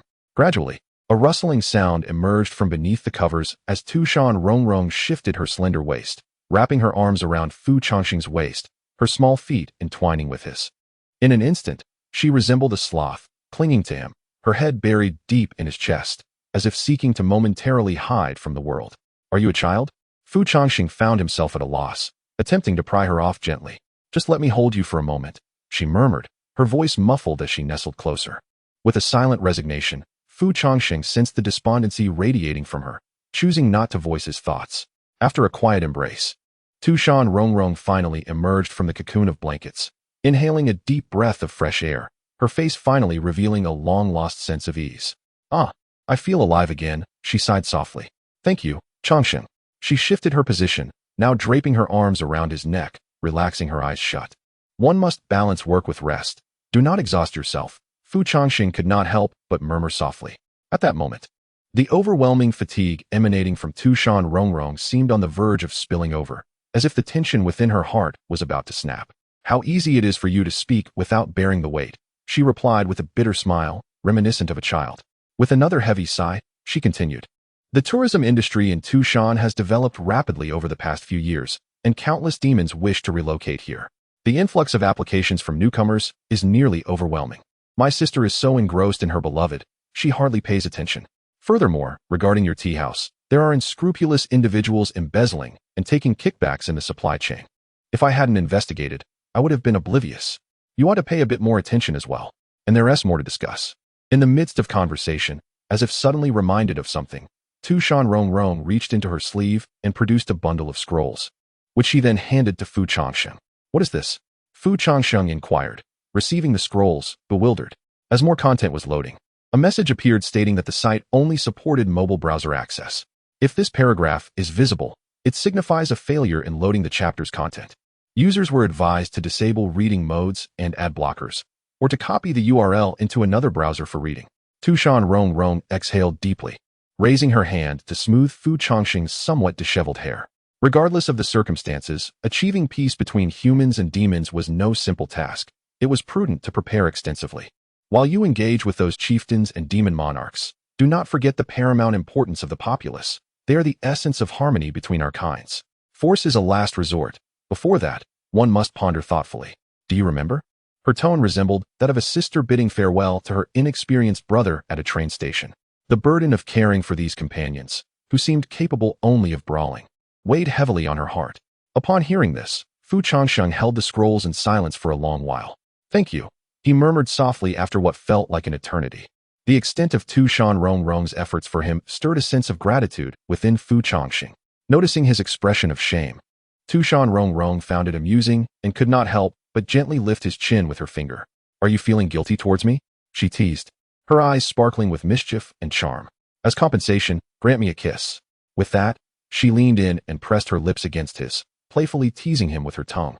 Disregarding his reaction, as their lips parted, she languidly licked her lips, a hint of longing lingering in her gaze. In a moment of reverie, she fixed her eyes upon Changsheng's, her expression flickering with unspoken thoughts. "Changsheng, must you go?" After a considerable pause, she bit her lip and asked softly. What is it? Weren't you supportive of me before?" "I'm merely a bit worried." Tu Shan Rongrong's eyes lowered. "What is there to worry about? Even if it doesn't come to fruition, I won't perish, nor will I leave without returning." Hearing Changsheng's response, Tu Shan Rongrong nodded, yet her face remained clouded with concern. "It's not that. I just feel a bit. Well, to be honest, I had a troubling dream." "A dream? What kind of dream?" Changsheng asked, only to realize that Tu Shan Rongrong's expression had darkened, as if recalling something deeply unsettling. "To put it simply, I dreamt that you abandoned me, and worse still, you were taken away by a strikingly beautiful girl." As she spoke, Tu Shan Rongrong's brows furrowed ever more deeply. Chapter 128. A practice session. As the scene unfolded, Changsheng found himself staring in disbelief at Tu Shan Rongrong, his eyes wide with confusion. "A little girl?" he questioned. "Indeed, I witnessed her teasing you. and you accepted it with such ease, completely unresisting. Then, without hesitation, she reached out her hand, and you allowed yourself to be led away by her. Seeing you so pleased with yourself, I felt too embarrassed to intervene. I merely stood there, watching as you gradually faded from my sight. Most strikingly, that woman even turned back to me, casting a provocative glance. The last words were nearly bitten off as Tu Shan Rongrong spoke, her expression darkening noticeably, causing a chill to creep down Fu Changsheng's spine. Fu Changsheng felt a sense of helplessness. Tu Shan Rongrong's dream was rather abstract. Do I truly appear so easily swayed? He countered. At this, Tu Shan Rongrong fell silent. Indeed, if a mere flirtation could lead Fu Changsheng away, he would have succumbed to her charms long ago. With a hint of frustration, Tu Shan Rongrong sighed. I don't doubt you, but I can't help but worry. I fear you might be whisked away by some enchanting vixen from who knows where. After all, with such beautiful eyes, it is only natural for you to attract the attention of those with ulterior motives, isn't it? Is this your way of introducing yourself? Fu Changsheng murmured under his breath. Let me put it this way, Tu Shan Rongrong said, her eyes sparkling with mischief as she suddenly drew closer without warning. Before Fu Changsheng could react, she swiftly wrapped her arms around his waist, their bodies pressed tightly together in an instant. Hey! Fu Changsheng exclaimed, startled by the unexpected embrace. The situation was undeniably precarious. They were too close for comfort. However, Tu Shan Rongrong paid no mind to his surprise. After securing her hold on him, she began to deliberately brush against him, allowing him to feel the softness of her slender waist. Not only that, but she also teased the sensitive areas at his sides with her fingertips, playfully provoking his nerves. Ah, what are you doing? Fu Changsheng stammered, trembling as a blush crept up his neck due to Tu Shan Rongrong's sudden teasing. Seemingly lost in her own world, Tu Shan Rongrong continued, You see, if a pretty girl were to suddenly embrace you like this, and then, as she spoke, one hand again encircled Fu Changsheng's head. In the next moment, Tu Shan Rongrong gently pressed against the head of Fu Changsheng, leaning close to his ear, her voice exceedingly soft and alluring. Young master, forget about that woman, and let us indulge in some delightful activities together. Rest assured, she continued, her fingers delicately tracing the contours of Fu Changsheng's waist, softly caressing his chest. I promise you will not be disappointed. It is perfectly fine. Just relax and allow yourself to quietly enjoy. Her words seemed to possess a magical quality, almost capable of melting the very bones of the listener. Upon finishing her statement, Tu Shan Rongrong teasingly nibbled at Fu Changsheng's ear. Almost instantaneously, as her words lingered in the air, Fu Changsheng jolted, a flush creeping up his neck to his cheeks, his face nearly radiating steam. After this enchanting encounter, Tu Shan Rongrong finally released Fu Changsheng, withdrawing the nearly divine allure that had captivated him, and returned to her previous sullen demeanor. The moment she let go, Fu Changsheng found himself gasping for breath. If that is the case, can you truly guarantee that you are not moved at all? Tu Shan Rongrong inquired, pouting slightly. Looking at him, she noticed Fu Changsheng trembling, his cheeks ablaze. Truth be told, had Tu Shan Rongrong not withdrawn so swiftly, he would have been unable to restrain himself. Whom did you learn this from? He stammered. You see, your face is flushed. Tu Shan Rongrong shrugged, a hint of exasperation in her sigh. To be so easily flustered and have your heart race, how could I possibly feel at ease? Any normal man would blush when teased like this. Fu Changsheng defended himself, an innocent expression upon his face. Hearing this, Tu Shan Rongrong thoughtfully rested her chin on her hand, nodding slightly as she murmured, Indeed. Let us practice, then. With that, Tu Shan Rongrong straightened her posture and looked up at Fu Changsheng. Now, imagine me as that girl who has feelings for you. I shall take on the role of seducing you, and you must find ways to refuse me. Fu Changsheng regarded her with a peculiar glance, surprised that this little fox could exhibit such childishness. Nevertheless, to put her mind at ease, he nodded in agreement. Very well, I shall begin. Tu Shan Rongrong composed herself, adjusting her tone, and as she raised her gaze, a captivating allure radiated from her enchanting eyes once more. Young master, who are you waiting for? Tu Shan Rongrong gracefully approached, her palm delicately resting against Fu Changsheng's chest, her gaze unabashedly wandering over his form, an intense desire unmistakably evident. Her soft voice caressed his ears, causing Fu Changsheng's neck to weaken, as he couldn't help but suspect that she had infused her words with an enchanting allure. I am awaiting my wife, he stated with solemnity. I must concede, your charm is indeed remarkable, but should I commence with a wife of my own, how would you respond? Fu Changsheng pondered. Is that so? Tu Shan Rongrong arched an eyebrow. Surprisingly, contrary to Fu Changsheng's expectations, she did not appear disheartened. Rather, a glimmer of mischief flickered in her alluring eyes. It is truly enviable to possess such a handsome young man. With that, her actions not only ceased to retract, but became even bolder. As she brazenly caressed Fu Changsheng's form. "Hey, I already have a wife," Fu Changsheng exclaimed in astonishment, promptly reiterating his serious reminder. Yet, in the next moment, Tu Shan Rongrong's reply left Fu Changsheng momentarily speechless. She slightly pressed her lips together, smiling softly as she drew her face closer, casting a teasing glance at him. "I am aware, but what of it? I simply wish to indulge in delightful activities with you." As she spoke, Tu Shan Rongrong reached out a hand to gently cradle Fu Changsheng's cheek, her invasive gaze sweeping across his lips. "And it seems you have no inclination to resist at all." Chapter 129. Merely a practice, I observe you seem utterly devoid of any intention to resist me. Tu Shan Rongrong's lips pressed together, her eyes brimming with a teasing allure. As she spoke, Tu Shan Rongrong slowly swayed her waist, their bodies nearly touching. "It's only because you came close on your own." Fu Changsheng stammered, momentarily at a loss for words, attempting to defend himself. Upon hearing this, Tu Shan Rongrong couldn't help but stifle a laugh behind her hand. "You feigned such resistance, yet here I am embracing you. And you appear to have no desire to push me away." As she spoke, Tu Shan Rongrong's palm deliberately grazed Fu Changsheng's chest, her fingers lightly trailing down his body, inching lower with each delicate stroke. As her fingers approached increasingly sensitive areas, Fu Changsheng jolted in surprise, instinctively recoiling like a startled cat. However, he did not anticipate that Tu Shan Rongrong's movements would intensify, her grip on him tightening significantly. "I must say, your reaction is rather sluggish, I assent it." Tu Shan Rongrong smiled playfully, her gaze filled with mischief as she locked eyes with Fu Changsheng, the allure in her eyes almost palpable. Fu Changsheng felt his cheeks flush with embarrassment, instinctively averting his gaze. Clearing his throat, he raised his voice sternly. "I warn you not to act recklessly. I am a married man. Should you continue this way, I shall call for help." Yet, despite the forcefulness of Fu Changsheng's words, they only served to amuse Tu Shan Rongrong. "Oh, do call.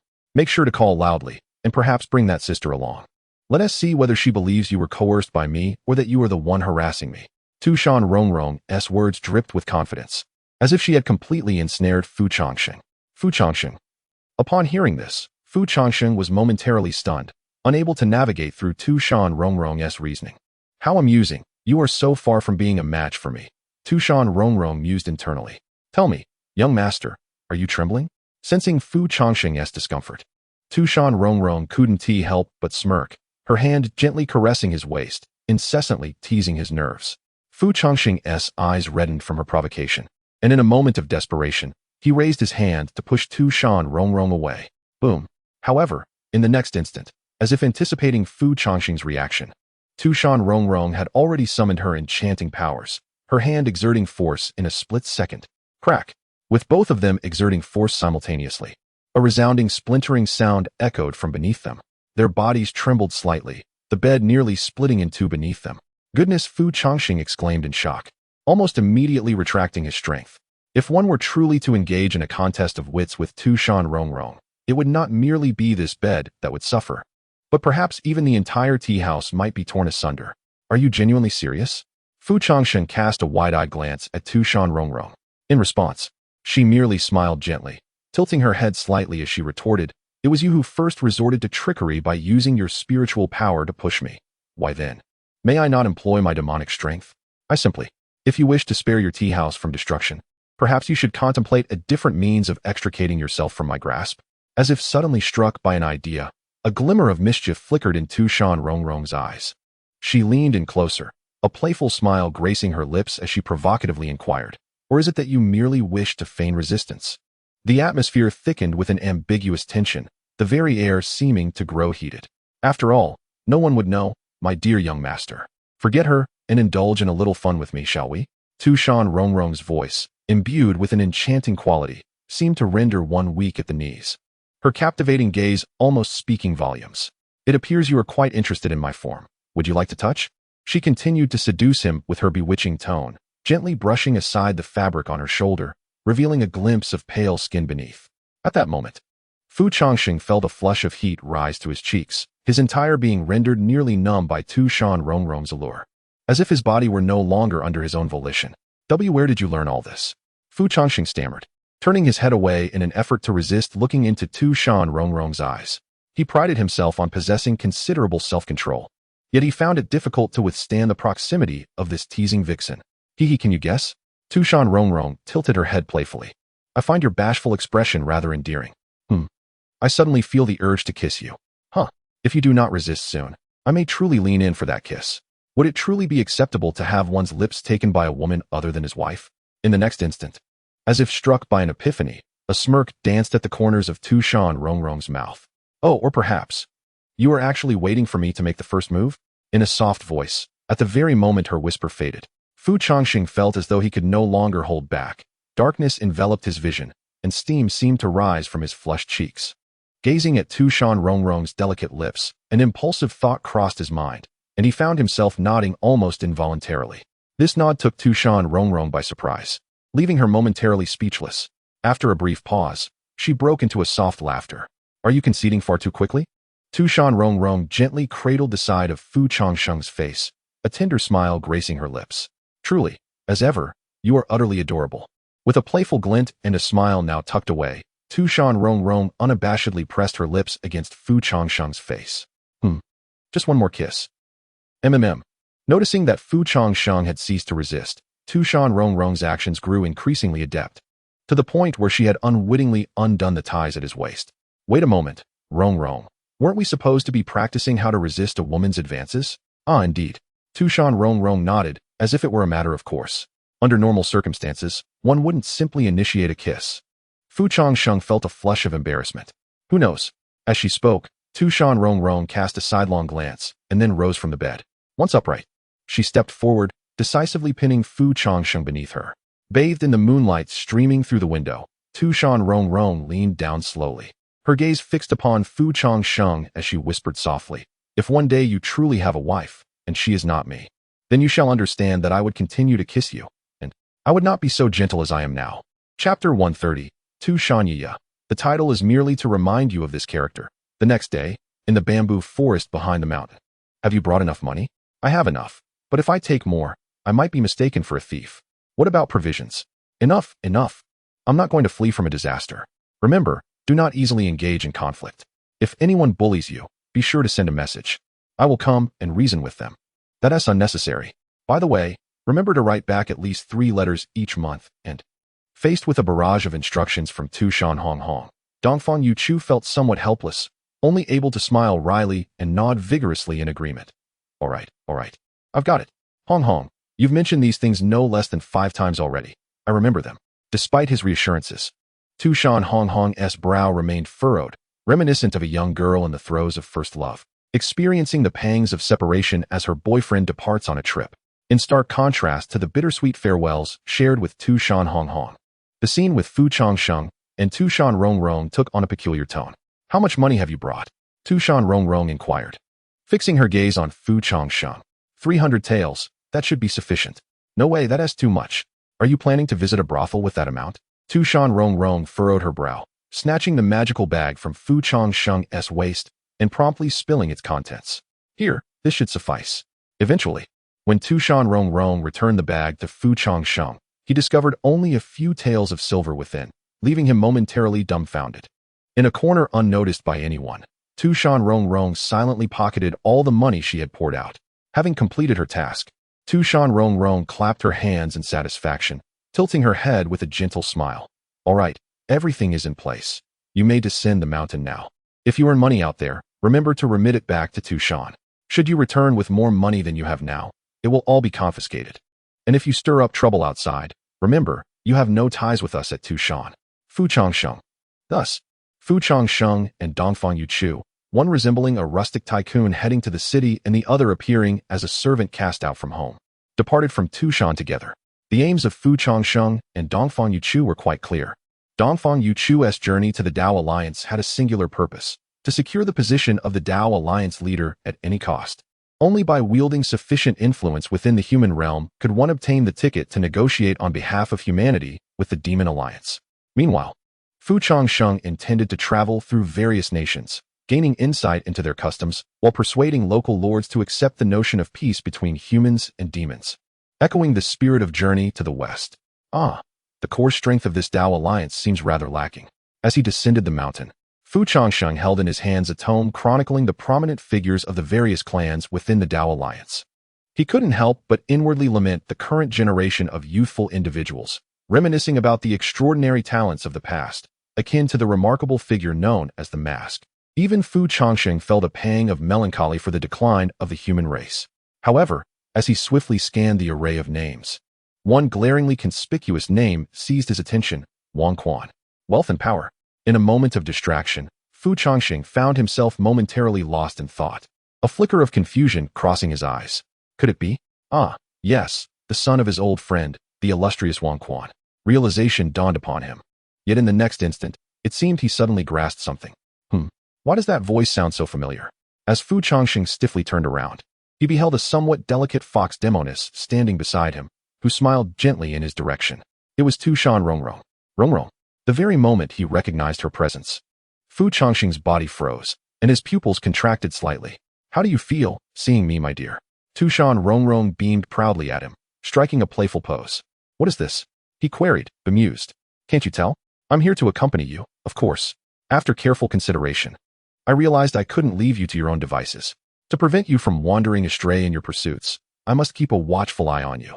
Besides, if you find yourself short on funds, I can lend you a hand, but remember to keep a record of it. Upon hearing her words, Fu Changsheng gazed back in astonishment towards the direction of Tu Shan. Though her presence lingered not far off, what was the situation with the Tu Shan Rongrong before him? Do you comprehend the concept of a doppelganger? Seemingly perceiving Fu Changsheng's thoughts, Tu Shan Rongrong playfully twirled her hair as she chuckled. The Tu Shan Rongrong you see now is merely an embodiment of a portion of my demonic power, while my true self has concealed its aura and quietly follows you. Remember, I am here to supervise you, so be wise about it.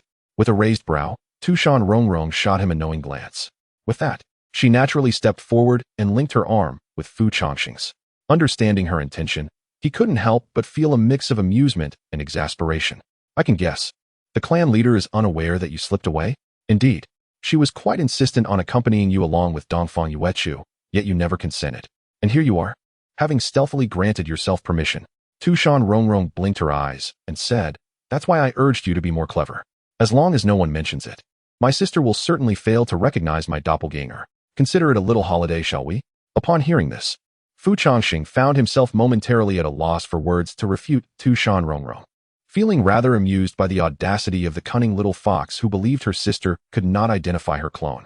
As Tu Shan Rongrong turned her head, out of Fu Changsheng's sight, a faint smile crept upon her lips, and a peculiar glimmer flickered in her eyes. She murmured softly, moreover, the rare opportunity to be alone with little Changsheng will not be so easily squandered. What did you say? Nothing much. Just that I plan to give you a thorough checkup tonight. Checkup where? Guess. Chapter 131. Bearing the blame in the bustling streets of Daotian City. The lively cries of vendors echoed in the air. Ah, how the years have passed, yet the vibrancy of Daotian City remains undiminished. Fu Changsheng strolled leisurely along the thoroughfare, akin to an elderly gentleman meandering through the alleys. Beside him, Tu Shan Rongrong employed her disguise techniques to alter her appearance, concealing her fox ears and enchanting markings, presenting herself as a delicate 16-year-old girl. As they walked, Tu Shan Rongrong spoke little, merely clinging to Fu Changsheng's arm, her eyes darting around with a flickering curiosity. Sensing her thoughts, Fu Changsheng glanced sideways, a gentle smile gracing his lips. Is this your first visit to Daotian City? Indeed, it is my first time. Previously, I only communicated with informants between Tu Shan and the human realm, never having come here personally. Then you must exercise caution. I assure you, this place is unlike Tu Shan. It is rife with deceitful individuals who thrive on preying upon innocent maidens such as yourself. One might easily fall victim to their schemes. Fu Changsheng exaggerated his warnings, adopting a tone reminiscent of a protective elder. In response, Tu Shan Rongrong merely smiled softly. Is that so? Then I shall rely on Master Fu's protection. She echoed his sentiment with a light laugh, unconsciously tightening her embrace around his arm, her form naturally drawing closer, exuding the charm of a dutiful young wife. The two figures walked side by side through the bustling streets, akin to a scene from a fairy tale, meandering through a picturesque landscape. However, this idyllic moment was abruptly shattered by a piercing wail from nearby. Wah! Mother! A child's anguished cry disrupted the lively atmosphere, capturing the attention of those nearby. Fu Changsheng and Tu Shan Rongrong instinctively halted, moving forward to investigate. At a modest vegetable stall, a crowd had gathered in a tight circle. In the center, a disheveled woman, clad in tattered garments, knelt before a man dressed in official attire. Desperately clutching at his legs, she pleaded, "I beg you, do not take away Ameng. He is all I have left." Beside the man stood a colleague, callously holding a 5-year-old boy, urging his companion to hasten their departure. "I implore you. I will pay the taxes promptly. Just give me a few more days. I have warned you repeatedly. If you do not settle your debts, your son will be taken as payment." Yesterday was the final deadline. The man barked, forcefully shaking off the woman's grip. Turning away, the two men carried the boy, leaving without a backward glance. "Wah! Mother! Ameng! Ah! Ameng!" The anguished cries of children and women gradually faded into the distance, until they vanished from sight. The onlookers stood by, witnessing the scene, unable to suppress their sighs of despair while feeling utterly powerless. Tu Shan Rongrong's face remained inscrutable, while Fu Changsheng beside her could not help but furrow his brow. "Brother, may I inquire what has transpired?" Fu Changsheng turned to glance at a burly man nearby. "Ah, I recognize that woman. She came to Daotian City with her husband to make a living, only to have him killed by drunken soldiers in a tavern." The man continued, "Eventually, it was just her and her young son left in Daotian City, barely scraping by selling vegetables. But when she couldn't pay her taxes, the authorities forcibly took her son as payment." Upon hearing this, the burly man shook his head.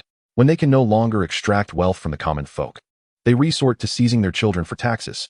Has the government gone mad? Fu Changsheng's expression darkened almost instantaneously at the man's account. Alas, there is no recourse. One must resign to fate when faced with such calamities. The burly man waved his hand dismissively and turned to leave with his host slung over his shoulder. Nearby, a tavern worker interjected, "At least that child has a chance to survive. It is better than being captured and devoured by monsters." Are there indeed monsters lurking in Daotian City? Ah, you are unaware? Recently, many children have mysteriously vanished from homes across various regions, not just Daotian City. It is said they are all taken by monsters. Upon hearing this, Tu Shan Rongrong and Fu Changsheng exchanged glances, each recognizing the other's bewilderment. Although it was widely acknowledged that monsters preyed on humans, such occurrences were thought to be confined to remote wildernesses. Surely, in towns, they would be pursued by local Taoist sections. Moreover, this was Daotian City, under the emperor's jurisdiction. Which monster would dare to wreak havoc here? The tavern worker shook his head repeatedly. Who would dare? If it were mere minor demons, it might be manageable, but we are talking about the Tu Shan fox demons. Even the Taoists hesitate to offend them, and the court would never intervene. Who? At the moment those words fell, Fu Changsheng's eyes widened in disbelief, questioning whether he had misheard. Tu Shan Rongrong, who had been silent until then, raised an eyebrow upon hearing the mention of the Tu Shan fox demons, but chose to remain silent, listening intently. The Tu Shan fox demons. Be cautious, for they are notoriously cruel. If you encounter one, it is best to flee at once. The tavern worker lowered his voice in warning. Before long, nearly everyone had departed, leaving only Tu Shan Rongrong and Fu Changsheng standing in place. Fu Changsheng cast a sidelong glance at Tu Shan Rongrong, noticing her gaze fixed upon the departing figures of the two officials who had previously snatched away the young boy. Her brows knitted gently, reflecting a contemplative demeanor. After a prolonged silence, Fu Changsheng inquired softly, "Do you have any insights?" Tu Shan Rongrong shook her head, her voice tinged with a somber tone. "It is difficult to say. I have not heard of such events in Tu Shan, yet I cannot vouch for all the fox demons of Tu Shan against such actions." Even though she had concealed her demonic form, her simple attire could not obscure the inherent elegance that radiated from her being. Under ordinary circumstances, given Tu Shan Rongrong's disposition, she would have readily accepted this inexplicable accusation, as it was not her first encounter with such slander, and she would have been indifferent to the opinions of others. However, in light of the current situation concerning the fragile peace between humans and demons, they required the backing of the human rulers. The rumors of Tu Shan fox demons abducting children beneath the emperor's very feet could, if left unaddressed, manifest into a perilous threat. "Investigate," Tu Shan Rongrong commanded, her eyes momentarily widening, revealing a fleeting glimmer of otherworldly brilliance. Chapter 132, The Bait? As dusk fell, Fu Changsheng and Tu Shan Rongrong found a nearby inn to temporarily rest. The sky gradually darkened, and the orange candlelight within the room flickered gently with the breeze from outside. Fu Changsheng sat at the table, his gaze fixed intently on the information he had just acquired from a news dealer. On the 7th day of the new moon, 8 children went missing in Xinping City. In Jinming Town, 14 boys were abducted. In Liangyu City, there had been a series of 3 child disappearances. As he perused the troubling details regarding the recent spate of missing children, a frown creased Fu Changsheng's brow, revealing his deep confusion. The simultaneous occurrence of so many disappearances was evidently the result of a premeditated plan. Could it be the work of a syndicate of traffickers? Fu Changsheng pondered. Yet, that did not seem right. The reasoning of human traffickers should parallel that of monsters consuming humans, typically targeting rural areas where security was lax. However, these recent disappearances had all transpired in the vicinity of the imperial city. What kind of audacious trafficker would dare to operate so boldly beneath the emperor's nose? As these thoughts swirled in his mind, Fu Changsheng's frown deepened, and he found himself lost in contemplation. What are you thinking about? A soft voice floated into his ear, jolting Fu Changsheng back to reality as he felt a weight on his shoulder. He finally turned to see Tu Shan Rongrong, having stealthily approached him from behind, wrapping her arms around his neck and resting her head on his shoulder. In that moment, he was captivated by the delicate profile of Tu Shan Rongrong, her fair skin glowing like glutinous rice dumplings in the candlelight, evoking an irresistible urge to take a bite. Apologies, did I startle you? Fu Changsheng exhaled in relief. Why do you always sneak up on me like that? I couldn't bear to interrupt you since you seemed so engrossed. Have you made any progress? I just did a little investigation, and this situation feels rather peculiar, Fu Changsheng replied, shaking his head. Logically, with such a large-scale series of disappearances occurring in the imperial city, the court should be taking it seriously. Yet, the court, the officials, and the Taoist alliance seemed completely indifferent to the matter. Tu Shan Rongrong glanced at the documents in Fu Changsheng's hands, her eyes flickering with uncertainty as she pondered. This situation resembles the incident in Mutian City. Why do you say that? The sudden outbreak of so many cases cannot simply be attributed to some reckless little monster seeking to devour humans. What intrigues me more is the origin of the claim that the Tu Shan Fox Demon is the instigator. If someone truly witnessed the Tu Shan Fox Demon committing such acts, the Taoist alliance would not remain silent and suffer in silence. Upon hearing this, Fu Changsheng nodded in agreement. Although it was widely recognized that the Tu Shan clan was powerful, it was also known that the leader of Tu Shan never took lives.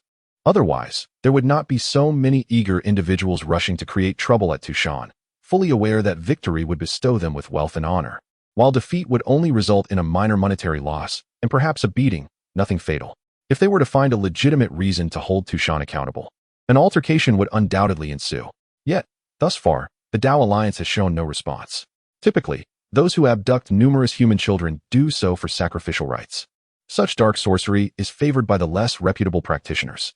Tu Shan Rongrong let out a resigned scoff before shaking her head and setting aside the documents. Years ago, the Lord of Mutian City deceived the world's mightiest into becoming sacrificial offerings, creating a formidable demon sovereign whose power was nothing short of terrifying.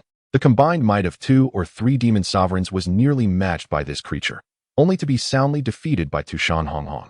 This illustrates why true experts disdain such sacrificial sorcery. Constructed walls of power, built through coercion, are ultimately illusory and insubstantial. If only they could capture a few individuals for interrogation, they might uncover some clues. For instance, employing a child as bait could prove advantageous. Upon hearing this, Fu Changsheng leaned back, letting out a weary sigh. It is easier said than done. Where would they find a child willing to cooperate in their pursuit of captives? However, after Fu Changsheng voiced his thoughts, Tu Shan Rongrong remained silent. Gradually, as if struck by a sudden realization, she lowered her head and glanced at Fu Changsheng. Feeling a chill creep up his spine under her gaze, Fu Changsheng found himself at a loss. What are you looking at me for? In the next moment, Tu Shan Rongrong's lips curled into a knowing smile. Isn't there one right here? She gently cupped Fu Changsheng's face in her hands, a playful glint in her eyes. What? What do you intend to do? For reasons unknown, Fu Changsheng felt a wave of panic at her penetrating gaze. Tu Shan Rongrong did not answer him, but instead, a mischievous sparkle flickered in her eyes. 5 minutes later, are you certain this will indeed trick a monster? Fu Changsheng stood before the mirror, gazing at his reflection, a white-haired young boy, and felt distinctly odd. Just a minute ago, he had transformed from a tall young man into a boy of merely 5 feet in height, all thanks to Tu Shan Rongrong's remarkable disguise technique. Were it not for his conspicuously white hair, he could easily be mistaken for a child. Rongrong? Noticing her lack of response, Fu Changsheng turned his head, casting a curious glance at Tu Shan Rongrong. As I lifted my gaze, I noticed that Tu Shan Rongrong was regarding me with a rather peculiar expression. This cannot be. Tu Shan Rongrong. How could you possibly entertain such thoughts about the young Changsheng? No. This simply will not do. Behind me, I observed Tu Shan Rongrong's delicate figure trembling slightly, her hands cradling her flushed cheeks as she breathed heavily. Upon closer inspection, I discerned a mix of excitement and fervor in her gaze directed at the young Changsheng. Hey, your gaze is quite alarming. A jolt ran through my heart, and I instinctively recoiled. Yet, in the next moment, Tu Shan Rongrong lunged forward, enveloping me tightly in her embrace. "Oh my, how utterly adorable," she exclaimed, as she lavished attention upon the youthful Changsheng, akin to a child reveling in a beloved toy. "How could you possess such a charming appearance? Why didn't you inform me sooner?" Tu Shan Rongrong gently bit her lip, her eyes shimmering with an almost liquid allure. Without a moment's hesitation, she swept the young Changsheng into her arms and tossed him onto the bed, following suit with an exuberant leap. "Come, let me have a look. Rongrong, what are you doing? Just one glance, please. Stop it, please." That evening, a fox demoness pinned a silver-haired youth beneath her, imparting a rather unconventional lesson in physiology. Chapter 133, Self-Directed and Self-Performed Mother. "Mother, save me. Ah, help. Shut up, you little brat. If you keep whining, I can't guarantee your life. Move quicker. If you get caught, you will surely die." Understood. In Daotian City, beneath the cloak of night, two lion demons exchanged glances beneath a roof. Their voices hushed. Below them, a young boy lay bound by demonic energy, whimpering as he attempted to attract the attention of those nearby. "Ah, a monster." The next instant, as the two lion demons prepared to depart, a high-pitched scream, tinged with a hint of artifice, suddenly pierced the air from behind. The two demons turned back in confusion. A raggedly dressed white-haired child stood not far down the street, wide-eyed and staring at them. "Please, don't catch me." Noticing the momentary daze of the two lion demons, the child raised his voice further, albeit with a certain languor. Upon witnessing this, the two lion demons exchanged a brief glance, as if recognizing the bewilderment mirrored in each other's eyes. "What is happening? I told you to check for anyone nearby before making a move. There was indeed no one just now." Forget it. We've already been seen. Let's take him along." The leading lion demon waved his hand and gestured for his companion to seize the child. Throughout the entire process, the child cooperated with the two demons, even expressing disdain for their unprofessional binding techniques, offering a few pointers. "All right, let us go." Within a quarter of an hour, the two lion demons vanished into the night of Daotian City, carrying two young boys with them. Once all traces of their presence had completely faded, a green aura gradually materialized from the void atop a tavern's eaves. In the next moment, the figure of Tu Shan Rongrong began to emerge. Standing on the roof, Tu Shan Rongrong gazed in the direction where the child had vanished, a faint smile gracing her lips. "Things are going quite smoothly. Big brother lion, where are we going?" In the air above Daotian City, as the lion demon carried him over rooftops, the child inquired. The lion demon offered no response. "Hey, are you going to eat us? Are you his leader? Shut your mouth. If you keep babbling, I'll cut out your tongue." Seemingly unable to tolerate the incessant chatter, the lion demon turned his head and glared fiercely at the child. After a moment, the child raised his eyes to the path ahead, only to be taken aback by an unexpected sight, his eyes widening in surprise. The imperial city. The child raised an eyebrow in astonishment, realizing that the two lion demons, clutching him and another child, were not fleeing from Daotian City, but were instead heading straight for the royal palace. Before long, they descended from the sky, coming to a halt before the grand crimson gates of the palace. It remains a mystery why there were no guards stationed outside the palace. Upon landing, the lion demon's eyes sparkled with a glint of intelligence as it raised its hand, sending a surge of demonic energy through the crack of the door into the palace.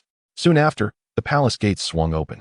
An elderly eunuch emerged, casting a glance at the lion demon standing before the entrance, then at the bound Changsheng and another child, his expression revealing no surprise, as if such occurrences were commonplace.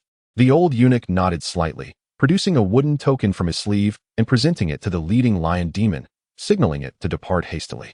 Without further ado, the lion demon accepted the token, handed over the two children to the eunuch, and swiftly vanished from the palace entrance.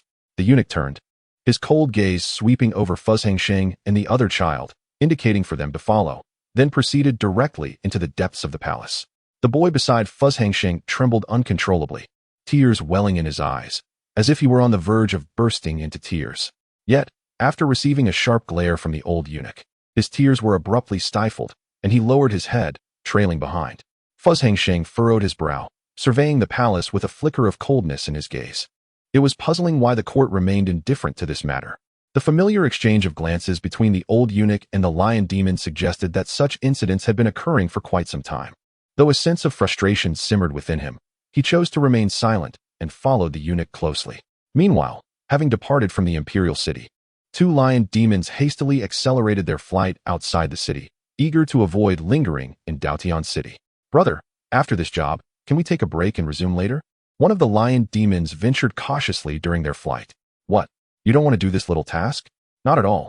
I just feel that capturing people so frequently carries too much risk.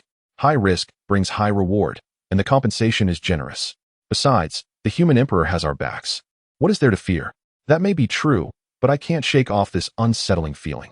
At that very moment, as the lion demon's words hung in the air, a soft voice suddenly whispered in their ears, "Well, your premonition seems quite accurate." "Huh." The two lion demons froze momentarily, and upon turning, they were met with the signature smile of Tu Shan Rongrong. "Who goes there?" The lion demon's pupils dilated as they realized someone had stealthily approached them from behind, causing their fur to bristle in alarm. A chill coursed through the neck of the lion demoness, as an overwhelming sense of dread erupted within her mind without warning. The primal instinct of survival embedded in her very genes surged forth, compelling her to instinctively unleash her demonic power and swipe at the figure of Tu Shan Rongrong behind her. Yet before the two demons could execute their attack, Tu Shan Rongrong raised her delicate hand with a graceful flick, effortlessly dissipating their fierce onslaught as if it had vanished into the abyss. The oppressive aura emanating from the demon emperor descended, momentarily ensnaring the energy of the two demons. Wah! Upon sensing this formidable presence, the lion demoness' heart skipped a beat, her mind blanking out in an instant. Her words were left unspoken as their bodies became suspended in the night sky, akin to marionettes rendered motionless. Gradually, illuminated by the moonlight, Tu Shan Rongrong's visage emerged beneath the starlit expanse, a playful smile gracing her lips as she regarded the two demons. As they finally discerned her features, the pupils of the two demons began to tremble uncontrollably, cold sweat soaking their backs in an instant. The oppressive force buried deep within their genes nearly rendered them unconscious from sheer terror. "Do not be afraid," Tu Shan Rongrong said, tilting her head with a gentle smile. Slowly, her eyes narrowed slightly, revealing a captivating brilliance that glimmered ominously. "I merely wish for you to cooperate a little." "No. Please, no." Chapter 134. He is my husband. After all, compensation is required the following day, within the imperial city. "Hey, little rascal, wake up quickly." A gruff voice jolted Fu Changsheng awake. Upon opening his eyes, he was met with the impatient stares of two individuals clad in palace guard uniforms. After being unceremoniously deposited in a dilapidated storeroom by the old eunuch the previous night, Fu Changsheng had been left to his own devices. "What is it? Enough chatter, get up at once." "Oh." At the entrance, a palace maid awaited them. The guards roughly yanked the two children from the ground, while the other child, who had been captured alongside Fu Changsheng, trembled uncontrollably out of fear. Without a second thought, Fu Changsheng followed closely behind the palace maid. As they traversed the corridor, Fu Changsheng rested his hands behind his head, keenly observing his surroundings. He occasionally inquired of the maid leading the way, "Sister, where are we headed?" The maid turned back with a gentle smile. "Do not be afraid, just follow me. Once everything is settled, you will be able to return home." Upon hearing this, Fu Changsheng swiftly grasped the implication in her words and raised an eyebrow. "Sister, what do you mean by everything? Do not ask too much, you need not do anything. Just stay well within the palace, and you shall be free to leave by tomorrow." With that, the maid turned her back, no longer acknowledging Fu Changsheng. Seeing her reluctance to elaborate, Fu Changsheng refrained from further questioning. Before long, the children were led by the maid into a grand hall. As they approached the entrance, the distant sounds of children's laughter and chatter wafted through the doors. Once inside, they were greeted by a sight of nearly 100 children of various ages frolicking and playing within the hall. The expressions on the faces of the children, contrary to expectations of fear and anxiety typically associated with abduction, resembled those of youngsters visiting a friend's home, reveling in their merriment. Amidst the throng, Fu Changsheng immediately spotted the boy Meng, who had been seized by officials from beside his mother in Daotian City the day prior. Fu Changsheng felt a flicker of surprise. This reality diverged from his initial assumptions upon entering the palace. As they stepped through the grand entrance, the children inside instantly brightened at the arrival of new companions. "Yay, more friends have come." The most exuberant of the children erupted in joyous laughter, particularly the little girls, who eagerly rushed towards Fu Changsheng upon catching sight of him. Which family do you belong to? Wow, your hair is white. How impressive. How did you do that? You are so beautiful. Come play with us. Come over. Caught off guard by the enthusiastic reception, Fu Changsheng found himself unwittingly swept into their midst. The palace maid at the door, noticing Fu Changsheng's lack of resistance, silently smiled and turned to depart. Fu Changsheng cast a sidelong glance at the maid's receding figure, his brow slightly furrowing. What on earth is going on here? Yet before he could ponder further, he was enveloped by a swarm of children, compelling him to join in their playful antics. On the other side, within a private chamber of an inn in Daotian City, two lion demons knelt submissively. They were the very ones who had abducted Fu Changsheng. Auntie, we truly were merely hired for the task, the leading lion demon lamented, tears streaming down his face as he clasped his hands in supplication. A closer inspection revealed two vivid red handprints on his visage, while the side of his face appeared swollen, reminiscent of a bee sting. As more content loaded slowly, a notification prompted users to switch to a mobile browser if they encountered issues, suggesting they disable reading modes and ad blockers. Before the two lion demons, Tu Shan Rongrong lounged, resting her chin on her hand, lazily listening to their account. At that moment, the lion demons were engulfed in regret, realizing that they merely needed to follow the plan to abduct the child, yet they had foolishly overreached by capturing Fu Changsheng as well. Consequently, they had unwittingly ensnared a father. Who is your employer? Tu Shan Rongrong inquired, tilting her head slightly. I don't know, the lion demon stammered, a tremor in his voice as cold sweat trickled down. Tu Shan Rongrong's gaze swept over them, and the lion demon shuddered, feeling as though a blade was poised at his throat. Auntie, I truly don't know. We were simply doing our job for pay. Our contact was the eunuch Zhang from the palace. We have no knowledge of who our employer is. Fearfully, the lion demon prostrated himself before Tu Shan Rongrong, trembling as he divulged everything that came to mind. Her expression was akin to that of a judge from the depths of hell, suggesting that any hint of deceit would lead to their immediate demise. Is that eunuch Zhang called Changsheng? It seems so. Seems so? Tu Shan Rongrong's eyes turned icy. Yes. I remember now. It is indeed Changsheng. Upon hearing this, it appeared that her suspicions had been corroborated. As Tu Shan Rongrong nodded thoughtfully, when did this begin? How many children have you captured in total? Are there others involved besides you? We received the bounty a year ago, and in total, we have captured 30 children. Besides us, many other demons have taken on this bounty. However, recently, most of them have ceased their activities. It's just the two of us left now. We intended to finish this job and then stop. After listening to the lion demon's account, Tu Shan Rongrong took a delicate sip of tea. She then turned to the kneeling lion demons, a subtle smile gracing her lips. Thank you for your cooperation. You may leave now. Thank you for sparing our lives, esteemed lady. I shall take my leave now. The lion demon, momentarily dazed, quickly expressed his gratitude, bowing deeply once more before urging his companion to depart. At this very moment, the lion demon's mind was solely occupied with the desire to return to its homeland, seeking a lioness to retreat into the depths of the forest and live in seclusion for the rest of its days. I almost forgot. There is one more matter at hand. However, just as the two lion demons were hastily preparing to flee, Tu Shan Rongrong's demonic aura once again locked onto their energy, and she flashed a gentle smile at them. Lady, do you have any further instructions? The lion demon stammered as it turned its head with trepidation. What? Do you require me to provide a hint? I am unaware of your intentions, and I humbly ask for your guidance. The individual you have captured is my husband. We share a profound bond. Do you understand? Please spare my life, milady. I have elders to care for and a family relying on me. I cannot perish. You have misunderstood, Tu Shan Rongrong said, lifting her index finger and giving it a slight shake as the two lion demons prepared to kneel. What I mean is, you owe me compensation. The lion demon, Chapter 135. The grand ceremony of sacrifice to heaven in the royal palace. The sound echoed. All right, you may enter. Guided by the palace maid, 5 timid children stepped into the grand hall. Oh, little Bai, you are here too? Upon seeing the new arrivals, the other children immediately surrounded them with laughter. Only in the corner, Fu Changsheng looked puzzled, pursing his lips. 198, 199, just 200. Fu Changsheng silently counted in his mind. Ever since he was captured by the two lion demons and brought to the palace, he had witnessed new children being brought into the hall almost daily. Once these children entered the royal palace, they were treated to lavish feasts and their daily needs were meticulously attended to. The conditions were undoubtedly superior to what most children experienced at home, resembling a noble kindergarten. Initially, these children were filled with fear upon their arrival, But within half a day, that trepidation dissipated.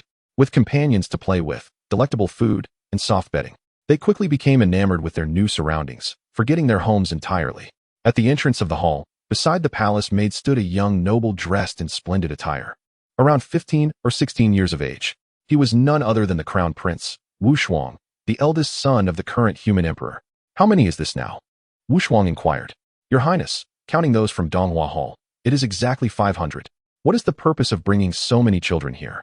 Wu Shuang's brow furrowed slightly, his expression reflecting his discontent. The emperor has stated that this is for the grand ceremony of sacrifice to heaven, to invite 500 children for blessings from the heavenly Lord. Couldn't there have been an announcement made to the public? Is it truly appropriate to call it an invitation when you are forcibly bringing people here? Wu Shuang's tone bore an edge of dissatisfaction. Your Highness, please do not be enraged. I am unaware of the specifics. The steward mentioned it was the emperor's arrangement, and I could only comply. The maid lowered her head a little further. Sigh. Very well, I shall seek out Father. Wu Shuang shook his head in resignation and turned to leave the hall. Father. Within the Yuqing Hall, the crown prince Wu Shuang gazed solemnly at the figure seated above, the human emperor. The emperor, who had been sipping tea, was interrupted by the call. Prepared to express his annoyance, but transformed his expression into a smile upon recognizing Wu Shuang. Oh, Wu Shuang, what brings you here? The emperor cheerfully set down his teacup. Father, was the arrangement for the grand ceremony of sacrifice to heaven your decision? Wu Shuang straightened his posture and raised his voice once more. It was indeed my decision. Is there a necessity for such concern?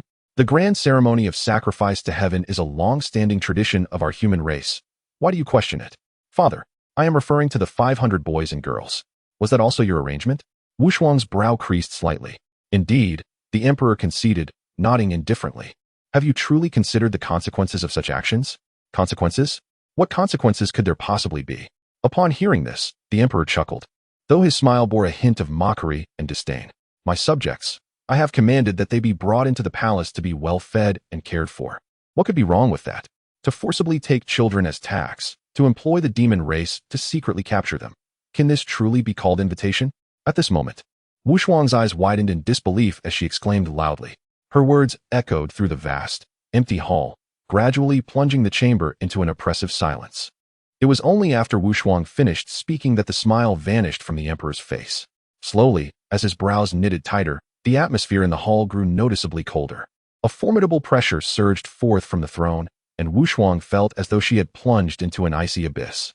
After a prolonged silence, the emperor's voice emerged. Deliberate and slow. Disrespecting your father. This is how I have taught you? He glared down at Wu Shuang with a frosty demeanor. For reasons unknown, in the face of her once nurturing father's chilling gaze, Wu Shuang suddenly found the man seated before her to be somewhat unfamiliar. Clenching her trembling arms, she swallowed hard, desperately trying to maintain her composure and not be intimidated. I do not intend to defy you, father.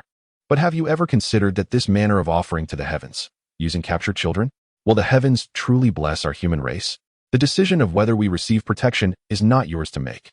Just remember, everything I do is for the prosperity of our people. When you inherit my throne in the future, you will come to understand my actions. Gradually, the emperor averted his gaze and took a sip from his teacup. His demeanor nonchalant. Enough. You need not concern yourself with the heavenly ritual. You may leave.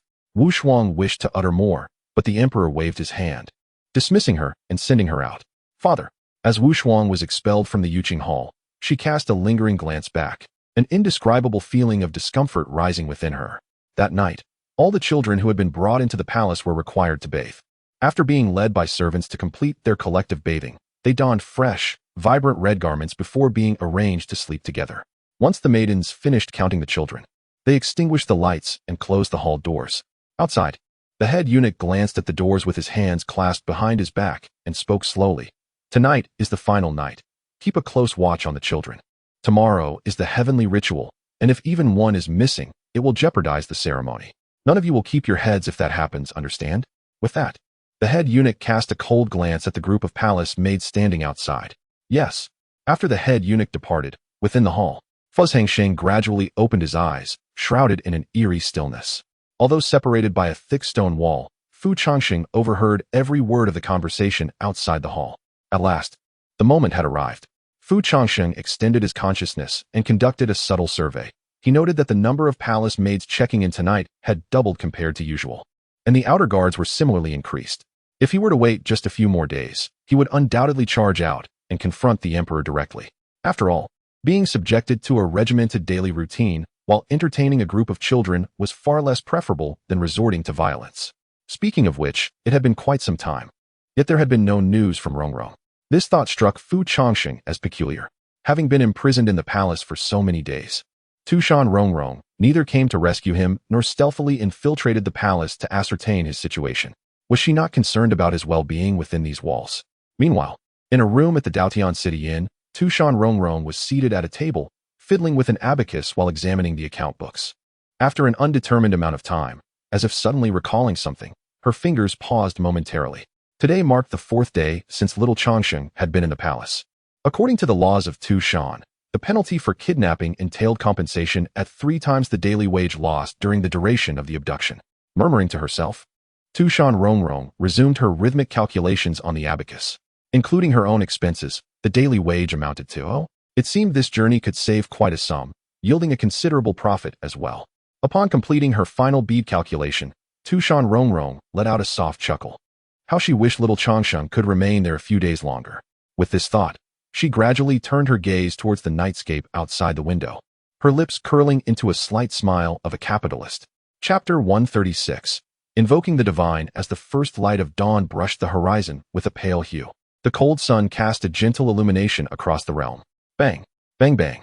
At the appointed hour, the mighty Tahi bell resonated with a thunderous call, awakening the entire imperial palace from its slumber.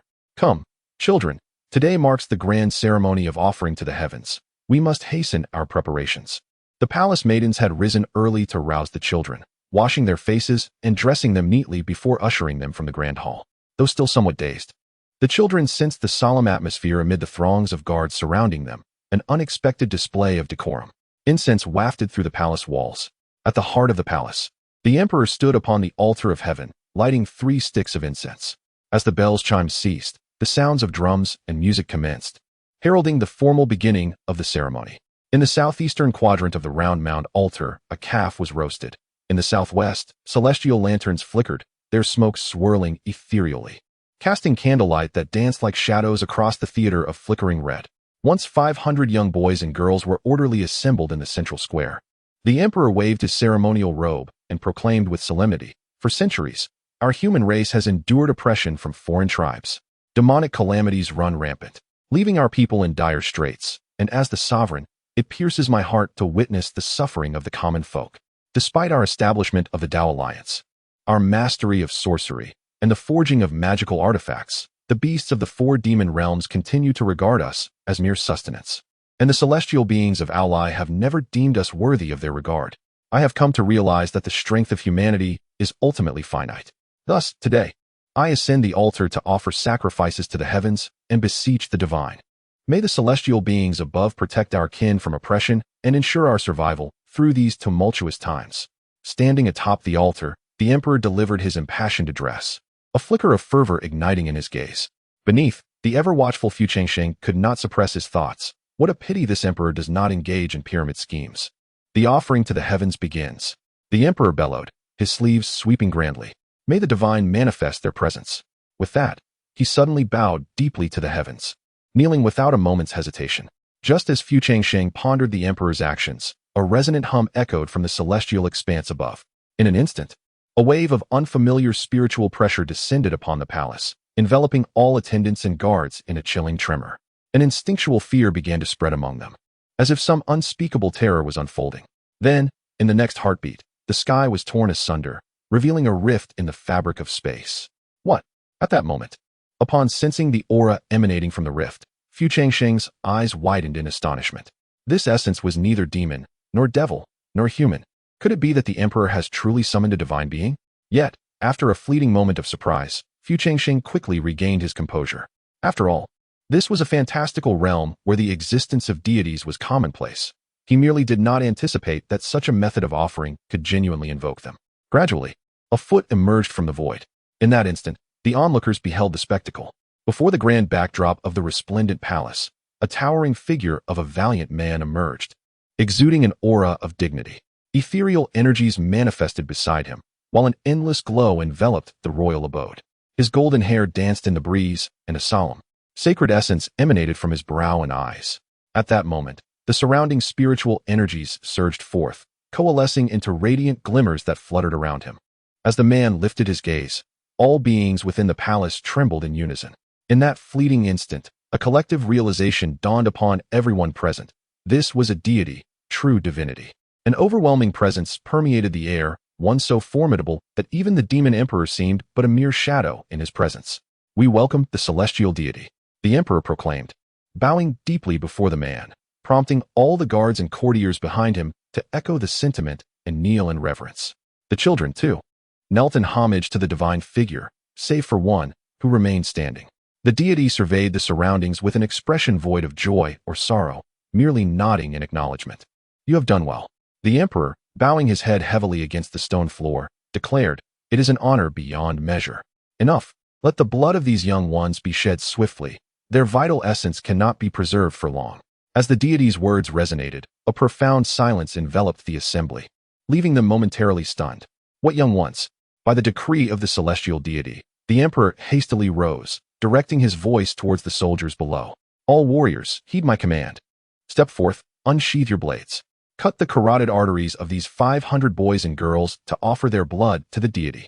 Obeying the edict, in a display of practiced coordination, 500 soldiers swiftly infiltrated the ranks of the children, their expressions icy as they brandished their swords. "Stop!" Just as the soldiers were poised to commit the heinous act, a voice filled with fury erupted through the air, halting them in their tracks. The crowd turned to see a familiar figure, the crown prince, Wu Shuang. "What are you doing?" Wu Shuang exclaimed, his eyes wide and teeth clenched, each word punctuated with intensity. At his outcry, the soldiers froze, their swords suspended mid-air, uncertainty etched upon their faces. The one who had been prepared to act, Changsheng, also withdrew his power, astonishment flickering in his gaze as he regarded Wu Shuang. "Are you mad? To commit murder during the celestial ritual?" Wu Shuang's voice rose, his neck flushed with indignation. "Who summoned you? Get back." The emperor, irate at Wu Shuang's sudden appearance disrupting the proceedings, pointed an accusatory finger at him, seething with rage. "Father." The crown prince glared at the emperor with eyes ablaze, questioning in a voice laden with incredulity. "These are your subjects. How could you?" As an intruder appeared to disrupt the proceedings, the divine being exhibited no response whatsoever, maintaining an impassive countenance throughout, merely observing the crown prince's turmoil as one might watch ants in a scuffle. "This does not concern you. Seize the crown prince and remove him," commanded the emperor. Before gesturing to the soldiers, "Continue. Let us see who dares." In that moment, seemingly unwilling to endure further, the crown prince erupted with fervor. Channeling his spiritual energy, he swiftly unsheathed his sword, directing it menacingly at the assembled soldiers, exuding an unmistakable intent to kill should they make any further move. Instantly, the soldiers were rendered immobile, acutely aware that the crown prince possessed the capability to slay them, for they were mere practitioners of physical cultivation, while he was a master of the sword. Chapter 137. Why pretend to be something you're not? As the soldiers halted their movements, the emperor's gaze turned icy, his fists clenched tightly, veins bulging upon his forehead. "It seemed I had been excessively lenient with you. I shall reiterate, withdraw at once." "Father." At this moment, the crown prince Wu Shuang no longer retreated. Instead, he stepped forward, boldly confronting the emperor's gaze. "This man is a predator." The prince furiously pointed at the silent celestial being standing nearby. "Are you still unaware? He is no divine entity. He is merely a malevolent spirit." Before the prince could finish his words, as soon as the term malevolent spirit escaped his lips, it was as if he had breached a forbidden taboo. In the next instant, the prince unexpectedly spewed forth a mouthful of blood. Wu Shuang's complexion turned ashen, and his breath began to falter. "It is a deity, not to be insulted." The ethereal voice of the celestial resonated throughout the square. Casting a cold glance at the crown prince, Wu Shuang wiped the blood from the corner of his mouth, his gaze towards the celestial growing increasingly fierce. "I spit."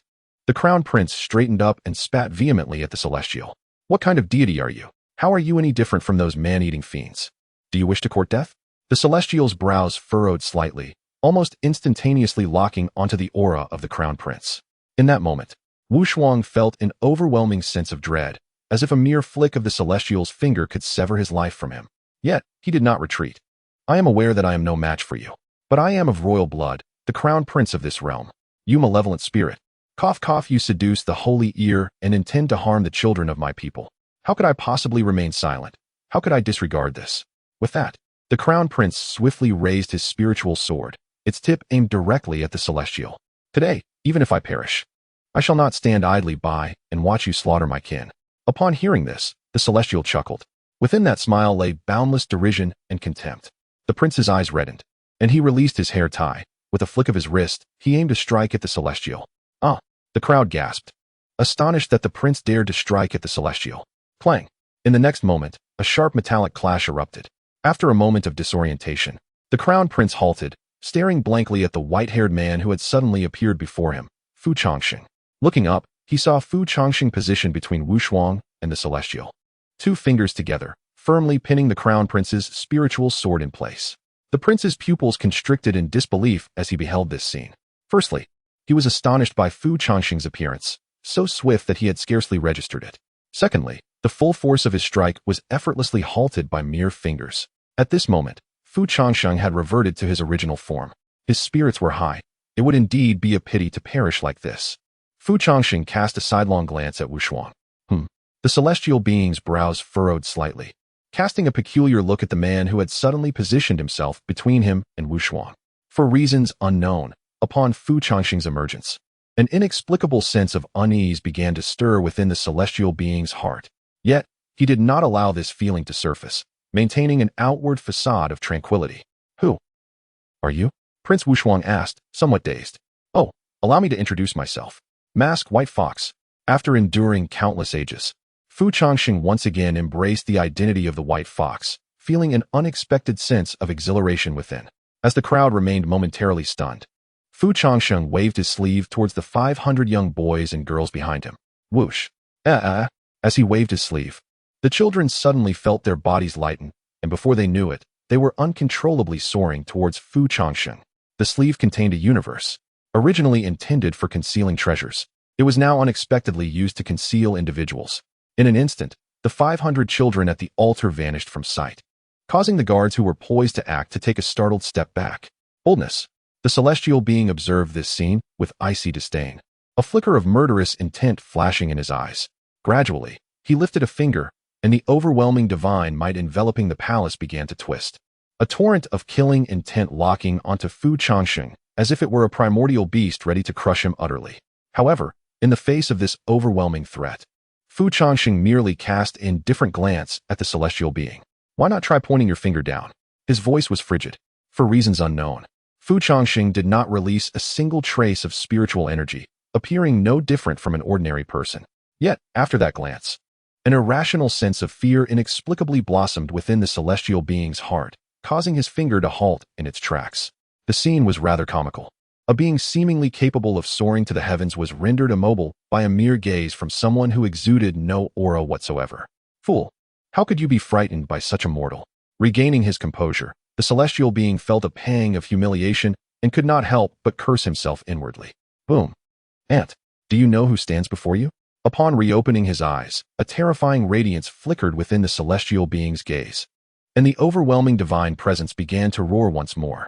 Brilliant scriptures emerged in the void, their ethereal essence casting golden light behind him, elevating his figure to a more sacred and formidable stature. I care not who you are. Fu Changsheng could not help but find it somewhat amusing. If you wish to kill me, then do so.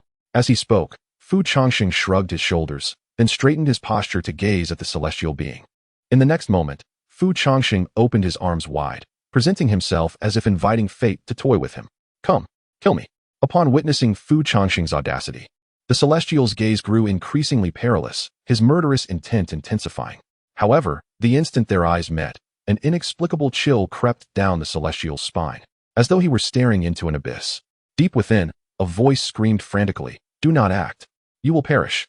What do you fear? Go ahead and kill me." Fu Changsheng chuckled softly, taking another step toward the celestial with arms still outstretched. This time, the celestial faltered, the murderous thoughts that had just emerged dissipating in an instant. The phenomenon of aura is peculiar, devoid of any tangible essence, yet it compelled a being capable of overwhelming dominance to instinctively retreat. With each advance of Fu Changsheng, the celestial found himself involuntarily stepping back.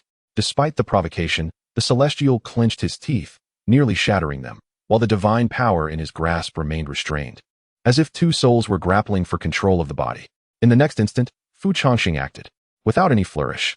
He simply raised his hand and delivered a resounding slap to the celestial. Slap! The sudden impact reverberated through the heavens, catching the celestial completely off guard with a sharp crack that echoed throughout the realm. This single strike sent the celestial crashing down from the palace, driven into the ground. After a brief moment, Changsheng ambled toward the celestial, his movements languid and unhurried. Yet, to the celestial, each step resembled that of the Grim Reaper, causing his heart to tremble violently with every footfall. The celestial, momentarily stunned by the unexpected blow, felt a burning pain across his face, nearly blinding him. Rendered speechless for what felt like an eternity. Gradually, Changsheng placed a foot upon the celestial's chest and coldly remarked, "Afraid to strike? What a farce." Chapter 138. A weak deity. How weak is this god, feigning strength without daring to act? Changsheng stood upon the chest of the heavenly deity, gazing down with a mocking glint in his eyes at the handsome figure beneath him. Just a moment ago, this celestial being seemed ethereal, transcendent, yet now appeared dazed. His golden locks disheveled, staring incredulously at Changsheng. "Are you unwilling to accept this?" Changsheng smirked slightly, a hint of amusement dancing at the corners of his mouth. At that moment, the heavenly deity regained his composure, his expression transforming into one of profound fury, a silent tempest brewing within. The deity could hardly fathom that someone whom he regarded as an insignificant insect would dare to confront him, to be trampled upon by someone. Since his inception, he had never endured such humiliation. Insect. After a brief moment, the deity, blood surging in his veins, let out a thunderous roar, his sacred form virtually boiling in response. Golden flames erupted from his eyes, and the surrounding spiritual energy began to writhe, resembling a volcano that had been dormant for eons, now ready to erupt. The deity was about to unleash his immense power, intending to vaporize Changsheng in an instant. Yet, to his surprise, Changsheng merely smiled, though that smile swiftly transformed into a chilling resolve. With no intention of retreating, Changsheng pressed down forcefully once more. Crack! Cough! As Changsheng's foot descended, a sound akin to shattering metal erupted from within the deity's body, causing him to falter uncontrollably. The divine power that was on the verge of erupting suddenly reversed course. With this reversal, the heavenly deity felt a surge of tumultuous blood, his body nearly tearing apart. A bitter taste filled his throat as he coughed up blood, his once indomitable form now grotesquely contorted. What? At that moment, the emperor and his surrounding courtiers were utterly taken aback, their expressions a mix of shock and disbelief. The god had been struck, reduced to being trampled like a mere animal. This was a deity. The emperor's eyes widened in horror, as if struck by lightning, rendered incapable of believing the scene before him. The deity was truly bewildered now, gazing at Changsheng with a flicker of confusion. How could he be so utterly overwhelmed, despite unleashing such power, while his opponent seemed utterly unperturbed, like an immovable mountain of celestial law?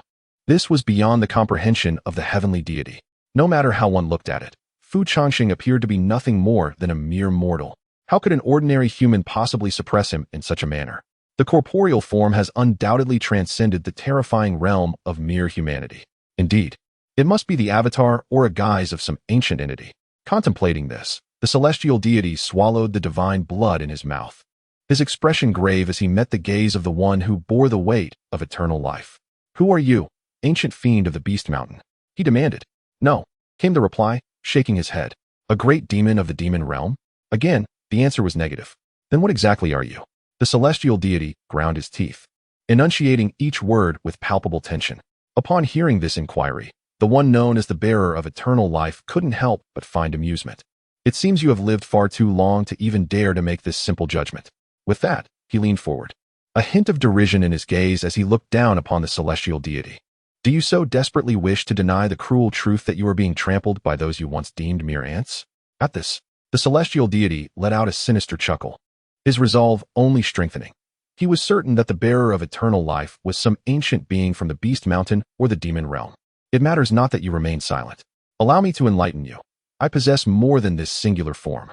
With a smirk, his lips stained with divine blood, the celestial deity laughed aloud. "Should you dare to slay me, my soul shall leave an indelible mark upon you. Your previous triumph was merely the result of an ambush. Once my other form acquires your coordinates, your demise is assured. At that time, neither the Beast Mountain nor the demon realm will spare a moment to intervene. I shall ensure your dismemberment." The celestial deity's fury intensified with each word, his eyes gradually turning crimson, itching to rise and rend the bearer of eternal life to shreds. Yet he remained firmly pinned beneath him, utterly immobilized. In response, the bearer of eternal life raised an eyebrow in mild surprise. "This is curious. I am clearly not stepping on your head, yet it seems my foot has somehow damaged your intellect." He then rose slightly on his toes to inspect more closely, confirming that he was indeed pressing down upon the celestial deity's chest. "What do you mean by that?" The icy demeanor of the celestial deity began to crystallize.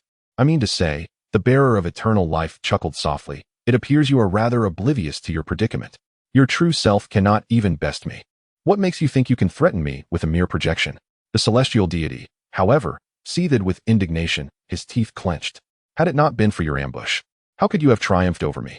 You merely employed some unknown sorcery to feign strength, momentarily distracting me, allowing for your surprise attack." He refused to believe that he could have lost. It was inconceivable that he had been humiliated to such an extent, left beneath the foot of another, deprived of any opportunity for retaliation. Given even a fleeting moment to regroup, he was confident he could obliterate the bearer of eternal life. "Very well." The bearer of eternal life replied with a serene smile. "I grant you this opportunity to showcase your abilities." "Excuse me?" As the words of the negative longevity fell to the ground, before the celestial deity could fully comprehend the situation, an unexpected wave of relief washed over him, as though a colossal mountain that had long oppressed him had suddenly vanished. The negative longevity had indeed released the celestial deity. A fleeting glimmer of disbelief flickered in the deity's eyes, which swiftly transformed into a playful smile and an overwhelming battle intent. In a breath, the deity's gaze sparkled with determination, and almost instantaneously, he distanced himself from the negative longevity. Upon raising his eyes again, the celestial deity had already positioned himself above the imperial palace, his previously suppressed divine power now unleashed, radiating with resplendent brilliance. Ha ha ha ha ha. At this moment, the celestial deity stood proudly above the heavens, his golden hair dancing in the wind, exuding an air of unparalleled defiance.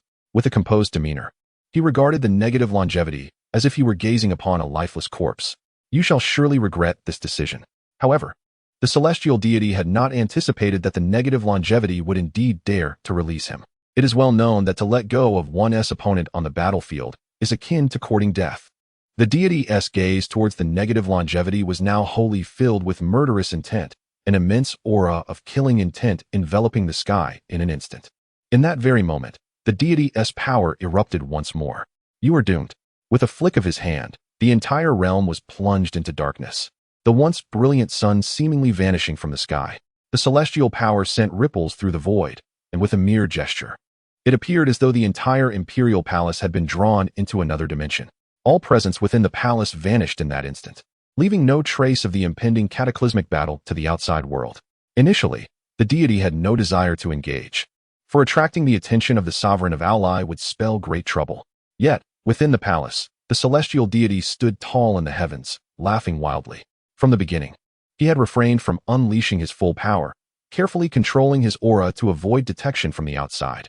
But here, I need not hold back. However, the negative longevity below showed no reaction, merely tilting his head in mild boredom. "How long must you continue to shout?" The negative longevity expressed his exasperation. In combat, excessive dialogue is the villain's greatest folly. Upon hearing this, the deity's expression turned cold, no longer willing to indulge in idle chatter. The celestial deity's fingertips ignited with radiant light, directly unleashing an unparalleled killing technique. Die. As the overwhelming attack descended, it felt as though countless divine beings were charging towards him, with innumerable celestial soldiers materializing in the void. Oh, the negative longevity couldn't help but marvel inwardly. Setting aside everything else, this move was undeniably impressive, its power on par with the strike that could part the earth. In the next moment, a faint smile graced the lips of Changsheng. Alas, it was still reliant on the manipulation of spiritual energy. A thought flickered in Changsheng's mind. Seal. Chapter 139. The shadow of the divine. A low hum resonated as the thoughts of the eternal life surged within, causing a subtle ripple to unfurl from the center of the brow. In the blink of an eye, this ripple enveloped the entirety of the imperial palace. In a moment of daze, the crown prince, Wu Shuang, felt a shiver run through him. At the instant the emperor's formidable presence radiated, the crown prince was struck by the realization that the spiritual veins within him felt as though they were firmly restrained by an unseen force.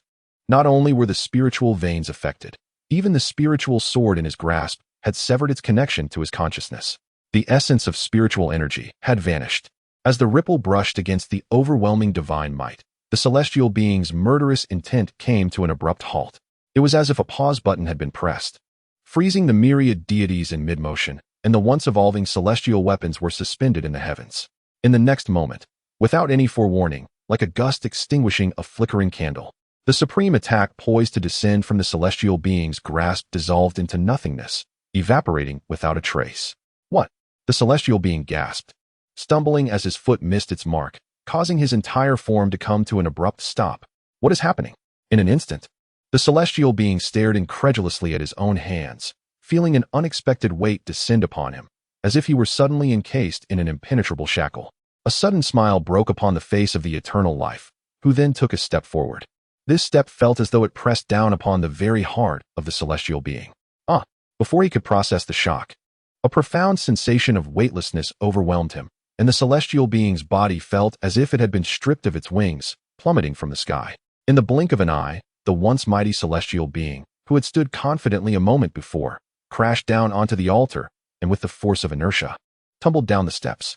With a thud, after a series of rolls, fate would have it that the celestial being found himself once again at the feet of the eternal life, as if he had been crushed beneath them just moments prior. Dazed from the fall, the celestial being, though impervious to harm due to his divine form, was momentarily stunned. I must inquire, my friend, is your divine strength reliable? The eternal life gazed down at the celestial being with a light chuckle. Yet, in that moment, the eternal life smile appeared to the celestial being as a sinister grin from the depths of darkness, a swirling pool of ink that nearly caused his heart to rupture from fear. At that instant, the only thought resonating within the celestial being was, a monster. With a sudden jolt, the celestial being stumbled to his feet, desperately trying to escape the presence of the eternal life, his hands pressing against the ground in a frantic attempt to flee. What are you? The celestial being's legs buckled beneath him, his pupils trembling as an insidious dread began to spread silently through him. In a panic, the celestial being raised his hands to form seals, striving to summon spiritual energy through divine force, yet he received no response. My divine power, what have you done? The celestial being's eyes turned crimson, and he roared like a wild beast, the composure and ethereal demeanor he once possessed vanishing without a trace. The aura dissipated, divine powers were sealed, and even the divine consciousness was completely suppressed in that moment. It was akin to casting a creature that had lived on land for decades into the void of space, deprived of air. At that instant, aside from possessing a slightly more robust physical form, the celestial being was indistinguishable from an ordinary creature. Changsheng stepped forward slowly, bent down, and gently patted the celestial's face. The atmosphere was charged with tension. I surmise you must have stealthily infiltrated the circle from the divine court, correct? Changsheng regarded the celestial's terrified gaze with a calm smile. Upon hearing this, the celestial's heart abruptly constricted, a shiver running down their spine. How could you possibly know? The celestial's voice trembled slightly. In a moment of clarity, the celestial suddenly recalled something, their body trembling violently. The celestial, having encountered a bottleneck in their cultivation, sought to forcibly elevate their powers through the sacrifice of living beings. However, the bloodlines of creatures outside the circle were too mixed to be of any use. Thus, they resorted to the ancient malevolent god's method of consuming the essence of young boys and girls for cultivation.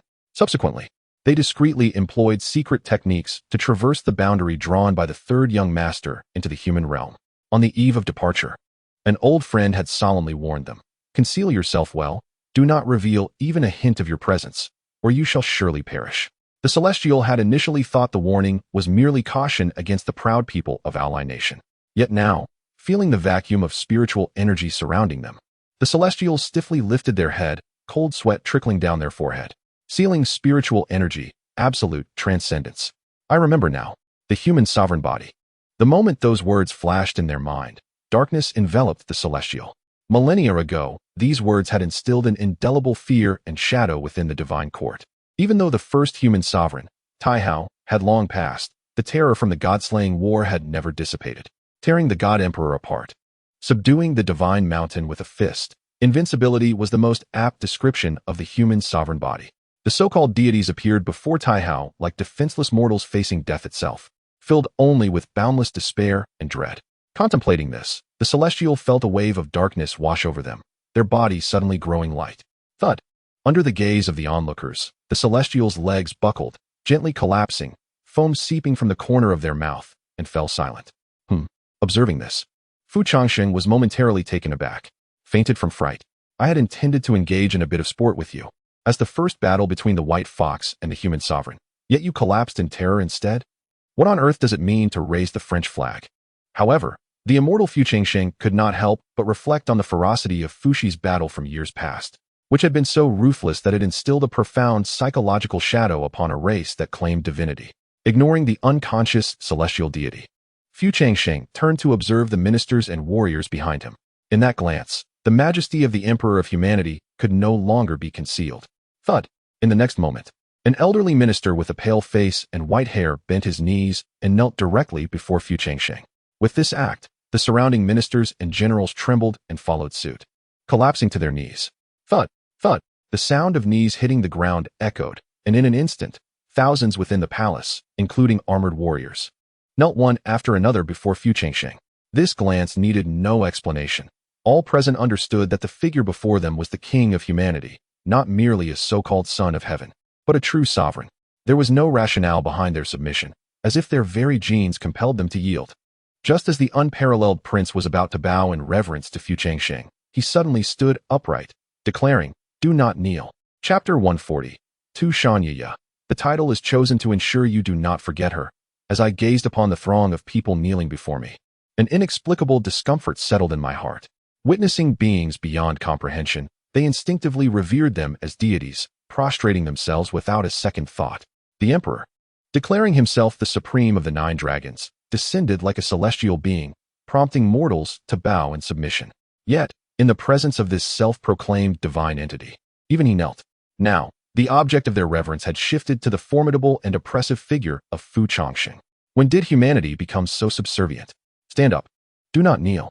Fu Changsheng thundered, his voice resonating with authority, awakening clarity in the eyes of the worshippers. As he retracted his imperial aura, the suppressed spiritual energy surged back, allowing the crowd to gradually emerge from their overwhelming sense of submission. In the aftermath, the ministers exchanged bewildered glances between Fu Changsheng and the distant emperor, the atmosphere thick with silence. Following the recent events, it was evident to all who held the reins of power. Once the crowd had risen, Fu Changsheng discreetly nodded and turned to regard the slightly dazed crown prince Wu Shuang standing behind him. "You." The crown prince's lips parted. Yet he found himself at a loss for words after witnessing Fu Changsheng's astonishing display of power, which had utterly shattered his worldview. The once invincible deity was rendered powerless by a simple, unadorned gesture. Not to mention, the emperor's physique, capable of suppressing spiritual energy, seemed a manifestation of the Tao itself. Finally, after a prolonged moment of hesitation, Crown Prince Wu Shuang awkwardly stepped forward and clasped his hands in gratitude, saying, "Thank you, esteemed immortal, for your timely intervention."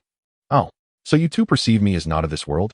Upon hearing the Crown Prince's address, Fu Changsheng felt a wave of exasperation wash over him. Pointing at himself, he queried, "Do I not appear human?" "Indeed, you do." "Precisely. I am but an ordinary person. Why call me esteemed immortal?" At this, the Crown Prince broke into a cold sweat. "If you are ordinary, then what does that make us? How should I address you, esteemed?" "Since I am your senior, simply refer to me as sir." At this, the Crown Prince nodded solemnly and then, with a respectful gesture, inquired, "If you are not an immortal, what brings you to the palace?" "I intended to discuss certain matters with the reigning emperor." As he spoke, Fu Changsheng cast a sidelong glance at the divine figure sprawled on the ground like a defeated beast. With a gentle flick of his sleeve, the scene unfolded dramatically. With a flourish of his long sleeves, a brilliant light radiated forth, and the 500 boys and girls previously ensnared by the sleeve's mysterious power were released once more. I pondered which audacious little demon dared to stir mischief within the imperial city, but unexpectedly, there was a twist of fortune. As he spoke, he cast a glance at the emperor in the distance, whose expression fluctuated between light and dark, and a chill flickered in his eyes. Under the scrutiny of the enigmatic figure, the emperor felt as if his heart skipped a beat, a fleeting hint of trepidation crossing his countenance. Observing the children, who were on the verge of tears from fright, the crown prince's expression soured considerably. After a moment of silence, the crown prince stepped forward and bowed, saying, "This matter arises from my father being deceived by malevolent individuals. I failed to persuade him to reconsider. Please, punish me instead." Upon hearing this, the figure paused, casting a somewhat surprised glance at the crown prince. Even at this juncture, he still sought to absolve his father. Was this folly or filial piety?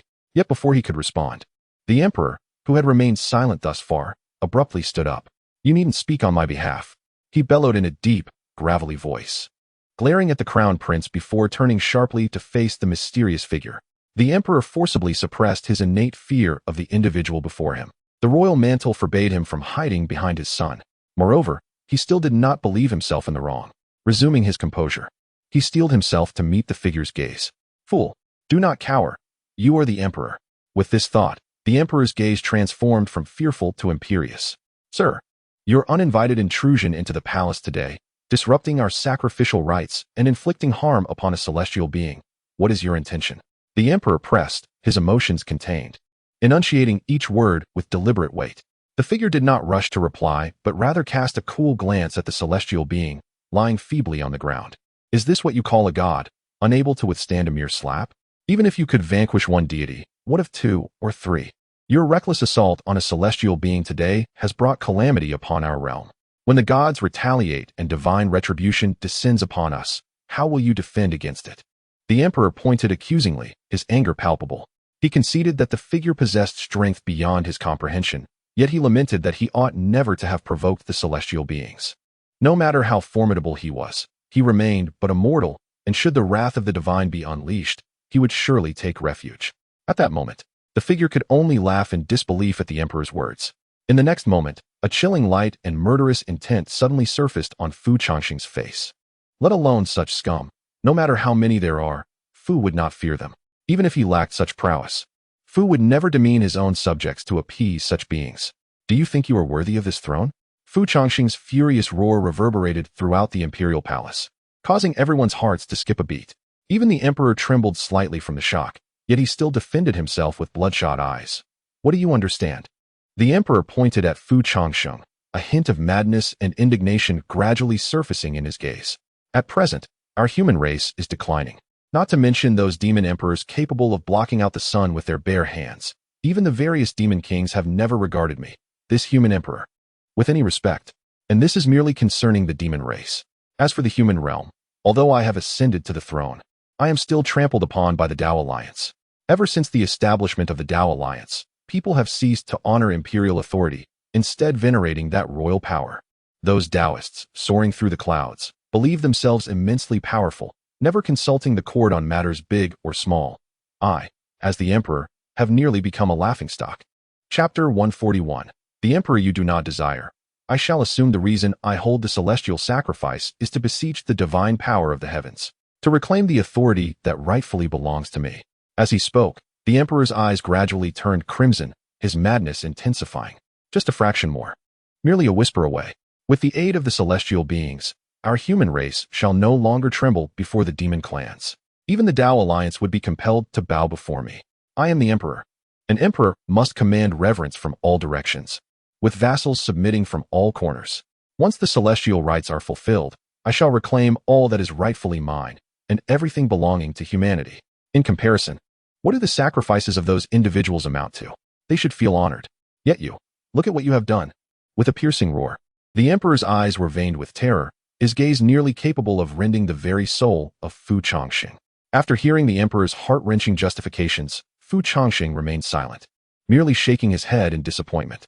The most heartless are the imperial families. Fu Changsheng initially believed this meant that the royal lineage, in their quest for power, would be ruthless even to their own kin. But now it seemed that not only kin, but the wanton slaughter of their own subjects could be executed with a clear conscience in the pursuit of power. The ultimate aim of all this was to place hope in an alien race. How utterly absurd. If the celestial beings possessed the strength to overturn the established order, how could they genuinely regard this so-called emperor? Once the celestial rites are completed, would the divine beings choose to support an emperor who knows his own secret and could expose him at any moment? Or would they opt for the more definitive solution of silencing him forever? Short-sighted, selfish, foolish, and brutal. When Fu Changsheng opened his eyes to regard the emperor once more, his expression bore neither sorrow nor joy, as if he were gazing upon a lifeless corpse. "Have you finished? If so, be silent." With that, Fu Changsheng gently raised a finger towards the emperor. With a thud, as his finger descended, Amidst the astonished gazes of the courtiers, the emperor suddenly felt darkness envelop him, his body leaning forward as he collapsed to the ground, motionless. "Father!" The crown prince Wu Shuang gasped, his countenance fraught with alarm as he rushed forward to check. "Out of gratitude for your earlier defense, I shall spare him. He will awaken in 3 years. But, sir, did you not say you wished to discuss matters with my father?" Now, the crown prince Wu Shuang hesitated, his expression troubled. "I have stated, this throne is beyond his merit." With that, Fu Changsheng raised his gaze to the crown prince Wu Shuang and inquired, "You are the crown prince, are you not? If so, then you shall take the throne." What? Upon hearing Fu Changsheng's words, the surrounding ministers and generals were momentarily struck dumb, their minds clouded, as a ringing filled their ears, leaving them frozen in disbelief. Once they regained their senses, a collective shiver ran through them, their eyes wide with incredulity as they stared at Fu Changsheng. Before this individual, without seeking anyone's counsel, boldly proposed to replace the emperor of the dynasty. The tone did not resemble an inquiry, but rather a proclamation. The crown prince Wu Shuang, inexplicably thrust into the spotlight, found himself momentarily at a loss for words. Staring at Fu Changsheng, his speech faltered as he hurriedly nodded, saying, "Sir, this cannot be." Wu Shuang's expression was one of bewilderment, shaking his head vigorously. "How can it not be? According to protocol, it should be Father Emperor who establishes the heir, and then." However, before Wu Shuang could finish, Fu Changsheng raised his hand, interrupting him. "But I have already rendered him unconscious. He shall awaken in 3 years. And there is no way to establish an heir. Now, it is either you ascend, or I will eliminate him and take the throne myself." The moment Fu Changsheng's words fell, not only was Crown Prince Wu Shuang taken aback, but every soul in the palace was equally astonished. A bead of cold sweat trickled down their brows. This man spoke with a chilling audacity. Under ordinary circumstances, uttering such treasonous remarks would be deemed the ravings of a madman, punishable by the extermination of 9 clans. Yet, all were acutely aware that this individual possessed the capacity to instigate a change of dynasty in an instant. At this moment of indecision for Crown Prince Wu Shuang, an elderly minister, his hair completely white, suddenly emerged from the crowd. "Your Highness, allow this old minister a word." He stepped forward and, without hesitation, knelt before the crown prince. "Your Highness, the emperor has succumbed to malevolent influences and committed grave errors, losing the hearts of his subjects. It is unlikely he can restore the glory of our dynasty. This old minister knows your Highness to be benevolent and compassionate, a true benefactor of the realm. I believe that only your Highness ascending the throne can stabilize the government and soothe the hearts of the people. Moreover, as the crown prince, you are destined to be the sole heir. Your ascension would indeed rally the masses." With that, the minister bowed deeply before Wu Shuang. Before the crown prince could regain his composure, others began to rise, calling out in unison, "We support this. We implore your Highness to ascend the throne. We support this." In a matter of moments, dozens of ministers had emerged, fervently beseeching Crown Prince Wu Shuang to agree to ascend, completely disregarding the still-living emperor.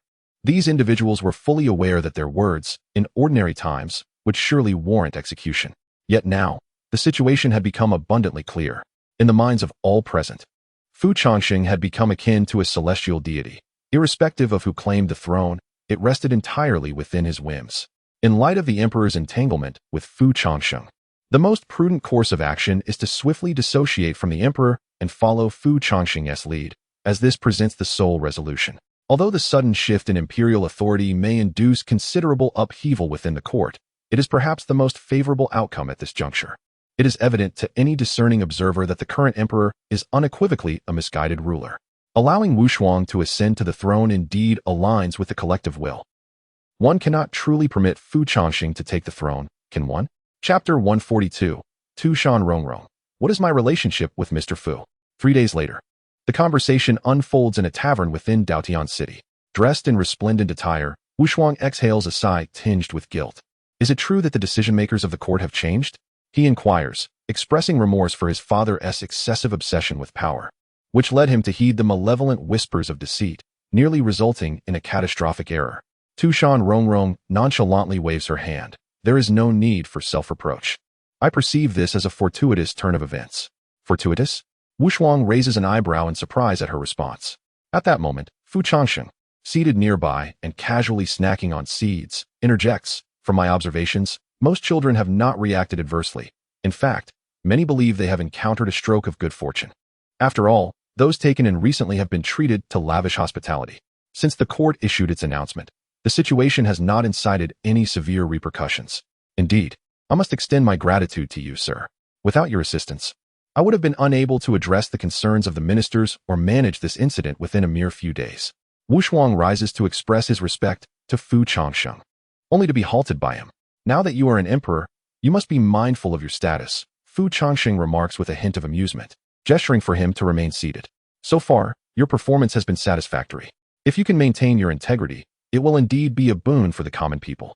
With a serious gaze, Fu Changsheng scrutinizes Wu Shuang. However, should I discover that you exploit the populace for personal gain, akin to your father, I shall return to replace you as the emperor. Rest assured, I shall heed your teachings, Wu Shuang replies earnestly, nodding solemnly. Initially, Fu Changsheng had harbored doubts regarding his decision, as governance and the weight of the realm were burdensome for one so young.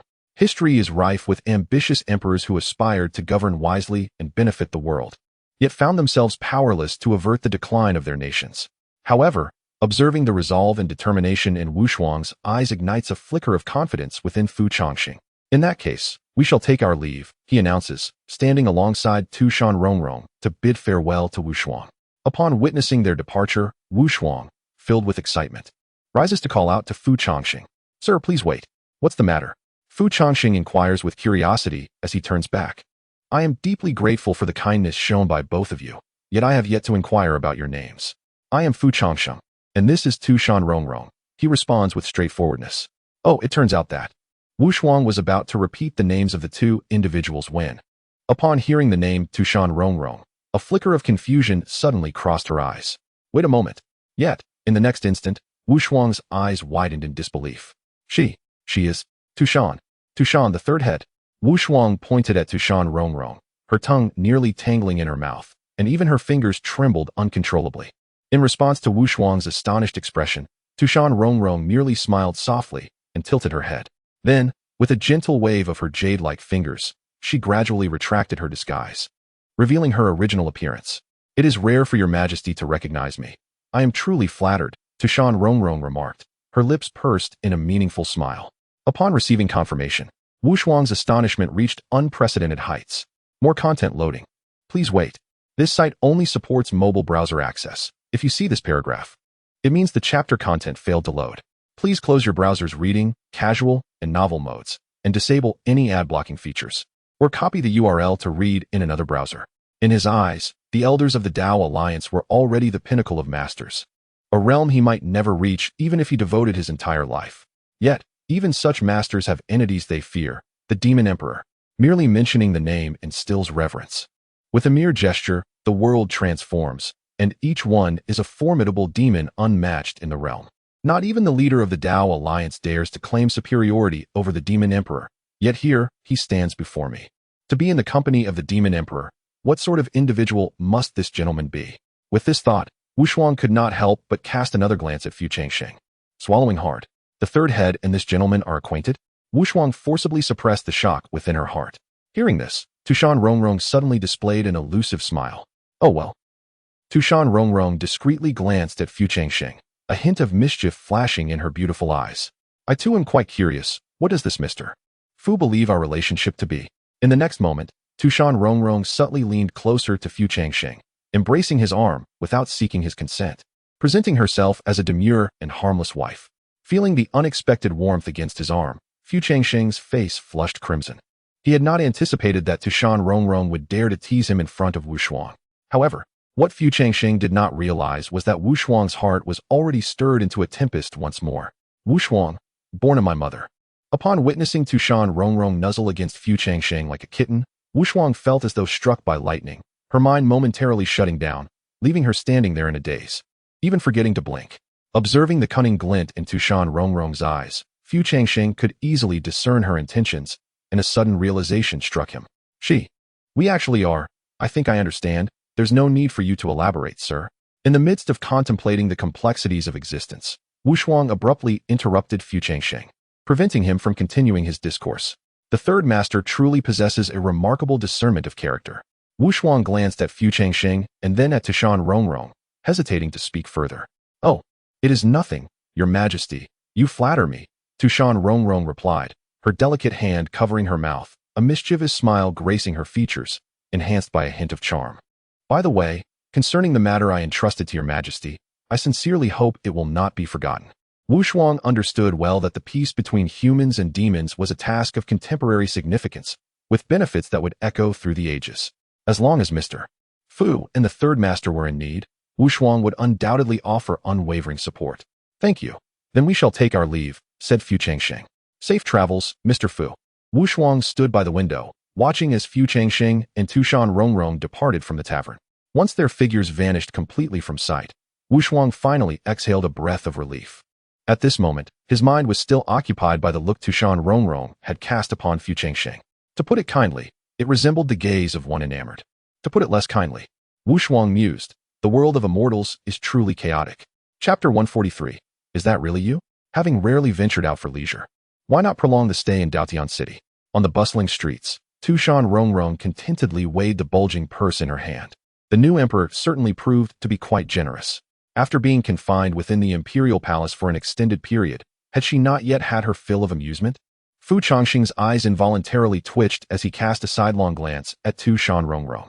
Initially, he presumed that she had encountered some unforeseen circumstances. After all, she had made no moves during his prolonged confinement in the palace. It was only when Tu Shan Rongrong, citing compensation for lost work, approached the newly appointed Minister of Revenue for Funds that Fu Changsheng finally comprehended the situation. Ah, so this is how we play, is it? He mused inwardly. While he toiled away within the palace, she had been frolicking freely outside for several days, and now she intended to extract a handsome sum from the court. Indeed, it would bring tears to the eyes of capitalists, send Americans into despair, and leave others utterly dumbfounded. We have one more destination to visit. Moreover, it is time to reunite with an old friend. At this juncture, Fu Changsheng's pace gradually slowed, a flicker of nostalgia illuminating his eyes. On the other side, at the Wangquan Sword Manor, the head of the family received urgent news from Daotian City. A servant rushed into the dojo of the Wangquan family, drenched in sweat, and handed a letter to Wangquan Bei. A brief scan of the letter's contents caused Wangquan Bei to furrow his brow, and his teacup momentarily hovered in midair. Father, has something happened? Wangquan Fugui, who stood nearby, could not suppress his inquiry. Oh, it is nothing of great concern, merely a trivial farce within the palace. Fei Lao, I must trouble you to make a trip to Daotian City in the coming days. Wangquan Bei glanced back at Butler Fei, handing over the letter as he spoke. Understood. The servant, having caught his breath, leaned closer and whispered, By the way, sir, there is one more matter. A pair of visitors just came, seeking an audience with you. Who? They claim to be known as White Fox, an acquaintance from years past. Clatter. Before the servant could finish, Wangquan Bei's teacup inexplicably shattered on the floor, tea spilling everywhere. Sir? The servant jumped in surprise. Wangquan Bei, however, paid no heed to the fallen cup. His eyes widened as he abruptly rose from the stone chair. You said their name was what? As if he had received an unbelievable revelation, Wangquan Bei's pupils contracted slightly, and he excitedly grasped the servant's shoulder. Even Wangquan Fugui, standing nearby, was taken aback by this unprecedented display of emotion from his usually stoic father. It was White Fox, I believe. The servant stammered in response. Where are they now? They are, outside the manor gates. The moment the servant's words settled, the mighty rain of power almost instantly dissipated into thin air. White Fox! White Fox! Changsheng, you truly are alive. The dominion transformed into a fleeting glimmer and soared away, during which it inexplicably revealed a hint of complex emotion, with tears beginning to well uncontrollably in its eyes. Soon, the dominion descended from the sky and halted at the entrance of the villa. Outside stood Changsheng and Tu Shan Rongrong. At the precise moment the dominion landed, Changsheng turned back, their gazes colliding. It took them a considerable time to recognize one another. Decades had passed, and the once dashing sword immortal, clad in a jade robe, had transformed into an elderly figure with a weathered visage. In stark contrast, Changsheng's appearance had scarcely altered. He retained the youthfulness of his past, though his once raven hair was now replaced by cascading strands of silver. The dominion stood transfixed, staring at Changsheng's face, lost in thought, with an expression that conveyed both confusion and disbelief. Upon seeing the aged visage of the dominion, Changsheng, too, seemed momentarily frozen, gazing at him in a daze. After a lengthy silence, the dominion finally stammered softly, Changsheng, do you still remember me? Suddenly, Changsheng smiled and nodded in affirmation. With this confirmation, A broad smile broke across the Dominion's deeply wrinkled face. Ah, hee. Changsheng, it truly is you. After enduring countless years of desolation, the Dominion laughed. With misty tears forming in his eyes, he approached Changsheng with slow, unsteady steps, grinning like a fool. Changsheng returned the smile. The last time they had met was a memory long lost to time. Outside, the two men exchanged smiles, wiping their reddened, moist eyes repeatedly without uttering a single word, simply reveling in their laughter for a prolonged duration. Come. Let's talk inside, ha. Bring forth the tea. In the guest hall of the Wang family, the Dominion joyfully led Changsheng and Tu Shan Rongrong inside, drawing curious glances from the nearby servants. What has happened today? Why is the master so delighted? Indeed, it has been many years since we have seen the master smile so joyfully. That evening, the sounds of clinking cups and boisterous laughter filled the Wang family's guest hall. Drink more. The Dominion raised his cup, a rare flush of color gracing his aged face. Changsheng, shedding the defensive effects of his imperial body, downed cup after cup. And soon both men found themselves thoroughly intoxicated by each other's company. Father, if you continue drinking, your health may not withstand it any longer. Changsheng, cease drinking. Your face has turned a vivid shade of red. Beside them, Tu Shan Rongrong and Wang Quan Fu Gui could no longer restrain themselves and stepped forward to offer their counsel. Yet both were pushed aside by the two men, leaving them to sigh in resignation as they allowed the pair to persist in their revelry.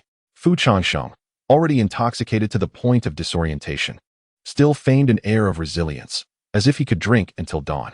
TSK, I say, Ba Yi, this wine is, unmanageable. How? It tastes like, plain water? Wang Quan Ba Yi had succumbed to drunkenness, resting his head upon the table. Upon hearing Fu Changsheng's words, he abruptly sat upright, his inebriated state evident as he pointed at the wine jug and exclaimed, Nonsense. It is clearly, the flavor of Longjing tea. One may speak frivolously, but wine must be spoken of with respect. This wine, it is the authentic royal jade liquor. Even the emperor may not have the privilege to savor it. Upon hearing this, Fu Changsheng scoffed derisively, shaking his finger with disdain. Damei, watch closely. Today, I shall broaden your horizons. Xiaowan, bring forth that. What was it called? The celestial brew. Present it, and let this old fellow understand what is meant by exquisite wine. Fu Changsheng gestured grandly. Who is Xiaowan? Tu Shan Rongrong suddenly paused in confusion. Yet, in the next moment, Fu Changsheng, as if performing a magic trick, turned his palm over, and a beautifully crafted jade flask materialized in his hand. Even before the lid was removed, a captivating and ethereal fragrance wafted forth, intoxicating to the senses. With the exquisite celestial brew in hand, Fu Changsheng approached Wang Quan Ba Yi, his face flushed, resembling a ripe fruit, yet he maintained an air of mystery as he intoned. Do you understand how extraordinary this wine is? Chapter 144. The atmosphere grows increasingly intense. The exquisite celestial brew, borrowed from the neighboring emperor of the 9 dragons, invigorates the senses with a single sip, banishes fatigue with 2, and promises immortality with 3. There stood the immortal, Fu Changsheng, gesturing animatedly towards the celestial brew, his head bobbing as he spoke incessantly. The sovereign of authority cast a sidelong glance at the white-browed figure, finally finding his voice after a prolonged moment of contemplation. Is this wine truly as miraculous as you claim? Upon hearing these words, Fu Changsheng's eyes widened in astonishment, and in the next instant, he reached out towards Tu Shan Rongrong. Hey, Tu Shan Rongrong. Initially vexed by the thought of witnessing these two indulge in their revelry for an indeterminate length of time, suddenly felt her body lean unexpectedly. Almost immediately, darkness enveloped her vision, and warmth radiated from her shoulder. By the time she regained her senses, Fu Changsheng had draped an arm over her shoulders, pulling her into his embrace. In a drunken stupor, Fu Changsheng playfully pinched Tu Shan Rongrong's soft cheek and turned to the sovereign of authority, inquiring, Isn't she beautiful? Before a response could be uttered, he continued unabated, Of course. Tu Shan's third master, Tu Shan Rongrong, a true Tu Shan fox spirit. How could she not be lovely? Caught off guard by Fu Changsheng's sudden embrace, Tu Shan Rongrong's eyes widened in confusion, her flustered expression quickly adorned with a hint of crimson. Tu Shan, she murmured, lifting her gaze to meet the intoxicated stare of the sovereign of authority, forcing herself to maintain a semblance of composure as she nodded. Why you, hello? The sovereign of authority, thoroughly inebriated, could only stare vacantly at Tu Shan Rongrong, his mind inexplicably glossing over her name. However, this scene left the previously silent Wang Quan Fu Gui astounded, nearly dropping the scabbard he cradled in his arms. What have I just heard? His face paled, his eyes widening in disbelief as he gazed at Tu Shan Rongrong. In that moment, his heart nearly skipped a beat. No wonder he had sensed an almost imperceptible yet oppressive aura of demon energy since entering the room, instilling an unshakable sense of dread. Yet, Tu Shan Rongrong had concealed her true nature so effectively that Wang Quan Fugui had never suspected her, attributing the sensation to his own imagination. It was only at this moment that he finally grasped the reality. A formidable demon was indeed present in this very room. His heart racing, he instinctively reached for the hilt of his sword, hesitating for just a moment before retracting his hand. After a brief silence, Fu Changsheng once again shattered the awkward atmosphere. Do you know how extraordinary this wine is? At that time, I drank half a flask, and that fellow. He kept me pinned to the bed for an entire night, even tore my clothes on the roof. Woo. As the loquacious Fu Changsheng recounted the inappropriate scenes, before he could finish, the anxious Tu Shan Rongrong swiftly covered his mouth. Hearing this, Wang Quanbei raised his eyebrows and remarked, "Is it really that impressive?" "Ah, that's not true. Don't listen to his nonsense." Tu Shan Rongrong replied with a forced smile, waving her hand dismissively. Meanwhile, an unexpected clatter echoed through the room as Wang Quan Fugui's sword slipped from his grasp and fell to the ground. "Ahem, my apologies, please continue," he said, glancing at Fu Changsheng and Tu Shan Rongrong with an odd expression before quietly turning away. "Come now, once you drink it, you will understand. More content is loading. Please wait. This site only supports mobile browser access. If you see this paragraph, it indicates that the chapter content failed to load. Please disable reading mode, novel mode, and ad blocking features, or copy the URL to read in another browser." Without seeking Wang Quanbei's opinion, Fu Changsheng filled his wine cup with the exquisite celestial brew. Curiously, Wang Quanbei gazed at the crystal-clear liquid in his cup and, after a moment of contemplation, he downed it in one swift motion. To Fu Changsheng's surprise, Wang Quanbei's reaction was unexpectedly calm. Even a top-tier demon emperor like Tu Shan Rongrong could not drink a cup of celestial brew without a change in demeanor. Wang Quanbei drained the cup and stood motionless, as if entranced. Noticing his dazed expression, Fu Changsheng waved his hand in front of him. "Hey, speak up. How does it taste?" Wang Quanbei remained silent, his gaze fixated on the empty cup. In response, Fu Changsheng poured himself a cup. However, after relinquishing his human emperor form, he found himself unable to withstand the overwhelming potency and spiritual energy of the celestial brew. With a thud, he collapsed onto the table, unconscious.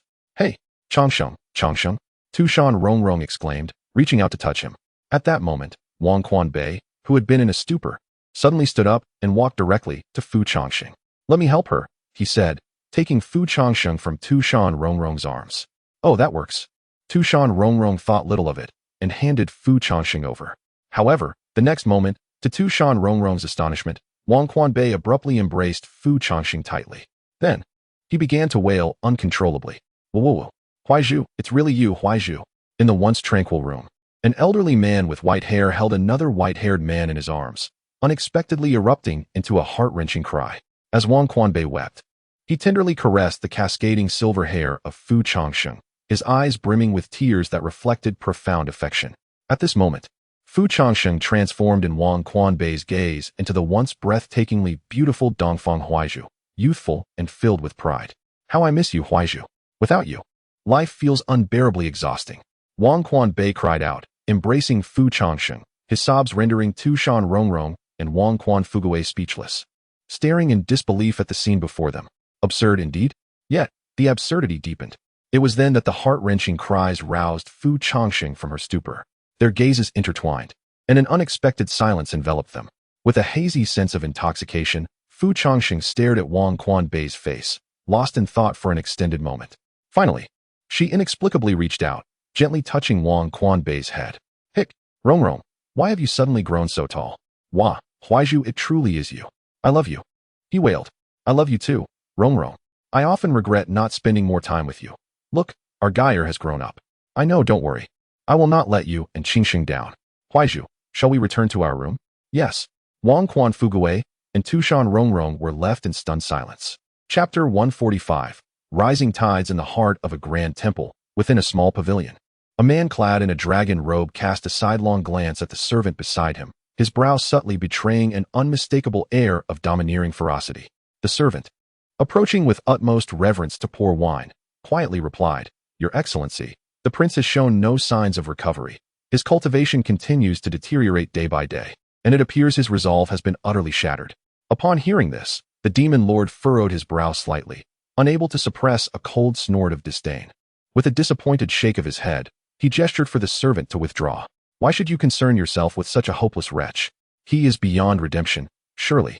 A mere puppet could suffice in his stead, remarked an elderly man with white brows, seated below and accompanying the drinking. Once a figure who commanded myriad demons and wielded the Kunping demon blade. The son of the demon master had now fallen to the status of a mere failure in the eyes of this great demon.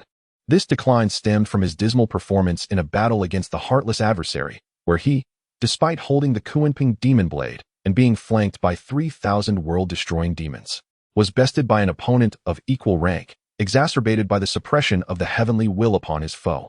Even with such overwhelming advantages, the Kunping prince found himself bloodied and overwhelmed, akin to the fall of Zhu Wen in Changsheng during the Tang dynasty. Not to mention, he was later struck down by Gong Sui, left disoriented and trampled like a mere dog. What was intended to be a battle for redemption, a display of might before the ruling powers of the Beast Mountain, had instead resulted in the obliteration of his own breathing rights. Following this battle, the once mighty son of the demon master lay broken, his resolve shattered beyond repair. Even the demon lord, who had supported him for so long, began to waver in his faith. With a heavy sigh, the demon lord eventually abandoned the topic. Let us not speak of this. What news of Gong Sui? He inquired. None. He remains quietly stationed there, as before, answered the servant. At this, the demon lord imperceptibly furrowed his brow, deep in thought. The elderly man, unable to contain his curiosity, ventured, Forgive my impertinence, but why do you concern yourself with Gong Sui? He is merely a dog. If he is an eyesore, why not eliminate him? If you lack confidence, I can take care of it for you. I assure you, within 3 days, I shall present you with his head. The old man boasted, patting his chest, as if the bloodline of the human emperor were of little consequence. Yet, the demon lord did not respond to the old man's confident assertions, instead regarding him with an expression of incredulity. Do you think my fear lies with Gong Sui? A flicker of dominance and ire glimmered in the demon lord's otherworldly eyes. What is paramount now is to discern the true nature of that unknown human emperor. The demise of Gong Sui will herald the return of the human emperor. Shall it be I who confronts him, or shall it be you?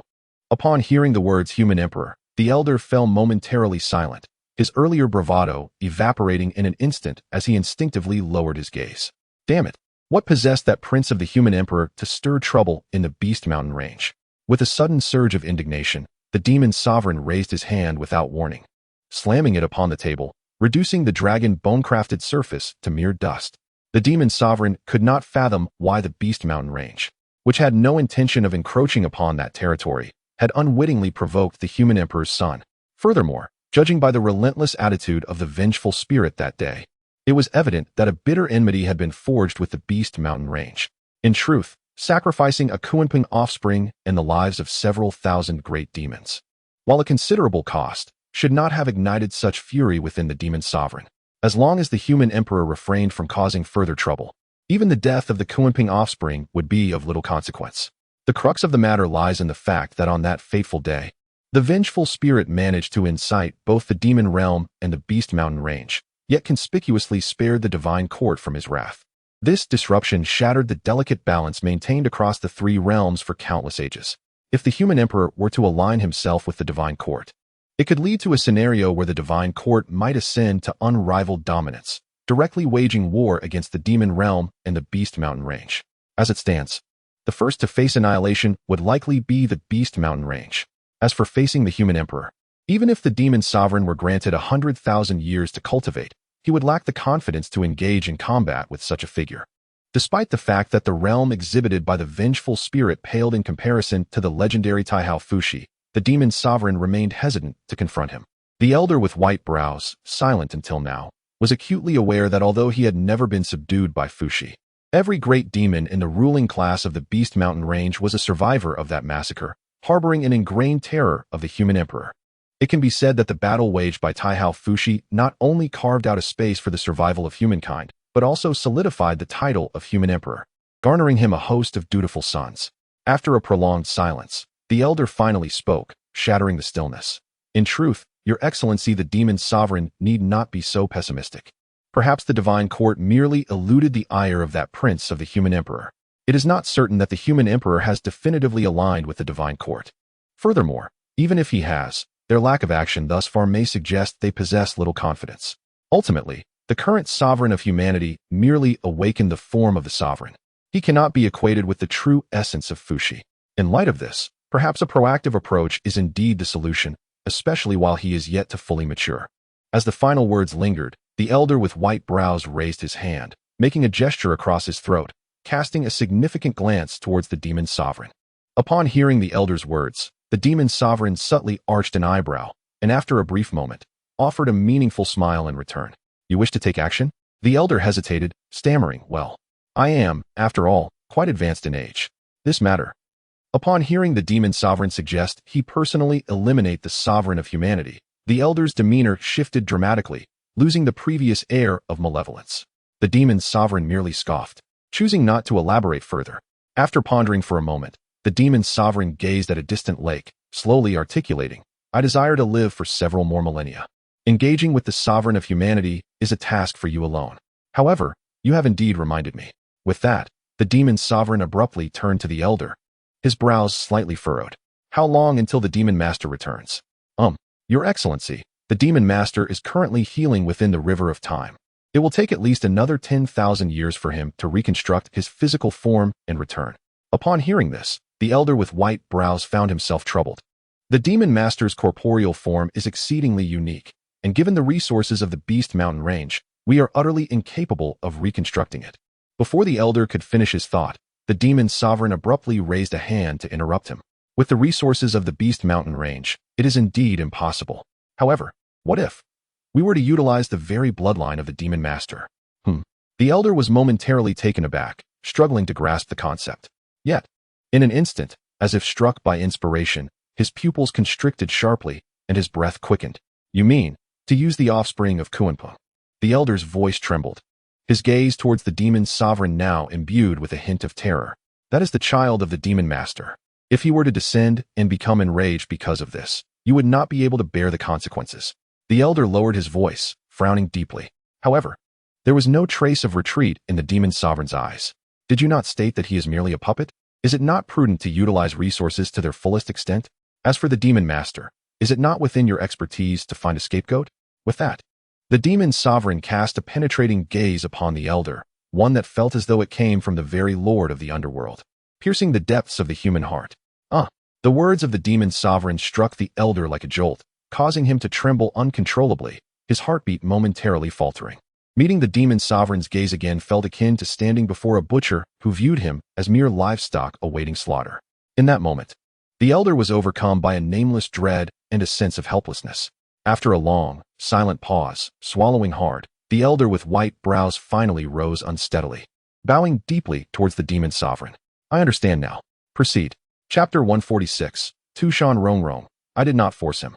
On the other side, within the Wang Quan sword manor. Huaizhu. Huaizhu.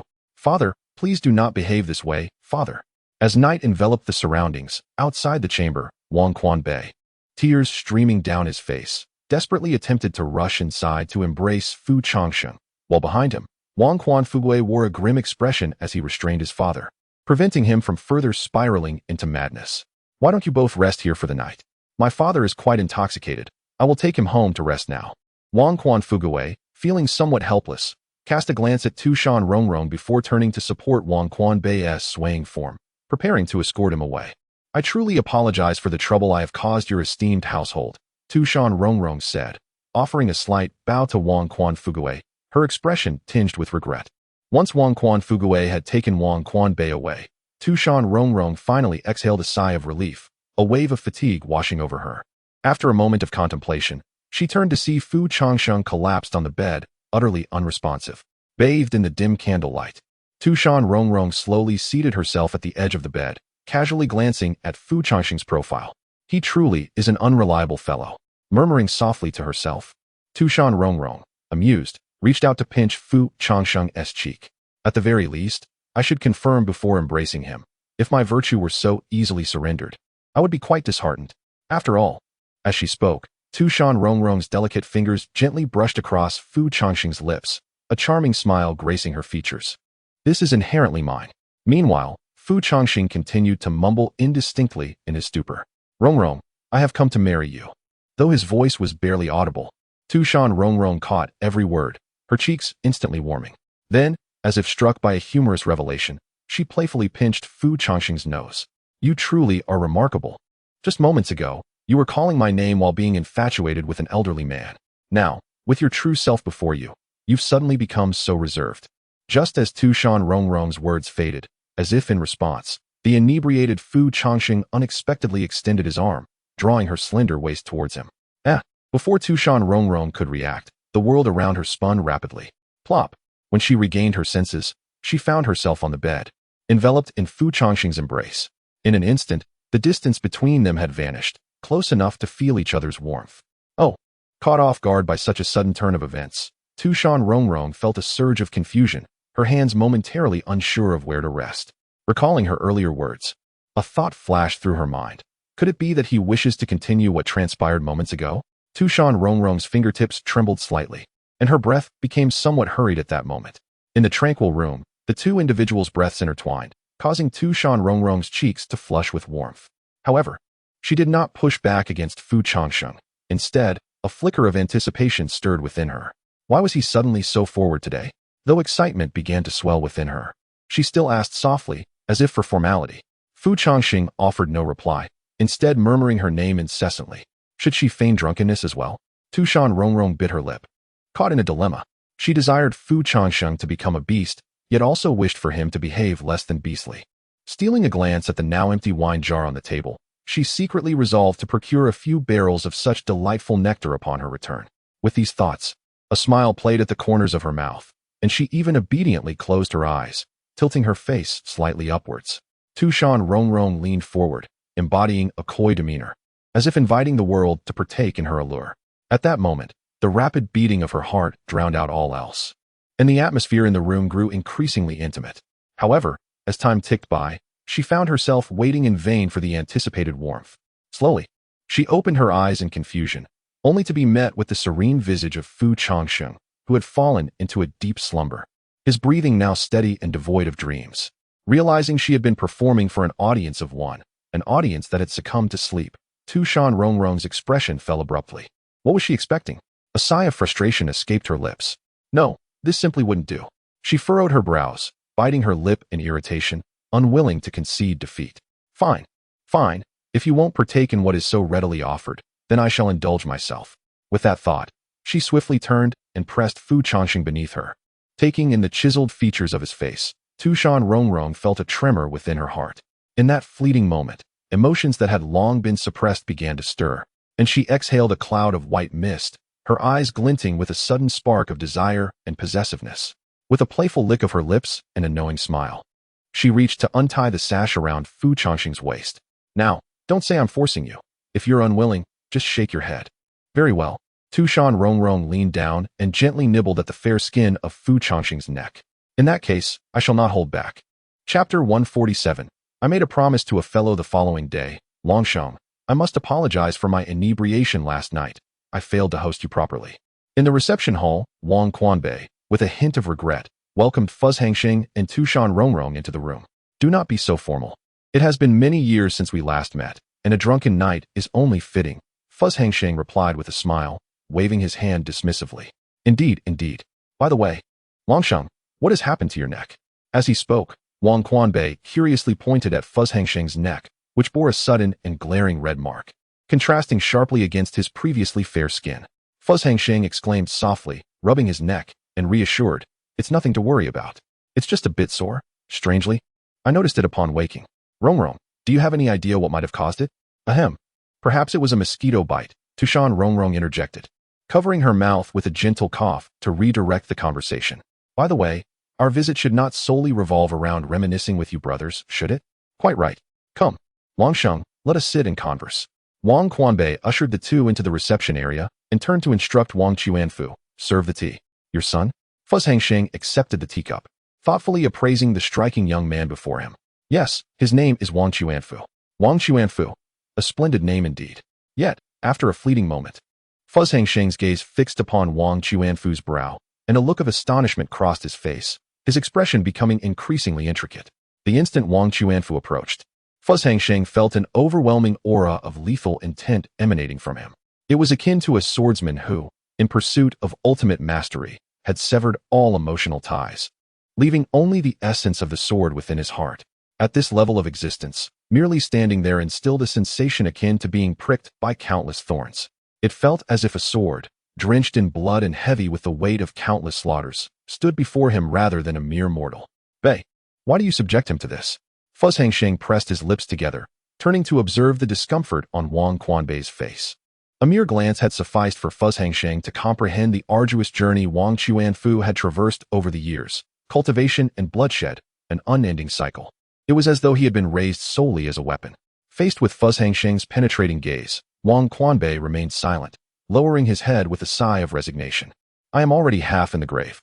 I had no choice, and neither did he." He understood well the implications of Changsheng's words. Yet the reasons behind it were beyond even the authority of the Dao League's leader. Changsheng discerned the helplessness in Wang Quanbei's tone and refrained from further probing. "Now, let us speak of why we are here. Is there something you require assistance with?"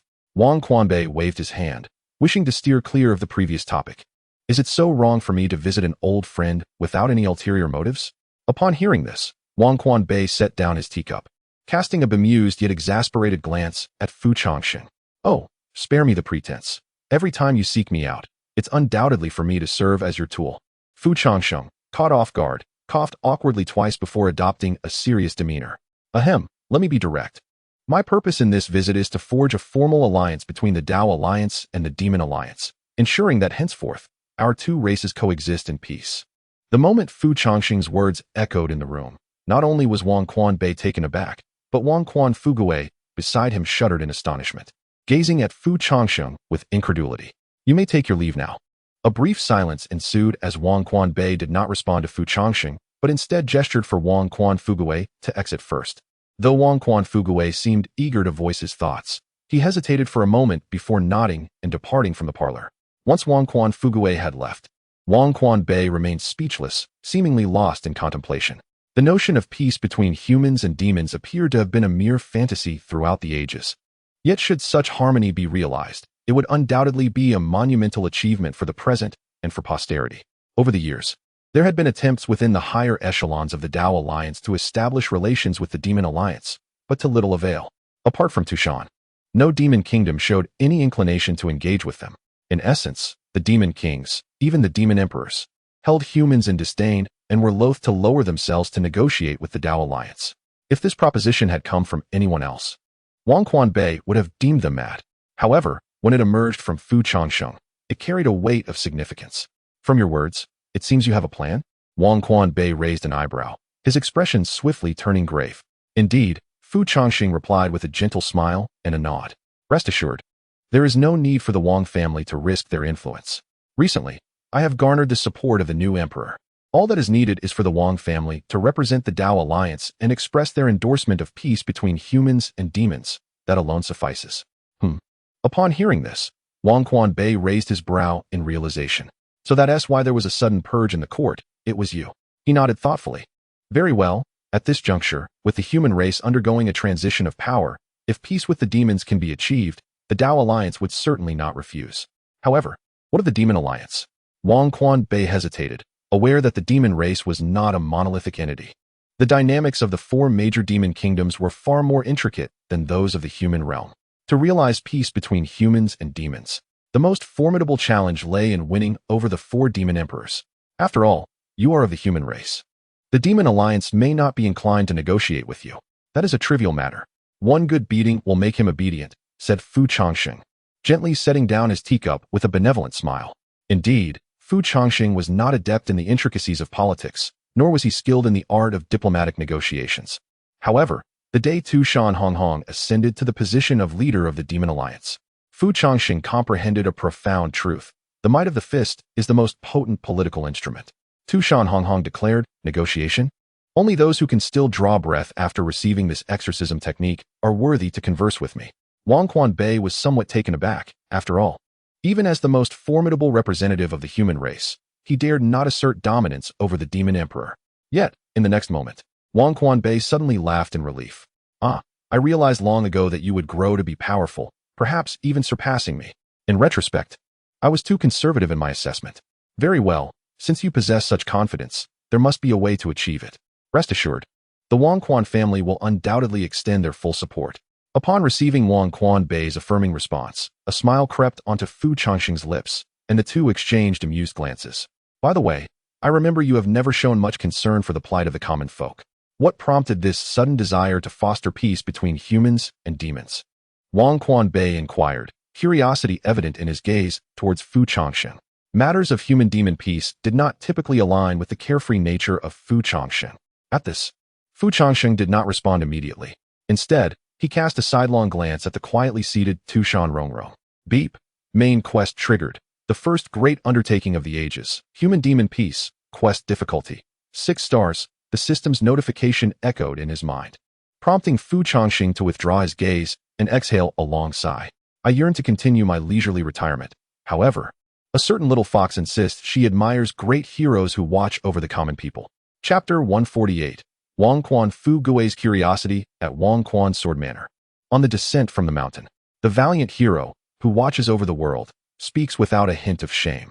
Tu Shan Rongrong cast a sidelong glance at Fu Changsheng, unable to suppress a teasing remark. Isn't this what you proclaimed yourself years ago? Fu Changsheng, reclining with his hands beneath his head, replied nonchalantly, you certainly have a knack for resurrecting old accounts. By the way, what prompted you to bring him along? With that, Tu Shan Rongrong gestured towards Wang Quan Fu Gui, who trailed silently behind them. Clutching his spirit sword and maintaining a solemn demeanor since departing from the Wang Quan Sword Manor. An hour prior, after receiving Wang Quan Bai's assurance, the two had been prepared to leave the Wang Quan family. Yet, at the moment of departure, Fu Changsheng suddenly expressed a desire to bring Wang Quan Fu Gui along, citing a need for a companion. After a moment's hesitation, Wang Quan Bai acknowledged that it would indeed benefit Wang Quan Fu Gui to accompany Fu Changsheng on this journey for experience. Thus he waved his hand, permitting the young man to follow. On the road, Wang Quan Fu Gui found himself unable to resist glancing at Fu Changsheng and then at Tu Shan Rongrong. A sensation of unease stirring within him. Trained from a young age to be acutely aware of demonic energy, Wang Quan Fu Gui's wariness intensified in the presence of formidable beings among the demon race. Yet, none of his past adversaries evoked the same apprehension as Tu Shan Rongrong. Despite her lack of demonic aura, she instinctively caused him to feel tense. He grasped the hilt of his sword, unwilling to relax his grip. It was evident that Ba Yi felt a sense of guilt towards him.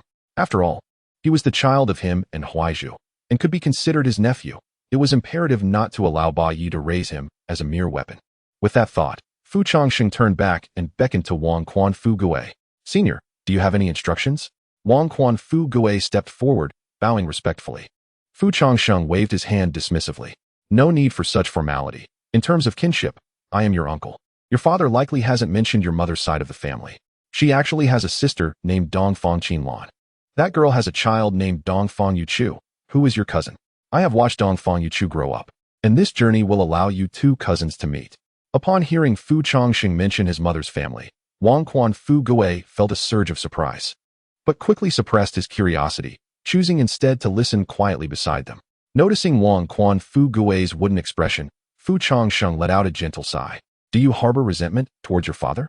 In an unexpected turn, Fu Changsheng posed this question without warning. Wang Quan Fu Gui was momentarily taken aback, rendered motionless as uncertainty washed over him. Why does Uncle ask this? Children from prestigious families are often cherished as prized possessions by their elders. Yet, your father, as the leader of the Tao League, has treated you more as the League's most formidable weapon rather than as his own flesh and blood.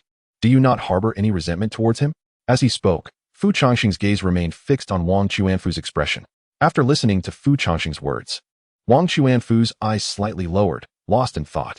After a considerable pause, he gently shook his head.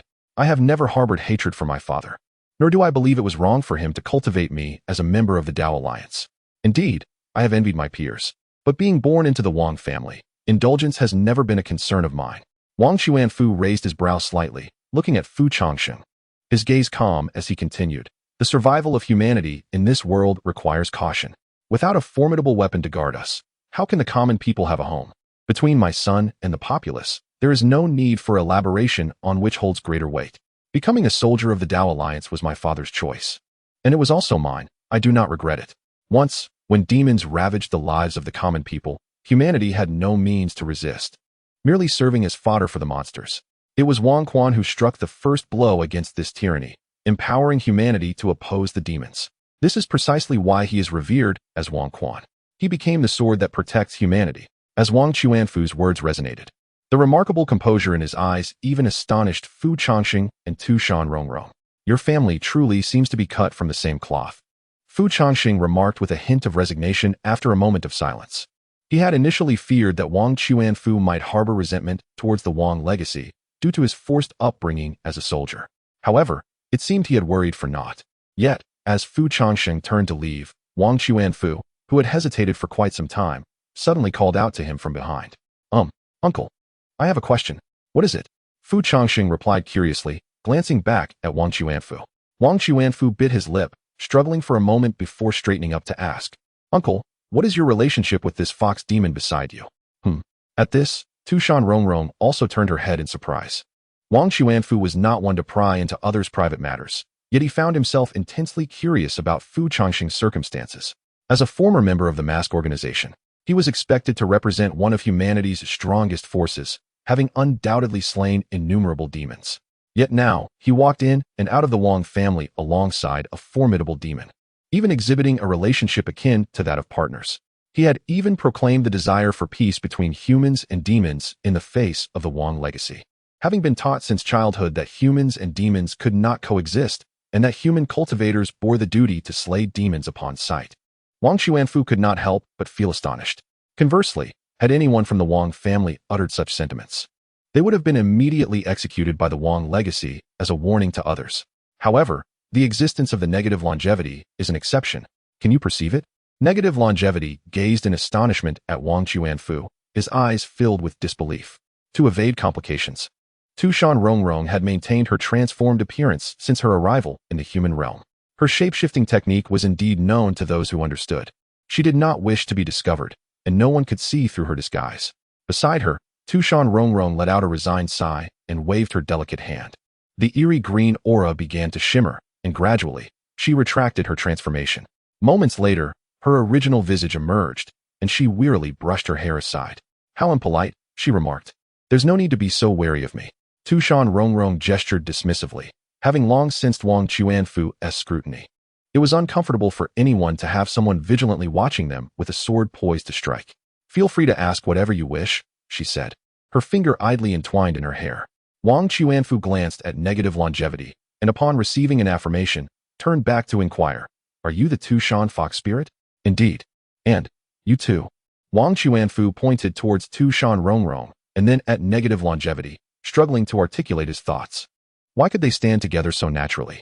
It seemed as though it was simply meant to be. Chapter 149. Tu Shan Rongrong, do you think it's fitting that I, a demon, and he, a human, should be locked in a perpetual struggle against one another? Tu Shan Rongrong seemed to have discerned Wang Chuanfu's thoughts long before, as she tilted her head and offered a gentle smile. Wang Chuanfu remained silent, yet the curiosity in his gaze intensified. Noticing his reticence, Tu Shan Rongrong continued to muse aloud with a soft smile. If you find the time, do visit Tu Shan. After a month's stay, you shall come to understand. As she spoke of her relationship with Mr. Fu, she elongated her words, casting a deliberate glance towards Fu Changsheng, her eyes sparkling with mischief. Call me Andy. Tu Shan. Scripture Pavilion. Sister, it's not break time yet. Tu Shan Rongrong observed the dejected figure of Tu Shan Rongrong, who had slumped over the desk, her demeanor exuding a sense of despair. For those who may have forgotten, this is Tu Shan Rongrong's doppelganger. Her true self has stealthily followed Fu Changsheng away. Tu Shan Rongrong buried her head in her arms. Weariness etched upon her features as she sought to escape the mountain of documents accumulating before her. Having completed barely a tenth of her tasks for the day, she lamented that should she linger any longer, other obligations would remain unfulfilled. Rongrong, please spare me. I truly cannot manage this. Tu Shan Rongrong peeked out from her arms, her beautiful eyes filled with a blend of plea and exhaustion. Ever since she entrusted all of Tu Shan's affairs to Tu Shan Rongrong a decade prior, she had naively assumed she could bid farewell to the Scripture Pavilion. However, following the initiation of the peace plan between humans and demons, she was compelled to learn about the political dynamics of other demon realms and the human world.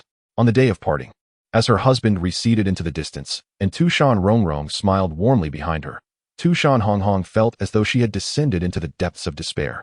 In the face of Tu Shan Rongrong's childlike, stubborn behavior, Tu Shan Rongrong was at a loss for how to respond. She could only sigh and gently coax. You are, after all, the leader of the Demon Alliance. If you do not grasp this knowledge, it will only complicate matters for Dongfang Yuechu and the others later on. Rongrong, do you think they have been gone for so long without a word? What if they starved on the way? Tu Shan Rongrong blinked, suddenly turning to Tu Shan Rongrong with a look of concern. Sister, it has barely been half a month since they left. And you provided Dongfang Yuechu with enough provisions to last 3 months. But what if they encounter bandits on the road and are captured? Have we not been captured before? Sister, who among the current bandits would covet the meager possessions of Dongfang Yuechu? What if it's not a robbery, but rather? Do you wish to hear the absurdity of your own conjectures? Faced with Tu Shan Rongrong's outlandish speculations, even Tu Shan Rongrong found herself helplessly rubbing her forehead, raising her hand to call for a halt. In the days since Dongfang Yuechu's departure, Tu Shan Rongrong has taken to murmuring a few words every other day, standing beneath the bitter love tree, nearly transforming into a stone of longing. Fear not.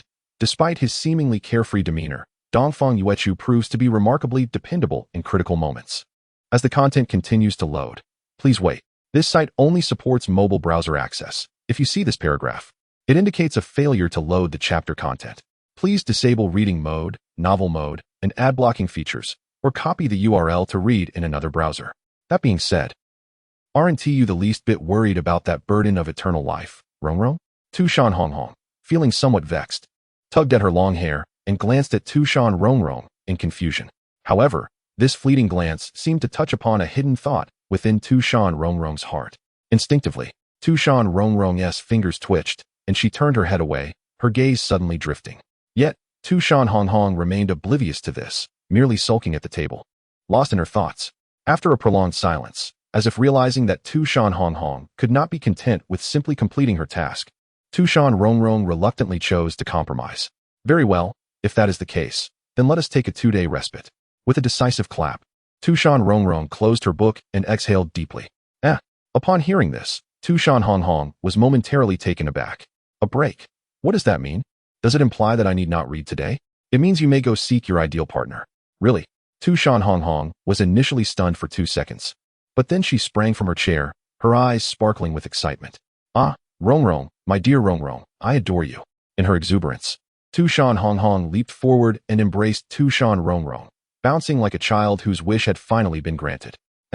Tu Shan Rongrong had not anticipated that her sister could exhibit such a spirited side, feeling as if she were a doll being twirled around. Remember, we agreed on only 2 days. After 2 days, you must return to your studies with diligence. I understand. Tu Shan Rongrong nodded fervently. Resembling a student eagerly waiting for the final bell on September 30th, a wild dog set loose would have called it a seasoned affair. Having been away from Tu Shan for so long, he must surely crave the delicacies from Yeoxin's. Pastries, I must bring him plenty. Before departing, Tu Shan Rongrong turned back to express her gratitude to Tu Shan Rongrong. Thank you, Rongrong. Rest assured, if you have anything you wish to send to that burden of eternal life, I shall carry it for you as well. Tu Shan Rongrong, feeling a twinge of guilt, managed a small smile. There is no need to trouble my sister. Just take care of Dongfang Yuechu. On that day, a child from Tu Shan tugged at his mother's sleeve, pointing to the sky and asking, Mother, do you see that up there? Is that a shooting star? The mother lifted her head as a streak of crimson light traversed the sky, leaving a long, trailing glow in its wake. Beneath the sorrowful tree, Tu Shan Rongrong turned around to cast a distant glance in the direction where Tu Shan Rongrong had departed. Reflecting on the earlier exuberance of Tu Shan Rongrong, which was entirely incongruent with her station, Tu Shan Rongrong couldn't help but smile wryly. Oh, my poor sister, the leader of the Demon Alliance. If only she knew I had stealthily slipped away, she would undoubtedly be beside herself with grief, weeping and wailing. How pitiful indeed. Chapter 150. What are you planning to do with him? In a modest stone house within the White Night City, Dongfang Yuechu could not help but exclaim upon hearing that Fu Changsheng and Tu Shan Rongrong had already secured the support of the imperial dynasty and the royal family. Oh, Uncle Fu, you are quite swift in your actions. And you, has your time in the Tao Alliance been smooth? Naturally. Dongfang Yuechu confidently brushed back his long hair and assumed a self-satisfied grin. I'm not bragging, Uncle Fu, but my presence in the Tao Alliance is quite renowned. It's an undeniable fact. ABA. Fu Changsheng chose to disregard the latter part of his statement, casually waving his hand. It seems the plan has been progressing well thus far. I've already spoken with the current leader of the Dao Alliance, so Yuechu. You now have a solid backing there. By the way, Rongrong, should we be heading towards other demon kingdoms next? Tu Shan Rongrong, who had been deep in thought, snapped back to attention and pushed the map in front of Fu Changsheng and Dongfang Yuechu. Although the notion of the irreconcilable divide between humans and demons had long been accepted in both realms, altering this perception was not insurmountable. The existence of reincarnation and connection services in Tu Shan had already sown the seeds for the concept of peaceful coexistence between humans and demons. As she spoke, Tu Shan Rongrong pointed to the section of the map representing the Western region. The Western region, due to its limited resources, had consistently seen human merchant caravans engaging in trade with the Sandfox clan. Moreover, the Sand Emperor Fan Yunfei had, years prior, established a contract for reincarnation with Tu Shan, so the Western region had always held a similar stance to ours.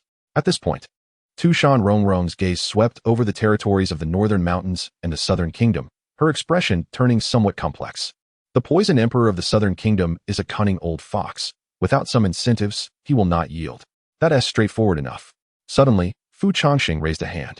Upon hearing the title of the Poison Emperor, he seemed to recall an amusing memory, a mysterious smile appearing on his face. As it happens, I have had dealings with the Poison Emperor. Back when I was still known as the White Fox, I ventured to the Southern Kingdom alongside the masked organization. In an effort to rescue 2 young women from the Dongfang family, we clashed fiercely with the Poison Emperor and Huan Du Qingtian at the borders of the Southern Kingdom. When Huan Du Qingtian discovered that, despite being an aged demon with over a millennium of cultivation, he could not best 2 young human men in their 20s. His expression was more dismal than if he had consumed a dreadful dinner. You know the Poison Emperor? Tu Shan Rongrong turned to Fu Changsheng, raising an eyebrow in surprise. Indeed, not only do I know him, but we are also sworn brothers. Really? How come I was not aware of this? Of course it's true. Fu Changsheng, how could it not be considered a bond of life and death when I nearly killed the other party? Observing Fu Changsheng's unusual confidence, Tu Shan Rongrong shrugged in bewilderment before resuming her gaze at the map depicting Beishan. As for Beishan, the situation was rather troublesome. The mention of Beishan cast a shadow over Tu Shan Rongrong's countenance, as if she had encountered an insurmountable dilemma. No need to rush, at least for now. The circumstances appear to be favorable for us, do they not? Dongfang Yuechu interjected, rising and gesturing with his hands, interrupting the conversation between the two. Well, it's getting late. Would you both care to join me for dinner? Dongfang Yuechu leaped off the bed, clapping his hands and calling back to them. Oh, that won't be necessary. Rongrong and I have already reserved a room at an inn along another route. Is that so? Very well then. What about you, cousin? The next moment, Dongfang Yuechu turned to glance at Wang Quan Fugui, who had been quietly sitting in the corner, saying nothing. Ever since he had entered the room with Fu Changsheng and the others, Wang Quan Fugui had been seated in silence, cradling his spiritual sword. It was only when Fu Changsheng called out to him, introducing him to Dongfang Yuechu, that he stepped forward and offered a formal salute. For the remainder of the time, he attentively listened to the tales that Fu Changsheng and Tu Shan Rongrong recounted, stories he had never before encountered, lost in thought. Me? Wang Quan Fugui blinked, looking around uncertainly before tentatively pointing to himself. Dongfang Yuechu, wearing a friendly smile, approached and patted Wang Quan Fugui on the shoulder. Why so distant? We are indeed proper cousins. There's no need for formalities. Since Uncle Fu and the others will be staying separately, why not spend the night with me? My bed is quite spacious. Wang Quan Fugui was taken aback by such warmth for the first time, rendered momentarily speechless. Then, I apologize for the inconvenience. Ultimately, after much persuasion from Dongfang Yuechu, Wang Quan Fugui nodded in agreement. Nighttime. After Fu Changsheng and Tu Shan Rongrong departed, Dongfang Yuechu personally prepared a few small dishes, engaging Wang Quan Fugui in lively conversation over drinks, his spirits high. After all, it had been many years since Dongfang Yuechu had experienced the concept of blood relations since the passing of his parents. He seemed to have opened the floodgates of conversation, chattering incessantly while pouring wine for Wang Quan Fugui. Having never indulged in alcohol since childhood, Wang Quan Fugui politely declined, yet Dongfang Yuechu was undeterred, drinking cup after cup on his own. As the effects of intoxication set in, Dongfang Yuechu disregarded Wang Quan Fugui's reservations and insisted on sharing the same bed. At this moment, in the dead of night, The citizens of Bay City had all drifted into slumber, and the last light on the streets finally extinguished. At that very moment, a peculiar crimson light streaked across the night sky, landing precisely outside the dwelling of Dongfang Yuechu. As the luminous glow dissipated, a breathtaking figure clad in red gradually came into view, Tu Shan Rongrong. In her grasp was the long-prepared tracking talisman bound to Dongfang Yuechu. After surveying her surroundings, her gaze ultimately settled upon the quaint little house before her.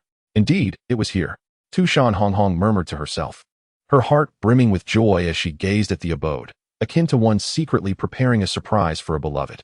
This foolish boy will surely be taken aback to discover that I have ventured from Tu Shan to seek him out, she mused, her hands covering her face as an involuntary smile crept across her lips, her countenance radiating the unique shyness of youthful infatuation. Once she gathered her emotions, Tu Shan Rongrong deliberately moderated her movements, stealthily ascending to the window. With a flick of her demonic power, she pried open the window and instantly spotted the figure lying on the bed, her heart racing and breaths growing increasingly hurried. She missed Dongfang Yuechu immensely. Without further deliberation, she slipped through the window and nestled into the covers, wrapping her arms around the slumbering Dongfang Yuechu from behind. Ah, the scent of this foolish boy. Feeling the familiar warmth and breath enveloping her, Tu Shan Rongrong's face finally blossomed with a contented expression, her gaze brimming with tenderness that nearly threatened to spill over. However, she was so enraptured in this gentle haven that she failed to notice the piercing gaze fixed intently upon her from behind. In the next instant, the figure who had been dozing beside her, Wang Quan Fuguei, abruptly opened his eyes, drawing his sword in a flash. Intruder, what are you planning to do with him? Chapter 151, The Unyielding Tian Kingzi Boom. In an instant, the ferocious sword energy and blood-red demonic power engulfed the entire night sky. Almost simultaneously with the eruption of Wang Chuanfu and Tu Shan Rongrong, the entire White Night City was jolted awake by this terrifying pressure. What aura is this? The Lin family of the Dao Alliance, located in White Night City, was the first to react. The family head, Lin Yun, burst forth from his home, and merely by casting a glance towards the east, he sensed the towering demonic energy. What an audacious creature to dare cause turmoil beneath my Lin family's very noses. Lin Yun's expression turned ashen. White Night City fell under his jurisdiction, and now a formidable demon had stealthily infiltrated, brazenly unleashing its demonic presence. It was as if he, Tian Kingzi Lin Yun, was of no concern at all. Without a moment's hesitation, Lin Yun summoned his disciples and guards, charging towards the horizon where Tu Shan Rongrong resided, fueled by rage. Meanwhile, at Dongfang Yuechu's residence, beneath the moonlight, two figures stood suspended in the air, casting fierce glances at one another. Demon, what are your intentions? Wang Chuanfu's expression was frosty, his sword aimed directly at Tu Shan Rongrong. The moment he unsheathed his blade, his aura transformed dramatically, as if he had been a sword confined within its sheath, now finally unleashed. On the other hand, Tu Shan Rongrong did not appear any less perturbed. She glared back at Wang Chuanfu, her fury palpable. With a cold glance, she clenched her fists, the sound of cracking knuckles echoing ominously. Ignoring Wang Chuanfu, Tu Shan Rongrong turned her attention to Dongfang Yuechu below. She raised her hand, pointing at Wang Chuanfu, and asked, each word laced with intensity, "Who is he?" Upon finishing her question, Tu Shan Rongrong's once enchanting eyes morphed into a terrifying crimson, imbued with a chilling aura and murderous intent that almost became tangible. Looking up, she saw Dongfang Yuechu huddled in the corner, trembling in fear, evidently still trying to comprehend the unfolding drama. Hong, why are you here? Dongfang Yuechu stammered, clearly taken aback by witnessing Tu Shan Rongrong in such a furious state. Tu Shan Rongrong did not respond, her gaze unwavering as she pressed on. I am asking you, who is he? Why were the two of you sleeping together? Upon uttering this line, Tu Shan Rongrong's murderous intent became undeniably evident. The man she had longed for, with whom she had finally reunited to offer a surprise, was found in bed with another, and to make matters worse, it was another man. Yuechu, be careful. This creature is powerful and is targeting you. Wang Chuanfu gripped his spirit sword tightly, not daring to relax for a moment. The demonic energy emanating from this woman rivaled that of Tu Shan Rongrong, and the ferocity she exhibited was unlike anything he had ever encountered. At this, Tu Shan Rongrong appeared almost amused by her anger. Careful?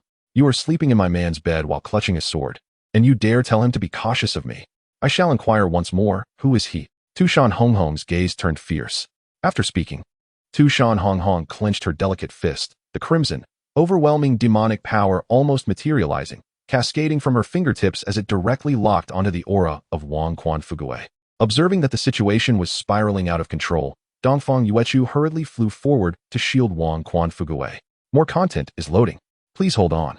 This site only supports mobile browser access. If you see this paragraph, it indicates that the chapter content has failed to load.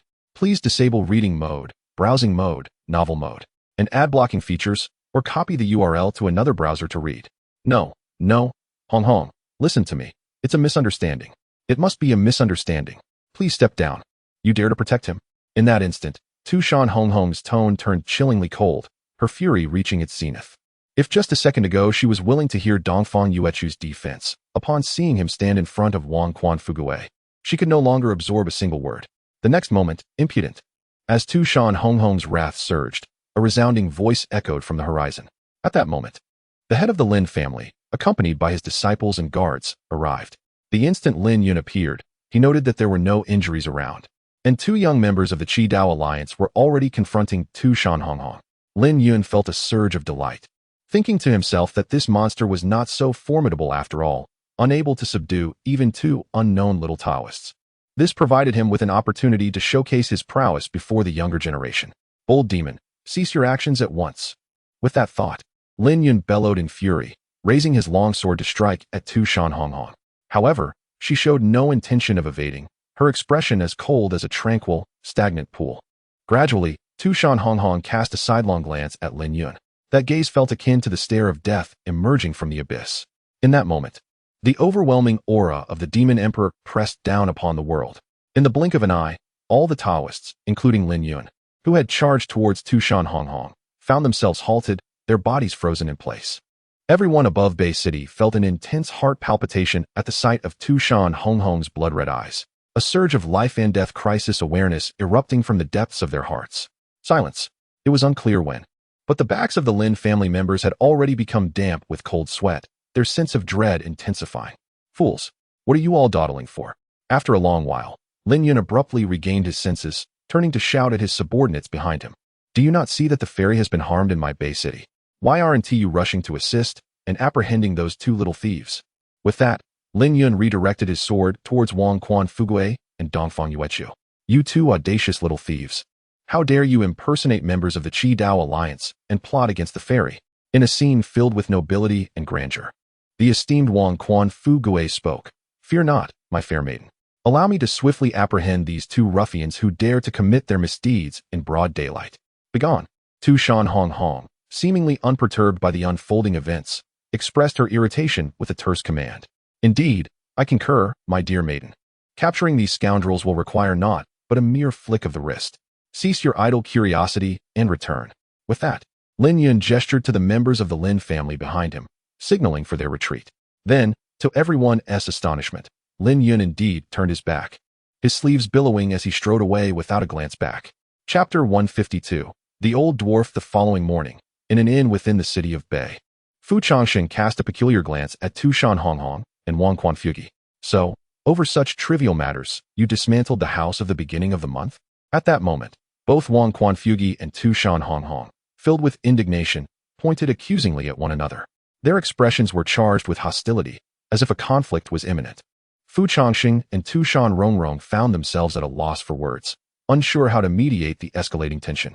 I witnessed that enchantress sneaking into the room in the dead of night, attempting to poison him, her hand reaching into his garments. Wang Quan Fugui was the first to rise, his brows furrowed and eyes brimming with animosity directed at Tu Shan Rongrong. Oh, Fu Changsheng and Tu Shan Rongrong seemed to have stumbled upon something intriguing. Both raising their eyebrows in surprise, their gazes fixated on Tu Shan Rongrong. The latter's complexion instantly turned uneasy, her cheeks flushing as if caught in a misdeed. And what do you imply? In the next moment, Tu Shan Rongrong pointed her finger at Wang Quan Fugui. What do you intend by sleeping with a sword in another's bed? I have slept with a sword since I was 8. It has been my daily companion ever since. The two were at an impasse, their words sharp enough to draw blood. Had Fu Changsheng not been present, a physical altercation would likely have ensued.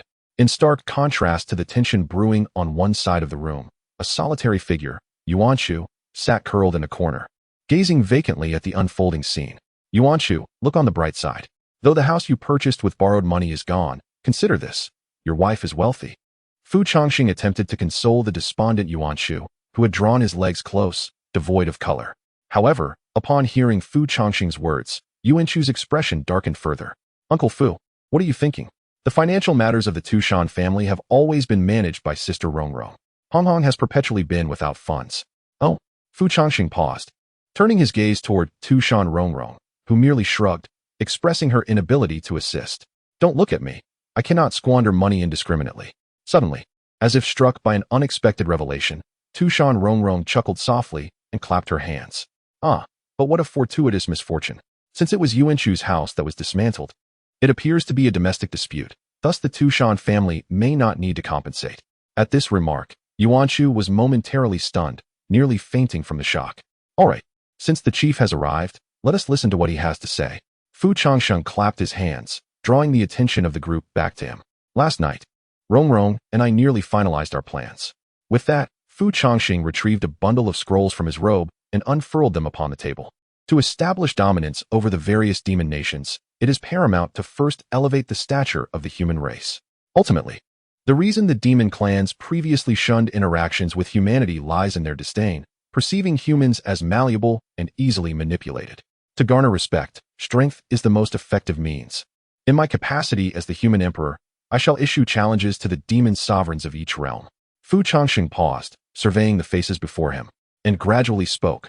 From this moment forth, the name of the human emperor shall serve as a bargaining chip in negotiations with the demon clans. The human emperor.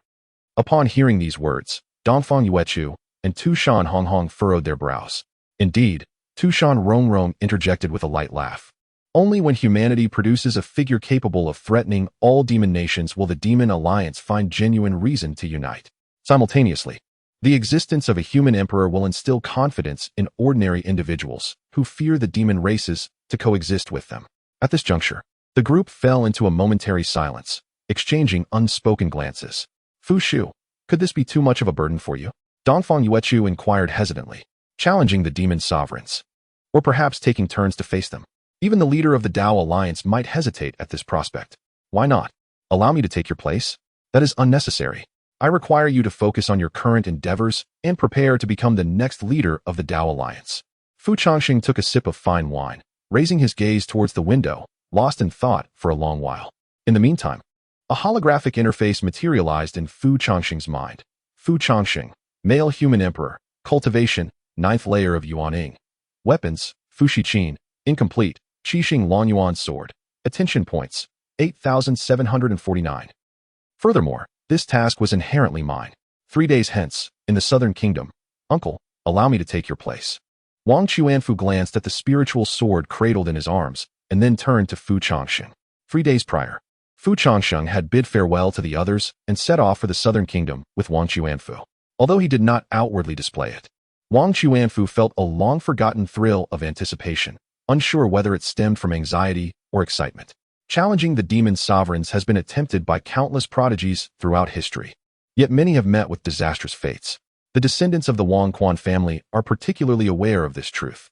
Once, Wang Quan Jingxing, the wielder of the Wang Quan sword, dominated the world with a single strike, exuding unparalleled might. However, he was slain before the eyes of the world by the prince of the western regions, Fan Yunfei, with a mere palm strike. Even with his father and the Wang Quan sword, it was still insufficient. The strength of the demon sovereigns lies not only in their cultivation levels, but also in their ability to wield the forces of heaven and earth.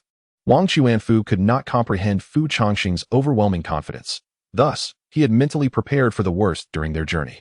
Do you lack confidence in me? Fu Changsheng did not respond, but instead smiled lightly and glanced back at Wang Chuanfu Gue. No, it's just that you are advanced in years. Such matters should rightly fall to me. Oh, I almost forgot how old I have become, Fu Changsheng replied, not at all offended, but rather chuckling self-deprecatingly. However, compared to the individual emerging from the southern kingdom's palace shortly, I suppose I am still quite youthful.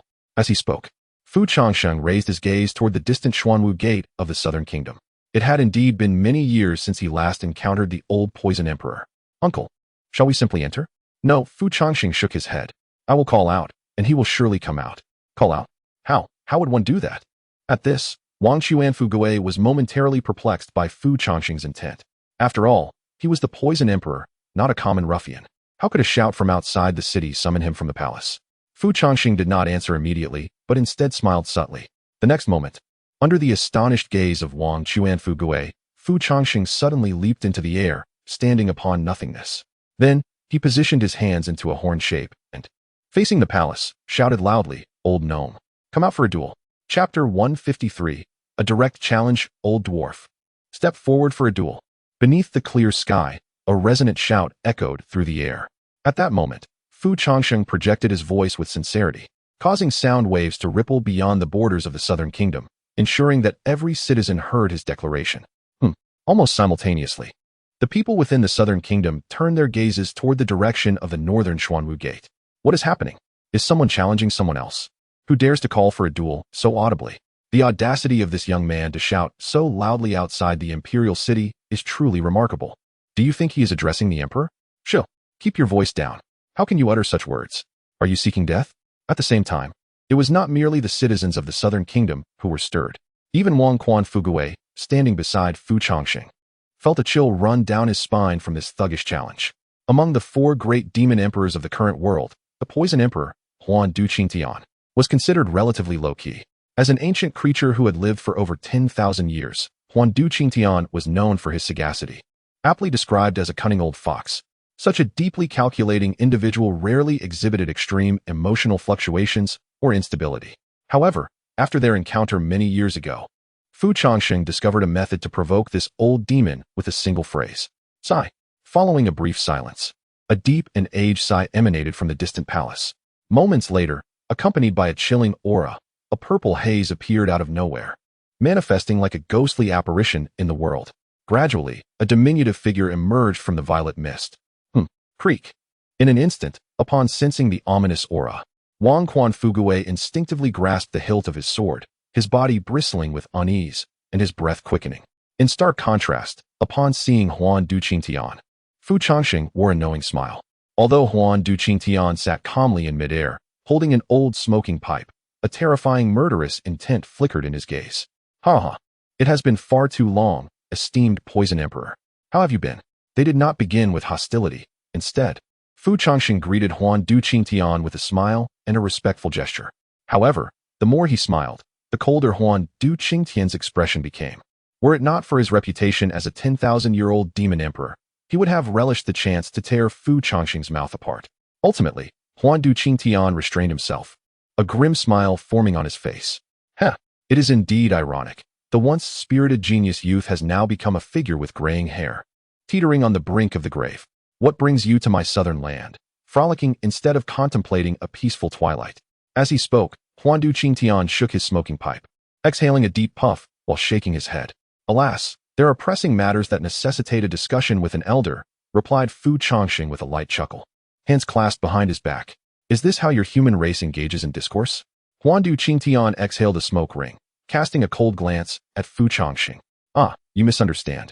Fu Changsheng interjected, interrupting Huan Duqingtian's words with a sudden flourish of his index finger. The one tasked to confer with you is Tu Shan's third matriarch, Tu Shan Rongrong. She is expected to visit the southern realm in a couple of days. Upon hearing this, Huan Duqingtian's brow furrowed, as if sensing something amiss. How could this fellow possibly be connected to Tu Shan? If it is indeed Tu Shan's third matriarch seeking an audience with me, what does that imply? Let us dispense with the veiled insinuations. This is a robbery. As Fu Changsheng's words fell, not only did Huan Duqingtian lapse into silence, but Wang Chuanfu also fell quiet. Wang Chuanfu cast a disbelieving glance at Fu Changsheng, nearly dropping the sword he held. Meanwhile, Huan Duqingtian stood frozen, questioning his own hearing. What did you say? Cut the pleasantries, old dang. Either pay up or prepare for a fight. At that moment, Huan Duqingtian's expression darkened, his visage turning ashen. To have a robbery directed at the emperor of the southern land. I should never have engaged in idle chatter with this youth. You truly believe that your pure young flame will spare you from my wrath? Huan Duqingtian's voice was icy, his demonic power subtly surging towards an eruption. You uttered those very words once, Fu Changsheng replied nonchalantly, idly cleaning his ear. You were never my match then, and you will never be my match in this lifetime. Understand? No sooner had Fu Changsheng's words left his lips than Huan Duqingtian's eyelids twitched violently, his fists cracking ominously. What an arrogant youth! I shall see if your prowess matches your bravado. With that, The Poison Emperor erupted in a dazzling purple radiance, his overwhelming demonic energy fully unleashed. In an instant, the sky darkened, and a shroud of toxic mist enveloped the heavens, obscuring the natural light as if it sought to replace the azure sky itself. Gazing upwards, one could see the radiant brilliance erupting from Huandu Qingtian's eyes, as an overwhelming demonic power seemed to materialize, stirring the very heavens. At this moment, the spiritual energy of the world appeared to be summoned, coalescing around the Poison Emperor. With a sudden clap, as the Poison Emperor unleashed his might, Wang Quanfugue instinctively reached for his sword, only to be restrained by the firm hand of Fu Changsheng beside him. Just watch closely, he advised. Then, Huandu Qingtian raised his hand and pressed downwards, as if the billowing toxic mist were guided by an unseen force, transforming into a colossal hand descending from the sky. The force of this blow was terrifying, as though the entire firmament had descended to obliterate a realm. Wang Quanfugue's pupils involuntarily constricted. It was only at this moment that he comprehended why Fu Changsheng had prevented him from intervening. Merely enduring the demonic aura exuded by Huandu Qingtian was enough to send his blood surging, let alone drawing his sword to engage in battle. However, in the next instant, Wang Quanfugue felt a gentle pat on his shoulder. In an instant, a warm current flowed from his shoulder into his body, shielding him from the encroaching toxic mist. Turning to look, he saw Fu Changsheng giving his shoulder a reassuring pat, softly uttering, "Pay close attention. I will teach you how to break the body of 10,000 poisons, but only once." Chapter 154. The Unyielding Spirit of Huandu Qingtian. Behold, the method to break the body of 10,000 poisons shall be taught only once. In an instant, the sound of a sword resonated in the air. The 7-star Longyuan sword manifested from the void, and with a flick of the Changsheng sword's tip, an endless stream of sword energy surged forth, reminiscent of a dragon's roar. Just as Changsheng drew his sword, Huandu Qingtian's eyes widened in disbelief. Before he could contemplate further, a subtle sword aura traversed the space, arriving before him with a palpable killing intent. Without a moment's hesitation, Huandu Qingtian leaned his body forward and plunged into the billowing poisonous mist. His figure transformed, and the sword energy was swallowed by the dense haze. "Oh, did I miss?" Changsheng raised an eyebrow, yet did not dwell on it. With a flick of his wrist, a casual flourish of the sword descended. Boom! In the blink of an eye, the seemingly haphazard sword flourish morphed into a terrifying storm of sword energy. Sweeping forth with ferocity, the brilliance of the sword erupted. The strike, infused with the might of the Poison Emperor, crashed against an invisible barrier, reverberating violently. After this strike, Changsheng deliberately paused, refraining from further pursuit. Gradually, Huandu Qingtian's form emerged from the swirling miasma. Upon closer inspection, a slender line of blood now graced the Poison Emperor's neck. Huandu Qingtian, with a stiffened motion, raised his hand to touch his neck, a warm sensation immediately coursing through his fingertips. As he beheld the crimson stain, his breath quickened unexpectedly. For the first time, a look of stark horror etched itself upon the aged features of Huandu Qingtian, a wave of trepidation washing over him. So close. Had he hesitated for but a moment longer, he would have been slain on the spot. How could this youth possess such formidable sword intent? Huandu Qingtian gazed at Changsheng with eyes wide in astonishment, as if beholding a monster. In their previous encounter, Changsheng had trained solely in pure yang fire. To be candid, had it not been for the overwhelming dominance of the pure yang fire, which counteracted his poisonous essence, Huandu Qingtian, the ancient demon emperor, would not have found himself evenly matched against two youngsters in their 20s. The demon-slaying divine fire proved exceedingly difficult to counter. Huandu Qingtian had been pondering how to unravel the mysteries of pure yang fire when, at the moment Changsheng drew his sword, he found himself momentarily stunned. This strike was far more terrifying than the sovereign power of Ur. Though it appeared deceptively unassuming, that unpretentious move possessed the lethal force to slay a demon emperor. What kind of monster is this youth? How could he attain such a level of swordsmanship in merely 20 years? This cannot be right. Is it activated? Do not look at me with such eyes. It is merely activated. Seemingly perceiving Huandu Qingtian's thoughts, Changsheng smiled gently. Suddenly, the 7-star Longyuan sword trembled and vanished into the void. Following this, Changsheng's fingers curled, and it was as if endless celestial warriors began to manifest behind him. The surrounding space nearly torn asunder by the overwhelming sword energy. Huandu Qingtian's complexion turned ashen, ceasing to ponder the intricate path of swordsmanship that Fu Changsheng had cultivated. He resumed the manifestation of his myriad poisons. You cannot evade this strike. Observing the poison monarch's intention to employ the same old trick, Enveloping himself in toxic mist to evade the assault, Fu Changsheng's lips curled into a smirk. At that moment, as Fu Changsheng waved his sword, a faint dragon silhouette began to materialize in the void. The power of the true dragon stirred the clouds, as if a celestial dragon were descending upon the world. Gazing upwards, 7 radiant stars illuminated the heavens. What is this? At the instant, Huan Duqingtian sensed the intertwining powers of the true dragon and celestial bodies. A chill cascaded down his spine, and for the first time, a flicker of fear graced his aged visage. What in the world is this monstrous being? Unable to contain himself, Huan Duqingtian erupted in curses. As the 7-star dragon abyss sword unleashed its might, Huan Duqingtian distinctly felt the celestial forces within him dissipating, rebelling against his command, yearning to detach from his very being. The heavens were retreating. He could not fathom how this young human was capable of wielding the powers of the true dragon and celestial bodies. Is this truly something that should exist in this realm? This is absurd. Old man, let us see if you can withstand this sword. As he spoke, Fu Changsheng raised his hand to summon the sword energy, ready to suppress his opponent. However, just as he was about to strike, wait! In an unexpected turn, Huan Duqingtian suddenly raised his hand and shouted, Fu Changsheng appeared surprised by Huan Duqingtian's sudden call to halt. Even more astonishingly, Huan Duqingtian voluntarily retracted his myriad poisons. In a daze, the once all-encompassing toxic mist began to dissipate. This spectacle left not only Fu Changsheng and Wang Quan Fugue astonished, but also the citizens of the Southern Kingdom, who were left in disbelief. What is happening? The emperor has called for a ceasefire? On the other side, Huan Duqingtian, having withdrawn his demonic power, retrieved an old tobacco pipe and took a deep puff. Witnessing this, Fu Changsheng found it oddly amusing and subsequently sheathed the 7-star dragon abyss sword. My young friend, allow me to speak.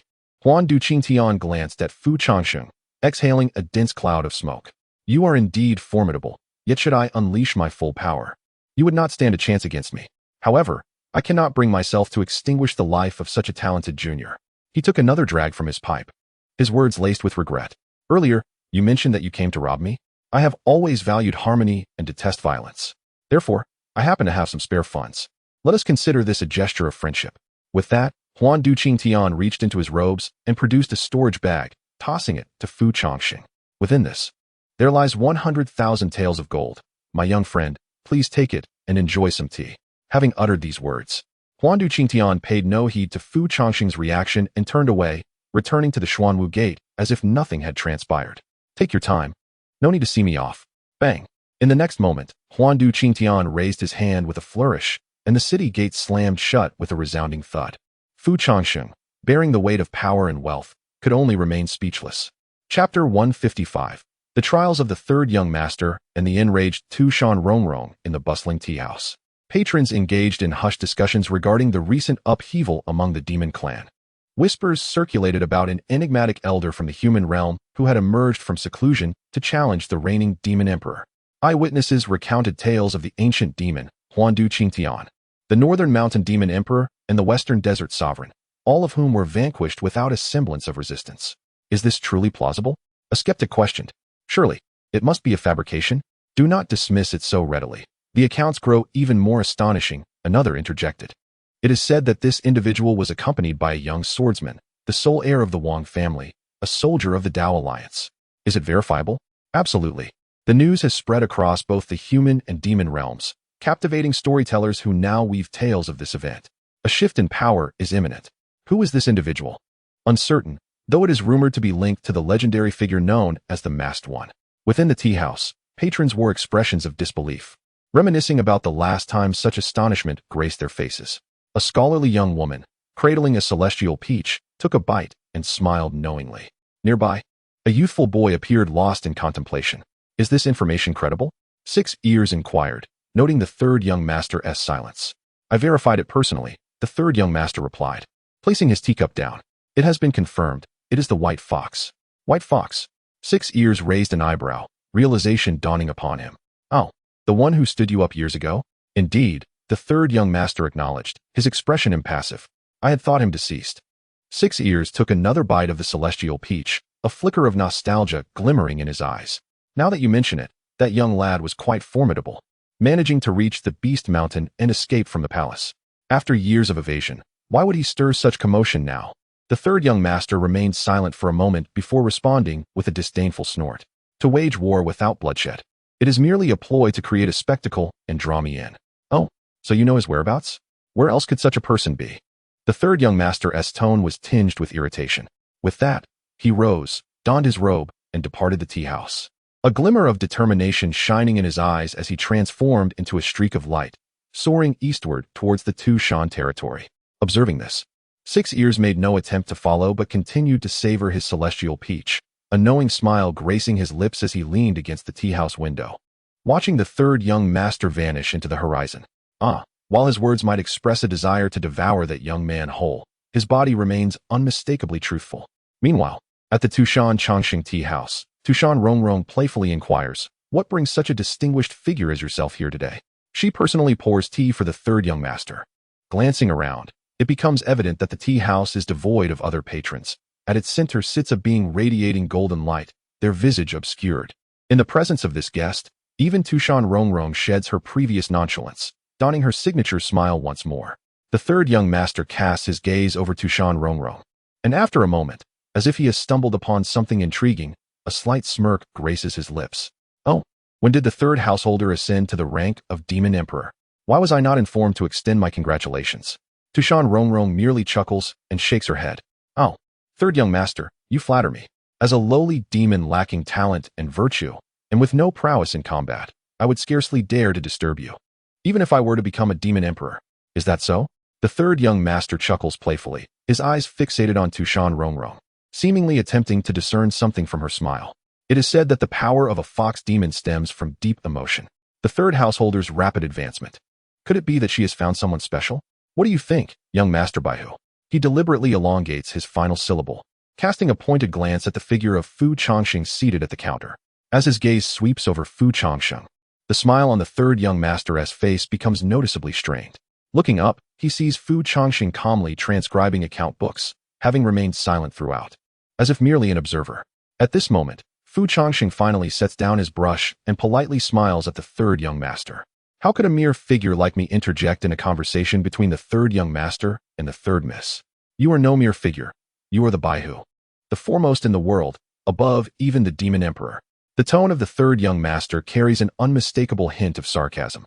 Once, he had declined cooperation with me under the pretense of wishing to avoid bloodshed. Yet now, he boldly challenges the demon emperor, stirring unrest within the realm. What a curious aversion to conflict indeed. With each word, the third young master's tone grows increasingly frigid, and even without releasing a trace of demonic power, the surrounding spiritual energy begins to dissipate under his presence. Does he believe me to be without temper? Just as the third young master's words settle, he raises a finger to lightly stir the tea in his cup, his entire demonic energy coalescing into a singular point. The next moment, he flicks his finger towards Fu Changsheng. Almost simultaneously, as if struck by some terrifying force, Tu Shan Rongrong suddenly opens her eyes wide. If someone were to tell Tu Shan Rongrong that there exists a person capable of transforming a droplet of water into a weapon lethal enough to claim one's life in an instant, she would undoubtedly consider them to be boasting. Yet, at this very moment, she has witnessed such a feat with her own eyes. A seemingly inconspicuous particle of light shot forth from the fingertips of the third young master, aimed directly at the brow of Fu Changsheng. However, Fu Changsheng appeared to have anticipated the third young master's sudden move, slightly tilting his head and allowing the particle to graze past him. When Fu Changsheng turned to gaze back, the minute particle had already pierced through the ceiling of the tea house, akin to sunlight filtering through the clouds, utterly silent. Moments later, a beam of sunlight streamed through the small hole created by the particle, casting its glow upon Tu Shan Rongrong's brow. It was only at that instant that Tu Shan Rongrong snapped back to reality, her expression one of disbelief as she looked towards the third young master. Seemingly taken aback by Fu Changsheng's ability to evade, the third young master raised an eyebrow in surprise, followed by a playful smile. "Improved quite a bit, haven't you?" Bang. "Third young master, you have crossed the line." Slowly rising from her seat, Tu Shan Rongrong fixed a dangerous gaze upon the third young master. A surge of verdant demonic energy flowed from her fingertips, as if ready to erupt at any moment. Under ordinary circumstances, no matter how insolently the third young master spoke to her, Tu Shan Rongrong would remain unfazed. However, today, witnessing him act against her in front of those around her, employing a lethal move so swift that she could scarcely react, felt like more than mere disdain. It was an affront to the Tu Shan clan. Were her two elder sisters present, they would likely have erupted in fury, rebuking the audacious monkey and engaging in a fierce confrontation. At this moment, although Tu Shan Rongrong still addressed him as the third young master, her demeanor suggested that she was on the verge of taking action. Yet, in the face of the oppressive aura of a demon emperor, the third young master remained unfazed, displaying a nonchalant air as he cast a casual glance at Tu Shan Rongrong. What? Is it truly worth it to confront me over such a trivial matter? The contempt in his tone was unmistakable. In response, Tu Shan Rongrong's eyes narrowed, a cold smile gracing her lips. If you seek a sparring partner out of boredom, I shall oblige. But should you strike again in that direction? In the next moment, as a flash of murderous intent flickered across her features, her originally brown eyes began to transform into a deep crimson. I shall sever your fingers. Chapter 156. The third young master. Very well. You two wish to play like this, do you? Tu Shan Rongrong's voice was frigid, and her gaze towards the third young master shifted from respect to an icy disdain in an instant. Oh. The third young master observed the swirling demonic energy beside Tu Shan Rongrong, seemingly taken aback. At this moment, he could not help but reevaluate the seemingly harmless Tu Shan, the third head of the clan. It must be noted that her eyes and the aura she exuded bore a striking resemblance to that of the Tu Shan lord. However, despite his surprise, the third young master maintained his own pride. It seemed that after years apart, the third head had made significant strides in her abilities, daring to speak to him in such a manner. As he spoke, the third young master gradually rose to his feet, and a pair of unsettling eyes began to surface upon his once indistinct face. In a fleeting moment, his aura surged dramatically, overwhelming the oppressive demonic energy radiating from Tu Shan Rongrong, forcing it back with sheer might. TSK. Tu Shan Rongrong subtly furrowed her brow. The vast disparity in their realms caused her blood to surge uncontrollably, and even the power of the bitter tree that was once connected to her began to feel the weight of suppression. Gradually, an ethereal mechanical voice echoed softly, "Ally mist. Fragrance of flowers and fruits. A stick to steady the sea, sealing all demons." Before the third young master could finish his incantation, a vague voice suddenly emerged from the corner. Just as that word was uttered, it felt as though the world had been muted. Both the nine-tailed fox aura emanating from Tu Shan Rongrong and the third young master's overwhelming presence dissipated in that instant without warning. Even the insects and birds upon the evergreen tree outside the tea house fell silent. All demons, rise? The third young master was left speechless. The spiritual energy he had summoned around him collapsed in an instant, and the blood flowing within him felt as though it had been restrained, causing his momentum to plummet uncontrollably. Not only the third young master, but Tu Shan Rongrong also found herself momentarily stunned. The pressure that had been firmly placed upon her by the third young master vanished alongside the surrounding spiritual energy. The third young master clenched his fists in disbelief, continuously attempting to manipulate the surrounding spiritual energy, yet it felt as though he were submerged in an absolute void, receiving no response whatsoever. In the next moment, an unexpected pressure settled upon his shoulder. A hand had unknowingly come to rest there. Third young master. I recently paid a year's rent for the third miss, and consider this tea house my private property. Looking up, he saw Fu Changsheng standing behind him, a hand firmly pressing down on his shoulder, his expression calm as he spoke. Please refrain from excessive noise. With a sudden thud, without any room for resistance, Fu Changsheng pushed the third young master back into his seat. At that moment, immobilized by Fu Changsheng's grip, the third young master turned in astonishment. As if confronted by something terrifying, his pupils involuntarily constricting. In a moment of daze, the third young master suddenly caught a glimpse of the snow-white hair of Fu Changsheng, and his eyelids twitched violently. The content is still loading. Please wait. This site only supports mobile browser access. If you see this paragraph, it indicates a failure in loading the chapter's content. Kindly close your browser's reading mode, as well as any ad-blocking features, or copy the URL to another browser for reading. At that glance, the third young master's heart nearly skipped a beat. The bloodline of the human emperor. Miss San, please take a seat as well. Without acknowledging the third young master, Fu Changsheng gestured to Tu Shan Rongrong. Tu Shan Rongrong, without further ado, naturally sat back down and brushed her hair. Oh, so that's how it is. No wonder you managed to survive from the palace all those years ago. The third young master, regaining his senses, felt as though the myriad of questions in his mind were being answered at that moment, under the oppressive aura of the human emperor's bloodline.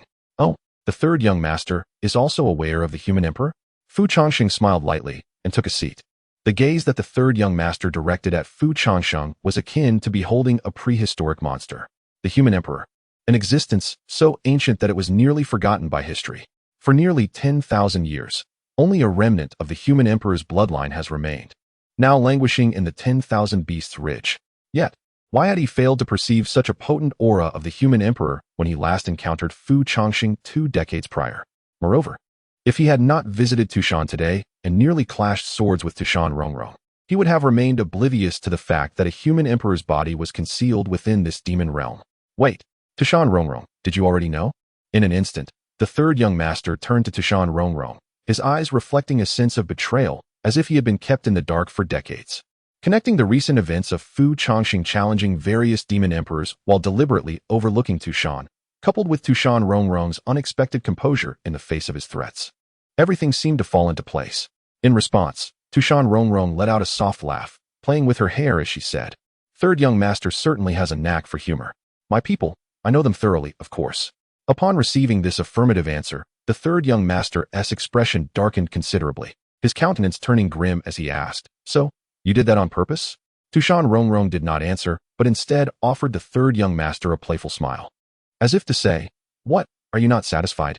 Witnessing her smile and silence, the third young master felt a surge of indignation wash over him, his eyes twitching uncontrollably. After all these years, no one had ever made him feel such humiliation. Yet, at this moment, he dared not confront her, for it was evident that the two before him were in collusion. Why does the third young master look so grim? Is it because he is naturally humorless? Fu Changsheng observed as the third young master began to redden, unable to suppress his concern. Upon hearing this, the third young master's face darkened further, nearly grinding his molars to dust. Before the third young master could utter a word, the ever-impetuous Tu Shan Rongrong interjected unexpectedly. "If the third young master is not adept in diplomacy, perhaps your esteemed sister could step in. I believe Sister Lu'er possesses a delightful disposition." "You!" Gasp! A surge of blood rushed forth, and the third young master, unable to maintain his composure, coughed up a crimson stain at the corner of his mouth. "Thank you for the reminder," he managed to squeeze out through clenched teeth after a lengthy pause. The third young master retorted, "Very well, very well. So this is how you two intend to proceed?" Chapter 157. Masters Abound. The air was thick with tension as the young master, visibly agitated, was on the verge of another outburst. Yet Fu Changsheng interjected with a calm gesture. Taking a deep breath, the young master managed to regain his composure. "Very well. What do you wish to know? I shall speak candidly. In return, you two must answer my inquiries truthfully." "Agreed. As the guest, you may pose your questions first." Fu Changsheng replied, nodding and raising his teacup in invitation. The young master straightened his demeanor, his gaze piercing as he inquired, "Are you of the human emperor's bloodline? Or do you embody the human emperor's essence?" "I embody the human emperor's essence." "When did this awakening occur?" "You were not of the human emperor's essence back then. There was no trace of it even. 10 years ago. And how did you awaken?" "That is a lengthy tale. In brief, it was within the human emperor's tomb that the remnants of the first human emperor aided my awakening." "What?"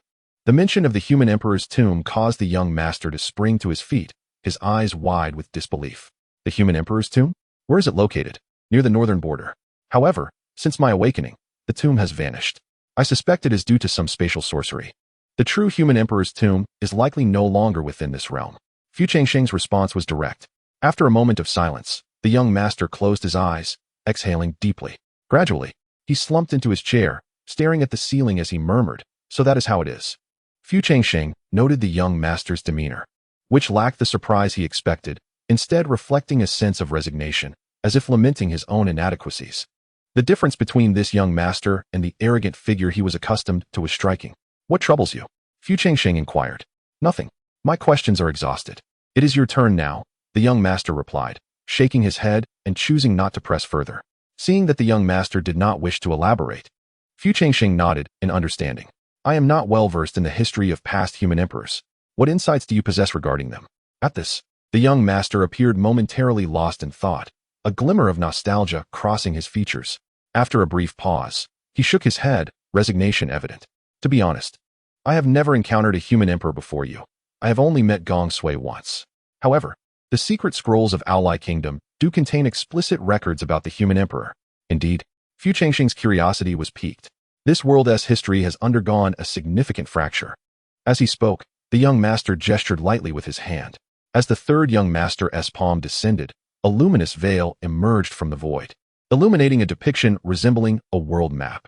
In this illustration, the demon realm, divine court, and the beast mountain range occupied nearly 2/3 of the terrestrial expanse, while the remainder consisted predominantly of unclaimed wasteland.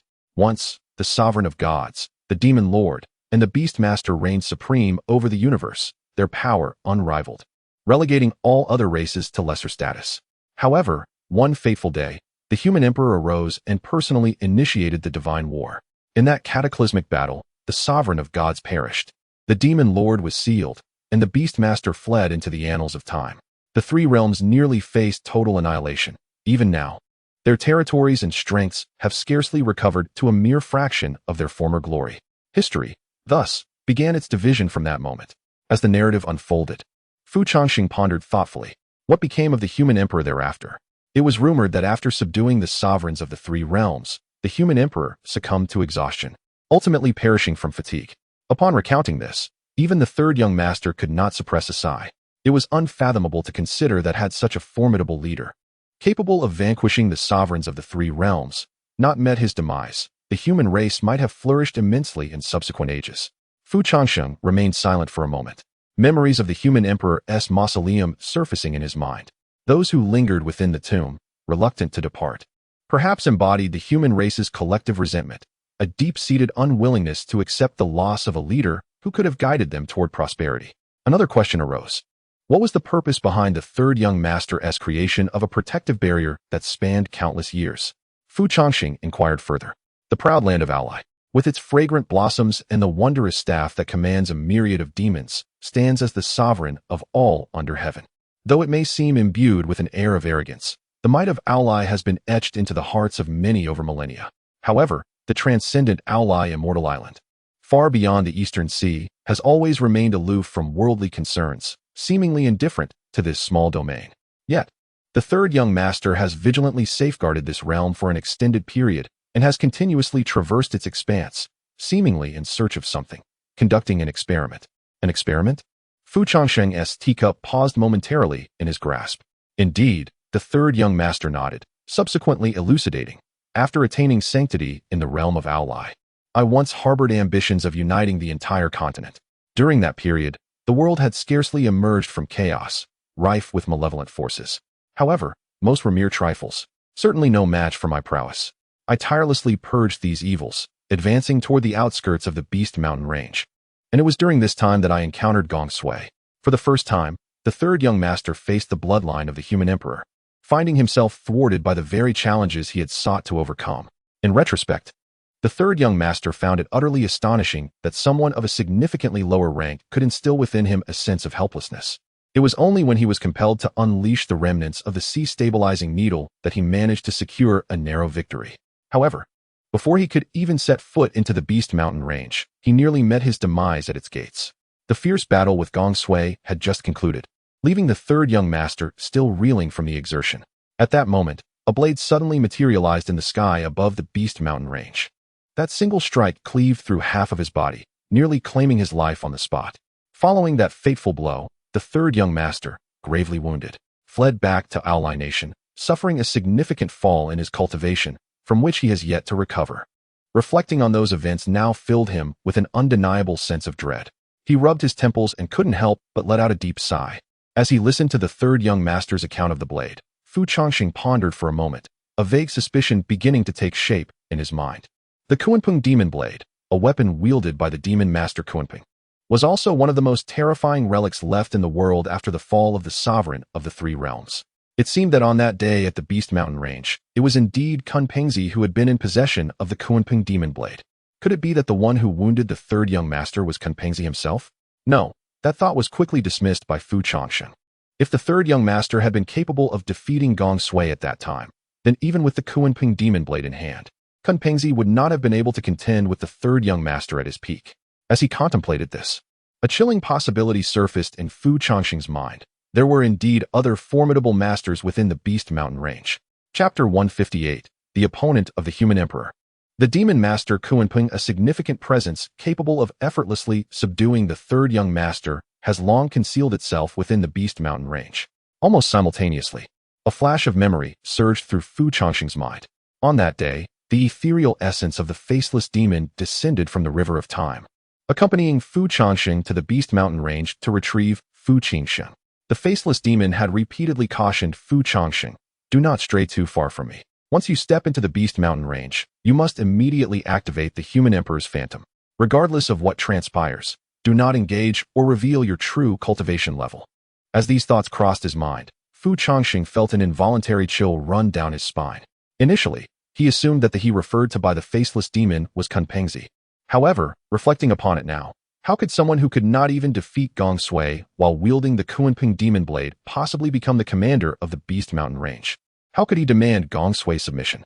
Does the third young master know who injured you? Fu Changsheng casually sipped his tea, his gaze subtly scrutinizing the third young master. While recuperating in the Ally Kingdom, he had perused all the secret scrolls documenting the Beast Mountain range, which illuminated the history prior to the rift. Aside from the true form of the demon master Kunpeng, only 2 demons in the entire Beast Mountain range could wield the Kunpeng demon blade, the heir of the Beast Mountain range, Kunpengzi, and the sole demon sovereign, Lan Yu, who survived that great battle. The cultivation level of demon sovereign Lan Yu far surpassed Fu Changsheng's. Indeed, throughout history, only the human emperor had been able to slay a demon sovereign, aside from the rulers of the 3 realms. Upon hearing this, Fu Changsheng nodded contemplatively. "So, you seek to find the human emperor?" The third young master did not deny it, nodding affirmatively. "Years ago, while traversing the Central Plains, I discovered several human tribes." At this point, the third young master shook his head with a hint of regret. Unfortunately, these humans lacked any combat prowess and were mostly relegated to being sustenance for other races, which left me rather disheartened.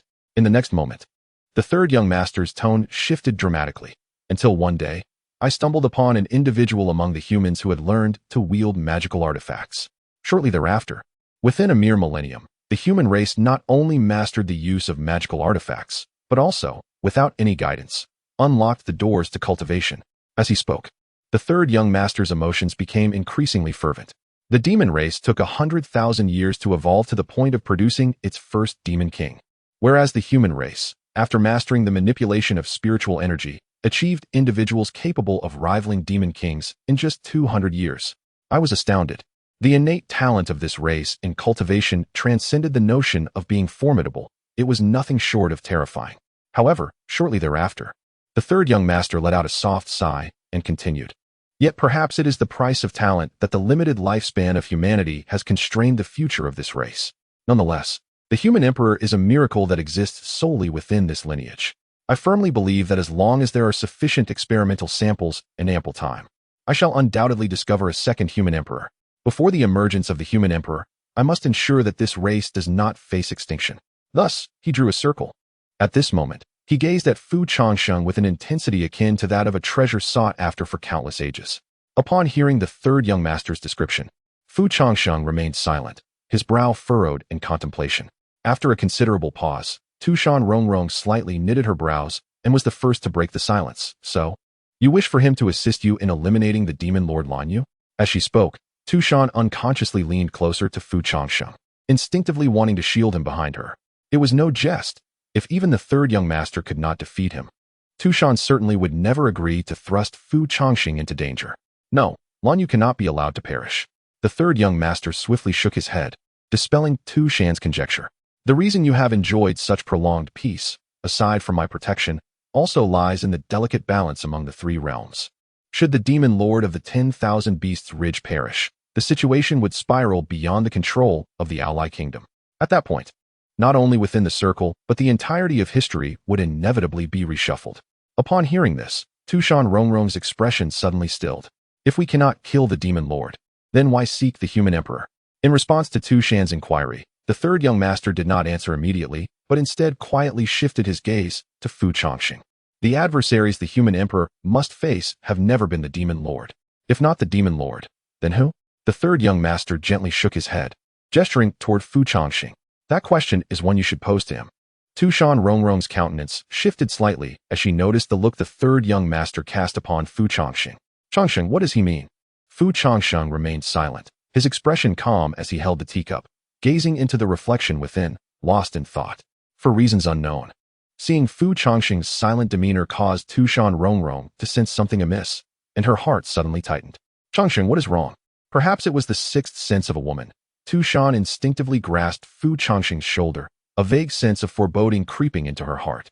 After a prolonged silence, Fu Changsheng took a deep breath and gently set down the teacup. The balance among the three realms is not absolute. In the great battle of Ur, the sovereign of the three realms, the human emperor, vanquished one adversary and sealed another, leaving but one remaining.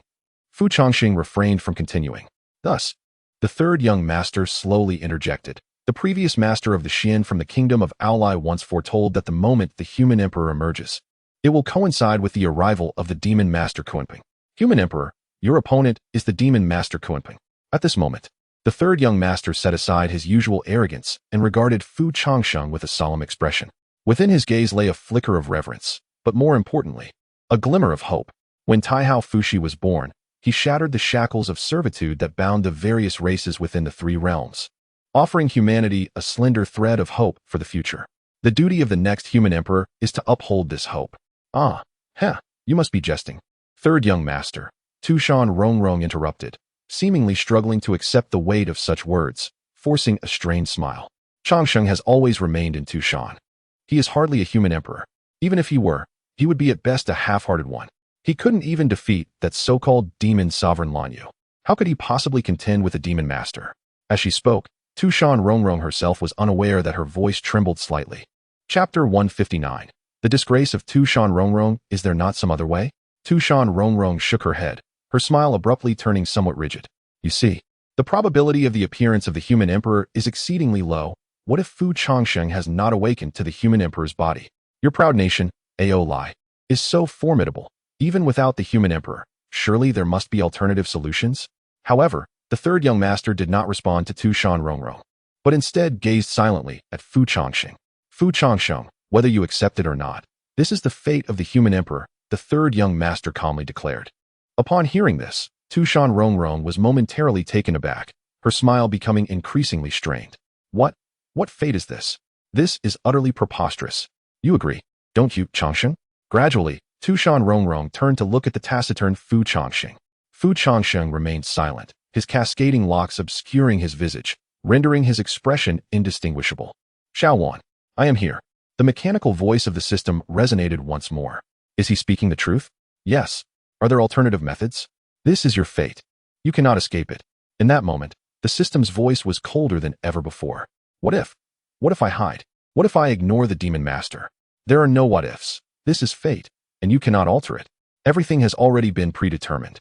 Just as you will inevitably traverse into this world, inevitably fall in love with Tu Shan Rongrong, inevitably step into the tomb of the human emperor, inevitably become the human emperor, and inevitably confront the demon master Kunping. Ultimately, you will also inevitably die, even if you endeavor countless times to evade it, even if one named Fu Changsheng recklessly traverses the river of time to rescue you. Nothing will change. Did you already foresee that all this would transpire? Fu Changsheng could not help but offer a bitter smile. The system did not respond. Understood.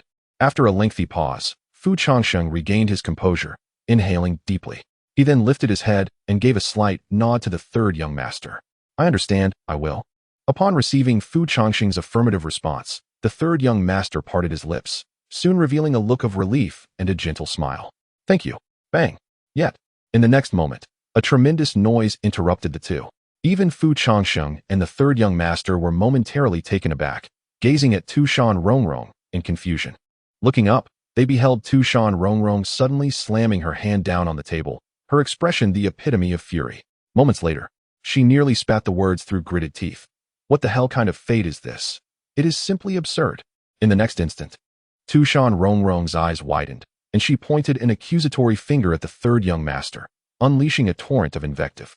Is your proud nation, Aolai, not self-proclaimed as the unparalleled ruler of heaven and earth? Did you not claim that even the celestial beings must bow before you? Sacrificing one for the sake of your dominion, is that not your intent? To cast a junior to block a blade? What kind of nonsense are you? A so-called demon saint. With a sharp exclamation, Tu Shan Rongrong grew increasingly agitated, hurling her teacup to the ground, shattering it into countless pieces. Her complexion, once fair as snow, now bore the marks of rising veins. At that moment, Fu Changsheng's gaze towards Tu Shan Rongrong became somewhat dazed. It was the first time he witnessed her display such emotions in front of others. Disregarding her identity, as the Tu Shan Demon Emperor, as she smashed things and vented her frustration. Whenever Tu Shan Rongrong's name was mentioned, it conjured images of a calm, cheerful young girl. Yet, in the presence of one individual, she no longer concealed her feelings. On the day Fu Changsheng was injured by Gong Sui, it marked the first time Tu Shan Rongrong harbored murderous intent towards a stranger she had yet to meet. On the day Fu Changsheng returned from the human emperor's tomb, she displayed a petulance reminiscent of an immature girl, directing her ire at him. Now, Tu Shan Rongrong cast aside all pretense, confronting the third young master with unmasked hostility. In response to Tu Shan Rongrong's inquiry, the third young master neither answered nor exhibited anger. Instead, he lowered his head in silence. He understood the reasons behind her fury and had no retort. The sacrifice of the human emperor was deemed necessary to maintain the balance of the world, with the greatest beneficiary being the proud nation of Ally. Finally, the third young master took a deep breath, slowly rising to his feet and bowing to Fu Changsheng. I express my gratitude to the human emperor on behalf of all living beings. With that, he transformed into a streak of light and departed from Tu Shan. Bastard! Tu Shan Rongrong clenched her teeth, her eyes blazing with fury as she watched him leave. Rongrong, let it go, Fu Changsheng urged, shaking his head to halt her pursuit. He understood her feelings, but recognized that this was his own fate. He did not wish for Tu Shan Rongrong to offend the third young master on his behalf. Are you foolish? He is leading you to your demise. Do you truly relish the idea of being a hero? At this moment, Tu Shan Rongrong's once delicate features flushed crimson, her chest rising and falling with agitation. Rongrong, listen to me, Fu Changsheng began, but before he could finish, she gritted her teeth, coldly declaring, I do not agree. With that, she huffed disdainfully and turned away from the tea house, leaving no room for further discussion. That night, Fu Changsheng sat alone by the Xiangxi lake, surrounded by the chirping of insects. He gazed at the clear starry sky, remaining motionless, lost in thought. Beside him lay exquisite celestial brew, which he drank one cup after another, tilting his head back to down them. Time seemed to stretch indefinitely when, suddenly, a soft patter of footsteps echoed from behind. In a moment of daze, a voluminous robe was draped over my shoulders, instantly alleviating the biting chill. I turned to find Tu Shan Rongrong standing there. What was she doing, alone in the dead of night, hidden away to indulge and drink? Her eyes sparkled with a knowing glint as she cast a lingering glance my way. I was taken aback, clearly unprepared for her unexpected presence. Tu Shan Rongrong then nestled beside me, her legs embraced tightly. The distance between us was minimal, intimate enough to feel the warmth radiating from one another. Thank you, I murmured, brushing my fingers against the robe on my shoulders, a warmth blossoming within me. Suddenly, with a swift motion, Tu Shan Rongrong snatched the wine cup from my grasp just as I was about to take another sip. Turning to face her, I noticed a playful, slightly defiant smile on her lips. Drinking alone is rather dull, I assenti it. I'll join you, she declared, lifting the cup to her lips and tilting her head back to drink deeply. Chapter 160, Please, don't die in an instant. The enchanting elixir was consumed by Tu Shan Rongrong, leaving her throat ablaze with a fierce spiciness that compelled her to clutch at her neck and cough uncontrollably. Are you all right? Fu Changsheng gently patted her back, concern etched on his face. Cough. No need, Tu Shan Rongrong replied, shaking her head and pushing his hand away. Gradually, her once porcelain complexion flushed a deep crimson, and her eyes glistened with unshed tears. Another cup, she commanded, wiping the remnants of the drink from her lips and presenting her empty glass to Fu Changsheng without lifting her gaze. Do not drink anymore. This wine can easily. I won't get drunk. I fear I might lose control and strike you, Tu Shan Rongrong said, turning her head slowly to cast a sardonic smile at him. For reasons unknown, the demeanor of Tu Shan Rongrong before him felt strangely unfamiliar. Yet, Fu Changsheng suddenly realized that this was the authentic essence of her being. Understanding her need for intoxication to reconcile with herself, he silently poured her another glass. Without a hint of hesitation, Tu Shan Rongrong downed the second cup in one swift motion. As the elixir flowed down her throat, her breath quickened, and a hint of haze danced in her eyes. Fu Changsheng also indulged in a glass, his reaction appearing considerably subdued in comparison. As time passed, a flicker of reminiscence sparkled in Tu Shan Rongrong's eyes. Do you know, Fu Changsheng, the greatest regret of my life is that fateful Qixi festival? She mused, her gaze lost in the moonlight reflecting upon the lake, a wistful smile gracing her lips. At that time, Sister Tsuyu asked me if I had fallen for you. I replied, I do not fancy mortals. My beloved must be a grand hero who watches over the world. Her voice trembled, her eyes glistening with unshed tears. In truth, I harbor no admiration for such grand heroes, nor do I wish for those around me to become one. I wish my sister were not the Lord of Tu Shan, nor the leader of the Demon Alliance, and that I were not the Demon Empress. I have no affinity for being the third head of Tu Shan, nor do I enjoy managing the affairs of Tu Shan from the library every day. Every time my sister faces enemies, I am filled with dread. Tu Shan Rongrong bit her lip, desperately trying to suppress her sobs. But her voice quivered uncontrollably. I fear that she may not return from those battles. I fear that in her quest to protect us, she might recklessly put herself in danger. I fear my inadequacies might burden her further. Loading more content. Please wait. This site only supports mobile browsers. If you see this paragraph, it indicates that the chapter content failed to load. Please disable reading mode, immersive mode, novel mode, and any ad blocking features, or copy the URL to read in another browser. I fear that if I make a wrong decision, the people of Tu Shan will suffer because of me. I fear that if I cannot conceal my emotions, my sister will worry for me. I fear. A tear, as large as a bean, fell with a soft thud, dampening the hem of Tu Shan Rongrong's clothing. As if finally crushed under the weight of the burden on her shoulders, Tu Shan Rongrong could no longer contain her emotions, and tears surged uncontrollably from her eyes. Instinctively, she buried her head in her legs, wishing to muffle her sobs and hide the sight of her vulnerability from others. A girl caught in profound contradiction. Under the influence of intoxication, Tu Shan Rongrong could no longer suppress the grievances within her heart and began to weep uncontrollably. Yet, under the pressure of her subconscious, she desperately attempted to soothe her emotions, fighting against the urge to cry out loud. Ultimately, the young girl curled up, trembling violently, releasing stifled whimpers. Tu Shan Rongrong could not fathom why it had come to this. Why had the heavy burden of the Tu Shan king unexpectedly fallen upon her sister, plagued by inner demons? Why had her once carefree self suddenly needed to learn to masquerade as an unyielding adult devoid of weaknesses? Why had the boy who had grown up beside her, accompanying her with his music, suddenly become the emperor? Why had the tranquility she once took for granted become so precarious, as if a luxury now out of reach? Why, despite her relentless efforts, could she not hold onto what she feared to lose? Gradually, a wave of warmth enveloped her, shielding her from the chill of the night breeze by the lakeside. Feeling the embrace of Fu Changsheng from behind, Tu Shan Rongrong instinctively trembled, her sobs momentarily halted. Yet, in the next instant, she swiftly turned, leaping onto Fu Changsheng like a small cat. Ah! Then, clutching tightly to his neck, her expression contorted. Tu Shan Rongrong finally screamed and cried out. Her cries echoed long into the night, releasing all the unease and torment buried within her heart in an instant. Under the night sky, her voice grew hoarse from weeping, each sound resonating with heartbreak.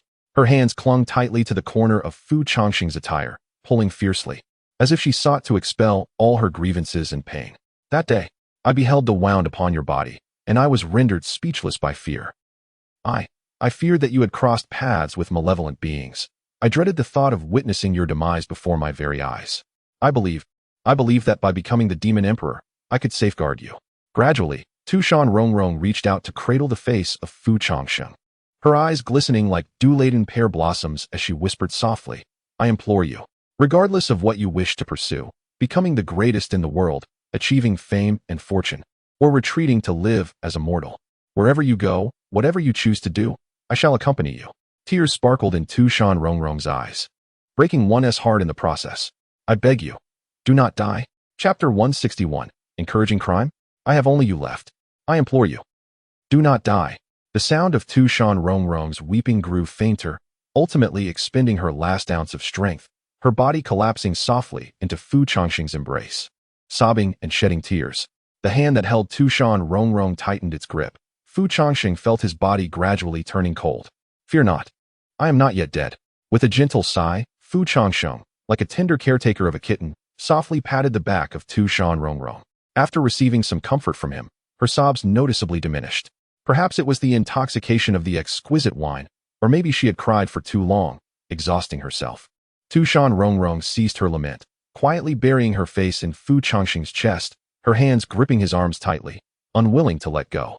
Thus, they fell into a comfortable silence, basking in the warmth of each other's presence. After a considerable time, Fu Changsheng cautiously lowered his gaze, discovering Tu Shan Rongrong curled up in his arms, her breathing gradually calming.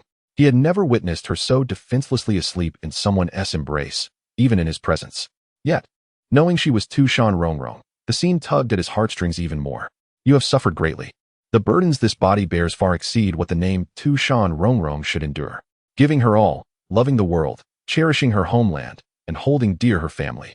It seemed every breath she took was for the smiles of those she loved, rather than for herself. If even you could strive so fiercely for them, what have I to fear?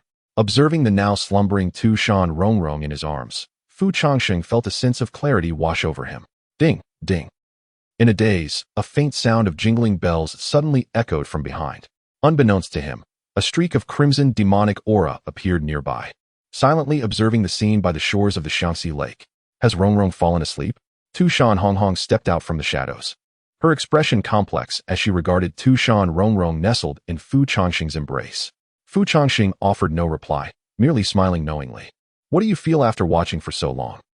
Faced with Fu Changsheng's inquiry, Tu Shan Rongrong found herself momentarily at a loss for words, her heart aching profoundly. In truth, Rongrong need not conceal anything from me. Gradually, Tu Shan Rongrong released a trembling breath, even if she remained unvoiced. I certainly understand how challenging her endeavors have been. If she truly appeared as effortless as she claimed, I would not have entrusted these responsibilities to her. I have wronged her. Tu Shan Rongrong's voice dwindled, her head bowing lower. No. Fu Changsheng gently shook his head. If possible, I hope the eldest sister does not perceive it this way. The third young lady undertakes all this simply because she wishes to assist. I understand that the eldest is doing his utmost, and the third young lady will also feel a sense of joy in being able to assist him. Upon hearing these words, Tu Shan Rongrong gazed at the slumbering Tu Shan Rongrong, suppressing the urge to weep, and nodded vigorously. Yes, I understand. Fu Changsheng then slowly stood up, presenting the sleeping Tu Shan Rongrong to Tu Shan Rongrong.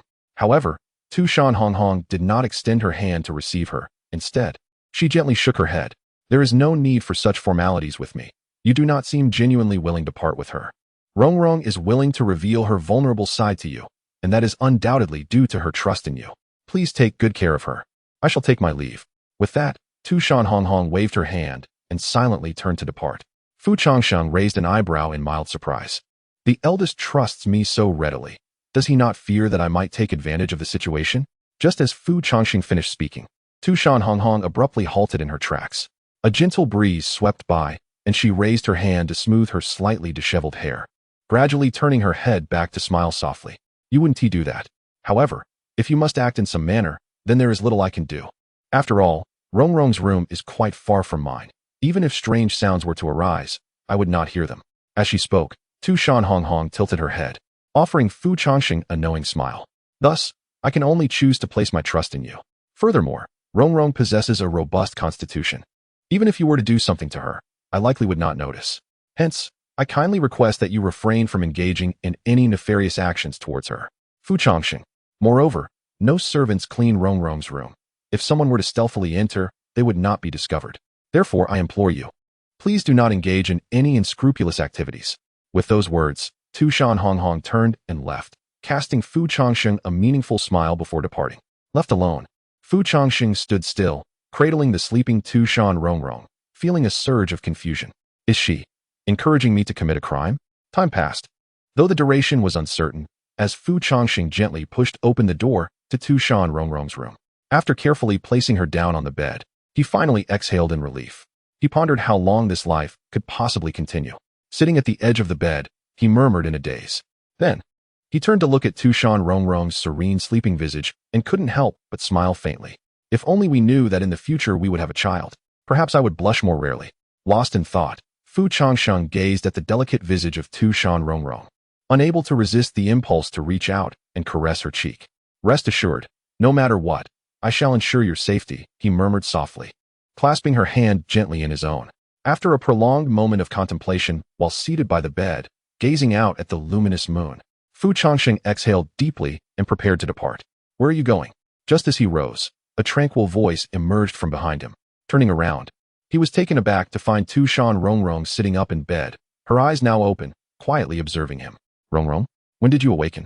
Fu Changsheng's lips parted in astonishment, nearly doubting his own senses.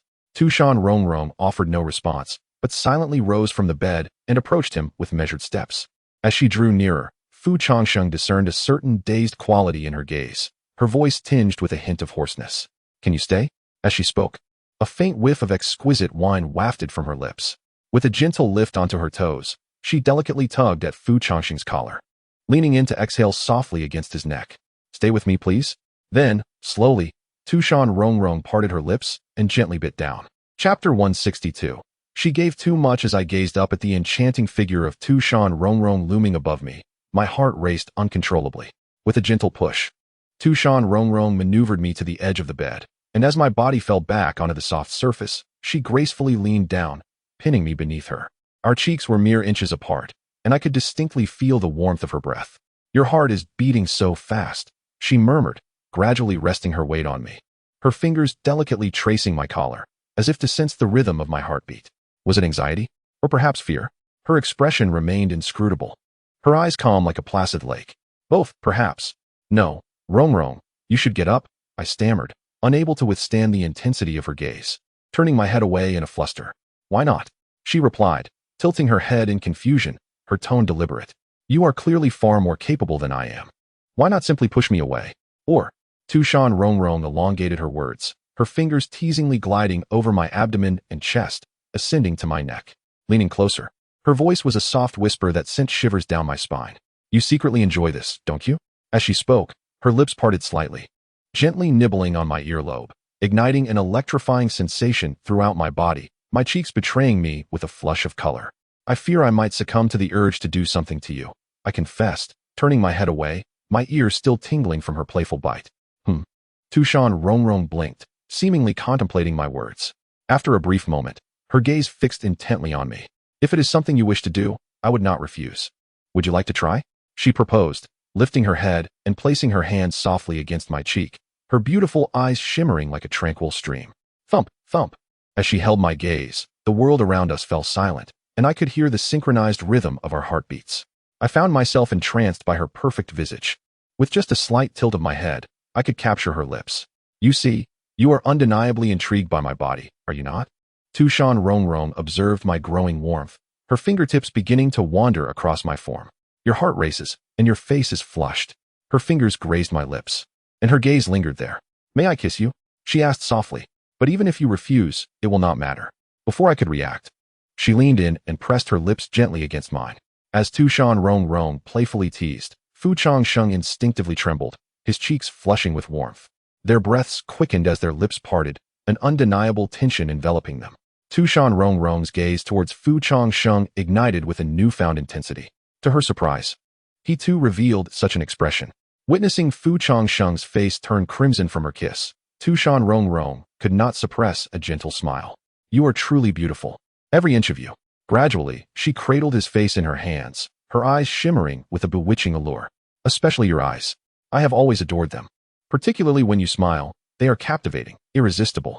As she gazed into Fu Changsheng's eyes, a fierce possessiveness flickered in Tu Shan Rongrong's own. On the day you vanished for a decade and then returned, despite your profound changes, I recognized you instantly. It was your eyes that drew me in. My affection for them is overwhelming, so much so that I wish to devour them. Rest assured, I won't truly consume you. Noticing Fu Changsheng's startled reaction to her words, Tu Shan Rongrong chuckled and shook her head. I remember when I first met you. 10 taels of silver could persuade you to grant me a request or play a tune for me. In truth, whatever you desire, I can provide in abundance. Each word she spoke was deliberate, laced with a teasing undertone that incessantly stirred Fu Changsheng's nerves. Is this enough for you to keep me company tonight? With a subtle flick of her wrist, Tu Shan Rongrong conjured a heavy pouch of coins as if by magic. You enjoy money, don't you? I have plenty. She delicately placed the pouch upon the bed, her gaze fixed unwaveringly on Fu Changsheng's face, reluctant to look away. Fu Changsheng quipped, Are you planning to support me? A glance at the pouch elicited a bemused sigh from him.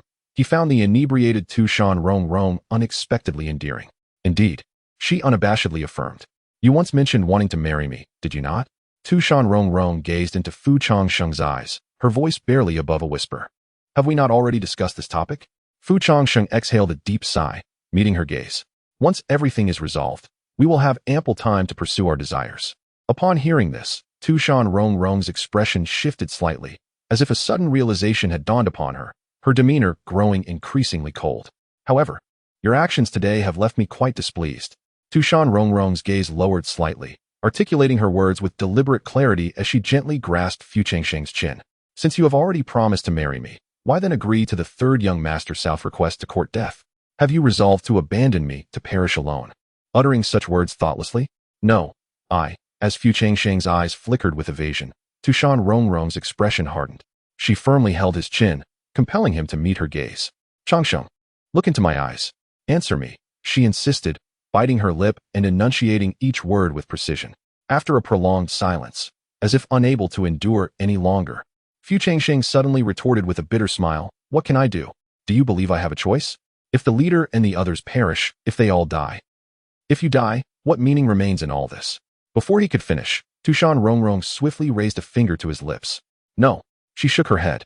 There are indeed choices. At least for now, we are still together, are we not? As she spoke, she gradually leaned closer, revealing a significant smile. If that is the case, why should I wait? Just so you know, I have already invested in this. With a mischievous glint in her eyes, she pressed her finger against her lips. No resistance allowed. With that, her finger gently traced downwards, untying the binding at Fu Changsheng's waist. Chapter 163, Tu Shan Rongrong. Transform into one, and I shall let you go. Oh, you truly have transformed? I remarked. Ah, Changsheng. That child named Changsheng. I can't help but feel he resembles your offspring. His eyes, they are as beautiful as yours. During that period, witnessing the bond between you two, I was suddenly engulfed by an illusion. Tu Shan Rongrong delicately caressed the side of Fu Changsheng's face with her alabaster fingers, her gaze unwaveringly fixed upon his enchanting eyes. Reluctant to divert her attention, it felt as though we had established a home together. As the lingering effects of the exquisite fairy wine began to seep through, Tu Shan Rongrong's breath became noticeably more rapid, and a veil of mist gradually clouded her captivating gaze. Let us have a child. Once he is born, we shall name him Fu Changsheng. Her words were soft, while her other hand subtly began to loosen Fu Changsheng's waist sash. Feeling a warm breath near his earlobe, Fu Changsheng's nerves tightened instantaneously, his body trembling involuntarily. At the moment he sensed the looseness around his waist, he instinctively grasped Tu Shan Rongrong's wrist in alarm. Rongrong, haven't we yet to be wed? Is it not too hasty to discuss children at this juncture? Faced with Tu Shan Rongrong's fervent gaze, Fu Changsheng could not help but avert his eyes. Upon hearing this, Tu Shan Rongrong paused her movements, deep in thought. Upon reflection, it does seem rather swift. Then, a peculiar smile graced the corners of Tu Shan Rongrong's lips, a glimmer of cunning emerging in her eyes. Let us begin with a kiss, shall we? And no, wait. As she spoke, Tu Shan Rongrong slowly leaned down. Gazing into the reflection of herself within Fu Changsheng's eyes, her expression became somewhat dazed, and she gently pressed her lips against his. A soft, evocative sound resonated, and Tu Shan Rongrong's fingers glided over Fu Changsheng's chest, teasingly stirring his senses. Just as Fu Changsheng attempted to voice a response, he was taken aback to find her tongue gently probing his lips, causing him to widen his eyes, momentarily forgetting to breathe. It was not until she had nearly rendered him breathless that Tu Shan Rongrong finally released Fu Changsheng. Their breaths intermingled, rising and falling in rhythm. Upon witnessing the flush of embarrassment that colored Fu Changsheng's cheeks, Tu Shan Rongrong, spurred by the effects of the wine, suddenly regarded him with a playful glint in her eyes.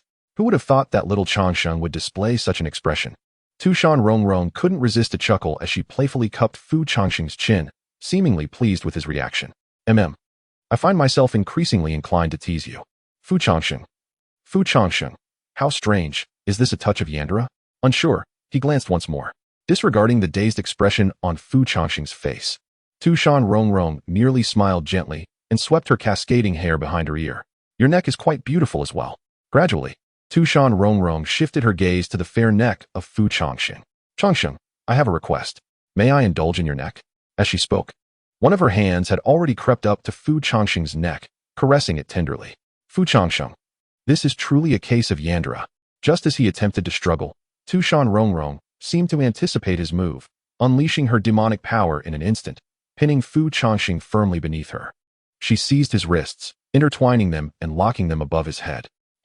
How foolish of me to even ask for your permission. Tu Shan Rongrong pressed down on Fu Changsheng, a playful smirk gracing her features. Since little Changsheng refuses to cooperate, I shall resort to a slightly more forceful approach.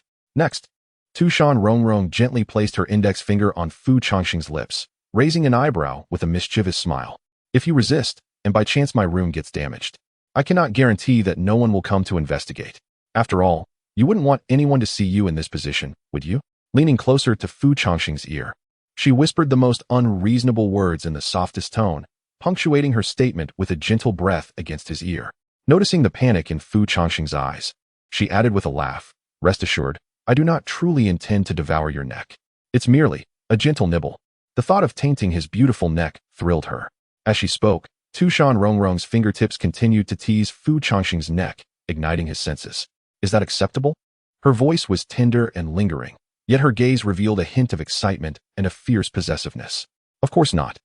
Whoa, she sighed, deciding against seeking Fu Changsheng's opinion any further. With a slight smile, her lips pressed firmly against his mouth, silencing him. "After all, it has always belonged to me. Hasn't it? Everything about you is inherently mine." With that, Tu Shan Rongrong slowly lowered her head, gently biting into Fu Changsheng's neck. A warm, moist sensation coursed through Fu Changsheng's mind, accompanied by a slight sting. As she licked and playfully nibbled on Fu Changsheng's neck, Tu Shan Rongrong emitted sounds reminiscent of tender kisses.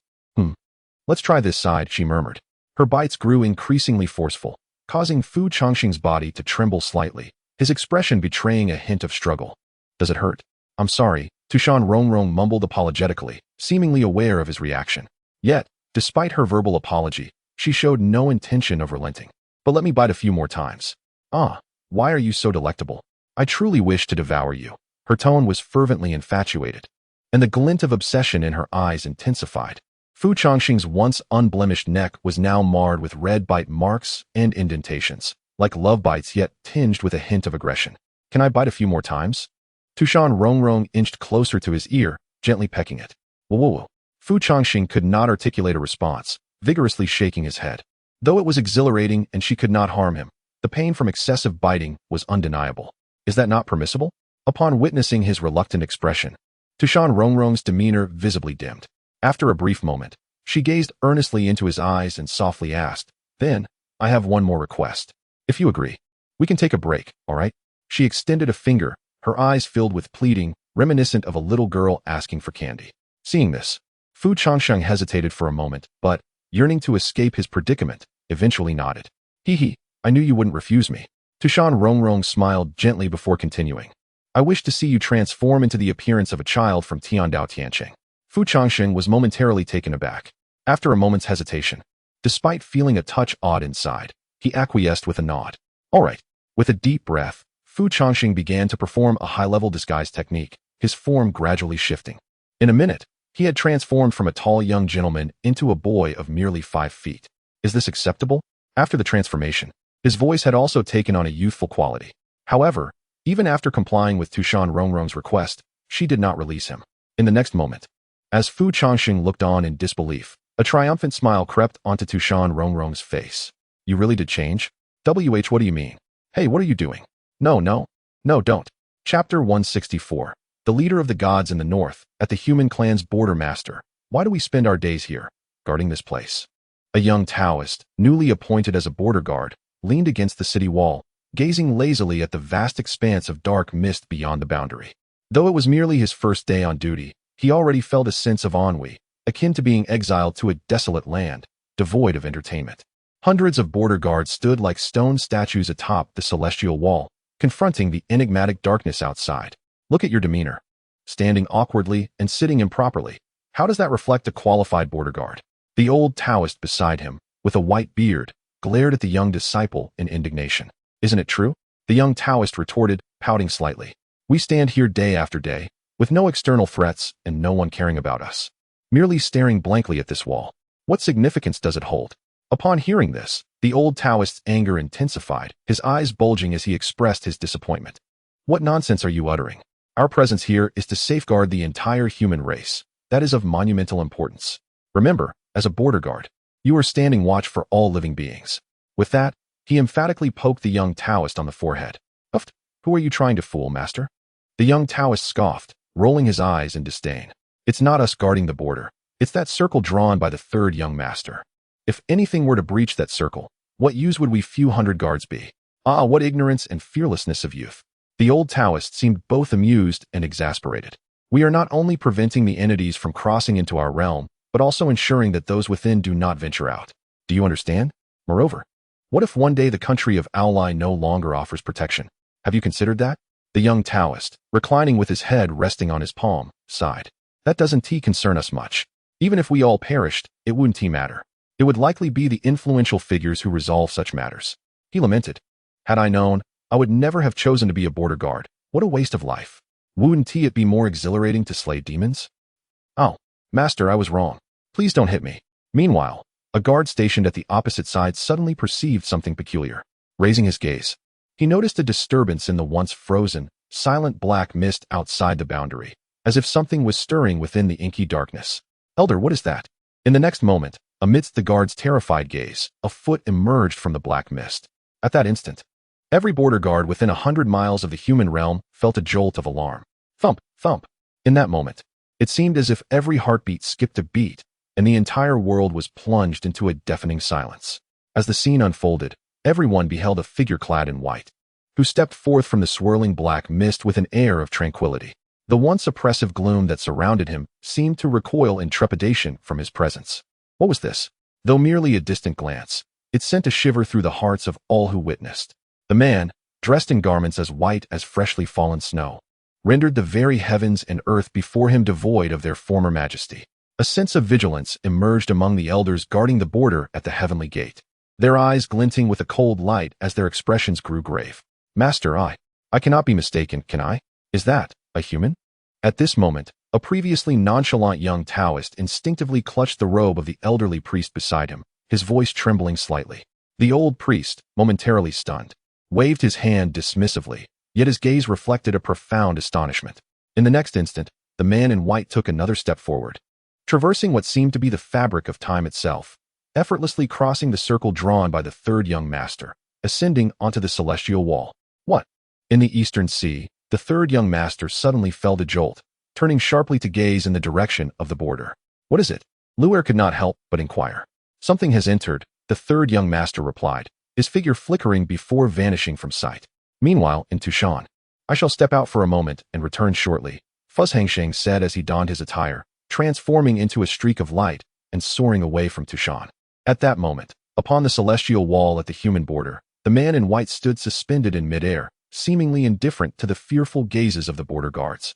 Choosing instead to remain still, his countenance was calm as he stood with his hands clasped behind him, as if awaiting something.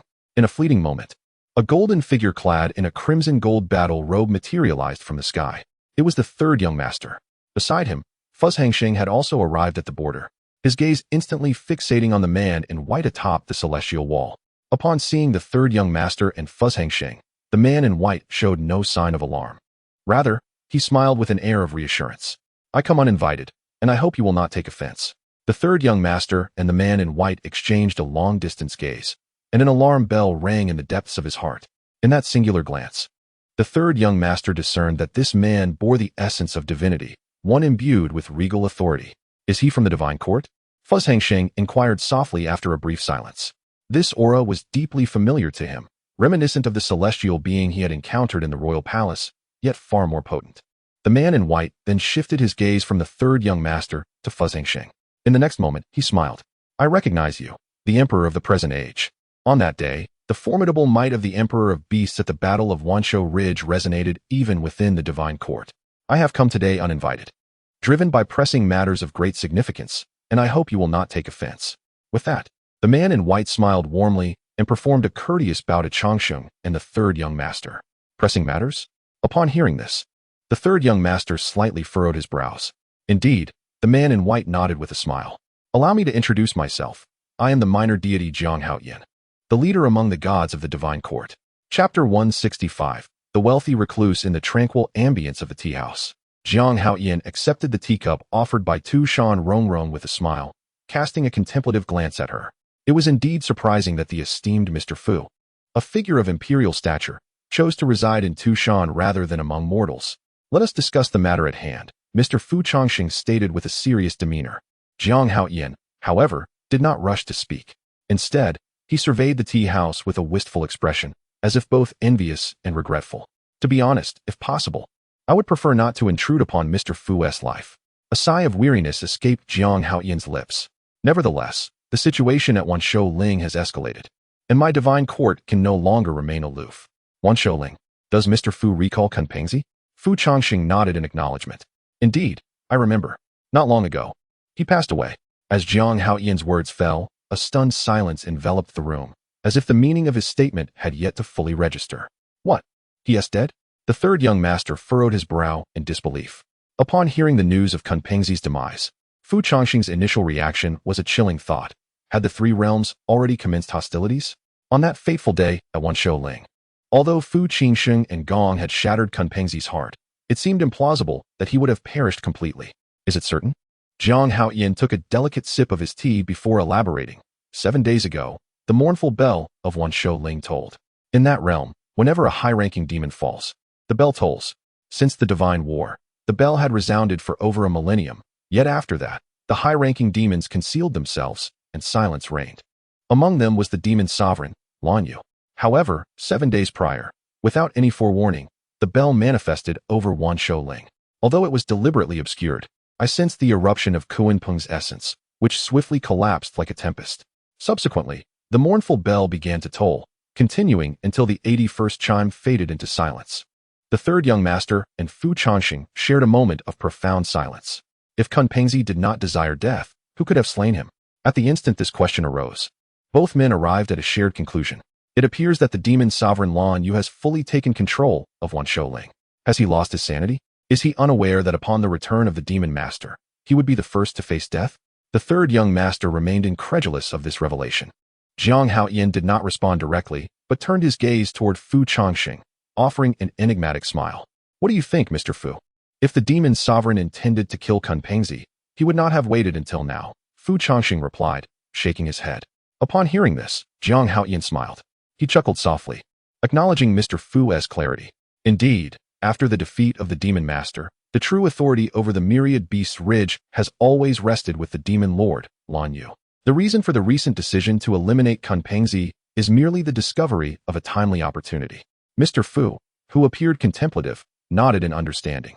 He then lifted his gaze towards Jiang Haoyan, inquiring about the current stance of the reigning divine king as the demon master is poised to descend from the river of time. Well, since you are so forthcoming, I shall refrain from unnecessary elaboration, Jiang Haoyan declared, draining the tea from his cup. I represent the divine court and hope to establish a collaboration with you, Mr. Fu. Should you be willing to engage in battle, the divine court shall offer its utmost support. The screen indicated that more content was loading. Please wait, this site only supports mobile browser access. If you see this paragraph, it signifies a loading failure of the chapter content. Kindly disable reading mode, browsing mode, novel mode, and ad blocking features, or copy the URL to another browser for reading. If you can ensure that the divine court does not perish in this conflict, then my court shall continuously safeguard the realm from malevolent incursions until the next human emperor is born. Faced with the olive branch extended by Jiang Haoyan, Mr. Fu did not respond immediately, but instead closed his eyes and took a deep breath. You certainly play your cards well, chuckled the third young master, unable to suppress a sneer. You wish to leverage the impending clash between the demon master and the human emperor for your own gain? At that moment, Tu Shan Rongrong, who had been silent, cast a wary glance at Jiang Haoyan. Offering full support sounds appealing, but if the divine court truly intervenes in a conflict of such magnitude, how could it have remained at a stalemate with the forsaken demon realm and myriad beasts ridge for millennia? The arrangement of mutual protection between Mr. Fu and the divine court appears equitable, yet in essence, it resembles a scenario where one is entirely consumed while still seeking receipts from others. After all, if the three realms do not act, as long as the ally kingdom stands guard within the realm, there is no need for the so-called protection from the divine court. Let us not speak too harshly. I have a great admiration for you, Mr. Fu. The divine court merely hopes to remain unscathed amidst this unforeseen catastrophe. The age of the three realms' dominion has long faded into the annals of history, and the demon master no longer belongs to this world. Suddenly, Jiang Haoyan smiled again. Of course, if Mr. Fu is unwilling or lacks the capacity to confront the demon master, the divine court shall have no choice but to position itself in opposition to you. After all, it has been my duty to protect the divine court for many years. I would not hesitate to bow before the demon master if necessary. Mr. Fu, having one more friend or one more enemy is something I believe you can discern quite clearly. All eyes turned towards Mr. Fu. Yet, in the next moment, he smiled meaningfully and poured himself another cup of tea. I am indeed aware of the rationale behind your words. However, It appears that fate has dealt an unfortunate hand. Just yesterday, another individual approached me and uttered similar words. As you rightly stated, it is preferable to have an additional friend rather than an enemy. However, the dilemma of choosing whom to befriend and whom to oppose presents a challenge. With a sigh, Fu Changsheng seemed to be in a quandary as he absent-mindedly turned his teacup. At this remark, both the third young master and Tu Shan Rongrong momentarily froze in surprise. Yet, at the very moment Fu Changsheng's words settled in the air, Jiang Haoyan's expression subtly shifted, his demeanor becoming slightly stiff. Despite his efforts to conceal his emotions, the corners of Jiang Haoyan's eyes could not help but twitch. In the next instant, Fu Changsheng chuckled lightly and gestured towards Jiang Haoyan. My principle is quite simple. I assist those who provide the most. The individual from yesterday appeared exceedingly generous. Therefore, I shall give it considerable thought.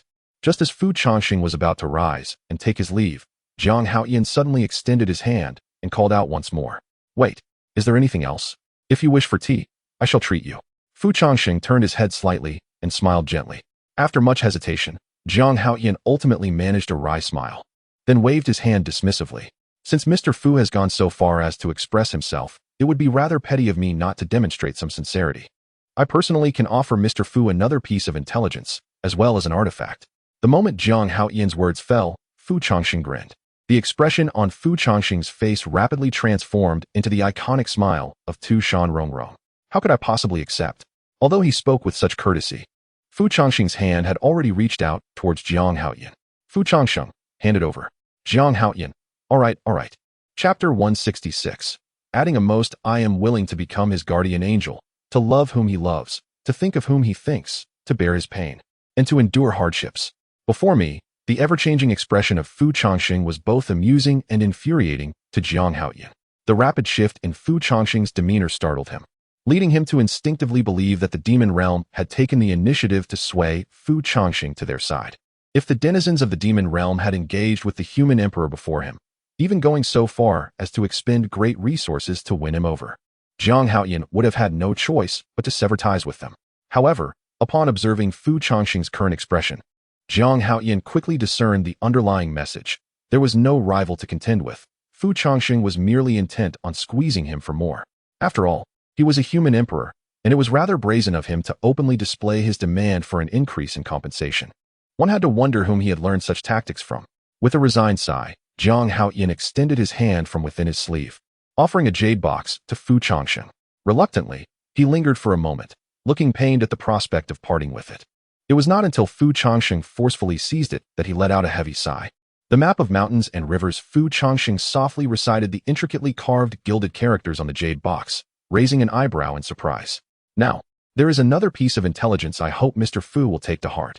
Please, go on, Fu Changsheng replied as he secured the map of mountains and rivers. Suddenly, Jiang Haoyan's expression grew grave, his tone noticeably subdued. The demon lord, Lan Yu, seeks to kill Kun Pengzi to utilize his bloodline for the resurrection of the demon masters. However, this endeavor involves a great taboo that the demon lord cannot resolve. Soon, calamity shall befall us. I must caution you, Mr. Fu, that this disaster will not spare anyone. Even those within the circle are not exempt. This is a trial, and should those within the circle fail to withstand it, then the diminutive deity shall have to accept today's offering as mere folly. With that, the God King departed from Tu Shan. After a moment of contemplation, the third young master followed suit and returned to Ally Kingdom.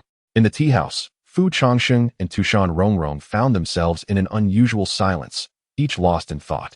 After a prolonged pause, Tu Shan Rongrong broke the stillness first. It appears that our days of tranquility are coming to an end. As she absent-mindedly tended to the counter, a gentle sigh escaped her lips. Are you no longer angry? Fu Changsheng raised an eyebrow, glancing at her in jest. Tu Shan Rongrong did not respond, but shot him an exasperated look. What good does anger do? It won't stop you anyway. On the bright side, even if something unexpected occurs, we could still sign a pact for reincarnation. Fu Changsheng chuckled and shrugged. After 100 years, another hero shall emerge.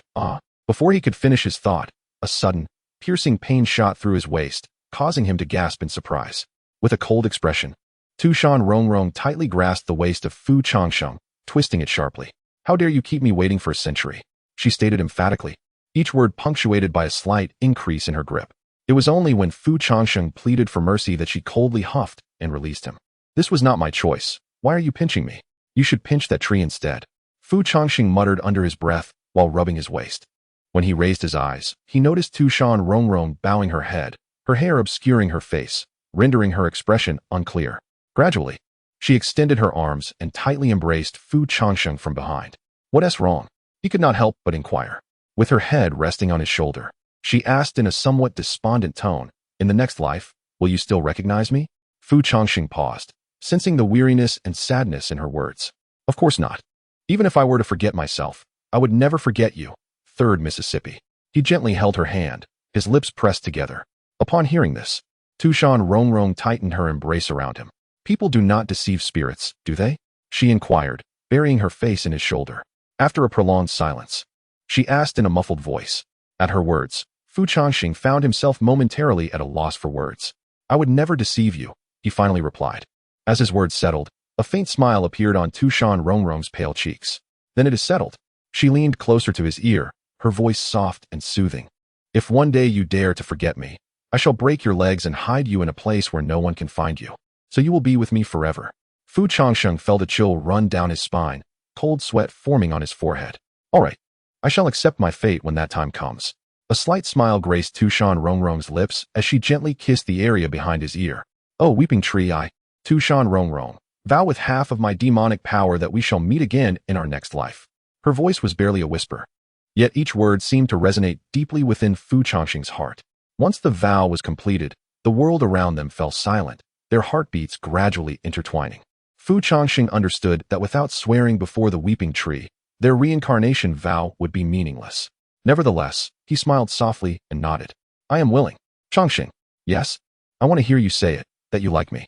Although Fu Changsheng did not comprehend the thoughts swirling in Tu Shan Rongrong's mind at that moment, he nodded in agreement. "I cherish the 3rd Miss. I cherish Tu Shan Rongrong." Until this point, it felt as if a heavy stone had finally been lifted from his heart. Tu Shan Rongrong let out a long sigh of relief, grasping Fu Changsheng's hand with increasing fervor. "Thank you. Since I have already expressed my feelings, does the 3rd Miss not intend to confess to me as well?" Fu Changsheng turned to glance at Tu Shan Rongrong with a smile. Tu Shan Rongrong softly acknowledged him with a gentle sound, neither affirming nor rejecting. Subsequently, she approached Fu Changsheng, lifted her knees to rest against the sides of the chair, and gracefully settled herself upon his lap. With tender hands, Tu Shan Rongrong cradled Fu Changsheng's face, drawing it closer to her own, and playfully tilted her head with a light laugh. "Should I add a prefix before like?" "Let us add the word most." After a moment of contemplation, Fu Changsheng responded. At his words, Tu Shan Rongrong's smile deepened. In the next instant, she cupped his face and tenderly kissed him. "Changsheng, I love you." At that very moment, the weeping tree standing tall in the central area of Tu Shan generously shed its exquisite blossoms, carried gently by a whisper of the breeze towards the tea house. Chapter 167. Self-inflicted misery. In the midst of a mist-laden valley known as the Beast Mountain Range, a solitary figure clad in a dragon-patterned robe traversed the ethereal white fog, an undeniable air of dominance and allure emanating from him. "Your Excellency, the Demon Sovereign." At some untraceable moment, a vague silhouette emerged from the obscuring mist. Bowing respectfully before the Demon Sovereign. "What is the situation?" The Demon Sovereign glanced sideways, his gaze as frigid and commanding as an emperor emerging from the battlefield. The silhouette hesitated, lowering its head further, its voice quavering. "Reporting to the Demon Sovereign, the body of His Highness." "Speak plainly." The Demon Sovereign's icy glare conveyed a hint of impatience. Yes, His Highness's body has lost control. The 4 demon emperors originally guarding it have all perished, and the powerful demons sent in to investigate have also gone silent. For the past 2 days, the bell of demise has been tolling, and no high-ranking demon dares to approach His Highness's remains. With each utterance, the silhouette's voice grew softer, trembling with fear, unable to meet the Demon Sovereign's piercing gaze. Upon hearing this, the Demon Sovereign's expression darkened, his brows knitting together. "You mean to say you do not even know how they died?" The Demon Sovereign's eyes were cold as ice. "It is my inadequacy. Once they entered, there were no further signs of life. Were it not for the tolling of the bell of demise, we would have remained unaware of their fates." After a moment of silence, the Demon Sovereign closed his eyes, inhaling deeply, lost in contemplation. With the Demon Sovereign silent, the silhouette remained motionless, head bowed in trepidation. "Enough. Withdraw all of them from this place." "Yes." After a lengthy pause, the Demon Sovereign finally waved his hand with a sigh, prompting the silhouette to bow fervently before dissipating into the surrounding mist. Turning his gaze, the demon sovereign fixed his sharp eyes upon the endless abyss beneath the precipice before him. The depths were shrouded in swirling white fog, more disquieting than an unfathomable chasm, resembling a threshold between heaven and hell. The demon sovereign stood still, hands clasped behind his back, staring into the abyss as though engaged in a silent confrontation with it. As time passed, the demon sovereign abruptly emitted a cold snort. He then flicked his long sleeves, extending his hand to tear through the air. With a sound akin to fabric being ripped, the scenery around him began to warp and distort. The once serene valley and abyss twisted as the mystical white fog darkened at that moment. A glint of ferocity flashed in the demon sovereign's eyes, as if he were tearing the heavens asunder. Gradually, as the surroundings transformed, it appeared as though he stood upon the precipice of emptiness, enveloped in a chaotic ink-wash painting. In a realm of grayish-white void, a solitary, tall figure stood amidst the emptiness. Upon closer inspection, it was none other than Changsheng. Yet, in this moment, Changsheng had succumbed to an utter loss of vitality, his limbs ensnared by chains of blazing gold, his entire form suspended in the abyss. Merely casting a distant glance at Changsheng's lifeless body sent a chill racing down the spine of the demon lord. It was as if countless years had passed, and a profound sense of life and death crisis surged once more within the demon lord's mind. However, before the overwhelming malevolence radiating from Changsheng's corpse, the demon lord displayed not a hint of trepidation. A worthless being in life, yet now his wings seemed to have grown strong in death. The demon lord scoffed coldly, then slowly raised his hand, aiming a strike at Changsheng's remains. Clang! As the palm descended, a violent metallic clang erupted, sending rippling waves through the fabric of space. When the demon lord withdrew his hand, he was astonished to see Changsheng's body engulfed in flames, as if tormented by some malevolent force. In the midst of the explosion, Changsheng's corpse shuddered slightly, and suddenly, an imperceptible wisp of wing emerged, silently penetrating the demon lord's brow. As the blinding white light of the explosion dissipated, silence swiftly reclaimed the scene. Gazing upward, the demon lord regarded Changsheng's corpse with incredulity. After delivering that strike, it was unfathomable that not even a scratch marred the lifeless form of Changsheng. Even had Changsheng stood alive before him, that blow would have surely shattered half of his demonic essence. Yet, now, Changsheng remained suspended by chains, devoid of any sign of life. Unyielding in his disbelief, the demon lord lifted his hand, preparing to summon the Kunpeng demon blade. But in the next moment, puff! Just as the demon lord intended to invoke the blade, he inexplicably doubled over, violently expelling a torrent of blood. Without warning, the demon lord found himself wounded. Almost immediately, his realm began to spiral uncontrollably downward, his life force dissipating in a whirlwind. It was bizarre. The one who struck was the demon lord, yet he was the one who suffered injury. Staring in disbelief at his own body, he sensed an ominous energy coursing through him, an inexplicable dread rising within his heart. Flee! Without a moment's hesitation, blood trickling from the corner of his mouth, the demon lord desperately tore through the fabric of the surrounding space. In an instant, he channeled all his demonic power into his feet, fleeing as if propelled by the very essence of light itself. At this moment, the demon lord could not help but curse inwardly. Damn it! The ominous aura was uncontrollably spreading within him, causing his realm and life force to continuously plummet, akin to a water tank shattered at the corner. That day, no one knew what had transpired in the Beast Mountain range. All that was seen was the demon lord hastily retreating to his palace, where he announced his seclusion, thereafter remaining silent. Later that night, the guardian of the Beast Mountain range, Gong Sui, abruptly opened his eyes from meditation. It seemed he had sensed something. As Gong Sui suddenly turned his head to gaze at the Beast Mountain range behind him, his eyelids slightly lowered, he slowly rose to his feet, gripping the rusted axe that had somehow found its way into his hand. Gradually, a terrifying aura of death, mingled with overwhelming demonic energy, surged into the sky, rapidly spreading from the center of the Beast Mountain range. Observing the strange energy soaring into the air from a distance, Gong Sui found himself momentarily entranced, his pupils narrowing slightly. After a few moments, Gong Sui's expression darkened as he coldly muttered to himself, truly a self-inflicted calamity that cannot be survived. Gradually, Gong Sui began to stride forward, axe in hand, stepping deeper into the heart of the Beast Mountain range. Chapter 168. The peace between humans and demons. Do not be anxious. Fu Changsheng spoke in a soothing tone, gently patting Dongfang Yuechu's shoulder. Uncle Fu, are we witnessing history? No, Yuechu, you are creating history. If your mother were here, she would undoubtedly boast. Ha ha ha.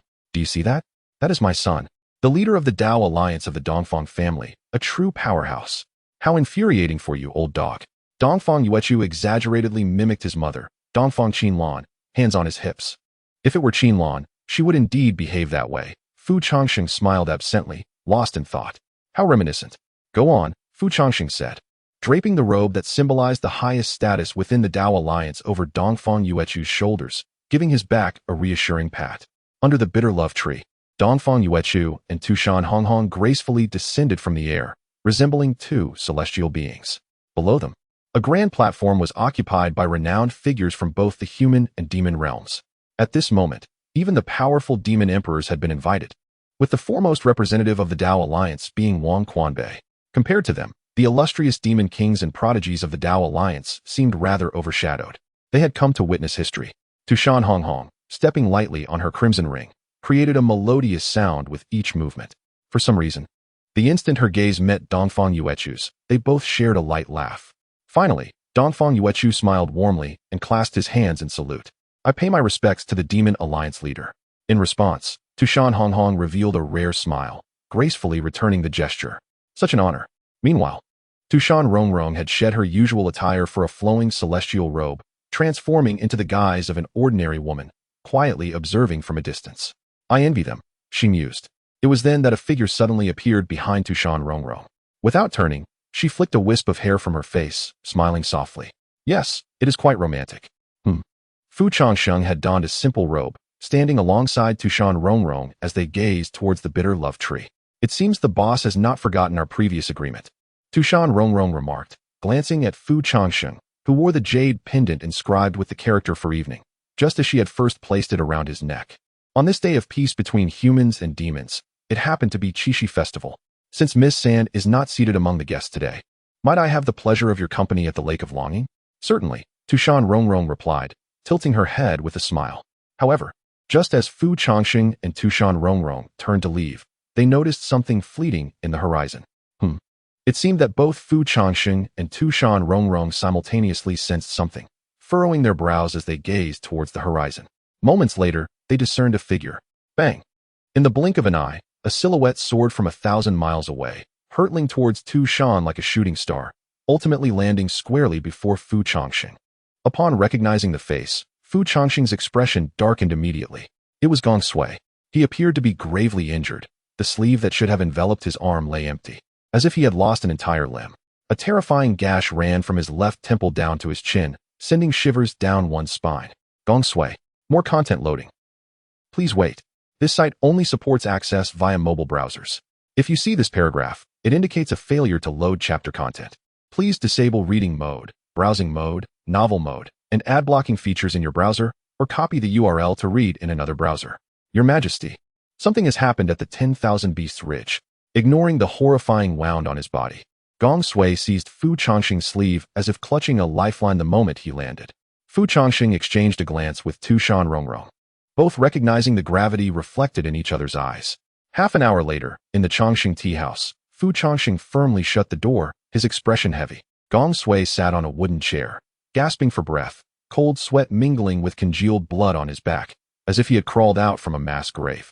Have a sip of water and speak slowly. Tu Shan Rongrong offered Gong Sui a cup of warm water.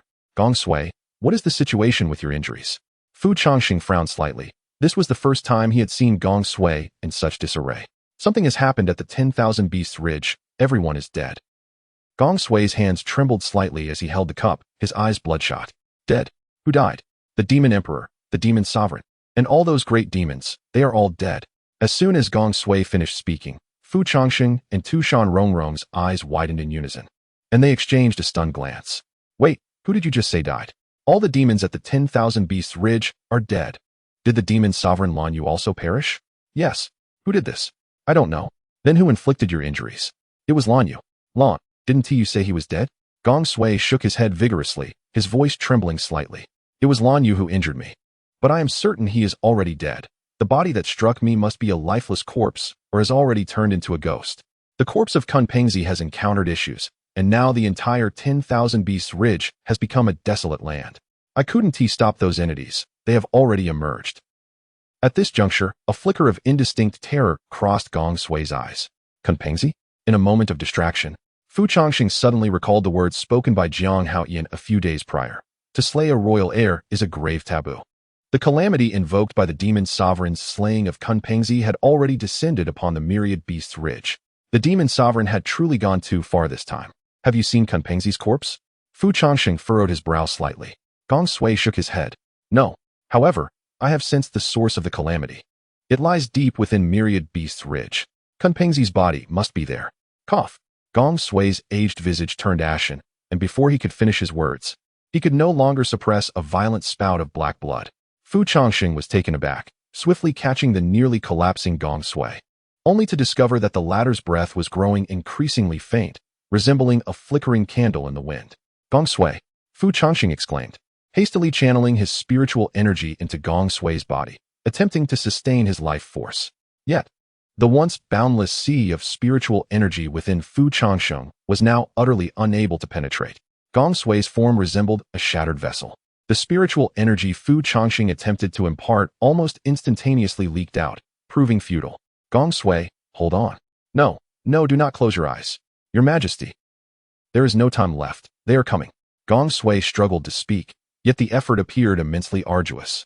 Chapter 169. The cataclysm approaches at this moment. Gong Sui's vital energy swiftly waned, and his breaths and heartbeat grew increasingly faint, nearing a complete cessation. Rongrong? Fu Changsheng cast a sidelong glance at Tu Shan Rongrong. It's hopeless. The spiritual veins are entirely shattered. Tu Shan Rongrong bit her lip, her countenance grim. Your Majesty, please, hurry. They are coming. I understand. Do not perish just yet. I shall take you to the physician. Fu Changsheng, unable to fully grasp Gong Sui's words, hoisted him over his shoulder and dashed out of the tea house, flying directly towards the direction of the Emerald Spirit Herb Pavilion. However, when Fu Changsheng finally brought Gong Sui before the healer, he turned back only to discover that Gong Sui had, unbeknownst to him, already lost his breath.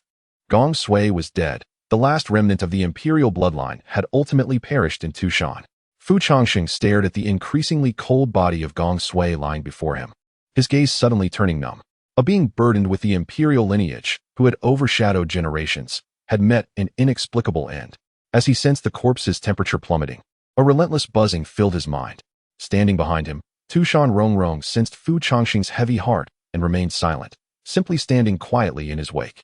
After a prolonged silence, Fu Changsheng inhaled deeply, rose, and shouldered Gong Sui's body, turning to leave.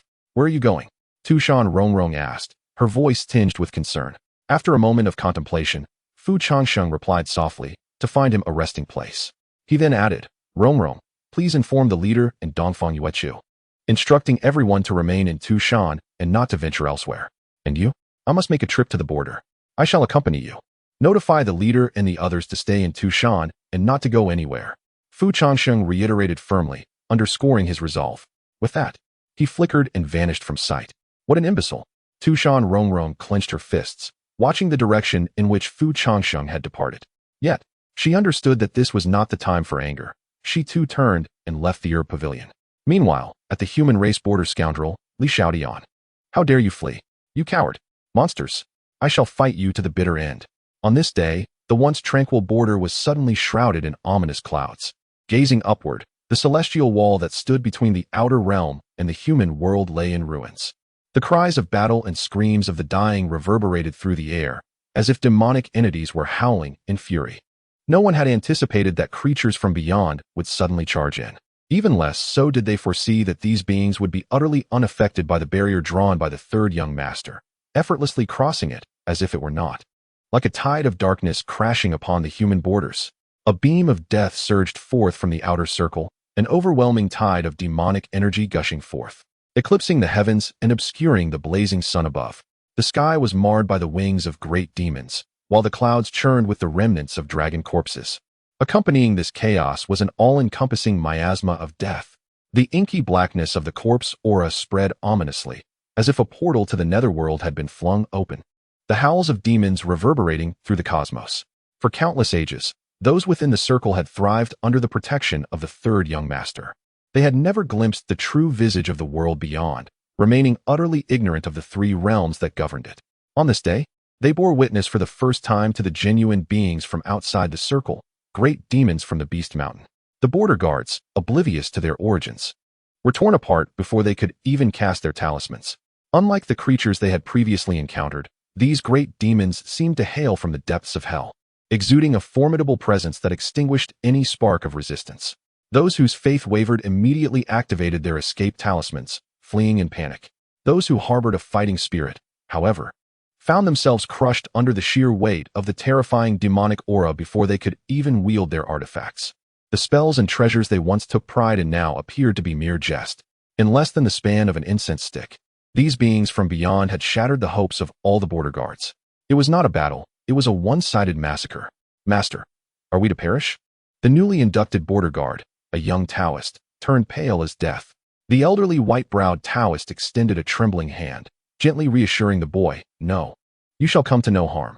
I promised your parents I would protect you. Do not be afraid. Do not be afraid." Yet, in the next moment, an overwhelming wave of demonic energy descended like a mountain, seemingly intent on crushing all living beings upon the land. Boom! Seeing this, the white-browed Taoist did not hesitate for a moment. He embraced the young Taoist, shielding him with his own body. "Do not fear. Child, do not fear," he whispered, eyes closed, repeating the words. Unbeknownst to him, the young Taoist was gazing in disbelief at something extraordinary behind him. After a while, the white-browed Taoist realized he had not been crushed and felt a sudden disorientation. "Master, what is that?" The young Taoist slowly extended a hand, pointing ahead. When the white-browed Taoist turned to look, he beheld a slender figure standing beside him. The figure, with the azure sky as its backdrop, raised a single palm to steadfastly block the descending wave of terrifying demonic energy. The malevolent energy that once threatened to engulf the entire border came to an abrupt halt upon colliding with the presence of that figure. "Behind me." Fu Changsheng's voice resonated with a low timbre. No sooner had the words left his lips than he deftly turned his palm, drawing a circle with a single hand. The power of Tai Chi, held within his grasp, began to compress the surging demonic energy, forcing it to retreat like the receding tide. Without a trace of hesitation, Fu Changsheng raised his hand and summoned forth the Fushi Qin, which materialized from the void, illuminating the heavens and the earth. As the profound aura of the Emperor of Humanity enveloped the surroundings, the dragon corpse that had been channeling the demonic energy jolted with alarm, instinctively retreating in trepidation. However, just as the dragon corpse prepared to flee, Fu Changsheng seized it by a scale beneath its neck. The dragon corpse struggled desperately, yet Fu Changsheng's grip was as unyielding as the golden locks of the great Tao, unwavering in its resolve.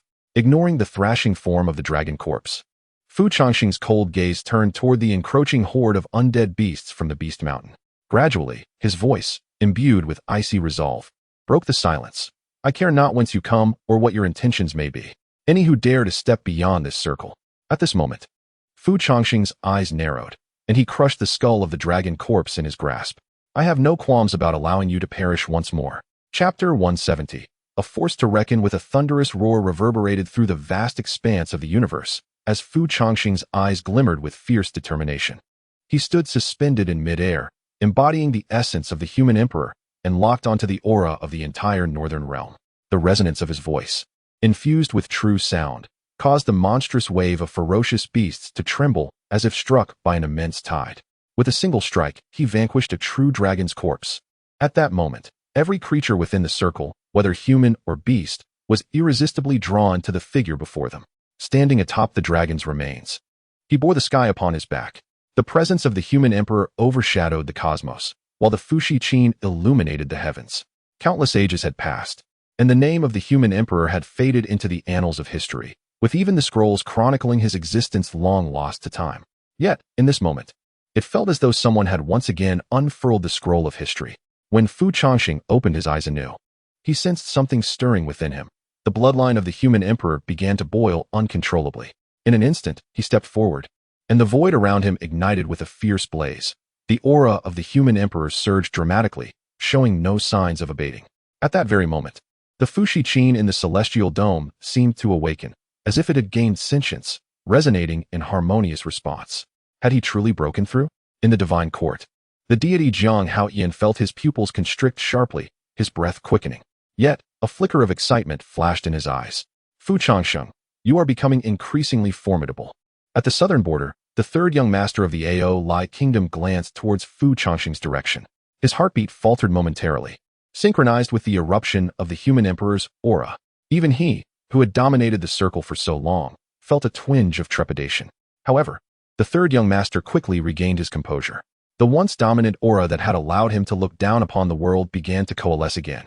With a cold and piercing gaze, he surveyed the oncoming tide of beasts, snorting disdainfully. Not only the human race, but also the southern kingdom and the northern mountains, as well as the western regions, were simultaneously engulfed by the beastly onslaught. The protective barrier that once safeguarded the populace now seemed as insubstantial as air, easily traversed by the ferocious horde.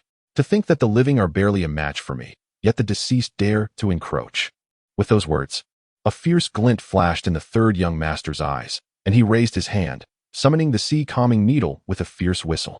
The strike from the sea-calming needle nearly sank an entire continent. Its residual force and blinding white light compelled all beings within 1,000 miles to bow and prostrate themselves in awe. Simultaneously, a terrifying battle erupted at the borders of Tu Shan. Even those thousands of miles away felt the overwhelming aura. The once solemn peace between humans and beasts devolved into chaos. What? Could it be that calamity has befallen the northern realm? A frightened individual, his legs trembling, lost his footing and fell to the ground. In an instant, the poison monarch of the south, the sand sovereign of the west, and the demon emperor of the north surged forth as if they were 3 shooting stars, racing towards their respective demon kingdoms to defend the borders. Where are you going? You fool! Tu Shan Rongrong exclaimed, swiftly grasping Dongfang Yuechu's wrist the moment she sensed his intention to depart. There's trouble at the border. Uncle Fu is alone. I must assist him. Without further explanation, Dongfang Yuechu struggled desperately to free himself from Tu Shan Rongrong's grip. Can you truly help him? Tu Shan Rongrong tightened her hold, pulling Dongfang Yuechu back with fierce determination, her eyes glistening with unshed tears. Rongrong, that's my Uncle Fu. Dongfang Yuechu's eyes reddened. His voice choked with emotion, nearly on the verge of tears. No matter what had transpired, no matter how Uncle Fu had changed, he was the only family Dongfang Yuechu had in this world. The human race could lose its emperor but still find a successor. However, if Uncle Fu were to perish, Dongfang Yuechu would be left without the one who had cared for him, as though he were his own kin, sharing stories of his parents. His grandfather had met a tragic end at the hands of treachery before he was even born. His parents lost their lives in their desperate attempt to save him, leaving him to flee alone. But this time, he could not hide behind his loved ones and remain a passive observer. Let go. This was perhaps the only time in his life he had raised his voice at his sister of the demon clan. Yet, Tu Shan Rongrong showed no sign of relenting, firmly pressing down on his shoulder. In the next moment, she coldly declared, I told you, you cannot help him. I will go to assist him, and as for you, stay here in Tu Shan and do not wander off. After saying this, Tu Shan Rongrong slightly turned her head and called out, Yaya, go find Rongrong. You two must guard Tu Shan and keep an eye on this fool. Tu Shan Yaya paused, glancing towards the northern direction as she quietly reminded, but sister, I just saw Rongrong leave Tu Shan, flying in that direction. What did you say? Tu Shan Rongrong spun around, disbelief etched across her face. At the northern border, although the heavenly monarch Shirquan had yet to return from Tu Shan, the various demon kings had already begun organizing their defenses. Do not panic. We can hold for at least another hour. The heavenly monarch will surely return. A lion demon king bellowed, his voice resonating powerfully. A vast army of hundreds of thousands of demons surged forth, with no fewer than 50 demon kings rising to meet the challenge, their overwhelming aura stirring the heavens.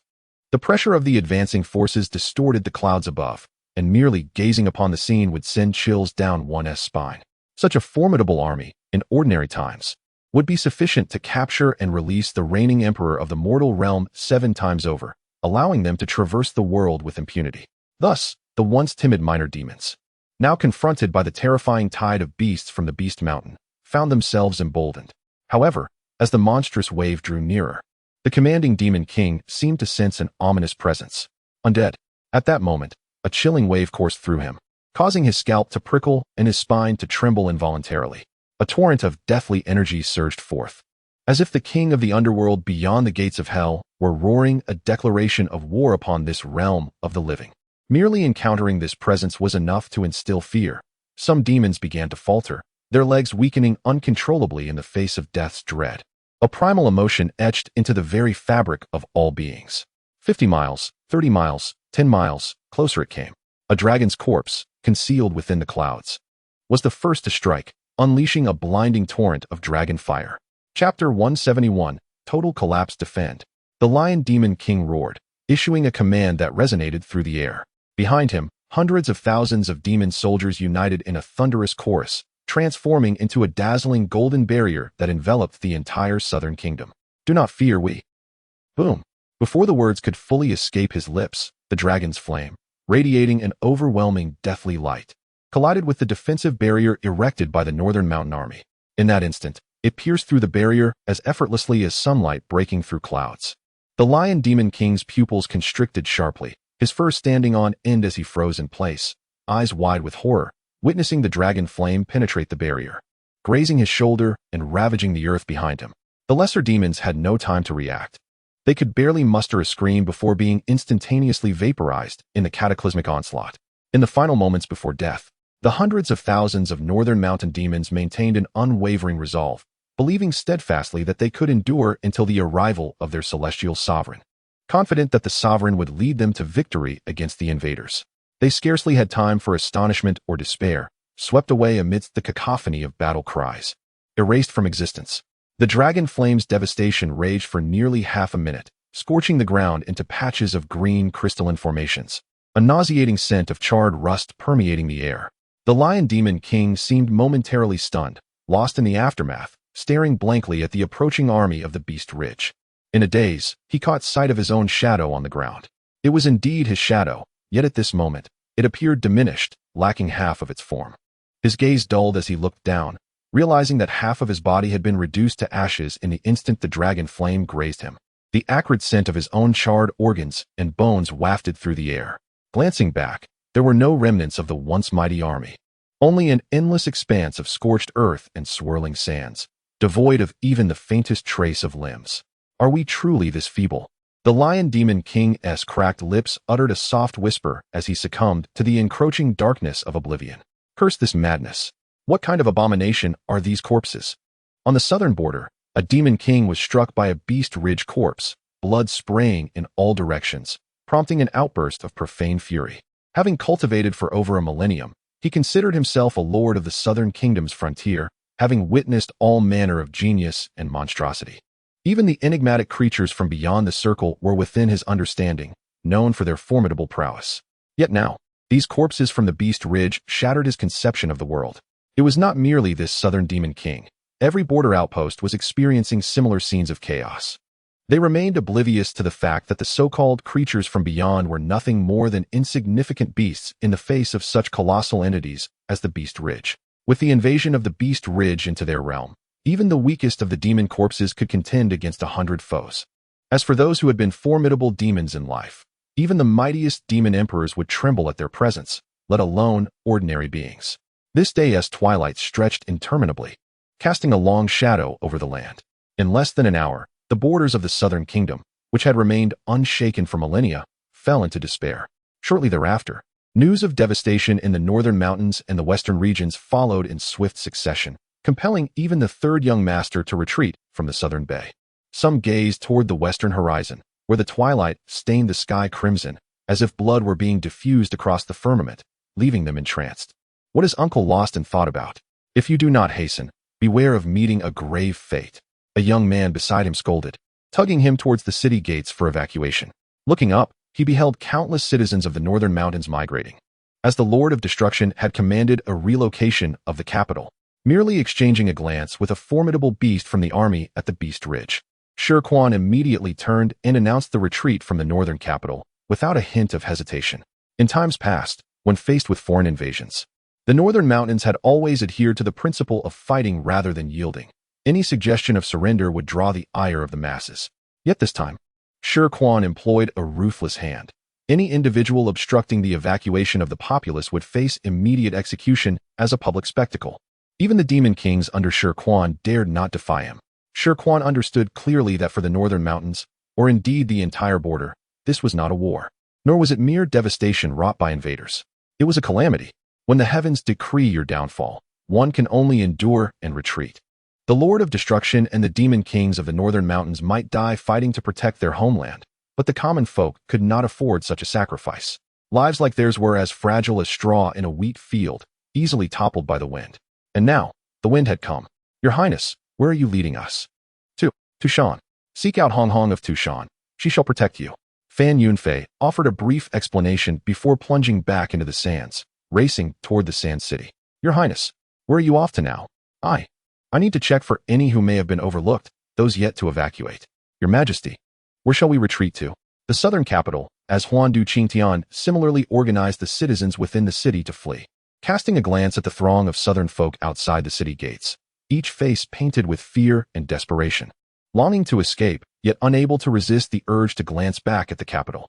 To Tu Shan, Huandu Qingtian took a deep drag from his smoking pipe, exhaling a cloud of smoke. He stared at the land he had vigilantly watched over for countless years, his gaze drifting, lost in thought.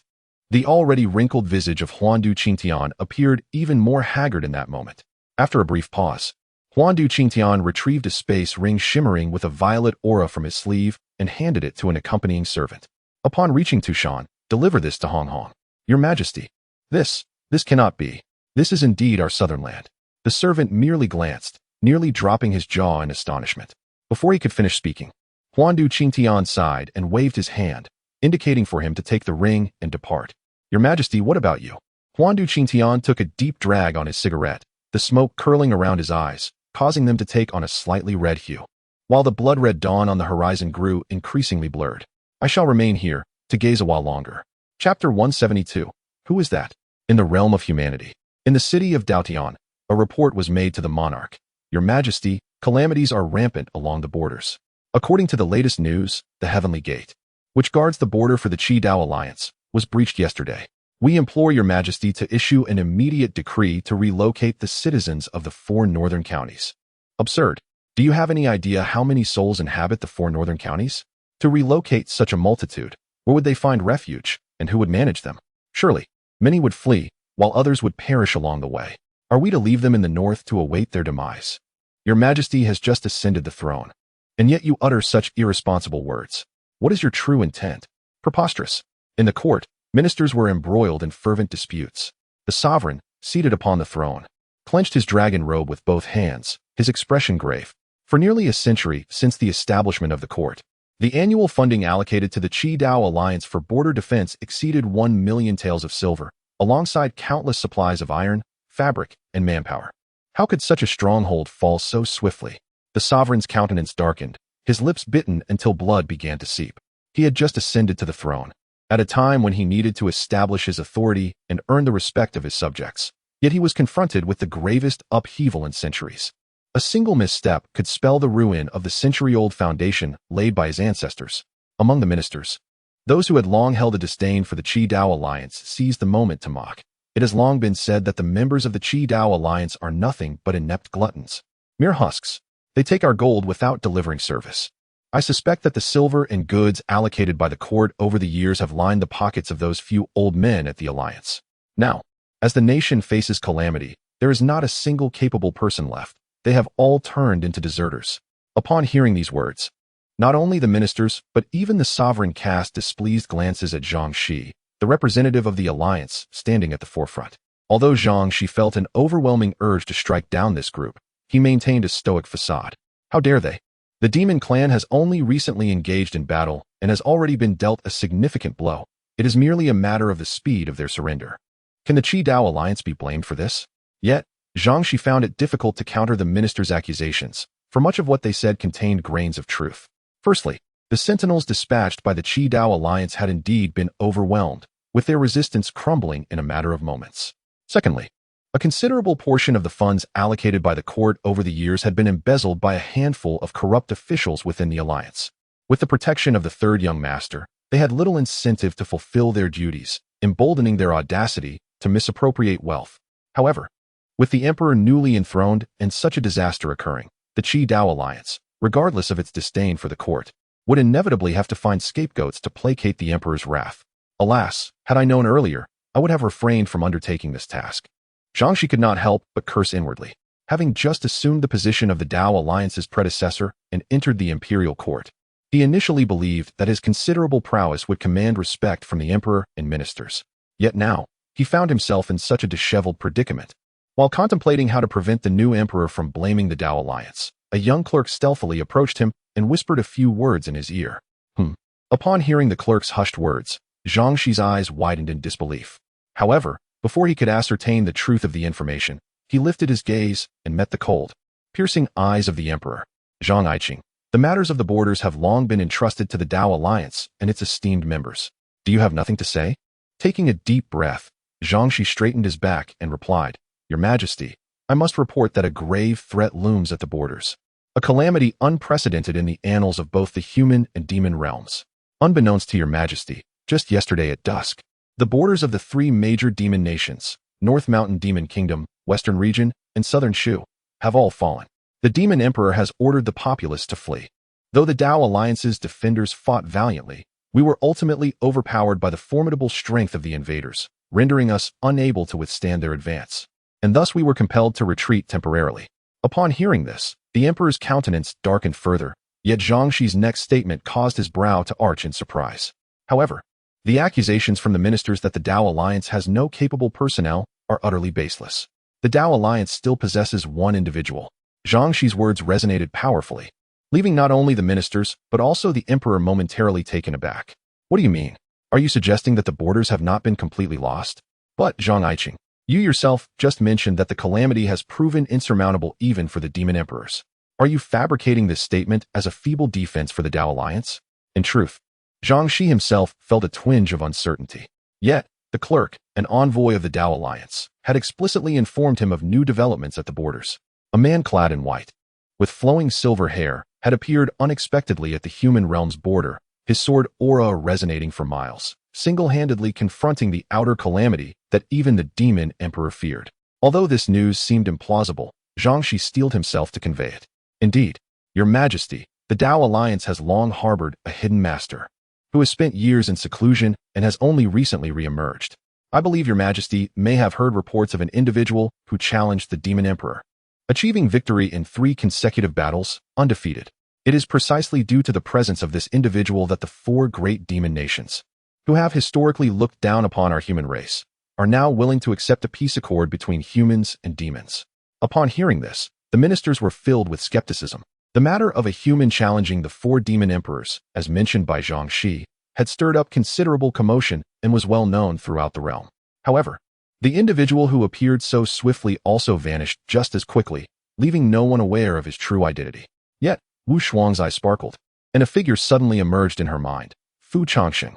If Wu Shuang were to name a person in the contemporary world who possessed powers that transcended those of the demon emperors, it would undoubtedly be Fu Changsheng.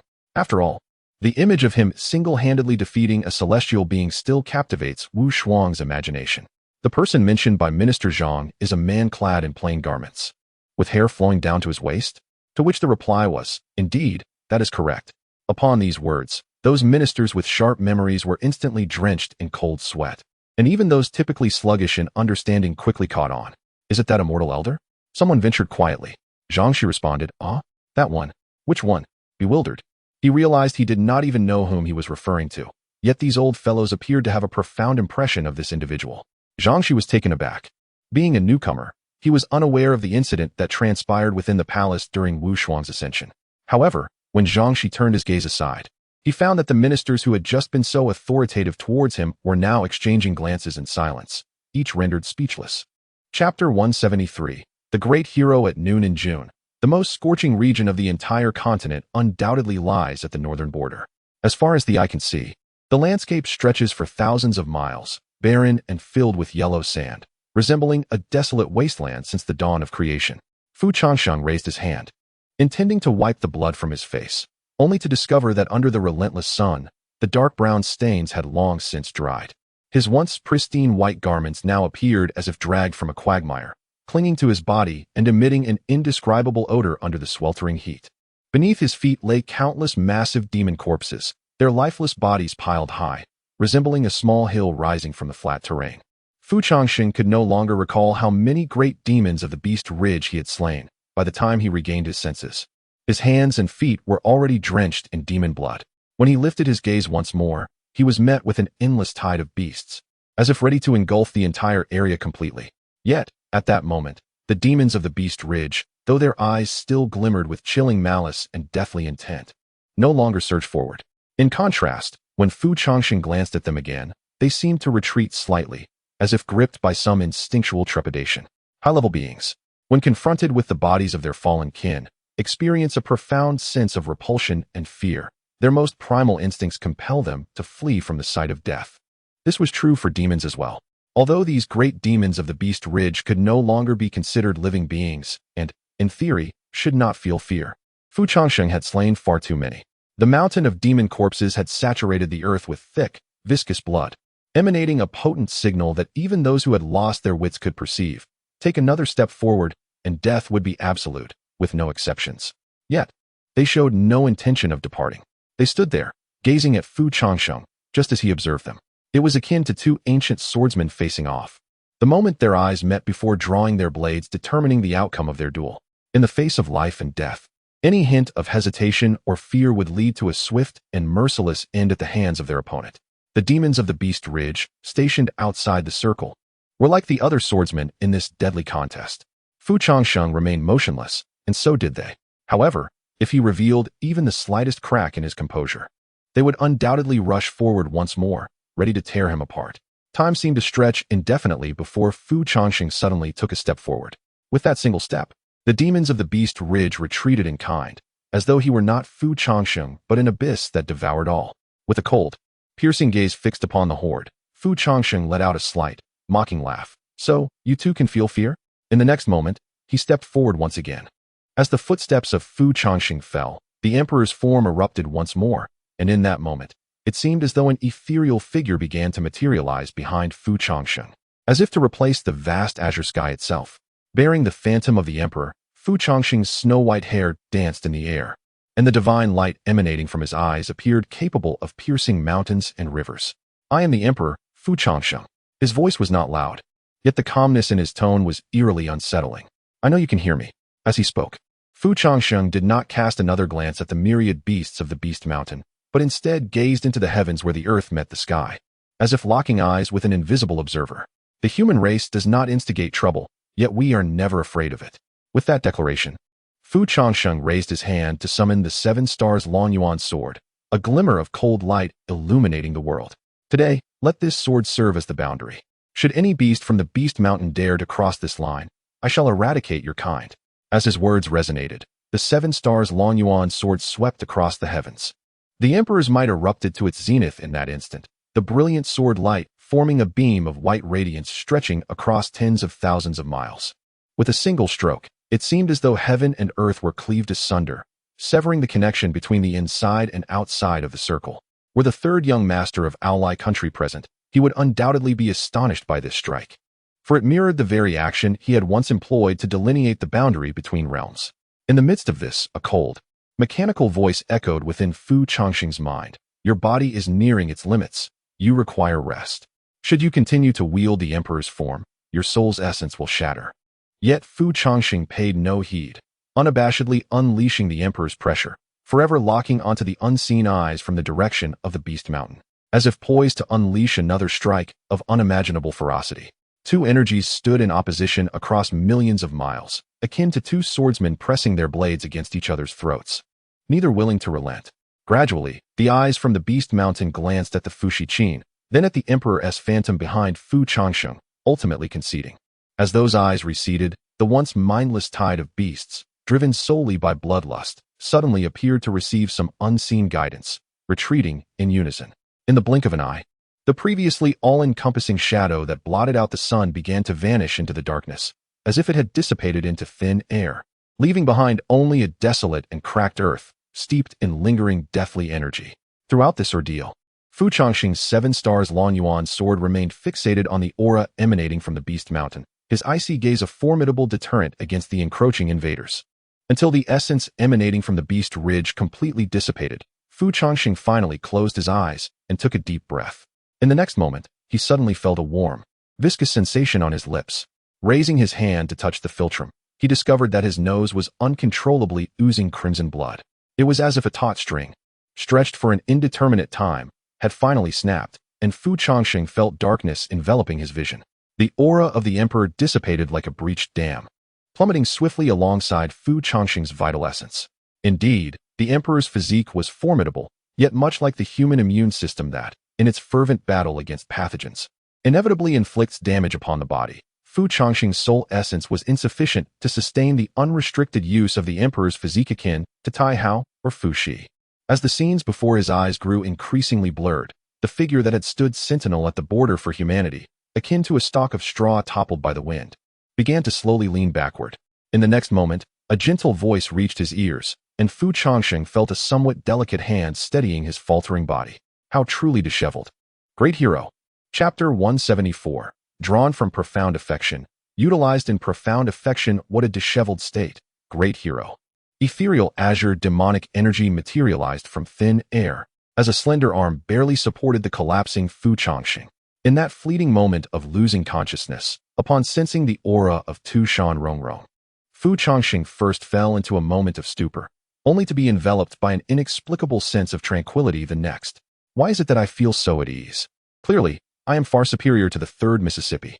With such thoughts, Fu Changsheng couldn't help but let out a self-deprecating smile, as his consciousness shattered completely, his body yielding and collapsing into Tu Shan Rongrong's embrace.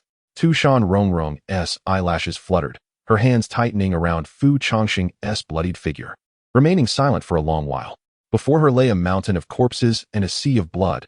For an ordinary person, merely standing in this place would be enough to induce dizziness, let alone a single glance.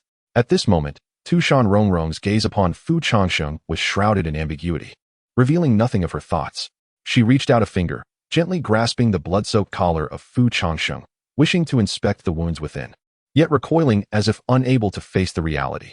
Gently pressing her face against Fu Changsheng's, she allowed the dried blood to tarnish her originally pristine and delicate features. It was always like this. Tu Shan Rongrong's voice, tinged with a hint of hoarseness, carried an undertone of lament. Her palms softly rested upon Fu Changsheng's abdomen, as her demonic energy infused with the essence of verdant would gradually enter his body. Each time, you seek to be the hero when my gaze is averted, and when I finally find you, you leave me with a near lifeless little fellow. Her voice dwindled, as she endeavored to maintain an air of calmness. Her eyes roamed over the ghastly wounds and bloodstains, her brows involuntarily knitting together, then smoothing out, only to furrow once more, and then relax again. Ultimately, Tu Shan Rongrong could no longer restrain her emotions, instinctively burying her face into Fu Changsheng's chest, concealing her uncontrollable feelings from the world. This hardly resembled a gallant hero. With a hint of sobbing, Tu Shan Rongrong's voice became thick with emotion. Until the next moment, a dispassionate, ethereal voice abruptly interrupted. I never expected you would reveal such a contradictory expression. Without needing to look up, Tu Shan Rongrong already knew who had arrived. At this hour, only the third young master possessed the capability to silently appear here. As she lifted her head, her expression had reverted to the calm smile she had worn before, though the slight redness at the corners of her eyes remained evident. The third young master, having lived for over 10,000 years, had yet to encounter anyone capable of stirring his emotions, not even the sixth year sister. Does he not find it lamentable? Tu Shan Rongrong turned her gaze towards the third young master, inquiring with a tone of serene curiosity. I have no need for such things, came the third young master's response, his gaze as frigid as machinery. But you, on the other hand, loading more content. Please wait. This site only supports access via mobile browsers. If you see this paragraph, it indicates that the chapter content has failed to load. Please disable reading mode, browsing mode, and ad blocking features, or copy the URL to read in another browser. The external manifestations are excessively employed. The hard-earned cultivation of the Demon Emperor is bound to be significantly depleted, isn't it? Merely with a glance, the third young master discerned that the individual before him, Tu Shan Rongrong, was merely one of many external selves, her demonic aura falling far short of the Demon Emperor level. Considering the circumstances, it is understandable. The three great demon nations near the border have already been breached, with countless refugees left adrift. While the Demon Emperor has been in discussions with Tu Shan regarding the sheltering of these displaced souls. In such a context, one Tu Shan Rongrong is insufficient. Yet, Tu Shan Rongrong has only recently ascended to the status of Demon Emperor, and her technique of division is still rather primitive. Prolonged use would undoubtedly lead to substantial depletion of her spirit and cultivation. In response, Tu Shan Rongrong nonchalantly shook her head, supporting the weight of Fu Changsheng as she stood. Before departing, she glanced back at the third young master. The power of the fox demon stems from profound emotions. This force is drawn from deep feelings and utilized for the same. Why should the third young master inquire further? The third young master remained silent for a long time. Even after Tu Shan Rongrong left with Fu Changsheng, he continued to stand quietly, gazing vacantly in the direction they had taken, lost in thought. Uncertain how much time had passed, the third young master finally exhaled deeply, murmuring in a voice devoid of inflection. It has been a long time since anyone dared to speak to me in such a manner. One after another, they articulate their words so beautifully, as if I am the heartless scoundrel. He raised his hand to cover his brow and eyes, gritting his teeth as he articulated each word with emphasis. Gradually, it seemed he could bear it no longer. The third young master suddenly opened his eyes wide. Do you think I desire this? As his words fell, he abruptly raised his hand and fiercely swung it, as if to vent his frustration by smashing the sea-calming needle into the ground. Boom! In an instant, the earth cracked, as if the entire land was being thrust downward by the force of his strike, a terrifying pressure causing the surrounding air to become almost tangible. Damn it! After a moment of catharsis, the third young master took a deep breath, regaining his composure, his gaze once more fixed coldly towards Tu Shan's direction. Fu Changsheng, you must not let me down. With that, the third young master's figure flickered and transformed into a streak of golden light, vanishing from the spot. Historians record, on the first day of the era of peace, the leader of the Qi Dao Alliance and the leader of the Demon Alliance forged a peace treaty beneath the weeping tree of Tu Shan, marking the first occurrence of harmony between humans and demons since the third young master drew the protective circle. On the very same day the peace treaty was established, an anomaly erupted outside the circle, for the first time in thousands of years since the third young master had drawn the protective boundary for the world. Beings from beyond breached the circle. They resembled strange and wondrous beasts, all bearing the semblance of corpses, their strength ferocious to an extreme, far surpassing that of both humans and demons. The northern mountains, the western regions, and the southern borders have all been breached, resulting in an overwhelming influx of refugees. The three great demon nations have simultaneously relocated their capitals. Under the coordination of various demon monarchs, the displaced populace is temporarily sheltered by Tu Shan. The third young master of Ally Nation once again employs the art of creating a boundary, utilizing his own blood to enact a spell that seals off the outside world, ensuring that no creatures may enter, nor may those within the circle escape. In the following year, the Emperor of Humanity emerges, sweeping away the remaining invaders and reclaiming lost territories. Chapter 175. Perhaps it is best not to intrude. The Milky Way hung upside down against the deep blue sky, with starlight delicately cascading upon the sign of the Tu Shan, Changsheng tea house. Back already? As Changsheng pushed open the door, he was immediately met by the gaze of Tu Shan Rongrong, who was seated at the counter. Tu Shan Rongrong instinctively displayed a vague smile, setting down the ledger to rise and pour tea for Changsheng. How was your day? Did the third young master trouble you much? Tu Shan Rongrong leaned down, warming the teacup while casting a sidelong glance at Changsheng. Changsheng let out a long sigh, stretching his neck to relieve the stiffness, unable to refrain from murmuring. He hasn't troubled me much, but I wish he would just confront me directly instead of looking at me with those eyes. Since that day, Tu Shan Rongrong had brought the injured Changsheng back to Tu Shan. The border between the realms of humans and demons had been solely guarded by the third young master. For an entire year, the third young master had only left the border once, to personally assess Changsheng's injuries. It was the first time Tu Shan Rongrong had witnessed the third young master display any concern for a being. At least, that was how it appeared to her. It was also the longest conversation she had had with him since their acquaintance, though the topic inevitably circled back to Changsheng. One moment, she would remind him to take care of Changsheng's daily needs, and the next, she would urge Kui Yuling to regularly check on his injuries. She even summoned Lu'er to reside in Tu Shan, ensuring he reported on Changsheng's condition from time to time. The dynamic felt as though Changsheng was the third young master's illegitimate child, causing Kui Yuling to regard him with a peculiar expression on several occasions.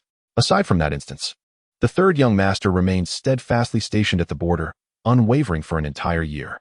Although the border had not faced another invasion from the Beast Mountain during this time, the third young master had indeed positioned himself against the Beast Mountain, a stance he would have never taken in the past. It was not until the following year, when Changsheng's injuries had fully healed, that he and the third young master eradicated the remaining demon corpses of the Beast Mountain from their territory.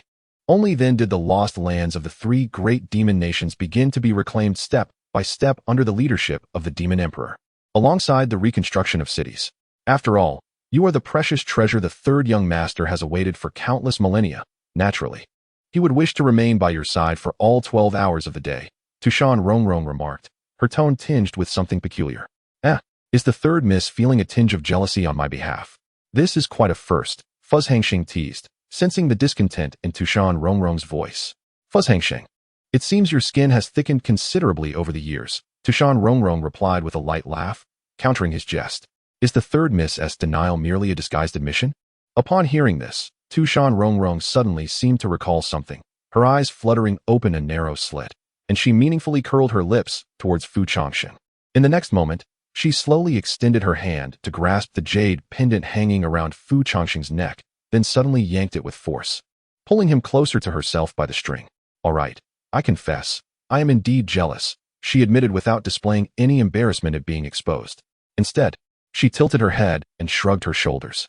As she spoke, Tu Shan Rongrong exerted more force, drawing Changsheng before her, their faces mere inches apart. Gazing intently into his eyes, she softly uttered, since you've discerned my jealousy, care to guess what I might do when I feel this way? A solitary man and a woman. Could it be that the third miss harbors some thoughts about me? Changsheng replied, maintaining a composed demeanor as he pressed his lips together.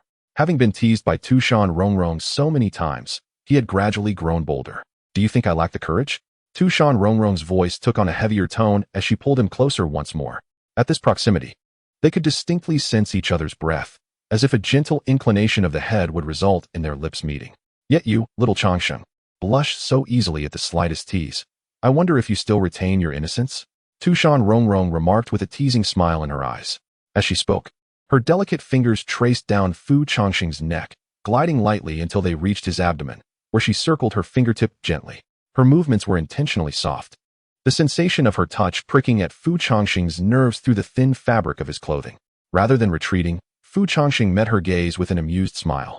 What a jest! Before I met the third miss, I was the foremost lute master of Tu Shan, rather handsome, I might add. Countless young and beautiful women were enamored with me, seeking to dance with me in delight. It was the third miss who, so many years ago, would go to the dating house out of spite, only to find herself in such an embarrassing situation. As he spoke, Changsheng leaned in closer to Tu Shan Rongrong's ear, whispering softly, Third miss, you actually have no experience in that regard, do you? It seemed he'd struck a chord with a hidden secret, as a fleeting expression of embarrassment crossed Tu Shan Rongrong's face before she quickly suppressed it. However, upon hearing Changsheng speak of his past allure to young women, the hand hidden within her sleeve suddenly clenched into a fist. Oh, so there's more to your romantic history than meets the eye. Oh, are you quite knowledgeable in that regard, Xiao Changsheng? She teased. Oh, I am exceedingly well-versed. He replied with a playful tone. I suppose even if I were to suggest we indulge, you would not decline, would you? It appeared that the third miss's understanding of amorous encounters was rather juvenile, akin to that of a child. Oh, so, are you implying that you wish to engage with me? Or perhaps even delve deeper? She mused. Merely engaging in the superficial lacks excitement. Why not? Within the tea house, the dim glow of candlelight cast their intertwined shadows, as they exchanged words that would leave anyone overhearing them blushing crimson with embarrassment. They were utterly oblivious to the presence of a figure of modest stature standing just outside the establishment. Listening to the sounds within, Lu Er, after a moment of contemplation, glanced down at the health tonic in his hand and then back at the entrance of the tea house, his expression a mixture of emotions. Delivering this medicine tomorrow would suffice. Perhaps it is best not to intrude upon them, he thought. With that, Lu Er quietly placed the wooden box containing the tonic at the threshold of the tea house and turned away, not looking back as he departed. I shall inform third brother to bring some tonics for vitality next time. Chapter 176, unless. Perhaps it is best not to intrude upon them. Lu Er inhaled deeply, instinctively pinching her brow. She found herself increasingly perplexed by the two mountain fox demon. However, just as Lu Er turned to leave, she seemed to sense something and furrowed her brow. Lu Er's cold gaze narrowed as her eyes slowly shifted towards a shadowy corner of the tea house. Come out. Her voice was calm, yet carried an undeniable tone of command. After a brief pause, several figures cautiously emerged from the darkness of the tea house's corner. Yet, when Lu Er clearly discerned their faces, she could not help but be momentarily stunned. How had Dongfang Yuechu, Su Yuling, Tu Mountain Honghong, and Tu Mountain Yaya come together? The four figures stood side by side, with Dongfang Yuechu reclining with his hands behind his head, whistling sheepishly. Tu Mountain Honghong, resembling a child caught in mischief, lowered her head and stood obediently with clenched fingers, her cheeks slightly flushed. Tu Mountain Yaya appeared to be reluctantly involved in an embarrassing situation, crossing her arms and casting a fierce glare at Dongfang Yuechu, as if to say, "Look what you've done, dragging me into this." As for Cui Yuling, she showed no signs of embarrassment, instead adopting a playful demeanor as if caught off guard. "Oh my, is that you, Sister Luer? Are you out enjoying the sun as well?" Dongfang Yuechu feigned a dramatic air, raising his hand to greet Luer. "It is nighttime," Cui Yuling quietly reminded him, covering her mouth. Observing their antics, Luer felt a wave of embarrassment. It was clear what these individuals were up to. "You should be careful. Zither Rongrong may seek revenge on you all." Luer sighed, placing a hand on her forehead in exasperation. Cui Yuling, however, shook her finger in admonition. "Oh no, senior. You are mistaken." She then took a couple of steps closer to Luer, speaking softly. "You see, these two are genuinely perplexing when it comes to emotions. I have watched Zither Rongrong grow up. How could I not understand her character? These two have been smitten for 20 years, yet their relationship has barely progressed. Isn't that absurd? Perhaps a bit." But Luer began to respond, only to be interrupted by Ciu Ling waving her hand. "I know what you are about to say. This is indeed a private matter for the couple, and we should not meddle too much. But tell me, which sister does not care about her younger siblings' significant life events? Would you not agree? Moreover, it is apparent to anyone with eyes and a brain that they are merely one step away from resolution." "Ah, my apologies, Yaya. I did not mean to offend." Cui Yuling, with a serious yet affectionate pat on Luer's shoulder, pointed at Tu Mountain Honghong and Dongfang Yuechu. "Behold, these two individuals are nearly at the same starting point as the pair within the room. Not only have they wed, but they are also contemplating matters such as the number of children to have and whose surname to adopt. Meanwhile, the two inside are still engaged in the trivial discussion of what constitutes cohabitation. Is this not absurd?" Upon hearing this, Luer could not help but raise an eyebrow, casting a curious glance at Tu Shan Rongrong. Suddenly being mentioned in such a context, Tu Shan Rongrong felt her cheeks flush with a sudden warmth. Luer ultimately shook his head with a sigh. "I am aware of what you say, yet if they are not in a rush themselves, perhaps they quite enjoy their current mode of interaction. You need not concern yourselves unduly on their behalf. Frankly speaking, I believe they are nearing that pivotal moment, and there is no need for haste. I have matters to attend to, so I shall take my leave." With that, Luer waved his hand and turned to depart, fearing that if Tu Shan Rongrong were to discover him standing with this group of peeping enthusiasts, he might find himself ensnared in future reckoning. Watching Luer's retreating figure, Tu Shan Rongrong bit her lip, hesitating to speak. "I believe she is right. Rongrong's feelings ought to be determined by her alone." After a prolonged silence, Tu Shan Rongrong was the first to shatter the stillness. "Ah, Rongrong, you cannot say that. You must remember, had it not been for your fortitude from drink and pushing Dongfang Yuechu, you two would not have progressed so swiftly, oh dear." Before Cui Yuling could finish her thought, Dongfang Yuechu suddenly gasped, wide-eyed, and swiftly covered Cui Yuling's mouth. Having just heard from Cui Yuling about her own clarity in the act of pushing, Tu Shan Rongrong blinked in confusion at the sudden interruption. "What does push down mean?" It's nothing, Rongrong. Let us instead deliberate on how we might expedite the progress of Uncle Fu and the others. You see, while Uncle Fu is indeed formidable, a human's lifespan cannot compare to that of a demon. We cannot wait until the day Uncle Fu passes before he realizes he ought to seek a renewed bond. Can we?" Upon hearing this, Tu Shan Rongrong rested her chin on her hand, frowning in contemplation. Indeed, that seems to be the case. Yet, she could not help but let out a sigh. But what can we do? Rongrong and Fu Changsheng do not appear inclined to take the initiative in this matter. If we were to overtly urge them, it would certainly backfire. At that moment, Cui Yuling finally broke free from Dongfang Yuechu's grasp, taking a deep breath as she confidently patted her chest. "This is simple. We need not force them to take that step. We merely need to give them a gentle nudge from behind. And how shall we do that? Have you forgotten? I am the chief physician of Tu Shan." In the next moment, Cui Yuling reached into her sleeve and swiftly produced an exquisite, sealed porcelain vial. "Behold, my exclusive elixir," she proclaimed. "I have already anointed the rim of the teacup I use for my own consumption. Once he takes a sip, he will undoubtedly be captivated by the enchanting allure of our dear Rongrong, unable to resist, and that very night he shall submit to her charms." She affectionately named it true love, no words needed. Dongfang Yuechu's eyelids twitched violently as he grimaced and sighed, resting his forehead in exasperation.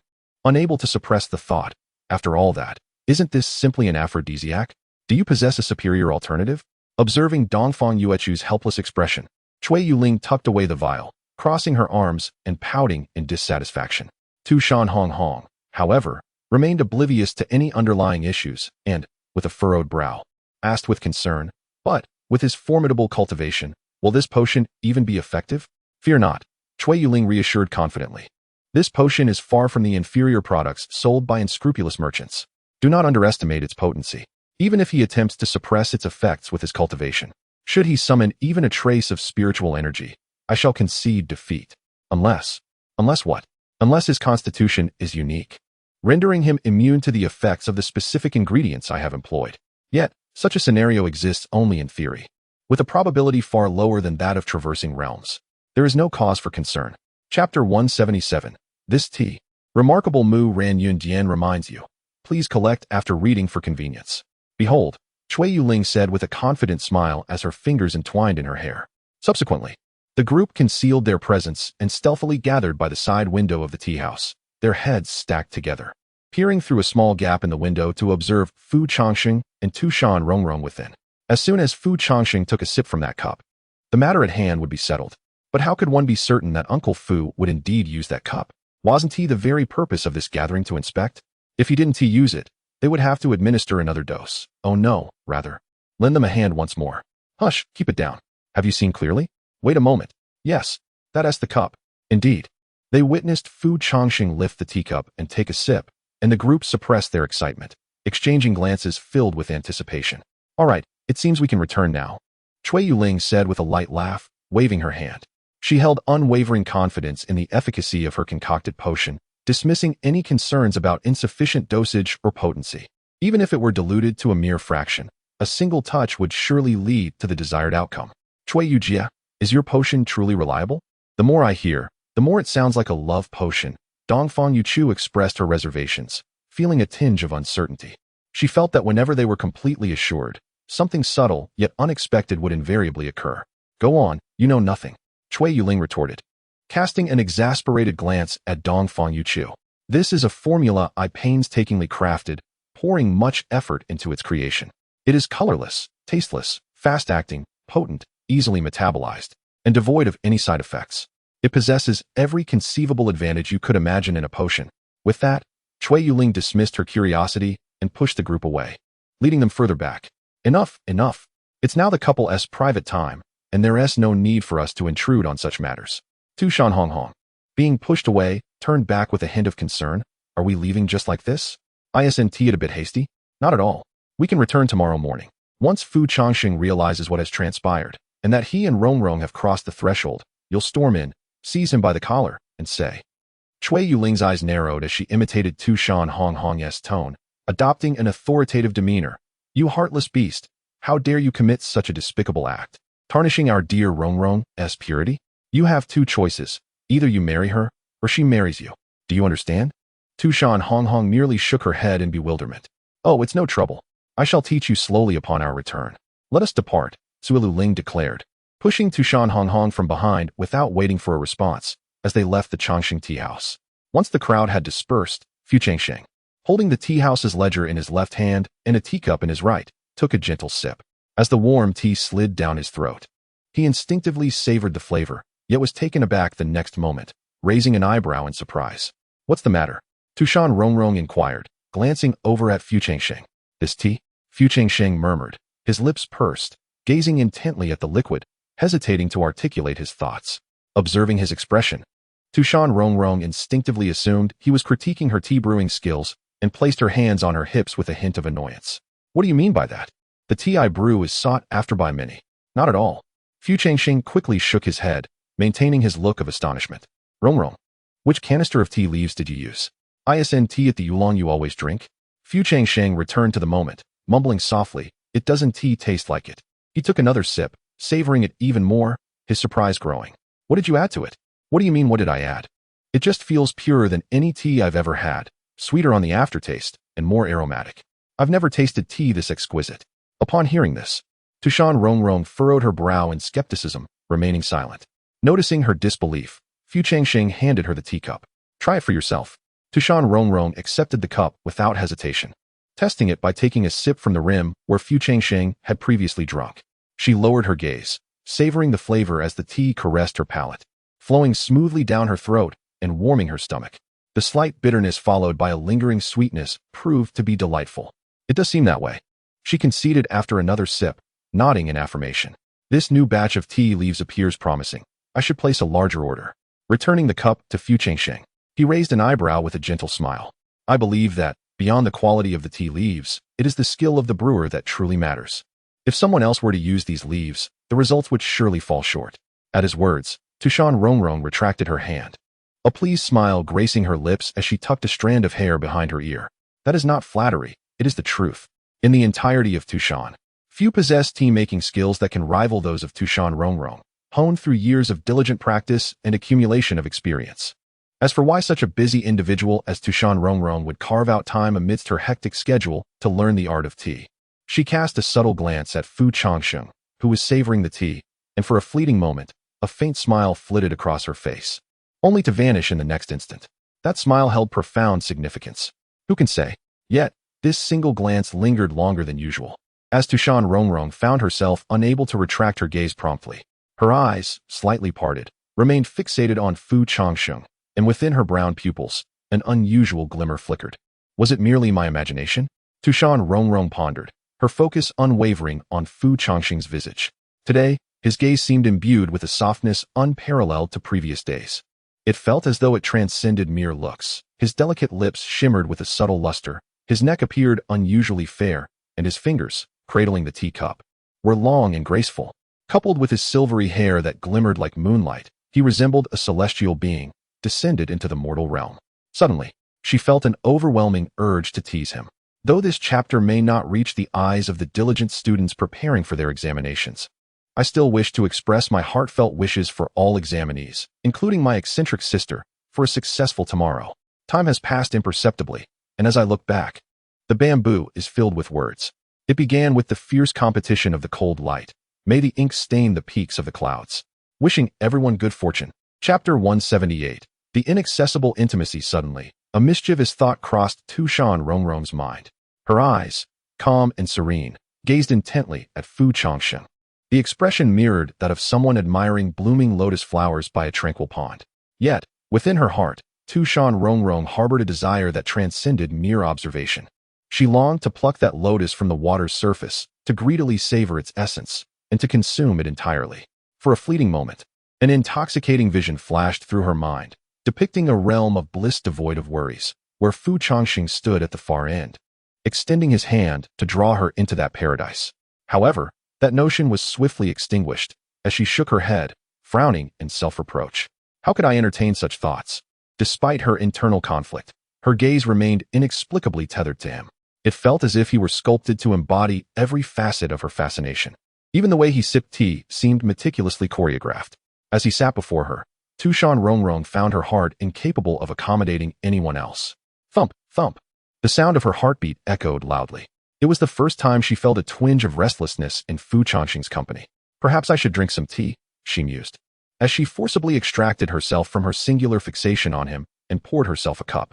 However, upon taking a sip of her tea, a frown creased her lips in dissatisfaction. The flavor paled in comparison to the cup Changsheng had prepared moments earlier. After a brief contemplation, she concluded that she was too apathetic to consider whether her brewing method varied from his. I'll swap with you, she declared, pushing her cup toward Changsheng. Without hesitation, she seized his cup and took a sip. Changsheng raised an eyebrow, noting the unusual intensity in her demeanor that contrasted sharply with her usual restlessness. Only after savoring his tea did her furrowed brow begin to relax. Ah, indeed, this one is far superior, she acknowledged. That was my cup, he replied, a hint of bemusement in his voice. In that moment, even the most oblivious observer could discern that Tu Shan Rongrong was not quite herself. Were you upset about what transpired earlier? Changsheng inquired, alluding to their earlier debate about their respective experiences in intimate matters. Confronted with the issue at hand, Tu Shan Rongrong chose silence, averting her gaze and sipping her tea, lost in her own thoughts. Did she believe that my understanding of such matters stemmed from prior encounters with other women, leading her to feel resentment? This notion flitted through Changsheng's mind. After a prolonged silence, he gently broke the stillness. Miss, regarding what just transpired, it was not. However, before he could finish his sentence, Tu Shan Rongrong stood abruptly, interrupting him. It is getting late, please take me home. Having drained the last of her tea, she returned the cup to Changsheng. Rongrong did not wish to leave so soon, nor did she seek to evade Fu Changsheng's conversation. Yet, she suddenly realized that merely sitting beside him stirred vivid images in her mind, including moments of intimacy shared in various circumstances. Unbeknownst to her, a veil of mist had gathered in her eyes, and her breaths and heartbeat quickened noticeably. It was as if her body had instinctively yearned to reach out and touch him. Let us rest and reflect, she thought to herself. Clutching the warm shawl Fu Changsheng had given her as they strolled slowly under the moonlit sky of Tu Shan. The night sky of Tu Shan was far more enchanting than that of other realms. Once the streetlights dimmed, the bright moon replaced their glow, casting a soft gray path for the two of them as they walked side by side on the empty streets. Unconsciously, they both slowed their pace. Why are you holding the shawl? Fu Changsheng inquired lightly, turning his head. In the past, when he had offered her the shawl to escort her home, Rongrong would always respond with a knowing smile before wrapping it around herself. She shook her head gently, her tone nonchalant. I am not cold. In truth, although they had exited the tea house, she did not feel the chill of the evening breeze. On the contrary, a subtle warmth enveloped her, and as her lips parted slightly, the breath she exhaled transformed into delicate wisps of mist. So warm. Rongrong lowered her head, her index finger delicately tugging at the collar of her garment in a futile attempt to alleviate the heat. Yet, in the next instant, she felt a warmth envelop her shoulders. As she turned her head, she realized their faces were now startlingly close. You should wear it. Do not catch a chill, Fu Changsheng said, as he took the shawl from her hands and draped it over her shoulders. However, what appeared to be a mundane action in the eyes of Fu Changsheng felt as if it were teasing the already fragile nerves of Tu Shan Rongrong. Her body stiffened involuntarily, her shoulders trembling uncontrollably. Just as Fu Changsheng prepared to withdraw his hand, he noticed Tu Shan Rongrong suddenly open her eyes, her gaze unabashedly wandering across his face. In her eyes, there was an unmistakable glimmer of possessiveness. It was only when her beautiful eyes gradually drifted towards Fu Changsheng's lips, appearing somewhat dazed, that he questioned her. What's wrong? Fu Changsheng waved his hand in front of her eyes, attempting to pull her thoughts back. Yet, Tu Shan Rongrong, akin to a startled cat, swiftly turned her head away and tightly gripped the ends of her shawl, saying, It's nothing. Let's hurry. Without waiting for Fu Changsheng's response, she quickened her pace ahead. Could it be that she was indeed angry with me? Fu Changsheng lowered his gaze, sensing that Tu Shan Rongrong was deliberately avoiding him. No. His face filled her mind. The more she tried to divert her attention from Fu Changsheng, the clearer his image became in her thoughts. In her mind, they were intertwined, kissing, exchanging all that could be exchanged. Don't think about it. Don't think about it. Unbeknownst to her, her breathing became increasingly labored. After what felt like an eternity, when Tu Shan Rongrong finally regained her senses, she found herself pushing open the door and standing in her own room. Well, I shall take my leave now, she said, still facing away from him, offering no reply. Fu Changsheng felt an inexplicable tension in his heart, as if a string had been plucked forcefully, causing a dull ache in his chest. Ultimately, he could only sigh softly and turn to leave. Yet, in the next moment, a hand unexpectedly grasped the corner of his clothing from behind. Fu Changsheng paused, glancing back to find Tu Shan Rongrong standing there, her thumb and forefinger clutching the fabric at her back, her head lowered in silence. Neither spoke, and they remained in that position for several moments.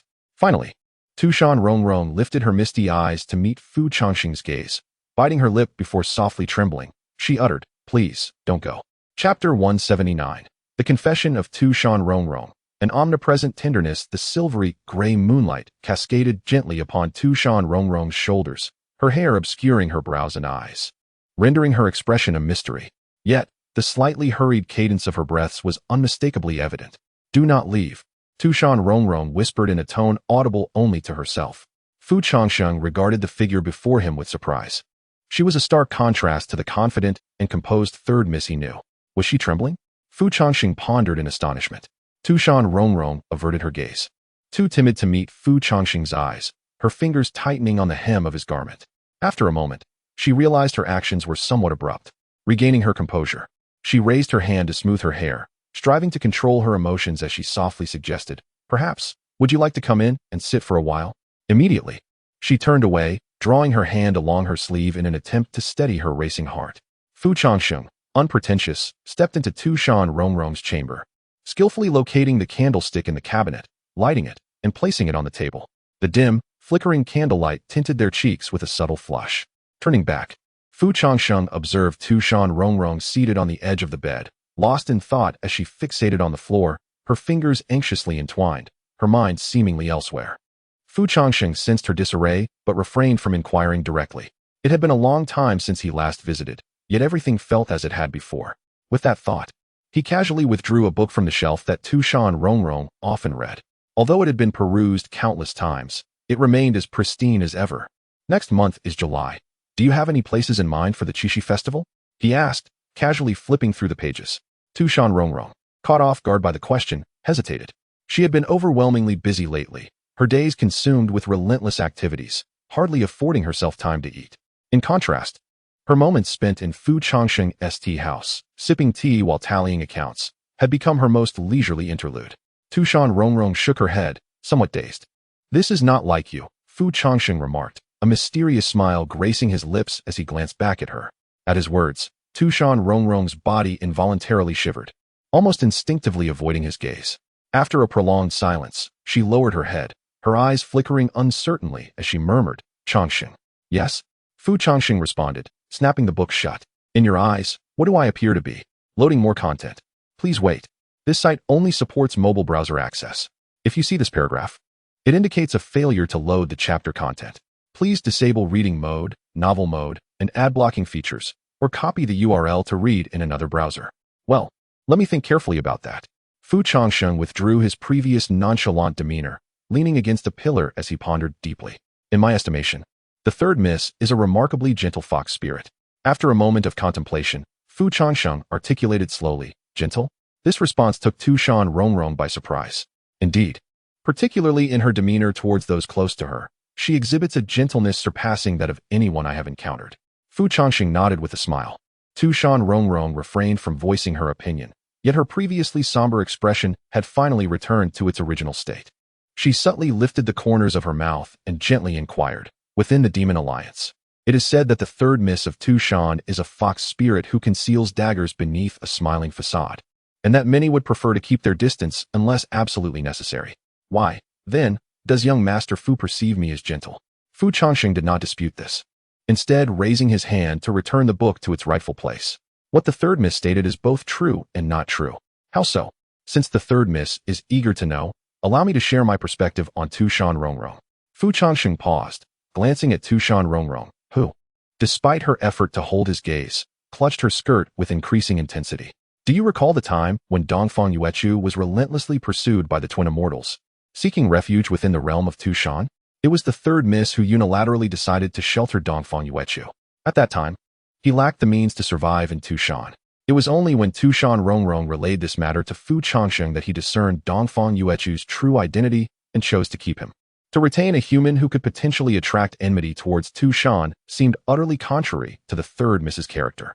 The reason for his retention was that she recognized within Dongfang Yuechu a quality unique to him, a key to unlocking the Baron's emotional turmoil. Tu Shan Rongrong did not refute this, appearing somewhat lost in thought. Initially, her kindness towards Yuechu was intended to nurture the goodness within him, hoping it would influence the Baron, who was deeply tormented by his past. However, as time passed, her affection for Yuechu transformed into familial bonds. When Yuechu faced rejection while confessing to the Baron, it was the third miss who pinpointed the crux of the matter.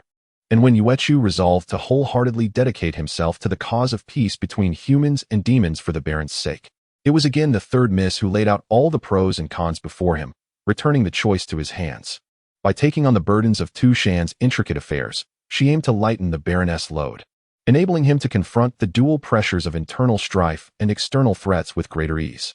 Meanwhile, the second miss, Tu Shan Yaya, could live her days without worry, pursuing her own desires freely.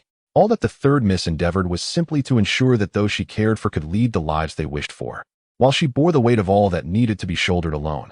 At this juncture, Fu Changsheng paused, raising his gaze to Tu Shan Rongrong. She remained silent, her only response being the tightening grip of her fingers on her skirt, now slightly pale from the pressure.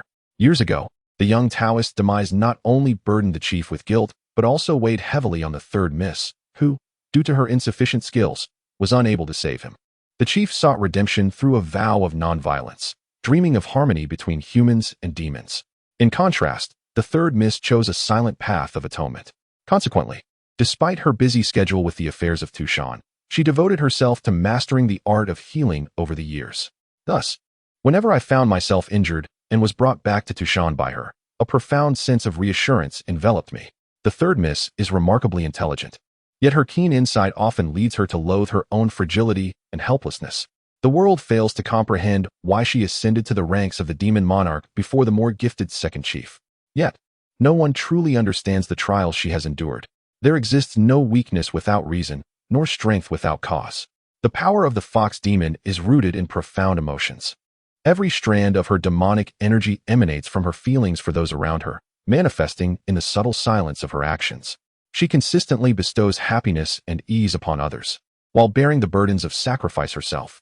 At this juncture, Changsheng inhaled deeply, turning to Tu Shan Rongrong, and pronounced with deliberate clarity, the third miss. Perceived by the world as a master strategist, emerged from sorrow. Yet, this sorrow remains a secret, known only to her. In my eyes, this third miss embodies the essence of tenderness, deserving of every accolade that the term encompasses. This is how I perceive the third miss. While all refer to Tu Shan Rongrong as the third chief of Tu Shan, Changsheng has always called her the third miss. For him, Tu Shan Rongrong has never changed. Each time she practices a poised smile before the mirror, her motivation springs from her initial gentleness towards those around her.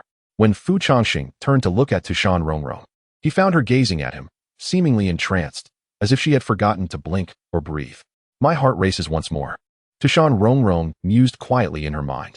How easily my heart is unsettled. How strange. Why can I not divert my gaze from him?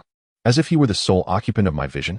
Throughout this exchange, with each word Changsheng uttered, Tu Shan Rongrong's shoulders quivered slightly, her lips and fingertips growing pale. As the moment lingered, Tu Shan Rongrong silently lowered her head, finally ceasing to tremble. After a brief pause, her delicate lips parted, releasing a long breath. What is this? Gradually, an inexplicable smile graced Tu Shan Rongrong's face. Accompanied by a fleeting smile, a drop of scorching tear unexpectedly plummeted silently onto the back of her hand. If viewed from below, one would see Tu Shan Rongrong, with her hair partially concealing her face, her eyes glistening with tears, laughing even as she was on the verge of weeping. Moments later, with a voice tinged with a hint of hoarseness, Tu Shan Rongrong let out a soft chuckle. So, it has all been seen through. She maintained that strained smile, devoid of sobs or tremors. With her head bowed, she watched as her tears blurred her vision, coalescing into droplets that dampened her hand and the hem of her skirt. In a daze, a handkerchief suddenly entered her line of sight. Raising her head, she found Changsheng smiling at her. Noticing Tu Shan Rongrong's silence, Changsheng took the initiative to wipe away the traces of tears from the corners of her eyes with the handkerchief. While wiping, Changsheng playfully inquired, "So, what do you think? Have you fallen for me, wishing to pledge yourself?" The two locked eyes for a brief moment before Tu Shan Rongrong joined in the laughter. How utterly self-absorbed. You're nothing but a fool engaged in a monologue. Tu Shan Rongrong snatched the handkerchief away, feigning indifference, her eyes still shimmering with unshed tears. Such words, uttered amidst tears, lacked any persuasive power. Changsheng crouched down, a more triumphant grin spreading across his face. However, in the next instant, Tu Shan Rongrong unexpectedly reached out, seizing Changsheng's collar. Suddenly, Changsheng felt a tremendous force at his throat, and the world before him began to spin wildly. With a thud, after a whirl of confusion, Changsheng found himself lying on Tu Shan Rongrong's bed. She had positioned herself atop him, leaning down to pin him, her hands firmly gripping his wrists. Then, her playful voice whispered into his ear, "I confess, in that fleeting moment, I truly found myself helplessly in love with you. Therefore, as a consequence of making me weep, at that moment, Changsheng felt a gentle bite near his ear. As for my tenderness towards you, dear Changsheng, it shall conclude here for tonight." Chapter 180. On this day, the flickering candlelight cast the shadows of the two figures upon the wall, intertwining and separating in a delicate dance over the span of a mere tea's brew.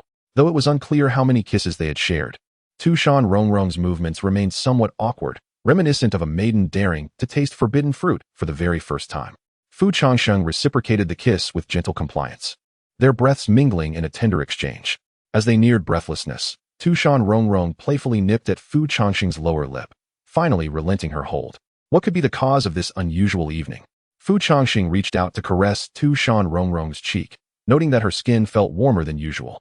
Lifting his gaze again, he observed a few stray strands of hair brushing against her flushed face, accentuating the allure of her misty, reddened eyes, a portrait of exquisite vulnerability. Had she indulged in spirits? Fu Changsheng pondered inwardly. Given his understanding of Tu Shan Rongrong, she would never utter such gentle words towards him without the influence of the enchanting Linglong wine, unless some peculiar attribute had been awakened within her. Yet, during their kiss, he had only detected the faint fragrance of tea, devoid of the intoxicating aroma of Linglong wine. Clearly, Tu Shan Rongrong was quite lucid, though the cause of her fervent warmth remained a mystery. Tu Shan Rongrong did not respond immediately. Her captivating gaze lingered on Fu Changsheng's face, seemingly lost in thought. After a moment, she gradually relaxed, resting her head against his chest. As time passed, she fixated on the flickering candlelight atop the table, suddenly murmuring in a voice meant only for their ears, "I wish to consume you." "Why?" Fu Changsheng questioned, taken aback. "If you must perish, then let it be close to me, within my very being. Please refrain from uttering such chilling words while maintaining that charming visage." In an instant, Tu Shan Rongrong lifted her gaze to meet Fu Changsheng's. "Then give me all of yourself." As she spoke, she extended her hand beneath the covers, gently resting it just below Fu Changsheng's abdomen. Almost immediately upon her touch, his body stiffened in surprise, taken aback by her boldness. His cheeks flushed crimson as he turned his face away, clearing his throat to mask his embarrassment. "Ahem, did we not agree to wait until after our marriage? But it feels so warm. Is that not permitted?" Tu Shan Rongrong blinked innocently, her eyes sparkling like a child seeking a reward. If one could overlook the movements of her hand beneath the covers. Before Fu Changsheng could articulate a response, it seemed she could no longer contain the heat that surged within her.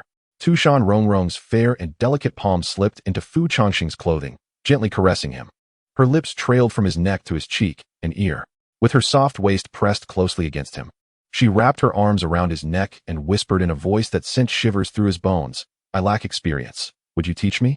Fu Changsheng felt a surge of blood course through his body, yet his mind became increasingly alert.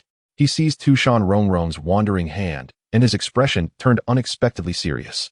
After a moment, he innocently asked, "Do you love me?"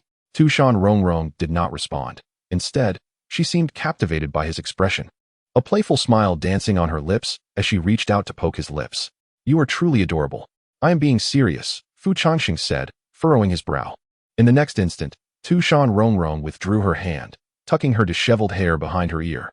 She then gently cradled his face, resting her head against his, and spoke in a tone devoid of any superfluous emotion, "Love, whatever you desire, I will provide. As long as you need me, at any time, and regardless of what it may cost, I shall stand by your side." Her words flowed slowly, a confession not only to Fu Changsheng but also to the Tu Shan Rongrong of the past, who had buried all her emotions deep within. As she spoke, a sorrowful smile graced her lips, her voice tinged with a slight rasp. "If you were to die, I would accompany you into death. Yet, I have concealed many things from you. Do you not feel anger?" Fu Changsheng lowered his gaze. "I know," Tu Shan Rongrong replied softly, nodding. "Though I sometimes feel anger over it. Since you have your reasons for keeping secrets, I shall not inquire further. No matter who you are or how you change, as long as you are alive and by my side, what difference does it make?"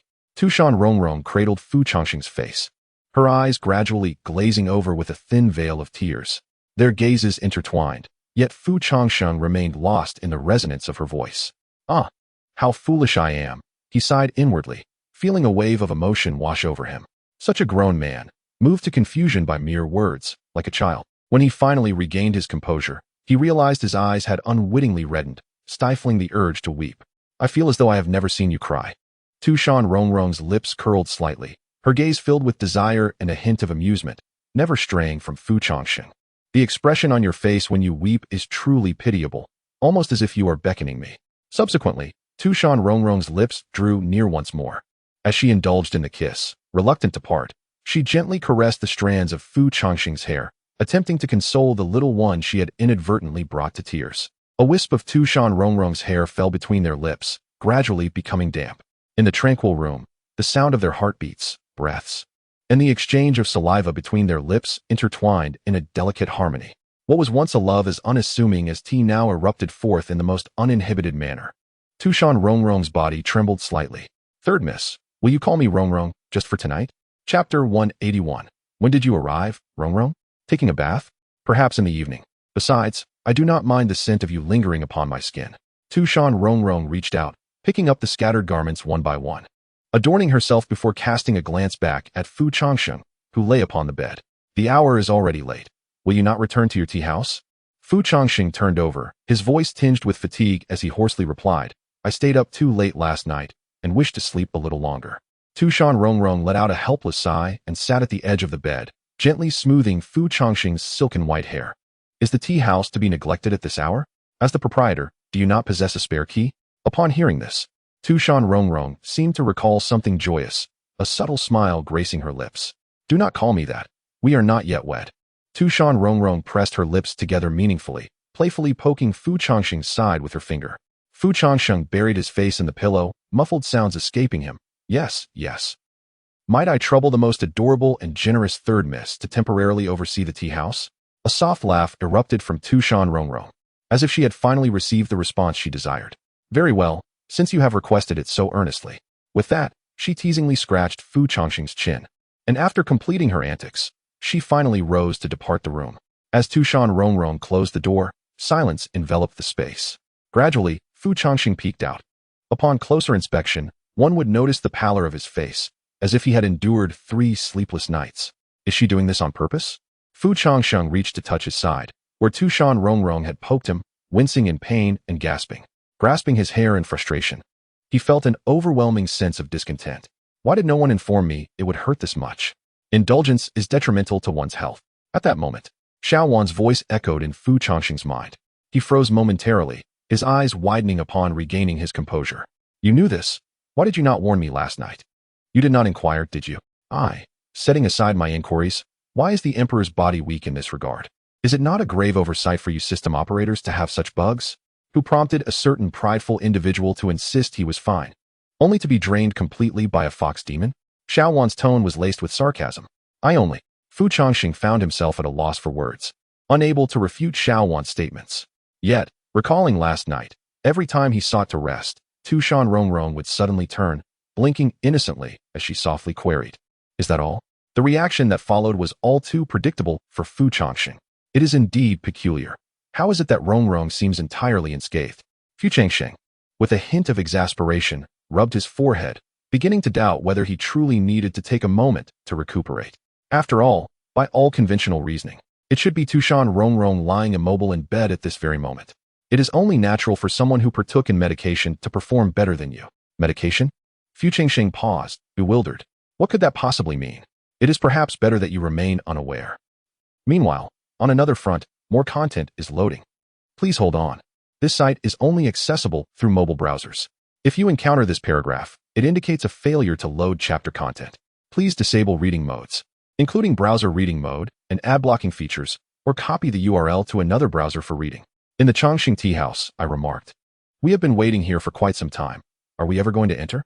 Dongfang Yuechu rubbed his still drowsy eyes, perhaps due to his overwhelming fatigue. Even the tuft of hair atop his head drooped listlessly. Before dawn had even arrived, Dongfang Yuechu and Tu Shan Rongrong had been roused from their slumber by Kuyuling, stationed at the entrance of the Changsheng tea house. They were poised to capture incriminating evidence against Fu Changsheng, intending for Tu Shan Rongrong to reason with him, confident that she could persuade him to comply, thus resolving the matter satisfactorily. However, Kuyuling overlooked a crucial detail. Since Dongfang Yuechu and Tu Shan Rongrong had wed, and Tu Shan Rongrong had prohibited him from working, he was no longer an employee of the tea house and lacked a spare key. Why not just have Rongrong kick the door down? Kuyuling blurted out instinctively. Upon hearing this, Dongfang Yuechu quietly reminded her, last time, Yaya accidentally broke the door, and Sister Rongrong demanded 400 taels in compensation, which we have yet to repay. Kuyuling's expression stiffened, and she turned to look at Tu Shan Rongrong. Under Kuyuling's gaze, Tu Shan Rongrong immediately shook her head vigorously, like a rattling drum, and quickly waved her hands. Don't look at me. I have no money. Kuyuling. At this, Kuyuling's eyes nearly bulged out of their sockets. Tu Shan, to put it in contemporary terms, the combined GDP of the other 3 great demon nations pales in comparison to a single strand of Tu Shan's hair. In such circumstances, how could the leader of Tu Shan claim to be without funds? Tu Shan Rongrong, somewhat flustered, pinched her thumb and exhaled a long sigh. Although uttering such words felt absurd to her, it was the undeniable truth. After all, the treasury of Tu Shan had always been managed by Tu Shan Rongrong, with income and expenditure meticulously accounted for, while Tu Shan Rongrong had never concerned herself with such matters. Tu Shan Yaya, on the other hand, received a fixed monthly stipend, essentially her pocket money. But Tu Shan Rongrong had no such luxury. as she rarely required currency. Anything she needed could simply be brought to her by her servants. With a loud slap, Tu Yuling covered her face, frustration evident on her features, nearly unable to catch her breath. It is difficult to fathom how the three of them were thwarted by a mere wooden door, the sole reason being their inability to afford the cost. Alas, for the sake of Rongrong's happiness, it appears that I must bear this expense myself. Tu Yuling let out a long sigh. Making this decision felt as though her heart was bleeding. Subsequently, she turned her head and, with unwavering determination, addressed the nearby Tu Shan Rongrong. Rongrong, kick down the door. Do we really have to kick it? Tu Shan Rongrong felt an unsettling sense that something was amiss, yet she could not quite articulate what it was. It felt akin to catching someone in the act of infidelity. However, the dilemma was that these two were already entangled together. Have you ever witnessed two legitimate partners being caught in such a manner? Well, now the arrow is knocked, and it must be released. Tu Yuling's tone brooked no dissent. Having already invested 400 taels, she was resolute in witnessing the conclusion. Rongrong, remember, once we enter, you head straight to the bedroom on the second floor. And once inside, you just babble away. Do you both understand? Understood. Understood. Divine gold. Very well, since we are all in agreement, then let us. Ahaha. Rongrong, when did you arrive? Chapter 182. Guess what? The serene expression of Tu Shan Rongrong swept over the gathered individuals, indicating her awareness of their intentions, especially upon noticing Tu Yuling among them. We are here for morning tea. Dongfang Yuchu interjected hastily, exchanging furtive glances with his companions, all donning forced smiles. Yes. We have come for morning tea, indeed. They echoed, albeit unconvincingly. Is that so? Tu Shan Rongrong raised an eyebrow, discerning their concealed motives without needing to confront them directly. With a resigned sigh, she waved her hand dismissively. Sister, you need not force yourself to play along with their charade. At this remark, Tu Shan Rongrong's smile faltered, the facade crumbling instantly. Sister, when you smiled just now, your eyes and cheeks were twitching, Tu Shan Rongrong pointed out, causing Tu Shan Rongrong's face to flush crimson, resembling a child caught in mischief. Under Rongrong's gaze, Tu Shan Rongrong could no longer maintain her pretense and exhaled deeply, shedding her minimal disguise. I told you not to play tricks in front of Rongrong. She lamented, her ethereal voice tinged with resignation. Tu Yuling, however, bit her lip in frustration, still grappling with the situation. Little Rongrong, weren't you staying here last night? She queried, unable to reconcile how Tu Shan Rongrong had emerged from outside when they had been waiting for her here for an hour. With a nonchalant shrug, Tu Shan Rongrong replied, of course not. I naturally slept in my own room. Well, that may not hold true in the future. And what of Changsheng? Tu Yuling pressed further. You seem quite invested in my relationship with Changsheng, don't you, Tu Yujia? Tu Shan Rongrong tilted her head playfully, regarding Tu Yuling with a glint of mischief. To everyone's surprise, Tu Yuling abandoned her pretense entirely and abruptly threw her arms around Tu Shan Rongrong. Please, little Rongrong, I truly wish to know.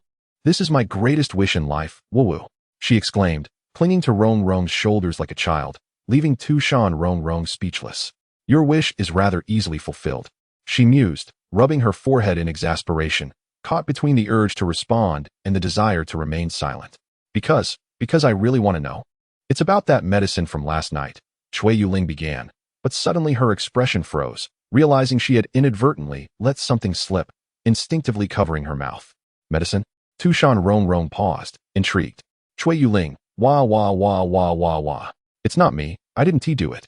Tu Shan Rongrong. Tu Shan Rongrong's expression faltered as she furrowed her brows in contemplation, her mind resembling scattered fragments that gradually began to connect at this moment. I knew it. After a considerable while, Tu Shan Rongrong cast a dark glance at several individuals, her heart suddenly enlightened.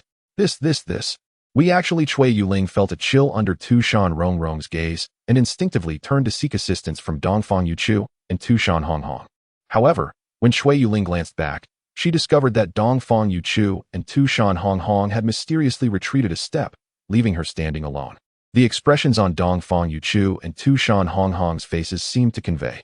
The idea was hers, the concoction was hers, the deed was hers. We are not acquainted with her. Tu Yuling, I finally trusted you two once, and yet you allowed me to lose so completely. Hee ha ha wow. Observing Tu Yuling's despondent demeanor, Tu Shan Rongrong maintained a calm countenance, refraining from expressing anger, merely shrugging her shoulders nonchalantly. Loading more content. Please wait. This site only supports mobile browser access. If you see this paragraph, it indicates a failure to load chapter content. Please disable reading mode, browsing mode, and ad blocking features, or copy the URL to read in another browser. Alright, your objective has been achieved. The moment Tu Shan Rongrong's words landed, not only Cui Yuling, but also the expressions of the others present froze in surprise. Tu Shan Rongrong disregarded the three who remained stationary, taking out her keys to unlock the door, and pushed it open to enter the tea house.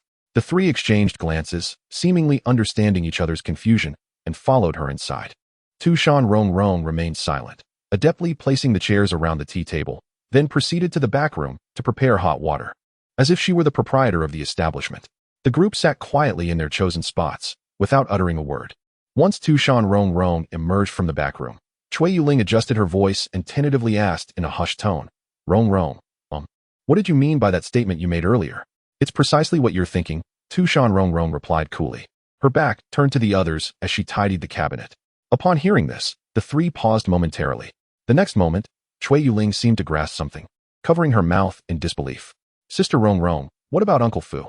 Dongfang Yuchu inquired, casting a glance towards the direction of Fu Changsheng's room on the second floor.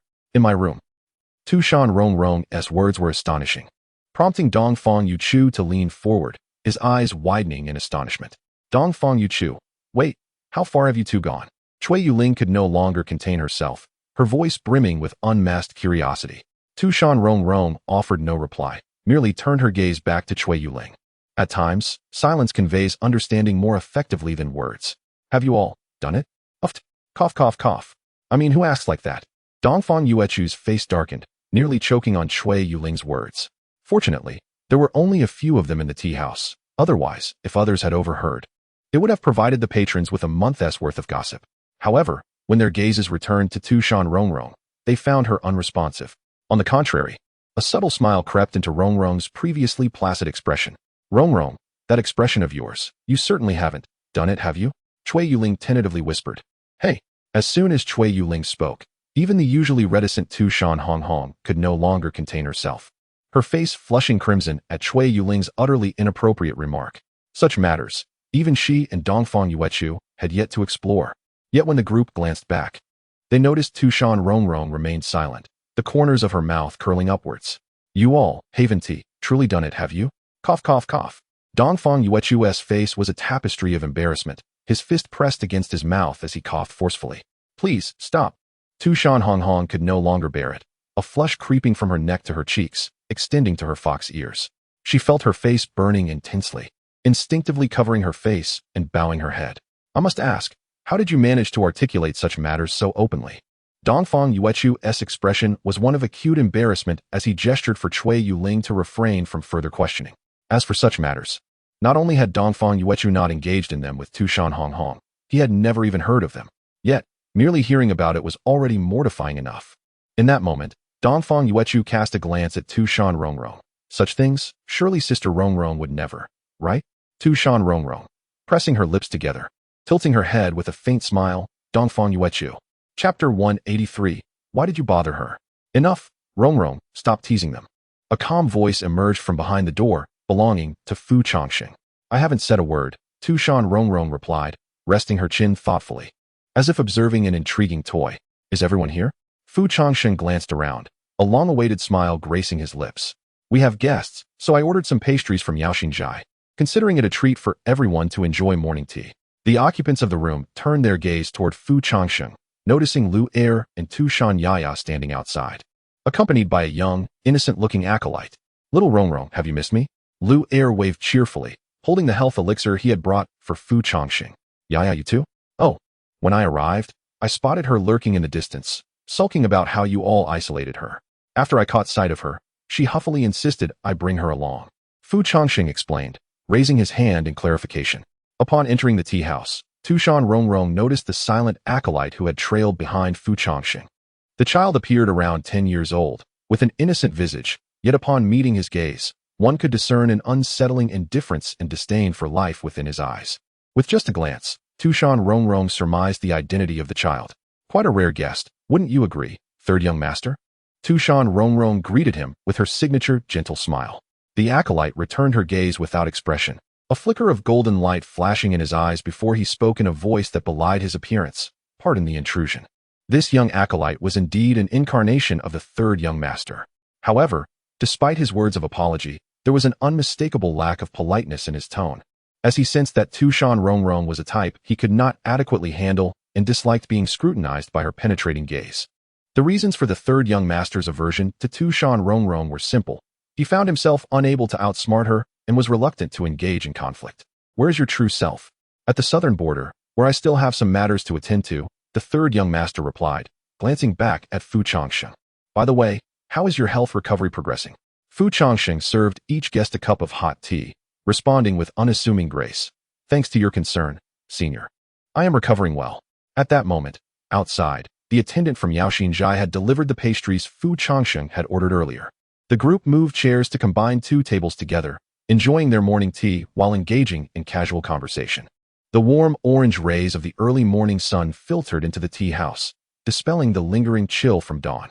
Dongfang Yuechu habitually placed a fried, glutinous rice ball into Tu Shan Rongrong's bowl and inquired, by the way, Uncle Fu, what became of those beings from outside the circle? Since assuming the role of the leader of the Tao League, Dongfang Yuechu has gained access to the most treasured secrets within the League, particularly those concerning entities from outside the realm. The recent invasion of such beings seems to diverge somewhat from the information Dongfang Yuechu has gathered. As these thoughts emerged, Tu Shan Rongrong cast her gaze towards the third young master. For many years, the third young master has tirelessly sought sufficient support for his plans, occasionally revealing fragments of the truths concerning the outside world to powerful individuals he trusts. However, it appears that he has concealed the full truth from everyone. After a moment's contemplation, the third young master glanced at Fu Changsheng and, deeming it unnecessary to keep secrets any longer, began to elucidate to the assembly. Strictly speaking, these demons invading us are not the extraterrestrial beings you envision. They originate from a faction known as the 10,000 Beasts Ridge. The world is vast, far beyond your imagination. After what felt like an eternity, once the third young master concluded his explanation, the assembly fell into a contemplative silence, each person thoughtfully cradling their teacups. After a while, Dongfang Yuechu exhaled deeply, reclining in his chair and resting his hands on his head with a sigh. It was no wonder that the old patriarch of the Wang family had been so profoundly shaken in his resolve after his excursion beyond the realm. Individuals like Wang Quan and Dongfang Yuechu, endowed with extraordinary talents, are sufficient to leave an indelible mark on the annals of history. Moreover, those formidable demon monarchs, capable of shaking mountains and seas, upturning the very fabric of existence, were suddenly informed that they were merely sheep, sheltered within enclosures. Beyond the fences lies a world teeming with ravenous wolves. Should one venture forth, the outcome would be a tragic demise. However, seemingly unfazed, Dongfang Yuechu reached for a piece of pastry, popping it into his mouth while mumbling, well, since it's all beyond my capacity, I might as well not dwell on it. If the sky falls, Uncle Fu will bear the burden. Yet, scarcely had the words left his lips when Tu Shan Rongrong shot him a sidelong glance, her lips curving into a faint smile. In that case, I shall throw you up there to hold on for a while, she remarked, her tone deceptively calm, sending a chill down Dongfang Yuechu's spine as he instinctively shrank back. The smile on Tu Shan Rongrong's face suggested she might indeed follow through with her words. Hong Hong, you will stop Rongrong, won't you? Dongfang Yuechu leaned closer to Tu Shan Rongrong. Yet, in the next moment, he witnessed her delicately sipping her tea, a smirk playing at her lips. I also think it's time to teach this carefree silver-tongued fellow a lesson. Dongfang Yuechu's expression darkened as he glanced towards Fu Changsheng. Upon perceiving the gaze of Dongfang Yuechu, Fu Changsheng responded with a meaningful, subtle smile. Who do you believe holds greater significance for me, you or the third miss? Me? Dongfang Yuechu was momentarily taken aback, then pointed to himself. Fu Changsheng slowly shook his head. Incorrect. Is it Rongrong Jia? Think again. Then it must be me. The smile on Fu Changsheng's face remained unchanged. He said nothing but reached into his sleeve to retrieve the account book belonging to Tu Shan Rongrong.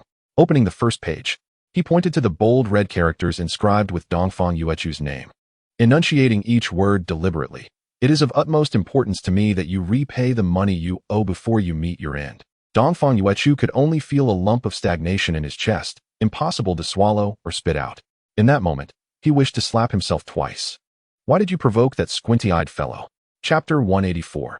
The smile of Tu Shan Rongrong. By the way, at the beginning of the month, the leader, What has been the toll within our circle following this calamity? Fu Changsheng cast a sidelong glance at Tu Shan Rongrong.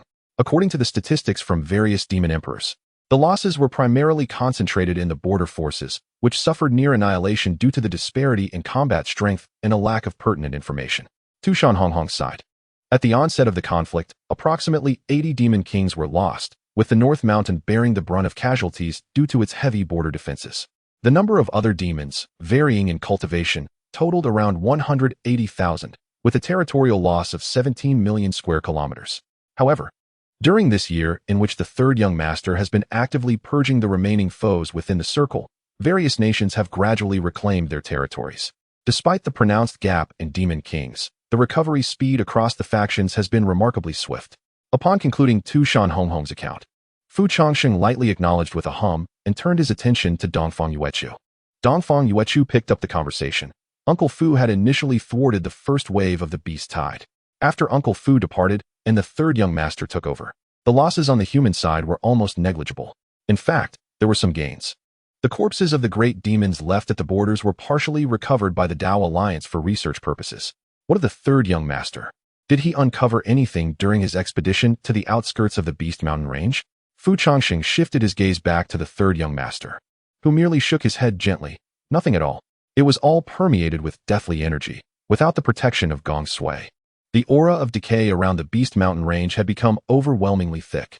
Now, that place bears little difference from the realm of the underworld. The third young master could not help but frown as he spoke, the foul stench of decay still vivid in his memory. Upon hearing this, Fu Changsheng lowered his gaze, seemingly deep in thought. It is somewhat peculiar. What is peculiar? The sequence of events surrounding the calamity at the Beast Mountain range, from inception to conclusion, possesses an intriguing nature. Fu Changsheng looked at the third young master. Do you still recall the information that the Lord of the Divine Court revealed to us during his last visit to Tu Shan? After a brief moment of reflection, the third young master nodded slightly, indicating for Fu Changsheng to continue.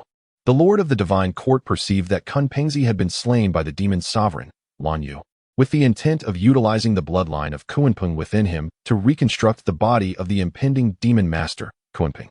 The karmic backlash resulting from the death of the royal heir should have been the catalyst for this calamity at the Beast Mountain range. Following Kun Pengzi's demise, the entirety of the Beast Mountain range met with instantaneous destruction as all great demons simultaneously transformed into corpses, including the demon sovereign, Lan Yu. This was information conveyed to Fu Changsheng by Gong Sui in his dying moments, who stated that he had been injured by Lan Yu, who also suffered the consequences of corpse transformation. Yet, throughout the entirety of the conflict, Lan Yu had not made an appearance.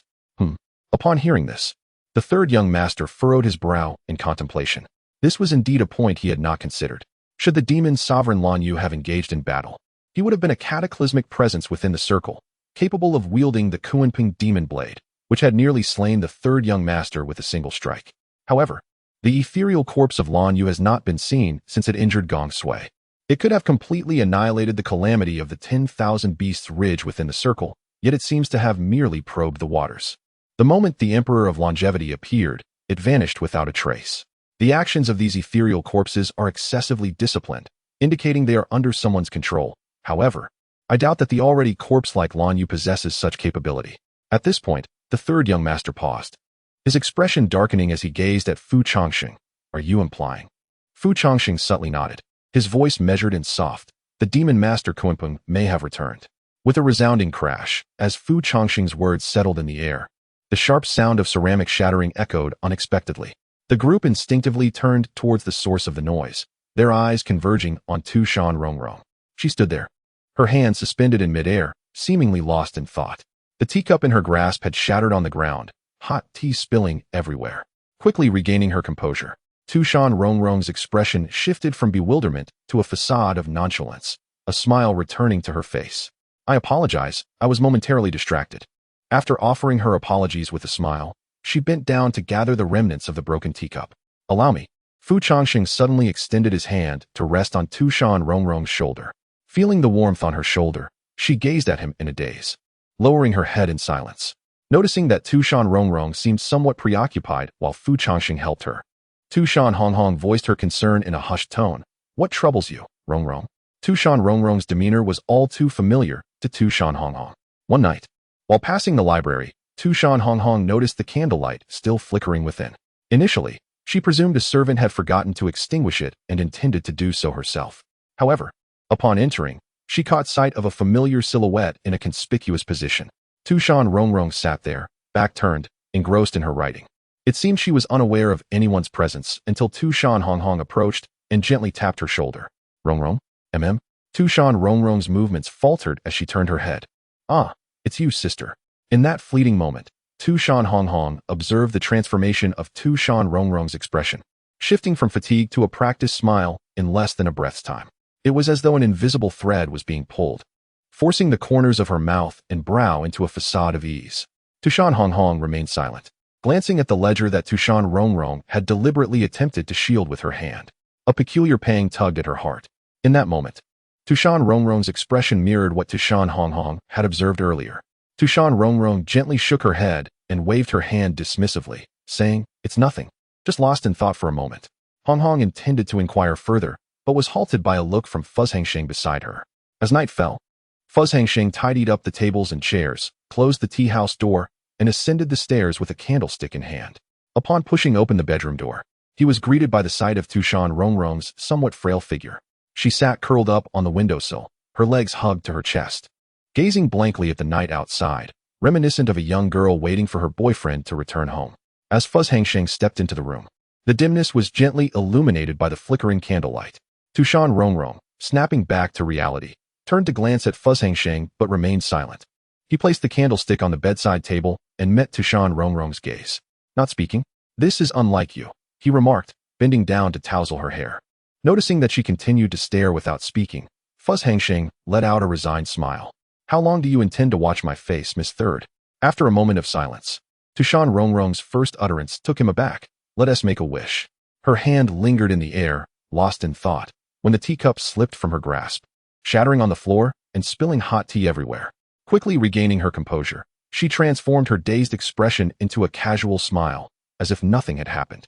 "I apologize. I was just a bit distracted." With a smile, Tu Shan Rongrong stood to apologize and bent down to clean up the broken teacup. "Allow me." Changsheng suddenly placed a hand on her shoulder. Feeling the warmth on her shoulder, she stared blankly at him, lowering her head in silence. While Changsheng tidied up the mess, Tu Shan Rongrong noticed Tu Shan Rongrong's distracted demeanor and quietly inquired, "What's wrong, Rongrong?" This expression was familiar to Tu Shan Rongrong. One night, while passing by the library, she noticed a flickering candle still burning inside.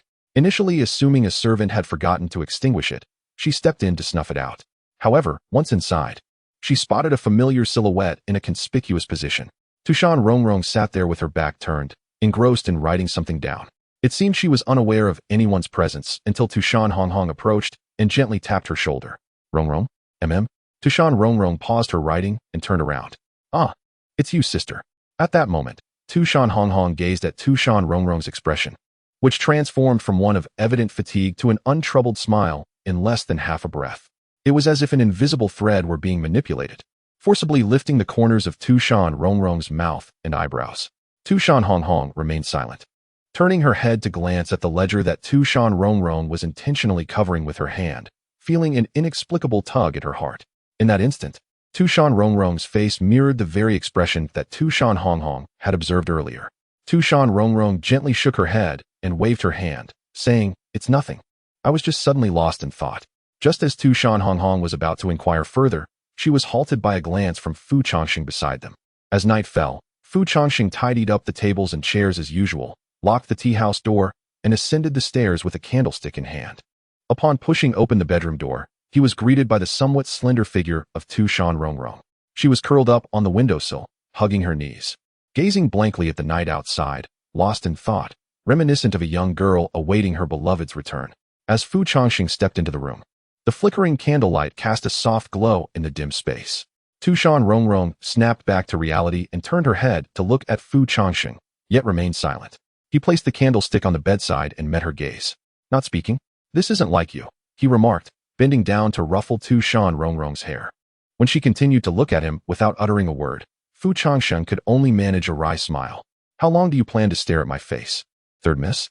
After a pause, Tu Shan Rongrong's first words caught Changsheng off guard. "Let us make a wish." Her hand lingered in the air, lost in thought, and the teacup she held slipped from her grasp, shattering on the floor and spilling hot tea everywhere. Quickly regaining her composure, Tu Shan Rongrong's expression shifted from daze to a return of her previous nonchalant smile. "I apologize, I was just daydreaming," she said, forcing a smile as she bent down to gather the broken pieces. "I'll take care of it," Fu Changsheng interjected, placing a hand on her shoulder. Feeling the warmth on her shoulder, Tu Shan Rongrong looked at him vacantly before lowering her gaze in silence. As Fu Changsheng tidied up the mess for her, Tu Shan Rongrong noticed Tu Shan Rongrong's distracted demeanor and, with concern, whispered, "What's wrong, Rongrong?" This expression of Tu Shan Rongrong's was all too familiar to Tu Shan Rongrong. Once, on a fateful night, while passing by the library, Tu Shan Rongrong noticed the candlelight still flickering within. Thinking a servant had forgotten to extinguish it, she entered with the intention of snuffing it out. However, upon entering, she suddenly spotted a familiar silhouette in a conspicuous position. Tu Shan Rongrong sat there with her back to her, engrossed in recording something. However, it seemed that Tu Shan Rongrong was oblivious to the presence of anyone until Tu Shan Rongrong approached and gently tapped her shoulder. "Rongrong, more content is loading. Please wait. This site only supports mobile browser access. If you see this paragraph, it indicates that the chapter content has failed to load. Please exit the reading mode, browsing mode, novel mode, and disable any ad blocking features, or copy the URL to read in another browser." Tu Shan Rongrong paused her actions, finally turning her head. "Ah, yes, it's you, sister." In that instant, Tu Shan Rongrong observed as Tu Shan Rongrong's expression transformed from one of fatigue to a casual smile in less than a breath. It was as if an invisible string had been pulled, forcing the corners of Tu Shan Rongrong's mouth upwards. Tu Shan Rongrong remained silent, casting a glance at the ledger that Tu Shan Rongrong was intentionally trying to conceal with her hand. Her heart inexplicably tugged. In that moment, Tu Shan Rongrong's expression mirrored what Tu Shan Rongrong had seen before. Tu Shan Rongrong gently shook her head and waved her hand, saying, "It's nothing. I was just lost in thought for a moment." Tu Shan Rongrong wished to inquire further, but was stopped by a glance from Fu Changsheng beside her. Nightfall.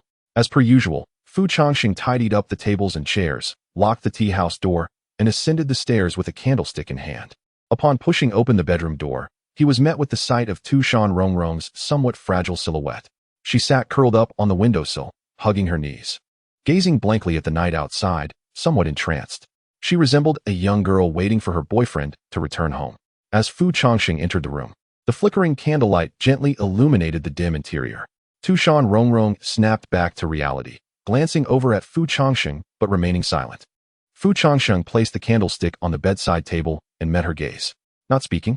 This isn't like you," he remarked, bending down to ruffle her hair. Noticing Tu Shan Rongrong still gazing at him without uttering a word, Fu Changsheng couldn't help but smile wryly. "How long do you intend to stare at my face? Third miss?" However, after a moment, Tu Shan Rongrong's first words caught Fu Changsheng off guard. "Let us make a wish." Her hand lingered in midair, appearing somewhat dazed. Suddenly, her teacup slipped from her grasp, shattering on the floor, hot tea spilling everywhere. Quickly regaining her composure, Tu Shan Rongrong's expression shifted from bewilderment to her previous nonchalant smile in an instant. "I apologize, I was just daydreaming for a moment." Tu Shan Rongrong forced a smile as she stood to apologize, bending down to pick up the broken teacup. "Let me handle it," Fu Changsheng said suddenly, placing a hand on her shoulder. Feeling the warmth on her shoulder, Tu Shan Rongrong stared blankly at Fu Changsheng, lowering her head without saying a word. While Fu Changsheng was tidying up for Tu Shan Rongrong, Tu Shan Rongrong noticed that Tu Shan Rongrong appeared somewhat distracted. With concern, she softly inquired, "What troubles you, Rongrong?" The expression on Tu Shan Rongrong's face was familiar to Tu Shan Rongrong. One night, while passing by the library, Tu Shan Rongrong noticed that the candlelight was still flickering within. Initially, she assumed a servant had forgotten to extinguish it before leaving, so she stepped inside intending to snuff it out. However, upon entering, Tu Shan Rongrong's gaze was unexpectedly drawn to a familiar silhouette in a conspicuous position. Tu Shan Rongrong sat there, her back turned, engrossed in her writings. It seemed Tu Shan Rongrong was oblivious to anyone's presence until Tu Shan Rongrong approached and gently tapped her shoulder. "Rongrong?" Tu Shan Rongrong paused her pen, turning her head. "Ah, it's you, sister." In that moment, Tu Shan Rongrong beheld the transformation of Tu Shan Rongrong's expression, shifting from weariness to a facade of nonchalance within the span of mere breaths. It was as if an invisible thread had been pulled, forcibly lifting the corners of Tu Shan Rongrong's mouth and brow. Tu Shan Rongrong remained silent, glancing at the ledger that Tu Shan Rongrong was intentionally concealing with her hand, a pang of unease stirring within her heart. At that moment, Tu Shan Rongrong's expression mirrored what Tu Shan Rongrong had witnessed before. Tu Shan Rongrong gently shook her head and waved her hand, saying, "It's nothing. I was just lost in thought for a moment." Tu Shan Rongrong wished to inquire further, yet she was silently halted by a glance from Fu Changsheng nearby. As night descended, Fu Changsheng, after arranging the tables and chairs, closed the tea house door and ascended the stairs with a candlestick in hand. Upon pushing open the bedroom door, he was greeted by the somewhat fragile silhouette of Tu Shan Rongrong. She sat curled up on the windowsill, hugging her knees, staring vacantly at the night outside, seemingly lost in reverie, much like a young girl awaiting her beloved's return. As Fu Changsheng stepped into the room, the flickering candlelight gently illuminated the previously dim space. Tu Shan Rongrong snapped back to reality, glancing at Fu Changsheng without uttering a word. He placed the candlestick on the bedside and met her gaze. "Silence doesn't suit you," he remarked, bending down to ruffle her hair. Noticing that Tu Shan Rongrong continued to gaze at him in silence, Fu Changsheng couldn't help but smile wryly. "How long do you plan to stare at my face?" However, after a brief moment, Tu Shan Rongrong's first words took him by surprise. "Let us make a wish." Her hand lingered in midair, lost in thought, and suddenly, the teacup slipped from her grasp, shattering on the floor, hot tea spilling everywhere. Quickly regaining her composure amidst the collective gaze of onlookers, Tu Shan Rongrong's expression shifted from a daze to her previous dispassionate smile. "Apologies, I was just a bit lost in thought." Tu Shan Rongrong, with a gentle smile, rose to apologize and bent down to gather the shattered pieces of the teacup. "Allow me," Fu Changsheng interjected, placing a comforting hand on her shoulder. Feeling the warmth of his touch, Tu Shan Rongrong gazed at him vacantly before lowering her head in silence. As Fu Changsheng busied himself with the cleanup, Tu Shan Rongrong noticed her sister's distracted demeanor and softly inquired, "What troubles you, Rongrong?" Tu Shan Rongrong was all too familiar with this expression on Rongrong's face. One night, while passing by the library, she had noticed the flickering candlelight still aglow inside. Initially, she assumed a servant had forgotten to extinguish it before leaving, so she entered, intending to snuff it out. However, upon stepping inside, she was drawn to a familiar figure in a conspicuous position. Tu Shan Rongrong sat with her back turned, engrossed in writing. It seemed she was oblivious to anyone's presence until Tu Shan Rongrong approached and gently tapped her shoulder. "Rongrong?" Tu Shan Rongrong paused, turning her head at last. "Ah, it's you, sister." In that fleeting moment, Tu Shan Rongrong witnessed a striking transformation in Rongrong's expression, from one of weariness to a facade of nonchalance, adorned with a forced smile, as though an invisible string had tugged at the corners of her mouth and brow. Tu Shan Rongrong remained silent, casting a glance at the ledger that Rongrong was attempting to shield with her hands. Her heart inexplicably tugged. The expression on Rongrong's face mirrored what she had seen that night. Rongrong gently shook her head and waved her hand dismissively, saying, "It's nothing. Just lost in thought for a moment." Before Tu Shan Rongrong could press further, Fu Changsheng's glance silenced her inquiry. As night fell, Fu Changsheng completed his customary tidying of the tables and chairs, securing the tea house's door before ascending the stairs with a candlestick in hand. Upon entering the bedroom, he was met with the sight of Tu Shan Rongrong, who appeared somewhat fragile, curled up on the windowsill, gazing vacantly into the night, reminiscent of a young girl awaiting her beloved's return. As Fu Changsheng stepped further into the room, the candlelight flickered softly, illuminating the dim space. Tu Shan Rongrong, pulled from her reverie, turned her head to glance at him, yet remained silent. He set the candlestick on the bedside, locking eyes with her. "Not speaking? This isn't like you," he remarked, bending down to ruffle her hair. Seeing her still silent and gazing at him, he could only manage a resigned smile. "Miss Sen intends to gaze at my face for an indeterminate time." However, after a brief moment, Tu Shan Rongrong's first utterance left Changsheng momentarily stunned. "Let us make a wish." Tu Shan Rongrong's hand lingered in the air, somewhat lost in thought. The teacup in her grasp shattered upon the floor, hot tea spilling everywhere. Quickly regaining her composure, Tu Shan Rongrong's expression shifted from a daze to a nonchalant smile in an instant. "I apologize, I was momentarily distracted." With a faint smile, Tu Shan Rongrong rose to excuse herself and bent down to gather the shards of the broken teacup. "Allow me," Changsheng interjected, placing a hand gently on Tu Shan Rongrong's shoulder. Feeling the warmth on her shoulder, Tu Shan Rongrong stared blankly at Changsheng for a moment, then lowered her head in silence.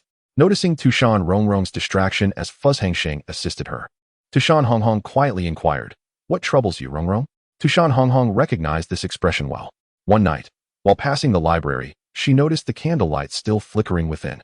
Initially thinking a servant had forgotten to extinguish it, she entered with the intent to snuff it out. However, upon entering, she was suddenly captivated by a familiar silhouette in a conspicuous position. Tu Shan Rongrong sat there, back turned, engrossed in her writing. It seemed Tu Shan Rongrong was oblivious to her presence until Tu Shan Rongrong approached and gently tapped her shoulder.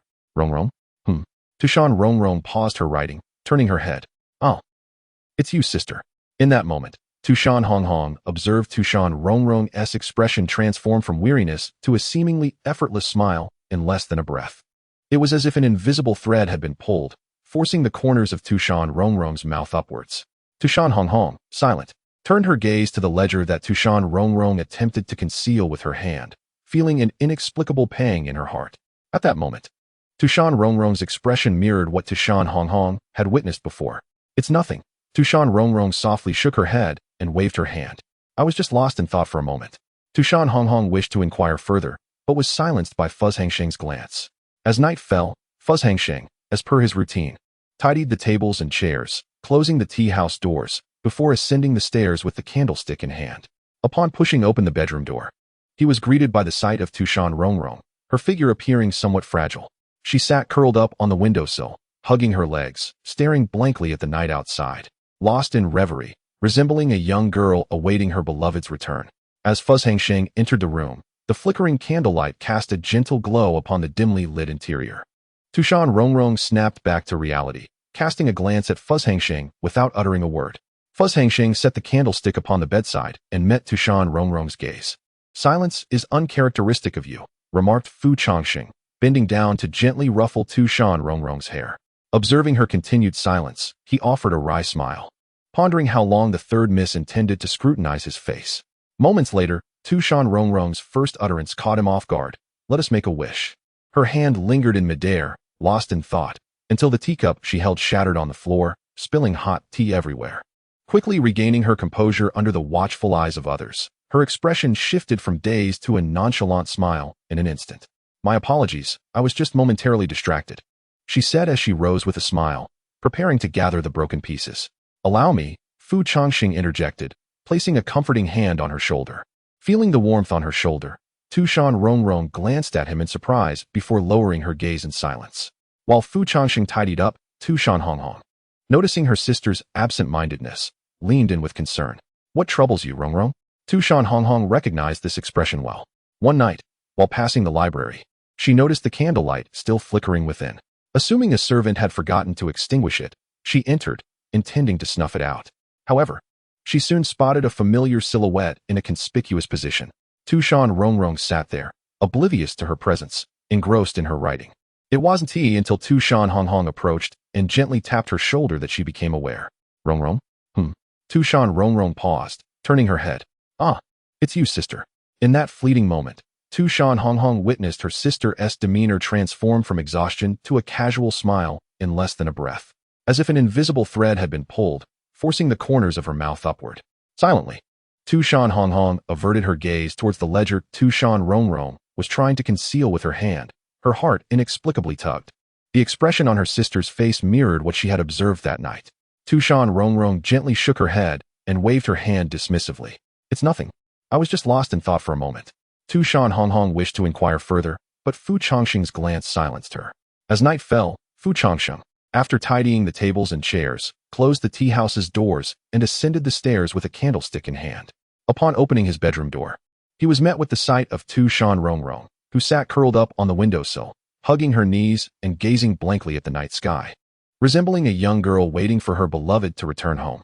As Changsheng slowly entered the room, the candlestick he held cast a faint glow, illuminating the previously dim space. Tu Shan Rongrong, coming back to her senses, turned her head to glance at Changsheng but remained silent. He placed the candlestick on the bedside and met her gaze. Not speaking? This is unlike you, he remarked, bending down to ruffle her hair gently. Moments later, as the content continued to load, a message appeared, indicating that the site only supported mobile browsers. If this paragraph was visible, it meant the chapter had failed to load, prompting users to disable reading modes and ad blockers, or to copy the URL into another browser. Noticing that Tu Shan Rongrong continued to gaze at him without uttering a word, Changsheng couldn't help but smile wryly. How long does the third miss plan to stare at my face? Yet, after a brief pause, her first words startled him. Let us make a wish. Her hand lingered in the air, seemingly lost in thought, until her teacup shattered on the floor, spilling hot tea everywhere. Quickly regaining her composure, Tu Shan Rongrong's expression transformed from daze to a seemingly unaffected smile. I apologize, I was just a bit lost in thought. With a smile, she stood to gather the broken pieces of the teacup. I'll handle it, Fu Changsheng said, placing a comforting hand on her shoulder. The warmth from his touch made her glance at him in surprise, but she lowered her head in silence. While Fu Changsheng tidied up, Tu Shan Rongrong noticed her sister's distracted demeanor and quietly inquired, What's wrong, Rongrong? Tu Shan Rongrong was familiar with this expression. One night, while passing the library, she had seen the candlelight still flickering inside. Initially thinking a servant had forgotten to extinguish it, she entered to snuff it out.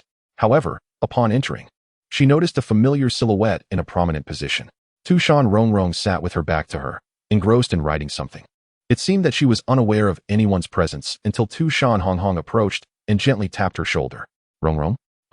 Tu Shan Rongrong paused her actions, turning her head. Ah, it's you, sister.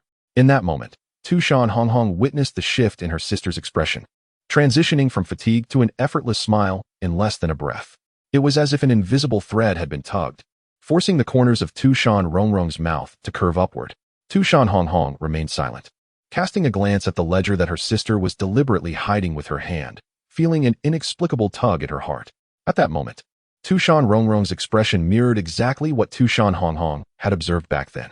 Tu Shan Rongrong gently shook her head and waved her hand, saying, It's nothing. I was just suddenly lost in thought. Tu Shan Rongrong wished to inquire further, but was halted by a glance from Fu Changsheng. As night fell, Fu Changsheng, as was customary, tidied the tables and chairs before closing the tea house door and ascending the stairs with a candlestick in hand. Upon pushing open the door to his bedroom, he was met with the somewhat fragile silhouette of Tu Shan Rongrong. She sat curled up on the windowsill, hugging her knees, gazing blankly at the night outside, reminiscent of a young girl awaiting her boyfriend's return. As Fu Changsheng entered the room, the flickering candlelight cast a gentle glow in the otherwise dim space. Tu Shan Rongrong snapped back to reality and turned her head to glance at Fu Changsheng, yet remained silent. He placed the candlestick on the bedside table and met her gaze. Not speaking? This isn't like you, he remarked, bending down to affectionately ruffle her hair. Noticing her continued silence, Fu Changsheng let out a resigned smile. How long do you intend to stare at my face? After a prolonged moment, Tu Shan Rongrong's first words caught him off guard. Let us make a wish. Chapter 185. This scene is so. This feeling is unwavering. The new keyboard novel website promptly updates the latest chapter of Fox Demon, burdened by my loot, accompanying my longevity. Wish. Fu Changsheng looked at Tu Shan Rongrong with a hint of surprise. The warm glow of the candlelight illuminated one side of Tu Shan Rongrong's delicate face, her eyes, partially concealed by her hair, burning with intensity as they fixed upon Fu Changsheng. Yes, let us go to the bitter love tree and make a wish. Tu Shan Rongrong, with her fair and elegant hand, gently grasped Fu Changsheng's fingers. He reciprocated by holding her hand firmly and turned to question. Did you not say last night that you wished to hold the reincarnation ceremony at the very last moment of our wedding? I've changed my mind. Let us go now. Tu Shan Rongrong's voice rose, her grip on Fu Changsheng's fingers tightening. Fu Changsheng seemed to discern her thoughts, smiling enigmatically, and reached out to tuck a stray lock of hair behind her ear. What is it? Are you afraid I might perish? My surname is Bu. I am not in the mood for jesting with you, Tu Shan Rongrong replied, her voice slightly hoarse. I am not joking either, Fu Changsheng sighed softly. Well, we must go eventually, since you are so insistent.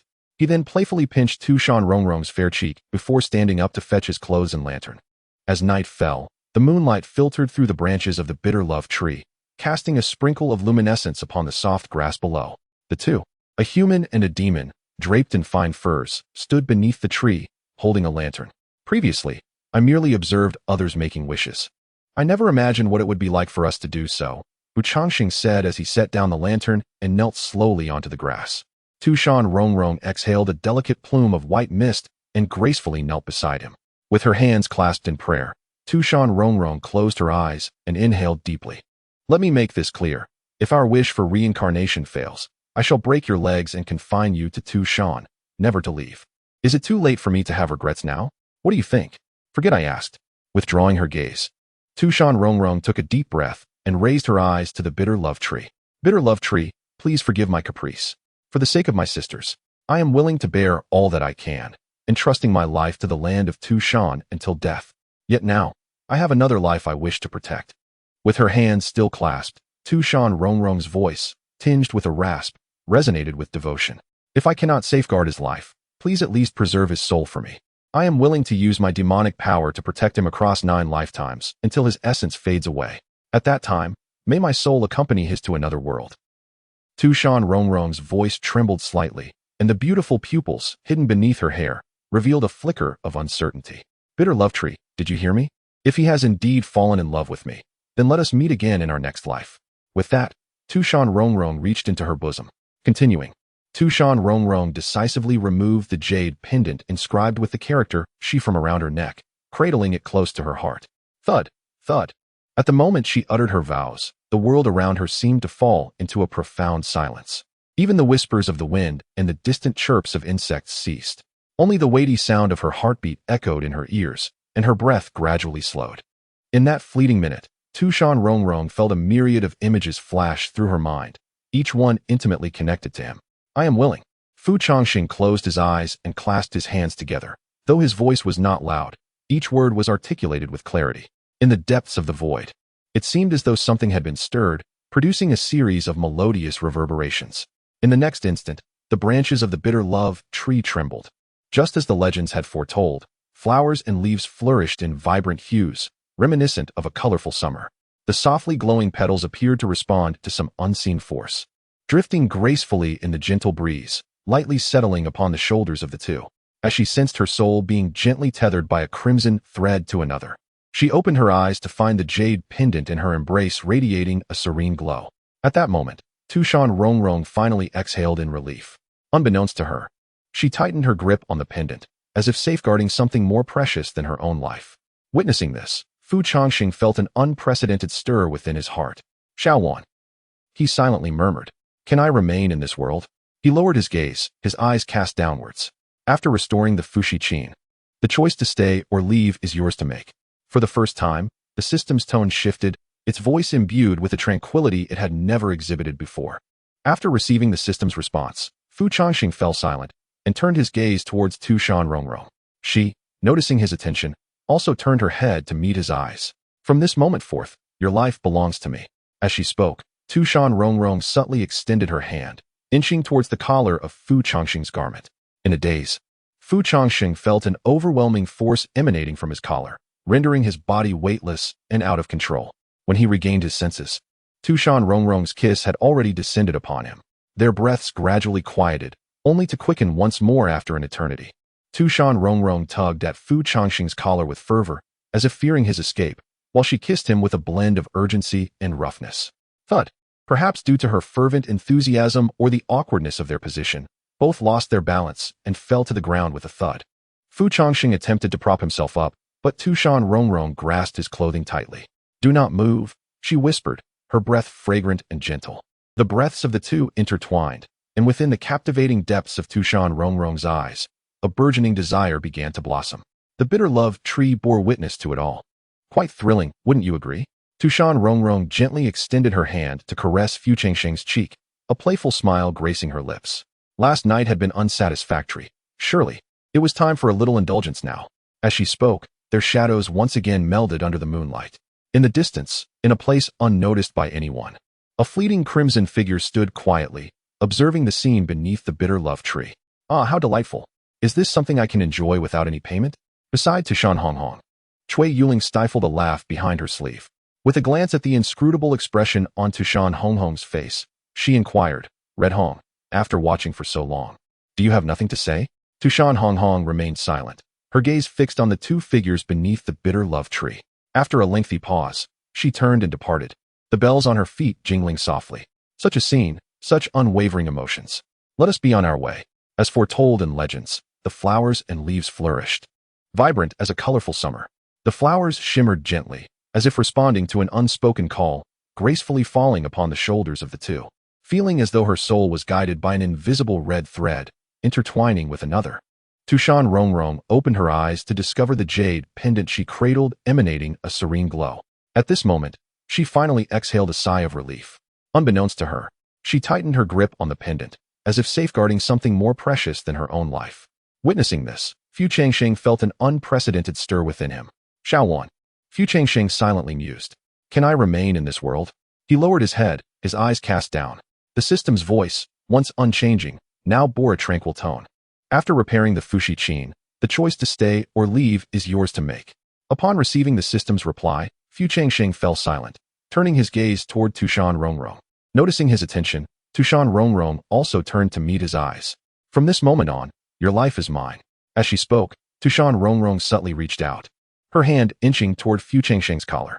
In a daze, Fu Changsheng felt a tremendous force emanating from his collar, causing his body to become weightless. By the time he regained his senses, Tu Shan Rongrong's kiss had already descended upon him. Their breaths gradually faded, only to become fervent after a while. Tu Shan Rongrong tugged at Fu Changsheng's collar with fervor, as if fearing he might flee, while she kissed and nibbled at his lips with an almost reckless abandon. Thud. Perhaps due to the fervent intensity of Tu Shan Rongrong, or perhaps because their positions were exceedingly awkward, both individuals suddenly lost their balance and collapsed to the ground with a soft thud. Fu Changsheng managed to prop himself up, only to be grasped tightly by the fabric of his clothing by Tu Shan Rongrong beneath him.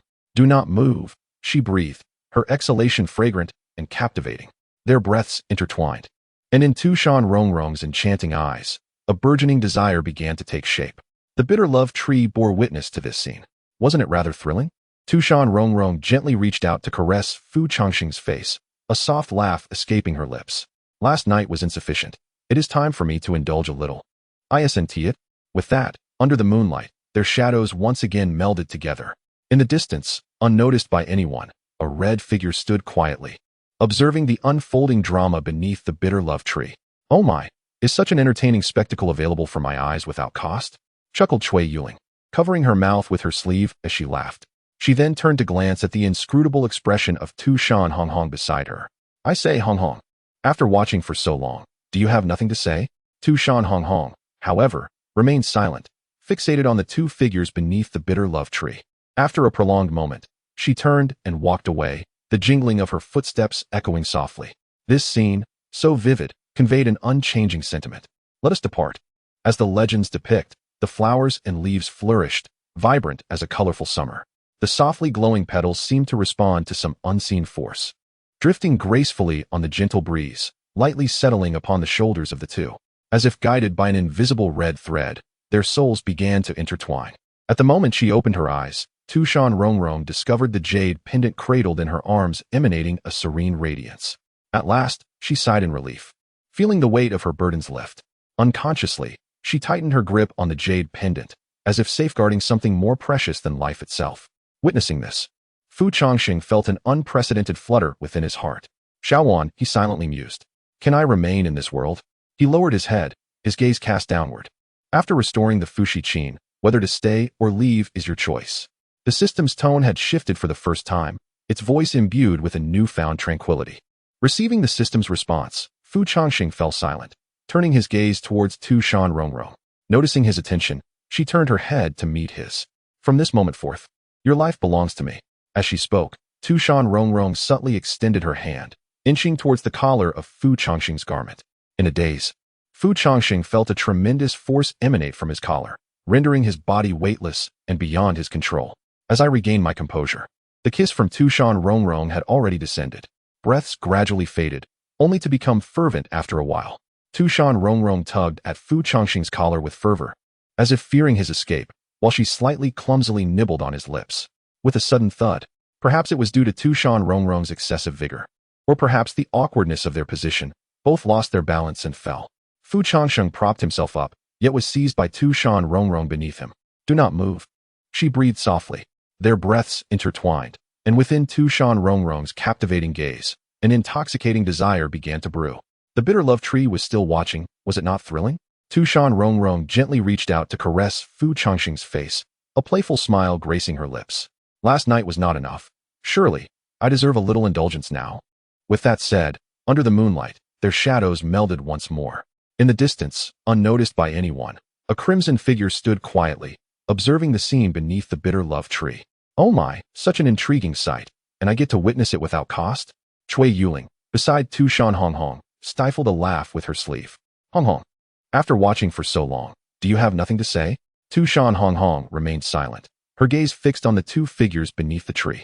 After a long pause, she turned and departed, the sound of her jingling footsteps echoing. Such a scene, such unwavering emotions. Let us be on our way, just as the legends depict. The flowers and leaves flourished in vibrant summer hues. The softly glowing petals seemed to respond to something, gently falling with the breeze, delicately landing upon the shoulders of the two, as if her soul were guided by an invisible red thread, entwining with another. Tu Shan Rongrong opened her eyes to discover the jade pendant in her embrace radiating a serene glow. At that moment, she exhaled a sigh of relief, feeling a burden lifted.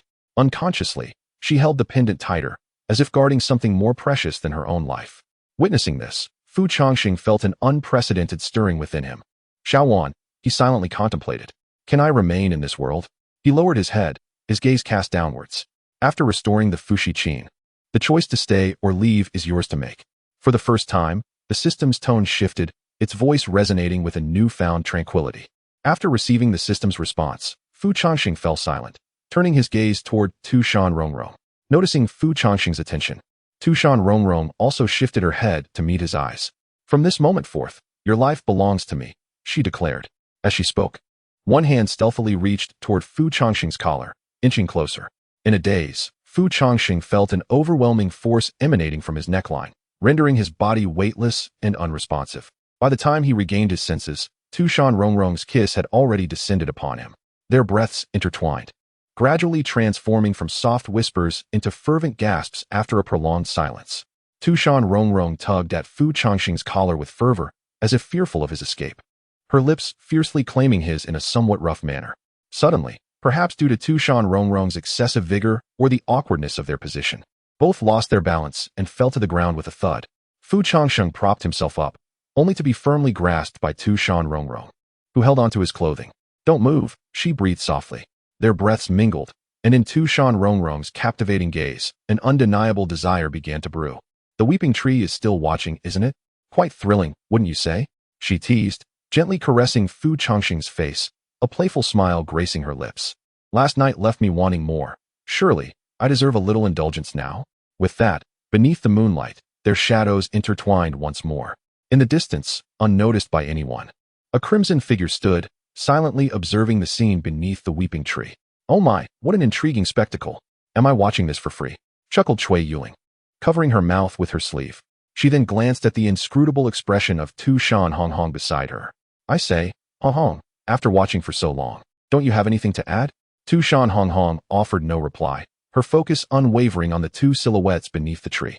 After a lengthy pause, she turned and walked away, her footsteps ringing softly. The scene was poignant, the sentiment unwavering. Let us depart. As the legends depict, blossoms and leaves flourished in vibrant abundance, akin to a resplendent summer.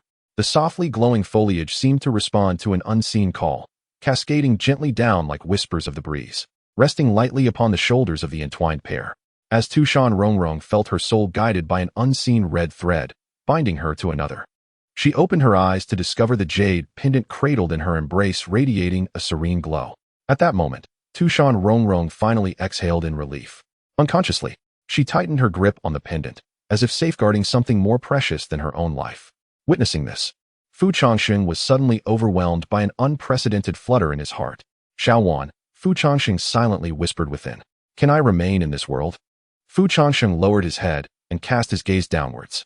After restoring the Fushiguqin, whether to stay or leave is your decision. The system's tone shifted for the first time, its voice imbued with an unprecedented tranquility. Upon receiving the system's response, Changsheng fell silent and turned his attention to Tu Shan Rongrong.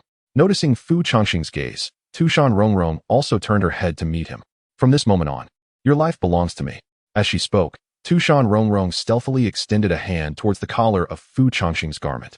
In a daze, Changsheng felt an overwhelming force emanating from his collar, causing his body to become uncontrollably light.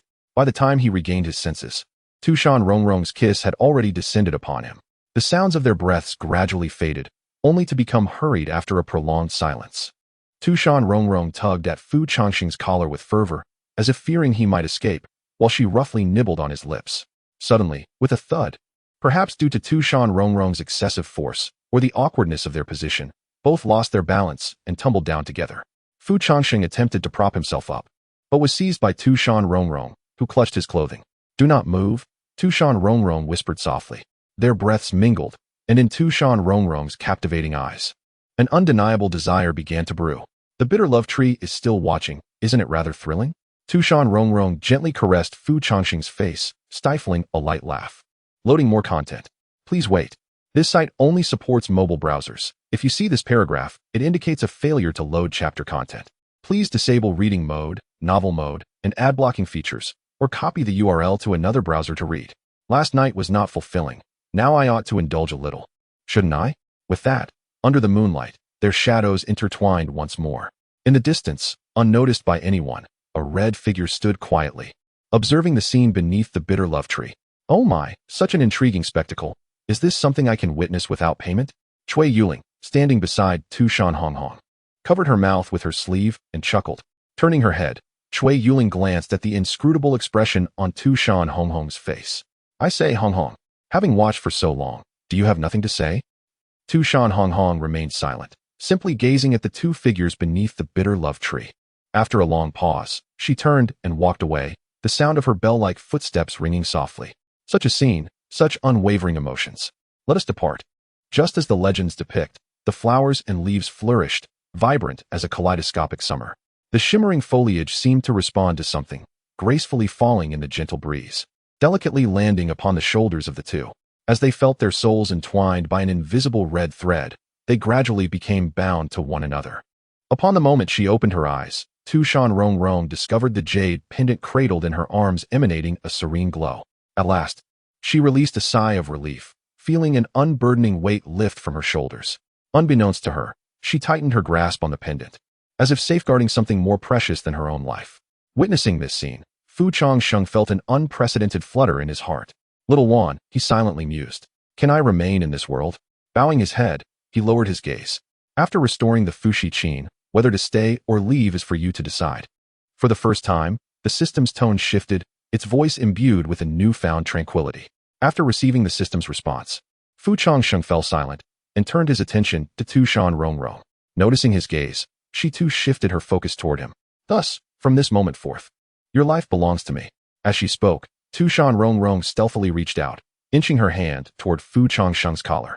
In a daze, Fu Changsheng felt an overwhelming force emanating from his collar, causing his body to succumb to an uncontrollable lightness. When he regained his senses, Tu Shan Rongrong's kiss had already found its mark. Their breaths intertwined, gradually fading and then intensifying after a lingering pause. Tu Shan Rongrong tugged at Fu Changsheng's collar with fervor, as if fearing his escape, while playfully biting his lips with a hint of roughness. Thud. Perhaps due to Tu Shan Rongrong's fervent enthusiasm or the awkwardness of their position, both lost their balance and tumbled down together. Fu Changsheng propped himself up, only to be grasped by Tu Shan Rongrong's hold on his clothing. "Don't move," she breathed softly. Their breaths mingled, and the captivating allure in her eyes began to brew with desire. "The bitter love tree is still watching, isn't it thrilling?" Tu Shan Rongrong gently caressed Fu Changsheng's face, stifling a giggle. "Last night was not enough. May I indulge a little now?" With that, under the moonlight, their silhouettes merged once more. In the distance, unnoticed by anyone, a crimson figure stood silently, observing the scene beneath the bitter love tree.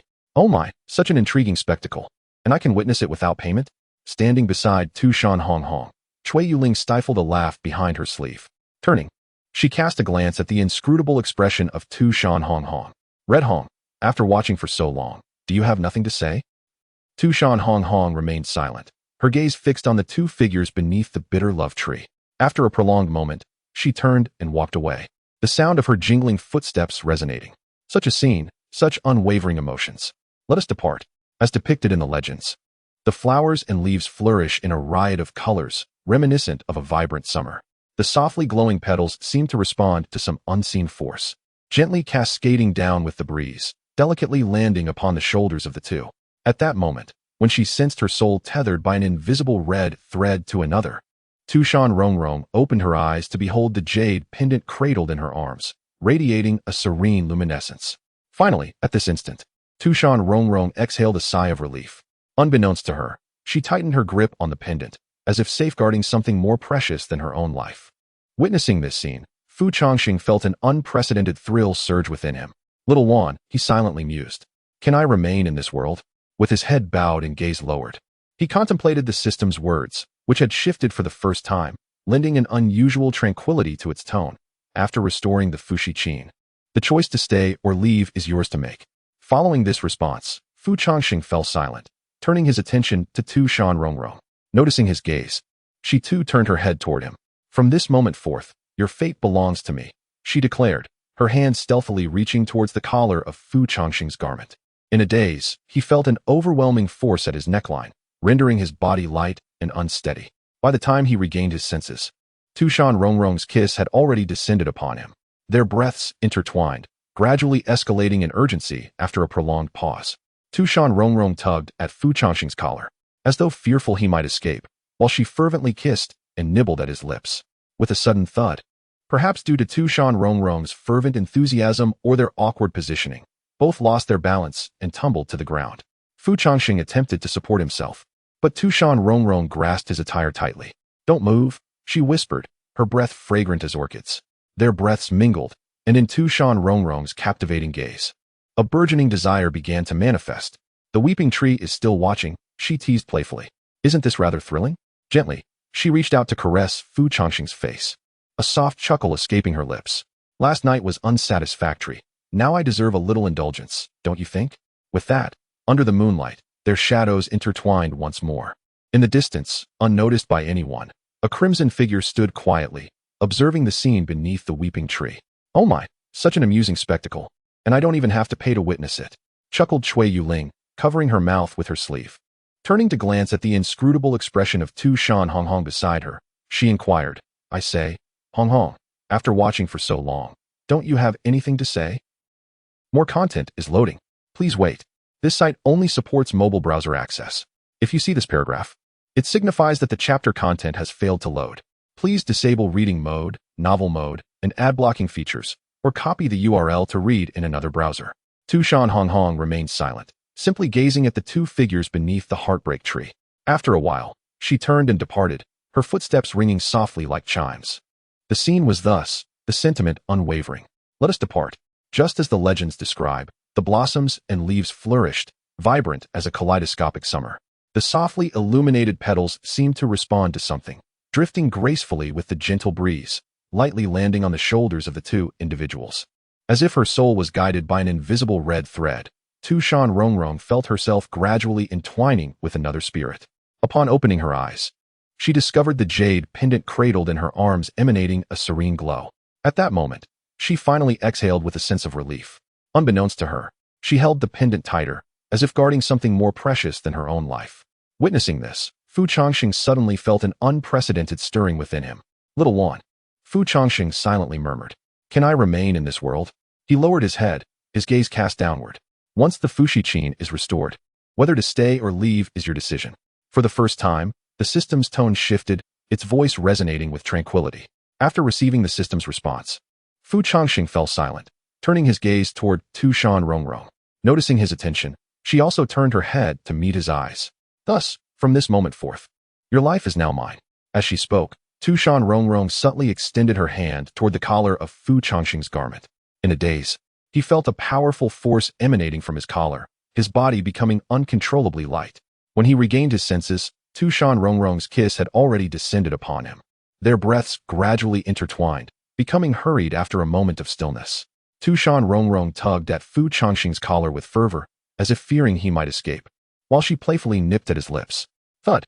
Perhaps due to Tu Shan Rongrong's fervent intensity or the awkwardness of their position, they both stumbled and fell together.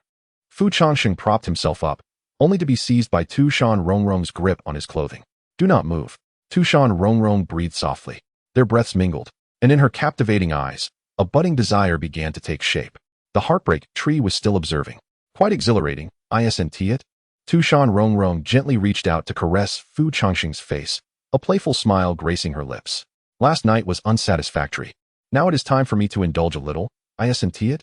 With that, under the moonlight, their shadows intertwined once more. In the distance, in a place unnoticed by anyone, a figure clad in red stood silently, observing the scene beneath the tree of sorrow. "Oh my, such an intriguing spectacle, and I can behold it without spending a dime," chuckled Cui Yuling, stifling her laughter with her sleeve as she leaned beside Tu Shan Rongrong. Turning her gaze, Chui Yuling glanced at Tu Shan Rongrong, whose expression remained inscrutable. I say, Rongrong, after watching for so long, do you have nothing to say? Tu Shan Rongrong offered no reply, merely continuing to gaze at the two figures beneath the tree of sorrow. After a prolonged silence, she turned and departed, the sound of her footsteps ringing like delicate bells. The scene was as it was, and the sentiment remained unwavering. Let us be on our way. Chapter 186. You know too much. As the sun ascended high in the sky, its gentle rays cascaded upon the streets of Tu Shan, where wisps of smoke could be seen rising from the Tu Shan market in the distance. Bang! Uncle Fu, I heard from Hong Hong that you and Sister Rongrong made a wish under the weeping tree. Is it true? The door of the tea house swung open, and the clear, vibrant voice of Dongfang Yuechu reverberated throughout, startling the sparrows resting on the branches outside. However, as soon as Dongfang Yuechu's words fell, he sensed an odd shift in the atmosphere. Inside the tea house, several tables were already occupied by patrons enjoying their morning tea. In an instant, a dozen patrons were left momentarily stunned by Dongfang Yuechu's booming voice, their gazes converging upon him in unison. Dongfang Yuechu was taken aback. The once lively tea house fell into an almost eerie silence. The sound of a pin dropping could be heard. The tea drinkers stared blankly at Dongfang Yuechu, and then, their expressions morphed into disbelief, casting their eyes towards the counter. The collective gaze darted back and forth between Fu Changsheng and Tu Shan Rongrong, as if scrutinizing their reactions. Eventually, the corners of the patrons' mouths quirked upward, their faces seemingly inscribed with the words, I see. This foolishness. Tu Shan Rongrong set down her book, exasperatedly rubbing her forehead. Fu Changsheng, however, appeared unfazed, reclining lazily in his chair with his legs crossed, casually reading a tale while nonchalantly remarking, well, rumors about us have been circulating for quite some time. It seems we need not clarify anything now. That's you. Tu Shan Rongrong shot him a glare, her tone tinged with annoyance. I am the Tu Shan Demon Emperor. My identity is rather unique, you know? TSK, TSK, TSK. Fu Changsheng merely smiled knowingly, choosing not to respond further. By the way, when do you plan to inform the leader about last night's events? Fu Changsheng glanced sideways at Tu Shan Rongrong, half expecting that she might choose to conceal such matters from her sister, given her character. I haven't tea. Tu Shan Rongrong paused, then innocently shook her head. Didn't you tell sister? Suddenly, Fu Changsheng's body stiffened, and the expression on his face froze as well. They exchanged a glance, and as if infected by the moment, Tu Shan Rongrong's expression also became rigid. No way. Fu Changsheng's face darkened. Tu Shan Rongrong turned her head in silence, her delicate features, partially concealed by her hair, quickly flushed a deep crimson. Could it be that sister witnessed what transpired last night? What did I do? As she pondered, Tu Shan Rongrong attempted to sift through her memories of the previous evening, ruining Changsheng's clothes, nibbling on his ear, licking his neck, and then thud, thud, thud. Suddenly, Tu Shan Rongrong felt the world around her plunge into darkness. She dared not delve further into her recollections, as the vibrancy of her surroundings began to fade away. Hello? Rongrong, what are you doing? Fu Changsheng turned around only to find Tu Shan Rongrong with an eerily vacant expression, her hands subtly gathering a green, demonic energy. With a stiff smile plastered on her face, Tu Shan Rongrong trembled as she murmured, It's all right. As long as I use 3,000 troubles away on my sister, everything will be resolved. Loading more content. Please wait. This site only supports mobile browser access. If you see this paragraph, it indicates that the chapter content failed to load. Please disable reading mode, novel mode, and ad blocking features, or copy the URL to read in another browser. Hey, don't act impulsively. Fu Changsheng, alarmed, quickly grasped Tu Shan Rongrong's hand. Given her current expression, it was clear that 3,000 troubles away was intended to reset Tu Shan Rongrong. Fu Changsheng could only coax and deceive. Perhaps after our bond ceremony is successful, the leader will simply leave, right? Tu Shan Rongrong's gaze remained unsettling. Or maybe, when she sees us being intimate, she will naturally take her leave, right? From what I know of the leader, she isn't that dull. Upon hearing this, a flicker of life returned to Tu Shan Rongrong's eyes. That's true. She forced a smile, gently patting her chest in self-assurance. Exactly. Not everyone is like Chui Yuling. Wait, could Chui Yuling have seen it too? In an instant, Tu Shan Rongrong sprang to her feet, bypassing the stunned Dongfang Yuechu, and strode out of the tea house. Surprisingly, Fu Changsheng did not attempt to stop her. Dongfang Yuechu, feeling perplexed, tiptoed over to Fu Changsheng and whispered, Uncle Fu, what's wrong with Rongrong? Fu Changsheng did not respond immediately. Instead, he lifted his teacup and cautiously took a sip. After a moment, he quietly uttered, "Perhaps she went to silence someone. I advise you to pretend to have amnesia when you see Rongrong next. Just say you bumped into a wall and can't remember anything from the past month." Half an hour later, Tu Shan Rongrong returned to the counter, casually brushing off her sleeves. The moment Fu Changsheng and Dongfang Yuechu laid eyes on her, they instantly straightened up, one feigning to sip tea while the other buried his head like an ostrich. "All sorted," Tu Shan Rongrong said in a natural tone, as if she had merely accomplished a trivial task, proceeding to sit back down and resume her reading. Fu Changsheng hesitated momentarily before setting down his teacup and softly inquired, Rongrong, you didn't actually go and silence Cui Yuling, did you?" Tu Shan Rongrong merely smiled gently, brushing her hair back with a graceful hand. "How could I? Do I look like such a fierce person?" As she spoke, Tu Shan Rongrong extended her hand, forming a tiny gesture with her thumb and forefinger. "I merely helped her forget certain things that ought not to be remembered," she said, her voice dripping with gentleness, yet her words sent chills down Dongfang Yuechu's spine. "Oh, right." Tu Shan Rongrong suddenly cast a glance at the seemingly lifeless Dongfang Yuechu beside her, nearly forgetting his presence. Dongfang Yuechu. His eyes widened in terror as he immediately shot a pleading look towards Fu Changsheng for assistance. "Uncle Fu, you cannot turn a blind eye to this." Tu Shan Rongrong's gaze turned perilous. Fu Changsheng remained silent, merely conveying with his eyes that Dongfang Yuechu should tread carefully. He truly knew too much. "Dongfang Yuechu. All right. So this is how we're playing it? I adore the fox spirit. Let my melodies resonate with my eternal life." Chapter 187. Beyond capacity, the Lord of the Divine Court, Jiang Haoyin, made his first personal visit to his own domain to welcome a guest. "Third young master." "It has been a long time," Jiang Haoyin remarked, his attire of black satin appearing remarkably unpretentious, devoid of any airs befitting a deity. Upon encountering Jiang Haoyin, the third young master unexpectedly retracted the radiant golden light emanating from his being and concealed the demonic aura that had been spreading around him. The calamity that had befallen the Beast Mountain range had nearly overturned the circle, yet the Elder's presence in the divine court seemed to be handled with ease. Clad in battle armor, the third young master ambled along the edge of the domain, avoiding Jiang Haoyin's gaze, instead reaching out to lightly touch the celestial plants that grew abundantly like weeds. Jiang Haoyin maintained an inscrutable smile on his face and replied courteously, "You jest, third young master." With the human emperor in command, unless the demon master Kunpeng were to personally intervene, how could such trivial troubles endanger the circle? The third young master remained silent, his gaze dropping slightly as he cast a cold glance at Jiang Haoyin. To be frank, were it not for the uncertainty surrounding Jiang Haoyin's true strength, the third young master, given his temperament, would have been inclined to demolish the domain today for the sake of his own satisfaction. During their previous discourse at Tu Shan, such promises were made about an alliance between the divine court and the circle, pledging unwavering support. Yet, when the great battle erupted, Jiang Haoyin not only failed to send any warnings, but also refrained from offering assistance throughout the prolonged conflict, instead playing the role of a mere observer.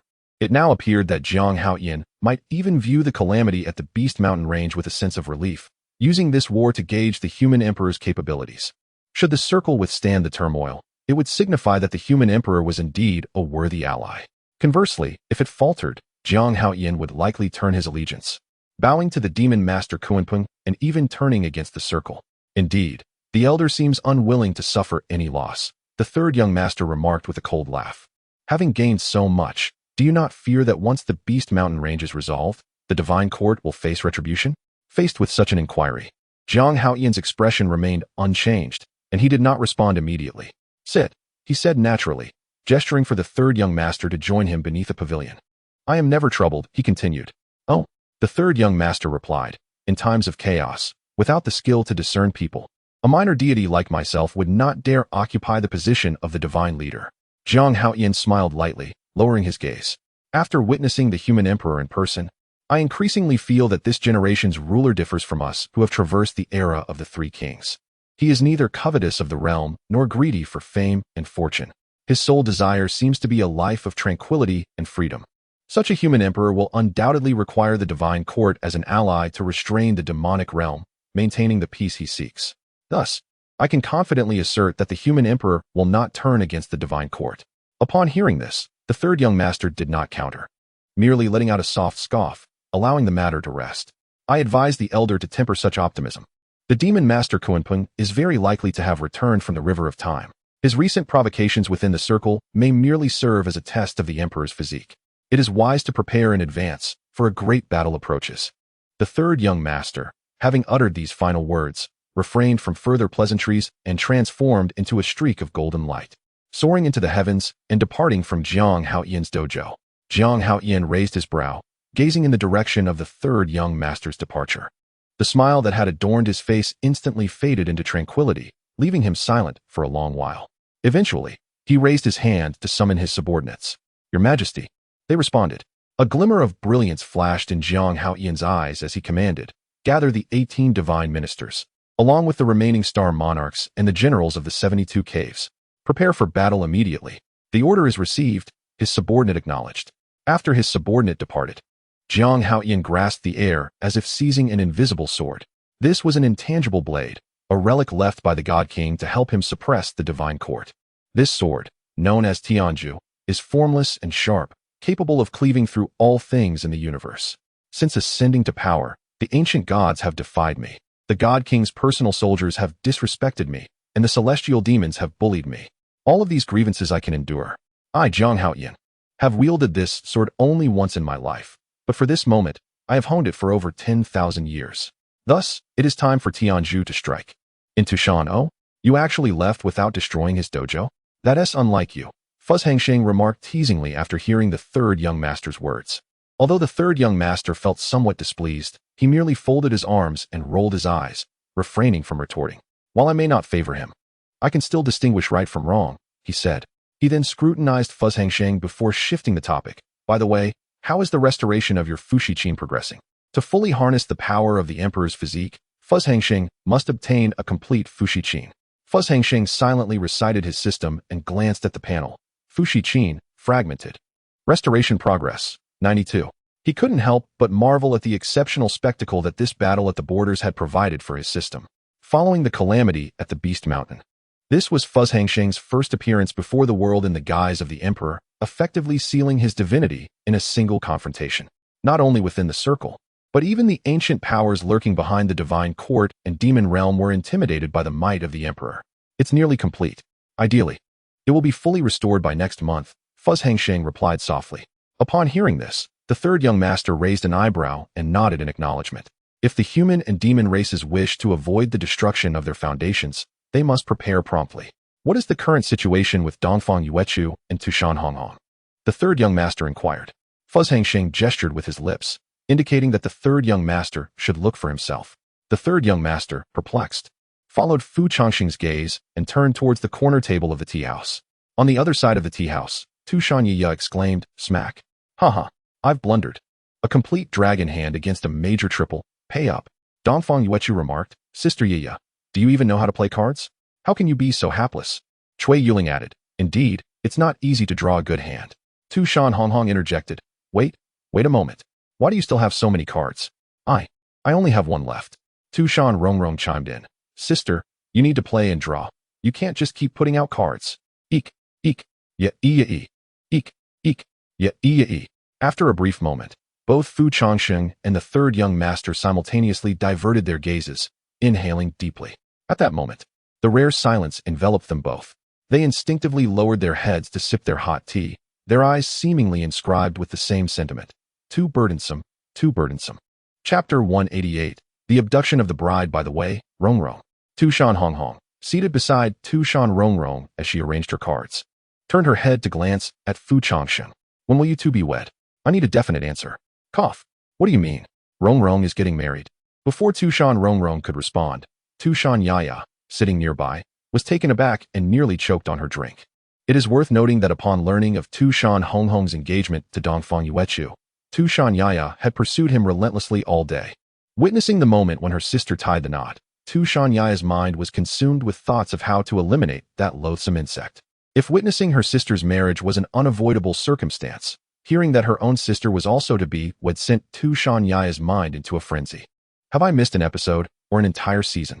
Bang! Which foolish brat is this? I will challenge him to a duel. Anger flashed in Tu Shan Yaya's eyes as she slammed her palm down, rising abruptly. If I cannot defeat Dongfang Yuechu, how could I possibly contend with this unknown ruffian? Tu Shan Rongrong, maintaining her composure, whispered, You will have to pay for any damage to the table, you know. Oh, my apologies.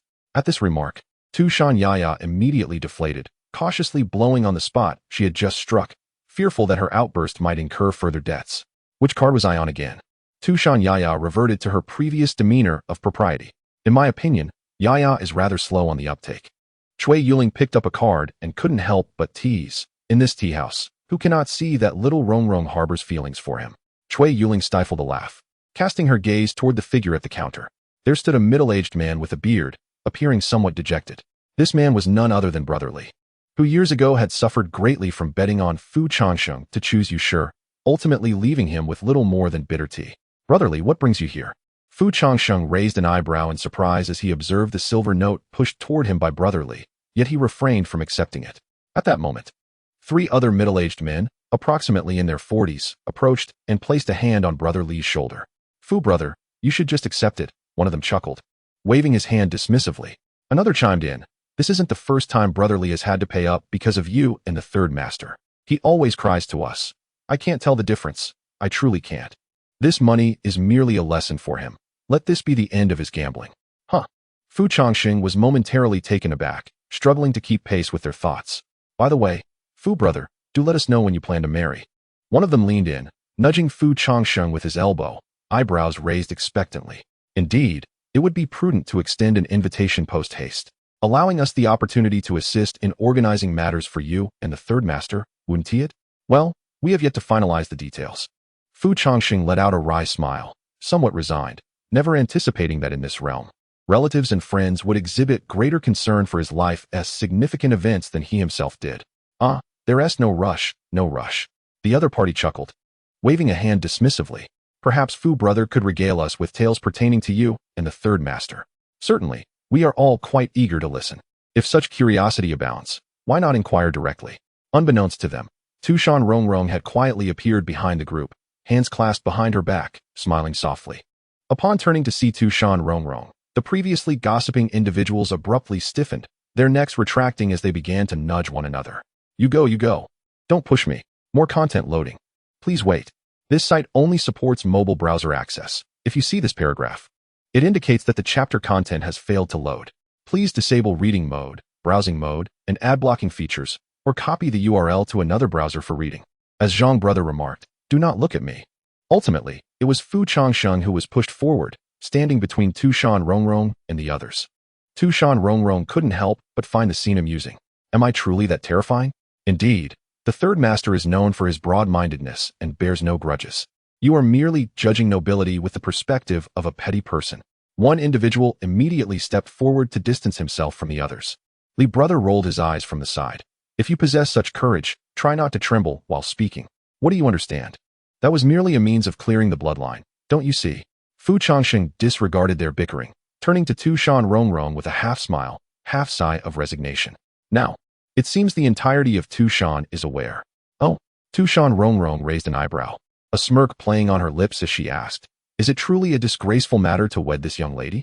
How could it be? My lifelong ambition has been to marry the third miss. From the moment of my birth, I have existed to wed her. Well answered. Tu Shan Rongrong beamed, retracting her hand from pinching Fu Changsheng's side. Have you decided on a date for the wedding? Is it even necessary to ask? Tu Shan Rongrong raised a hand to tuck a strand of hair behind her ear, gazing into Fu Changsheng's eyes with a coy smile. In an instant, Fu Changsheng understood, nodding thoughtfully. Indeed, it seems that only that day would suffice. The others, witnessing the exchange, shifted their gazes between Tu Shan Rongrong and Fu Changsheng, utterly perplexed by the conversation. It was as if, through mere glances, they had already reached a consensus. Hey, Zhang brother, were those two just discussing something? Yet I didn't comprehend a single word. You wouldn't understand. Do you? I do not. After a considerable pause, the mahjong game on the other side concluded with Chui Yuling achieving a resounding victory. Once the spectators had departed, a slightly petite figure stealthily approached Fu Changsheng. Pissed. Miss Yiya, what brings you here? Fu Changsheng inquired with curiosity, setting aside his book to observe the furtive Tu Shan Yiya. She glanced around cautiously before leaning closer and whispering, I must tell you, Rongrong is getting married. Fu Changsheng nodded, then returned to his reading. Upon hearing his surprisingly indifferent response, Tu Shan Yiya's eyes widened in disbelief. Hey, are you even listening to me? I said Rongrong is getting married. she reiterated, frowning and raising her voice. So what? Fu Changsheng shrugged nonchalantly. Tu Shan momentarily froze, her expression one of incredulity. Are you even a man? You have no reaction at all. At this, Fu Changsheng couldn't help but chuckle, setting his book aside and sitting up straight to face her. What would you like me to do, Sister Yi? Satisfied, Tu Shan nodded and then leaned closer to whisper in his ear, I have a plan. On the day Rongrong gets married, how about I help you abduct her? Chapter 189, let us go on a date to him. So you mean to elope?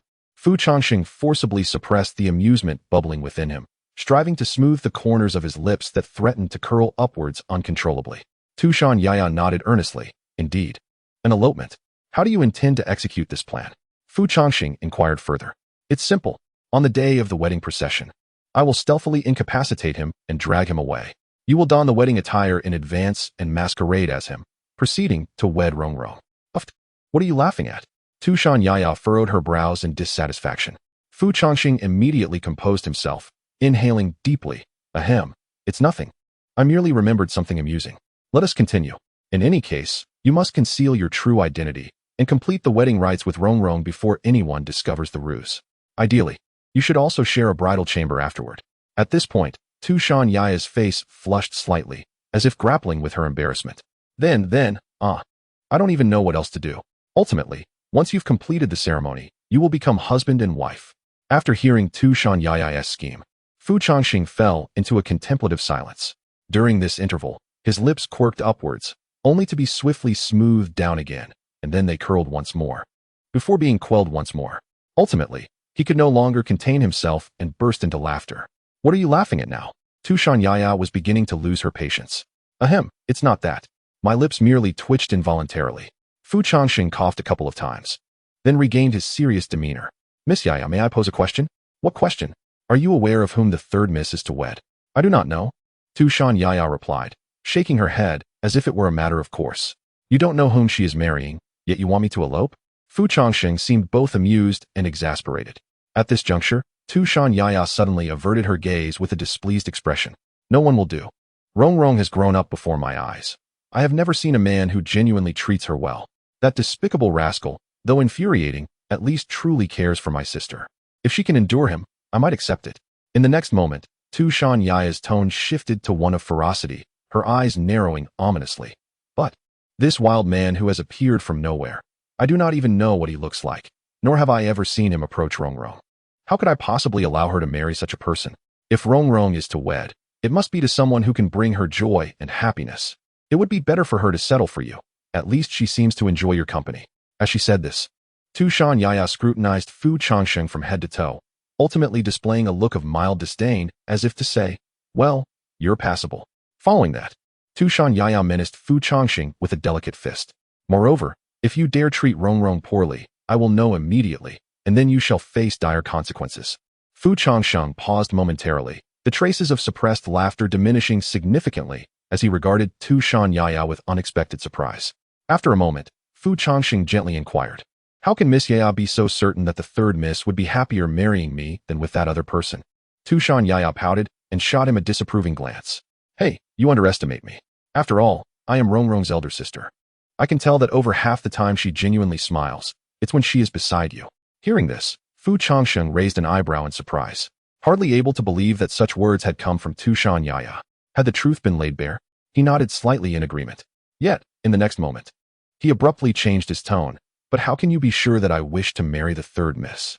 Have you considered my feelings? What do you mean? You dare to refuse? Tu Shan frowned, crossing her arms and glaring at him. Don't think I am unaware. Every time I get close to you and Rongrong, I can smell the scent of another person lingering on you. Scent.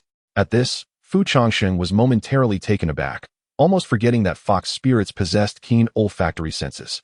He instinctively sniffed his sleeve, and indeed, there was a faint, unique fragrance belonging to Tu Shan Rongrong. However, when it came to the specifics of who had taken advantage of whom in their relationship, that was less clear. In a moment of reflection, Fu Changsheng recalled Tu Shan earlier words. Rongrong has grown up before my eyes, and I have never seen a man treat her with genuine kindness. If she is to marry, it must be someone who can bring her joy and happiness. He found himself lost in thought. It seemed that over the years, he had not truly treated Tu Shan Rongrong with the care she deserved, nor had he given her any gifts. He had merely been by her side. After a long pause, Fu Changsheng suddenly stood up without warning and silently walked toward the staircase leading to the second floor. Behind him, Tu Shan Yaya furrowed her brow and called out to his retreating figure, "Hey, are you even listening to me?" "Yes, I will try my best," Fu Changsheng replied lightly, waving his hand dismissively. "No, you must do it. Did you hear me? Hey." The sound of Tu Shan Yaya's voice gradually faded as Fu Changsheng ascended the stairs to his bedroom. Creak. Fu Changsheng gently pushed open the door, and what met his eyes was a glimpse of a verdant figure. He saw Tu Shan Rongrong leaning on her arms atop the bed, diligently writing something with a brush on a piece of paper. The hem of her skirt cascaded down her raised legs, revealing her delicate calves, which swung gracefully in the air. Is it already time for a break?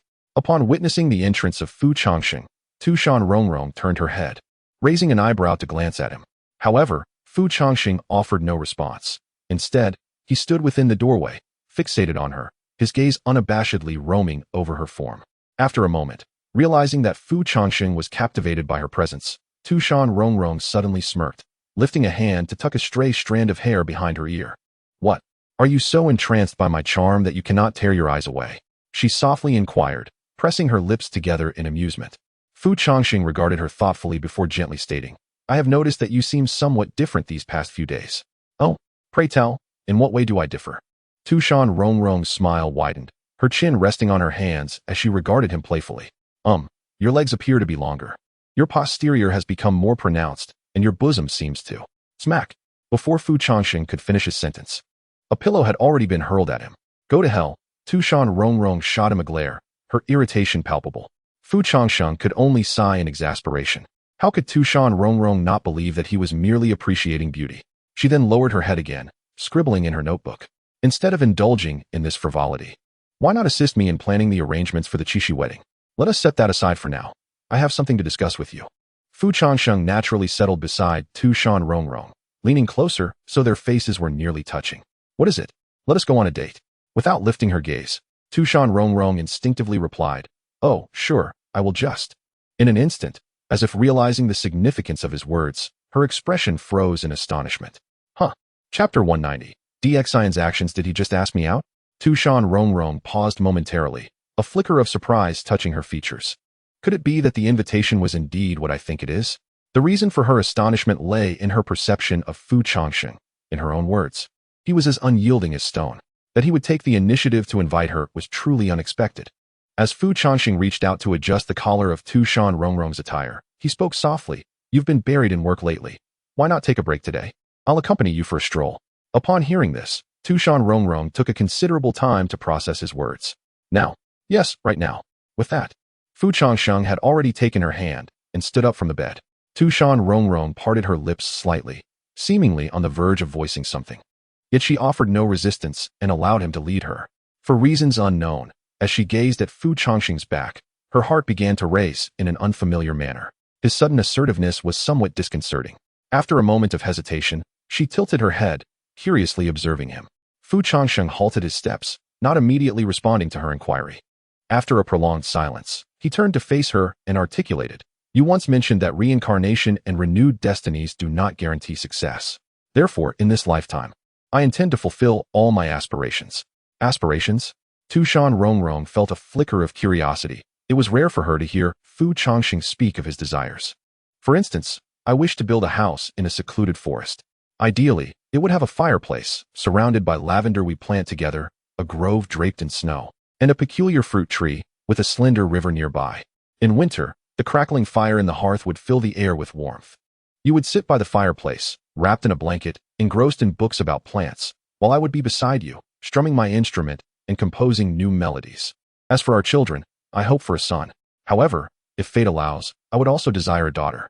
Our son would bear the surname Fu, and our daughter would carry the Tu Shan name.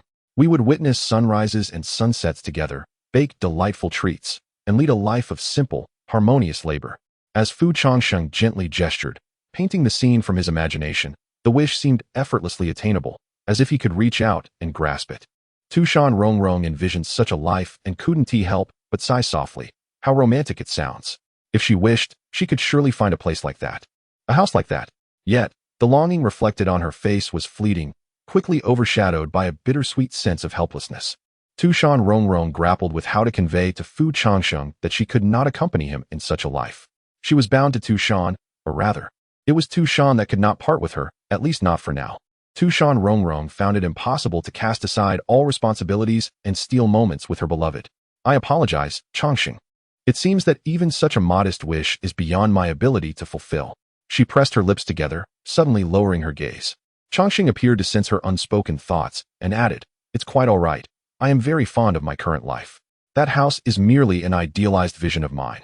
A decorative embellishment of a dreamt paradise. Wherever Miss San is, any abode can become a utopia, even this tea house." Rongrong paused, taken aback, gazing at Changsheng with surprise. Is it truly sufficient like this? Changsheng gently grasped Rongrong's fallen hand and nodded slightly. If I could remain with Miss San indefinitely, I would willingly pay 1,000 years of rent in advance. In the next life, and the one after that, I would stay here in this tea house. A writer once penned, "Wherever the heart lies, there is home." For Changsheng, the presence of Tu Shan Rongrong was the essence of paradise.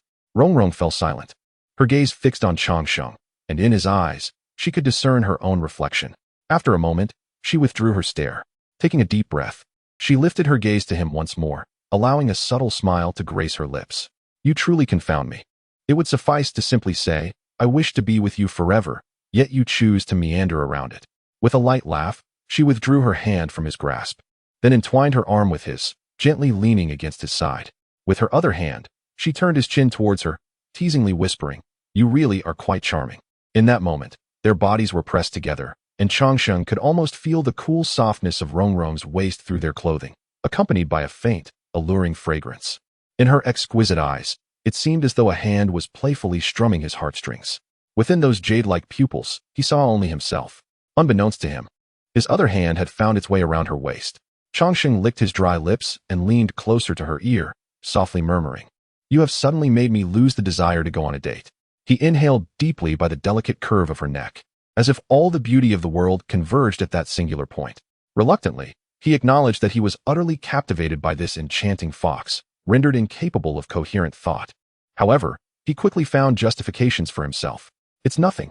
Even DXIN has acted in such a manner." Suddenly, Tu Shan Rongrong felt a shiver run through her body as she was unexpectedly embraced, a fleeting blush appearing on her face before she swiftly suppressed it. Noticing the increasingly rapid breaths of the person in her arms, Tu Shan Rongrong couldn't help but smile softly. Instead of pushing him away, she wrapped her arms around Fu Changsheng's neck and, leaning closer to his ear, teasingly inquired, "What do you wish to do?" As he spoke, one of Fu Changsheng's hands reached towards Tu Shan Rongrong's skirt. Yet, in the next moment, his movement abruptly froze. Fu Changsheng suddenly felt emptiness in his embrace. The soft warmth that was once within reach vanished in an instant. When he turned around, he discovered Tu Shan Rongrong had deftly slipped away from his grasp. Looking back at him with a beaming smile, Tu Shan Rongrong playfully placed her finger against her lips and smiled at Fu Changsheng, saying, "You think too highly of yourself. Since you took the initiative to invite me on a date, you must follow through." As for what just transpired, she deliberately paused, then gently tapped her finger on Fu Changsheng's lips, her gaze fixed intently upon them. "Let us see how you perform." Chapter 191. The Nature of Love at Changsheng Lake. The sun cast its warm rays upon the surface, creating a comforting ambience that beckoned one to indulge in a peaceful slumber. A solitary boat gently floated in the serene heart of the lake, gradually merging with the tranquil waters surrounding it. How delightful it was! Tu Shan Rongrong languidly rested at the bow, her eyes barely open, whispering softly with a slightly hoarse voice. Fu Changsheng, brewing tea within the black canopy, cast a sidelong glance at Tu Shan Rongrong and chuckled. "I have told you time and again that you are too tightly wound. You ought to take a break for yourself, much like the chief." In response, Tu Shan Rongrong merely closed her eyes and exhaled deeply, casually replying, "If I begin to relax, more people will suffer as a result, especially my sister." Upon hearing this, Fu Changsheng sighed in resignation. He understood that he could not alter Tu Shan Rongrong's character, which preferred to endure hardships for the sake of her loved one's happiness. "To be frank, you might consider implementing some changes to alleviate your burdens," he suggested, as he emerged from the canopy, carrying freshly brewed tea and roasted kumquats. "Here." Fu Changsheng offered a perfectly roasted kumquat to Tu Shan Rongrong. She cracked one eye open, glanced at the kumquat he presented, and then turned her gaze away, pouting slightly. Seeing this, Fu Changsheng could not help but chuckle softly, peeling the kumquat himself before offering it once more. A smile suddenly graced Tu Shan Rongrong's lips as she accepted a segment and popped it into her mouth. Accompanied by a sip of hot tea, warmth spread from her throat down to her abdomen. With her cheeks puffed, Tu Shan Rongrong spoke. It's easy for you to say. Why not offer this lady some advice? You might consider establishing a cabinet to assist you in managing the affairs of Tu Shan, Fu Changsheng suggested thoughtfully, stroking his chin. A cabinet? For the myriad affairs of Tu Shan, both trivial and significant, you must personally review each matter, which naturally hampers efficiency.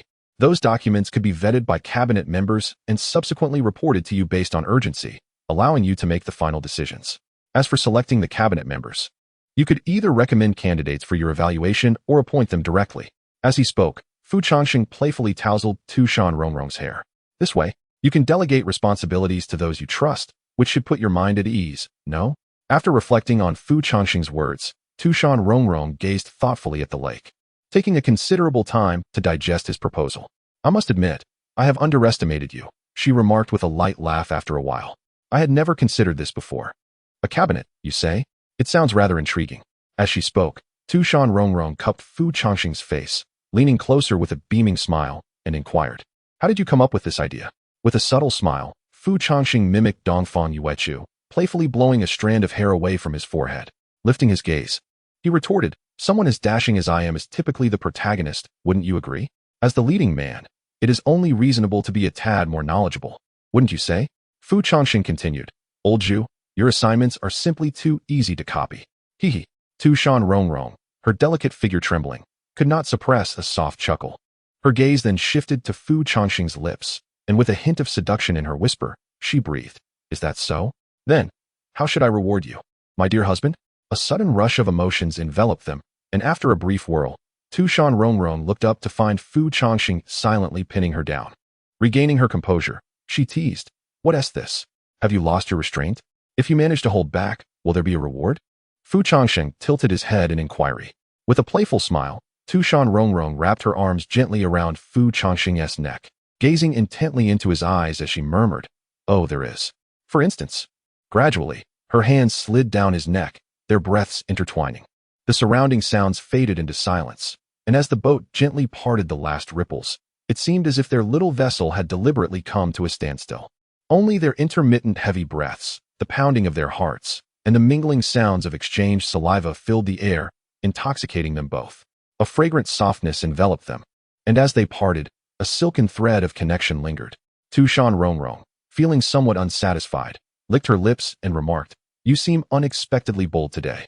When her gaze met Fu Changsheng's, the previously blooming smile on her face now bore a hint of mischief. With her delicate fingers, she brushed aside the hair from his forehead and softly inquired, did anything amusing happen while I was away? Fu Changsheng, without reservation, recounted Tu Shan Ya's words at the tea house verbatim. From Tu Shan Ya's perspective, Fu Changsheng had not displayed the demeanor expected of a lover to Tu Shan Rongrong. Of course, part of this was due to Dongfang Yuechu's overt affection towards Tu Shan Rongrong, leading Tu Shan Yaya to instinctively believe that love should be expressed so openly. Naturally, Fu Changsheng omitted any mention of Tu Shan Ya's intention to help him reclaim his own beloved. After hearing Fu Changsheng's retelling, Tu Shan Rongrong was momentarily taken aback, only to recover and burst into laughter moments later. Uffed. Ha ha ha. I wondered why you were so proactive today. It feels somewhat unfamiliar to me. Is this the reason? I find myself at a loss, unsure of how to reciprocate your feelings, so I pondered. Fu Changsheng slightly lowered his gaze, his tone imbued with an indescribable sense of surrender. Previously, Fu Changsheng believed that the essence of expressing love lay in being by her side, trusting that time would handle the rest. However, upon reflection, he realized that in this relationship, Tu Shan Rongrong had taken countless steps forward, while he had not summoned the courage to take even one step, yet still felt entitled to her affection. Was their love truly equitable? Just then, Tu Shan Rongrong gently tapped Fu Changsheng's brow with her finger. You, how foolish you are. Huh. Fu Changsheng was momentarily taken aback, only to witness Tu Shan Rongrong let out a helpless sigh, speaking earnestly, before indulging in wild thoughts. Why not inquire about my perspective? Tu Shan Rongrong raised her brow, articulating each word carefully. Is it possible that the concerns you harbor might not trouble me at all? But Fu Changsheng was about to voice his thoughts when Tu Shan Rongrong placed her finger against his lips. There are myriad forms of expression in friendship and familial love. Naturally, love itself lacks a definitive answer. Dongfang Yuechu's approach was to proclaim his love audibly, enabling his sister to intuitively grasp his intentions. As for you, just express it in the manner you deem appropriate. For regardless of how you convey it, I will feel it. If you wish to tell me that you love me, then please, always, always, always remain by my side, all right? Ultimately, Tu Shan Rongrong extended her arms to embrace Fu Changsheng, resting her head on his shoulder, her voice gradually softening with tenderness. Leave the rest to me. Chapter 192. Was my hint not sufficiently evident? As the gentle patter of rain began to fall outside the black canopy, the air grew slightly crisp, infused with a hint of freshness. Fu Changsheng carefully closed the curtain of the canopy and returned to the warmth of the stove, replenishing the charcoal with utmost caution. How delightful it is! Tu Shan Rongrong, draped in a shawl, curled up and gazed dreamily at the faint flicker of the firelight. Ordinarily, she despised rainy days as they impeded her progress, rendering many tasks incomplete. However, today was different, having shed the burdens weighing on her heart. The sound of rain outside the boat felt remarkably gentle, imparting a rare sense of tranquility within her. Tu Shan Rongrong tightened her grip on the shawl and leaned her head against Fu Changsheng's shoulder, appearing as though she had drifted into slumber. Fu Changsheng cast his gaze downwards, beholding her unguarded sleeping visage. Without the signature smile, her delicate features bore a newfound softness, her slightly parted lips exhaling gentle breaths, reminiscent of an unwed princess from a fairy tale. Shall I add more charcoal? He inquired. Just like this is fine, came Tu Shan Rongrong's drowsy and hoarse whisper. Let me rest for a moment, just a moment. Her voice dwindled to a faint, raspy murmur, as he felt the light breaths from her shoulder grow steady. Fu Changsheng inexplicably felt a surge of restlessness within. How cunning you are! Third Mississippi observing her serene countenance, he let out a long sigh. Presenting such a vulnerable demeanor, one ought to take action. It felt rather shameless to take advantage of her state. Yet, doing nothing left a lingering itch in his heart. Just touch if you wish. Without warning, the voice of Xiao Wan echoed in his mind. I am Xiao Wan, now inhabiting the author's essence. Do not forget my full name. The attention-seeking system, garnering attention to gain strength, understood. Taken aback by the system's voice, Fu Changsheng initially froze, only for a few dark lines to appear on his forehead. I say, Xiao Wan, why do you always enjoy peeking? You didn't prohibit it, did you?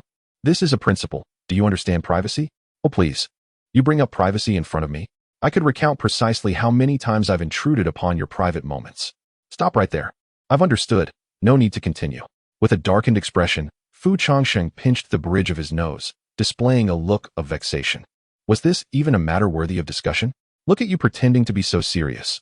I'm not even inclined to engage with you. The opportunity is right before you, and you just watch? Cough, cough. What nonsense. How dare you equate me with those who are solely driven by base desires? If pretentiousness could be a meal, you'd starve to death. What do you know?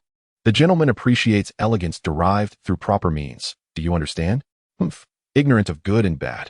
With that final remark, Xiao Wan once again faded into the recesses of Fu Changsheng's mind, falling silent.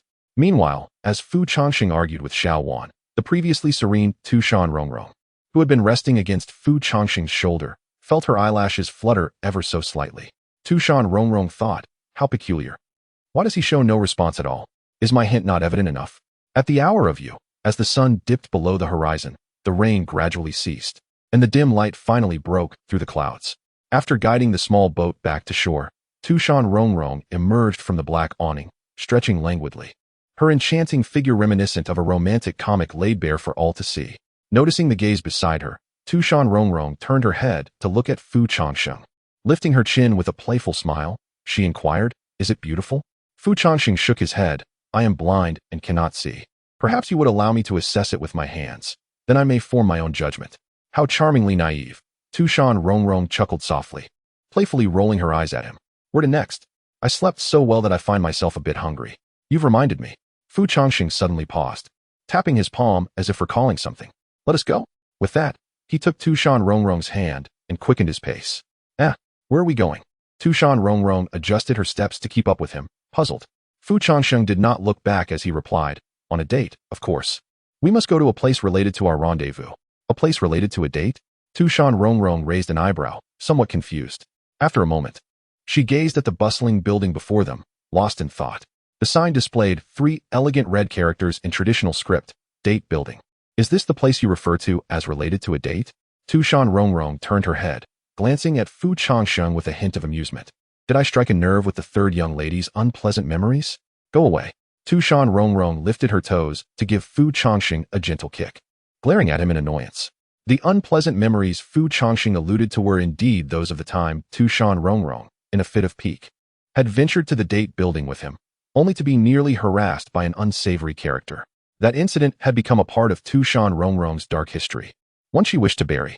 However, it was also on that day that Fu Changsheng received his first gift from Tu Shan Rongrong, a jade token inscribed with 7 characters. In a certain sense, that clumsy experience marked their first date. As Fu Changsheng and Tu Shan Rongrong stepped side by side through the entrance, the proprietor immediately approached upon seeing them. Ah, it is the third master. The proprietress is a stunningly beautiful woman, appearing quite youthful. Is she here to audit the accounts? I shall summon Chuyer for you right away. No. Tu Shan Rongrong raised her hand to halt her movement. My husband and I have arrived together. Please prepare a room for us. Oh, I see you are guests. Very well, I shall arrange that for you immediately. The proprietress smiled softly behind her half-closed paper fan, turning to instruct her servants. But in the next moment, she suddenly froze in place. Just as the proprietress took 2 steps forward, her feet unexpectedly halted, and the smile on her face became fixed. In the next instant, she abruptly turned around to face the two, her expression one of disbelief at what she had just heard. Husband, Chapter 193, The Gift of Zither Chuyer, come here. What is it, Ingerjia? Please take some refreshments and wine to room 1 on the 3rd floor. That room. Chuyer glanced up towards the upper floor and quickly averted her gaze. Understood. I will attend to my guest first and then go. Go now? I'm telling you, those 2 guests are of great importance. The boss has instructed us to treat them with utmost care. Hearing this, Chuyer sighed in resignation and reluctantly agreed.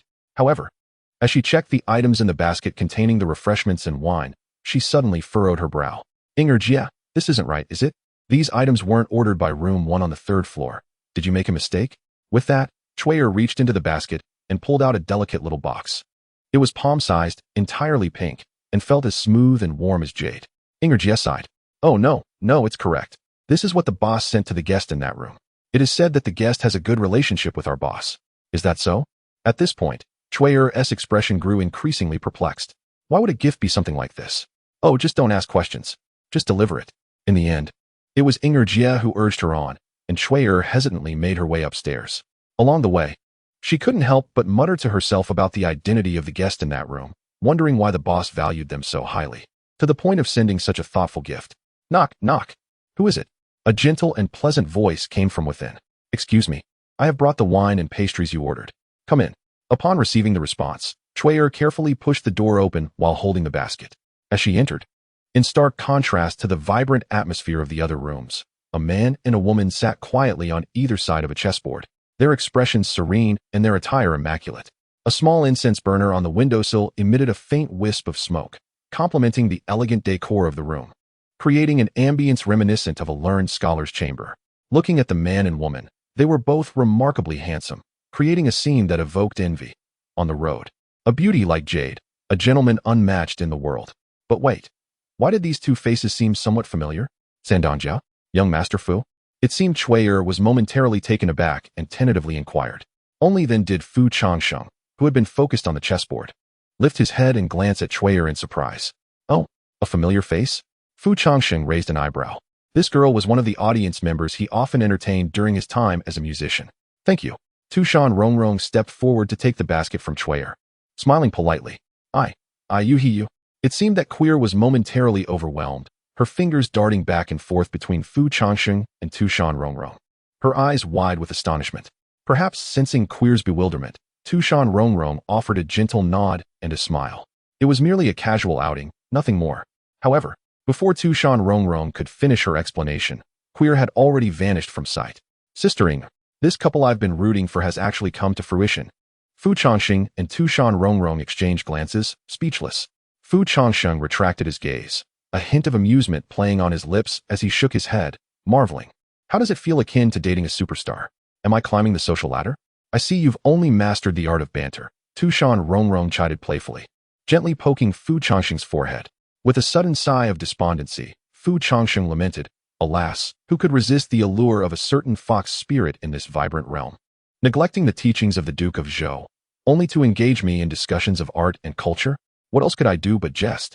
This young lady is nurturing your taste, You ought to reflect on your behavior. The day has yet to fade, so refrain from such lewd thoughts. Oh, so it's permissible to be indecent once night falls? Tu Shan Rongrong placed her hand on her forehead with a sigh. You are beyond saving. More content is loading. Please wait. This site only supports mobile browser access. If you see this paragraph, it indicates that the chapter content failed to load. Please disable reading mode, novel mode, and ad blocking features in your browser, or copy the URL to another browser to read. Never mind, where did we leave off? Fu Changsheng waved his hand and reached into the ladder to retrieve a piece of mung bean cake, taking a bite. Observing his carefree demeanor, Tu Shan Rongrong couldn't help but think he was increasingly resembling Dongfang Yuechu. No wonder her sister often referred to Dongfang Yuechu as a fool.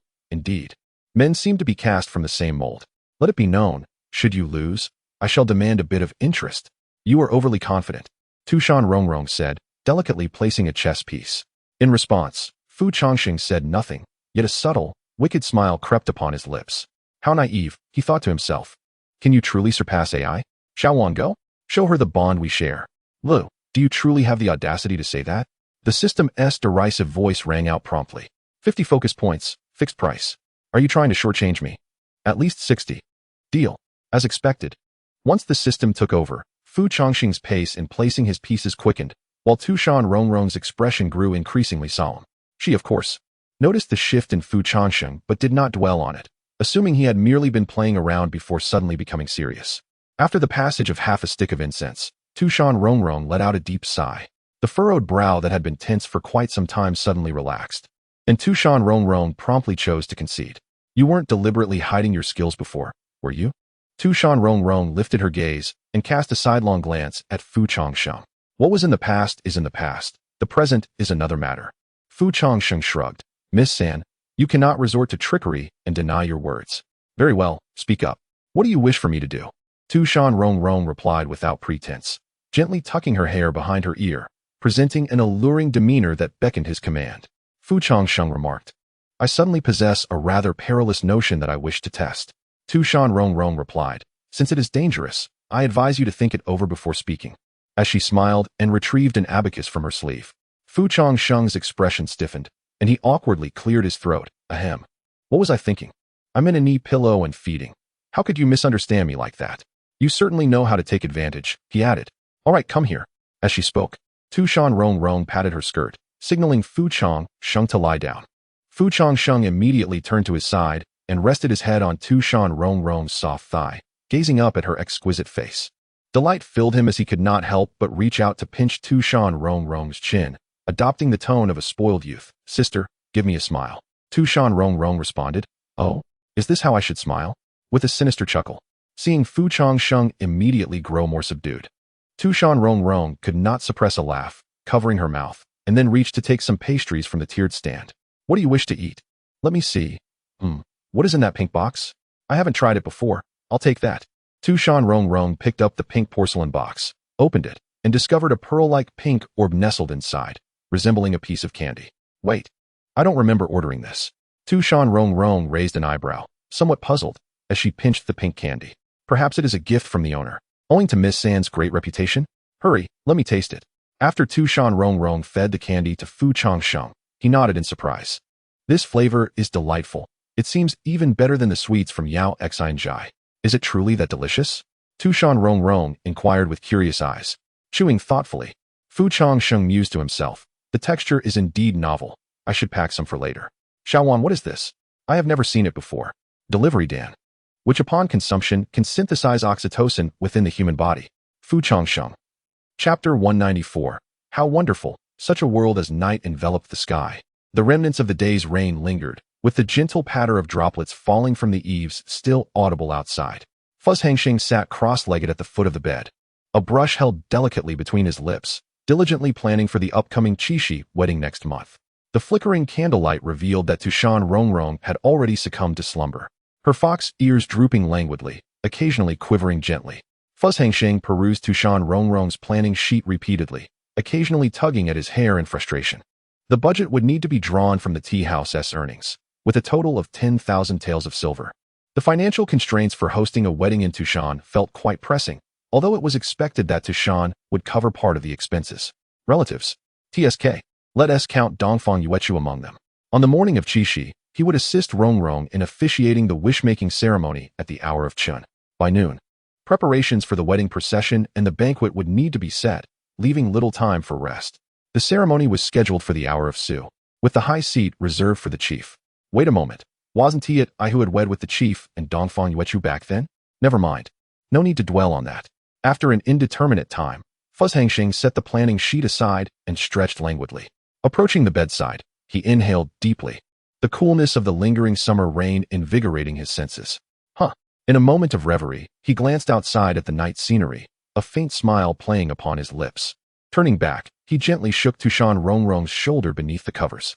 Rongrong receiving no response, he called her softly again. What is it? Her voice, laced with reluctance to awaken, was tinged with a hint of grievance. Tu Shan Rongrong did not open her eyes, but instead turned over, wrapping her arms around Changsheng's waist. Nuzzling against him like a sleepy kitten. I wish to show you something, he murmured softly, gradually lifting her into his embrace. So sleepy. You're so annoying. Tu Shan Rongrong remained disinclined to open her eyes, instead turning her face to burrow deeper into Changsheng's chest. Be good, we'll see it tomorrow. In the midst of their exchange, Tu Shan Rongrong wrapped her arms around Changsheng's neck, sleepily pecking his chin. Unperturbed, Changsheng reached out to gently pinch her drooping fox ears. Just take a look, I assure you won't regret it. The instant his cool fingers grasped the soft, furry ears, Tu Shan Rongrong seemed to be triggered by some hidden mechanism, awakening considerably. Finally, she deigned to lift her eyelids, casting a resentful glance at Changsheng. Before he could utter a word, Tu Shan Rongrong swiftly turned her head and bit down on his neck, leaving a pronounced mark before finally relenting. Ouch, that hurts. Who told you to disturb my sleep? She huffed, slightly disgruntled, as she pulled her garment back up over her shoulders. Now, what is it that you wish me to see? In the quiet embrace of the night, Changsheng gently shifted with Tu Shan Rongrong towards the window. Curling his legs and enveloping her within his arms, the quilt draped over their shoulders, comfortably accommodating their forms. Tu Shan Rongrong raised her gaze to the window, her eyes momentarily pausing in contemplation. At this hour, the households of Tu Shan had succumbed to slumber, the profound night cloaked in a delicate veil of rain. As she looked out, the vibrant red lanterns hanging before each door illuminated the street in a serpentine procession, reminiscent of a river of stars flowing into the depths of the forest. The myriad lights of the homes sparkled, a scene of ordinary tranquility. Changsheng was unaware of the thoughts swirling in Tu Shan Rongrong's mind. She simply observed the world before her in silence, her gaze unwavering. Gradually, she felt a sudden coldness at her fingertips. Lowering her head, she noticed Changsheng gently lifting her hand and adorning her left ring finger with a ring. The band was not of metal but woven from azure vines, set with a jadeite gleaming with a soft luster. Against the backdrop of Tu Shan Rongrong's delicate and fair fingers, it exuded an exquisite beauty. Tu Shan Rongrong arched an eyebrow and turned her gaze toward Changsheng, awaiting his explanation. In the place where I grew up, a man presents a ring to the woman he loves when he proposes, he began, his voice tender. This ring symbolizes the aspirations for a shared future. He lowered his eyes to her fair hand, continuing softly, and this one signifies, I wish to accompany you through eternity. Upon hearing this, Tu Shan Rongrong slowly extended her hand, illuminated by the moonlight streaming through the window, her expression contemplative as she gazed at the ring, her thoughts flickering like shadows.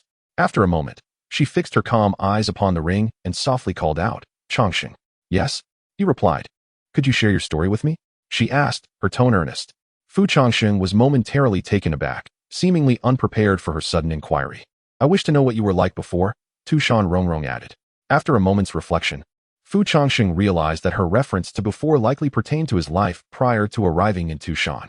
That era, for him, felt like a memory from a past life. He found himself pondering whether it was a sudden impulse or an inner acceptance of its insignificance. As he gazed out the window, he spoke unexpectedly, I am not from this world. Tu Shan Rongrong pressed her lips together, her face devoid of any visible turmoil, patiently awaiting his continuation. The world I come from is filled with many nations, all belonging to humankind. In that realm, there are no demons. Changsheng took a deep breath, as though flipping through an ancient, long-forgotten film, reminiscing as he murmured, in my country, the people earn their keep, free from complex taxes. There are no starving corpses by the roadside, and every child has the opportunity to attend school. In that place devoid of spiritual essence, the people find it impossible to cultivate their abilities. However, such cultivation is unnecessary. For there are guardians who shield us from the perils of wild beasts lurking by the roadside and from the threat of marauding bandits. In our leisure, numerous forms of entertainment abound, infinitely more engaging than mere theatrical performances. Although the majority continue to endure hardships, they have not relinquished hope in this realm belonging to humanity. Fu Changsheng remains indifferent to whether Tu Shan Rongrong believes his words. This memory has lain dormant in his heart for many years, and the moment he articulates it, a profound sense of relief washes over him. Tu Shan Rongrong remains silent, leaning gently against Fu Changsheng's shoulder, quietly listening. After a considerable time, her gaze drifts toward the luminous moon outside the window, and in a moment of reverie, she softly murmurs, "How wonderful it is, that little world." Gradually, Tu Shan Rongrong's eyelids flutter closed, her breathing becoming steadily tranquil. Moments pass, and it is uncertain whether she is awake or drifting into dreams. Her delicate lips part, her voice tinged with a hint of hoarseness. "Changsheng, wait for me. Wait until I have completed all that I must. I will accompany you too." Chapter 195. The Fall of Royal Authority in the Chamber of Wang Quan Ba Yi, the once mighty ruler of the Wang Quan Sword Manor. Wang Quan Fu Gui approached with a bowl of medicine, now at a palatable temperature. He carefully lifted a spoonful and brought it to his father's lips. Lying in bed, Wang Quan Ba Yi had become a mere shadow of his former self, his once handsome visage now obscured by deep wrinkles. His hands, gaunt and bony, exhibited skin that began to retract into its creases. The vitality that once radiated from him had dwindled to a flickering flame, akin to a candle flickering in the wind. Yet, beside him lay his sword sheath and a humble bamboo flute. Wang Quan Fu Gui gently served the medicinal concoction, but midway through the task, a servant's voice echoed from outside. "Master, a letter of invitation has arrived from Tu Shan." At the mention of Tu Shan, Wang Quan Fu Gui instinctively paused, his hand suspended in midair. Wang Quan Ba Yi cast a meaningful glance at his son, prompting Wang Quan Fu Gui to set down the medicine and step towards the door, accepting the crimson invitation from the servant. "Who sent it?" Wang Quan Ba Yi's voice was hoarse. "It is from the uncle with the surname Fu," Wang Quan Fu Gui replied, opening the invitation with a hint of surprise. "He is to be wed in Tu Shan." At this revelation, a flicker of emotion ignited in Wang Quan Ba Yi's dimmed eyes. "Who is the bride?" he inquired after a moment of silence, turning his head slightly. Wang Quan Fu Gui hesitated, his fingers tightening around the invitation, unsure of how to articulate his thoughts. After a pause, he whispered, "The bride is the younger sister of the Demon Alliance's leader, Tu Shan Rongrong, known for her myriad enchanting forms." As Wang Quan Fu Gui's words lingered in the air, Wang Quan Ba Yi stared at the ceiling, lost in contemplation, his aged eyes reflecting a tumult of thoughts. Wang Quan Fu Gui could not decipher his father's emotions. The man who had once instilled in him the resolve to vanquish all demons now faced the prospect of an old acquaintance marrying a powerful demon from Tu Shan. What would he think? After a moment's deliberation, Wang Quan Fu Gui raised his head cautiously and suggested, "Father, allow me to go in your stead. That uncle is a close friend of yours. It is only fitting that you attend his nuptials." Yet, the frail state of Wang Quan Ba Yi's health rendered such a journey impossible. Unlike him, the other two members of the masked group, whom Fu Changsheng had saved long ago, were in far better health. Since the day Eastern Huai Zhu had passed away, Wang Quan Ba Yi's condition had deteriorated rapidly, aging at an alarming rate. It was now time to consider drafting a will. "No," came Wang Quan Ba Yi's firm reply, shaking his head slightly. "I shall go myself." "But father, you..." Wang Quan Fu Gui began, his words trailing off. The sovereign's reign remained unresponsive, gradually rising from his seated position with the support of the wealth of sovereignty, reaching for the bamboo flute resting beside his pillow. "My dear Geyer, do you comprehend why I once raised you as a soldier and have now relinquished that path?" His fingers caressed the flute as he spoke serenely. Wealth of Sovereignty shook his head. In a fleeting moment, a glimmer of reminiscence flickered in the sovereign's eyes. In this world, the human race had produced an array of prodigies.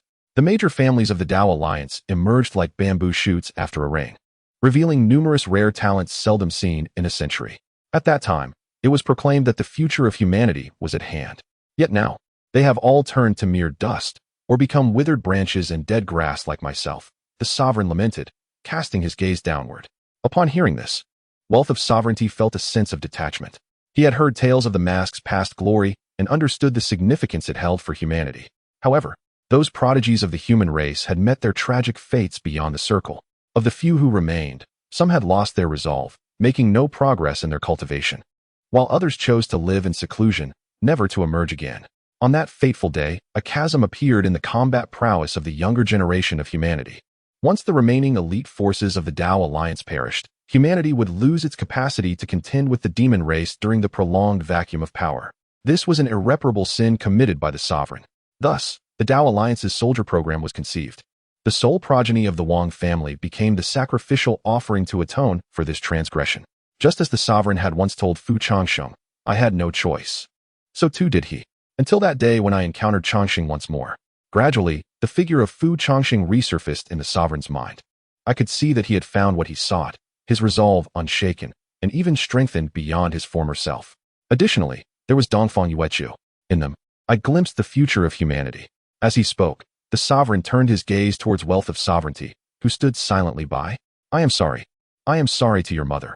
I may be the worst father in the world." "Father, please do not say that." Wealth of Sovereignty knelt at the bedside, gripping the nearly cold hand of the sovereign with discomfort. In a daze, the sovereign looked into his son's eyes and suddenly managed a difficult smile. "But I am very glad." The sovereign then reached out, gently placing his hand against his son's cheek with his support. "You have also found your own path." The moment the sovereign's words resonated, it felt as though a delicate string buried in Wealth of Sovereignty's heart had been plucked. Feeling the icy hand upon his face, the strands of hair obscured his expression, yet his shoulders trembled uncontrollably. The Wangquan family has reached its culmination, having fulfilled its destined mission. The future of humankind lies not within the grasp of Wangquan. If you are willing to continue wielding the power of Wangquan, I shall entrust you with the entirety of the Wangquan sword manor. However, should you seek your own aspirations and desire freedom. The words hung in the air as Wangquan Bei paused momentarily. The body of Wangquan Fugui trembled slightly, the knuckles hidden within his sleeve turning pale from the pressure.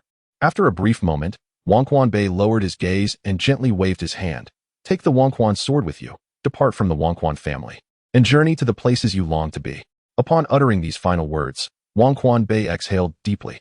In that instant, the visage of Dongfang Huaizhu suddenly materialized in his mind, as if she stood before him, bestowing upon him a gentle smile. On that day, the 7th of July, beneath the bamboo pavilion by the Huai River, the bamboo flute had removed his mask, becoming his sheath, thus binding them together in eternal companionship. A soft thud echoed as a tear, as large as a bean, cascaded from Wangquan Fugui's burning eyes, landing heavily upon the floor. Overcome with emotion, the once fierce and determined gaze, typically filled with sword intent and murderous aura, now glistened with an unprecedented redness and warmth. Wangquan Fugui bowed his head forcefully, uncertain of how to confront his father, yet unable to suppress the trembling of his body and the profound sorrow that enveloped his heart. Gradually, he knelt before the bed, his long hair cascading down from his shoulders. With a voice choked with sobs, he spoke each word deliberately. "Son expresses gratitude for your fulfillment. I am an unfilial child. My aspirations in this life do not lie here, and I cannot fulfill your long-held wishes. In the next life, may I again serve you with utmost filial piety." With a soft thud, Wangquan Fugui pressed his forehead against the cold floor, bowing deeply before the last head of the Wangquan family. Chapter 196. Not at all like a sword immortal in Tu Shan, at the Changsheng tea house. Clap, clap. Finally, the final review of the process has been completed. Tu Shan Rongrong clapped her hands, and the crowd inside the room collectively exhaled in relief. It was finally over. Fu Changsheng collapsed onto a chair, tugging at his collar to cool down while gasping for breath. Since the conclusion of their last date, Fu Changsheng and Tu Shan Rongrong had scarcely a moment's respite during the preparations for the Qixi wedding. Were it not for Tu Shan Rongrong's prior experience with her own wedding, their workload would have likely doubled. "Careful not to ruin your attire. I went to great lengths to have this custom made by Lady Tian Can," Cui Yuling remarked with a hint of dissatisfaction, casting a disapproving glance at Fu Changsheng. The intricately designed crimson robe, adorned with gilded patterns, was tailored meticulously to suit Fu Changsheng's physique, exuding an ethereal quality as if a celestial being had descended. However, the outfit was rather stifling. Accustomed to loose, simple robes, Fu Changsheng found this fitted attire particularly uncomfortable. "Hee, doesn't it look quite handsome?" Tu Shan Rongrong chuckled lightly, reaching out to pat Fu Changsheng's back. In contrast to Fu Changsheng's grand and opulent wedding robe, Tu Shan Rongrong's wedding dress, reimagined from the ethereal attire of the celestial realm, fluttered gracefully with each movement. Reminiscent of a butterfly in flight, embodying the elegance of an unripe son of the heavenly court. "How about we switch outfits?" Fu Changsheng remarked, feeling somewhat disheartened as he rubbed his forehead. To his surprise, Tu Shan Rongrong giggled and nodded. Oh? I didn't realize you had a penchant for women's clothing. I'd quite like to see that.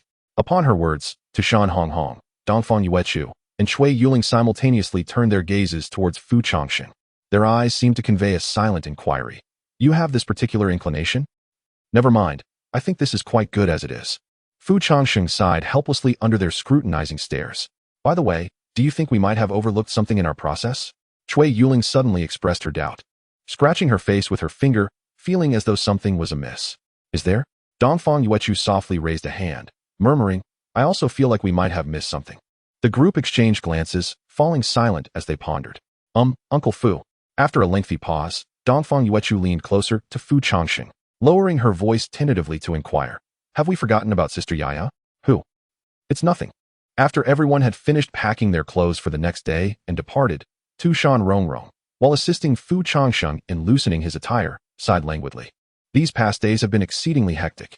Now that everything is finally prepared, I find myself somewhat unaccustomed to this sudden leisure. Fu Changsheng cast a sidelong glance and chuckled softly. One might say, it is truly fitting for you, I assent it? Is it not thanks to your companions, who are only skilled in fighting and little else? Tu Shan Rongrong frowned and puffed her cheeks in response. Knock, knock. Suddenly, a series of knocks at the door interrupted their thoughts. Who is it? We already closed for the night, Fu Changsheng called out, his tone lingering. Outside.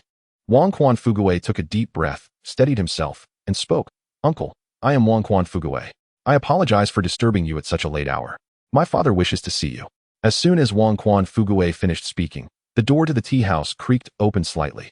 Upon seeing Fu Changsheng, Wang Quan Fugui respectfully bowed and gestured to Tu Shan Rongrong beside him. Please come in, Fu Changsheng said, readying his waist sash and gesturing for him to enter. However, Wang Quan Fugui remained steadfast at the threshold. It is my father who seeks you. He wishes to meet with you. Bai. Fu Changsheng's expression paused momentarily. Then he nodded thoughtfully, realizing Wang Quan Fugui must have received his invitation and come specifically for this purpose. Why are you just standing there?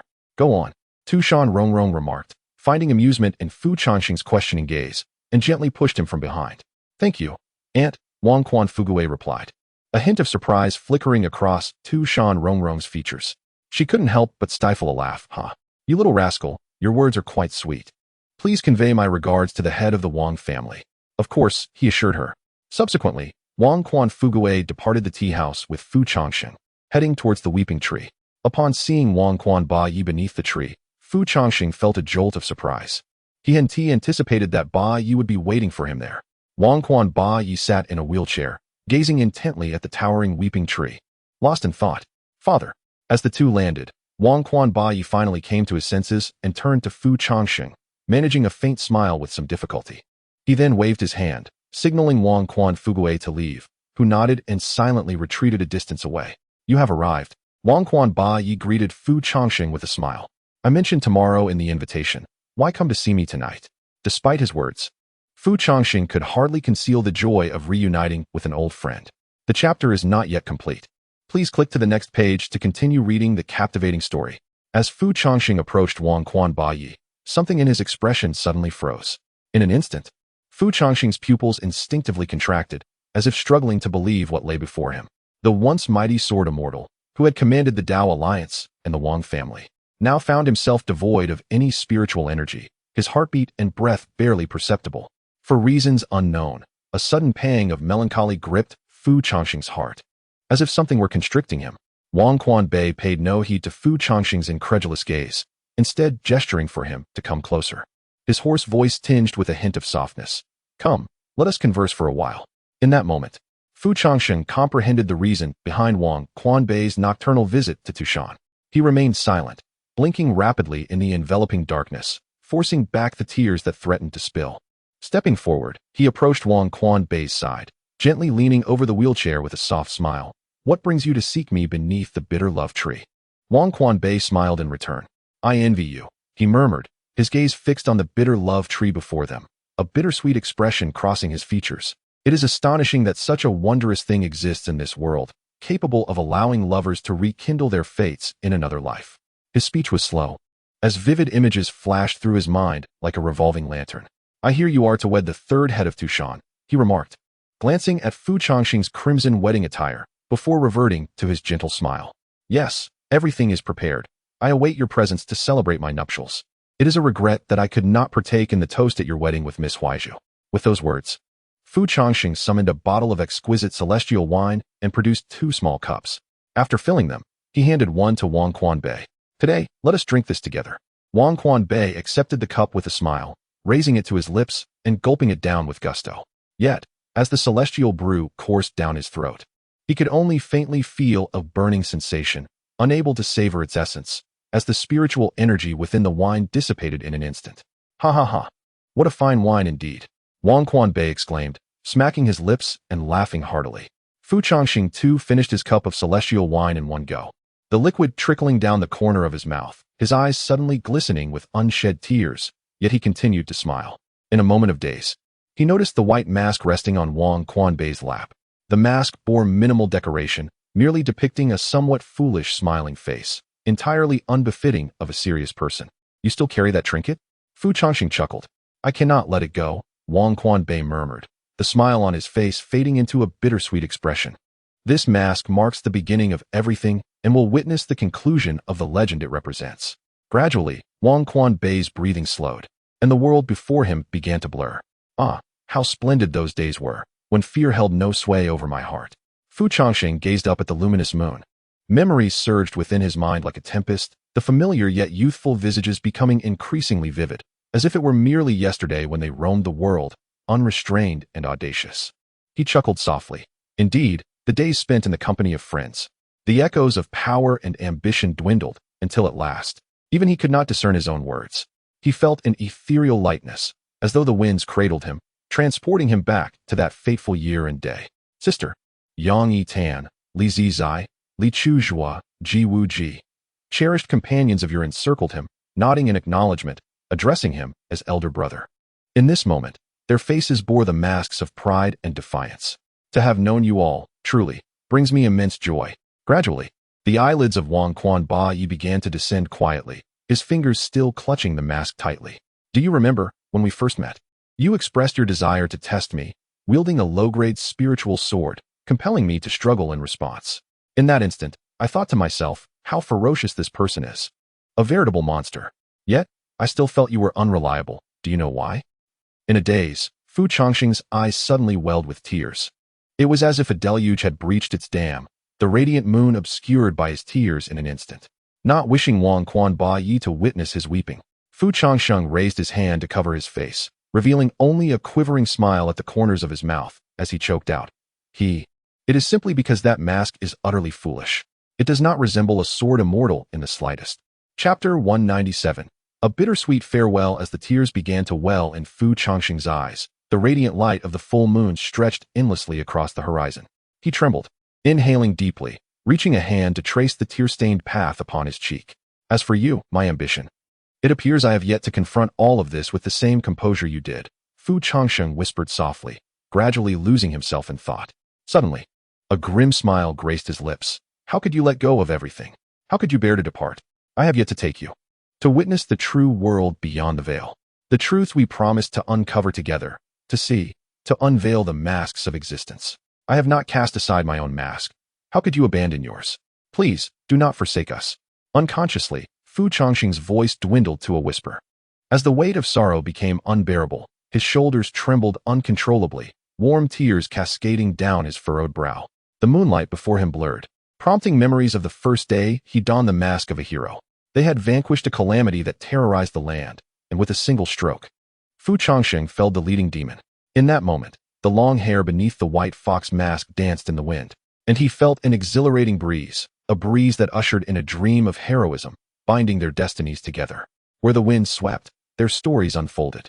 Yet now, the wind had stilled.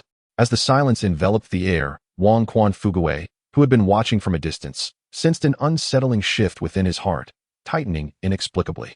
Overcome by a profound sense of anxiety, he hesitated before stepping forward. Upon witnessing Fu Changsheng's disarray, he instinctively grasped the truth, and the brilliance in his starry eyes dimmed slightly. However, Wang Quanbei did not weep, nor did he reveal any sign of dismay. He approached silently, taking hold of Wang Quanbei's cold hand, placing a bamboo flute and a smiling mask into his palm, before gradually kneeling down. In that moment of submission, Wang Quan Fugui's gaze dulled, his expression void of any emotion. His father had once claimed that the strongest swordsmanship was devoid of sentiment. Indeed, such indifference possessed no flaws, no vulnerabilities, and an unyielding heart. Father, you were mistaken. In the past, I had no mother, no friends, no rivals, and no confidants. And now, I find myself bereft of a father. Yet, I still cannot grasp the ruthless sword intent you spoke of. Gradually, Wang Quan Fugui lifted his head, inhaling deeply.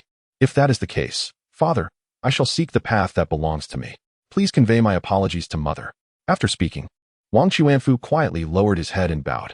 Historical records state that Wang Quan, the head of the Wang family, passed away in Tu Shan and was later buried in Wang Quan Villa alongside his concubine, Huaizhu.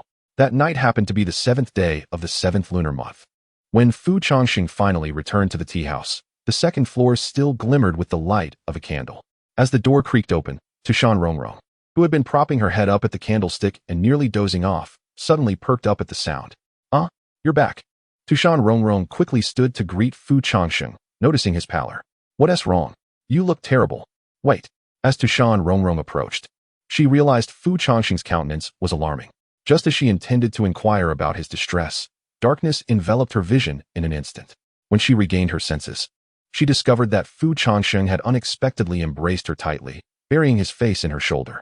Feeling his grip tighten, Tu Shan Rongrong's hands hovered uncertainly in the air, momentarily at a loss. What's wrong? Sensing the tremors in his embrace, Tu Shan Rongrong instinctively reached behind Fu Changsheng's head and gently caressed it. Rongrong. Fu Changsheng's voice was hoarse. Yes, I am listening. I won't let anything happen to you. I know. Tu Shan Rongrong paused, then gently nodded, wrapping her arms around his waist. Gradually, her shoulder became damp. After a moment of stillness, Tu Shan Rongrong lifted her head. Her gaze filled with complexity as she observed the bloodshot rims of Fu Changsheng's eyes. It was an emotion she had never witnessed in him before, a profound sorrow that he had never revealed. This sorrow was beyond her comprehension. No longer questioning the cause, Tu Shan Rongrong softly patted Fu Changsheng's back, soothingly saying, It's all right. If you feel like crying, let it all out. Whatever has happened, I will stay by your side. Fu Changsheng whimpered but could not articulate a word, his pale fingers clenching the hem of Tu Shan Rongrong's garment tightly. Gently, she cradled his face, brushing aside the silver strands matted with tears, revealing his tear-streaked visage. Oh, you're crying so sorrowfully. Tu Shan Rongrong held his face, her gaze softening into a tender smile. Poor little one, wanting to cry but reluctant to do so before me. Instead, burying your face and shedding silent tears. Seemingly struck by her words, Fu Changsheng abruptly turned his head away, avoiding her gaze. Stop it. Uffed. Tu Shan Rongrong, witnessing something incredulous, stifled her laughter behind her hand. Fei Changsheng furrowed his brow slightly, the tear stains on his face resembling a beaten soul as he looked at Tu Shan Rongrong. Excuse me, I'm just a bit surprised. I never expected to see such a disingenuous expression on your face. As she spoke, Tu Shan Rongrong gently swept aside the bangs that fell over Fei Changsheng's forehead. Gazing intently into his reddened eyes, a tender smile gracing her lips. You are rather adorable, you know. I am not jesting. I am not jesting either, Fei Changsheng replied. Tu Shan Rongrong averted her gaze, momentarily losing her smile as she reached out to adjust his slightly disheveled collar. If you are willing to share, I will listen earnestly and bear this sorrow alongside you. If you prefer not to divulge, that is perfectly fine. Unbeknownst to them both, Tu Shan Rongrong slowly took hold of Fei Changsheng's fallen hand, gently placing it against her heart. I am willing to love what you love, to think what you think, and to be a devoted wife, quietly standing by your side, soothing your pain. In the next moment, Tu Shan Rongrong tucked a loose strand of hair behind her ear, raising her head to bestow a gentle smile upon Fei Changsheng. I absolutely, unequivocally will not let anything happen to you. With that, she delicately rose onto her toes. And in that instant, their breaths synchronized until the sound of their heartbeats enveloped the entire room. Chapter 198. Finally here as dawn broke. Tu Shan Rongrong drained her cup of tea in one swift motion, pressing her fingers against her brow in an attempt to invigorate herself. Are you all prepared? She inquired, glancing down at Dongfang Yuechu, who was sprawled over the table. With a hint of displeasure, she pinched his ear, exclaiming, Today is your Uncle Fu's wedding. How can you possibly sleep at a time like this? Ouch, that hurts. But Hong, Uncle Fu and Sister Rongrong are still under the grievance tree preparing the wishing gifts. Why do we need to rise so early? Dongfang Yuechu protested, his dark circles under his eyes particularly pronounced, and even his signature tufts of hair drooped dismally. I was up late last night too, and I'm tired, he added, looking up with a hint of resentment towards Tu Shan Rongrong. Of course. You wouldn't be tired. You weren't the one moving around last night, she retorted, though he dared not vocalize his thoughts, only sighing as he reached for a cup of strong tea on the table. Where's Rongrong's wedding attire? I need to tend to it once more, Rongrong inquired. Honestly, this is the third time this morning. If you keep fussing with that silk, you'll end up tearing it, Yuechu replied. What about the horses? They're well fed, robust, and now taking a rest. And the wedding procession? They're probably just waking up, said Siyu Ling, unable to contain a sigh as she observed Tu Shan Rongrong pacing anxiously. Rongrong, you needn't fret. Little Rong has everything arranged perfectly. We merely need to make our appearance on time. By the way, where's Yaya? After a moment of contemplation, Dongfang Yuechu stroked his chin and recalled, I think I saw her on the street just now. Why didn't you call her over? Don't you know she needs to be present during the wedding procession? Rongrong frowned. I did call her, but for some reason, she was covering her face with a black cloth, busy with something. When I asked, she said she was preparing for something important and told me not to pry. He explained. Nonsense. What could be more important than Rongrong's wedding? Tu Shan Rongrong exclaimed. Perhaps Yaya is planning a surprise or a gift for little Rong. The wishing ceremony lasts for an hour and a half. She can handle it. Meanwhile, beneath the grievance tree, vibrant red ribbons adorned its branches, interspersed with peach blossoms, creating the illusion of a colorful cloud from afar. Fu Changsheng and Tu Shan Rongrong, clad in azure garments, knelt beneath the tree, each extending a wooden plaque to the couples who came to make their wishes. May the grievance tree bless you. Go ahead and make your wishes, Tu Shan Rongrong said with a gentle smile. The couples accepted the plaques, exchanging glances before suddenly bowing deeply to Tu Shan Rongrong and Fu Changsheng. Tu Shan Rongrong raised her brows in surprise, uncertain why the two individuals had suddenly bowed to her. As they lifted their heads to meet her gaze, they spoke. The gratitude we owe to the third master of Tu Shan is indelible in the hearts of us common folk. Now that the third master has found a suitable match, we wish both of you. May your hearts be united forever, and may you grow old together without parting. With that, the two once again clasped their hands in a gesture of respect. Tu Shan Rongrong's lips parted slightly as she stared at them in a daze, seemingly taken aback by this unexpected display. Thank you, thank you. After watching the two depart to make their wishes, she lowered her head, a faint blush visibly coloring her cheeks. As more content loaded, a note appeared. This site only supports mobile browser access. If you see this passage, it indicates a failure in loading the chapter content. Please disable reading mode, novel mode, and ad blocking features, or copy the URL to another browser for reading. Fu Changsheng glanced sideways at Tu Shan Rongrong, noticing her absent-mindedly fiddling with her fingers, lost in thought. He couldn't help but chuckle softly and shake his head. Is this what it feels like to be married to a superstar? But I truly haven't done much, Tu Shan Rongrong murmured under her breath, gently caressing her fingertips. Fu Changsheng smiled, choosing to remain silent. After that, nearly every couple that approached to make wishes exhibited the same behavior. It was as if they had conspired in advance. Bowing deeply to Tu Shan Rongrong and Fu Changsheng after receiving their wooden plaques, each offering their most heartfelt blessings, Tu Shan Rongrong's face grew increasingly flushed, to the point that she eventually bowed her head, hastily handing out the wishing plaques to passers-by, fearing they might glimpse her bashful visage. Really, why are they all behaving like this all of a sudden, she thought, her face still warm as she anxiously brushed her heated cheeks. The shy version of Miss 3? This is a rare sight indeed, Fu Changsheng observed, as if he had stumbled upon a delightful spectacle, framing Tu Shan Rongrong with his fingers and expressing his astonishment. Tu Shan Rongrong was momentarily taken aback, turning to see his amused expression directed at her, which instantly filled her with a mix of embarrassment and irritation. Yet, in the next moment, her gaze caught sight of another couple approaching to make their wishes, forcing her to retract her hand in haste, smoothing her hair down to conceal her face, which resembled a perfectly ripened apple. As more people arrived to make their wishes, the sound of the system's notifications echoed in Fu Changsheng's mind. Ding. Attention increased by 200 points. Ding. Attention increased by 100 points. Ding. Fu Changsheng mused. This is an uncharted path I never anticipated. So this is what they mean by choice outweighs effort. Strategically leaning back. Just as the wishing ceremony drew to a close, a sudden prompt echoed in his mind. Detected that the remaining attention points can fully restore the Fushi Qin. Would you like to proceed?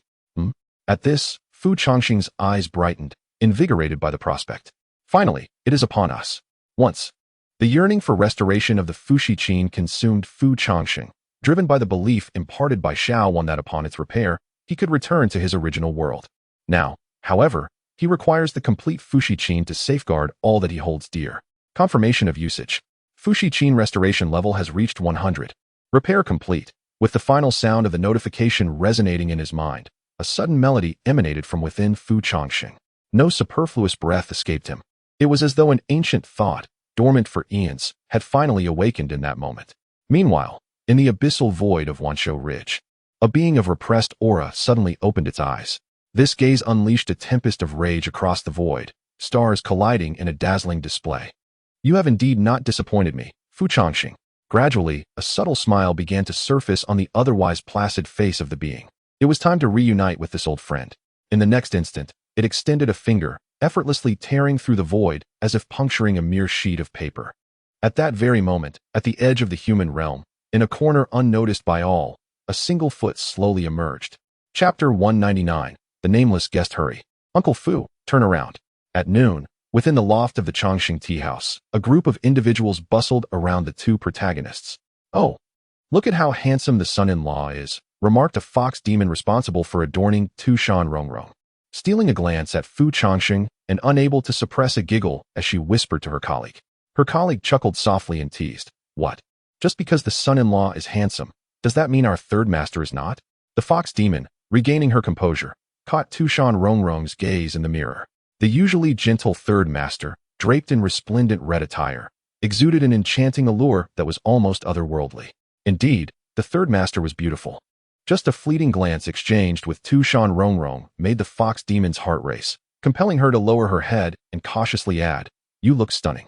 Seated before the dressing mirror, Tu Shan Rongrong remained silent, exhaling a resigned sigh. "Am I not suited for red?" She pondered, lips pressed together, her gaze downward. Tu Shan Rongrong, true to her name, encompassed all while simultaneously tempering her own presence. Even now, as she merely sat, she commanded the attention of all around her. "All done, third master." After securing Tu Shan Rongrong's hair with a golden phoenix hairpin, the fox demon withdrew her hands with a light laugh. Tu Shan Rongrong turned to look over, then approached Tu Shan Rongrong, resting her hands on the chair and gazing at the stunning reflection in the mirror. Unable to suppress a smile. "Sister, how do I look?" Tu Shan Rongrong, feeling uncertain, tentatively glanced at Tu Shan Rongrong's reflection. Taking a deep breath, Tu Shan Rongrong gently embraced Tu Shan Rongrong's waist, closing her eyes and resting her head on her sister's shoulder. "You look beautiful." Her voice, barely above a whisper, conveyed a hint of reluctance. "It makes me not want to hand you over to him." At this, Tu Shan Rongrong was momentarily taken aback, then burst into a soft giggle, covering her mouth. She raised her hand and gently ruffled Tu Shan Rongrong's hair, her tone warm. "Sister, you seem a bit childish." "Is being a bit childish such a bad thing?" Tu Shan Rongrong retorted. "After all, I don't want anyone to take you away from me." "I haven't been taken away," Tu Shan Rongrong replied, a smile playing on her lips. Hearing this, Tu Shan Rongrong's smile broadened, and she nuzzled Tu Shan Rongrong's head, whispering, "Then it's settled. Keep an eye on your ideal husband, and ensure he doesn't whisk you away." Meanwhile, Changsheng, being fussed over, could not help but let out a sigh. Though he endeavored to ignore the sisters' conversation, every word seemed to seep into his consciousness. It felt as though, should he ever offend Rongrong, there would be a long line of people eager to tear him apart. "All done, Uncle Fu." Moments later, Dongfang Yuechu gently patted Changsheng's shoulder. "As I observe, it is no wonder that Uncle Fu has captured Sister Rongrong's heart. He is strikingly handsome, almost identical to myself." Dongfang Yuechu took a step back, stroking his chin as he appraised Changsheng, subsequently revealing a satisfied smile. "Ah, to be carefree is truly a blessing. When might I borrow a fraction of your confidence?" retorted Chui Yuling, who was snacking nearby, with a tone laced with sarcasm. "Third master, it is time to board the bridal sedan. They are already awaiting you outside." "Very well, let us proceed." The red veil, adorned with Tushan demon patterns, concealed Tu Shan Rongrong's visage as she was assisted into the bridal sedan by attendants. Today, Tushan is particularly lively. As the Qixi festival coincides with the wedding of the third master, two of the most significant days for Tushan overlap. The streets are bustling with unprecedented vibrancy, a festive display of fireworks illuminating the sky, while crimson leaves dance through the air. The entirety of Tushan appears to don a new garment in this moment. Unbeknownst to anyone, beneath the bitter love tree, an oddly striking figure has emerged. A man, his eyes shimmering with an alluring charm, is clad in an opulent silver-threaded brocade robe, emanating an air of enigmatic elegance. He moves with a languid grace, each step reminiscent of a celestial bird's wing beat, as if capable of illuminating the heavens above. The enchanting man stands silently before the bitter love tree, his gaze intent, and a barely perceptible smile flits across his features. He picks up a fallen wooden plaque from the ground, delicately carving something upon it with his finger, then, like others who come to make wishes, ties the finished plaque to a red string. After completing this ritual, the captivating figure quietly strides towards the lively Tu Shan marketplace. He stands amidst the crowd, silently observing the bridal procession as it passes by, his attention fixated on the white horse at the forefront, upon which Fu Changsheng is seated. He watches, like any other guest in attendance, as the newlyweds traverse the carpet of crimson leaves under the gaze of countless onlookers. "Excuse me, esteemed guest. May I offer you assistance?" A fox demon approached, bowing slightly with a smile. "I noticed you have been lost in thought for quite some time. Were you also invited to our third master's wedding?"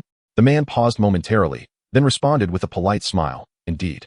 As he spoke, he handed the fox demon a lavish red invitation, despite the fact that he had never received one. "Ah, a distinguished guest. This way, please." At the hour of Su, beneath the bitter love tree, the four other demon emperors, Fan Yunfei, Shi Quan, and Huandu Qingtian, gathered in the guest seats, while the human emperor, Wushuang Huazhuang, arrived to witness the ceremony. Each of these individuals, if taken individually, possesses a status capable of shaking the very foundations of the realm. In the presence of the gathered crowd, Fu Changsheng and Tu Shan Rongrong stood before the heartache tree, softly reciting the vows they had long exchanged in private. "O heartache tree, if I am unable to safeguard his life, then please, at the very least, preserve his soul for me. I am willing to offer my demonic power to protect him through 9 lifetimes, until his soul has entirely dissipated. Let us meet again in our next life. I am willing. Are you not most concerned about Fu Changsheng? Why not join the festivities?" From a towering pavilion, Lu Er cast a glance towards the heartache tree before turning back with a soft chuckle at the sight of the casually seated third young master, who replied nonchalantly, "I prefer not to be in crowded places." Moreover, as he spoke, the third young master's gaze sharpened significantly, his brow furrowing slightly towards the horizon. "Have you not noticed? Something is approaching." Chapter 200. Guests arrive as twilight passed. Fu Changsheng, clad in new attire, and Tu Shan Rongrong traversed among the multitude of guests, toasting with each. The third master's concealed demonic power was indeed profound, instilling a growing sense of trepidation within us. The great sage of the flood dragon raised his cup in salute, while Tu Shan Rongrong, unfazed by honor or disgrace, inclined her body slightly and replied with a gentle smile, "You flatter me. I am but an inexperienced girl, possessing only a modicum of demonic power. Compared to the formidable demon kings who traverse the realms, I am still rather naive. Brother Fu, I have heard that the power of a fox demon stems from deep emotions. The stronger the sentiment, the greater the strength. I surmise that your influence has imparted much of the third master's demonic prowess, does it not?" My esteemed friend jested. "It is entirely due to Miss San's wisdom. I possess no such capability." From a distant table, Dongfang Yuechu cast a curious glance at Fu Changsheng and Tu Shan Rongrong. "Wow, look over there. Uncle Fu and the two of them have toasted over 70 tables, and they drink straight from the cup every time. When did they become such heavy drinkers?" Dongfang Yuechu thought to himself, astounded. Fu Changsheng and Tu Shan Rongrong had, without a doubt, consumed at least 5 or 6 pounds of liquor each, yet remained composed and unperturbed, as if they were drinking water. It seemed so, for he had never witnessed little Rongrong drinking before. She surprisingly held her liquor better than Yaya. Quite the hidden talent. Chui Yuling nodded in agreement, lost in thought. "By the way, where has Yaya gone? I haven't seen her around. Hey, you two, have you seen her?" As the group exchanged glances, a sudden commotion erupted nearby. "Hey, I told you to let go. Release me, you ruffians." A sharp female voice pierced through the air, drawing the attention of all present. A masked little fox demon was being restrained by 2 silver moon guards, struggling and shouting defiantly. How did this troublemaker get in here? Almost causing a scene with the new groom. We cannot bear the responsibility for this. The leader of the Silver Moon Guards glared angrily, while his subordinates lowered their heads. Exchanging glances, rendered speechless. We did not know either. She just popped out of nowhere and knocked out our 2 brothers. Ugh, she possesses great strength. Come, help us. Keep an eye on her and await the chief's orders." As he spoke, the leader of the Silver Moon Guards suddenly glanced over, noticing Tu Shan Rongrong and Dongfang Yuechu's group. Instantly, his tone shifted to one of respect as he approached Tu Shan Rongrong. bowing slightly. I have the honor of meeting the chief. Please forgive the oversight. We allowed this little thief to slip in, nearly disrupting the third master's significant affair. How shall we deal with this little thief? Tu Shan Rongrong remained silent, her expression inscrutable.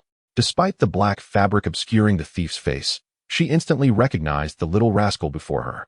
This is indeed the Tu Shan Yiya that several people inquired about earlier.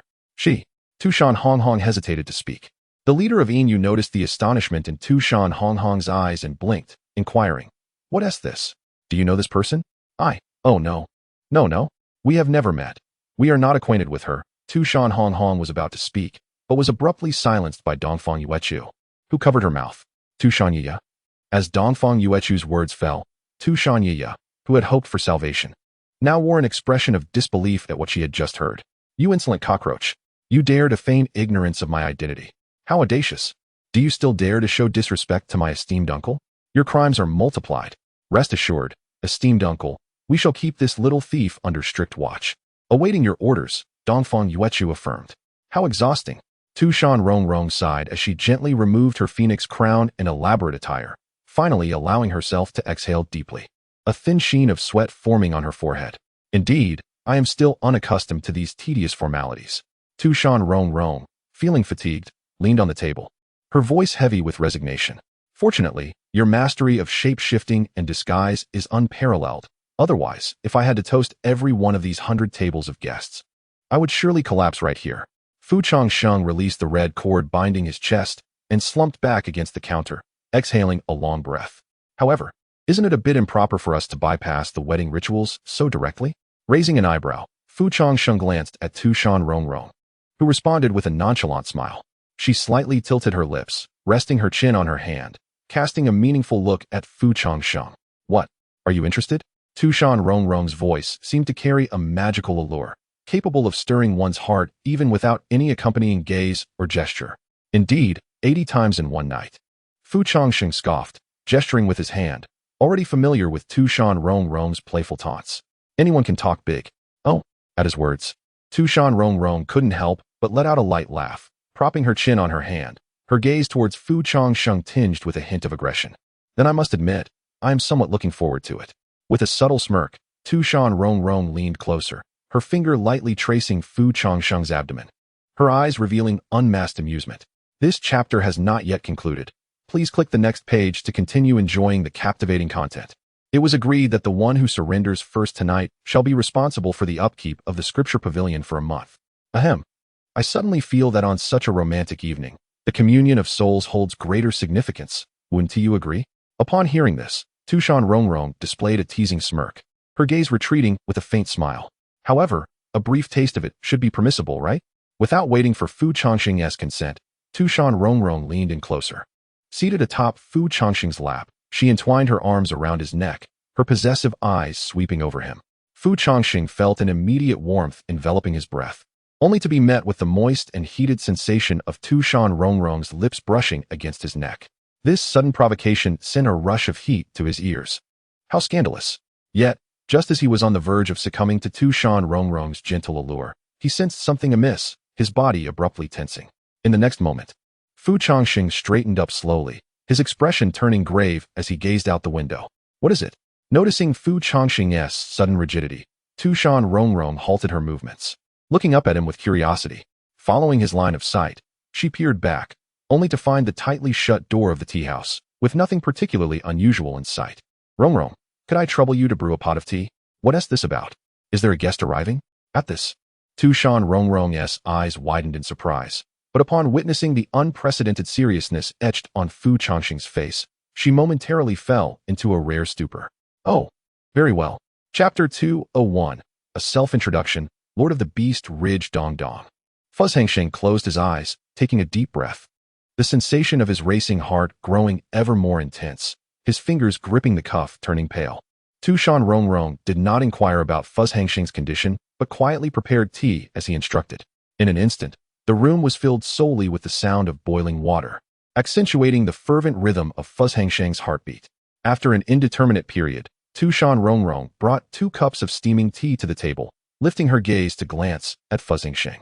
He remained seated with closed eyes, seemingly in meditation, yet the knuckles hidden within his sleeve trembled uncontrollably.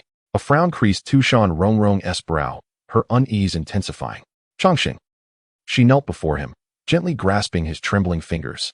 When Changsheng finally opened his eyes, he was met with the worried gaze of Tu Shan Rongrong. It's nothing. Just feeling a bit unwell, perhaps due to exhaustion, he waved his hand dismissively, shaking his head to indicate he was fine. Rongrong, could you fetch something for me?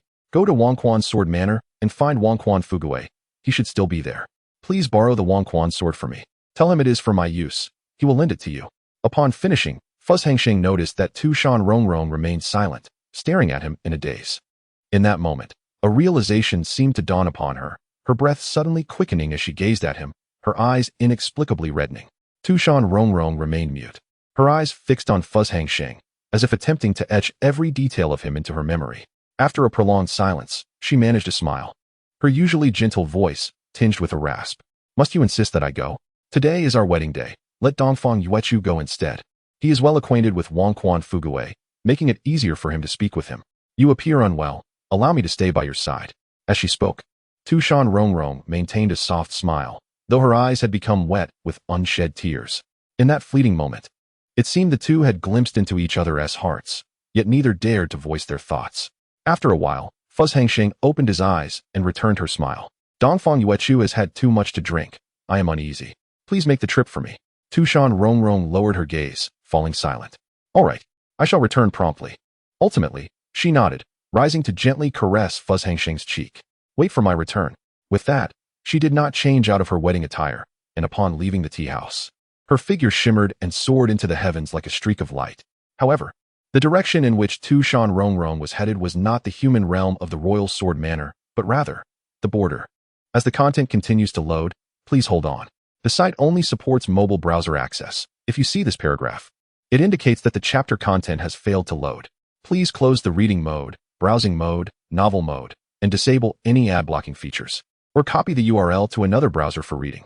Within the room, it was not until Tu Shan Rongrong's presence had completely vanished that Changsheng finally let out a sigh of relief. She was indeed a devoted wife. In the next moment, a melodious voice graced the air. Unbeknownst to when it began, a tall, silver-haired figure appeared in the tea house, as if he had always been standing there. Upon raising her gaze, Changsheng beheld a man clad in a silver brocade robe, his enchanting eyes seemingly swirling with stars. Changsheng merely glanced at him, exhibiting no surprise at the man's presence. The man, undeterred by her observation, naturally seated himself across from Changsheng and leisurely sipped from a steaming cup of tea. Truth be told, you need not feel compelled to act in such a manner. He spoke calmly while savoring the tea. I harbor no ill will towards this young lady, who is destined to attain the esteemed title of Demon Saint. On the contrary, I hold her in high regard. Should I wish her harm, a mere gesture would suffice for her and all beings within Tu Shan to meet their demise. Yet, I refrain from such actions.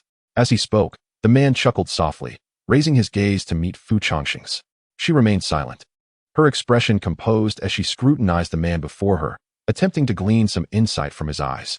He appeared unfazed by her scrutiny, his every movement exuding an eerie elegance.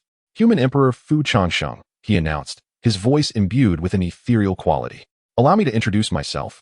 I am Kuenping, the master of the 10,000 Beasts Ridge. Upon hearing this, the demon master noticed a subtle agitation in the spiritual energy surrounding Changsheng and chuckled lightly, shaking his head. You need not harbor such animosity towards me. Our interactions need not be confined to hostility. Oh, so you imply that the progenitor of all demons wishes to negotiate with a member of the human race? Changsheng mused, a soft laugh escaping her lips as she lifted another cup of hot tea to her lips. In response, Kuenping did not rush to answer. Instead, he leisurely transitioned to a different topic. Gazing at the reflection within his teacup, a flicker of nostalgia crossed his eyes. Years ago, during my battle with Taihao Fushi, I sustained severe injuries and sought refuge within the river of time. This was, in truth, a foolish decision, for it would simultaneously offend the heavenly Tao of two realms, and the toll on one's psyche from the river of time is incalculable. To return from the river of time, one must wait until their realm is restored sufficiently to suppress the heavenly Tao and reconstruct their corporeal form. Yet, I had no alternative. Had I chosen to engage Taihao Fushi in a fight to the death, I would have been the first to perish. At this juncture, the demon master suddenly laughed self-deprecatingly. He gazed upon the entity of negative longevity, as if observing the most absurd and laughable existence in the world.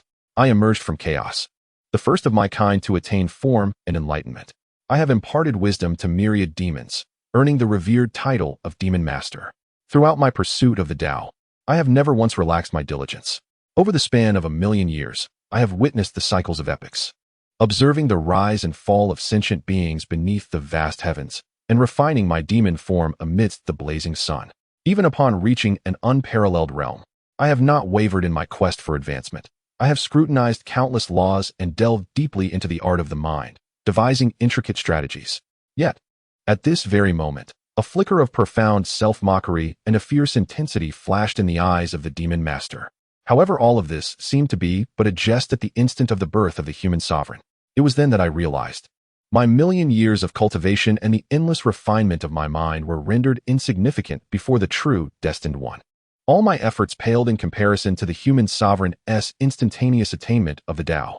This feeling of helplessness, do you comprehend it? Chapter 202.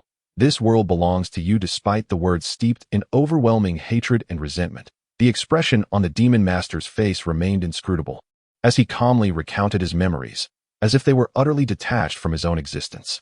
Yet, I have never envied the Emperor's physique. In a moment of clarity, I vaguely discerned a hint of mockery in the depths of the Demon Master's eyes. Though the Emperor is formidable, he swiftly falls after merely a fleeting moment of brilliance. As I have stated, the emergence of the Emperor's physique is dictated by fate. The heavenly Tao perceives the ruler of the three realms as a calamity, and thus created the Emperor's physique to restore equilibrium among the beings of heaven and earth. Once the ruler of the three realms is dealt with, even if Fushi does not perish from exhaustion, the heavenly Tao would eliminate him. Such is the fate of the Emperor, and likewise, it is the fate that befalls you, Changsheng. Gradually, the Demon Master Kunpeng leaned closer, approaching Changsheng with an air of mockery in his gaze. I have traversed the river of time, witnessing the destinies of all beings in this world. Changsheng, do you wish to know your fate? With those words, the Demon Master subtly curled his lips mere centimeters from Changsheng's face. Changsheng remained silent, his expression tranquil, slightly tilting his head as he regarded the Demon Master, awaiting his continuation. Since you have encountered Changsheng, you must already be aware, no? You, the Emperor Changsheng, are destined to die. This is the fate of the Emperor's physique, doomed to extinction from the moment of its inception. The Demon Master concealed the mockery from his face, setting down his teacup with a sigh. We, as beings, are fated to be rejected by the heavenly Tao. Thus, Changsheng, we are essentially of the same kind. There is no need for us to turn against one another. And so, Changsheng inquired. Let us collaborate, the Demon Master proposed. Upon hearing this, Changsheng suddenly furrowed his brow. Falling into contemplative silence, as if pondering something profound, he attempted to summon the system within his mind. Yet since the emergence of the Demon Master Kunpeng, the system had ceased its responses. After a brief moment, Changsheng came to a realization. The Demon Master's words held truth. His ascendance to the Emperor's physique was not a mere coincidence of accepting the heir of the Emperor quest. From the moment he traversed into this world, his fate had been irrevocably sealed. This elucidated why the system prohibited him from disrupting the original narrative of this world, while simultaneously disregarding his continuous ascent and strength that altered the course of history. It was because the Demon Master had not perished. The Demon Master would return from the river of time. This world required a second emperor, necessitating Changsheng to rise and rectify the chaos, ultimately leading to their mutual demise. As these thoughts lingered, Changsheng remained silent for an extended period, with no one privy to his contemplations. After an indeterminate amount of time had elapsed, Changsheng inhaled deeply and slowly raised his gaze to meet that of the Demon Master. So what is it that you seek from me? At this moment, the Demon Master bore an almost imperceptible smile at the corners of his lips, as if he had finally broached the purpose of his visit. It was quite simple, the Fushi Qin. Upon hearing this, Changsheng furrowed his brow slightly. You seek the Fushi Qin? Sensing the confusion in Changsheng's heart, the Demon Master patiently began to elucidate. Mr. Fu, you may not yet comprehend the true utilization of the Fushi Qin, am I correct? Oh, the genuine might of the Fushi Qin does not lie in its power, but rather in its ability to connect different realms of time and space. Possessing a complete Fushi Qin would allow one to traverse the vast river of time at will, even crossing the seas of space-time. At that moment, a rare and evident emotional shift appeared on the Demon Master's face, his enchanting eyes suddenly alight with an uncontrollable excitement. Having encountered the true essence of the Fushi Qin within the river of time, I have come to feel that this world is astonishingly minuscule. With the Fushi-Qin, I can directly navigate the seas of space-time and even conquer multiple realms simultaneously. This would mark the greatest moment worth celebrating since the dawn of the universe. Just imagine. I shall shatter the so-called fate with the Fushi-Qin in my own hands, then vanquish the heavenly Tao that toys with all sentient beings, usurping the heavens in its stead. The excitement and martial spirit in the demon master's eyes intensified, and by the end of his declaration, a faint aura of demonic energy began to emanate from him. At the very instant this unique aura of the progenitor of all demons manifested, every demon within the entirety of Tu Shan felt a simultaneous shudder in their hearts, as an overwhelming sense of fear enveloped the region. It was he. The third young master gazed toward the Changsheng tea house, his eyes nearly bursting with rage, veins suddenly bulging on his forehead. Yet he found himself immobilized by this fleeting aura of demonic energy. Inside the tea house, Fu Changsheng contemplated the demon master thoughtfully, choosing not to respond hastily. Connecting time and space, so this is how it is. Fu Changsheng sighed inwardly. The system had acted with ulterior motives. It did not directly thrust him toward the inevitable fate of the human sovereign. Instead, it bestowed upon him the choice to repair the Fushi-Qin, and then to make his own determination to stay or depart. Should Fu Changsheng opt to leave this world, the system would simply select another human sovereign to take his place. However, if he chose to remain, it would be tantamount to his acceptance of destiny. It seems burdensome for you. Fu Changsheng then let out a soft sigh and called upon the system in his mind once more, yet still received no response. The demon master lifted his teacup again, continuing to speak for his own sake. In exchange, before I depart with the Fushi-Qin, I shall assist you. I can help you eliminate the heavenly Tao of this world and clear away any potential threats to your existence. Lan Yu, Jiang Haoyan, even the sealed soul of the demon sovereign, I can resolve them all for you across the three realms. By that time, the world will belong to you, and you shall reign as its undisputed sovereign. Consider, you shall no longer engage in futile struggles with me, nor will any threats loom over you. You may live any life you desire. Do you not wish to embody your name, Fu Changsheng? The sorceress seems to have long discerned the deepest desires nestled within Fu Changsheng's heart, striking at his very core with each utterance. Do you not long to share this life with your wife? Do you not yearn to reconcile with the one, Fu Changsheng, who would sacrifice everything just to see you once more? With a mere nod from you, all of this could transform into reality. Regardless of his assertions, Fu Changsheng is but a life not yet a century old, inevitably unable to sever all mundane desires. This is precisely why the sorceress dares to confront fate once more, to face the imperator of humanity. She understands what Fu Changsheng desires and knows what he cherishes most in this world. This is a scheme so transparent that one would willingly leap into its embrace, even if they perceive its nature. What say you, Mr. Fu?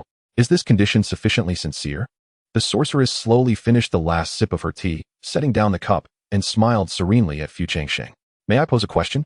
Fu Changsheng suddenly inquired. Please, proceed. Gazing into the sorceress's eyes, Fu Changsheng articulated his question with deliberation. In your eyes, what is the myriad beast's ridge? The sorceress arched an eyebrow in surprise, seemingly taken aback by Fu Changsheng's inquiry. You appear indifferent to the fate of the demon clans that once flourished under your protection. In your gaze, I fail to perceive any sorrow for your progeny being sacrificed. Upon hearing this, the sorceress chuckled, her smile reminiscent of a child's playful mockery. Before I respond to your question, I would like to ask you to envision a certain form of life. This life shares the same evolutionary genesis as yours. Yet it is but a fraction of your being, 1/10,000th in strength, 1/10,000th in power, and 1/10,000th in wisdom. Now please tell me, what comes to mind? Almost instantaneously upon the sorceress's inquiry, an answer blossomed in Fu Changsheng's consciousness. This, too, is the answer the sorceress offers to Fu Changsheng. Would you care for a mere insect?